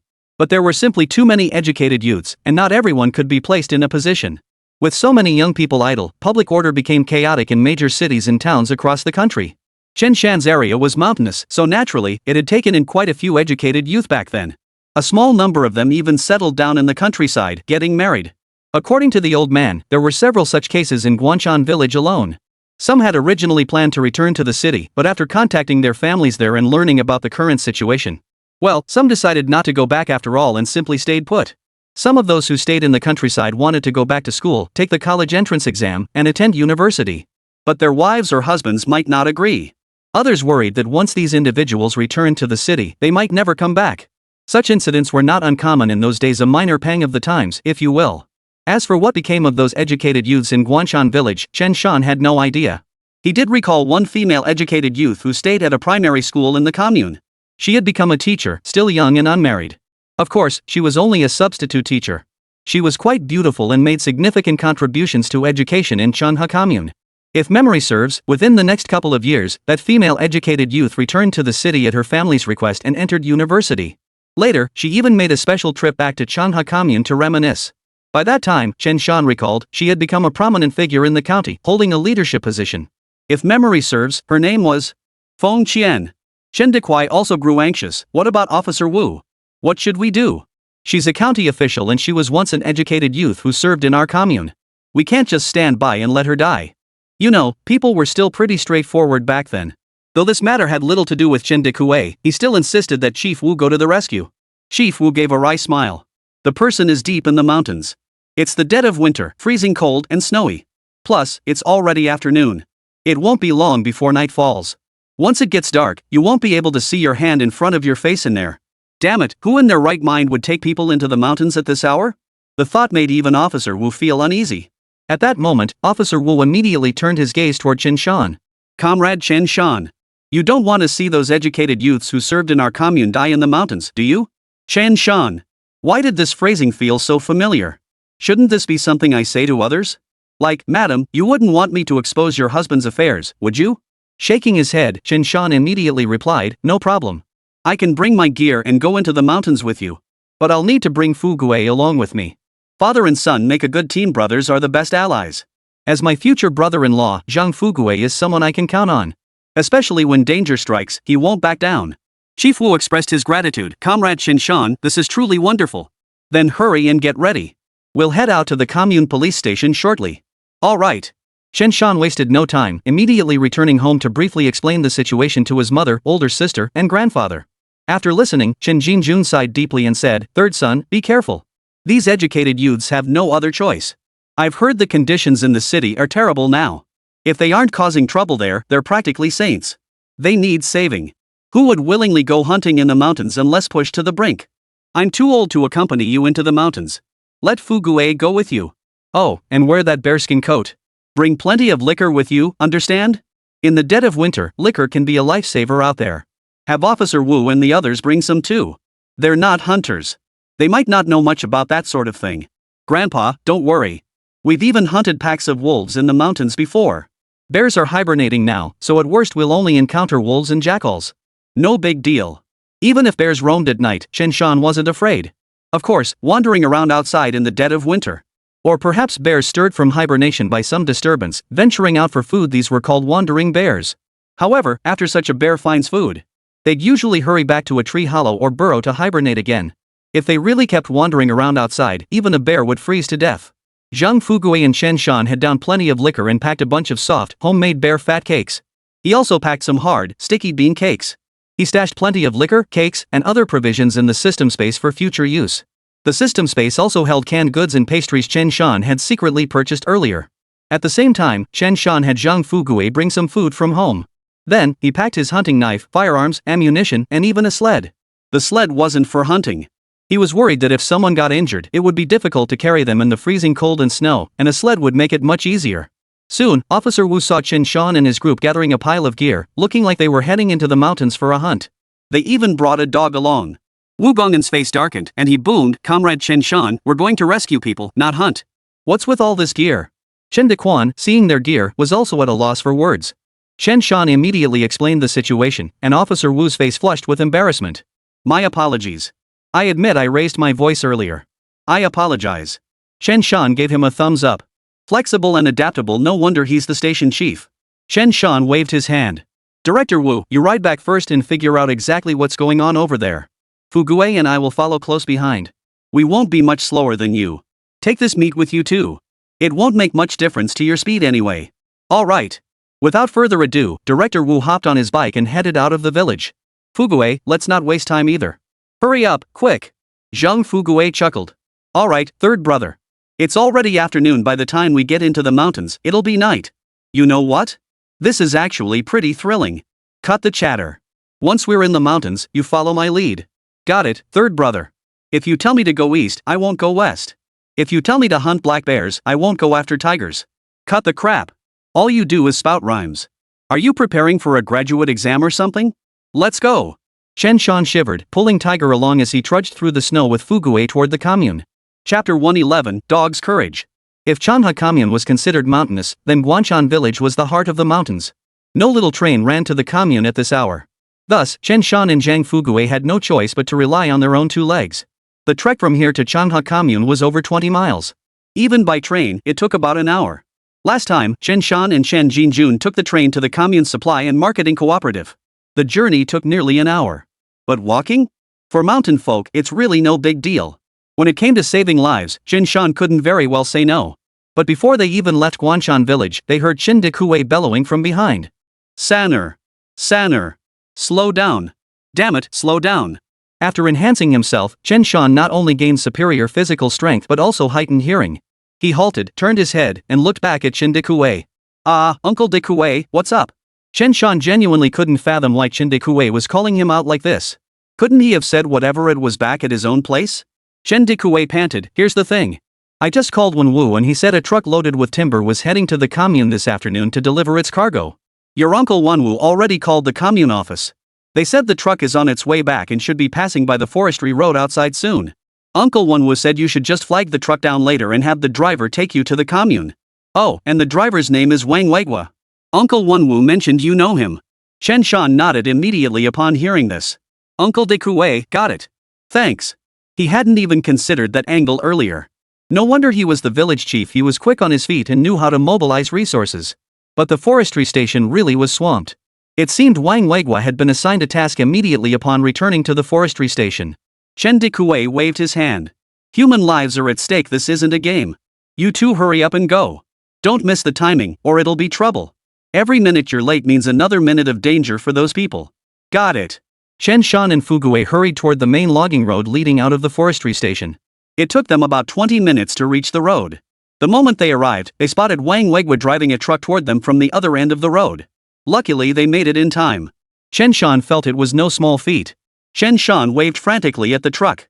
The truck stopped and Wang Weigua leaned out. Spotting Chen Shan, he looked utterly surprised. Third brother, Fugue, what are you two doing walking a dog? Chen Shan quickly explained the situation in broad strokes. Wang Weigua waved his hand immediately. What are you standing around for? Hop in. Chen Shan took the passenger's seat. Zhang Fugue carried Huzi to the back of the truck bed and stood there casually. Once inside the vehicle, Chen Shan urged, Uncle Wang, this is really putting you out. Wang Weigua shook his head. This isn't just something the secretary arranged, it's a matter of life and death. Even without the secretary's orders, if you'd flagged me down on the roadside, I'd still have driven you to the commune. Third brother, if you're heading into the mountains, it'll be night by then, right? It might even take until midnight. Isn't that dangerous? Around here, hardly anyone dares go into the mountains at night. Chen Shan smiled helplessly. Even if it's dangerous, we have no choice. We still have to save this person. Besides, if we hunters don't go into the mountains, who else can we expect to go? As he spoke, Chen Shan handed Wang Weigua a cigarette. Wang Weigua took the cigarette and drove with practiced ease. The two men didn't say much along the way. But about halfway through the drive, Chen Shan spotted Chief Wu pedaling his bike in a crooked, unsteady manner, his legs practically smoking from the effort. The wheels of his bike were caked in mud, and he pedaled with great effort, occasionally pushing off the ground with his feet. Hanging from the back rack was a heavy load of meat, making the whole scene somewhat comical.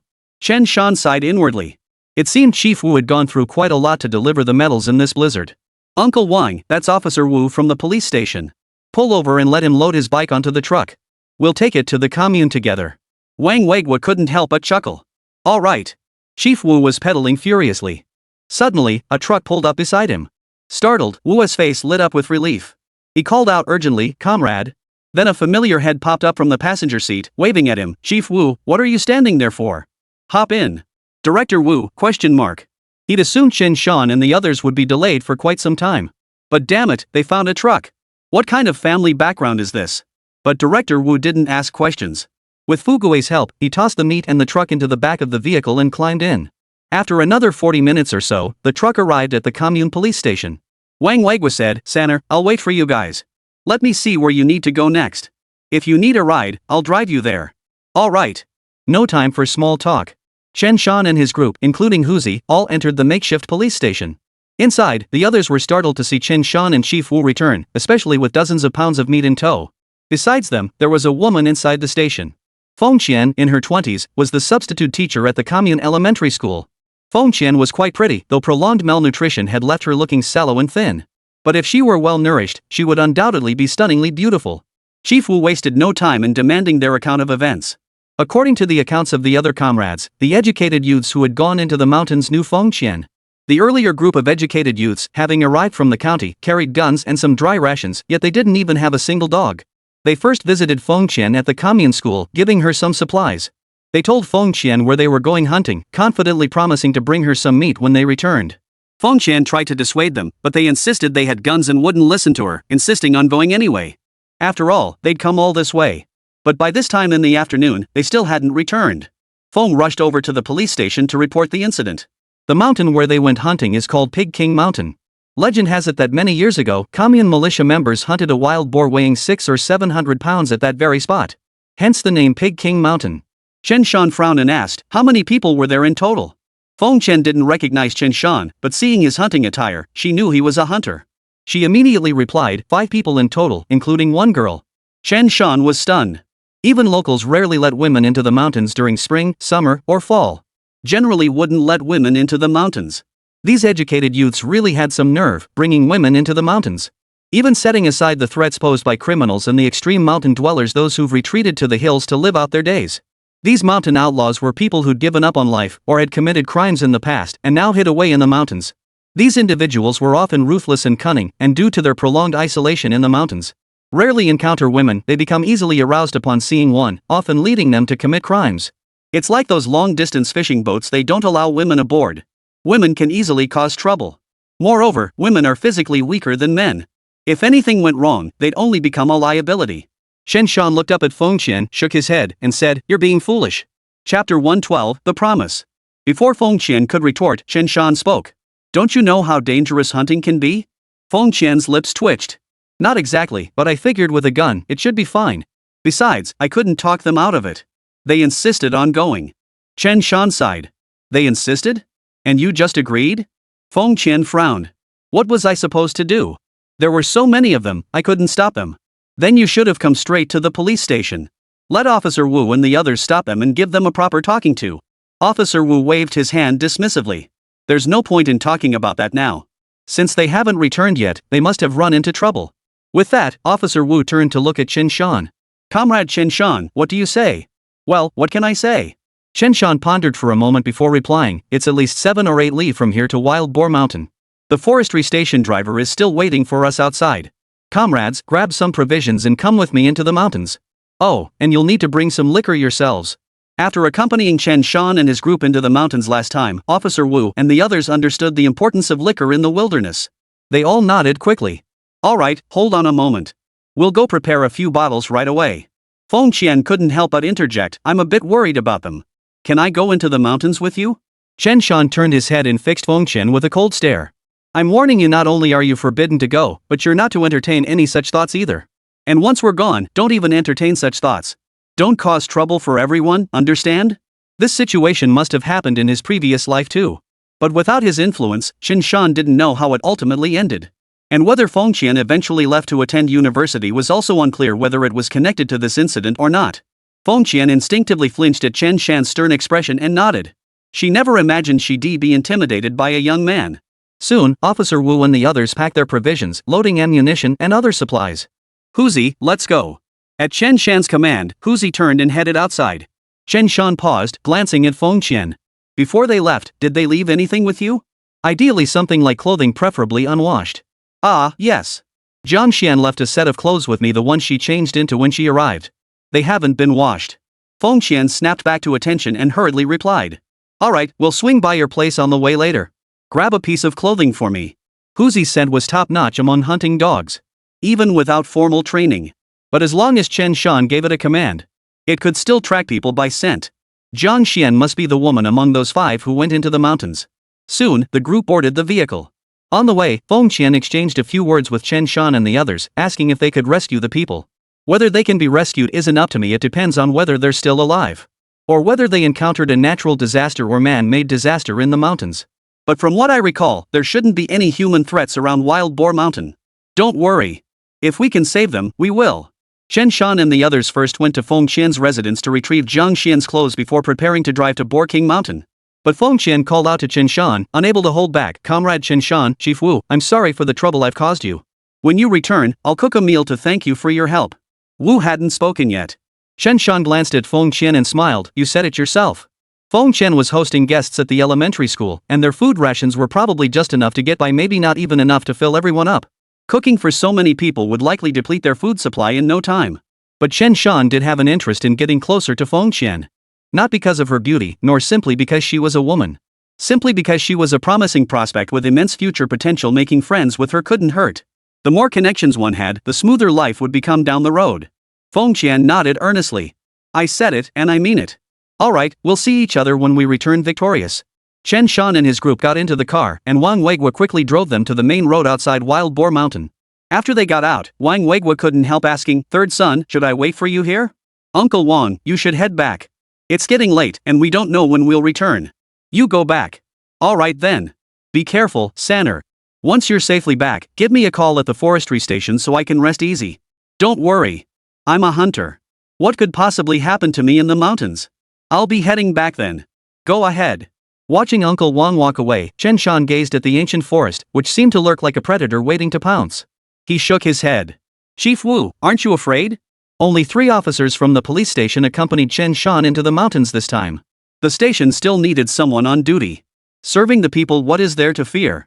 Chief Wu forced himself to perk up, managing a strained smile.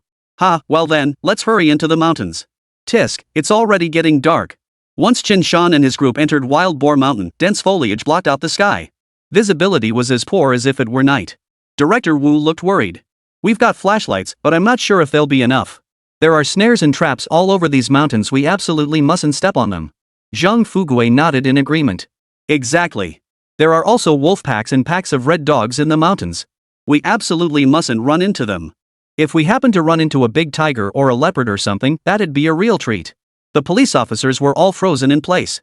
This kid was boosting the forest's reputation while undermining their own morale. Alright, why scare them? Once we're in the mountains, just follow me. Traps, snares, and such hunters usually have their own designated areas for setting them. Chen Shan could naturally tell which spots were suitable for setting traps and such. Avoiding these traps wasn't really a problem. As he spoke, Chen Shan pulled out a sweater Zhang Xian had changed out of from his shoulder bag. He took a sniff, causing Chief Wu and the others to stare wide-eyed. The sweater carried a peculiar scent, almost a subtle fragrance. Ahem, I was just checking if it had been washed. Chen Shan said with a straight face, then handed the sweater to Huzi to sniff. Director Wu and the others pretended not to notice. Who knows what you really wanted to smell? Honestly, shouldn't this sweater be for Huzi to smell? Huzi, count on you. The old forest was too vast and it was nighttime. Without a dog, trying to find someone by feel in the dark? That would be nothing short of a pipe dream. Chen Shan held the sweater up for Huzi to sniff.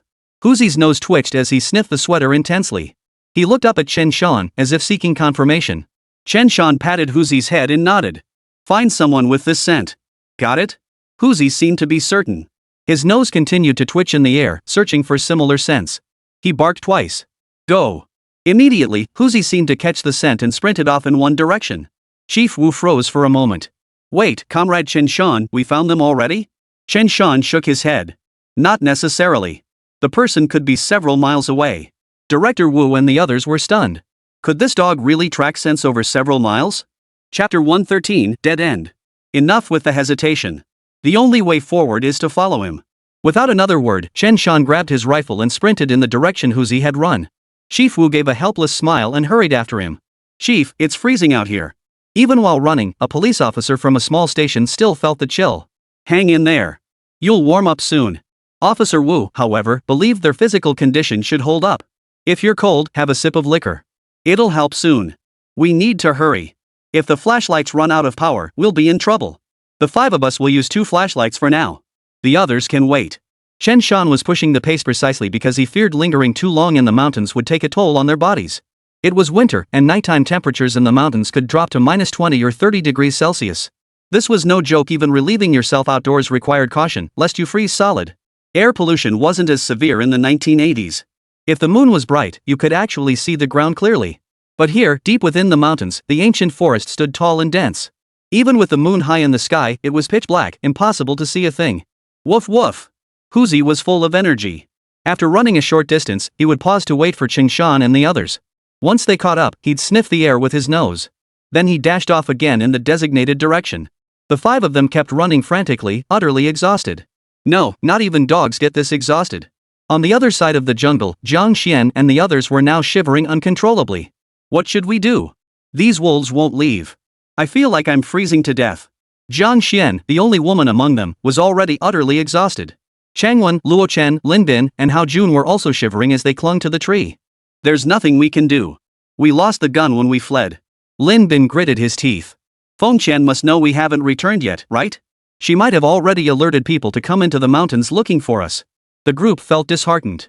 Even if Feng Qian did send people into the mountains to rescue them. But this old forest is so vast, how could they possibly find them so easily? They'd entered the mountains that morning to hunt, wandering around for a while. They'd been quite lucky they'd actually bagged a roe deer. They planned to rest for the night and return to the mountains the next day. But just as they were about to leave the mountains that afternoon, they heard the howling of wolves. From afar, Lin Bin could see the pack of wolves heading straight toward them. It was clear they were being targeted as prey. They were city-born educated youths who had never ventured into the mountains during their previous rural assignments. Suddenly confronted by a pack of wolves, their panic was overwhelming. Lin Bin immediately waved for everyone to leave quickly. Run! Run faster! These are wolves, for God's sake! In the chaos, he'd forgotten that among the 5 of them, 2 of them were armed with Type 56 semi-automatic rifles. Their retreat only reinforced the wolves' perception that they were easy prey. As the wolves gave chase, the group grew increasingly frantic, losing their guns, rations, and everything else in their panic. Finally, Lin Bin had a sudden idea and got everyone to climb up into the trees. And there they stayed, perched in the trees for what felt like hours. They were numb from sitting up there. They were literally numb.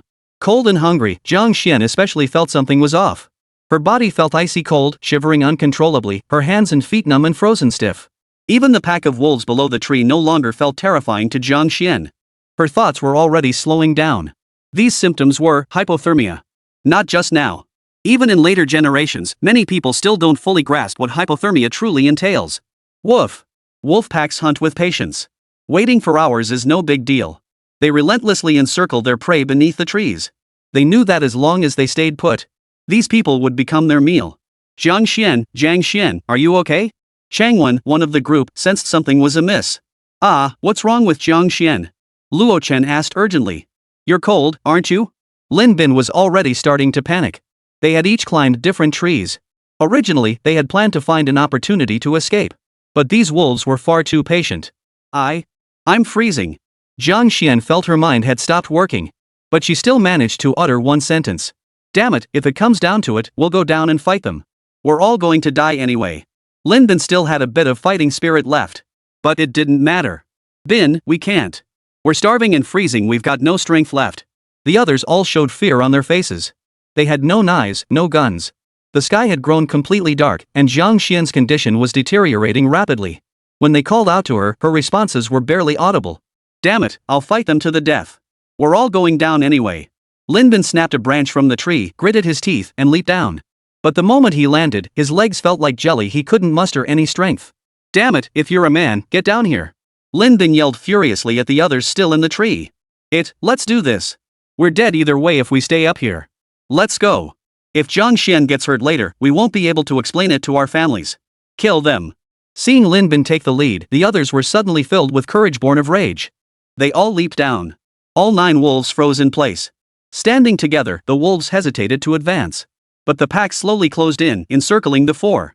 Come on. Kill us already. Lin Bin was filled with regret. He should have fought the wolves to the death from the very beginning. Despair. Endless despair filled their hearts. Just as the wolves closed in, ready to pounce, a sudden dog bark echoed through the air. Woof woof. Lin Bin whipped his head toward the source of the barking. The others did the same, their hearts surging with wild joy. Heaven helps those who help themselves. Zhang Xian turned her head numbly, gazing blankly toward the source of the barking. Am I going to die?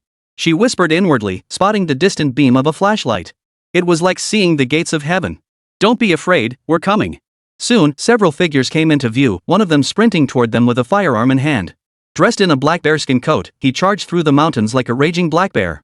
He halted abruptly, the fur coat swaying slightly. The moment the man lifted his gaze, his pitch-black eyes reflected the faint light like a dazzling starry sky, radiating a chilling intent to kill. Chapter 114, Rescue Seeking Gold Tickets. Since Lin Bin and the others were surrounded by wolves, Chen Shan naturally couldn't fire his gun. Without creating sufficient distance, he couldn't fire indiscriminately. Sometimes bullets ricochet off trees, and you never know where they might end up. A pistol, however, was useless. The moment Chen Shan arrived, the pack of wolves turned. When wolves turn to face you, it's either to repay a debt or to exact revenge. Chen Shan stared straight at the pack. Instead of fleeing, 3 wolves broke ranks and closed in on him. What audacity! Earlier, upon hearing the wolves' howls, Chen Shan had accelerated, leaving Director Wu and the others far behind. He and Huzi had arrived first. Huzi stood beside Chen Shan, facing the wolves head-on. Woof woof. Huzi bared his teeth. Last time, he and Xinglong, Wanlong, and the 3 heroes had fought Lubu, taking down several wolves. Now standing shoulder to shoulder with his master once more, Huzi fixed his gaze on the wolves and let out a low growl. Comrade, you can't handle them alone. You need to get out of here. Can you get that comrade up in the tree out of here? She's not in good shape. We'll hold off these wolves for you. Lin Bin and the others gritted their teeth, determined to fight the wolves barehanded. If they had enough willpower and stamina, they might just stand a chance. But now, all of them were in poor condition, it would be futile. But in this moment of danger, their kindness prevailed, they couldn't bear to sacrifice Chen Shan's life. Chen Shan glanced at the woman in the tree. He guessed this must be Zhang Xian. A chill ran through Chen Shan's heart, she must be suffering from hypothermia. Finish this quickly, the thought flashed through his mind. Tiger, go. As 3 wolves closed in, Chen Shan immediately shouted the command. He didn't bother with his gun, to avoid accidental injury. Surveying the 9 wolves. He instantly identified the alpha wolf among them, lurking within the pack surrounding Lin Bin and the others. This wolf looked no different from the others, except it was larger in stature. Woof woof! Huzi showed no fear, letting out a single bark before charging at one of the wolves. Two wolves immediately broke away from the pack and lunged at Huzi. Weighing over 80 pounds now, Huzi was more robust than these two wolves. In an instant, he lunged forward, taking on two at once. Fortunately, there were people present, so the two wolves didn't immediately engage in a fight with Huzi. Instead, they hesitated, sizing up Huzi's fighting prowess. Once they determined Huzi was no match for them, they would strike with full force. Kill! Chen Shan thought to himself that he should have asked Director Wu for a box magazine pistol. This thing was incredibly effective in close quarters. The Type 56 semi-auto was reliable too, but at such close range, friendly fire was a real risk. Gripping his combat knife, Chen Shan lunged at another of the three wolves. Die! The pack had been trapping Lin Bin and his team for nearly an entire afternoon. They saw these people as cowards, looking down on them with utter contempt. At this moment, the wolf made no preparations, equally intent on grappling with Chen Shan. It intended to gauge Chen Shan's true capabilities. Little did it know that Chen Shan's attack speed suddenly surged. Moreover, he anticipated its evasion path, thrusting his blade horizontally to pierce straight through the wolf's neck. Splatter! Scorching wolf blood spurted forth, splattering Chen Shan's face and making him look utterly ferocious. Holy! Lin Bin and the others saw Chen Shan like this and felt a chill run down their spines. Had they found a savior, or a ruthless killer? Either way, it was terrifying. Tiger, get out of the way. You guys, run straight to the side together. Don't be afraid of the wolves biting you, just protect your necks. Chen Shan stepped back and shouted. He had no intention of continuing the knife hunt. Retreating several steps, he reached down and grabbed the gun lying on the ground. Lin Bin suddenly bellowed, "Don't just stand there. Run! Run to the side!" Within seconds, whether it was Huzi or Lin Bin and the others, darted violently in one direction. Their reactions were swift, their will to survive fierce. Chen Shan retreated, adjusted the gun he'd grabbed, then swiftly raised it to his face. Bang! Bang! Without hesitation, Chen Shan fired two shots. The two wolves that had been wrestling with Tiger collapsed instantly. Without even glancing at them, Chen Shan immediately swung his gun toward the other wolves. The pack, startled by the gunfire, turned and fled. Chen Shan fired 3 shots, killing 2 wolves. Just as he was about to pursue further, Chief Wu and his men arrived from the distance. They fired several shots into the air. The pack scattered, swiftly vanishing into the darkness. Wolves are like that, they prey on the weak and fear the strong. They preyed more viciously on creatures that feared them. But if you become strong enough and armed with firearms, they become a bunch of wimps. Chen Shan's face darkened. He could have wiped out the entire pack. But the appearance of Chief Wu and his team scared the wolves away. Soon, Chief Wu and his team arrived, spotting several wolf carcasses on the ground. Both Zhang Fugui and Chief Wu couldn't help but suck in a sharp breath. Comrade Chen Shan, did you encounter another wolf pack? Chen Shan grunted in acknowledgement. Yeah, they were trapped by the pack. Those wolves must have been guarding them all afternoon.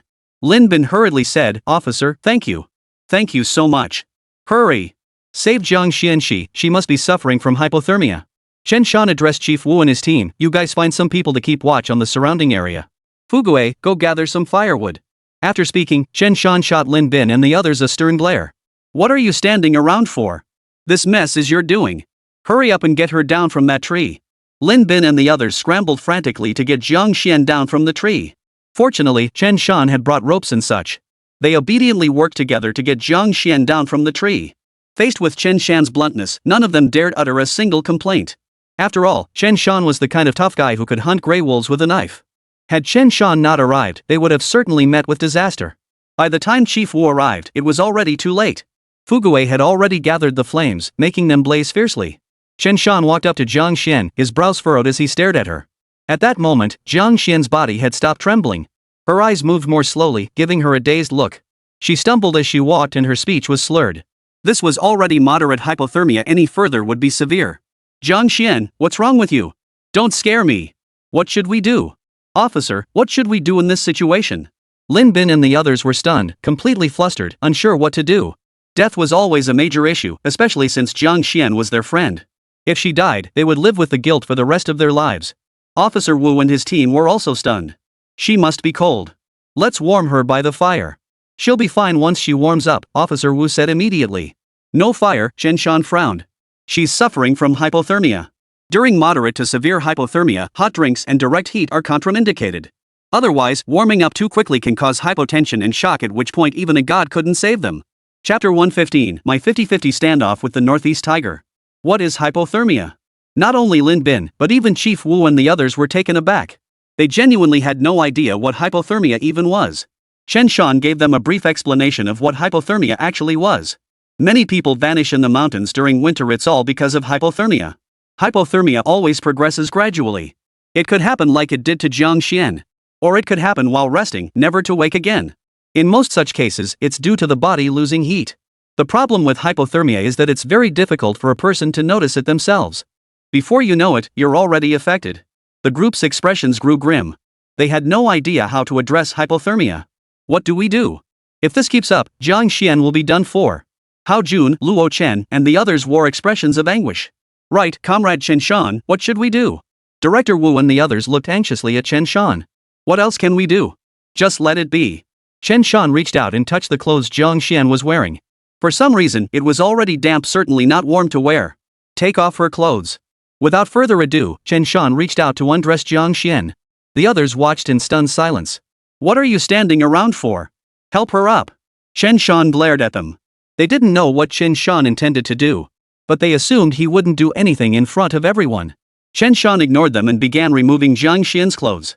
She was wearing a sweater underneath, so that wasn't much of a problem. After undressing her, Chen Shan put his own bearskin coat on Zhang Xian.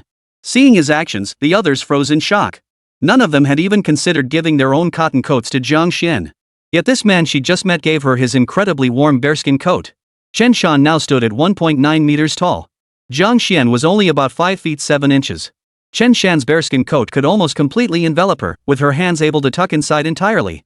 Chen Shan tossed Zhang Xian's cotton coat to the others, instructing them to hold it. He then picked Zhang Xian up in his arms. No one else possessed his strength.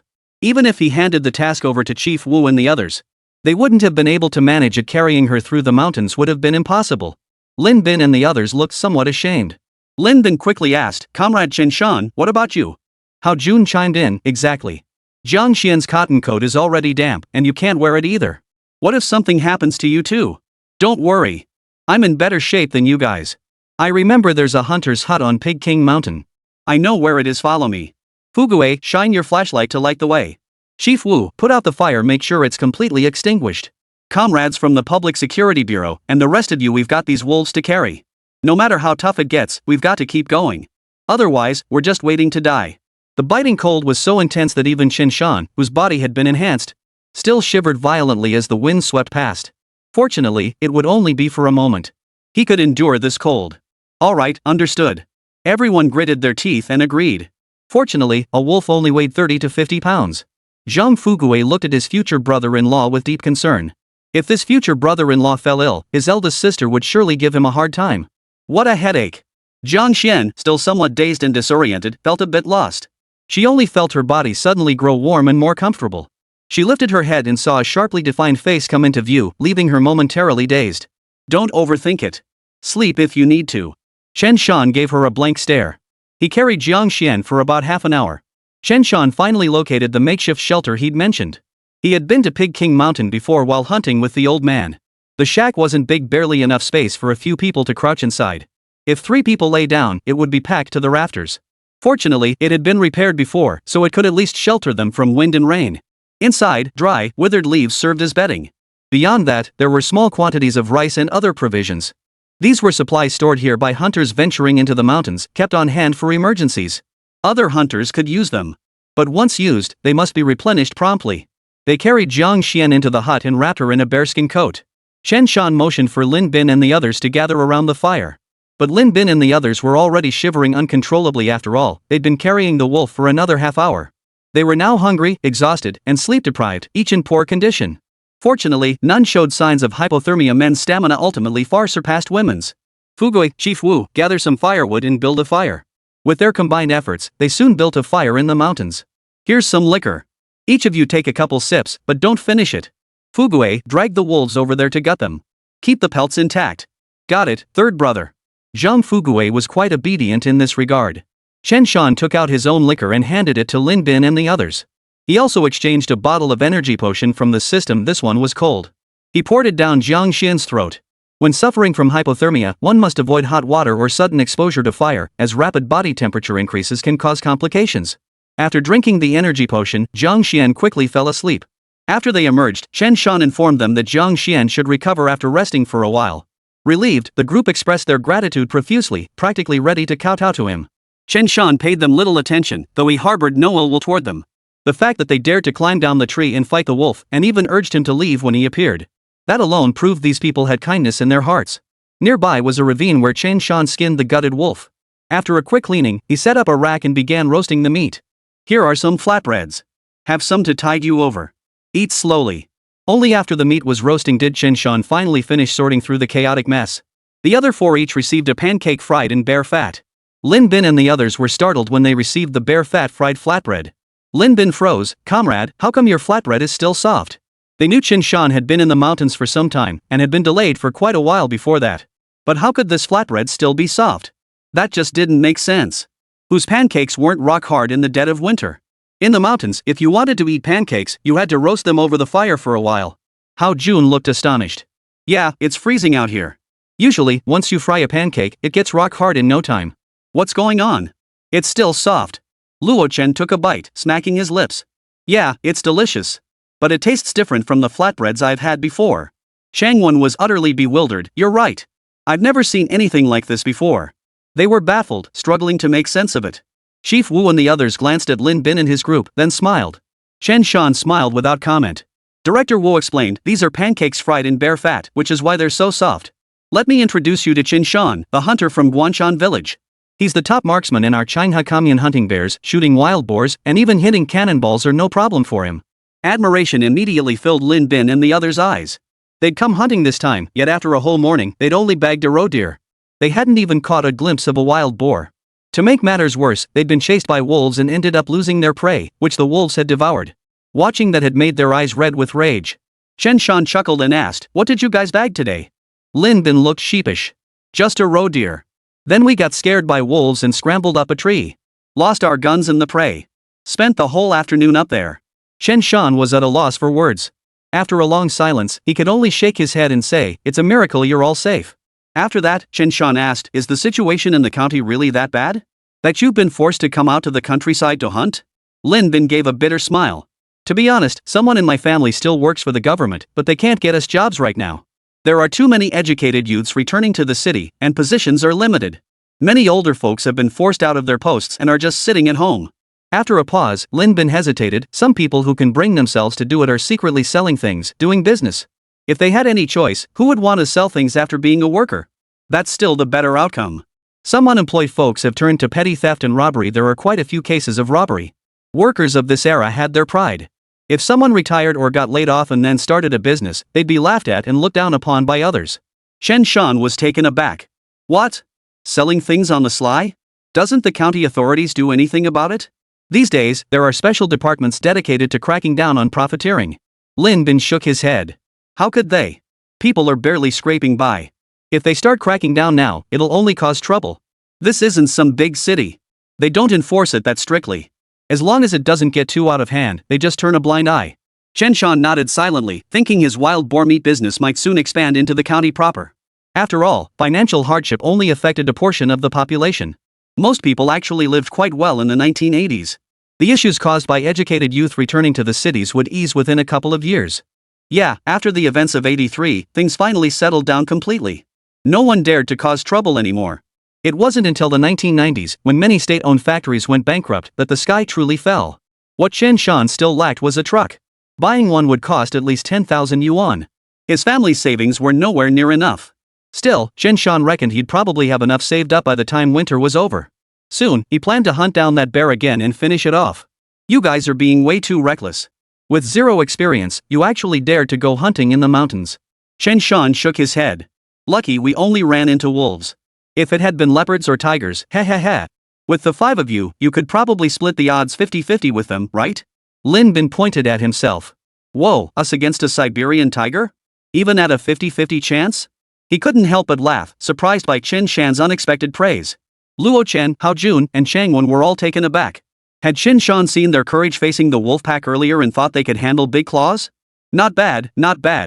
Chen Shan truly lived up to his reputation as Changha Commune's renowned sharpshooter. He'd actually spotted that. What keen insight! All of them couldn't help but stand up straighter. Even Director Wu thought it was nonsense. Wasn't he overestimating this group? Chen Shan glanced at them and said calmly, the tiger will face off against you for 3 minutes. After 3 minutes, you lot will probably feed the tiger until it's about 70% full. That's the 30-70 split. Lin Bin. Luo Chen. Hao Jun. Chang Wan. Director Wu burst out laughing. Ha, Comrade Chen Shan, you're so funny. The four silently turned to look at Chief Wu, who was laughing so hard he nearly sprayed his pancake. Director Wu stifled his laughter and managed to say, I'm not laughing. We're professionals. We don't laugh easily. But. Sorry, couldn't help it. Chapter 116, News from Bear's Den votes needed. Ignoring Lin Bin and the others' expressions, Chen Shan glanced at them. How are you feeling? The group had drunk some wine, warmed themselves by the fire, and eaten some flatbread. Logically, with their energy replenished, they should feel much better now. Lin Bin nodded. I feel much better and have regained my strength. But Brother Chen Shan, are we just going to sit by the fire all night? They had already introduced themselves to each other during their earlier conversation. Each knew the other's name. Chen Shan shot them a sidelong glance. What else? It's over 10 miles from here to the commune. Add in the mountain trails and snowy conditions, and it's even tougher going. Are you the one who can carry Zhang Shan out of the mountains, or am I? Especially since her condition isn't good. If she freezes for a few more hours, by the time we get out of the mountains, we'll be ready for a funeral feast. The group shared an awkward laugh, their faces betraying a hint of resignation. Truly, Zhang Xian's condition made leaving the mountains inadvisable. Zhang Fugui brought over Zhang Xian's cotton coat and said, Third brother, dry this coat over the fire. Wear it for now, you don't want frostbite to complicate things. Chen Shan hummed in acknowledgement, accepting without protest. Wearing only the bearskin coat for warmth, he had little else on underneath. Exposed like this, he might not last through the night if the cold became unbearable. But it wasn't a major issue, as he still had about 50 super hunting points left. He could add points anytime he couldn't endure it. The reason he hadn't used them yet was that Chen Shan wanted to save up to 100 points to see what else the system could unlock. Since he could still endure it for now, he'd just tough it out. At noon, Chen Shan gave Huzi a flatbread to eat. He also told Huzi to go straight to the shack and curl up inside, keeping Zhang Xian company while she slept. While grilling meat, Lin Bin and the others curiously asked Chen Shan about his hunting experiences. The conversation eventually turned to bear hunting and raiding bear dens. Bear dens? Brother Chen Shan, could you tell us more about bear dens? When the conversation reached this point, Lin Bin and the others perked up, eagerly asking for details. Zhang Fugui sensed something and turned to ask them, do you know where a bear den is? Lin Bin glanced at Hao Jun and the others, then looked at Chen Shan and nodded. When we entered the mountains today, we did indeed see a large tree with a hollow trunk. Hao Jun chimed in, I was wondering why frost was still clinging to the opening. Brother Chen Shan, could there be a hibernating bear inside that hollow? Chen Shan was somewhat surprised. He hadn't expected that the group's accidental wanderings in the mountains would lead them to discover a natural bear den. He nodded. Right. Generally speaking, tree hollows with frost hanging at the entrance are usually where animals hibernate. If the hollow is large enough, it's often a black bear hibernating inside. When black bears hibernate in tree hollows, their warm breath rises from the bottom to the opening. There, it meets the cold outside air and condenses into frost at the entrance. Frost at the entrance means there's definitely something inside. This was wisdom distilled from a hunter's experience. Many things seem simple, but unless explained thoroughly, few truly understand the underlying principles. Especially in this era, with low literacy rates, many common sense things remain unknown. Even in the internet-saturated future, many people remain unaware of such basic knowledge. Lin Bin exclaimed in astonishment, hunting actually has such tricks? Brother Chen Shan, you're amazing, you know all this. Even Director Wu listened with growing interest. Doesn't that mean there's definitely a hibernating bear in there? Don't be fooled by how long we've worked in these mountains. We've never actually seen a bear den, and we've barely even ventured deep into the old forest. Chen Shan smiled and said, Officer Wu, your top priority is maintaining public safety in your jurisdiction. But counting this trip, haven't you only ventured into the deep woods twice? Chief Wu smiled bitterly. Each trip into the mountains is exhausting. Last time, I caught a cold and fever the very next day and took 2 or 3 days to recover. Several officers at our station have gotten sick. The other 2 officers exchanged glances and smiled helplessly. This mountain patrol work was truly grueling, yet they couldn't avoid it. At least last time we had a cave to shelter from the cold. This time is worse, we're just out here in the freezing wind. Lin Bin offered an awkward smile. Sorry for the trouble. Chief Wu waved it off. Just think about the consequences a bit more next time. Luckily, nothing bad happened this time, that's the silver lining. If you really want to hunt in the mountains in the future, it's best to pay for a reputable local hunter to guide you. That would significantly reduce the risks. Lin Bin sighed bitterly, we're hunting because we're broke and barely scraping by. How could we possibly afford to hire guides? If we had money, we wouldn't be risking our lives hunting in the mountains. Zhang Fugui shot a subtle glance at Chen Shan, clearly implying the bear pit incident. If Chen Shan wanted to buy a truck and register it with the forestry station, he naturally had to work hard to earn money. He naturally had to seize this opportunity to earn money. Truth be told, in his previous life, Chen Shan had indeed hunted bear dens, but not very often. This lifetime, he'd only managed to take down half a bear when rescuing Zhang Long and the others. After all, the bear had already emerged from its den back then. He'd fired a few shots from behind, and the bear was killed. He still harbored a bit of anticipation about hunting bears. Chen Shan didn't hesitate. He spoke directly. Here's the deal. Tell me the exact location of that bear den, and I'll give you $100. Then, I'll take you hunting myself and guarantee you at least 100 pounds of game. How does that sound? At this offer, Lin Bin froze in surprise. 100 yuan meant each of the 5 men would get 20 yuan. The 20 yuan was secondary, but securing 100 pounds of game meant each could get 20 pounds of meat that was the real prize. Lin Bin couldn't help but ask, Comrade Chen Shan, is this for real? Hao Jun's lips trembled. You're not pulling our leg, are you? 100 yuan, plus at least 100 pounds of meat? Is that bear really worth that much? The others were equally stunned, finding it hard to believe. Equally shocking was Chen Shan's unexpected generosity. Offering 100 yuan outright, how many young people these days could even come up with that much? Chen Shan's expression remained calm. I'm serious. Just tell me if you're in or out. I brought a sled this time. Let's hold out till dawn, then we'll kill that bear on the way tomorrow. Kill it on the way. Hearing those casual words, Lin Bin swallowed hard. Killing a bear sounded as simple as slaughtering a chicken. Hao Jun asked, Comrade Chen Shan, are you serious? Chen Shan turned to look at him and asked, do you think I'm joking? Besides, with the police station officers here as witnesses, why would I lie to you?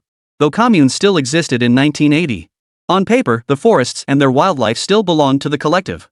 But since the widespread adoption of the large-scale contract responsibility system, the communes had become little more than a name.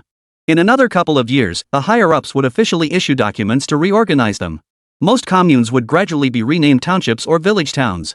Besides, hunters had already begun keeping their game for themselves in the years prior. This was partly to avoid raising eyebrows. So when hunters returned from the mountains with a good haul, they often chose to distribute the meat among their fellow villagers. This practice of sharing meat served 2 purposes. First, to support fellow villagers in need. It also served to silence any potential complaints. Chief Wu sighed helplessly and said, since Comrade Chen Shan has spoken, we might as well serve as witnesses. Lin Bin turned to the others, seeking their input. Hao Jun and the others immediately agreed. Lin Bin then said, we've agreed. Shall we head out at first light? Chen Shan hummed in agreement. The sooner the better. If we delay too long, who knows, the commune folks might come looking for us in the mountains. No need to make them make another trip. But can you guys handle it? Don't end up collapsing by dawn. No problem. We're all strong young men. We've got food. We can tough it out all night without sleep. Chen Shan glanced at the group and nodded silently. Fine. As they talked, Chen Shan had already roasted the wolf meat until it was golden brown. Though it hadn't been marinated beforehand, the rich aroma of perfectly cooked wolf meat wafted through the air. The group swallowed hard, their eyes fixed intently on the meat. I'm not sure how good wolf meat tastes, so just make do with it later. Chen Shan pulled salt from his shoulder bag and sprinkled it evenly over the meat. This made Lin Bin and the others' eyes widen in astonishment. Dude, you actually brought salt into the mountains? Chen Shan just chuckled. Not only did he bring salt, but he also packed pastries and canned goods. He was even planning to buy a couple cans of malted milk powder to stash in his system storage someday. Ignoring their reactions, Chen Shan roasted the carved wolf meat for another 10 minutes. By now, the aroma had completely filled the air. Never mind whether wolf meat was tasty or not to people who'd gone hungry for half a day and hadn't touched meat in ages. A single piece of fatty meat could be savored with relish. Hold on. Chen Shan didn't waste words, immediately chopping a large piece of meat for each person. It's a bit hot, so take your time eating. Zhang Fugui and Director Wu both received their share of wolf meat. So delicious. I haven't had meat in months, why? Comrade Chen Shan, thank you. If it weren't for you, we wouldn't just be missing out on meat, we'd have lost our lives today. Hao Jun and the others had been on edge all afternoon, their mental defenses already teetering on the brink of collapse.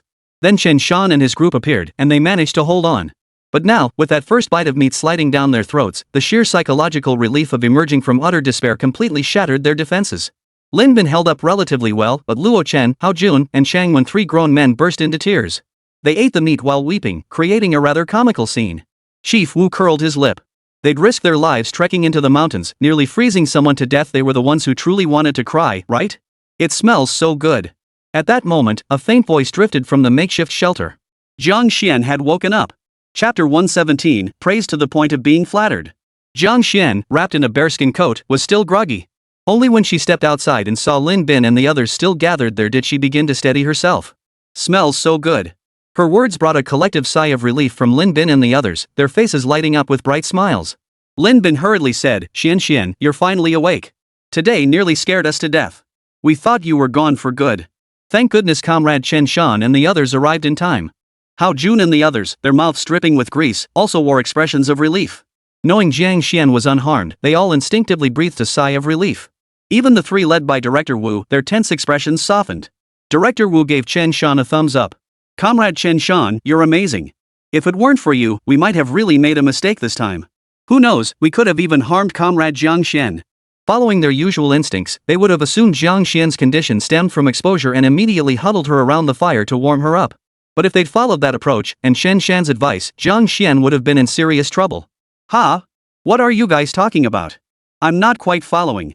Jiang Xian was still a bit dazed. What had happened earlier was hazy in her mind, like a drunken blackout.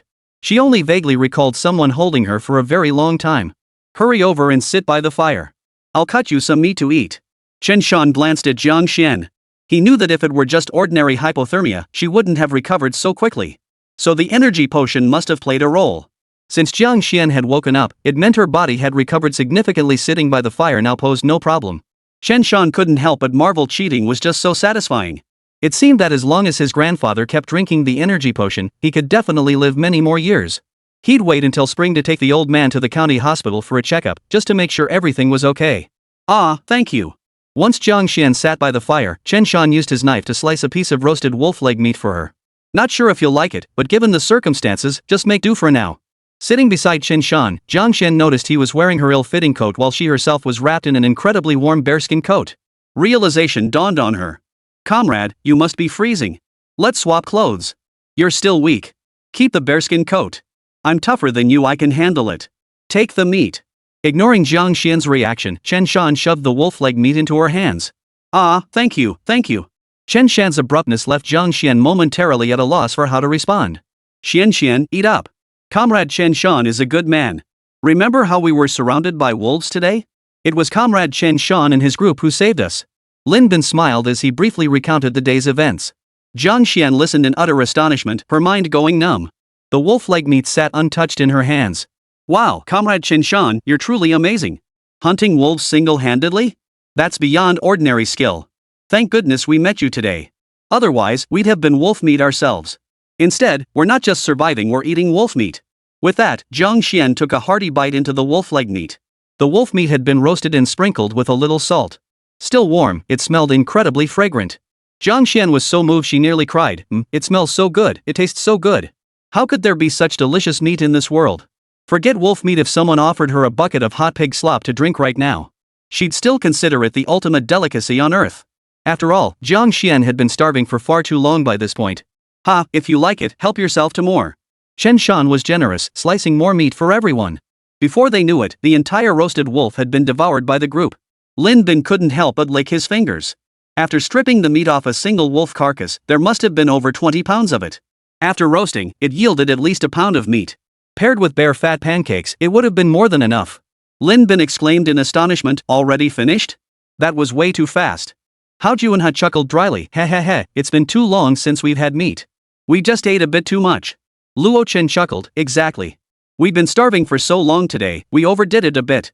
Ha, Comrade Chen Shan, please forgive us. Surprisingly, the mood among everyone was quite pleasant for a moment. Jiang Xian, her mouth dripping with grease, wore a satisfied smile, clearly delighted. Wrapped in the bearskin coat, she felt both warm and happy. This experience was truly one of a kind. Comrade Jiang Xian, would you like a sip of wine? After a pause, Chen Shan added, I have a flask of wine here, it's untouched. Jiang Xian hummed in response. Thanks, sure.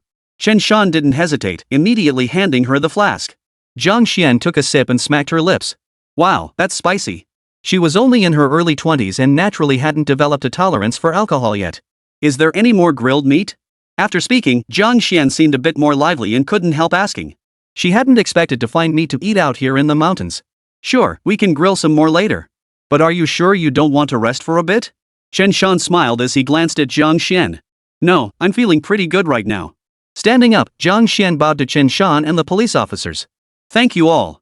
If it weren't for you today, I might have died out here in the mountains. Chief Wu and the others instinctively stood up. Chen Shan instinctively reached out to support Zhang Xian, but then shook his head. We're all northeasterners. It's the least we could do. Fugui, I just skinned 2 wolves earlier. Go prepare the other one so we can roast another. Fugui nodded and immediately got to work. He was also wearing a bearskin coat, so he didn't feel the cold. Earlier, he'd considered giving his bearskin coat to Chen Shan, but Chen Shan had declined. After that, Chen Shan turned to Zhang Xian. If you feel sleepy later, go back inside the hut for a nap. With the bearskin coat, you should be able to get some rest. As for us, forget it. We've got nothing to keep us warm. If we actually went inside the hut, we might just freeze to death. Chen Shan sighed. Back in that cave earlier, they could have lit a fire and slept for a while. But now, that was clearly out of the question. No sleep for me. I don't think I can sleep now anyway. Oh, by the way, I heard Brother Lin Bin mention that you guys are going to hunt some bears tomorrow morning, right? Zhang Xian said, a hint of fear creeping into her expression. Lin Bin rolled his eyes. What are you scared of? You're wearing a bearskin coat yourself, you know?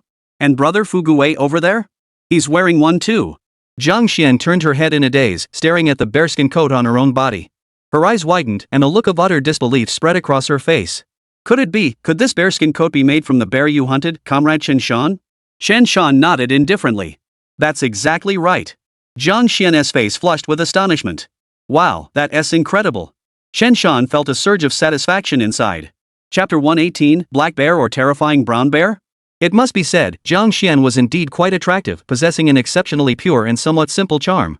Yet, reflecting her time, her complexion still bore a hint of pallor. But with proper nourishment and grooming, she was bound to blossom into a stunning beauty. Even now, she possessed a certain grace uncommon among those from the countryside. Having lived a second life, Chen Shan's mindset, like his body, had grown somewhat younger. Being complimented by such a beauty made him feel a bit embarrassed. Ahem, nothing special. Just hunting in the mountains taking down a few bears is no big deal. Chen Shan waved his hand dismissively, his expression aloof. Alright, you guys stay by the fire. I'll go help Fugui clean the other one. Fugui had already returned with another cleaned wolf carcass. They weren't exactly hungry now, but they were craving meat even after eating their fill, they still wanted more. Chen Shan began by scoring the meat in a crisscross pattern, then marinated it to let the flavors soak in. Half an hour later, the wolf meat began to roast. The night dragged on. They sipped wine intermittently before diving into the meat. They chatted idly, and their bonds grew stronger. Then Chen Shan listened as they shared some news about the county. In short, in this era, people were spiritually fulfilled, but everything else was just so-so. Now that the educated youth were returning to the cities, the urban areas were in utter chaos. Chen Shan shook his head as he listened, then began eating the meat. After everyone had eaten their fill, there was still plenty of wolf meat left over. Chen Shan even gave Huzi a generous portion of grilled wolf meat. The little rascal wolfed it down with relish, not bothering to chew properly. After finishing, he actually asked Chen Shan for more meat. Chen Shan chuckled, patted Huzi, and cut him another piece. Eat, it's all yours, okay? As he sliced more meat for the dog, the group chatted until the sky gradually brightened, revealing faint streaks of light. They were still full and not hungry, so Chen Shan didn't bother making breakfast for them. When the sky turned a faint, pale light, Chen Shan stood up. Alright, let's head back to where you were surrounded by the wolves. We still need to retrieve your firearms. This mountain forest isn't huge, but it's not exactly small either. If we really can't find them, we'll figure something out later. These days, a Type 56 semi-automatic rifle was worth several hundred yuan. If they really lost them, even if they brought back plenty of meat to the county, they'd still be in for a beating. A good deed deserves a proper finish. Lin Bin and the others shot Chen Shan a grateful glance. They never expected Chen Shan would help them find the rifle.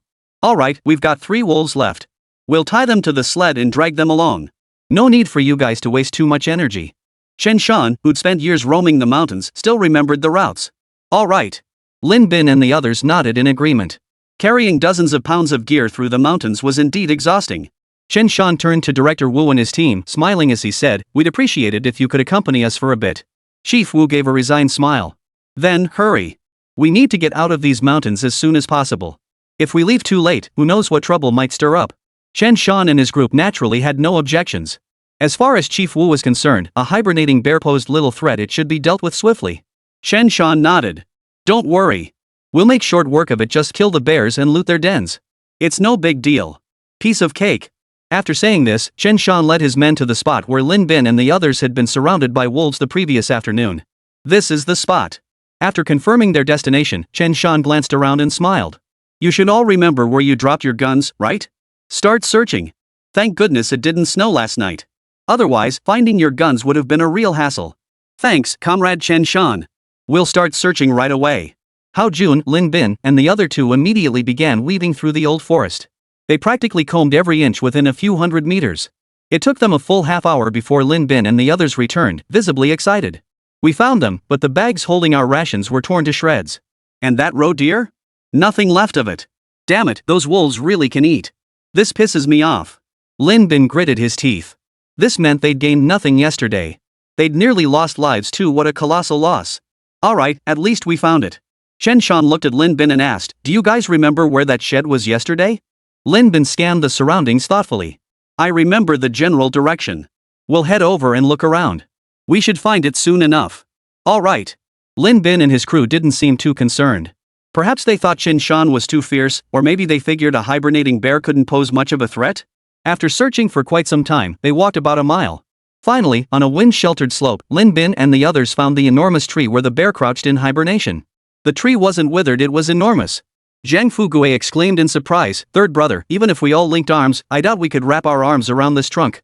Chen Shan nodded, gazing up at the tree about 4 meters above ground level. There, beneath a massive branch, was a sizable hollow. Frost clung to its opening, clearly indicating something was curled up inside. Right when bears hibernate, unless the hollow is enormous, they typically crouch inside rather than lie down. The posture was quite comical. Chen Shan thought even a big guy like himself could probably squeeze into that hole. Lin Bin stared at the tree, a bit dazed. So what do we do about this bear next? Are we supposed to just go in and drag the bear out? Chen Shan glanced at him and said, if you could crawl into the tree hollow and yank the bear out, you'd be a real legend, you'd break the world record. Lin Bin gave a nervous chuckle. Well, I don't know, do I? Chen Shan thought for a moment, then began giving orders. Listen to my plan. First, clear away the branches and debris nearby. Gather as many dry branches as you can and build a few bonfires. Getting everything ready would prevent any problems. The approach Zhang Long and the others had taken earlier wasn't inherently flawed. The problem was their nerve in the face of danger was still too weak. Had they been just a bit bolder, they wouldn't have ended up in that predicament. Then there was Lin Bin's group. Though they weren't numerous, they actually had 2 semi-automatic weapons. Had they shown more courage, those 10 or so wolves wouldn't have chased them to such an extreme.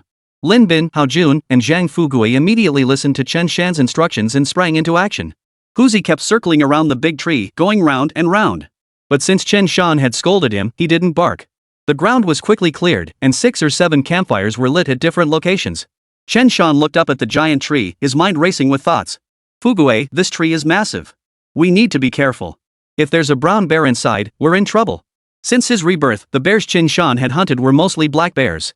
He hadn't encountered a single brown bear yet. Black bears typically weighed around 300 to 400 pounds.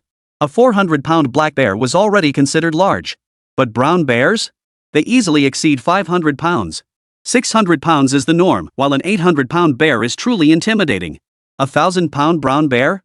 That's what you call a true bear king. Standing on its hind legs, that beast can tower over 3 meters tall. It could literally scare the guts out of someone with a weak heart. Brown bear? You mean a man bear, third brother? Zhang Fugui flinched at the mention, glancing at the pitch-black cave entrance. His scalp prickled with dread. A hole this big, could it really be a man bear inside? The others exchanged glances, a sense of foreboding creeping into their hearts. Chapter 119, take it down. Please vote. Man bear, that is, brown bear. In the Manhwa commune, if you suddenly mentioned brown bears, few would immediately grasp what you meant. But mention the man bear, and everyone knew exactly what was meant. After all, the official scientific name is rarely used by locals. For the people of Manhwa commune, jackals are usually called red dogs. Squirrels are called gray dogs. Tigers are known as big paws. Lynxes are called tiger cubs. Yellow-furred creatures, whether called yellow leaves or yellow skins, are all weasels. A big one is an adult elk. Young stags are called young bucks. Leopards are called leopards, or Far Eastern leopards, Northeast leopards.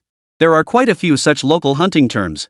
The tree was substantial, and the hollow was equally large, leading the group to suspect a brown bear might be inside. The mere mention of a brown bear sent a shiver down their spines.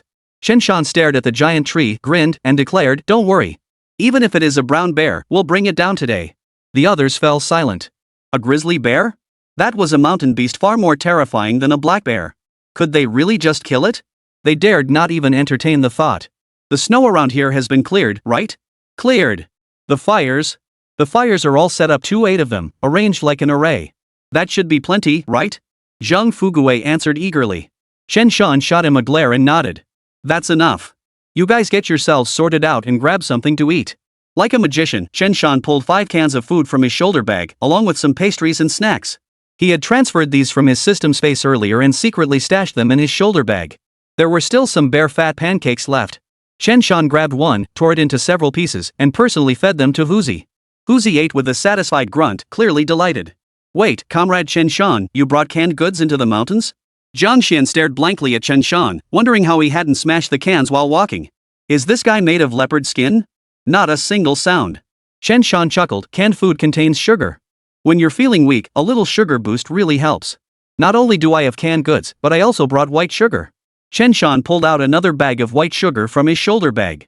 The others stared in disbelief, convinced Chen Shan's shoulder bag was practically a magic chest. It seemed like he could pull anything out of it.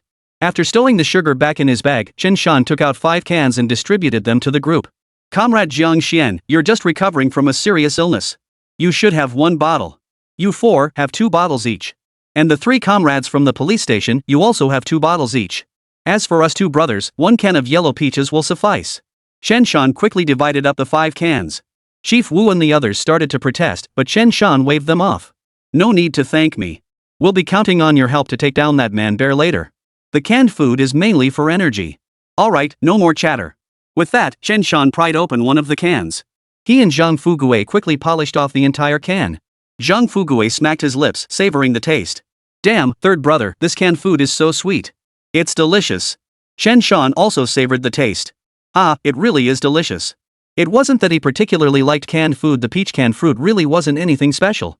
It was more that the human body has an innate craving for sugar. Add to that the fact that people in this era generally didn't get enough sugar, and it was no wonder they craved it so intensely. Back then, if an ordinary family kept a bag of white sugar around, the kids would sneakily dip their fingers in it to eat. And if a child's finger happened to get a bit of saliva on it, they'd just keep dipping it in. The taste was absolutely divine. Of course, most households would use saccharin for cooking. Saccharin is much more concentrated than white sugar, coming in tiny little cubes, each one several times larger than a grain of white sugar. Just a few granules in a glass of water instantly made it sweet. After finishing, Zhang Fugui squeezed every last drop of juice from the red peach can into his mouth. He even poured water from his flask into the can, swirled it around, and drank it all down, looking utterly satisfied. Chen Shan frowned at Zhang Xian and the others who hadn't started eating. Alright, I told you to eat. Don't be polite. You guys aren't opening them, huh? I'll help you open them. As Chen Shan moved to help, Director Wu and the others gave him a helpless smile. Alright, Comrade Chen Shan, you don't need to do it. We'll manage ourselves. Exactly, we'll manage. Comrade Chen Shan, thank you. You're so generous. Only then did Chen Shan smile and say, it's the least I can do. I want you all to replenish your energy properly so nothing goes wrong later. After they finished drinking, their spirits visibly lifted. Chen Shan went off on his own to chop down 2 thick wooden sticks, carefully whittling away the branches and rough edges to smooth them out. Zhang Fugui already understood the purpose of the sky-piercing warehouse and didn't ask further questions. He pointed at the giant tree and remarked, third brother, thank goodness this tree has branches near the trunk. They make it easier for us to climb up and stand. Otherwise, it would be a real hassle. Chen Shan chuckled, the forest is dense. Around big trees like this, you'll often find smaller ones growing close together. Enough chatter. Chen Shan glanced at Director Wu and his team before giving instructions. Director Wu, Fugui and I will be climbing the tree to kill that bear. You'll need to coordinate with us. This kind of bear-killing operation in the tree hollow required his own people. Even if Chen Feng and the others from the same village were present, Chen Shan wouldn't trust them to handle this. Fugui, however, had never flinched in the face of danger. That was the kind of brotherhood he could trust. When I tell you to fire, you must fire without hesitation. Chief Wu's expression turned stern. Rest assured, Comrade Chen Shan. Since we've come along, we'll definitely step up when the time comes. Lin Bin couldn't help but ask, Comrade Chen Shan, why aren't you assigning us a role? Chen Shan glanced at them and shook his head. You just rest. They'd been chased like hell by that pack of wolves. If there really was a brown bear in that tree shed, he couldn't count on them for a damn thing. They'd be lucky if they didn't themselves. On the other hand, Chen Shan had full confidence in the few public security officers. After all, during the last pursuit of that murderer, those public security officers hadn't backed down when facing the most vicious criminals. Lin Bin seemed to read Chen Shan's thoughts, his face flushing red with exasperation. Without further thought, Chen Shan and Zhang Fugui used the nearby sapling to climb up to the tree hollow's entrance. They could just about stand beside the hollow using the nearby tree for support. Chen Shan flexed his arms, finding the position stable enough to exert force. As for other tree cavities less suited for standing, they offered no real footholds. Any hunter with a modicum of experience wouldn't attempt to kill from such spots, it was far too risky. Third brother, what's the next move? Zhang Fuguei stood on a branch, clutching 2 thick wooden sticks. His hands were literally trembling with excitement. What else can we do? We have to force our way in. This time, Chen Shan hadn't brought any firecrackers. Otherwise, it would have been simple, just toss them in to startle the bear awake. Unlike Zhang Long and his crew, he wasn't the type to pull off some crazy stunt. This tree wouldn't get blown to bits either. Therefore, Chen Shan immediately ordered. Lin Bin, look at the ground over there. I cut a couple extra sticks. Pick them up and start pounding this tree trunk. Keep pounding until I tell you to stop. Do your best to wake that bear up, got it? Lin Bin, seeing he finally had a useful role, nodded eagerly. Don't worry, we'll definitely wake this bear up for you. Hao Jun, come over here. The two of us will start together. If we don't wake the bear soon, we'll take turns. Hey, you know what? These fires all together are actually pretty warm, huh? Feels like we've got a second wind now, ha ha ha ha. Hao Jun joined in. The two of them grabbed wooden sticks and began pounding away at the base of the tree trunk, thud thud thud. Thud. Thud. Thud. Dull thuds echoed through the air. Chen Shan and Zhang Fuguei stood on the tree branches. Chen Shan held 2 thick wooden sticks in both hands, leaning against the cave entrance. With his strength, he was the one needed to handle the bear trap.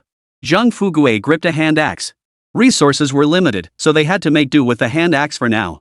A proper splitting axe would have been far more effective. Though small, they had sharpened the hatchet before setting out. A few well-aimed blows would send even a bear to meet its grandma. The 56 semi-auto was out of the question. The distance was too close. Firing here regardless of whether the bullet ricocheted or not. The deafening gunshot at such close range would also endanger them. Police-issue handguns might work. But those bears are tough as nails. If they don't drop after a few shots, by the time the bear man regains its senses, it'll be them who suffer the consequences. Lin Bin and his men kept pounding on the tree trunk. The dull thuds echoed within the hollow tree. Snow had been falling for some time now, and bears like this one. Bears had largely entered deep hibernation. There was no such thing as a half-asleep state. Third brother, still not awake? Zhang Fuguei was actually feeling a bit of excitement and tension. Almost. Chen Shan could faintly hear the bear in the tree trunk growing restless. This bear really can't keep still. It was sleeping soundly when someone started banging on its room outside. The sound echoed inside the tree hollow, making it extremely uncomfortable. The bear opened its eyes. In the pitch-black tree hollow, its anger was already boiling over. But it still thought maybe the noise would stop soon. It was just like someone who loves to sleep in. If you can stay in bed, you might as well. The tree hollow was warm and cozy. Smash it. Keep smashing it.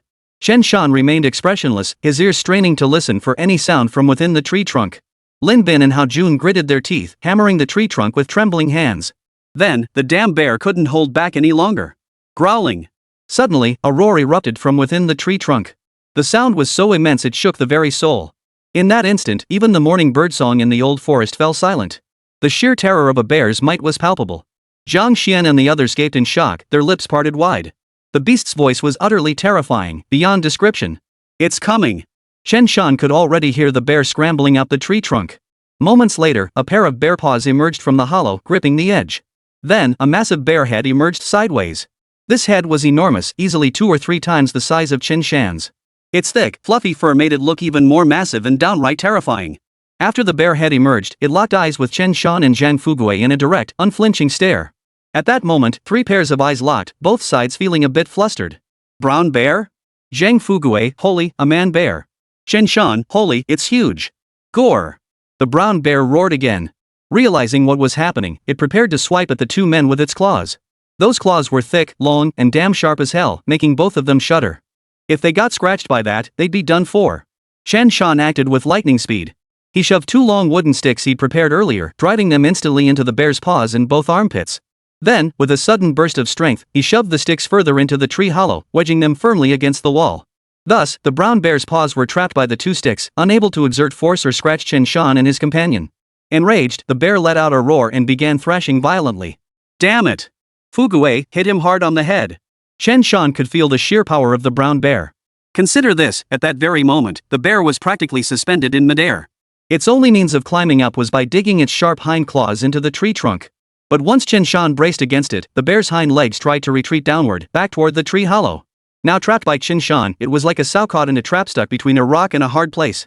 Yet the sheer downward force made Chen Shan strain every muscle too, his face turning bright red. He braced fiercely against the 2 thick wooden poles. Fortunately, they were braced against the tree trunk. Otherwise, he wouldn't have been able to hold it alone. Fukue, help me hold it down. Chen Shan roared. Brother. The scene was so sudden that Zhang Fukue was genuinely startled. He felt his heart pounding like a drum, as if it might burst out of his chest at any moment. Not just him, even Chief Wu and Lin Bin nearly stopped breathing when they saw that massive bear head emerge, its ferocious expression freezing them in place. It was a primal fear, an instinctive dread of wild beasts ingrained in their very blood. People these days rarely witness such scenes. Unlike later generations, who'd spent so much time scrolling through short videos that they could pontificate about even Siberian tigers from behind their screens. Fukue! Chen Shan roared again. Coming! Zhang Fukue saw the savage expression on his older brother's face and felt a chill run down his spine. Then the fear faded, replaced by adrenaline surging through his veins. I'll kill you! Zhang Fukue raised his hatchet high and swung it down with all his might, aiming for the brown bear's head. Chapter 120, Killing the Bear, Living Worse Than a Dog. Zhang Fugue's adrenaline surged, leaving him without a moment's hesitation. He swung the hatchet down hard onto the brown bear's head. Crack! SSSSH! The sound of the axe striking the skull echoed. Chen Shan watched as the axe sank half an inch into the bear's skull. But it was stopped by the skull, unable to penetrate further. Whether human or animal, the skull is generally the hardest part of the body. Except for the armor plate on a wild boar. That stuff is harder than a human skull. Gore! The brown bear roared again, struggling desperately. Its immense strength nearly wrenched both wooden sticks loose. Chen Shan gritted his teeth, clamping down on the sticks with all his might. He was literally using every ounce of strength he had. Fukue, keep going! Chen Shan bellowed once more. Got it, third brother. Zhang Fukue understood the immense pressure Chen Shan was bearing. Gritting his teeth, he swung the axe down once more. Splatter! The brown bear's flesh and blood splattered everywhere. The two were sprayed directly in the face with scalding hot blood. Wounded, the brown bear grew even more frenzied. Chen Shan could barely control its immense strength. Fukue, you take hold of this wooden stick. Got it. Zhang Fugue's face was equally consumed by a look of madness. Whatever Chen Shan said, he did. With adrenaline surging through him, he had forgotten what fear even felt like. Only one thought occupied his mind: kill it. Kill it. Meanwhile, Chen Shan drew the invasion knife from his waist. With lightning speed, he thrust the blade deep into the brown bear's neck. Instead of retreating, he pushed the blade deeper. Die for me! Chen Shan's eyes blazed crimson as he gasped for breath, his entire being radiating murderous intent. Regardless of anything else, the sheer pressure this brown bear exuded was overwhelming. This strike will finish you. Chen Shan felt his strike was nothing short of spectacular. He estimated that this stab had likely pierced the windpipe. Chen Shan then drew his blade. Put! Bear blood gushed forth again with the brown bear's breath. Both men were drenched in blood, looking utterly disheveled. Guh! But the brown bear's roar instantly weakened. Inhaling less than exhaling. Its struggles grew weaker by the second. It was clearly teetering on the edge of collapse. It looked like it was about to fall into the tree trunk. Fukue, hold on to that wooden pole. Don't let the brown bear fall, pin it down. Got it. Zhang Fukue dropped his hatchet and mustered every ounce of strength. Chen Shan also braced the pole with all his might. At this moment, they couldn't pull on the brown bear's claws. It wasn't completely dead yet. If they tried to drag it, it could crush a man's arm with the slightest twitch of its paw. A starving camel is still bigger than a horse. The sharpness of a bear's claws was no laughing matter. While the two strained with all their might, Chief Wu and the others were consumed by anxiety. Yet Chen Shan and the others kept swaying in the tree. Even if they wanted to fire, they couldn't. He must be dead by now, right? Lin Bin swallowed hard. His entire body felt as if it had been electrified, leaving him numb. Maybe dead? Hao Jun's voice was rough. Only now did he grasp how terrifying bear hunting truly was. Just watching Chen Shan and Zhang Fukue in action had made his heart race with fear. Even from a distance, he felt like he might wet his pants. Chen Shan and Zhang Fukue, however, faced the terror of the beast head-on. These were the real tough guys. Zhang Xian was so terrified her face drained of color, her speech stumbling. It should be dead, right? The brown bear's sounds grew fainter and fainter, barely moving now. Only a faint, low humming breath, like a fan on its slowest setting, continued to echo. And it grew fainter and fainter. Until it fell completely silent. Ding! Congratulations, host, on defeating a 732 gene brown bear. Super hunting point 7. Reminder, remaining super hunting point 62. Only when Chen Shan heard the system notification did he confirm the brown bear was finally dead. His tense nerves instantly relaxed. Earlier, he had spent some points redeeming stamina potions and such. But now, after slaying the brown bear, his super hunting points had risen to 62. This beast is finally dead. Fukue, grab hold of this brown bear's paw, don't let go. We've got to drag this thing out of the warehouse. This was Chen Shan's first time killing a brown bear in the sky vault. He felt the same thrill and adrenaline rush. Got it, third brother. Zhang Fuguei showed no hesitation, placing complete trust in Chen Shan. He reached out and grabbed one of the brown bear's paws. Chen Shan yanked the other paw, pulling both wooden stakes free and tossing them to the ground. Pull hard. Rip it out. Chen Shan braced his hips and roared suddenly. Pull it out. Both men strained every muscle, summoning every ounce of strength they possessed. Keep in mind, this brown bear weighed over 700 pounds. Though its arms and such were wedged outside the tree trunk hole, the bear's entire body was still mostly trapped inside. Yet Chen Shan and Fuguei actually managed to pull the entire bear out of the tree trunk. Had Chen Shan not leveled up, the two of them would never have managed it. After pulling it out a bit, Chen Shan grabbed the fur on the bear's back with both hands and gave another mighty tug. The brown bear was finally pulled out by the two of them. Step aside. After pulling it out, Chen Shan gasped for breath and immediately let go. Thud. The 700-plus-pound brown bear slammed onto the ground with a dull thud. Third brother, my legs are shaking like crazy. Zhang Fuguei was also gasping for breath, feeling drained of all strength. Don't just say my legs are shaking too. Chen Shan sighed helplessly. To save up 100 super hunting points. He'd been making quite a few compromises. Otherwise, he could have maxed out this month's super hunting point allocation limit. Chen Shan figured hauling in a few hundred pounds of game wouldn't be a problem. Heh, but we finally took this thing down. Zhang Fuguei roared with laughter. Ha! That feels great. His laughter was so boisterous that his feet slipped, nearly sending him tumbling down. Chen Shan grabbed him just in time, shooting him a disapproving look. Don't get cocky. If you'd really fallen, dragging this bear back would have meant we could have used it for the banquet dishes earlier. Zhang Fuguei scratched his head, offering an awkward smile. Alright, give it a moment. Then get down from the tree to gut it. Don't waste too much time. Once the bear was dead, they had to gut it quickly to retrieve the gallbladder. Otherwise, the bile would be easily reabsorbed by the liver. Then the gallbladder wouldn't be worth as much. The two men scrambled down the tree, looking disheveled. When they stood before the massive brown bear, they were met with the admiring gazes of Director Zhang and the others. Director Wu exclaimed, Comrade Chen Shan, you two are incredible. To actually take down a brown bear, unbelievable. Lin Bin confessed sheepishly, to be honest, I was scared out of my wits just now. This kind of work isn't for the faint of heart. Hao Juanhe gave a bitter chuckle. Me too. When that bear locked eyes on us, my whole body went numb like I'd been electrocuted. I couldn't even move. Zhang Xian hesitated to approach, moving closer slowly. Wow, what a massive bear. Comrades Chen Shan and Zhang Fuguei, you two are incredible. Being praised by Director Wu and the others didn't faze them much. But when Zhang Xian, a female comrade, praised him, Chen Shan actually felt a sense of satisfaction from pulling off the act. Luckily, the bluff worked. Otherwise, he might have actually died trying. He waved it off nonchalantly, no big deal, ha ha ha. Alright, everyone, hold on a moment. I'll gut this bear with Fuguei first. With that, Chen Shan picked up the hand axe and carving knife from the ground. Fuguei, Comrade Lin Bin, give us a hand. Sure. Lin Bin was still pretty excited. A live bear is terrifying, but a dead bear? That's just a damn show-off capital. As long as he got involved, he'd have something to brag about back in town. Chen Shan effortlessly slit open the brown bear's belly. Lin Bin and Zhang Fuguei assisted him. Chen Shan quickly removed the bear gallbladder. Whoa, third brother, what a shame it's just a grass gallbladder. But this brown bear's gallbladder is huge. Zhang Fuguei marveled. If a black bear's gallbladder is only about the size of an adult's heart, then this brown bear's gallbladder was truly as big as a child's head. Chen Shan shook his head. Big it may be, but it's worthless. Zhang Fuguei was astonished. What? This big, and it's worthless? Chen Shan nodded. Yeah, in terms of medicinal efficacy, brown bear gallbladders aren't as potent as black bear gallbladders. Don't be fooled by its size price-wise, it might not even fetch much more than a single black bear gallbladder. Zhang Fuguei felt a bit defeated and could only mutter under his breath.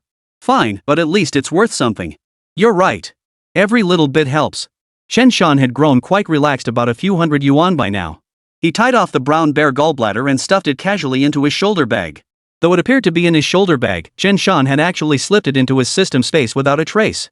Zhang Fuguei's mouth twitched. He couldn't help but think his third brother sure knew how to put on airs. How come you look down on a few $100 now?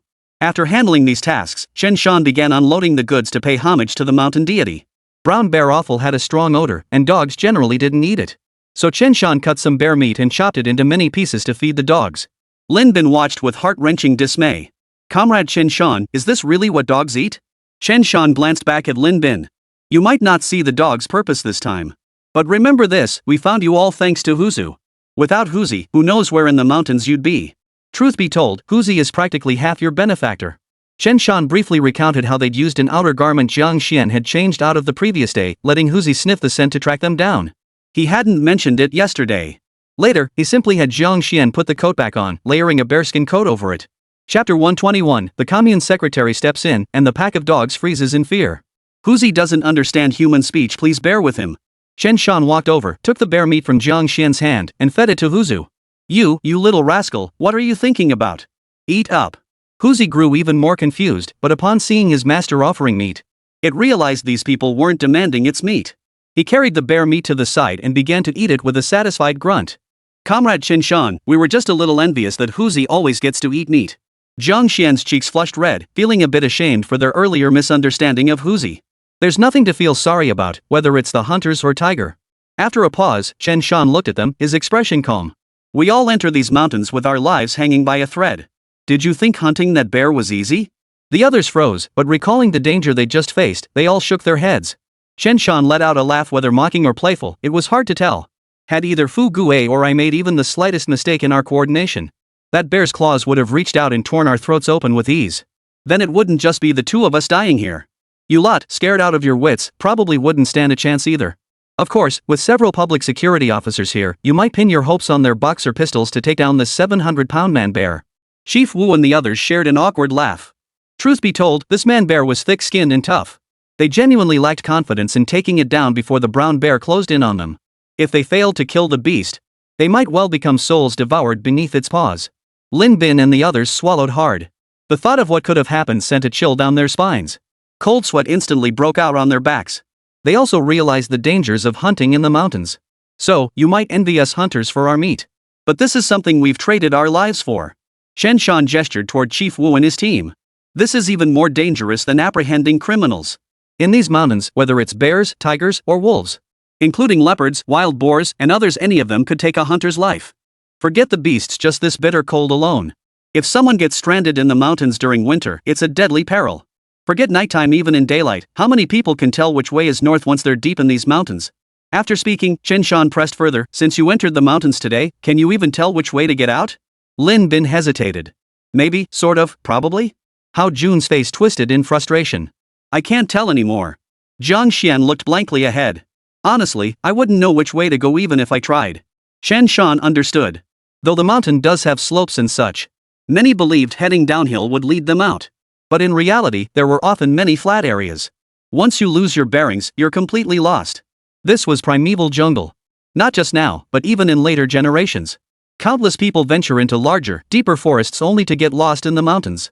Then, they die of hypothermia. Or slip and fall to their deaths off cliffs. Chen Shan advised, so if you really must go into the mountains in the future, then try to find one of our local hunters. Don't go wandering in blindly, it's asking for trouble.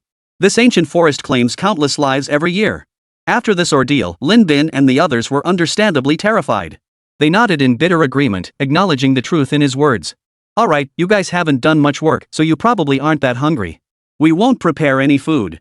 Fugue, come on, bring down those wolves and load the brown bear onto the sled. You and I will haul the brown bear out in the sleigh later. Zhang Fugue immediately responded, got it. Lin Bin and the others, quick to pick up on the task, immediately came over to help. After gutting it, the brown bear weighed only about 600 pounds. They hauled it onto the sled and secured it. The remaining 2 wolves, along with some roasted wolf meat, were also secured on top. Let's go. It's still early. We need to get out of these mountains quickly. Chen Shan spoke, casting an apologetic glance toward Director Wu and the other 2. Sorry to keep you waiting. Wu shook his head. It's nothing. This trip into the mountains with you guys has really shown us the risks and thrills of hunting. Hunting itself is simple enough, but landing a big kill? That's another story. Chen Shan laughed heartily. That's the truth of it. Comrade Chen Shan, let me help pull this sled. I'm strong. Lin Bin volunteered, eager to lend a hand to Chen Shan and his group. He figured dragging the sled across the snow shouldn't be too hard. Chen Shan gave Lin Bin a warm smile and readily agreed, sure thing. Alright then, let me give it a try. The terrain here was relatively flat. Lin Bin immediately grabbed the sled's rope and gave it a hard tug forward. Whoa, damn it, I almost threw out my back. He pulled too hard, and the sled didn't budge an inch. Alright, you lot, just take it easy. City folks just aren't cut out for mountain work. Chen Shan chuckled, grabbing the front rope of the sled while instructing Fugue to take hold of the rear rope. Going downhill, someone had to pull the rope from the front to steer the sled. At the rear, someone must also hold the rope to prevent the sled from careening forward. On flat ground, pulling from the front was sufficient. Chen Shan gripped the rope with one hand, slung it over his shoulder, and pulled hard. The sled gradually began to move, pulling forward. Zhang Fuguwei quickly took control of the rope at the rear. Tiger, come on, lead the way. Let's head home. Last night, Chen Shan had considered hunting another wild boar.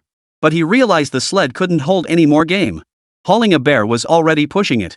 As for the boar, he'd decide what to do once they got back. Fuguwei, we'll take turns helping you later. Director Wu and the others chimed in. You can't bite the hand that feeds you. If they could lend a hand, they certainly would. Zhang Fuguwei smiled and replied, all right. Woof woof. Huzu perked up at the mention of home. He took off at a run, dashing back along the path they'd come. After running a short distance, he would inevitably turn back to look. If Chen Shan and the others kept up, Huzi would continue forward. If they hadn't caught up, he'd pause and wait for them. Once they drew closer, Huzi would resume his run. An old dog knows the way, nothing could be truer. Though burdened with their prey, they were eager to return home and in high spirits. Their pace out of the mountains was not slow, in fact, it could even be called brisk. Along the way, Zhang Xian and the others even started playing happily. Well, it felt like those city folks heading to the countryside for some snow fun. They were having a blast. But this time, they had the commune folks in a panic. Even Secretary Wang of the commune was summoned. Because among those who had gone into the mountains were several people from the county seat. These were former educated youth who had served here before our own people. Additionally, 3 comrades from the police station were present, including 2 renowned hunters from Guanshan village. At this very moment, Secretary Wang of Qinghai Commune, leading a large group, had halted on the road outside Pig King Mountain. The group was quite large, numbering at least 20 people. Among them were commune leaders, the sole remaining police officer from the station. There were also 7 or 8 hunters who were somewhat well known in Qinghai Commune. As for hunting dogs, there were over a dozen of various breeds. This was the team about to enter the mountains to rescue people. They had been gathered by commune officials that morning and briefed on the situation. They had gathered here and waited for nearly an hour. Seeing no one emerging from the mountains, they prepared to enter the mountains themselves to search for the missing. Also present was Feng Qian, the substitute teacher from the commune's elementary school. She too wore a look of deep anxiety, though she felt it was not her place to say much. After all, the incident had been stirred up by her friend. Secretary Wang of the commune, looking to be in his 50s, didn't carry much of a leader's air about him, but had a certain intellectual demeanor. His face darkened as he demanded, Comrade Feng Qian, what exactly is the situation with those educated youths? Our local hunters wouldn't dare venture into the mountains on a winter night. Those kids are reckless, no experience whatsoever, yet they went hunting in the mountains. Don't you know what lurks in those mountains? Tigers, leopards, packs of wolves, what else could there be? And what about Comrade Wu Jinxing and his group? Did that nighttime raid to capture Zhang Jianpain last time give them the confidence to go hunting? Now they think they can venture into the mountains anytime? They treat this old forest like it's nothing. First a bunch of educated youths got lost in the mountains, then Chief Wu and his crew got lost. Aren't they just sending batch after batch to their doom? Secretary Wang cursed under his breath, his face turning green with rage. Deep down, he knew something else. They should never have gone into the mountains to rescue anyone at that time yesterday. It was like the fable of the Gord brothers rescuing their grandfather. Of course, the Hulua series hadn't been made yet, it wouldn't premiere until around 1986, 8 years from now. Feng Qian lowered her head, her lips trembling. I thought they'd make it out last night. Secretary Wang sneered coldly, coming down the mountain in the dead of night? Ha! That's like smearing mud on your crotch. If it's not, it's dead. You really think things are that simple? Another officer from the station couldn't help but interject. Secretary Wang, Comrade Chen Shan from Guanshan village is quite skilled at hunting. He can even take down black bears and wild boars. Last time we apprehended Zhang Jianpain, it was thanks to them. And his dog is quite formidable too. Secretary Wang shook his head. You're still young. Night and day, are they the same thing? Alright, enough of this nonsense. My old bones won't be burdening you by heading into the mountains. Secretary Wang bowed respectfully to the 7 or 8 hunters from Qinghai Commune. Gentlemen, saving a life is better than building 7 tiers of a pagoda. Thank you for your trouble. The hunters from Qinghai Commune immediately shook their heads. Secretary, we couldn't possibly accept such praise. Entering the mountains to save lives is simply our duty. Director Wu has done us so many favors, this is the least we can do. Those educated youths may be reckless, but they're still human lives. Where hunters matters in these mountains are our responsibility. Exactly. The secretary calling on us shows he holds us in high regard. Their expressions turned solemn as they held their dogs' leashes. Suddenly, the dogs seemed to catch the scent of something extraordinary. One by one, they grew restless and agitated, tugging relentlessly at their chains. Woof woof! Woof woof! A dozen or so hunting dogs barked frantically toward the mountains. 7 or 8 hunters exchanged glances, their faces etched with bewilderment and apprehension. Chapter 122. If it doesn't bark, which dog dares to make a sound? Generally speaking, a hunting dog that's been trained and has been out in the mountains hunting many times. For these scent hounds, their sense of smell can detect game from 2 or 3 miles away, utterly normal. This is merely the range within which an ordinary scent hunting dog can detect a scent. Of course, they can only discern the general direction of the prey. Pinpointing the exact location is quite difficult. A dog with a better scent, like a top-tier hound before being trained. For these dogs, sniffing out a scent over 5 or 6 li is just basic operation. Top-tier scent hounds, however, can do more than just discern the general direction of prey by scent, but also pinpoint the exact location of prey by tracking the flow of scents in the air, enabling precise pursuit.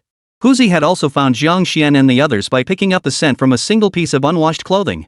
Thus, these hunting dogs had picked up the scent of the bear on Chen Shan's sled from a great distance, naturally becoming wildly excited and trembling. Some timid dogs even tucked their tails between their legs, trying to retreat. Partly from excitement, partly from fear. The lingering aura of a fierce beast could shake dogs to their core. The hunting dogs understood the situation, but the hunters did not. Seeing a dozen hunting dogs charging into the mountains with frenzied barks, they instinctively assumed some fierce beast lurked in the distance, their hearts instantly pounding. After all, when dogs encounter wild boars or similar creatures in the mountains, they never react like this. But this is precisely what happens when they encounter a predator. Don't be fooled by the winter season. In the old forests of northeast China, many trees retain their leaves even in winter. Moreover, the forest was thick with thorns and towering trees. Countless icicles and frost cling to the branches. So right now, you couldn't see through the mountains and forests ahead at all. Who knows what the hell is lurking in those woods up ahead? Secretary Wang was baffled too, unable to resist peering into the mountains, yet he could see nothing. The ancient woods felt eerily gloomy, sending an instinctive chill up the soles of his feet. What's going on? Secretary Wang wasn't a hunter and had no clue what was going on. But the dogs howling and their terrified expressions cast a shadow over his heart. Not just Secretary Wang, even some of the other commune leaders were a bit shaken. Dogs really do have a knack for sensing things. Otherwise, no one would keep guard dogs. And this was just at the edge of the mountain. The pack was barking frantically into the depths, clearly terrified. Who the hell had ever seen anything like this? One hunter stammered, "Secretary, I think we've been targeted by something big. Even the dogs are scared." The other hunters didn't argue. The moment the pack reacted so unusually, the same thought had flashed through all their minds. Secretary Wang froze. Big thing? What big thing? The hunter continued, either a leopard, a tiger, or a bear. Secretary Wang swallowed hard. But we're standing right outside the mountain. Could that big thing really be targeting us? It deliberately came after us? The hunter remained non-committal, not necessarily. It could just be passing through. Cold sweat beaded on Secretary Wang's forehead as he forced an awkward smile. That's just too damn coincidental. His heart was pounding in his chest. They'd come into the mountains to rescue someone. Well, they hadn't even managed to rescue anyone yet, and now they'd caught the attention of the mountain's fierce beasts. Fine. So this is how the mountain beasts play, huh? You dare show up? I dare back down. Secretary Wang took 3 stealthy steps back, shielding the group in front of him. His expression turned serious as he demanded, "What do we do now?" The leader, a hunter in his 50s, showed little fear. "Secretary Wang, put your mind at ease. The reason mountain beasts are so terrifying. It's because the terrain is complex, with dense forests where they hide well. They know the environment, appear unpredictably, and easily catch us off guard. But now we have 7 hunters, 7 rifles, standing in this open, flat spot with excellent visibility. If that beast dares show itself, it's asking for death. Poof. If it dares show itself, never mind 1 bear, even 10 bears wouldn't stand a chance against us." Sure enough, several hunters had already raised their rifles, aiming toward the direction of the dog's bark, their expressions solemn. Hearing the old hunter's words, they all nodded in agreement, acknowledging the truth in his statement. They were that formidable. It seemed as though even if 10 beasts with huge paws appeared now, they could take them down instantly, utterly cocky. Secretary Wang clapped his hands sharply. "Exactly. That's the point." Feng Qian timidly interjected, "But aren't we supposed to go into the mountains to find people? Are we just going to stand here facing off against that beast that hasn't even shown itself? What if it never comes out? Are we just going to wait here forever?" Feng Qian's words left the group speechless. The old hunter shot Feng Qian a look. "You're the one who always has something to say, huh? Go ahead, you do it." He truly dared not venture into the old forest now. If it was a leopard, the dog would be dead the moment it entered the mountains. As for tigers, well, that goes without saying. And bears? Those beasts are cunning as hell. Not only do they play dead, but they also lurk in ambush to attack people. There's a saying among hunters. When wolves slump their shoulders, don't look back. When bears beckon, run for your life. This refers to bears mimicking human gestures to lure people closer before attacking and devouring them. In Inner Mongolia, on the grasslands, or in some western regions, during the misty dawn or dusk hours. Some bears will even balance dried cow dung on their heads, mimicking the posture of a person wearing a hat. This tricks people into thinking a traveler is strolling in the distance, beckoning them over. The moment a person gets out of the car and approaches the bear, it charges at speeds of dozens of kilometers per hour, launching a sudden attack. This clearly demonstrates the bear's cunning and guile. That Chen Shan managed to hunt bears multiple times truly speaks to his skill. Other hunters might hunt bears only a handful of times in their entire lives. Secretary Wang was also flustered. He kept shielding everyone in front of him and said, "Well, with so many of us here, could we at least get closer to see what's going on? Didn't you just say that no matter what it is, we can take it down with our numbers? And we have so many hunting dogs. If we let them loose, couldn't they surround that thing? If the dogs can surround it, won't we be able to kill it?" The hunters shook their heads like bobbleheads. "No way, Secretary. These hunting dogs are just hunting dogs. Whether they face a bear, a leopard, or a tiger, they're dead the moment they meet it." "That's exactly right.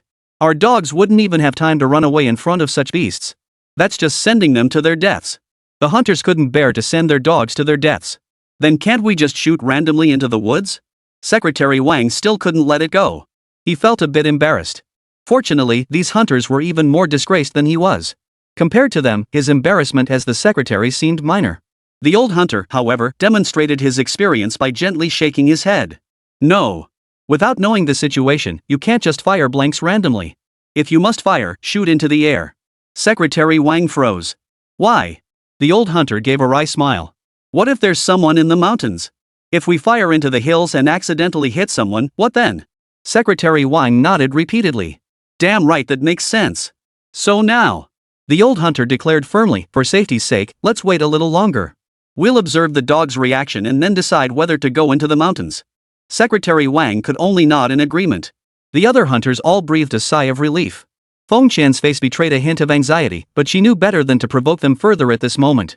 She swallowed her worries and stared intently into the mountain. "Woof! Woof!" Just as the old hunter was about to speak further, a piercing dog bark echoed through the air. Then, the 20 or so people in the clearing saw it. A brindle dog, its coat streaked with yellow and black, bounded toward them with wild excitement. It was none other than Huzi. The police officer from the station exclaimed excitedly, "That's Huzi. He belongs to Comrade Chen Shan. They say he's a top-tier head-up scent dog." The old hunter's expression darkened. "That can't be right. How could this possibly be a top-tier scent hound? If it were, how could it not know there are fierce beasts lurking in those mountains? It doesn't make sense. Not at all." The other hunters nodded in agreement. "Exactly, it doesn't make sense. This one's probably just an ordinary guard dog. It couldn't be a top-tier scent hound. It's just getting excited here, and its owner's probably in trouble. It can't be a scented head hunting dog. If it were, it would have picked up the beast's scent long ago and barked." They all dismissed the idea outright.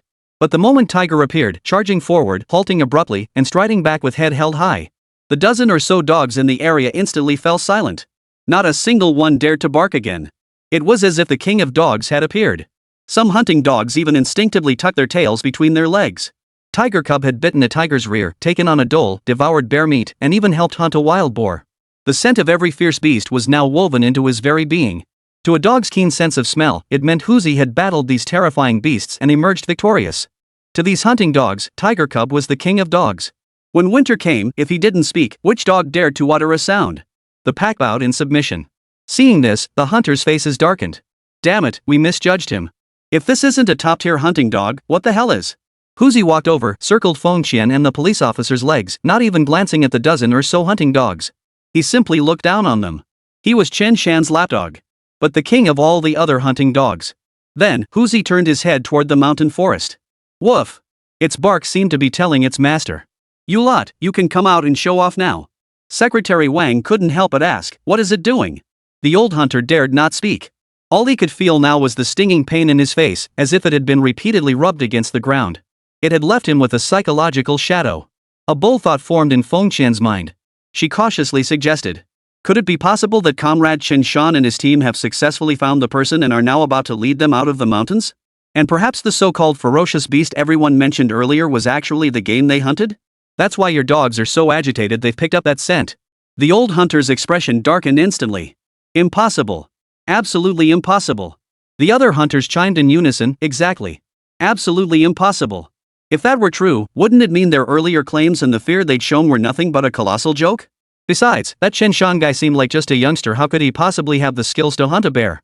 If he really hunted a bear, they'd be utterly disgraced. Secretary Wang. Hold on, he's just voicing a theory. Why are you guys so resistant? Yet the next moment, they saw a tall young man without a coat. He was dragging a sled from afar, advancing step by step. Behind him, Chief Wu and several other police officers, along with the others who had been stranded in the mountains, emerged from the hills, closely following the sled. From a distance, Secretary Wang and the others could see protrusions on both sides of the sled. As they drew nearer, the veteran hunter's expression shifted again, his voice growing increasingly strained. A bear. A man-bear. He actually hunted a man-bear back. All eyes fixed on the sled. Their hearts jolted violently, and their faces contorted with disbelief. Chapter 123, Making a Name in Changhua Commune. That muscular man dragged his sled forward. On the sled lay a massive, already dead werbear. 7 or 8 people followed behind him. Excitement flickered across their faces. Secretary Wang of the commune observed the scene. He turned to the hunter in his 50s who had spoken earlier, gestured toward the direction of Chen Shan and his group, and couldn't help asking. Wait, didn't you say something big was watching us? You mean that thing that's already dead? A flicker of embarrassment crossed the old hunter's face before he sighed deeply. Secretary Wang, what you're saying, a hunting dog's nose can only detect the scent of a man-bear. As for whether this ape bear is dead or alive, there's no way to tell. Regardless, they've certainly given us a warning. In hindsight, our judgment wasn't wrong. There truly was a beast present, albeit a dead one. Besides, their dog Tiger, right? Didn't make a sound earlier, which led to our misunderstanding. The old hunter rambled on, trying to save face. Secretary Wang, however, saw no point in scolding them and merely waved his hand dismissively. Regardless, the important thing is they made it back alive. Alright, I want to see for myself what this bear man business is all about. Secretary Wang stepped forward, finally shielding the others behind him. Officer Wu, you were gone far too long in the mountains. We were worried sick.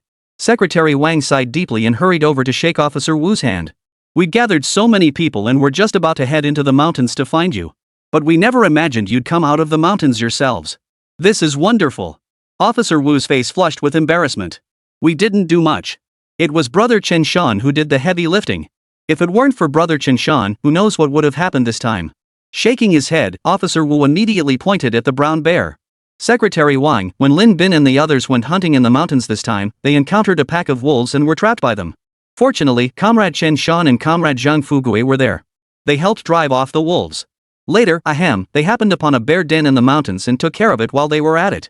Secretary Wang's breath caught, and he finally turned to look up at the sled. There, bound to the sled, lay an enormous brown bear. Its claws were incredibly sharp, looking terrifying enough to make anyone's blood run cold. Several wolves were also bound to the sled. The atmosphere was thick with oppression. Never mind the sight of a brown bear carcass alongside wolf corpses. Even a regular 500 or 600 pound white pig walking around there would be terrifying enough. Holy crap, there are actually wolves here? Comrade Chen Shan from Guanshan village, right? Truly a rising star, impressive. You're practically a hero of our Changhua commune. To roam these ancient woods with just a hunting dog at your side, truly a remarkable feat. Chen Shan stared blankly at this so-called secretary, a bit slow to react. Officer Wu quickly explained, Comrade Chen Shan, this is Secretary Wang of our Changhua commune. A thought struck Chen Shan. Secretary Wang of Changhua commune. That was practically the highest-ranking official in this entire region. He hadn't expected this incident to draw Secretary Wang's attention. A commune secretary was essentially equivalent to a town mayor in later times. And due to the commune system, one could even say the commune secretary held greater authority than a town mayor. Although this year, under Secretary Wang's covert leadership, the entire Changhua commune had implemented the large-scale contracting system. Secretary Wang's standing had only grown more solid and respected. If Secretary Wang hadn't spearheaded these initiatives, how could we have achieved such a bountiful harvest this year? Chen Shan hurriedly replied, I never expected Secretary Wang to come personally. Thank you for your concern, Secretary Wang. Rescuing people is what we hunters should do. Besides, these educated youth have also contributed to the development of our Changhua commune. Saving them is only right and proper. These words pleased Secretary Wang deeply, even surprising him somewhat. He mused that Chen Shan didn't seem like an ordinary villager from the mountains. His words were polished and articulate, almost as if he'd spent time navigating the bureaucratic world. Haha, Comrade Chen Shan, you're absolutely right. But this brown bear, did you really just happen to bag it while passing through? Zhang Fugue chimed in, picking up Secretary Wang's thread, you bet we did. My third brother and I took down that bear ourselves. Before it could even muster its strength, my third brother stabbed it dead with a single blow. How's that not on the way? Piece of cake. Chen Shan's lips twitched. That kid Zhang Fugue was really getting cocky. Officer Wu nodded. That's exactly right. They killed the brown bear while rescuing someone we didn't even help. For those two, hunting this bear was like slaughtering chickens. Lin Bin gave a bitter smile. Yesterday afternoon, we were chased up a tree by that pack of wolves. Guess what happened when Comrade Chen Shan arrived? With just a hunting knife, Comrade Chen Shan actually killed 2 wolves right there. He hunted gray wolves with a knife. We were all stunned. That kind of man hunting a brown bear? I'm not surprised at all. At this remark, the 20 or so people present all turned their heads to look at Chen Shan. The other hunters were skeptical, thinking these guys were just bragging. The middle-aged hunter in his 50s frowned slightly and said, "Are you sure this brown bear wasn't just limping? Did you just happen to stumble upon it and shoot it down? If you insist it was hibernating, that's just blowing smoke. How many brown bears do you think actually hibernate in tree hollows? Even if you managed to kill it, could you have hauled it out of that tree hollow? Before gutting it, this bear must have weighed at least 700 pounds, right? A walking hunchback is a bear that doesn't hibernate in winter, just wandering around outside." Zhang Fugue sneered coldly. "Listen, buddy. Just because you can't do it, you think my third brother can't? What's this? Are you saying Officer Wu and the others are all helping us cover up? The question is, what's in it for them to cover for us? Just because there aren't many bears living in tree hollows doesn't mean there aren't any." Chen Shan shot Fugue a look of utter astonishment. Who knew this kid could talk his way out of trouble? He's got some serious firepower. Officer Wu frowned and said, "That's right. I saw Comrade Chen Shan and his team kill that brown bear from the tree warehouse. Are you suggesting our eyesight is faulty?" Hearing Wu Gong'an's rising irritation, the hunters. They began exchanging uneasy glances. "Ahem, we just find it hard to believe. If you find it implausible, then go ahead and search this brown bear for any bullet holes." Chen Shan spoke up at that moment. The middle-aged hunter frowned slightly, lost in thought. It wasn't that he disagreed, but it just seemed a bit unreasonable. Chen Shan pointed at the brown bear on the sled and smiled indifferently. "This brown bear was first struck twice with a hand axe, then I stabbed it in the throat with my knife before finally finishing it off. It's obvious enough, you should be able to see that for yourselves. As hunters, surely you don't need me to spell it out?" Chen Shan exclaimed in disbelief. "Seriously? You guys can't even tell the difference?" The other hunters heard this. Damn it, at first glance, that doesn't sound wrong. But upon reflection, how infuriating it was. Their leader stared intently for a few moments and realized she was right. He kept his cool, refraining from arguing. He just waved his hand dismissively. "Well, perhaps we misunderstood. Chen Shan from Guanshan village?" After a pause, the 50-year-old veteran hunter couldn't help but ask, "Comrade Chen Shan, do you know Chen Jinjun?" Chen Shan turned to face the old man and nodded. "Not only do I know him, Chen Jinjun is my grandfather." Good heavens! It's like the flood washed away the Dragon King's temple family, not recognizing family. The middle-aged man hurried over, clasped Chen Shan's hand tightly, and immediately began asking after his well-being. "So you must be the third son of the Tianlin family? How has my second uncle been these past years?" Chen Shan looked bewildered. "No, sir. What are you doing? If I recall correctly, my family doesn't have a relative like you, does it?" The middle-aged man grinned. "No, of course not. But years ago, when your grandfather went hunting in the mountains, he took me under his wing for a while. You could say he was like a mentor to me." The middle-aged man gave an awkward chuckle. "Back in the day, I used to pay New Year's respects to the old man. But things haven't been going well these past few years, so I haven't been around much. That's why you wouldn't remember me. Oh, and third brother, my name is Lin Zhong. Not sure if you remember." Chen Shan thought hard, then shook his head. "Uncle Zhong, I really don't remember you." He knew how to climb the social ladder. This Lin Zhong was clearly the leader of the hunters on the commune side, and everyone listened to him. Getting acquainted wouldn't hurt. Lin Zhong chuckled. "No problem, it's all small stuff. Hey, kid, why aren't you wearing a padded coat?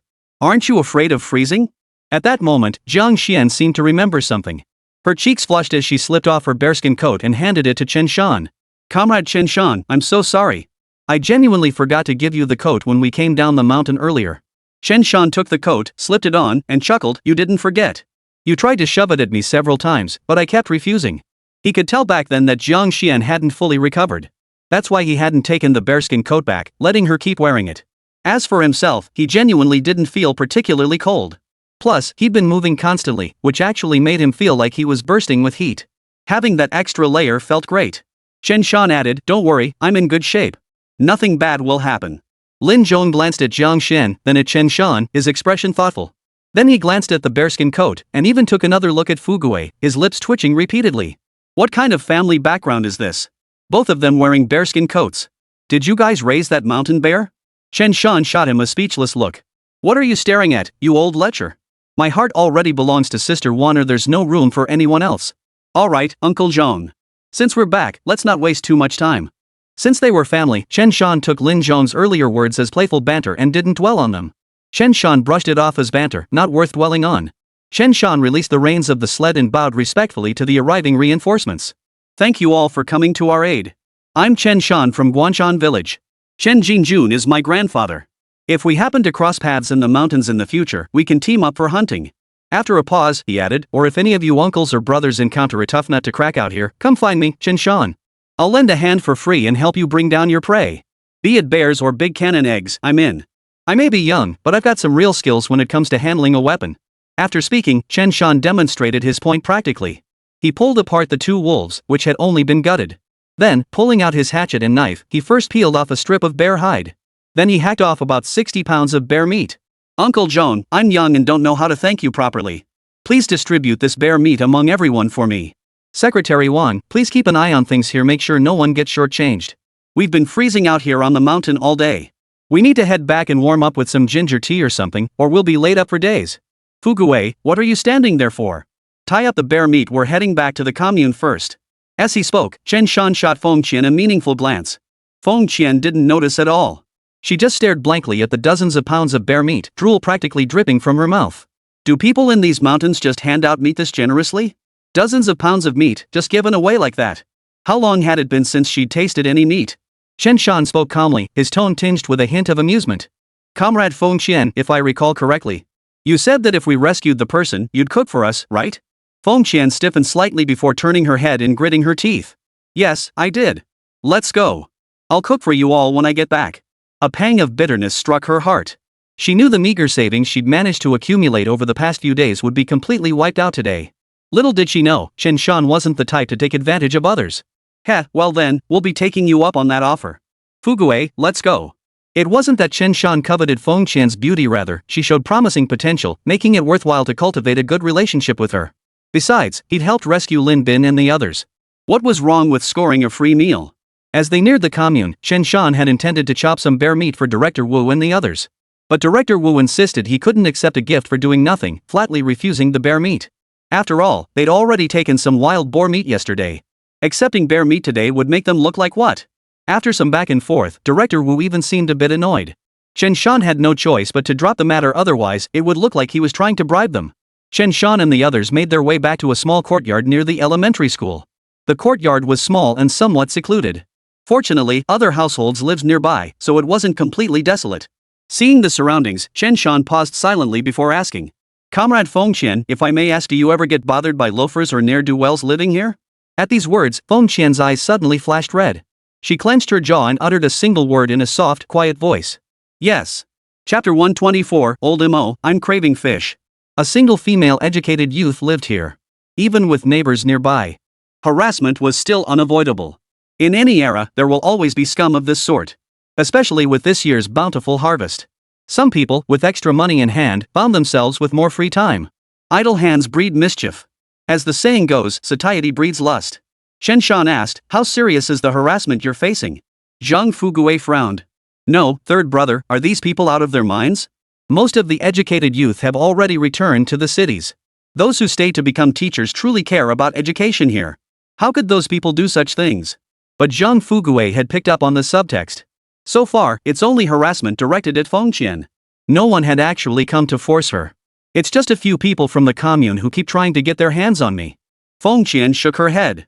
But I always keep a knife by my pillow. I always lock the door at night too. I haven't given anyone a chance. If anyone dares to make a move, I'll cut them down. A hint of ferocity flashed in her eyes. That's quite the setup. But Comrade Feng Qian, I'm a bit curious. Chen Shan gestured toward Lin Bin and the others. They've all returned to the city. Why haven't you gone back? Feng Qian's eyes darkened. But she didn't hide anything. After a moment's hesitation, she spoke. My mother passed away years ago. My father remarried later and had a younger brother. I don't think I'd find my place back there. It's better to stay here. At least here, I can find things I enjoy doing. Hearing this, Chen Shan began to understand why Feng Qian had chosen to stay. But if history repeats itself, among Lin Bin and the others, someone would inevitably face trouble this time. It was likely because of this incident. Feng Qian had left Changhua Commune to return to the city for college entrance exams. Later, through reassignment, she returned to the county and assumed a leadership position. She was a woman with a hard life. Scar literature was all the rage in those days. Perhaps it stemmed from the countless separations and reunions caused by the human tide of earlier years. Without a second thought, Chen Shan grabbed his hatchet. He chopped off a 20-pound chunk of bear meat from the sled. Besides the bear meat, he also called out to Zhang Fuguei. Fuguei, head over to the commune and find out where there's a phone. Call home and tell them not to worry. We'll be back a bit later. Got it, bro. I'll head out right away. Wait, I have one more thing to tell you. Chen Shan pushed Zhang Fuguei out of the courtyard. He pulled out a 10+ yuan note and pressed it into Zhang Fuguei's hand. Pick up some liquor later and grab some peanuts or something too. Oh, and get some daily necessities like rice too. Finally, go to the commune hospital and get some medicine for diarrhea. Hey, bro, I got it. Don't worry. How could I mess up something this simple? Wait, why do we need diarrhea medicine? Oh, when we came down the mountain today, Lin Bin and the others seemed to have diarrhea. Yeah, we ate too much meat yesterday. Got it. Zhang Fuguei didn't laugh. Because during those first 2 days when Chen Shan gave meat to his family, they'd suffered pretty severe diarrhea too. Eating too much meat all at once. According to third brother's explanation, it was simply their stomachs not adjusting. Basic stuff. Alright, go ahead. Chen Shan returned to the courtyard. He cheerfully carried the 20-odd pounds of bear meat into Feng Qian's kitchen. Ah, Comrade Chen Shan, what are you doing? I told you, I'm treating you to dinner. Don't turn it into you treating us. Feng Qian really felt a bit embarrassed. Yet she couldn't bear to part with the bear meat. She hadn't touched any meat in ages. Seeing the bear meat, every cell in her body seemed to scream, meat. Meat. Meat. That's a bit much. I can't exactly haul hundreds of pounds of meat here and just eat and drink for free, can I? Consider these 20 pounds of bear meat my payment for today's meal. Chen Shan patted his chest and laughed heartily. I'm a big guy. If I didn't pay for my meals, I'd worry I'd eat you out of house and home. Lin Bin and the others stood rooted to the spot, so embarrassed they could practically dig their toes into the ground. Lin Bin forced a wry smile. Feng Qian, we don't really have any meal fees to pay you guys. We spent almost all the money we had left on the way here. Hao Jun gave a nervous chuckle, same here. I was hoping to hunt some meat for you, but I nearly got lost in the mountains and left everything behind. Not just the two of them, Changwen, Luo Chen, and Zhang Xian were in the same boat. They were utterly destitute, looking practically like beggars. Feng Qian sighed bitterly. What else can I do? I can't just abandon you guys. After speaking, Feng Qian turned to Chen Shan with a pleading look. Comrade Chen Shan, this bear meat, how do you cook bear meat? I've never eaten it in my life, so I have no idea how to prepare it. Chen Shan laughed heartily. Well then, leave this bear meat to me. How about this? Besides the bear meat, let's do a wolf too. I just looked around here, though the conditions are simple, you actually have 2 pots. They'll come in handy. Ah, Comrade Chen Shan, that really isn't necessary, is it? The bear meat alone will suffice. No need for the wolf meat, right? Alright, it's settled then. I want to eat wolf meat. Chen Shan ignored Feng Qian's objection and immediately set to work. He preserved both the wolf and bear hides intact. Cutting the meat was straightforward, just peel off the hide and start chopping. Wolf meat was even simpler, just rip the pelt right off. The remaining wolf meat could be treated like dog meat, just with a bit more effort to remove the gamey taste. Glancing into Feng Qian's courtyard, Chen Shan noticed there was still a fair amount of firewood. These are firewood deliveries from some of the students' parents, Feng Qian explained. Feng Qian smiled. It's hard to refuse such kindness. Chen Shan nodded. That's true. Everyone was busy working in the courtyard. Suddenly, Chen Shan heard someone calling from outside the courtyard, their voice tinged with a hint of teasing. Feng, are you cooking? Ha ha ha, I caught a few fish. Want to share a meal? The voice outside the courtyard called out as the person sauntered into Feng Qian's yard. Oh my, you didn't even lock the gate today. Looks like you were waiting just for me. Ha ha, today, I'll show you some real affection. The man was no spring chicken, pushing 40. He was the town's notorious bachelor, owning a few acres of land enough to feed himself comfortably. He must have had a few drinks as he staggered into the yard carrying a fish. Chen Shan spotted him and chuckled. He'd seen this guy around the commune before. He recognized the fellow Zhao Mo, nicknamed Black Dog or Old Mo by the commune folks. A lifelong bachelor and a ne'er-do-well. Chen Shan was holding a knife, his hand covered in blood. Spotting the man entering the yard, Chen Shan looked up and grinned at him. Ha, Old Mo, you're just in time. I've been craving fish lately. Chapter 125, Persuading with Reason. Old Mo was a lifelong bachelor who spent every penny he earned farming throughout the year. He spent it all on liquor, living it up. Sometimes, even with an empty stomach, he'd still have to have a little drink. When drunk, he'd wander the commune streets, grumbling and complaining. Most people on the commune street knew this guy. Back when Chen Shan was in 7th grade, he often wandered around the commune for fun. He'd seen old Mo a few times back then. Little did he expect this guy would have the audacity. He actually set his sights on Feng Qian, the substitute teacher here. You, what are you doing? Lao Mo had been a bit tipsy. He'd just stepped inside. He saw a 6'4" giant, knife in hand, grinning savagely at him and saying, "Lao Mo, I'm craving fish." The words sent a chill down his spine. Chen Shan shook his head and walked straight over to put his arm around Lao Mo's shoulder. What kind of talk is that? Just because we don't know each other, does that mean I can't eat fish? Heh, weren't you hoping to dine with Feng Qian, the educated youth? I'm giving you a chance. What do you say? Lao Mo shuddered violently, yet his body remained trapped. A chill shot from the soles of his feet straight to the crown of his head, instantly sobering him. Speak, Lao Mo managed hoarsely. Lin Bin and the others all looked at Chen Shan with utter astonishment. They weren't quite sure what Chen Shan was up to. Even Feng Qian was lost in thought. But she didn't stop Chen Shan. This young man must have his reasons for acting this way. Chen Shan chuckled, it's simple. You should know who set designs on Feng Qian and harassed her, right? As he spoke, Chen Shan suddenly tightened his grip on Lao Mo's arm. I know. Lao Mo grimaced in pain. But seeing the knife in Chen Shan's other hand, he dared not argue. Good. Come on, I'll call 2 people. You all go together and invite them over for dinner. Chen Shan beckoned to Lin Bin and Zhang Xian. You 2 accompany him. Comrade Zhang Xian, if anyone tries to sweet-talk you, just bear with it. As long as they don't get physical, it's fine. I'll make sure you get your dignity back. Chen Shan said indifferently, we can't let the educated youth suffer here and then get shortchanged too, can we? Hao Jun said excitedly, I'm in. Hell yeah, I'm in. They finally understood what Chen Shan was up to. He was going to help Feng Qian eliminate the threat. What are you going to do? With so many people there, they might not dare come anymore. Chen Shan asked Feng Qian to list the others who had been harassing her. Feng Qian named 3 more people, making 4 including Lao Mo. After she finished, Chen Shan glanced at Lao Mo and smiled. I know your home address. Handle this properly for me, and I won't make things difficult for you. Otherwise. As he spoke, Chen Shan picked up the dagger beside him and flung it toward the door several meters away. With a sharp whistling sound, the dagger plunged straight into the door. Lao Mo swallowed hard, completely intimidated. If that blade had struck him instead, he'd be covered in bruises. Lao Mo hurriedly said, I'll definitely do as you say and bring them over. Go. Chen Shan waved him off. Lin Bin and Zhang Xian followed Lao Mo out, their excitement palpable. Lin Bin asked excitedly, Lao Mo, aren't you touched by Comrade Chen Shan treating you like this? Lao Mo, now completely sober, replied with a grimace, not a chance. Not a chance. Ha, let's go then. Lin Bin was deeply invested in this matter. After they had left, Feng Qian couldn't help but ask, Comrade Chen Shan, won't this blow up into something big? Chen Shan shook his head and gave Feng Qian a reassuring smile. Don't worry about it. It won't blow up. When they came causing trouble, you didn't go looking for them, did you? Feng Qian lowered her head. How could I dare cause trouble for them? With troublemakers like them, if I dared show up at their door, they'd probably just say I seduced them. Chen Shan was speechless, snorting derisively. Those guys? Seriously? They think female educated youth would seduce them? Like they're some kind of heartthrobs? You're giving them way too much credit. Enough chatter. Clean the meat and start cooking.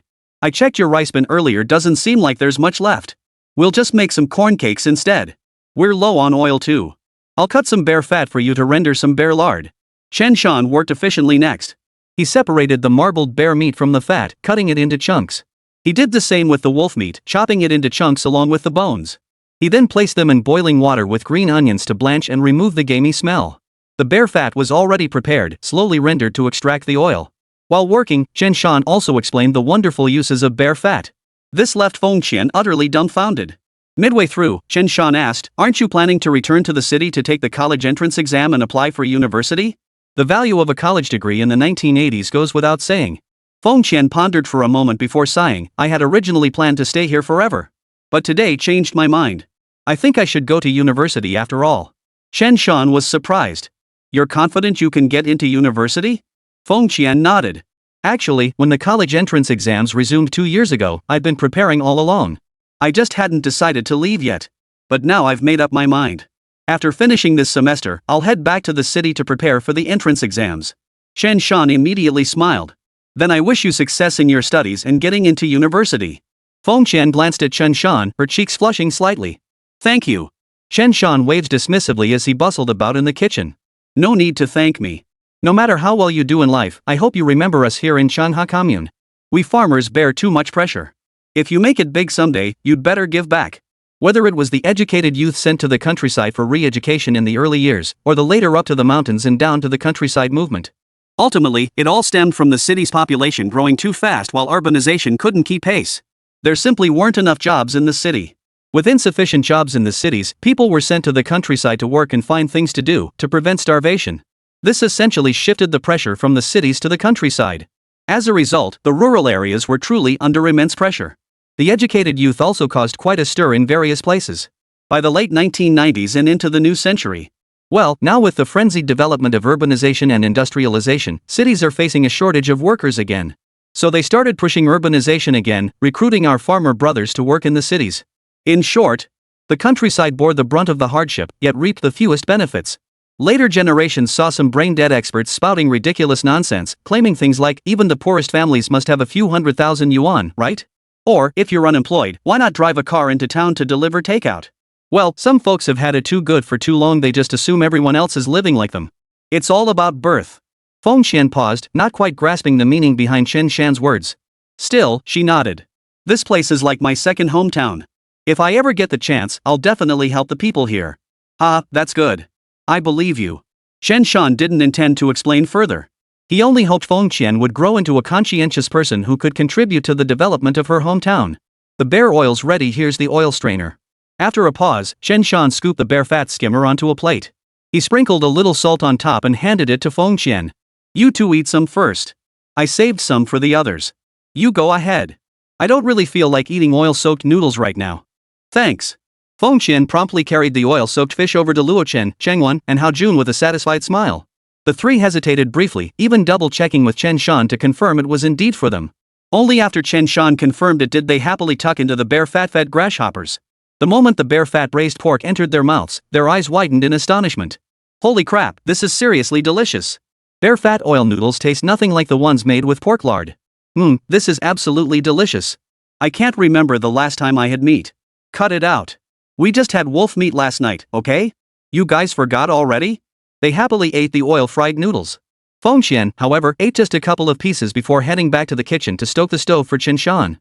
Just then, Zhang Fugui emerged carrying a knitted snakeskin bag. Upon reaching the kitchen, Zhang Fugui reported that he had taken care of everything Chen Shan had asked him to handle. Alright, I knew you'd get the job done. Oh, and Comrade Feng Qian, these are some daily necessities I bought. Please sort them out and put them away. Fugui, here's some bear fat. Have a bite. Zhang Fugui grinned and ate it without hesitation. Chen Shan paid it no mind, but Feng Qian, seeing the items Zhang Fugui had laid out on the floor, waved her hands repeatedly. Before she could say more, Chen Shan frowned and shot her a glance. If you consider me a friend, then take what's meant for you. Of course, if you don't consider me a friend, then never mind. Feng Qian was flustered by this, unsure how to respond. Her lips trembled as she stammered, well, okay, thank you. Alright, second brother, fire up the stove. We need to cook fast.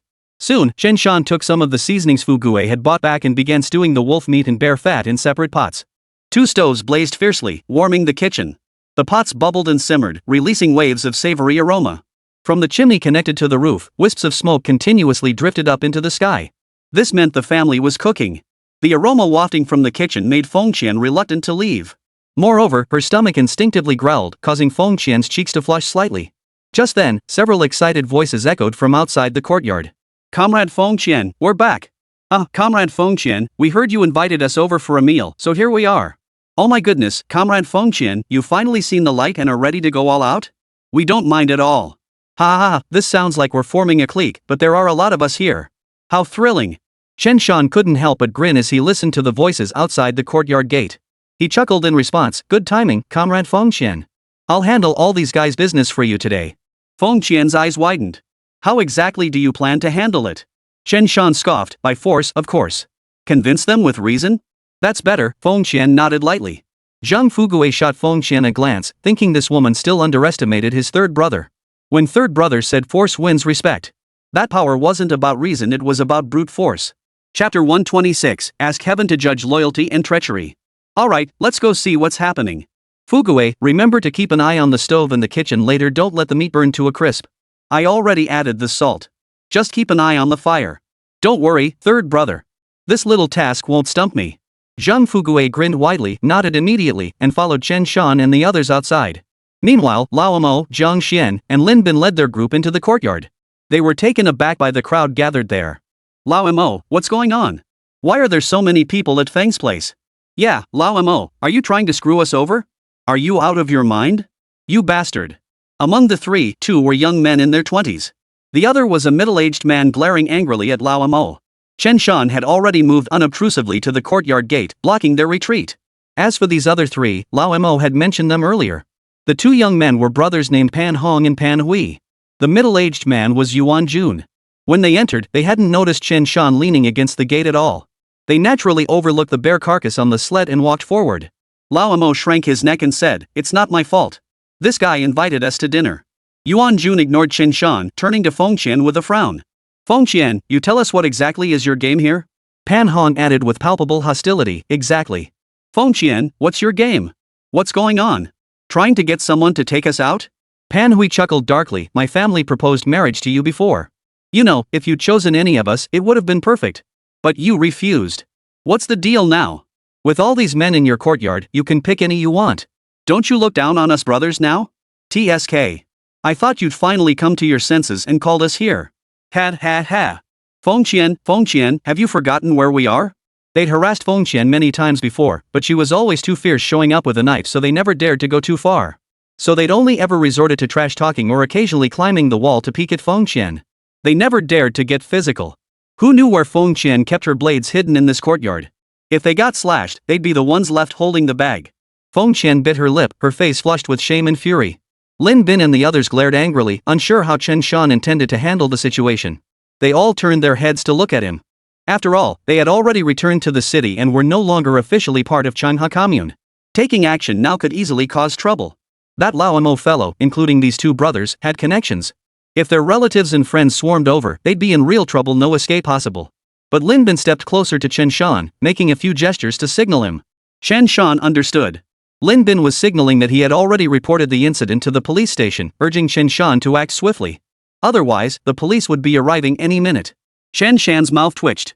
Damn, intellectuals have dirty minds, they sure know how to play games.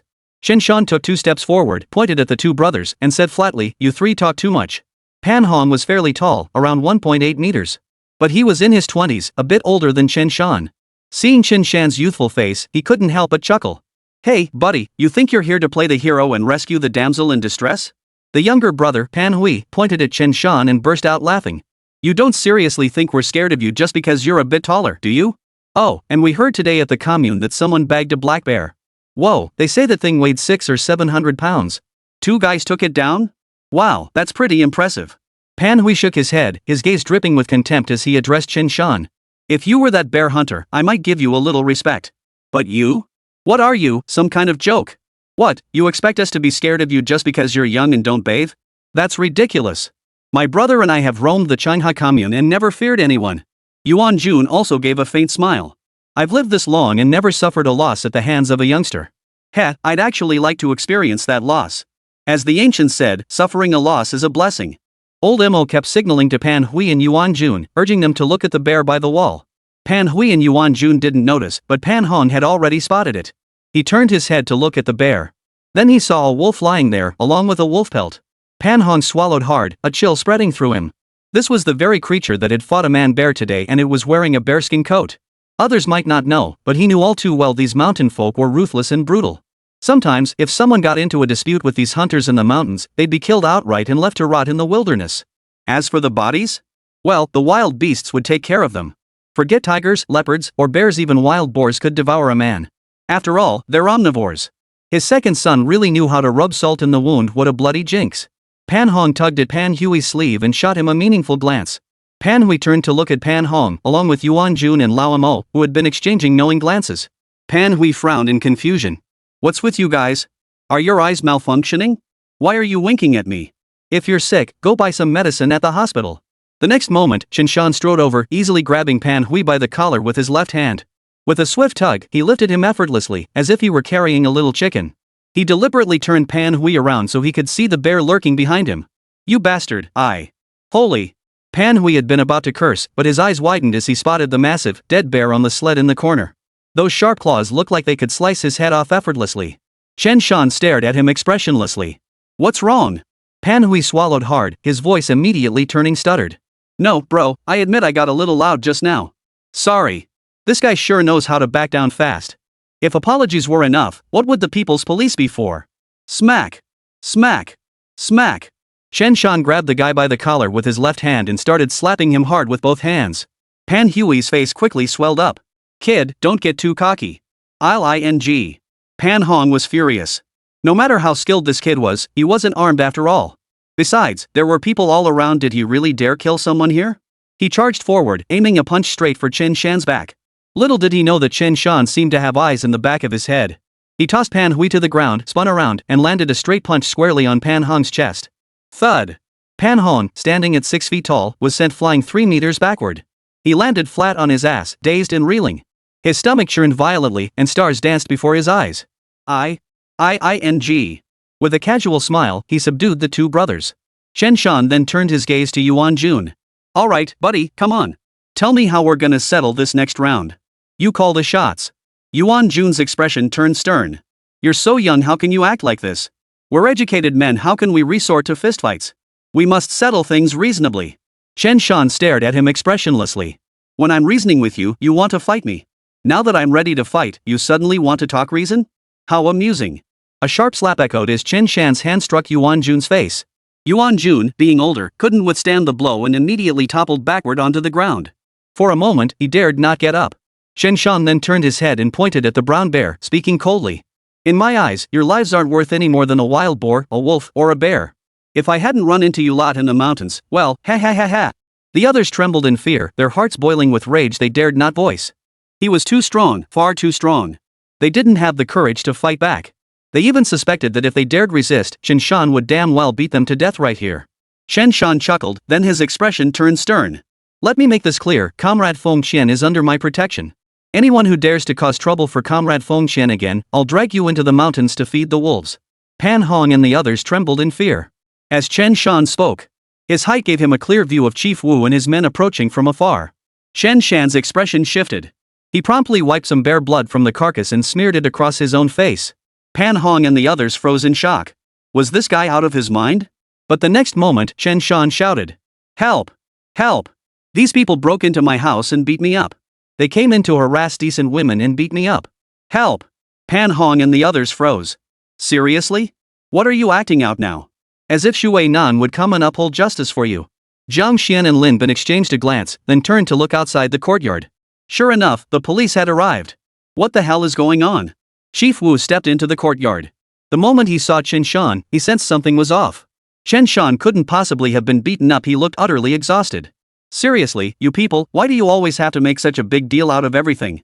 Pan Hong, Pan Hui, and the others saw Chief Wu approaching and immediately ducked their heads. Then they remembered Chen Shan's earlier actions and glared at him with fury. No sense of martial ethics. Chen Shan played the victim first. Officer Wu, these guys have been harassing Comrade Feng Qian constantly. She's been suffering terribly. Today, I rescued Comrade Lin Bin and the others from the mountain.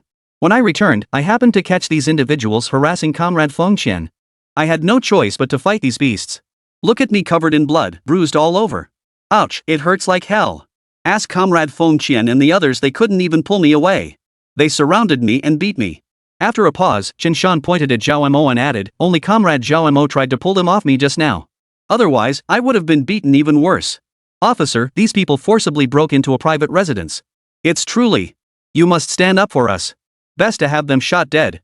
Heaven, judge between the righteous and the wicked. Chen Shan wept bitterly, as if he himself had been the victim of harassment. Feng Qian, hearing this, knew they had no choice but to file a complaint. Her voice choked with emotion as she pleaded, Officer, Comrade Chen Shan is telling the truth. You must stand up for me. Lin Bin shouted, Heaven, judge between loyalty and treachery. The other educated youths joined in. Standing on the moral high ground, they pointed fingers at Zhao Mo and his 3 companions. Chief Wu's eye twitched violently. Damn it, I've seen you beat people to death before. Who the hell is beating whom here? However, he had heard rumors about Feng Qian being harassed. He had heard about it. Since Feng Qian hadn't reported it before, they couldn't really handle it. Now that she's here, they might as well deal with it while they're at it. After all, Zhao Mo and his crew weren't exactly upstanding citizens. Chief Wu turned to look at Yuan Jun, Pan Hong, Pan Hui, and Zhao Mo. Pan Hong and the others were dumbfounded. Wait, officer, you actually believe that? They finally understood. Damn it, only those who've been wrongfully accused know just how wrong they truly are. Pan Hong cried out with a mournful face. Officer Wu, we. Pan Hui couldn't help but look up to the heavens, wishing the heavens themselves could discern between the loyal and the treacherous. You're all in cahoots. We're the ones who should be crying injustice. They're more wrong than Doi. Chief Wu frowned and snapped, cut the nonsense. All of you, come with me to the station and tell the truth. Cooperate and get leniency, resist and face harsher punishment. Chapter 127, Shock. 2 bowls of meat brought the educated youth to tears. Chief Wu took the group away, clearly intending to give them a stern lesson. However, Chen Shan put in a good word for Lao Mo, who was, after all, an undercover operative. But after that intercession, what Pan Hong, Pan Hui, and Yuan Jun would do to Lao Mo next was no longer Chen Shan's concern. He deserved it. Chief Wu and his team were here on official business. Chen Shan wisely refrained from forcing bear meat on them, lest Pan Hong and his crew later accuse Chief Wu and his team of accepting bribes. Chief Wu and his team quickly took Lao Mo and his crew away. Zhang Fugue suddenly seemed to remember something and blurted out, "Oh crap. The meat's still stewing in the pot." The group seemed to snap awake at his words. Chen Shan smiled at Feng Chen before saying, "There's still some bear fat stuffed dumplings left, right? Go get them for Lin Bin and the others to eat." Feng Chen nodded eagerly, fetched the remaining bear fat and skewers, and served them to Lin Bin and the others. Lin Bin and Jiang Xian devoured it with delight, repeatedly giving Chen Shan a thumbs up. Chen Shan smiled indifferently. He hadn't given Feng Chen much fatty meat. Still, the bear fat and such would be enough for her to last a while. Please wait a moment. Once the rice is cooked, we can eat. Soon, Chen Shan returned to the kitchen to cook the rice. Fugue stoked the fire while Chen Shan glanced at the stewing wolf meat and simmering bear meat. Both meats were nearly done stewing, their aroma filling the air. After another half hour or so, Chen Shan reduced the broth. The bear meat was now tender and falling apart. With the addition of soy sauce, it looked almost like braised pork belly, making Chen Shan's mouth water. The aroma filled the air, leaving Chen Shan feeling almost intoxicated. How many people in later generations would ever get to taste this? Third brother, this meat smells amazing. You're such a great cook, I wonder how you learned all this. Zhang Fugue really wasn't much of a cook. Ha, learned it from the old man. Chen Shan chuckled, glancing toward the doorway. Sure enough, Jiang Xian, Feng Xian, and even Lin Bin were all crowded at the doorway, peering into the kitchen with their heads poked out, drool practically dripping onto the floor. They looked just like little kids at home, making Chen Shan's mouth twitch. He couldn't help but ask, "What are you all doing?" Lin Bin chuckled, "Comrade Chen Shan, the kitchen smells too good, we just couldn't resist coming to take a peek." Hao Jun, yeah, that's exactly it. Shang Wen, same here. Luo Chen, same here. Jiang Xian, +1. Feng Qian, +2. Chen Shan. Sure enough, humans are just echo chambers. He waved his hand dismissively, alright, it's still at least an hour until dinner. The rice isn't even cooked yet. The group pulled their heads back in disappointment and headed to the courtyard to chat. What can you do? These days everyone's poor, so whenever there's even a hint of meat aroma, noses become extra sensitive.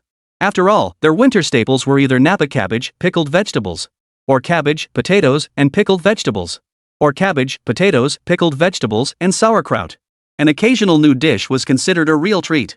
This year the commune implemented the big contract system, so if villagers wanted to buy grain themselves, they could just use cash for private transactions. At the very least, small markets would pop up between neighboring villages. At the market, you could trade for supplies too. As long as you found the right people, it wasn't a problem. That's the small market.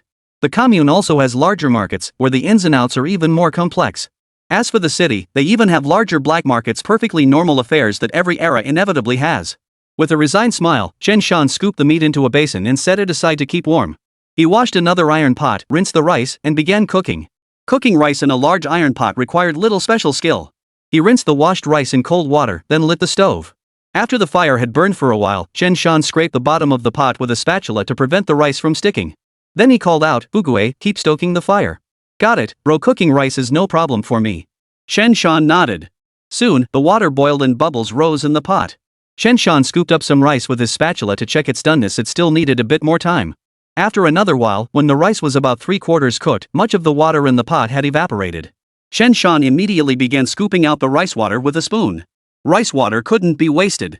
Whether used to make soup dishes or drunk straight, it was an extremely nutritious substance. After skimming most of the broth from the pot, he used the spatula to gently push the rice from the edges toward the center. Chen Shan then placed the lid back on the pot. He wrapped a towel around the rim of the lid to minimize steam loss. Steaming it for another half hour to an hour would naturally finish the rice.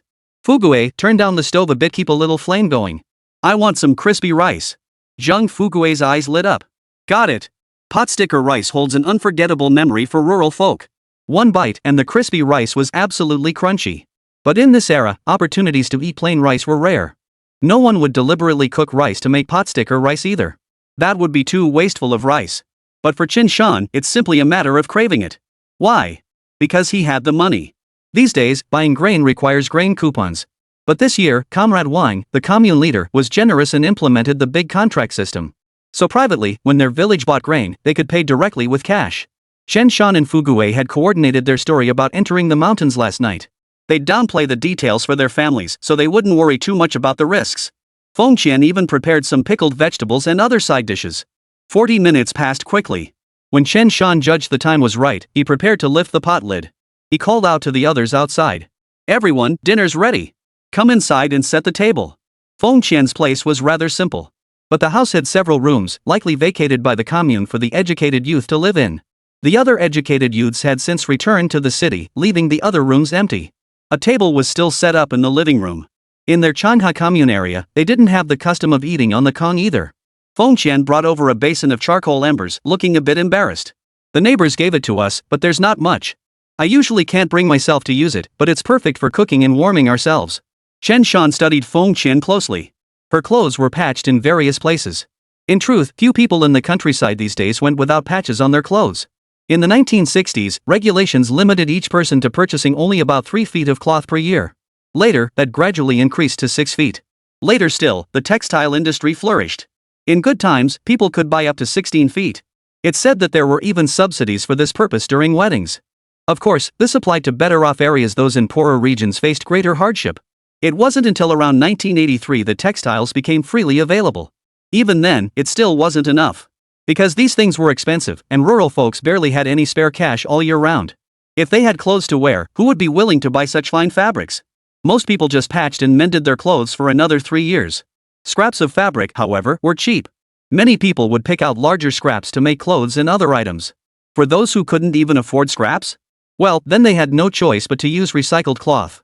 Recycled fabric is made by shredding old, damaged cloth and reweaving it into new material. Clothes made from this stuff not only feel rough against the skin, but when rubbed hard, they can even cause a prickly sensation, extremely uncomfortable. In some places, people even wore urea pants. Back in the 70s and 80s, domestic urea-based products. Much of it was imported from countries that had lived well in the past. The bags used to store urea were made of synthetic fiber, which could be repurposed into pants. Don't look down on these urea pants. The fabric they're made from is actually softer and more comfortable than pants made from recycled cotton. For ordinary rural folks without connections, getting their hands on these urea sacks wasn't easy. Of course, in Chen Shan's part of northeast China, the land was fertile, so life wasn't as bleak as elsewhere. Still, clothes covered in patches were a common sight. But since everyone was in the same boat, no one felt embarrassed about it. "Well, thanks a lot. With this charcoal fire, we can eat in warmth." "Yeah, Fugui, stop standing there, go get our food." "Oh, and get me a big piece of pot-bottom crust, I love that stuff." "Got it, third brother." Soon, Chen Shan brought 2 large bowls of meat, along with some pickled vegetables and such, to the table. Everyone else's bowls were filled with plain white rice. But look at Chen Shan's bowl, it held a large, slightly charred piece of crispy rice crust. "Ha? What are you all staring at? Let's eat." Seeing them unmoving, Chen Shan paused in surprise. Lin Bin hesitated. "Comrade Chen Shan, this meat, is it really for us?" Not just him, even Zhang Xian and Feng Qian hesitated. These 2 large bowls of meat must weigh at least 10 to 20 pounds combined. Though there were pickles and sauerkraut on the side for garnish. These 2 huge bowls of meat still made them feel as if they were dreaming, almost unreal. Such a scene felt like something only seen in dreams. Even knowing it was real, they hesitated to dig in for a moment. It felt like taking a bite would fill their mouths with meat, something that seemed almost like a sin in this era. Chen Shan hummed in agreement. "This meat is for us to eat. Alright, don't be shy. Oh, and take your medicine before eating." Chen Shan glanced at Zhang Fugui.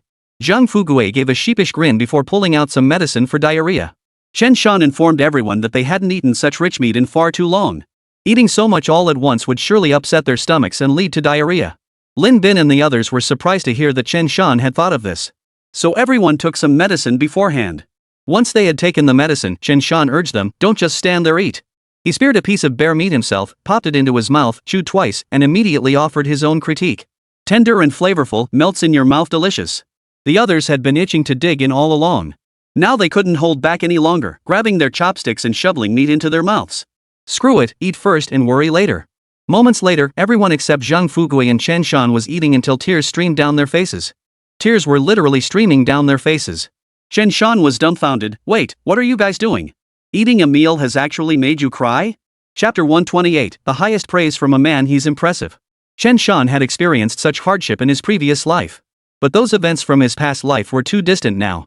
He couldn't truly empathize now, nor would he choose to endure hardship for its own sake. When his family could afford meat all along, why should he be forced to eat coarse grains and vegetables? Watching these educated youths weep over meat, Chen Shan couldn't help but shake his head. You urban educated youth suffer, but we rural folk suffer even more. Without further comment, he glanced at the group once more before speaking slowly. Eat? Oh, and remember not to let your tears fall into the bowl. I don't want to eat your tears. Feng Qian and Zhang Xian burst into laughter through their tears at Chen Shan's remark. Comrade Chen Shan, you're so mean. A few words and you've completely thrown off our emotions. Exactly. We were just about to savor the meat, thinking about all those tough years, and now, well, we can't even cry anymore. Lin Bin and the others, their eyes equally red, wore expressions of helpless resignation. If you can't cry, then eat your meat. But if you take too long, Fu Gue will finish it all before you get a bite. Earlier, when the others had started crying, Zhang Fugue had merely glanced at them. Then he buried his head and began to chow down with gusto. With delicious food right in front of him, crying now would just make him look like a fool. They could always cry after finishing their meal. Ha! Lin Bin stared in disbelief as Zhang Fugue shoved chunks of meat into his mouth at a speed that made him look like a starving ghost. Their eyes widened in shock. They immediately grew anxious. Eat first, cry later. Exactly. Right now, only good food deserves our attention. Hey, slow down, man. There was no room for sadness. They immediately dug in, chomping away. As the stewed bear meat and wolf meat touched their tongues, the expressions on their faces were nothing short of spectacular. I never would have guessed stewed wolf meat could taste like this. It totally blew me away. It's seriously good. Delicious, really delicious. It's kinda like dog meat. Cough, tiger, don't glare at us. We're just talking about dog meat, not yours. So this is what bear meat tastes like. Well, now we can say we've eaten bear meat in our lifetime. Too bad we never got to try the bear paw. Forget about the bear paw. Preparing that thing takes way too much time. The group mumbled indistinctly as they ate. Zhang Fugue watched as they scrambled to devour the meat. He deliberately slowed his own pace, a knowing smile spreading across his face. His earlier rush to grab the meat had clearly been deliberate. He simply didn't want to see these people crying here. Chen Shan also ate slowly, savoring the crispy rice crusts with a satisfying crunch. Occasionally, he'd pick up a piece of meat and chew it thoughtfully. After finishing his portion, Chen Shan told the others to take their time. He went to tend the stove. Chen Shan chopped up a small piece of bear meat, minced it finely, then boiled it. He mixed in some cornmeal and added a pinch of salt. This was dog food. Huzi, eat up. He grabbed an old bowl Feng Qian wasn't using and served Huzi his meal. Once it cooled slightly, Chen Shan let Tiger eat. Huzi immediately began slurping away, his face beaming with delight. Soon, everyone was full and satisfied, but Chen Shan didn't bother washing the dishes. Feng Qian and Zhang Xian naturally headed to the kitchen to tidy up. But Chen Shan couldn't help but chuckle when he saw both women walking with slightly bloated expressions. Not only were Zhang Xian and Feng Qian stuffed, but the four men Lin Bin and the others were equally stuffed. They sat slumped in their chairs, utterly unwilling to move. Chen Shan figured that if he hadn't given them laxatives beforehand, well, Feng Qian's bathroom was probably going to be in high demand today. They'd have to line up to use it. Watching them, Chen Shan stated, "Back on the mountain, I made you a promise. I said that if you told me about the bear's den, I'd give you 100 pounds of meat and $100. As he spoke, Chen Shan pulled a 100 yuan note from his pocket. This money had been stored in the 1 cubic meter of space within his system. Earlier, he'd found a moment when no one was looking and retrieved it directly into his pocket. 10 100 yuan bills were pulled out and placed on the table. Lin Bin and the others exchanged glances. Chen Shan hadn't mentioned it again during the entire journey, so they all assumed he wouldn't bring it up. Turns out he'd been keeping it in mind all along. Still, during the journey, they had privately discussed how to handle the situation. In short, a life-saving favor was impossible to repay. How could they possibly accept money from him? Lin Bin immediately said, "Comrade Chen Shan, back in the mountains, we didn't think things through properly. We merely provided a tip. It's hardly worth all this money and meat. Just consider everything we said earlier as a joke. Besides, you and Zhang Fugue hunted that bear yourselves. We didn't help at all. Just getting to eat such a delicious meal was more than enough for us." Last night, Chen Shan had roasted 2 wolves. Though the 3 public security officers ate their share, there was still plenty of meat left from the other wolf. But Chen Shan had prepared it for them after all. Hao Jun chimed in immediately, "Exactly. Comrade Chen Shan, I agree with Lin Bin. We really can't accept anything from you." Shang Wen smiled and added, "Exactly. We've eaten all this meat. If we took your money too, that would be downright outrageous." Zhang Xian and Feng Qian overheard their conversation and hurried over, urging Chen Shan not to pay. Chen Shan looked at them and said calmly, "A gentleman's word is as good as gold. I said I'd give it to you, so I should give it to you. Helping you out and the promises I made to you are two separate matters. They shouldn't be lumped together. What I promised you, I promised you. As for these educated youths, Chen Shan didn't know how they'd fare in the future. But starting as city folk, if they were even moderately sharp, their future prospects were bound to be decent. Moreover, if they couldn't make it in the city, they dared to defy convention and venture into the mountains to hunt. Chen Shan reckoned that as long as they didn't die, they were bound to make something of themselves. They were all connections for his future. Especially during their journey out of the mountains, Chen Shan had chatted with them. Surprisingly, these fellows all harbored ambitions of taking the college entrance exam. If they could get into university, their future standing would undoubtedly be solid. Well, as for how they'd managed to study for college when they couldn't even afford enough food, that was their problem. Therefore, when it came to future connections, Chen Shan was more than happy to invest a little. Alright, enough chatter. Take the money. After a pause, Chen Shan remembered he still hadn't hunted the badger for Uncle Lu. After a moment's thought, he added, don't head back just yet. Find some time later to call home from the commune and let them know you're safe. Tomorrow, Fu Gue and I will head into the mountains. We'll hunt a wild boar for you, over 100 pounds of meat. Wild boar meat, that's the meat I promised you. As for this bear meat, Chen Shan didn't hesitate. He immediately chopped off 50 pounds of bear meat with his hand axe. Comrade Fengqian, consider this bear meat a gift for you. You can decide how to handle it. After making the arrangements, Chen Shan stood up and smiled. Alright, we've eaten our fill. It's getting late, Fu Gue and I should head back.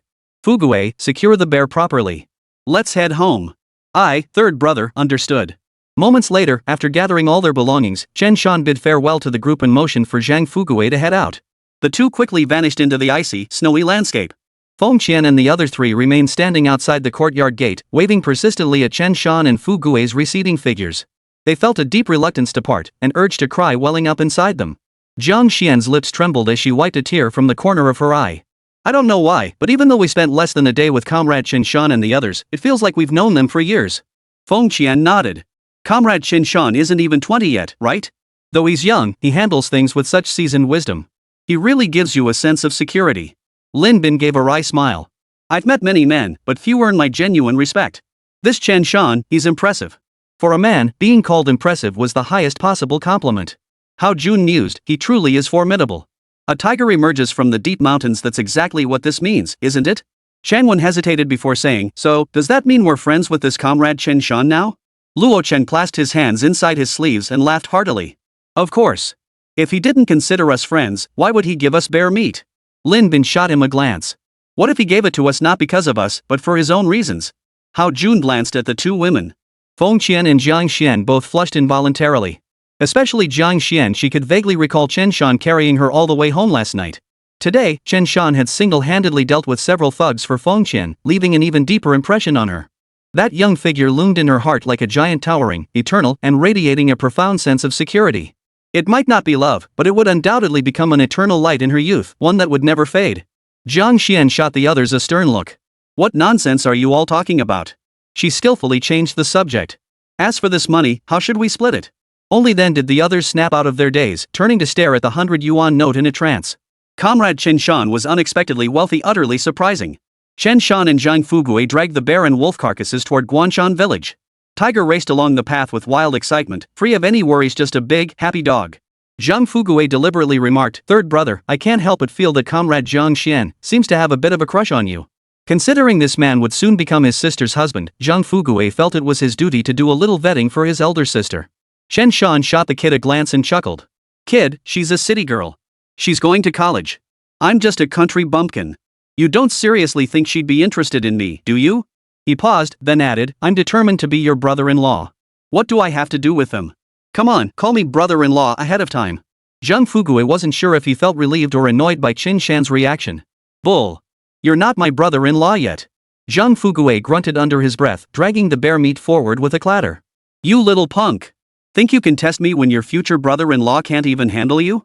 Chen Shan chuckled, glancing up at the sky. It was mid-afternoon, even in this frozen wasteland. The sky still held a warm sun. Chen Shan felt profoundly moved. The 1980s. Scrimping and saving was the norm, but people's spirits were truly high. All thanks to that fiery sun. Now, the sun's lingering rays still shone upon Chen Shan. He felt very warm. Chapter 129, Ambition. Chen Shan and Zhang Fugui made their way back to their village. Naturally, they encountered people from other villages in Changhua Commune along the way. Seeing the two of them dragging the bear, they chattered away with them for quite some time. Then, damn it, the crowd behind them just kept growing and growing, until finally there were 20 or 30 people following them. These days, there wasn't much excitement around, let alone someone dragging a bear. Even someone setting off firecrackers to blow up cow dung would draw a crowd of onlookers gleefully watching from afar. A huge brown bear like this naturally drew a huge crowd eager for a spectacle. Chen Shan, unfazed by the commotion, paid them no mind and continued walking toward Guanshan village with Zhang Fugui. All the way back to Guanshan village. At the village entrance, Chen Shan ran into Chen Zhangbing. Back when Chen Shan and the old man first brought back the big boar meat to the village, Chen Zhangbing had been clamoring for the old man to share some with him.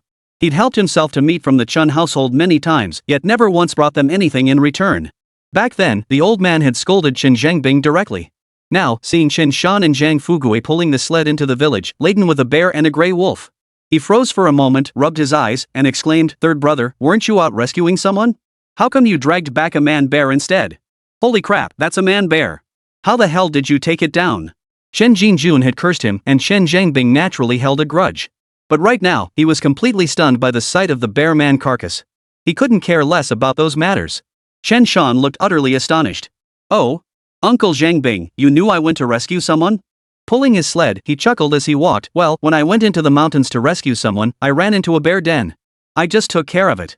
"Uncle Zhangbing, it was just a bear. You don't think that's difficult, do you?" A question mark slowly formed in Chen Zhangbing's mind. Having never hunted before, he was unaware of the difficulty involved. Hesitantly, he asked, "Not difficult?" Chen Shan shook his head. "Of course it wasn't hard for me. But, for you, Uncle Zhangbing? If you went to kill a bear, you'd probably end up splitting it 9-1 with the beast, huh?" Chen Zhangbing quickly asked, "Huh? I'm that good? How come I didn't know? Does that mean I get 9 and the bear gets 1? Third brother, looks like even though the old man has his issues with me, he still thinks pretty highly of me behind the scenes." He assumed this was something Chen Jinjun had said to Chen Shan in private. Zhang Fugui shot Chen Zhangbing a dismissive glance, his eyes brimming with disdain. This guy has absolutely no sense of self-awareness. Chen Shan shook his head. "What I mean is, if you face a bear, it'll take it just 1 minute to kill you and then it'll be 9/10 full." Chen Zhangbing's face stiffened with fury. "What are you talking about, kid? It's just a bear. Like you could take it on." Chen Shan glanced at him. "Uncle Zhangbing, confidence is fine, but courting death? Let's not go there." "Fine. You can't reason with someone bent on dying. If you want to go kill it, then go ahead." Chen Shan still had people following behind him, and he spoke these words loudly. He'd done his part to dissuade him. If Chen Zhangbing was truly set on this, then let him go to his death. "Fugui, let's head home." "Where's Huzi?" "Tusked, that good for nothing, he sure knows how to bolt home fast." Huzi had already returned home. Before even reaching home, Chen Shan spotted Chen Jinjun, Zhang Xiufan, and Shen Ling hurrying toward him. Seeing his grandfather, mother, and eldest sister, Chen Shan's face lit up with a happy smile. Only in front of his family did he feel like an 18-year-old youth again. When they saw the game on Chen Shan's sled, even Chen Jinjun was deeply shaken. A brown bear and a black bear were two entirely different beasts. Truth be told, brown bears were predators that hunted black bears, they weren't even in the same league. Chen Jinjun asked hoarsely, "Sanner, did you and Fugui take down this man-eating bear?" Zhang Fugui scratched his head. "Yeah, when we went into the mountains to rescue people, a few police officers watched our stuff while my brother and I took down that bear. You know, that man-bear was pretty dumb. Just let us kill it." This was something Chen Shan and Zhang Fugui had discussed beforehand. Well, they exaggerated the police officer's role a bit, but it was still true. It was just a matter of spinning the story, like those marketing accounts of later generations. Chen Jinjun still wasn't convinced. He walked up to Chen Shan, ran his hands over the boy's body, and gave him a few firm pats. Seeing the lad was indeed unharmed, Chen Jinjun finally smiled. "Sanner, starting today, you're our Guanshan village's little Chen the gunner." Chen Shan looked surprised. "So I'm officially a gunner now?" Chen Jinjun roared with laughter. "You hunted a 1,000-pound boar god, took down a man-eating bear, and even killed 2 or 3 black bears with your own hands. If you're not a gunner, who in these surrounding villages would dare call themselves one? When it comes to hunting, even this old man can't hold a candle to you." Zhang Xiufan quickly interjected, "Dad, Sanner's been traveling all day. Let's get him home." Chen Jinjun suddenly slapped his forehead. "Look at me. Sanner, you must be exhausted. All right, head home quickly." After speaking, Chen Jinjun turned his gaze to the onlookers, furrowed his brow, and gave them a respectful bow. "Folks, my grandson went into the mountains last night and worked all night long. He probably didn't get much sleep. Once he gets home, he'll be crashing in his room. If you lot want to see this human bear, come back another day. Don't disturb my grandson's sleep, or don't blame this old man for being rude." This was essentially a polite dismissal. After all, Chen Jin considered himself a man who didn't care about appearances. So be it. As his grandson would say, shameless people get to enjoy life first. Seeing Chen Jinjuan's attitude, some people naturally didn't dare to follow him. When others tried to follow, Chen Jinjuan's brow furrowed coldly. He bellowed, "Dog, come here." Chen Shan looked up at the sky, expecting the old man to shout, "Sword, come." What the hell was dog, come here? But then, woof woof. Huanglong, Huzu, Jinglong, the three dogs indeed came running together. Huzi, don't let them follow us. If they dare to come along, bite them to death. Surprisingly, though Huzi didn't understand what was going on, Jinglong and Huanglong seemed to comprehend the old man's words. They blocked those who wanted to linger and watch the commotion, letting out low, menacing growls that sent shivers down spines. Chen Jinjun watched this unfold, feeling thoroughly satisfied. Haha, I've heard of dogs taking advantage of human authority before, but never imagined that in my old age I'd become someone who takes advantage of canine authority. Haha, this feels pretty good. Chen Shan was stunned. The old man, with nothing to do at home lately, had apparently discovered a new way to play with his hunting dogs. If this could be live streamed in the future, he'd be a major internet sensation for sure. Sanner, let's head home. Here, let me pull this sled. Ouch, it's too heavy. This must weigh 500 or 600 pounds. I can't drag it. The old man was acting like a big kid. Chen Shan looked utterly helpless. Once the family returned to the courtyard, Chen Shan briefly recounted last night's events to reassure them. He didn't mention the incidents that had occurred among the educated youth. Learning that Chen Shan had already eaten, the old man told him to go straight to bed. But he hadn't gone to bed yet. As soon as Zhang Wan'er saw Zhang Fugui return home, she hurried over to the house next door. Only when she saw Chen Shan safe and sound did Zhang Wan'er breathe a sigh of relief, her ample chest rising and falling slightly. Chen Shan blinked, turned his head, and smiled. Sis Wan'er, what's the rush? What brings you here? Zhang Wan'er's lips twitched. Nothing. I just came to see the bear. I've never seen a bear before. Chen Shan knew she was just being stubborn. A smile spread across his face as he teased, "Then why were you standing by the gate? Come on in and take a good look." Zhang Wan'er shot him a glare before dismissing the banter. Fugui told me you two didn't sleep all night. What are you still standing around for? Go get some rest. Huh, so this woman actually cared about him? Chen Shan felt a warm glow in his heart and immediately said, Aye, I'm off to bed then." Chen Ling grabbed Chen Shan by the throat, her voice sharp with displeasure. Sleep my foot. There's hot water in the house. Wash your face, wash your feet, and then come to the room to wipe down your body. Let me know when you're done. I'll grab your clothes from the room and wash them for you. Got it, sis. Your servant obeys. Oh, and Grandpa, this is the bear gallbladder. Remember to dip it in. After a night of hard work, Chen Shan did feel a sticky sensation on his body, exhausted and weary. Damn system, he had to accumulate 100 super hunting points before unlocking anything new. Otherwise, Chen Shan felt that if he'd added more supplements, his body would probably be as strong as an ox by now. His physical condition was already impressive enough he could easily lift hundreds of pounds. If he weren't afraid of getting scolded by his family, he'd have gone to the river to wash himself clean. After finishing his chores, Chen Shan returned to his room to wash his feet and wipe down his body before crawling into bed to sleep. Not long after, he vaguely sensed his eldest sister entering the room. But he was so exhausted he couldn't keep his eyes open, and soon drifted into a deep sleep. Chen Ling stood by the edge of the Kong, watching Chen Shan. She sighed softly, her lips moving slightly. Gently, she tucked the quilt around him, making sure the draft couldn't chill him. Just half a year ago, he was nothing but a good-for-nothing brat, a deadbeat. How did he suddenly become the one shouldering the family's burdens? Sanner, you've worked so hard. After murmuring softly, Chen Ling laid out a clean set of clothes by the bedside and took the dirty ones outside to wash. As for the bearskin coat, there was no need for washing with water. She simply rubbed it on the snow, gave it a shake, and left it to dry. Chen Shan couldn't hear Chen Ling's words. He had long since drifted into a deep sleep. When he awoke, it was already around 5 in the afternoon. Chen Tianlin had already returned home from work by then and learned about some of the things Chen Shan had done the previous day, causing him to sigh deeply. When Chen Shan emerged from his room in clean clothes, he saw that dinner was already prepared, its aroma filling the house. Zhang Shofan saw Chen Shan awake and greeted him with a smile. "Son, we were just about to call you for dinner. Hurry up, the table's already set. I stewed a chicken for you today. You need to nourish yourself properly." Chen Shan paused, a thoughtful look crossing his face. "Mom, it's not a holiday or anything. Why kill a chicken? I'm as strong as an ox. What do I need to nourish?" Zhang Shofan shot him a stern look before replying with a hint of emotion. "My son works so hard hunting. Can't I spoil him a little?" Chen Shan froze, taking a long moment to absorb the emotion. He sniffed back the stinging sensation in his throat, fighting back the urge to cry. In this moment, he felt once more that returning to the 80s had not been in vain. Moments later, a radiant smile spread across Chen Shan's face. As if formally reintroducing himself to his family, he uttered words that left them utterly baffled.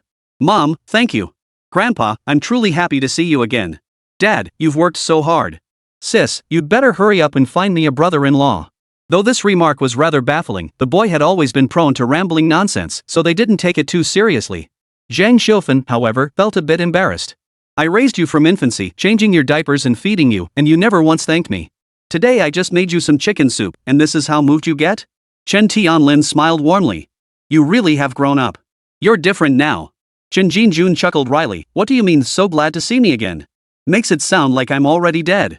Chen Ling shot him a murderous glare. So you're just itching for me to get married, huh? Chen Shan's smile was bright.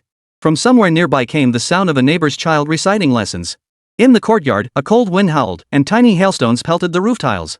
Some were scolding children, others were debating national affairs, talking about the Americans, discussing the Soviets, shooting the breeze. No car horns blared, no mobile games like Timmy or Genshin Impact chimed. At this very moment, only the most unadorned sounds of a northeastern rural village intertwined, yet they were so melodious, so pleasing to the ear. Suddenly, Chen Shan recalled a few lines that felt perfectly fitting for the moment. The sound of wind, the sound of rain, the sound of reading, each echoing in the ears. Family affairs, national affairs, world affairs, all matters of concern. Chapter 130, The Hidden Dragon and the Phoenix Cub. After finishing their meal, Chen Shan noticed the bear meat had already been skinned. After removing the hide, the brown bear yielded over 300 pounds of meat. After asking a few general questions and learning that Fugue's family had also received a share, Chen Shan didn't press further. He then explained the bear's origins and the relationships between Zhang Xian and the others. Chen Jinju nodded. Since it was agreed upon beforehand, that's how it should be done. What's ours is ours. What isn't ours, we Chen family won't take advantage of. Since you've agreed, just head into the mountains tomorrow, bag a wild boar for them, and that'll settle it. Chen Tianlin, listening nearby, couldn't help but interject, Dad, don't we still have some wild boar meat at home? Why not just give them some of that? Chen Jinjun shot Chen Tianlin a disapproving look. Do you think we have meat to spare? We still have to take some to your mother-in-law's place. Don't you think we should bring extra? Do the math, how much will we have left after that? Besides, what about the dogs at home? Don't they need meat? And you haven't eaten meat in days? What do you think they're chewing on, not meat? And most of our meat is just scraps. Is that something we should be giving to others? Most of the Chen family's meat was sold to 2 forestry farms. Beyond the leftover meat from slaughtered pigs, there wasn't much left. Moreover, some of it would be taken to Zhang Xiufan's parents' house. Zhang Fugue's family also received a substantial share. Of the 60-odd pigs slaughtered during the Pig God Festival, after all calculations, there wasn't much meat left now. As for the bear meat, since Chen Shan hadn't shared it with the educated youths, he must have his own reasons. Chen Tianlin had no retort. He genuinely felt like his own father was scolding him like a grandson. Damn it, this old man doesn't even like scolding his grandson. Well, Chen Tianlin was now the lowest-ranking member of the Chen family. Chen Shan wanted to laugh, but he held it in, afraid Chen Tianlin would find an excuse to take it out on him. Chen Tianlin said coldly, You think this is funny, don't you? Chen Shan shook his head. I don't usually laugh. I'm professional. Ha! Seeing Chen Tianlin's flustered expression, Chen Shan couldn't hold back any longer. Sorry, I just couldn't help it. You little bastard, just you wait till I get my hands on you. Chen Jinjuan's face darkened. Seeing his son hadn't died yet, he drew his 7-wolves knife. You little bastard. Who the hell are you calling that? Chen Jinjun slammed his pipe hard on the ground, his voice rising sharply. Chen Shan. Hold on, if you keep cursing like this, our whole family will be bastards. You two keep arguing. I'll take some bear meat over to 6th uncle. Alright, my uncle mentioned wanting bear paw before. I'll just bring him a whole paw. Let 6th uncle and the others handle it themselves. Chen Shan had always been quite generous, especially now that the family's circumstances had improved. Muttering under his breath, Chen Shan chopped up 10 pounds of bear meat in one front paw, handing them to Uncle Chen. He also mentioned he'd go hunt badgers for him tomorrow. Uncle Lu grinned from ear to ear, repeatedly saying how thoughtful Chen Shan was. While chatting at Uncle Lu's place, Chen Shan spotted Zhang Long rushing over excitedly. Sanner! Zhang Long exclaimed excitedly. Brother Long, what's up? Chen Shan could tell Zhang Long had come specifically for him. Heh, it's settled. It's official now. In 2 weeks, we're getting married. Chen Shan was stunned by the news and immediately replied with a laugh, Congratulations. Zhang Long blushed slightly. What are you congratulating me for? If it weren't for you, I wouldn't have gotten my wife. I should be thanking you. My plans are set, and second brothers are too, though he's getting married next spring, so we're not overlapping. Chen Shan was genuinely happy for Zhang Long. Aunt Hohat had finally seen the light at the end of her tunnel. Getting married these days was just that simple. Once you're of age and everything's arranged, it can be done in no time. Zhang Long added, Uncle Lu, you've got to come to the wedding banquet. Old Chen Lu replied cheerfully, absolutely, absolutely. Sanner, come on. I need to talk to you about something. After bidding farewell to Uncle Chen, Zhang Long pulled Chen Shan aside. Brother Long, just say what's on your mind. No need for formalities between us brothers. Zhang Long's mysterious demeanor made Chen Shan's heart skip a beat. Could this guy be planning something up to his old tricks again? Zhang Long hesitated before saying, I've got 2 things to ask of you today. First, I'm getting married soon and want to make it a big deal. I was thinking, could you help me get a pig? What do you say? I won't let you slaughter it for free. Wild boar meat is 50 cents per pound. Just get me a 100-pound pig, okay? Back in the 1980s, having some fatty dishes at a wedding banquet was already considered top-notch. Even today, let alone back then, in many rural areas, slaughtering 1 pig was usually just enough for a wedding feast. Of course, besides that, there'd usually be chickens, ducks, fish, and such. In wealthier areas, they'd have all kinds of seafood. A single banquet table could cost several thousand or even tens of thousands, something ordinary folks couldn't afford. Nowadays, with everyone struggling financially, there's less fuss. Meat alone is considered a good dish. Relatives and guests gathered around the table, anyone who sees meat on it will inevitably give a thumbs up and offer some flattering words. If you could host a feast with a whole pig, well, that would leave the guests reminiscing for years. Sanner, don't blame me for spending your money to have you slaughter a pig for me. I'd love to go into the mountains and hunt one myself. I've been setting traps and snares in the hills these past few days, but haven't caught a single thing. The bear gallbladders the Zhang brothers had pawned with Chen Shan hadn't been sold yet. The money for his family's wedding expenses had essentially been covered by Chen Shan. So when Zhang Long suggested using Chen Shan's money to have Chen Shan hunt the pig, it wasn't really a problem. Zhang Long added with a hint of frustration, damn it, I just don't have the knack for hunting. After a pause, he confessed honestly, last time I went with second brother and third brother to kill that bear, it scared the hell out of me. Now, forget about killing a bear, I don't even have the guts to hunt a wild boar.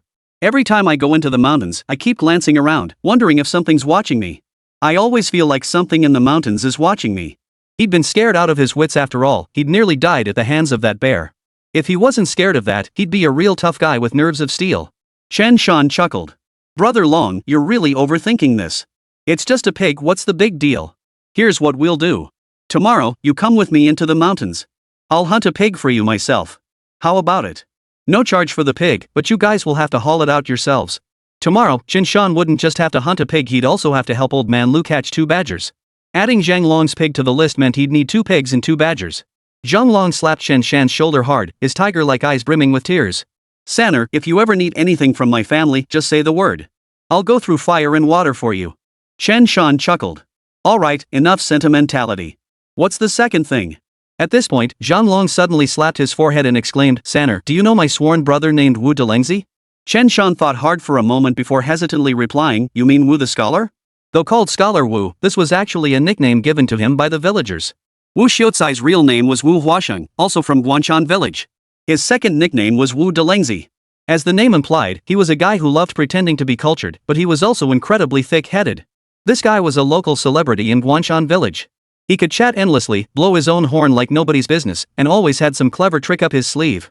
He was slightly older than Zhang Long, already having a son and daughter, though generation-wise he was on the same level as Chen Shan. Chen Shan didn't remember much about the guy, except that he was a real windbag. What's up with Wu the dumbass, he asked. Zhang Long slapped his thigh hard. That bastard heard from Chen Jianghai today that there's a bear den over at Tianliang Mountain. Chen Jianghai said even a youngster like you can take down that bear den. If he and Wu Delengzi, the rising stars of Guanshan village, can't do it, why should they? Those 2 jerks hit it off instantly, yelling about going into the mountains to hunt the bear den. I tried to talk them out of it, but they wouldn't listen. I'm worried something might happen to them, so I wanted to call you to keep an eye on them. Chen Shan. He was utterly exasperated. He'd heard the old man mention that some folks in the village had grown restless lately. Probably because they knew the Chen family had prospered by hunting bears and pig herds. So now they were all scheming to make some money this winter, or at the very least, get some meat to eat. These folks figured, that Chen kid isn't even 20 yet, not even fully grown. If he could venture into the mountains to hunt bears and wild boars, why couldn't they? Wu Delengzi and Chen Jianghai were prime examples of this mindset. Of course, Wu Dalong probably didn't think much of Chen Shan's family background. What a pair of geniuses. Who knows where they got their hands on that Romance of the 3 Kingdoms book? Chen Shan looked at Zhang Long and asked, so do you know the exact location? Zhang Long replied awkwardly, no, my buddy won't tell me. He also said, success comes from secrecy, failure from leaks. Those who accomplish great things must guard their lips like a sealed bottle. Chen Shan couldn't help but give him a thumbs up. Damn impressive. Looks like he really has read some books. Truly worthy of being called Scholar Wu. Wait, you mentioned another person earlier, Chen Shan, right? Chen Shan had suspected all along that the incident where yellow weasels had surrounded the village earlier was actually Chen Shan secretly messing with the weasels. But without confirmation, he hadn't exposed him. Now it seemed all the yellow weasels in the area had moved away, probably leaving Chen Shan with no weasels to catch. So now he's set his sights on the bear's den? Damn Chen Shan, he's caused no end of trouble. Zhang Long nodded. Right, Chen Shan and Wu Daling are neighbors. They didn't have much to do with each other before, but you know I have twin brothers in my gang, right? They're in elementary school now, and the future is all about spending money. When Chen Shan brought it up, my brother slapped his forehead and thought it was a solid plan, so he agreed. Chen Shan couldn't help but ask, are they really your sworn brothers? Zhang Long gave a wry smile. If we weren't close, would I even tell you? Screw him. Chen Shan was puzzled. But if they're sworn brothers, why didn't they bring you along when they went to raid the bear den? After all, to everyone else, you're the bear hunting hero. When they returned from the bear hunt Chen Shan had helped them with, they didn't credit him. They claimed it was the Zhang brothers who had taken down the beast. Everyone in the village had praised the three brothers for their prowess. Zhang Long looked awkward. Wu Delengzi is my sworn brother, right? I told him the truth. He knows I'm scared out of my wits. He told me right then, brother, I know you're terrified of bears now. I didn't take you along because I care about you. He also said, brother, the bears you fear, I don't fear. The bears you can't kill, I will kill. Just watch me. Chen Shan felt a lump of phlegm stuck in his throat, but he couldn't figure out how to spit it out. Especially Wu Delengzi's final words. Chen Shan couldn't shake the feeling that Wu Delengzi was like a general on a theatrical stage, his back already bristling with flags. Chapter 131, Dividing the Spoils. What does it mean to say, the bear you fear, I don't fear? If you can't kill the bear, I will. Honestly, that part could be overlooked. But what really got to Chen Shan was the line that followed, just watch me. That line was practically dripping with flay. Chen Shan was scared just hearing it. He hated it when people made such absolute guarantees. Those who overpromised usually ended up paying dearly. Seeing Chen Shan's expression, Zhang Long hesitated before asking, third brother, do you think they'll be okay? Chen Shan shook his head. Brother Long, if you're asking me that, I honestly wouldn't know. But as far as I know, neither your so-called brothers nor that Chen Shanghai have ever killed a bear cub, right?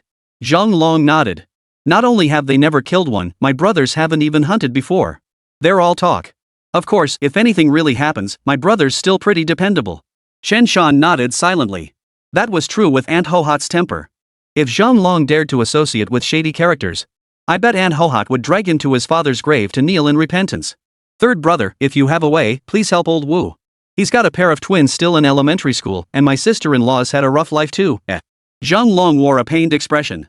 Chen Shan frowned and asked, doesn't your sister-in-law take care of Wu Delengzi?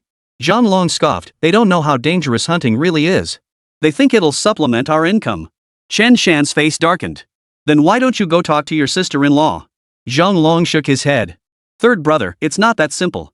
I never told my sister-in-law about how that black bear scared the hell out of me, so Wu Delengzi certainly wouldn't mention it to her either. If I bring it up now, she'll probably think I'm jealous of my brother's hunting success and resent their better life. Don't even mention me. Even if you try to explain, she'd probably think the same thing. Chen Shan was at a loss for words. Zhang Long, however, saw through it clearly. That reasoning held water. He himself hunted so much game, yet he was telling others that hunting was dangerous. Who knows what they'd think? Brother Long, to be honest, if it weren't for your connections, I'd really rather not get involved in this mess. But since you've asked, I'll handle this matter. After a pause, Chen Shan pondered, here's the plan. We know they're in Tianliang Mountain, but we don't know their exact location.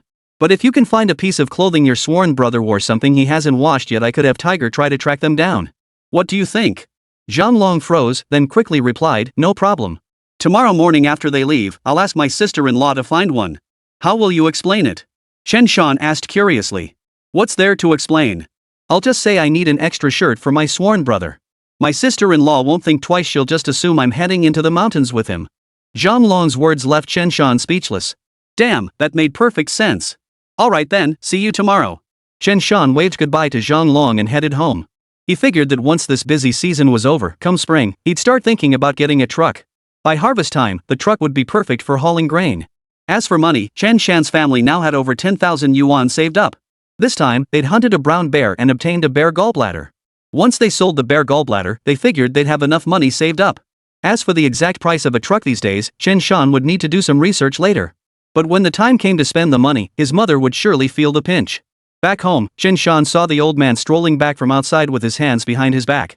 Xinglong, Huzu, and Huanglong all trailed behind him, wagging their tails excitedly. The dogs were clearly all very excited. Dogs' happiness is simple, just being able to follow their owner on a stroll is enough. Grandpa, what are you up to? The old man was out walking the dogs again. What else? Walking the dogs, of course. Sanner, you know what? I've noticed Huzi seems much smarter than before. Chen Jinjun marveled. Nowadays, it seems like Huzi can even understand some human words. And then there's this Qinglong and Huanglong. Xinglong is fine, but Huanglong, that's your Uncle Feng's, right? If I remember correctly, it's a low-head incense burner? But now it seems to me this thing might actually be a head-up incense? Chen Shan remained impassive. Good heavens, an old hunter is an old hunter. Just walking the dog a few laps, and he could already spot something off. Chen Shan chuckled. Maybe Uncle Feng and the others didn't train it properly before? Chen Jinjun pondered seriously before chuckling. Seems like the only explanation. Chen Shan nodded, then asked, Grandpa, how's your health been lately?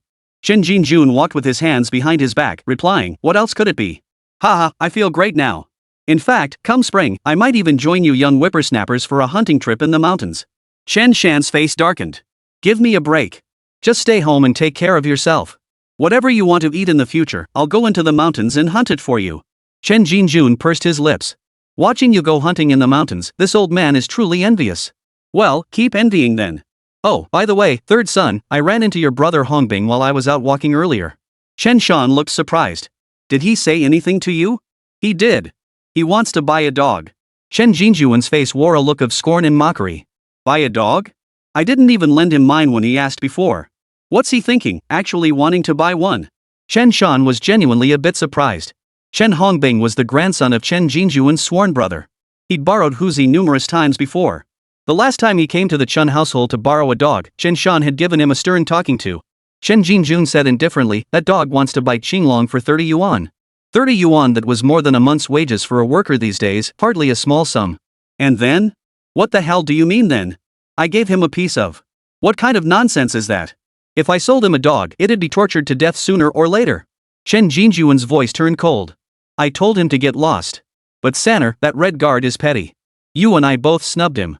Who knows what he might pull later? If you ever run into that guy in the mountains. After a brief pause, Chen Jinjun slowly added, you'd better watch your back, got it? Chen Shan's heart tightened slightly. Don't worry, Grandpa. I'm not the type to go around doing favors for no reason. In these mountains, if anyone really crosses me, I'll make sure they understand that these mountains aren't just home to wild beasts, they can also be home to the dead. Chen Jinjun gave Chen Shan a deep look, then laughed heartily. Not bad. You remind me a bit of myself when I was young. Chen Shan rubbed his face and said, Grandpa's a hero, so his grandson should be too, right? Chen Jinjun pondered for a moment. Third son, I've noticed a lot of what you've been saying lately actually makes sense. Now that we've got money, why don't you go back to school? Study hard with Shua Bean and aim for college or vocational school. That way, our family would have 2 accomplished members. Our ancestors' graves would finally be honored. Chen Shan's face darkened instantly. He shook his head hastily. Grandpa, give it a rest. Just seeing books makes my head spin and my legs go weak. You could beat me to death, and I still wouldn't read them. Forget books. Hunting's just fine. Haven't we made plenty of money already?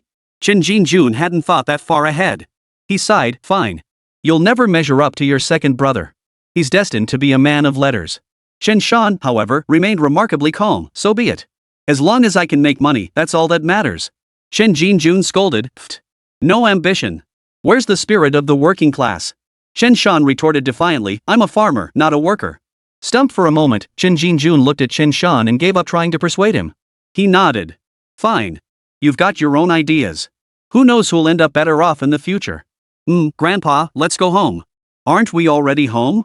Chen Jinjun stepped into the courtyard and added, Sanner, looking at this weather, it might snow again tonight. That's the downside of living in the Northeast. Once the snow starts falling, it sticks around all winter. Especially in these mountains, it makes things even trickier. Stay safe in the mountains, understand? Got it, Grandpa. In his previous life, Chen Shan would have been impatient. But having lived another life, he now enjoyed chatting with the old man, wishing he'd talk even more. Following the old man back to the courtyard, Chen Shan caught Zhang Xiufan turning to ask, Sanner, when are you going to bring some meat over to your grandpa and the others? The look in Zhang Xiufan's eyes as she gazed at Chen Shan still held a hint of expectation. Her family was also from Chanha commune, but they were scattered, one branch in the east, the other in the west. The Chen household was small, 2 daughters and 1 son, Chen Tianlin. In those times, having few people in the household was hardly a good thing.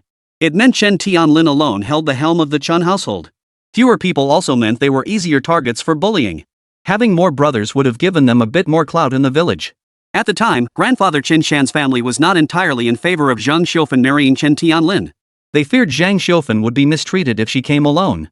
But Zhang Xiufan and Chen Tianlin were like two peas in a pod. They fell for each other at first sight and insisted on marrying despite the objections. She even had a huge argument with her family over it. And as it turned out, even after Chen Tianlin took over his father's position and became a factory worker, it was still no easy task for Zhang Xiufan to raise several children alone at home. Even with Chen Jinjuan's help, life remained extremely difficult.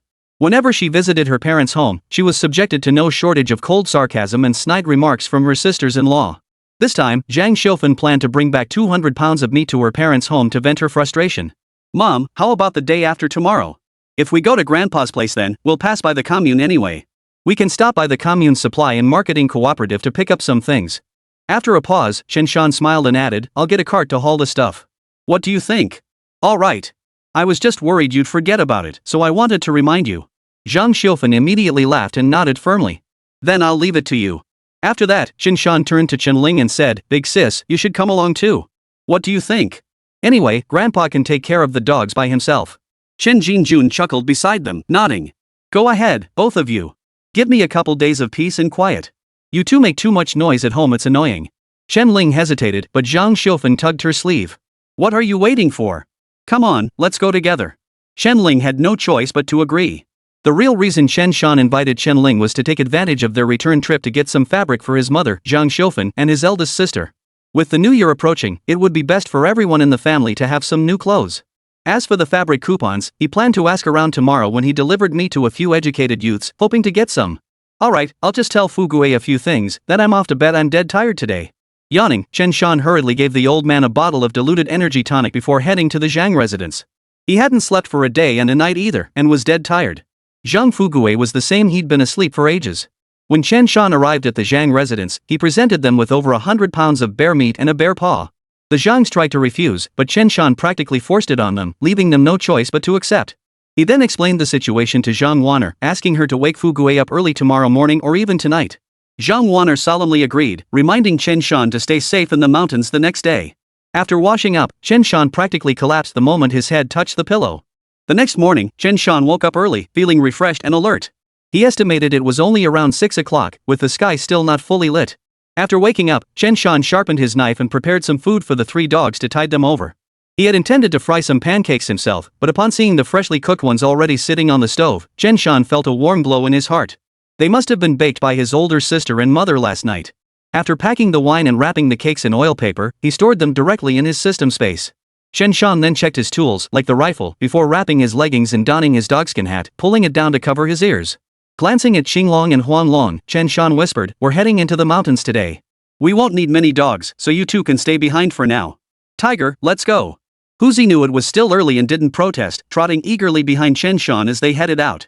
Xinglong and Huanglong stared blankly at Chen Shan, wondering why they weren't being taken along. Stepping out the courtyard gate, Chen Shan caught sight of Zhang Fugue shivering in his cotton-padded coat. As for the bearskin coat, after Zhang Fugue returned home yesterday, Zhang Wan'er had given it a good scrubbing in the snow before returning it. As Zhang Wan'er put it, the old man needed the warmth more now that he was getting on in years. "Third brother, it's getting colder and colder. Hunting really isn't work for humans." Chen Shan glanced at him and said, "Then maybe you shouldn't go?" Zhang Fugue chuckled. "But then again, though it's hard work, our harvest is bountiful. The hardship is worth it." Chen Shan hummed in agreement before adding, "Fugue, you didn't let us down when we took down that bear yesterday. You did well. Rest assured, once we sell that bear gallbladder, your third brother won't shortchange you." Zhang Fugue blinked his eyes wide. "Third brother, I really get a share?" He thought Chen Shan had settled the matter by giving him meat yesterday. Chen Shan chuckled. "We share the good times and the hardships together. But Fugue, let me make one thing clear up front. I can't split this thing evenly with you. Between the two of us, it's based on contribution. When we go hunting together in the mountains, if you put in more effort than me, you'll get more than me. Got it?" Zhang Fugue chuckled excitedly. "Third brother, I don't care how much I get. If you could just let a little slip through your fingers for me, I'd be perfectly satisfied." "You little rascal, haha. Come on, we still need to call brother Zhang Long, he's joining us in the mountains tonight." Last night, through Zhang Wan'er's words, Chen Shan hadn't mentioned anything about going to find Chen Jianhai and the others. Therefore, after speaking, Chen Shan explained the specific reasons to Zhang Fugui. Zhang Fugui's mouth twitched as he listened, recalling the grueling ordeal of hunting the bear den. Those two amateurs actually dared to go into the mountains to hunt the bear's den? Did they really think bears were easy to deal with? He shook his head. Third brother, I think they're done for. Chapter 132, Scholar hunts bears. Seeking gold tickets. What nonsense about not finished? Cut the crap. Let's go, hurry up, Brother Long must be waiting for us. Muttering under his breath, Chen Shan led Fugui and Huzi toward Aunt Hohat's house. They were supposed to wait at the village entrance, but since they hadn't set a specific time, they feared Zhang Long might get confused.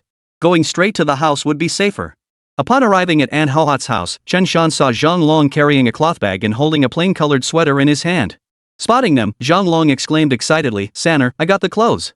Chen Shan was taken aback. Wait, did Wu Dalong and the others head into the mountains this early? Zhang Long gave a helpless smile. I thought they hadn't left yet. Who knew they'd head into the mountains before dawn? Probably too excited to sleep. Third brother, let's hurry. We can't risk something happening to them. Chen Shan gained a new appreciation for these men's daring and nodded. All right, let's hurry. We can't afford any accidents. Zhang Long still had a 16-gauge shotgun slung over his shoulder. This time he was carrying it, looking rather bold and spirited. Sanner, I grabbed some sticky bean buns. Enough for the three of us. All right. Chen Shan didn't say much. This was Zhang Long's gesture. Let's go. Chen Shan gave the signal. Huzi scrambled out of the village. The dog was smart now and rarely barked unless necessary. Once they passed the village entrance, the three headed toward Tianliang Mountain. From Guanshan Village to Tianliang Mountain. According to Chen Shan's memory, it was roughly 10 miles away. Their village was nestled in the mountains, close to the ancient forest. 10 or so li, not exactly far, but not exactly close either. They made good time on the road, and by around 9 o'clock, they finally reached the outer edge of the old forest surrounding Tianliang Mountain. Gazing at the dense forest, Chen Shan and his companions exchanged glances, a hint of emotion flickering in their eyes. The ancient forest was mysterious and vast. Standing here, one couldn't help but feel a sense of awe. Sanner, according to my sister-in-law, they're only about half an hour ahead of us. We've been chasing them for so long, why haven't we caught up yet? Zhang Long stood at the edge of the forest, deep in thought. Chen Shan chuckled, we're not exactly speed demons ourselves. They didn't bring dogs or anything, so they can't be that much slower. It's only natural they're ahead of us. Besides, they probably only brought a sled at most. Wait, did they bring guns? Zhang Long paused, slapped his head, and said, I don't think they mentioned bringing guns. Chen Shan was truly stunned. These really were the dragon and phoenix. They dared to venture into the mountains without even bringing guns. The last one this reckless was Wu Song. But when the original actor playing Wu Song filmed his scenes, due to budget constraints and the pursuit of realism, they fought real tigers raised in zoos and well fed. The tiger was fine. But that Wu Song actor was truly terrified. He nearly got killed. Alright, let's see if we can pull this off. Chen Shan could only say, we'll do our best and leave the rest to fate. Let's go, hurry up. Saying this, Chen Shan held the sweater Zhang Long had brought close to Huzi's nose and sniffed it. Huzi, whether we can save their dog's life depends on you. Huzi seemed to understand Chen Shan's meaning and sniffed lightly. Then, he suddenly tilted his head toward one direction and trotted steadily in that direction. Tracking by scent. Just as Chen Shan and the others entered the old forest. Wu Huasheng aka Wu Delengzi and Chen Jianhai had already reached their destination. Wu Huasheng wasn't particularly tall, standing around 5 feet 7 inches. Chen Jianhai was similarly built. After both men reached their destination, Chen Jianhai grinned at a tree trunk with 3 or 4 others. Scholar, look at that tree hollow, it's frosted over. In this old forest, a tree hollow this big frosting over? There's definitely a bear living inside. Wu Dalun chuckled in agreement. Well said, brother. You really know your stuff understanding all this. So how are we gonna take down that bear later? The two men exchanged glances, both looking somewhat excited. Easy. I checked the hollow's only about 4 meters deep. But the roots are pretty slippery, hard to stand on. This is gonna be tricky. Chen Jianhai was a bit troubled. He wasn't sure how to proceed next. He usually just went into the mountains to hunt yellow weasels. Where'd you ever get your hands on such big stuff? But if that young guy Chen Shan can pull it off, what can't he handle? Just go for it. After all, with no more yellow weasels around, we've got to find something else to hunt. Now that the yellow weasels are gone from the village, the rats have started running wild. It's got quite a few folks in the village nostalgic for when the weasels were around. This is easy. Wu Delingzi patted his chest and pointed at the big tree. It's only about 4 meters tall, right? There's a branch above the hollow. If someone stands on that branch and ties a rope around their waist, they won't fall easily. Then, when the bear climbs out of the tree trunk and pokes its head out, whoa, one swing of the axe and it'll be torn to shreds. Those old tricks like using a tree branch to spear a bear, what kind of person comes up with that? How reliable is that compared to my method? This is practically a sure thing. Hearing this, Chen Jianhai instantly felt reassured. Chen Jianhai roared with laughter, reliable. But bro, how are we gonna wake this bear up later? All that banging and clanging, won't that be exhausting? Chen Jianhai didn't have much to say about hunting itself. Now that Wu Dalong had such a plan, and it sounded particularly reliable, he naturally trusted it and went along with Wu Daling's idea. Ha, that's easy. I'll stand on that tree branch and kick a few times into the den. What kind of creature could sleep through that? This was a trick Wu Dalingzi had picked up from Zhang Long and the others. Wu Dalingzi knew Zhang Long and the others had failed to hunt the bear. But that wasn't bad luck, they just happened to blow up a rotten tree. But looking at this tree rock hard. Blasting it with firecrackers? No way. Holy crap, bro, that's genius. Chen Jianhai felt a sense of awe, like looking up at a towering mountain. Bro, people always said you were nothing but a big talker. But now I see you're the real deal. Back in the Qing dynasty, you'd have been a legit scholar. Wu Dalingzi was flattered to the point of floating on air. He waved his hand dismissively and said, nah, it's no big deal.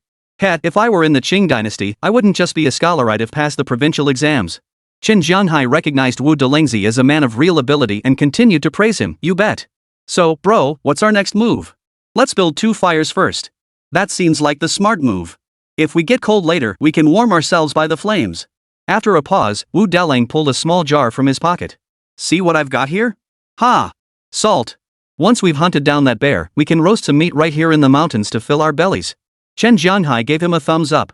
Bro, you really think of everything. You bet, Wu Dalang grinned, let's get moving.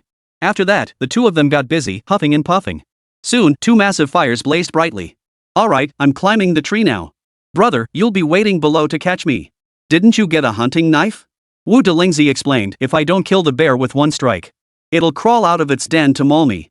That's when you'll use the spear to drive the iron tip deep into its chest. If it doesn't die, it'll be crippled for life. Chen Jianhai nodded with a smile. Good plan. Don't worry, I'll be right here to catch you. I won't let anything happen to you, brother. Trust me.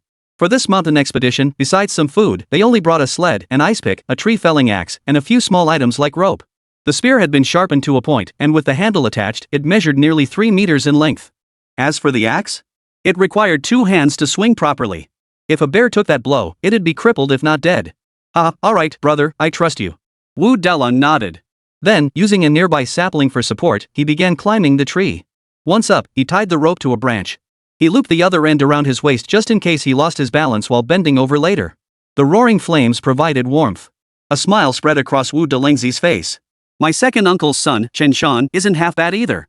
But I, Wu Dalingzi, am no slouch either. Today, Guanshan village gains another bear hunting hero. With that, Wu Dalingzi pulled out a matchbook with a flourish 2, no, 3, even 4 or 5 matches. Chen Jianhai froze in surprise. Hold on, bro, what's with all these firecrackers? What's the plan? Blow the thing to bits inside the tree hole? Wu Dalong chuckled. No way. If it gets blown up in the tree hole, by the time we drag it out, it'll be cold as a rock. I'm just going to seriously wound it first. By the time it crawls out, it'll be half dead, right? Then I'll finish it off with one last blow guaranteed to send it to the grave. Chen Jianhai clapped his hands. Excellent. Excellent. Brilliant plan. My brother here has the makings of a scholar official. Alright, brother, let's do it. Let's do it. Wu Dalingzi was so flattered by Chen Jianhai's praise he felt like he was floating on air. Truth be told, Chen Jianhai knew how to flatter people. He hit Wu Dalingzi right where it felt good. But if you asked how much education Wu Dalang had, the guy never even finished elementary school. Everything he knew now, he'd picked up from a pair of elementary school twins in his family. With that, Wu Dalang struck a match, lit 2 firecrackers at once, and tossed them into the tree hollow. After lighting them, Wu Dalingzi felt it wasn't enough and tossed in 2 more firecrackers. Ha! That's the ticket. A total of 4 firecrackers were tossed into the tree hollow. Inside that hollow, a bear was indeed hibernating. It could faintly hear the sounds from outside. But it had been hibernating for some time. Even if there was some noise outside, it couldn't be bothered. It was sleeping soundly. The hollow was pitch black. It couldn't even be bothered to open its eyes, its eyelids drooping heavily. But suddenly, something dropped right onto its head. The black bear froze for a moment, instinctively lifting its paw to try and grab it. But it missed. Then, thud. Boom boom. 2 explosive booms echoed through the tree hollow. The black bear had been drowsy. But now, its senses snapped awake. It was wide awake in an instant. Then his head started buzzing, and he couldn't hear anything anymore. It was furious. Before it could get any angrier. Another series of double kicks echoed through the air. Black Bear felt like he'd gone deaf. Gah! A sudden, piercing roar echoed out from within the tree hollow. It reverberated through the entire mountain forest. Holy! The moment the bear roared, Chen Shan shuddered in fright.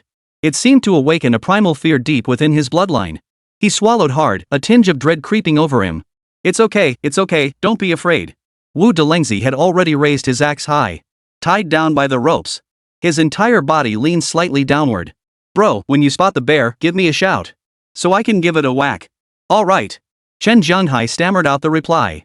Bragging was one thing, but facing a black bear head-on was quite another. The black bear was already enraged. After its rage, its drowsiness vanished completely. Instinctively, it lunged toward the tree trunk. It intended to tear any crawling creatures outside to shreds. Wu Delengzi could already hear sounds coming from inside the tree hollow. It's coming. It's coming. Wu Dalong trembled with excitement. Moments later, a pair of massive bear paws scraped against the entrance of the tree hollow. Then, a bear's head poked out. Its eyes were cold, carrying a bloodthirsty chill. In that instant, Chen Shan locked eyes with it. The instant the bear locked eyes with him, Chen Shan felt a chill run through his entire body. His body seemed to freeze in place, almost unable to move. He tried to speak, but overwhelming panic seemed to choke his voice. Brother, say something. But from where Wu Daling sat, he couldn't see clearly. But seeing Chen Shan like this, he realized something was wrong. He looked down.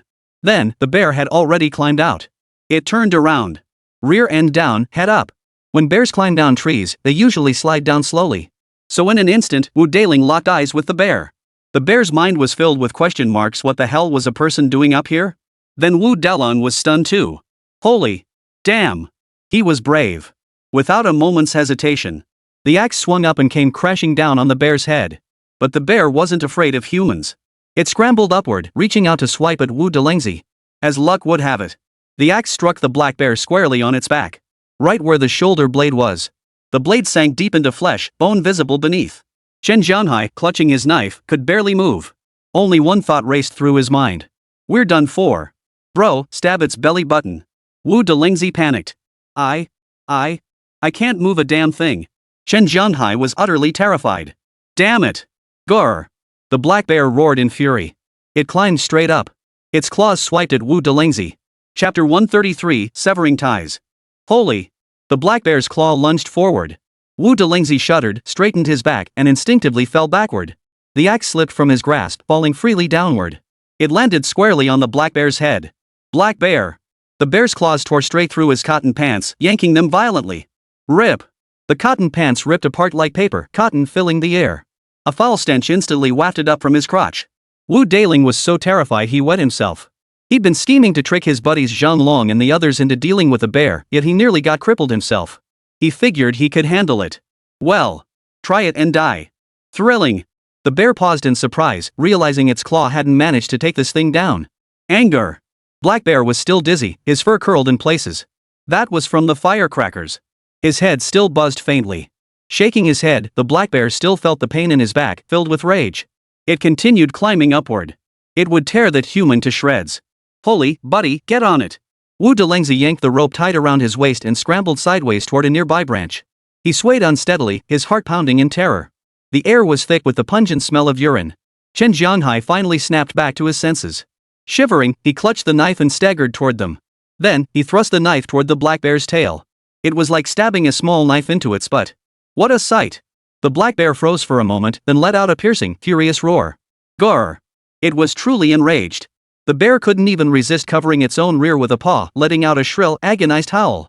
It turned its head, seething with rage, and awkwardly began to climb down. It was going to tear that bastard to shreds. In 2 or 3 meters, the black bear reached the ground. Holy! Chen Shan saw the crescent-shaped patch of white fur on the black bear's chest. It was like seeing a grim reaper's scythe. His legs went weak. You bastard, you're messing with my scholar buddy. Why the hell are you grabbing me? Good brothers are meant to be sold. Wu Delengzi felt his heart turn to ice just hearing it. His pants were soaked through with cold sweat. Run! Run around the fire and the trees don't run in a straight line. Though furious, Wu Dalong still had a conscience. Even now, he couldn't help but warn Chen Shan. Right.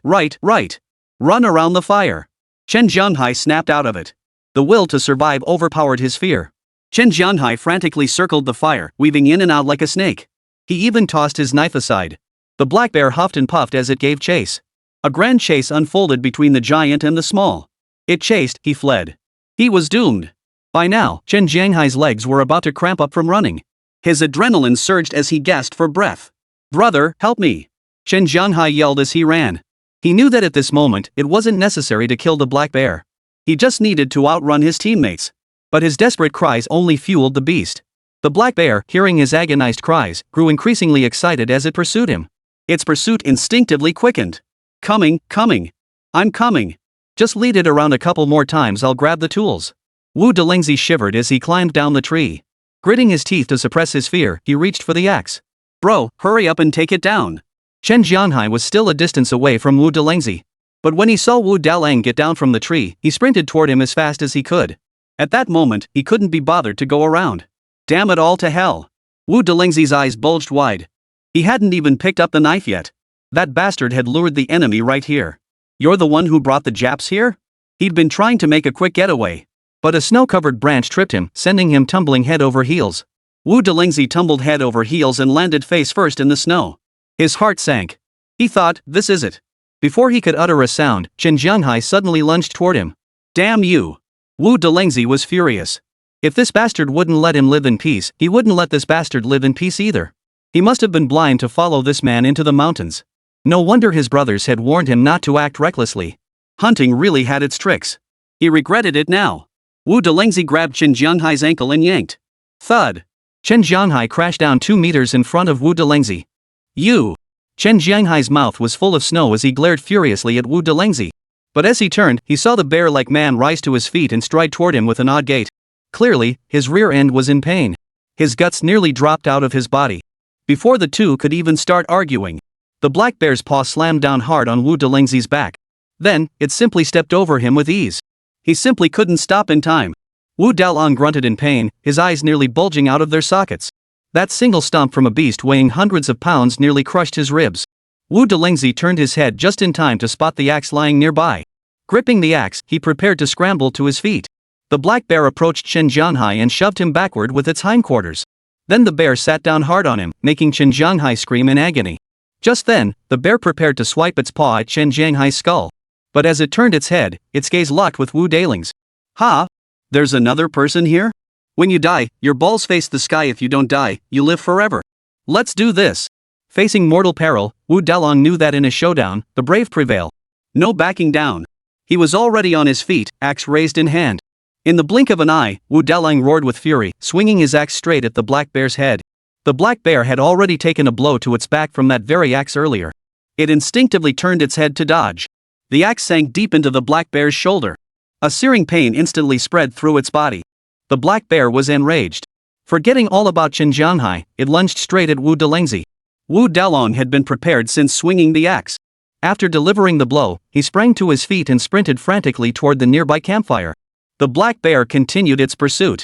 "Quick, grab the knife. Give it another swing later." Wu Delingzi shouted hoarsely as he sprinted for his life. But when he finally turned around after running a full circle to look at Chen Jianghai, there wasn't even a trace of the beast left. That son of a had slipped away. Damn it all to hell. Wu Delingzi felt a chill run through his heart. I can't hold out much longer.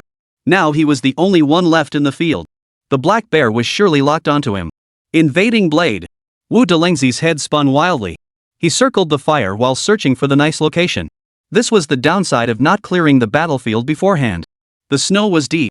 If anything went wrong, tools or anything else dropped in would likely sink deep into the snow. If they were even slightly out of reach, they'd be hard to see. He could easily trip over branches or other debris on the ground. Gah! The black bear took 2 axe blows.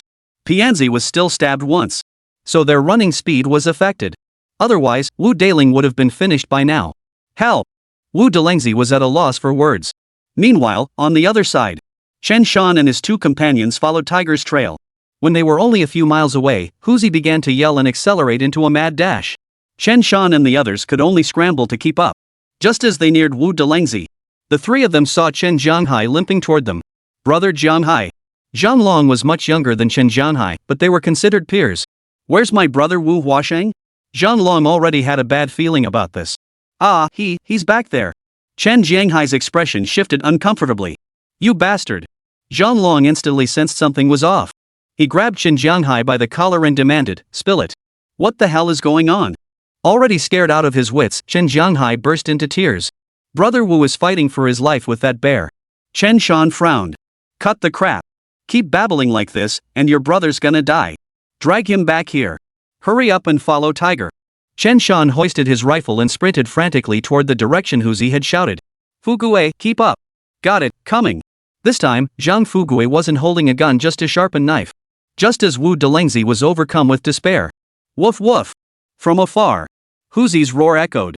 Instantly, a dog weighing 70 or 80 pounds, its coat a patchwork of black and yellow, dashed toward them. Tiger was too fast. Amidst the black bear and Wu Daling's chase and evasion, it swiftly closed in behind the bear. Tiger leaped up and sank his teeth into the bleeding wound on the bear's back. Then he yanked violently. The black bear's flesh was torn open. Gah! The enraged bear spun around, its paw lashing out at Huzi. Tiger Cub had witnessed Qinglong attacking the wild boar's testicles before. After one bite, he immediately leaped backward. Damn it, a divine dog from the heavens. Wu Delengzi immediately took off running. Get out of the way. From afar, a voice as cold as ice echoed simultaneously. Upon hearing it, Huzi darted to the side. The bear, whose paw had just swiped at him, missed its target. Furious, it reared up on its hind legs, scanning for the source of the voice. But it was facing the wrong direction. It was actually facing away from Chen Shan. Bang! A shot rang out. The bullet spiraled forward. It pierced straight into its rear end. Woof! The black bear yelped in pain like a dog. For a moment, it rolled on the ground in agony, howling and struggling desperately. Then, it gradually stopped moving. Ah, third brother, is it dead already? Zhang Fugue panted heavily, his voice tinged with excitement as he prepared to walk over and gut it. Not dead. The system hadn't issued any alerts or notifications. Meaning this black bear was now playing dead. Ha? Not dead? Zhang Fugue froze for a moment. Then third brother, how did you tell it wasn't dead? Chen Shan grinned. Just a hunch. Zhang Fugue? Chen Shan shrugged. My shot didn't hit any vital spots. Bears are tough as nails anyway, so there's no way it could be dead. Listen up. Bears play dead. So Fugue, when hunting bears, always remember to finish it off with a second shot no matter if it seems dead or not. Even when hunting wild boars, those big ones, you must always remember to finish it off. Chen Shan was giving instructions. Zhang Long then pulled Chen Jianghai over to where Chen Shan and the others stood. Chen Jianghai had heard the gunshot earlier. Now seeing the black bear thrashing on the ground and not spotting Wu Daling anywhere, he assumed Wu Dalang was dead. He also assumed the black bear was dead. Chen Jianghai's face instantly twisted into a hideous grimace, and he suddenly put on a show of false sympathy. Oh my brother the scholar, you died so tragically. Damned black bear. How dare you kill my scholar brother? You deserve to die. With the black bear dead, Chen Jianghai perked right up. Brother Zhang Long, lend me your knife. I'll stab it twice to avenge my scholar brother. Before Zhang Long could refuse, Chen Jianghai limped toward the black bear, dagger in hand. No! Chen Shan tried to stop him. Chen Jianghai paid no heed, not even turning his head. What do you mean, no? Do you really think Chen Jianghai, would be afraid of a dead bear? I'm going to avenge my brother, the scholar. In the blink of an eye, Chen Jianghai had closed the distance to the black bear. Chen Shan's lips twitched as if to speak, but realizing it was too late, he instantly raised his rifle, aiming in the direction of the black bear. Even if this bear doesn't die today, I won't retreat a single step. Chen Jianghai thrust his knife toward the black bear's rear. The next moment, the black bear, which had looked utterly dead, swung around, flipped upright, and rose to its feet, reaching out its claws to grab Chen Jianghai and bite his face. Holy! I just said you weren't dead, but you actually weren't dead, you bastard. Chen Jianghai shuddered in fright and turned to flee. But his legs gave way, and he stumbled, crashing to the ground with a thud. His face drained of color, and he wet himself in terror. Bang! Chen Shan seized the moment and pulled the trigger. The bullet spiraled forward, embedding itself in the black bear's forehead. The bullet entered the skull and exploded. The black bear died. Ding! Congratulations, host, for killing a 362 gene black bear. Super hunting points 4. Reminder, total super hunting points 65. Finally dead. Chen Jianghai realized something, exhaled in relief, and was about to roll over. Then he turned his head and saw the massive bear carcass collapsing toward him. Holy! We're screwed. Chen Jianghai was pinned flat to the ground by the bear's carcass. Oh my god, help me. Save your mother's ass, you deserve it. After Wu Dalang fled, he hid behind a large tree, his legs shaking violently with fear. A wave of overwhelming terror flooded his mind. Oh my, brother Wu, you're okay. That's such a relief. Zhang Long's eyes welled up with tears upon seeing Wu Dalang unharmed. He hurried over to help him up. Wu Dalang gave an awkward smile. Brother, it's my fault. I should have listened to you. Hunting bears is terrifying. I nearly died out here. Wu Dalong gritted his teeth. That Chen Jianhai isn't human. Anyone who goes into the mountains with him ends up dead. I should have never trusted that bastard. Why did I even come bear hunting with him? I wish a black bear would just crush him to death. And that's exactly how it turned out. Whether hunting wild boar or bears in the mountains, your teammates had to be reliable. That's how it was with Chen Feng and his crew back then. And now, Chen Jianhai is no different. Anyone who dares to take risks with them is essentially courting death. Watson brothers, I was wrong. I know I was wrong. I won't run away next time. Chen Jianhai felt like he was being crushed. Next time? Who'd dare go into the mountains with you next time? Wu Daling's face turned green. Besides, you don't know you're wrong, you know you're about to die. From this day forward, the Wu Huaxing family and the Chen Jianhai family are severed by blood and bound by no ties. Chapter 134, You tell me to get lost? Fine. Wu Dalingzi was so furious his eyes turned red. Earlier, when Chen Jianhai fled, his whole body went numb in an instant. He thought he was going to die. Fortunately, his nerves held out long enough. Chen Shan turned and said, "Alright, Fugui, brother Long, you two go lend a hand. Don't actually kill the guy." After speaking, Chen Shan cast a cold glance at Chen Jianhai. Brother scholar, he's suffered enough. The thing is, you all went into the mountains together. If he dies here, you won't be able to explain it back home. If we hadn't gone in together, then if he dies, he dies. Chen Shan paused before adding, after all, in these mountains, a human death is no different from a wild boar's. Wu Dalingzi had thought his murderous intent was already strong enough. But hearing Chen Shan's words, a chill instinctively ran through his entire body. Third brother, what are you? Wu Huaxing gave a bitter laugh. Alright, you're right. Fugui, Dalong, let's go. We need to save him. Zhang Fugui, Zhang Long, and Wu Dalong quickly lifted the black bear off Chen Jianhai. The bear's corpse was moved away. Cough cough cough cough.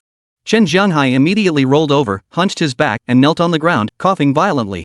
He couldn't quite bring himself to look Chen Shan in the eye. Chen Shan asked again, Brother Jianhai, now that the yellow weasels are gone, is life getting tough? Chen Jianhai's expression darkened, and he immediately denied it. Third brother, what are you talking about? I don't quite follow. Chen Shan didn't press the issue. If you don't get it, you don't get it. I can't be bothered to argue with you. Wealth and prosperity, gut them open, take the gallbladder.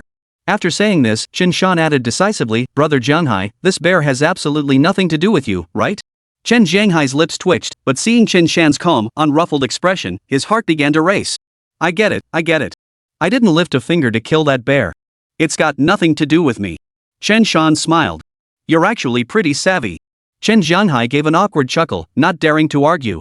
If he really angered Chen Shan, killing someone in the mountains wasn't exactly a big deal. Afterward, Zhang Fugui led Wu Dalong to quickly gut the bear and extract its gallbladder. After extracting the gallbladder, Zhang Fugui sighed regretfully, Third brother, what a pity it's just a grass gallbladder. Grass gallbladders were common, copper gallbladders were rare, and gold gallbladders were practically impossible to find. Wu Dalingzi was puzzled, so gallbladders have grades or something? Zhang Fugui explained the matter to Wu Dalingzi. Wu Dalingzi sighed, hunting really has its own set of tricks and tricks. So how much is this grass gall worth? He licked his lips, a hint of anticipation in his voice.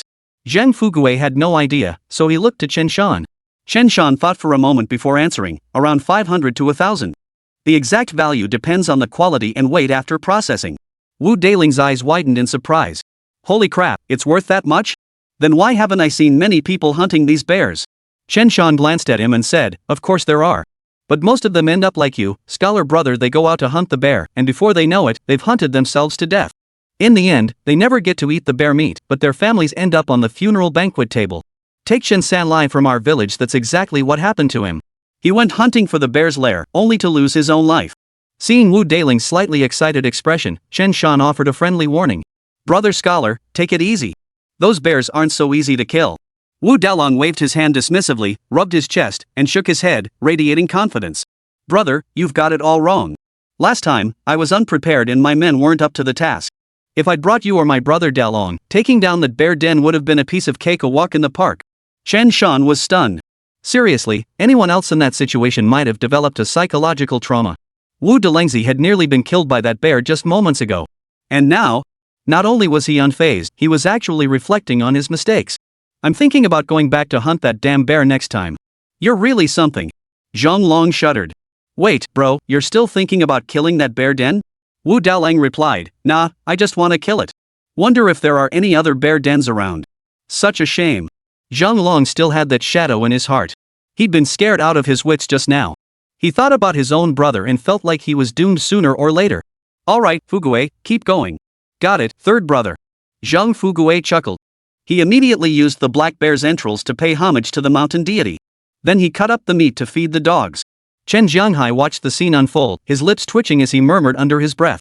We can't even afford to eat this meat ourselves, yet you're feeding it to dogs. Just feed the beast some offal or whatever. Chen Shan shot him a cold glance. My kill, my dogs. What I feed them is none of your business. Chen Jianghai grew angry too, stiffening his neck as he retorted, without me, would you even have found this bear den? Why shouldn't I get any meat? Even if we don't split the gallbladder, I should at least get some bear meat. This is unreasonable. Reason? Wu Dalong exploded. Fine, fine. You want to talk reason? Alright, I'll find a spot in the village to tell stories. Then I'll tell everyone how you behaved when we went into the mountains. Let the whole village judge whether you deserve any meat, you good for nothing. Wu Dalong sneered coldly, besides, if we're talking about fairness, you ran off when we were killing that bear. That's desertion in the heat of battle. So naturally, our hunting spoils have nothing to do with you. Chen Jianghai's lips twitched, speechless and feeling defeated. Wu Dalong, like a rooster triumphant in battle, sneered coldly. Enough. Whether it's the bear gallbladder or this bear meat, you can forget about getting any of it. You can get lost. You. Chen Jianghai was about to explode, but then he saw the four of them staring at him with icy stares. Fine, I'll leave. Chen Jianghai glanced at them, feeling a surge of resentment, then turned and walked away. In the dead of winter, especially after the bear's roar had just echoed through the area. Within a certain distance, he needn't worry about encountering any other wild beasts. Leaving the mountains wasn't the issue. Once Chen Jianghai was gone, Wu Dalong transformed into a sycophant, clutching Chen Shan's hand tightly. Brother Chen Shan, thank you. Truly, thank you. If it weren't for you, I'd have lost my life. Chen Shan shook his head. It was Brother Long who sent me into the mountains. If it weren't for him, you really would have been finished this time. Wu Dalong scratched his head. Brother, it's my fault. My fault. Next time I'll really listen to what you say. Zhang Long waved his hand dismissively. Don't be so reckless. Think about your kids and your wife more when you act. Wu Dalong chuckled. Alright, I will. Hey, Chen Shan, I'll follow Big Dragon's lead and call you third brother too. You saved us this time. I won't take any of the bear gall, but you've got to share some of that bear meat with me, right? If I come back from the mountains without even a bit of meat, my wife will definitely give me grief. Chen Shan chuckled, surprised by Wu Delengzi's straightforward nature. That bear gall was worth at least a few hundred yuan, and Wu Delengzi had just given it away. Chen Shan wasn't that stingy either. He smiled and said, that won't do. We're family from now on.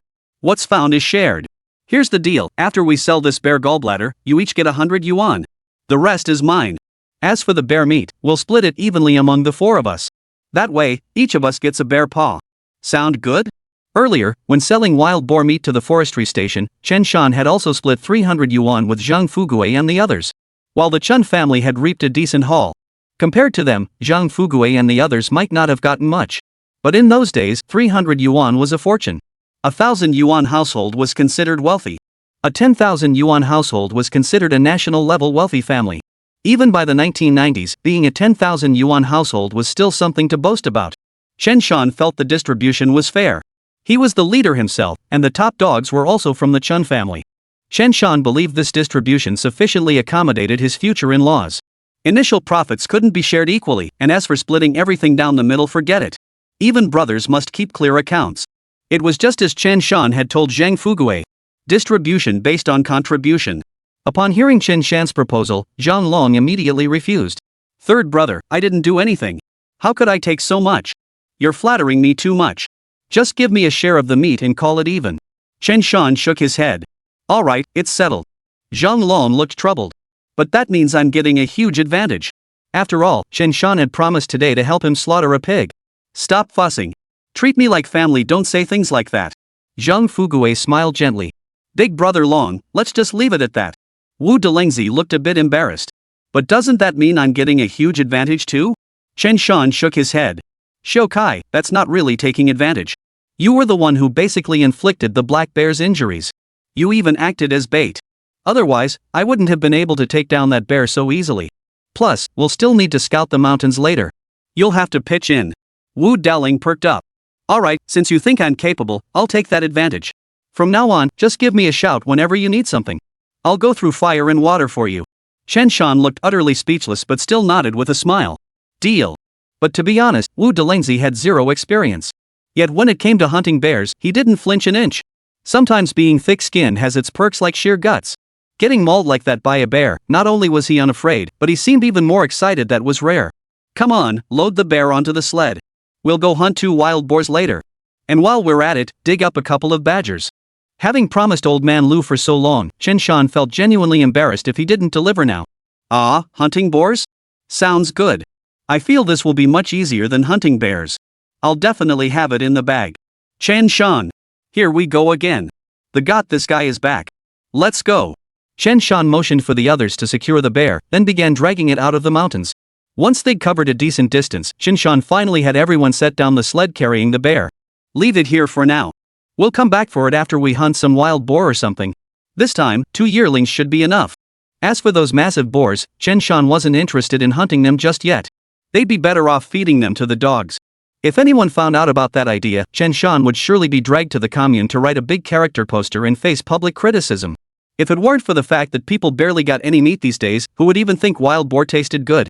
It was tough and gamey, and back then they didn't have spices to mask the flavor. But precisely because resources were scarce, any meat tasted delicious. Alright. Wu Delengzi was thrilled, eagerly tagging along with Chen Shan to hunt wild boar. Mr. Scholar, are you really sure you're okay? Chen Shan was impressed by Wu Deling's resilience. After getting mauled by that black bear a few times, he seemed to be just fine. Nah, what's there to worry about? I'm fine. Let's get moving, we're going boar hunting. Wu Delengzi said to Chen Shan, third brother, could you fire a few shots for me later? I'm part of the militia too, but I've only ever fired at targets during practice. I've never actually fired a gun in a real situation. Chen Shan looked surprised.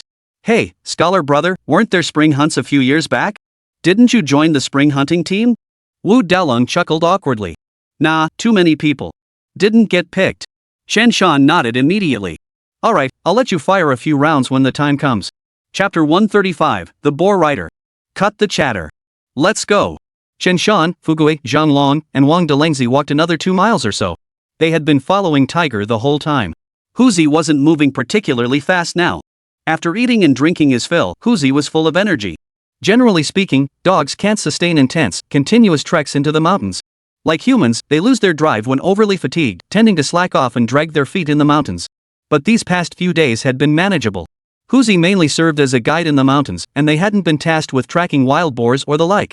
Even during the last wild boar hunt, Chen Shan only used Huzi as a guide. He dared not let it sneak into the herd. If it had actually gone in, that dog would have ended up dead. Soon, Huzi halted abruptly, emitting a sharp chattering of teeth toward Chen Shan. Chen Shan was already accustomed to this signal, knowing Huzi had spotted prey. Its current behavior meant it wanted Chen Shan to sneak closer first, then fire the shot. Of course, if Chen Shan needed it, he would shout, Huzu, go. At that command, Huzi wouldn't hesitate. He'd charge straight at the boar. But when venturing into the mountains with only one dog, Chen Shan would never send Huzi alone to take down a wild boar. It was far too risky. Even though Huzi now weighed 70 or 80 jin and was still gaining weight. But even for a hunting dog like this, facing a 2-year-old boar weighing over 200 jin was still incredibly dangerous. Wu Delengzi asked, have you already spotted the game? Zhang Long also remarked with deep admiration, with such a fine dog, how could one ever worry about not catching game? Zhang Fugui chuckled, raising dogs is an art. Finding a good one isn't easy. Sometimes, even a good dog can be ruined if paired with an incompetent hunter. Chen Shan whistled in admiration. Fugui had been with him for some time now. Now when he talked about hunting, he sounded like he knew his stuff. He had some real insight. Let's go. Keep your voices down. Brother Long, scholar brother, after we take down 2 wild boars, we'll try to find some more so you guys can get a couple shots in. Zhang Long gave a nervous chuckle. My aim's not great. I'll pass on shooting. Just let my brother have a go. Wu Daling's eyes lit up. Sounds good. Sounds good. Let's move. Huzi, keep it down. Soon, the group of 4 crept silently toward the direction Tiger had pointed out. Tianliang Mountain earned its name from a sheer cliff ridge. It was somewhat similar to the large, pant-leg-shaped mountain where Chen Shan had previously picked up rocks and encountered Zhang Jianpain and the others. A similar ridge also stretched across the center of Tianliang Mountain. It stood like a gate. It possessed a certain grandeur. This time, Chen Shan and his group weren't heading to the base of this cliff, but rather to the shaded slope on the right. Chen Shan had visited this area once before with the old man during spring or summer. He knew that beneath that shady slope lay an oak grove. The fruit of the oak tree is the acorn. Once ripe, acorns fall to the ground and remain intact for quite some time. Thus, wild boars would root around here in search of food. Thus, wherever oak trees grew, wild boars were often found. Chen Shan didn't head straight up from the low ground to the oak grove. Instead, he took a slight detour and arrived at the ridge on the right. From here to the oak grove was roughly 200 meters. Looking down from higher ground, even with large trees obstructing the view, 200 meters still allowed for some visibility, especially in winter. Moreover, it was an old forest with towering trees. Even though there were brambles and such, most of the leaves had fallen by now. The view was wide open. Wu Delengzi, clutching his Type 56 semi-automatic rifle, squinted toward the oak grove and suddenly stiffened. Sanner, wild boar. Damn it, there really are wild boars. Wu Delong couldn't contain his excitement. Anyone who'd never hunted in the mountains before would be thrilled to see this on their first trip. Chen Shan murmured, "It's normal. Oak groves like this usually have them. And at this time in the morning, the boars are usually out foraging." Chen Shan squinted his eyes and counted there were about 5 wild boars in total. 1 male, 1 female, plus 3 smaller ones, likely a family group. The large male boar weighed about 300 pounds. The female boar was estimated to weigh around 200 pounds. Among the 3 smaller ones, one was even smaller, a young yellow-haired boar weighing about 100 pounds. 2 of them were yearlings, their coats transitioning from yellow to black. Second-year boars. That is, wild boars around 2 years old. He found it somewhat odd this seemed a bit sparse. Generally, wild boars also form groups during winter. A dozen or so wild boars together was perfectly normal. "Third brother, what's going on?" Zhang Fuguei pursed his lips. Having accompanied Chen Shan into the mountains many times, Chen Shan had taught him how to shoot. Zhang Fuguei now considered himself a hunter. But Zhang Fuguei had mostly only used the Type 56 semi-automatic rifle he borrowed from Uncle Lu's place. Each time, he could only fire 1 shot before reloading. But having a gun in his hands felt completely different from being unarmed. "Yeah, third brother, what's the plan?" Wu Delengzi alternated between calling him third brother and third son. "What else can we do? We'll just fire together. We'll sneak closer later. From this distance, you guys might not hit anything. Once we're within 100 meters, we'll fire together. Let's do this. Let's go." From a distance, Chen Shan could see the 5 wild boars rooting for food, while flapping their large ears, listening intently to the sounds around them. Their large ears gave them excellent hearing. At the slightest disturbance, they'd pause their feeding, lift their heads, and scan their surroundings warily. Moreover, wild boars possess a formidable sense of smell within a certain range. They often rely on their snouts to find food buried in the ground. However, hunters typically fire their guns from a distance. This means the boar's hearing and sense of smell become somewhat less effective. The group crept closer like thieves, carefully controlling their movements to avoid making loud noises. Tiger did the same. A hunting dog with a keen nose, acting all sneaky and furtive. Soon, aided by the cover of various trees, Chen Shan and his companions steadily crept toward the oak grove where the boar was lurking. Before long, the group swiftly closed to within 100 meters. Within 100 meters. This is as far as I can go. We couldn't get any closer. Otherwise, the crunch and crackle of footsteps in the snow would alert the boar. Chen Shan and the others leaned against the tree. Chen Shan checked his rifle. The bullets were fully loaded. He gave Wu Deling a signal. "Watch my signal, get ready to fire." Moments later, Chen Shan raised his rifle to his face. With experience from both past and present lives, Chen Shan knew he could hit the boar at this distance purely by feel. Moreover, after investing points into super hunting, both his reflexes and his sharp judgment had improved. At this range, factors like wind speed and humidity didn't need to be considered. "Fire!" Chen Shan narrowed his eyes and gave a low command. Wu Delengzi's heart skipped a beat as he aimed at the boar. Then, almost simultaneously with Chen Shan, he pulled the trigger. Bang! Bang bang bang! There were 5 wild boars in total. Chen Shan didn't bother assigning which one Wu Delengzi should shoot. He just fired based on instinct. 10 bullets. Chen Shan pulled the trigger 10 times in rapid succession. Not a single bullet was spared. The first shot hit a small yellow-haired boar weighing over 100 pounds. Then, with the remaining 4 shots, he took down 2 yearlings that had already reacted and were preparing to bolt. Ding! Congratulations, host, on slaying a 215-pound wild boar. Super hunting points 2. Ding! Congratulations, host, on killing a 187-pound wild boar. Super hunting points 2. Ding! Congratulations, host, on killing a 134-pound wild boar. Super hunting points 1. Reminder, total super hunting points 70. Chen Shan was delighted to have easily earned 5 super hunting points. His super hunting points had now accumulated to a massive 70 points. Once he reached 100 points, the system would likely unlock new features. He must admit, he was genuinely looking forward to it. Meanwhile, Wu Delengzi had his sights set on that massive boar weighing over 300 pounds from the start. Men just love big ones. But his aim was off, one shot fired, and he missed the vital spot. The boar reacted, shifting forward slightly, and Wu only managed to hit its hind leg. The boar's hind leg was shattered clean off. It lay there struggling, utterly unable to run. As for the female boar, Chen Shan didn't fire at her, letting her escape. Got it! Got it! Ha ha ha! Tiger, go get it! Wu Delengzi was ecstatic, urging Huzi to follow. Huzi ignored him and looked at Chen Shan. Chen Shan smiled and waved his hand. Go on, Huzu. Be careful. Woof woof. Tiger charged excitedly toward the huge boar. Oink oink. The huge boar plopped down on its haunches, its head held straight up toward Huzi. Huzu kept circling around the boar. Every time Huzi moved, the boar followed suit, always keeping its head pointed at Huzi, refusing to let him get the upper hand. Woof woof. Huzu was getting annoyed. How could this pig not get the hint? Soon, Wu Delengzi and Chen Shan arrived, trudging through the snow. The boar was a bit dazed, because dogs and humans don't stand in the same way. Its two pig eyes had to watch two directions at once. Chen Shan warned, stand back. Watch out for the boar's death throes.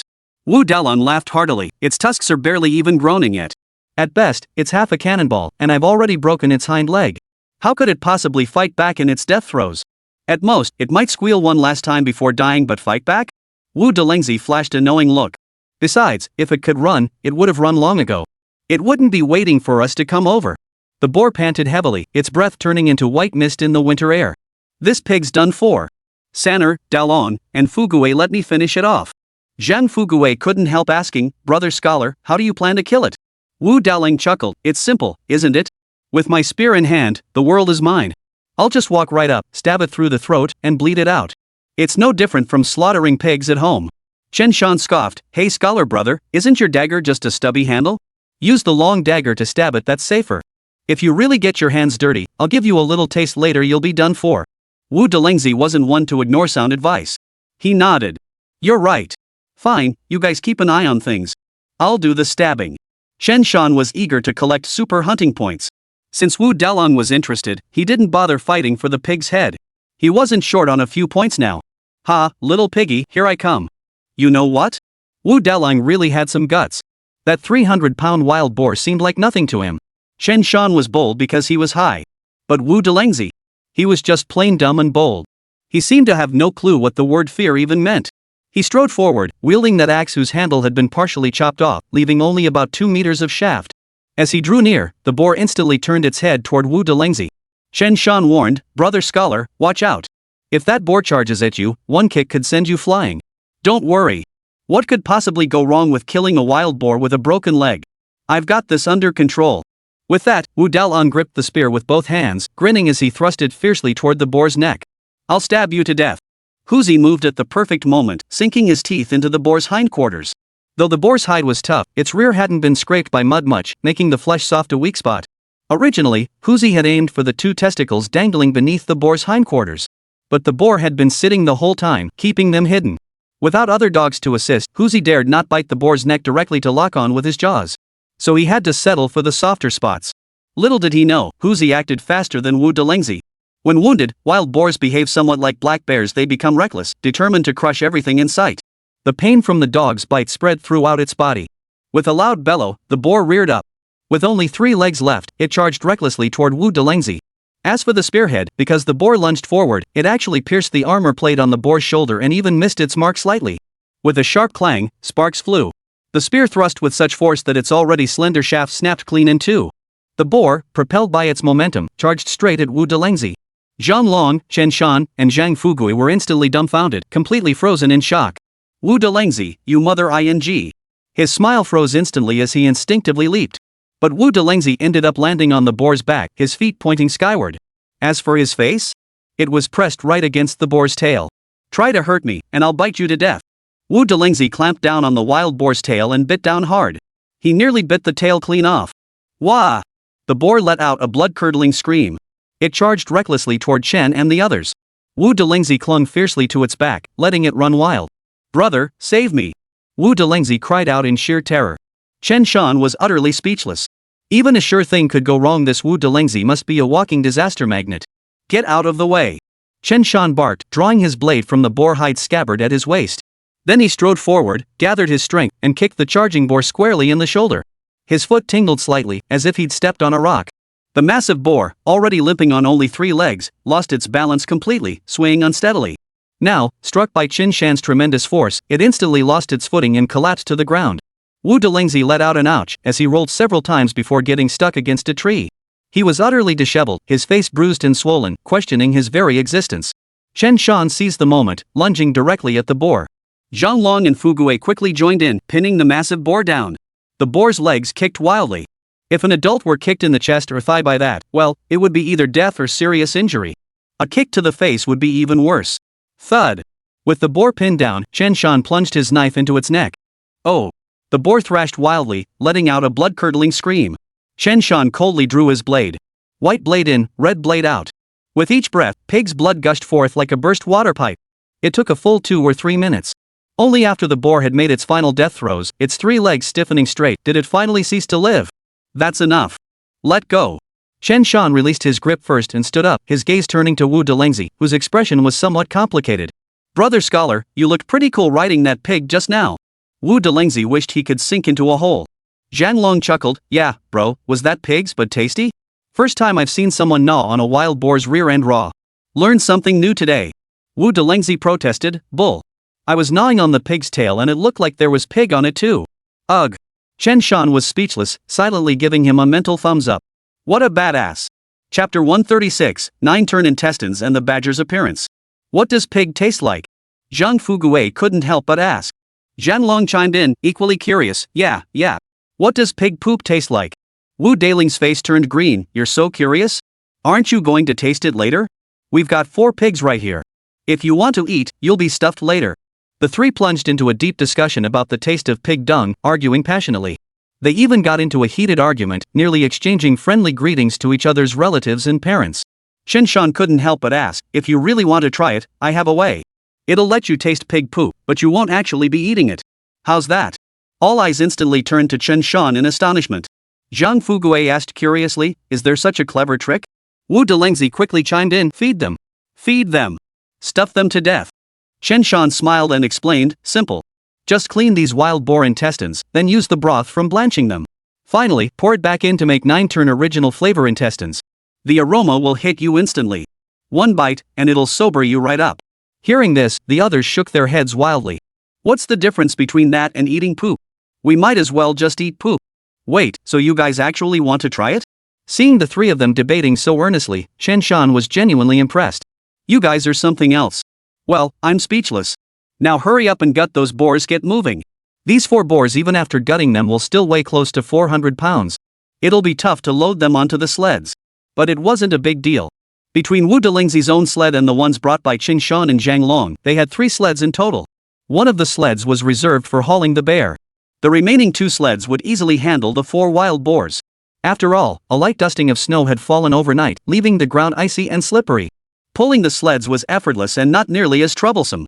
In spring, summer, or fall, they'd either have to bring ox carts into the mountains to haul the game, or we'd have to cut the boar into sections and carry them out on shoulder pulls. Before they could reply, Chen Shan continued, alright then, scholar brother, this big boar is yours. After all, you were the one who shot its leg, otherwise it would have bolted. I just delivered the final blow. We'll split the half carcass. You can take the other half.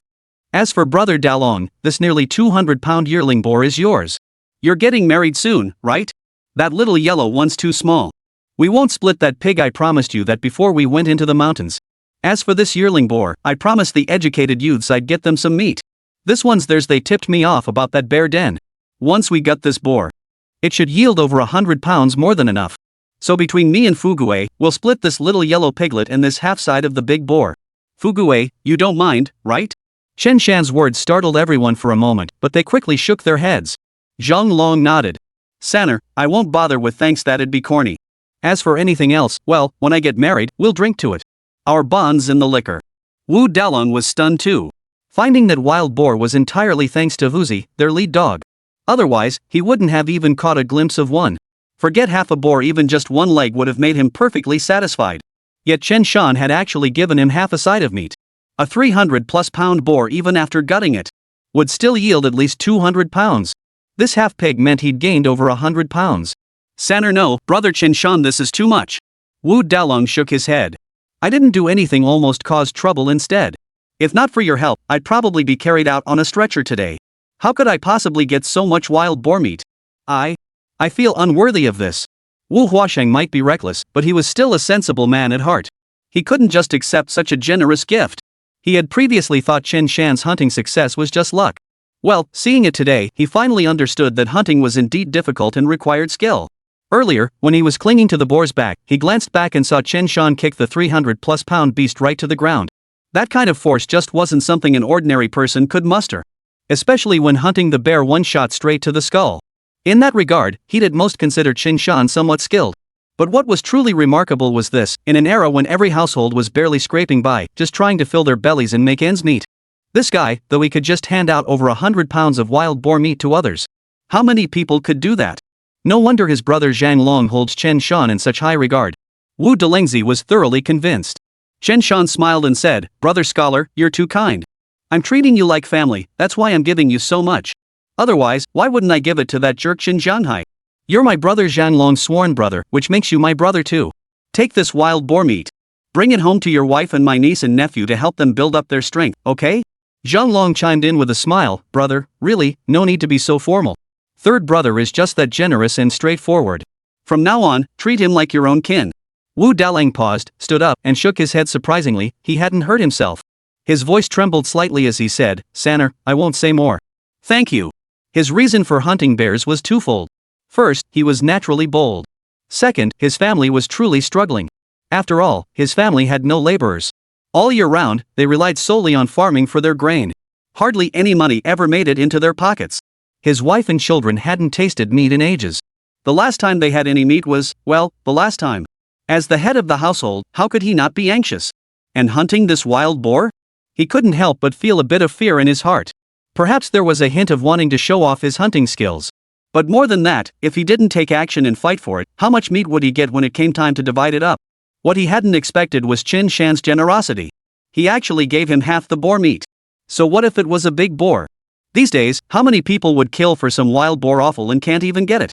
Remember when Chen Shan and the others hunted the boar god? How many women in the village came begging for wild boar offal? And they were all thrilled to bits. He's absolutely chuffed to bits right now. Alright, got it, then we're heading home. Otherwise, we'll be getting home pretty late. Chen Shan laughed heartily and urged them to get to work. Today's haul was pretty good, all this wild boar meat and such. It would be perfect to bring some over to Grandma's place. The wild boar meat at home really needed to be used up. Damn, there's just too much meat at home to finish, Chen Shan couldn't help but sigh. The four of them got busy quickly. After gutting the boar, they offered all the offal to the mountain deity as an offering and discarded the rest. Wu Delengzi wanted some, but he simply couldn't carry it, so he had to give up. Chen Shan, however, cut off some wild boar liver and other parts to feed to Tiger Cub. That certainly stuffed Tiger to the gills. After eating his fill, Huji wandered around the nearby oak grove, sniffing away. After working for quite some time, Chen Shan and the others soon loaded all the wild boars onto the sled. The group sat down to munch on their flatbreads. Wu Dalang pulled a rock-hard flatbread from his cloth sack. "Dalong, let's gather the fire. We'll roast these cakes, fill our bellies, and then head back." Chen Shan chuckled, "Forget it. No need to stoke the fire. Once we're full, we'll head back. Eat my family's cakes, I brought enough." "What are you talking about? Your flatbreads are just as rock hard. We'll still need to roast them later, or else they'll break our teeth." Wu Delengzi had never tasted bear fat pancakes and naturally didn't know the secret. Forget bear fat pancakes, even pure lard pancakes were a luxury his family couldn't afford. After all, it's just a pancake. Once the pan's hot, you don't even need oil to fry it. "Here, take a look." Chen Shan chuckled, transferring the pancakes from his system storage to his shoulder bag. Then he took the pancakes out of his shoulder bag and handed them to Wu Delengzi. "What's with all the mystery? They're just pancakes, what's so special about them?" Wu Dalang, skeptical, reached out and took a white flour pancake. The moment his hand touched the white flour cake, Wu Delengzi froze. He squeezed it hard with his fingers, then stiffly turned his head to look at Chen Shan and the others. "Wait, what's going on? We've been in the mountains for hours. My pancakes are frozen solid, hard enough to hurt a wild boar if you threw them at it. But yours is still soft. That's not right." In all his years, Wu Delengzi was certain he'd never seen anything like this. Whose pancakes stay soft after being left out for hours in -20 degrees? Chen Shan chuckled. "Brother scholar, you just don't get it. These are pancakes fried in bear fat." Chen Shan slowly explained the benefits of bear fat to Wu Delengzi. Wu Huasheng listened wide-eyed, clapping his hands in admiration. "No wonder you all love hunting bears. So bear fat has this benefit too? When we gutted it earlier, I noticed this bear had quite a bit of fat. We should be able to render a lot of oil from it. It's far fatter than wild boar. Those beasts only have a bit of back fat, nothing else worth mentioning. Wild boar meat is mostly lean, though it does have some fat like back fat. The reason the Chen family had so much lard was that they hunted a considerable number of wild boars over the years. Though wild boar fat is scarce, the quantity adds up when you tally it all. Later, Chen Shan and the old man hunted some bears. The bear fat at home was truly abundant, more than they could ever consume. Over these past few months, everyone in Chen Shan's household had visibly filled out, their complexions improving beyond measure. They'd even grown so extravagant they used bear lard for their pancakes. Anyone who saw it would be green with envy. Chen Shan chuckled and said, "Brother scholar, since you're interested, I'll get you some bear tallow later tonight. You can render it down for your wife and kids to eat." Wu Dalong swallowed hard and blurted out, "Really?" Chen Shan nodded. "Sure, it's no big deal. When I head home later, I'll cut some bear meat for you guys to take back and try the flavor." "Alright then." Wu Dalong didn't waste any words. They'd already taken so much wild boar meat, a little bear meat wouldn't hurt. Woof woof. Just as Chen Shan and the others finished chatting and were about to leave to find a badger den elsewhere, Huzi suddenly barked. Chen Shan turned his head toward where Huzi was sitting. Several dozen meters away, Huzi was swiftly digging a hole with his claws on a slope. No way, such a coincidence? Chen Shan was taken aback. Could this hole Huzi was digging actually be a badger's den? And given Huzi's keen sense of smell, once he started digging, there was bound to be something inside. Chapter 137, Catching Badgers, Snagging Skydogs. As Huzi dug, he barked excitedly into the hole. Wu Delengzi asked curiously, "Sanner, what's this dog barking at?" Zhang Fuguei looked puzzled. What could possibly be in that hole? A badger? Or some kind of supernatural creature? Zhang Long scratched his head. Yeah, but I guess it's probably a badger? There aren't that many animals in the mountains. So they speculated back and forth, concluding it must be either a badger or something similar, or perhaps a squirrel, weasel, or other small critter. Who cares what it is? We'll find out once we dig it out. Chen Shan grinned. Let's go check it out. Walking over, Chen Shan saw the hole wasn't small, maybe it really was a badger. Looks like today's luck really isn't half bad. Huzi, step aside. He called out, motioning for Huzi to stand aside. After pondering for a moment, Chen Shan called out to the others. You guys check the surrounding areas. See if there are any other exits. Whether it's a badger or a rabbit, these critters always have multiple burrows. They can have multiple connected burrows, and inside, they even have rooms specially allocated for them. Big Dragon, go check if there are any other exits. Fuguei, gather some firewood and wet leaves, will smoke out whatever's in that hole. Rabbits don't usually hibernate. Even in winter, they must forage for food. But badgers and hedgehogs usually hibernate. So if you want to catch these critters in winter, you either have to dig them out or smoke them out. Digging is tricky. Who knows how deep these critters' burrows really are? Smoke out is the easiest method. No matter how soundly they sleep, the smoke will wake them up. They're just asleep, not dead. Soon, Zhang Lon and Wu Daling brought good news. They'd found 2 more exits. Chen Shan nodded. Any opening will do. First, gather around the fire here. Later, we'll all guard the entrances. As for Scholar Brother, Tiger will accompany you to watch one entrance. Fuguei, Dalong, you two take the high ground on the knife-edge ridge. The badgers should be a bit groggy when they come out in winter. Once it emerges, its reactions won't be as quick. Just stab it to death. Zhang Long and Wu Delengzi perked up at the suggestion. Alright, no problem. This job's a piece of cake. Leave it to us, this is a piece of cake. Heh, if I can't handle a wild boar, you think I can't take down a badger? Chen Shan gave the signal, and they all began gathering firewood. Soon, Chen Shan had gathered a pile of firewood. He covered the burning wood with a layer of damp leaves. The smoke billowed thickly. Chen Shan and his companions devised a way to fan the smoke into the cave. But Chen Shan only had them build one fire for now. The others were to stand guard.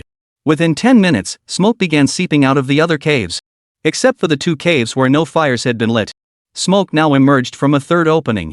This arrangement meant one person could guard each cave. 2 minutes later, Huzi suddenly began barking. Chen Shan's expression shifted. Get ready, everyone. That badger should be coming out soon. Move it. In the distance, the expressions of several people shifted ever so slightly. 2 more minutes passed. Suddenly, movement stirred at the hole Zhang Fuguei was guarding. Zhang Fuguei gripped his knife tightly by the handle, his eyes fixed intently on the opening as he positioned himself directly above it. This was to prevent the badger from spotting them early and having time to react. Suddenly, a badger, its back mottled brown and white, the insides of its limbs dark brown, shot out of the burrow. Once out, it frantically tried to bolt toward the exit. Zhang Fuguei acted with lightning speed, thrusting his knife toward the badger. Thud! The blade pierced its neck. The dog badger was instantly pinned to the ground, thrashing wildly yet unable to move, its life force rapidly fading away. Zhang Fugui softly uttered a single word, dead. After speaking, Zhang Fugui excitedly shouted to Chen Shan. Third brother, we got one. Ah, I got one. Chen Shan chuckled, good work. On the other side, Zhang Long also shouted with overwhelming excitement. Third brother, I got one too, haha. That little bugger was pretty fast, but luckily I was quick-eyed and quick-handed got it. Whoa, this badger's pretty fat. I'd say it's over 20 pounds? Fat as hell. Zhang Fugui walked over, holding a dead badger by the neck. He grinned and said, this one's heavy, I'd say it's close to 30 pounds. Badgers typically weigh between 10 and 36 pounds. In ancient times, the Sichuan region also called badgers celestial dogs.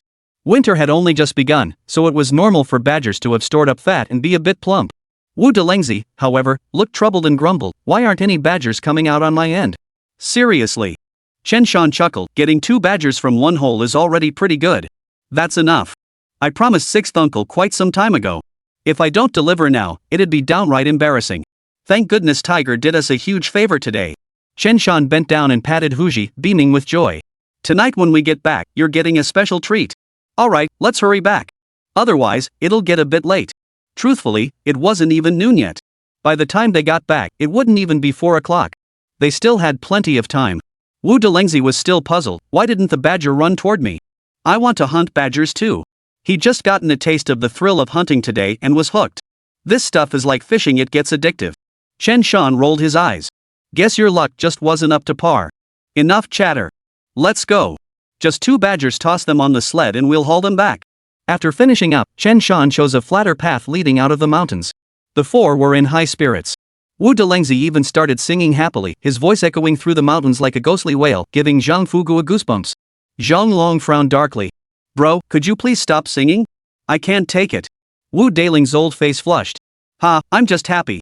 This year we're really going to have a feast. Just wait till I bring home half a pig, your sister-in-law will be jumping for joy. Just thinking about her face makes me laugh. Chen Shan's face broke into a smile. Then when we get back, we'll give your sister-in-law and the others something to really cheer about. Zhang Long chuckled, you bet. You've really proven yourself. After hearing this, Wu Daling hesitated for a moment before speaking up. Sanner, when we get back to the village, could you guys please not tell anyone about how I got chased by that bear? If that gets out, I'll lose all my dignity. Zhang Long shot Chen Shan a meaningful look. Back when the 3 brothers went bear hunting, it was Chen Shan who had smoothed things over. Everyone back in the village thought the 3 of them had bagged a bear, but in reality, they'd nearly been mauled to death by the beast. Chen Shan thought for a moment, then smiled. I won't say anything, but once you're back, don't go bragging about it to everyone. If anyone ever asks you to help kill a bear in its den, you'd better not get involved. It could cost someone their life. Wu Dalong gave a nervous chuckle and nodded repeatedly. Bro, I'll try. Chen Shan pressed his hand to his forehead. Fine, at least he'd given the warning. If Wu Daling still went looking for trouble without a word, then Chen Shan would just enjoy the feast. Chapter 138, Stealing Meat. The 4 men and 1 dog hurried down the mountain, encountering no further mishaps along the way. As if such melodramatic nonsense would keep happening. Chen Shan and his companions pulled a bear along on their sleds. The fiercer the beast, the more it would tremble at the bear's scent. Any predator eyeing them would proceed with extreme caution. Moreover, with Tiger here, its keen sense of smell alone was enough to alert them to any ordinary beast that dared come within range. Therefore, hunters venturing into the mountains without a good dog were in grave danger. Winter was somewhat better, as the fallen leaves improved visibility considerably. But in spring, summer, and fall, the old forest is thick with foliage. Predators like leopards and bears can easily hide in a thicket of thorns. As long as they stay still, hunters will struggle to spot them. By the time you realize it, the boar might already be thrashing right in your face. Talk about a thrill. Around 3 in the afternoon, the group finally dragged 3 sleds back to Guanshan village. The commotion was inevitable, but Chen Shan had grown accustomed to it. As for dividing the meat? Forget it. Sometimes, splitting it up just breeds resentment. Besides, Chen Shan felt he'd risked life and limb hunting in the mountains, while these folks in the village were reaping benefits for nothing. Wouldn't that make him a complete fool? Wu Delengzi, however, had some reservations. The moment they entered the village, he asked, Sanner, we've hunted so much meat. What if others demand a share? Chen Shan sneered coldly, listen, scholar brother, I definitely wouldn't recommend you share the meat. What's that old saying? A bowl of rice creates gratitude, a bushel breeds resentment. If we share too much of this meat, then whenever we don't share in the future, someone might just hold a grudge against us hunters. Even when my grandfather shared meat, didn't similar issues arise? But he still chose to share, that was his kindness. Now it's my turn, Chen Shan, to hunt. I'm not going to be so easygoing. This meat it's not being shared. If anyone thinks they're capable enough, let them go hunt in the mountains themselves. The commune isn't stopping anyone from hunting there now, right? The real worry is those rare individuals who shoot their mouths off. They might not bag any game, but they'll end up getting themselves killed. In an instant, Zhang Fugui and Zhang Long both turned their gaze toward Wu Delengzi. Wu Delengzi scratched his nose and muttered, "Why do I feel like you're talking about me?" He believed he had the skills, so he chose to venture into the mountains to hunt bears. And now he was one of those rare individuals. Wu Delengzi recalled how back in school, some teachers would make veiled remarks. Some would say things like, "And then there are those who." Others would say, "I won't name names, but you know exactly who I mean." And finally, there was some comrades. Add in a very small number of people. These phrases were practically the F4 of the school timeless classics. They've even passed down through the generations. Chen Shan remained non-committal. "I'm just criticizing those who think that way. If you, scholar brother, actually think that, then I can't help it." "Did you really think that way before?" Chen Shan asked, feigning ignorance. Wu Delengzi patted his chest and shook his head like a rattle. "Of course not. We're like brothers. How could I ever think that? Sanner, you really underestimate me. I'm not that kind of person." Chen Shan shot him a glance, nearly bursting into laughter, then straightened his face and said, "Ha! Well then, that's fine. That's perfectly fine." Wu Delengzi gave an awkward chuckle, feeling like Chen Shan was being sarcastic. "Hey, scholar brother, if you go home later, Chen Jianghai's family might come looking for trouble, right?" Wu Delengzi's face immediately darkened with anger. "He'd better not. Damn it, he invited me into the mountains to hunt, and I nearly got screwed over by him. At the most critical moment, he actually ran off. That son of a... If he dares send his family after me, I'll chop that bastard to pieces with my woodcutting knife." Wu Delengzi was clearly furious this time. Chen Shan smiled and said, "I don't think he'll necessarily come after you. Here's what we'll do. Drag that bear over to my place first. Let's see how Chen Jianghai reacts. I reckon he'll be livid, but who knows how he'll explain this to his family. Let's go home." The four returned to the village, striding in with swagger and bravado. But Wu Delengzi's adrenaline rush had already worn off. Even before entering the village, he was already limping slightly. After all, he'd been roughed up by that black bear and sustained some injuries. Now the pain was kicking in. "Sanner, let's head to your place first. I haven't had a chance to catch up with my second uncle in a while." Wu Daling paused, suppressing the urge to return home and brag to his wife. Chen Shan paused, then nodded with a smile. "All right." Huzi had already dashed home ahead of them to spread the news. Huanglong and Xinglong were already panting as they trotted over to greet their master. They circled excitedly around Chen Shan, their joy palpable. All right. We'll get you some meat when we get back, okay? Huanglong, Xinglong, let's head home." The two dogs perked up at the sound of this and dashed happily toward home. What troubles could dogs possibly have? As long as they were well fed and content, they were perfectly happy. Chen Shan smiled helplessly. Having dogs at home. Sometimes he couldn't even surprise his family with a little something. By the time Chen Shan and the others returned to the village, the entire family was eagerly awaiting their arrival. As for Chen Dongliang, the last time he was home, he'd taken extra cash and grain coupons. So he hadn't planned to come back this week after all. High school studies were pretty demanding. When Chen Shan and the others appeared outside the courtyard dragging a bear, 2 badgers, and 4 wild boars, Chen Tianlin's mouth gaped slightly. This was because Chen Wenwu had asked Chen Shan to help prepare specimens. Chen Tianlin was now able to rest, enjoying a rather comfortable life without having to work in the forest. Chen Jinjun, however, was grinning happily, his hands tucked into the sleeves of his bearskin coat. Seeing Chen Tianlin standing there dumbfounded, Chen Jinjun frowned again and gave him a kick in the rear. "What are you doing? Have you gone soft from eating too much meat? Your son worked all day, you got to rest at home, and now Tiger's back. Don't you know you should go help? What's the matter? Are you less observant than Huzi? What do you think Huzi came back for? He just circled around you earlier. And Xinglong and Huanglong are both out working. You're not even as good as them." Chen Tianlin turned and shot the old man a resentful look. "Wait, I'm supposed to be the breadwinner here, right? And now I'm actually doing worse than the 3 dogs in the house? This is miserable." Fine, I'll go right now," Chen Tianlin declared, looking up at the sky.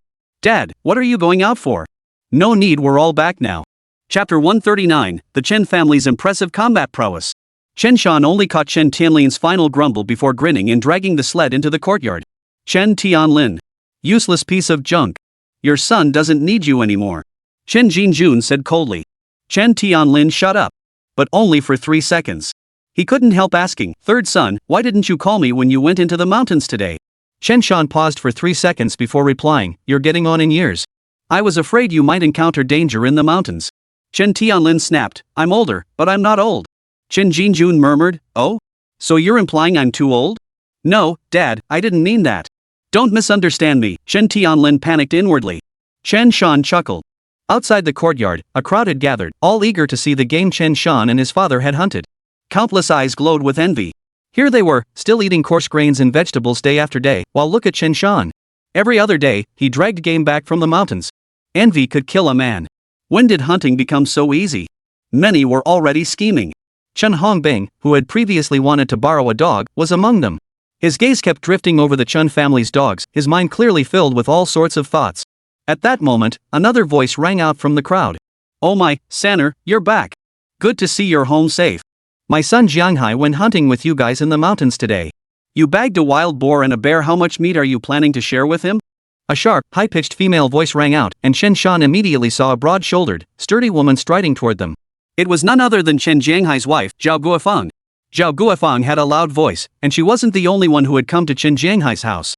Her older brother-in-law, younger brother-in-law, and several other relatives of Chen Jianghai had all come along, a crowd of about 10 people. But when it came to speaking, Zhao Guofang was the one who dominated the conversation. Just as Chen Shan and the others pulled the 3 sleds into the courtyard, they spotted Zhao Guofang leading her group into the yard. Many in the village were immediately taken aback. Trouble was brewing. A crowd quickly gathered, eager to watch the spectacle. Some had just finished work and returned home for dinner. Well, they'd nearly finished their bowls of rice, yet still stood outside Chen Shan's courtyard, bowls in hand, staring intently.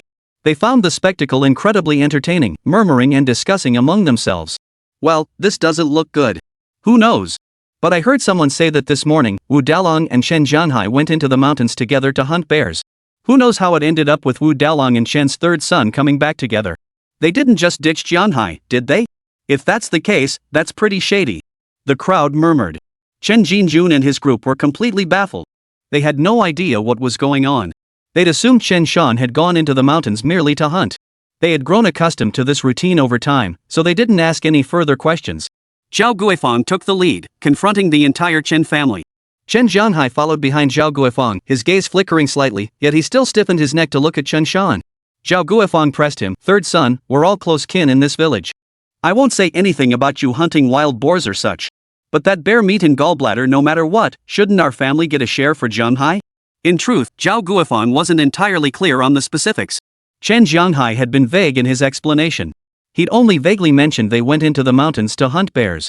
After Chen Shan and the others killed the bear, they drove him away. How could Zhao Guifang possibly contain her anger? Naturally, she stormed over to demand an explanation. Seeing the strange looks from the villagers, Chen Shan felt little fear. He had grown up in the countryside. Rural folk were simple and honest, that much was true. But that was only when there were no conflicts of interest. Everyone was family in the village. You smiled, I was happy. But once interests became entangled and problems arose, these folks would say anything and resort to any means. City life is full of tricks. I'm heading back to the countryside. Rural roads are slippery, and hearts are complex too. This has nothing to do with whether it's rural or urban. It's human nature. The Chen family, however, wasn't too pleased. They knew what kind of person Chen Shan was. Besides, the Chen family wasn't short on meat now, much less money. Chen Shan wouldn't stoop to exploiting others with his abilities. There must be more to the story. As Chen Shan's eldest sister, Chen Ling, though she was known as a virtuous woman in the village, once provoked, her temper was as stubborn as an ox. Crossing her arms, Chen Ling fixed her gaze on Zhao Guifang and spoke up immediately. Sister-in-law Guifang, what do you mean by that? Are you implying that my third son bullied brother Jianhai? A cold smile spread across Chen Ling's face as she pointed at Chen Jianhai. I'd like to ask brother Jianhai, do you dare step forward and face off against my third son? If you've got this all wrong, sister Guifang, how are you going to explain yourself? Zhao Guifang didn't answer, only saying, regardless of how this turns out, you tell me, doesn't my Jianhai deserve that share? Chen Jianghai's father nodded, tapping his cane on the ground. That's right. No matter what happens, my eldest son's share mustn't be shortchanged. You can't just take away our share because your Chen family is powerful, can you? People should act with conscience and reason. Setting aside the facts, no matter what happened, the location of that bear den was provided by my son, Jianhai. By hunting rules, he's entitled to his share. Second uncle, you agree this is only fair, right? Chen Jianghai's family patriarch had passed away years ago. As such, Chen Jinjun held considerable seniority within the village. Chen Jianghai's father hoped to find a breakthrough through the old man. Chen Jinjun folded his arms and sneered, ignore the facts? Then what the hell are you even arguing about? Everyone, Chen Jinjun, may have been a bit of a troublemaker around the village these past years, but I've never done anything unreasonable, have I? It's true my third son is a skilled hunter, but when have you ever seen him act unreasonably? Third son, since they want to argue, step forward and have it out with them properly. If our third son is in the wrong, Chen Jinjun, will accept it. We won't take a single penny for this bear meat or gallbladder. But if my third son is in the right, you'd better settle this properly today. Otherwise, don't even think about stepping out of my courtyard. Do you really think just because I'm old, you can bully your way into my house? Chen Jinjun paused emphatically, his expression turning icy as he declared, I may be old, but I'm not dead. He then turned his gaze to Chen Shan. Sanner, speak up. Chapter 140, Family Matters. Chen Shan nodded, lifting his gaze to meet Zhao Guifang's with a calm smile. Sister-in-law Guifang, you've come all this way with such a big commotion to confront me. Do you even know what this is all about? Since you don't know, let's sort this out once and for all. Chen Jianghai felt a twinge of guilt, yet stepped forward, preparing to take a knife and cut the meat. What's there to talk about? Just give me my share of the meat, and this matter is settled. As he bent down to carve the bear meat, Chen Shan swiftly seized his wrist. I haven't said a word. You dare cut the meat? Chen Jianghai, in his 30s, flashed anger at being restrained by the younger Chen Shan. He twisted his wrist, trying to break free, but it was as if clamped in iron pincers he couldn't budge an inch. You! Chen Shan tightened his grip slightly. The pain shot through Chen Jianghai's wrist, his face flushing crimson as he let out a wail. Zhao Guifang flew into a rage, lunging at Chen Shan to scratch his face. Chen Ling had already positioned herself beside Chen Shan. Spotting Zhao Guifang's charge, she delivered a swift kick to her midsection, sending Zhao tumbling to the ground. Men's business, women stay out of it. If you want to fight, Sister Guifang, Chen Ling, happen to know a thing or two about boxing and kicking. If you don't want to fight, I've at least read a few books, so I can argue with you. Chen Ling shoved her hands into her pockets, finding no opponent. Zhao Guifang scrambled to her feet, wailing and wailing as if the world were ending. Heartless. Unscrupulous. The Chens bully us just because they outnumber us. So what if your family has workers? Bullying us just because we don't have jobs? Chen Shan remained expressionless. With another powerful thrust, he wrestled the knife from Chen Jianghai's grasp, snatching it back into his own hands. Then he delivered a swift kick, sending Chen Jianghai crashing back to the ground. I don't know if they bullied you, but anyone who tries to take advantage of me, Chen Shan, will get bullied to death. Chen Jianghai's brothers, including his old man, couldn't stand that. They all stepped forward, glaring at Chen Shan. Third son of the Chen family, you think you're all that just because you're good at hunting, huh? Not only did you refuse to share meat with my eldest brother today, but you also hit him. You really think my family is easy to push around? Chen Shan couldn't be bothered to respond. He shot Wu Dalong a meaningful glance. Brother scholar, it's your turn to shine now. Wu Delengzi knew exactly what that meant, and anger had been simmering inside him all along. He stepped forward immediately, pointing at Chen Jianghai and unleashing a torrent of abuse. How dare you show your faces here? That son of a nearly killed me. Wu Dalong recounted the entire incident in meticulous detail. Finally, he said coldly, that bear? He was the one who called me into the mountains to hunt it. Then when trouble hit, he refused to cooperate. Instead, when I was saving his ass, he turned tail and ran? If it weren't for my brother Zhang Long worrying about my safety and calling Sanner to rush into the mountains to find me, that damn bear would have had a feast by now. What a shameless bastard. You think you deserve a share of the meat? I'd rather carve up your husband's flesh, skin him alive. Sister Guifang, we're neighbors. What kind of thing did your husband do? Have you no shame? Zhao Guifang, hearing this, never imagined her husband was such a coward. She suddenly felt a pang of guilt. Old man Chen Zhang's face turned ashen. He'd come to slap someone else's face, only to have his own old face ground into the dirt. Chen Jianghai shot Chen Shan a hateful glance before turning and storming off. Chen Shan, mark my words, I won't let this go. Chen Shan narrowed his eyes, watching him calmly. I welcome you to use any means necessary against me. But I hope you're prepared to bear the consequences. Chen Jianghai looked up at Chen Shan, feeling an inexplicable chill in his heart. Humph. With a cold snort, Chen Jianghai turned and walked away. Seeing Chen Jianghai leave, Zhang Guifang also covered her face and hurried away, feeling utterly humiliated by the day's events. Chen Jianghai's brothers, realizing they were in the wrong. More importantly, Zhang Long's 3 brothers had already surrounded them. And Hohat, along with Chen Shuabin's mother Wu Yun, the 3 Chen Gang brothers, and even Chen Feng's brothers, all crowded into the Chen family courtyard. It seemed that if Chen Jianghai and his men dared to make a move, they too would have to teach them a lesson. Outnumbered and lacking justification, they had no desire to continue the altercation. Chen Shan had initially intended to stop Chen Jianghai and his men, demanding an apology. But upon reconsideration, he found it pointless and let them leave. Put. Cowards. No balls. Ironically, it was Chen Ling, an unmarried girl, who was cursing and ranting. Zhang Xiufan's face darkened at the sight. What was wrong with this girl? Acting like this, who in the village would ever dare to marry you? Chen Jinjun folded his arms, smiling broadly as he addressed the crowd outside the courtyard. Folks, a tall tree catches the wind. My grandson's hunting skills are too good, and some people hold grudges. I'll say this plainly, the Chen family has nothing to hide. We're not afraid of ghosts knocking at our door in the dead of night. We don't start trouble, but we won't back down either. Anyone looking for a fight had better measure their own strength first. Everyone, you may go now. After speaking, Chen Jinjun smiled and added, Arrow, Sanbao, Hohat, Fingzi you lot, stick around. Help carve up the meat. The others paused, hesitating. The old man clearly intended to share the meat with them. Chen Shan chuckled, stop fussing.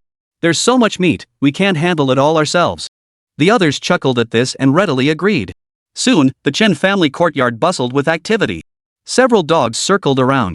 Chen Shan walked up to his eldest sister, Chen Ling, and gave her a thumbs up. Sis, you're so tough. Chen Ling snorted coldly. These days, if you don't stand your ground, people will walk all over you.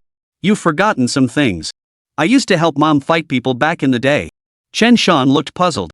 9? Chen Ling looked blankly at him. What 9? Chen Shan replied, because 6 turned. Stop spouting nonsense I don't understand. Stop spacing out and get to work carving the meat. I'll whip up something for you guys to eat. Alright, thanks, sis. We're family. No need for thanks. Stop talking nonsense.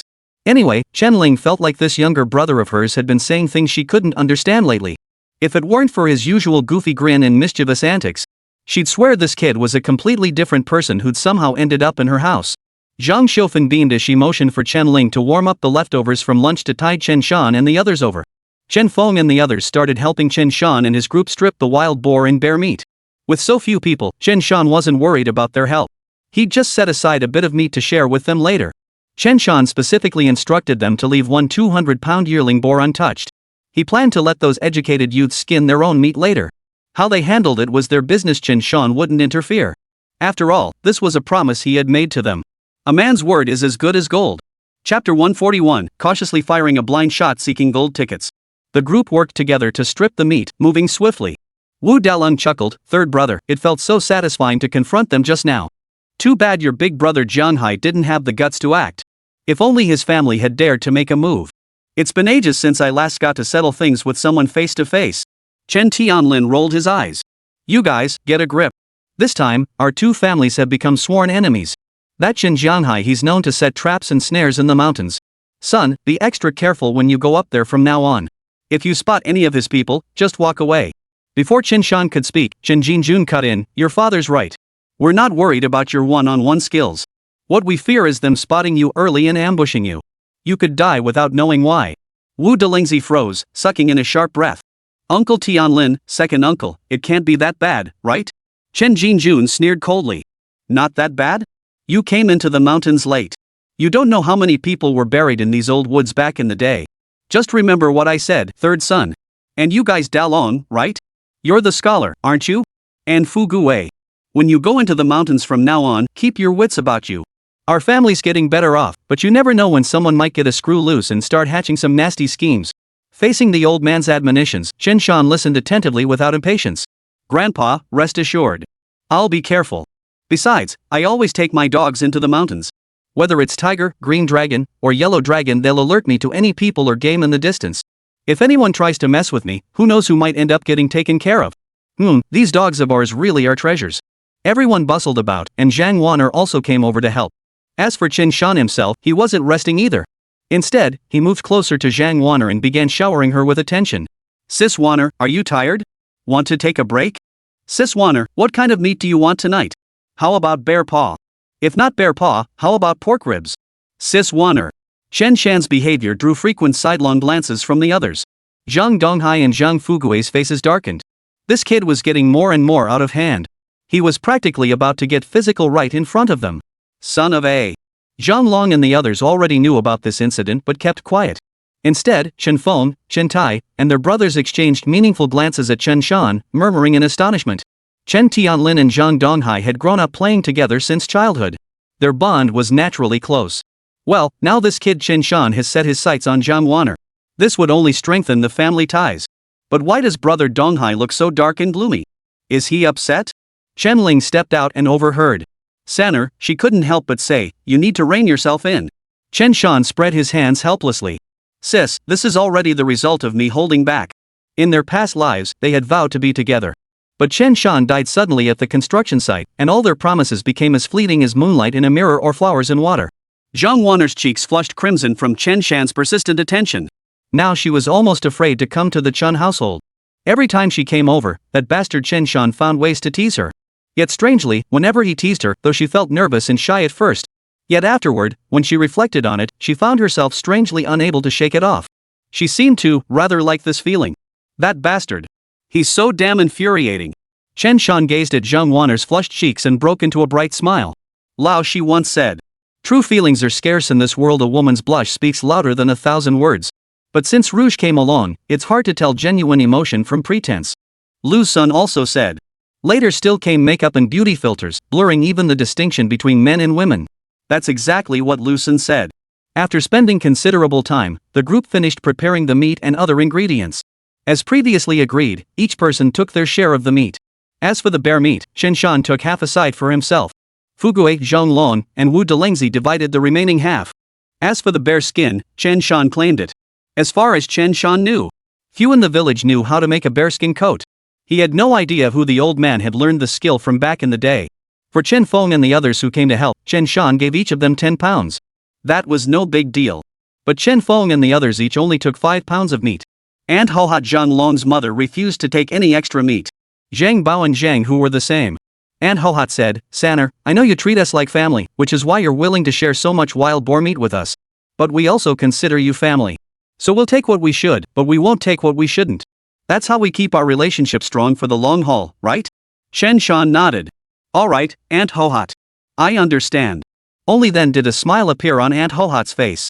Alright, we'll head back now. You folks have work to do at home. Chen Shan had wanted to invite them to stay for a meal, but no one agreed to linger. Chen Shan could only see them out the door. The group took their leave first, and Chen Shan helped Zhang Fugue and the others carry the meat back. After everything was done, Chen Shan finally returned to the courtyard. Chen Tianlin said, Son, it's getting too late today. Postpone delivering the meat to the educated youth until tomorrow. The day after tomorrow, I'll go with you to your grandfather's place. It's been a while since we visited, and it's about time we paid him a visit. Seeing the look on Chen Tianlin's face, Chen Shan couldn't help but say, Dad, why do I get the feeling you're itching to show off? Chen Tianlin's eyes darted around, and he frowned. Am I that kind of person? Chen Shan nodded in agreement. You are. Chen Jinjun chimed in, who else would it be? You can't tell me you don't have that thought. Chen Tianlin's face flushed crimson, but Chen Jinjun pressed on, that said, it's about time you showed off a bit. Back when you married that little Hong, my in-laws gave me nothing but cold shoulders. Third son, if you go, make sure you give me some satisfaction, you hear me? Don't skimp on the money, buy plenty of stuff for me to take over there. I'll show that old codger just how well off the Chen family really is. A question mark slowly formed above Chen Tianlin's head. Wait, I'm still the head of the household here. Shouldn't he be saying this to me? Grandpa, you're skipping a generation here. Chen Shan pondered briefly before agreeing, don't worry, Grandpa. I'll definitely restore your honor. Dad, Grandpa, I'll head to the village office first to call the commune and tell those educated youth to wait one more day.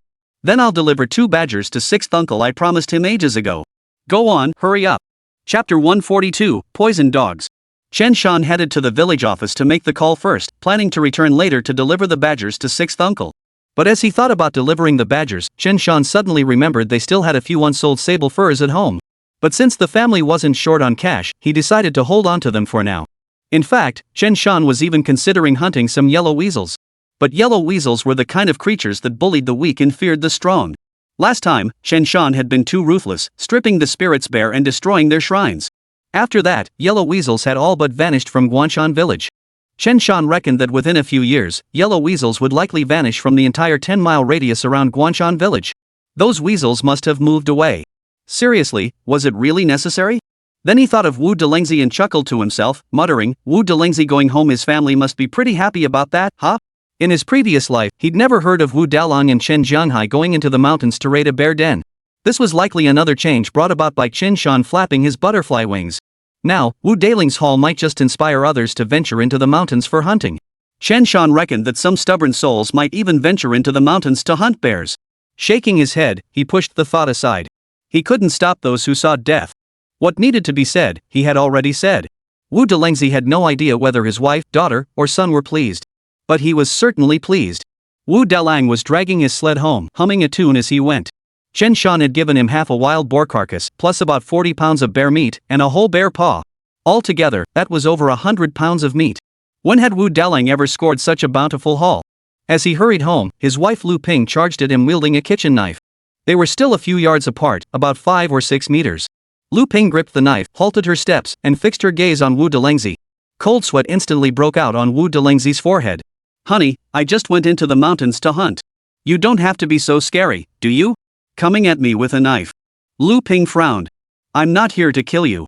I heard you hunters came back, and the Qin Jianghai family is heading to second uncle's place to cause trouble. I heard you were there too. I was worried they'd start a fight, so I grabbed a knife to help out." Wu Delengzi relaxed, grinning. "Honey, it's all good. That Jianghai family? They're nothing but bullies who pick on the weak. They tried to cause trouble at my brother Chen Shan's place, but the couple got their asses kicked. Didn't dare make a peep, just turned tail and left." Lu Ping nodded in agreement. "Exactly. They must have grown a pair to pick a fight at second uncle's place. How many people have ever gotten the better of second uncle over the years? Wait, why are you calling him brother Chen Shan? When did you become so close with the Chen family?" Lu Ping called Chen Jinjun second uncle purely because of Chen Jinjun's seniority. As for Chen Shan, he was still a youngster who had only recently started making a name for himself in the past few months. But she figured her husband and Chen Shan weren't exactly close. Wu Dalang chuckled, "You're telling me? My buddy Zhang Wan'er's family is practically inseparable from the Chens. See, we went into the mountains together this time and pulled through. Brother Chen Shan's a stand-up guy from now on, he's family. Honey, you see? If it weren't for brother Chen Shan today, I wouldn't have gotten this much wild boar meat." Wu Dalang stepped aside. Immediately, over 100 pounds of wild boar meat plus 40 pounds of bear meat and a whole bear paw appeared before Lu Ping's eyes, almost blinding her. Lu Ping and Wu Dalang had twins, a son and a daughter. Their family was ordinary, with little land, and it was now nearly impossible to find any outside work. The grain they earned from farming year-round barely kept them fed. As for money, well, that was another story. The household had barely a penny to its name, with pockets emptier than their faces. Fortunately, their sons were reasonably well behaved, and her husband worked diligently enough.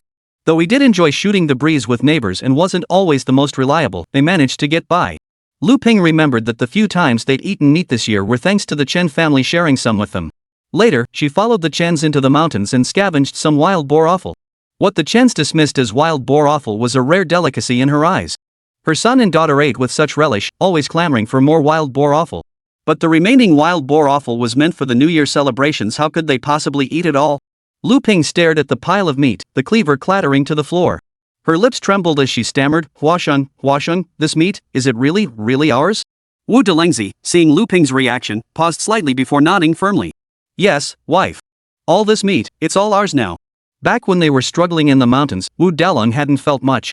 But seeing the woman who had followed him all these years, always so strong, suddenly become soft, with tears glistening at the corners of her eyes, a pang of sorrow welled up in his heart. He sometimes found himself puzzled. During harvest season, he tended the fields with care, working from dawn till dusk. Yet after a year of relentless toil, his family barely scraped by, far from being well fed, and his pockets held scarcely a few coins. Sometimes, to get grain coupons or cash, he had to trade grain with others. Sometimes he even had to borrow money. Was it because he wasn't trying hard enough? Wu Dalang repeated, "Wife, this meat is all ours." Lu Ping didn't even bother with the cleaver. She hurried over, ran her hands over the wild boar and bear meat piled on the sled, paused, then felt around Wu Daling's body. Only then did she exhale heavily. Thank goodness. No missing limbs. Otherwise, I'd rather not have this meat at all. Watson, our family can have a fat year this year. We can let OU and Qingqing eat meat until they're full. Wu Delengzi gave a hearty eye, and beamed, "That's right." Lu Ping asked, "But why would Chen Shan give our family so much meat?" She still felt a bit suspicious, as if she were in a dream, and it all seemed a little unreal. Wu Delengzi chuckled. "First, he's generous and a good man. Second, your husband and I did him a huge favor. As for nearly dying at the hands of that bear, Wu Delengzi wouldn't mention it. As the head of the household, he naturally had to shoulder the responsibilities for his family. He wasn't a child anymore. Who cries when hurt or complains when tired? He was a man, the pillar of this household. All he needed to do was bring laughter and joy to his wife and children." Wu Delengzi thought to himself. Lu Ping hummed softly, her voice gentle, no longer the frantic woman who'd rushed back with a knife. "Then you must remember the kindness shown to us. When the time comes, we should repay it." Wu Huasheng nodded. Don't worry. Your husband isn't ungrateful. Lu Ping teased reproachfully, if you were ungrateful, would I have stayed with you all these years? Wu Dalong grinned foolishly. Lu Ping continued, shall we head home? Wu Dalong nodded. Sure, let's go home. Let OU and Qingqing see what their dad can do. You jerk. After a pause, Lu Ping said, my dear husband, you've worked so hard. She knew exactly how he felt.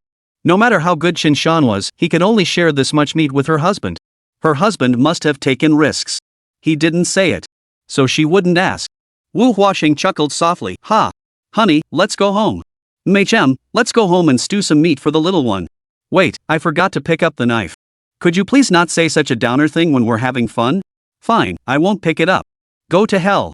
The couple bickered, then exchanged a glance and smiled. Their voices carried only a short distance. Nowadays, travel is slow and letters take forever. A lifetime is just enough to love one person. Locks are beautiful now, keys exquisite and well crafted. You lock it, and they understand. In this era, forget about 100 pounds of meat. Even 10 pounds of meat could bring lasting joy to a family.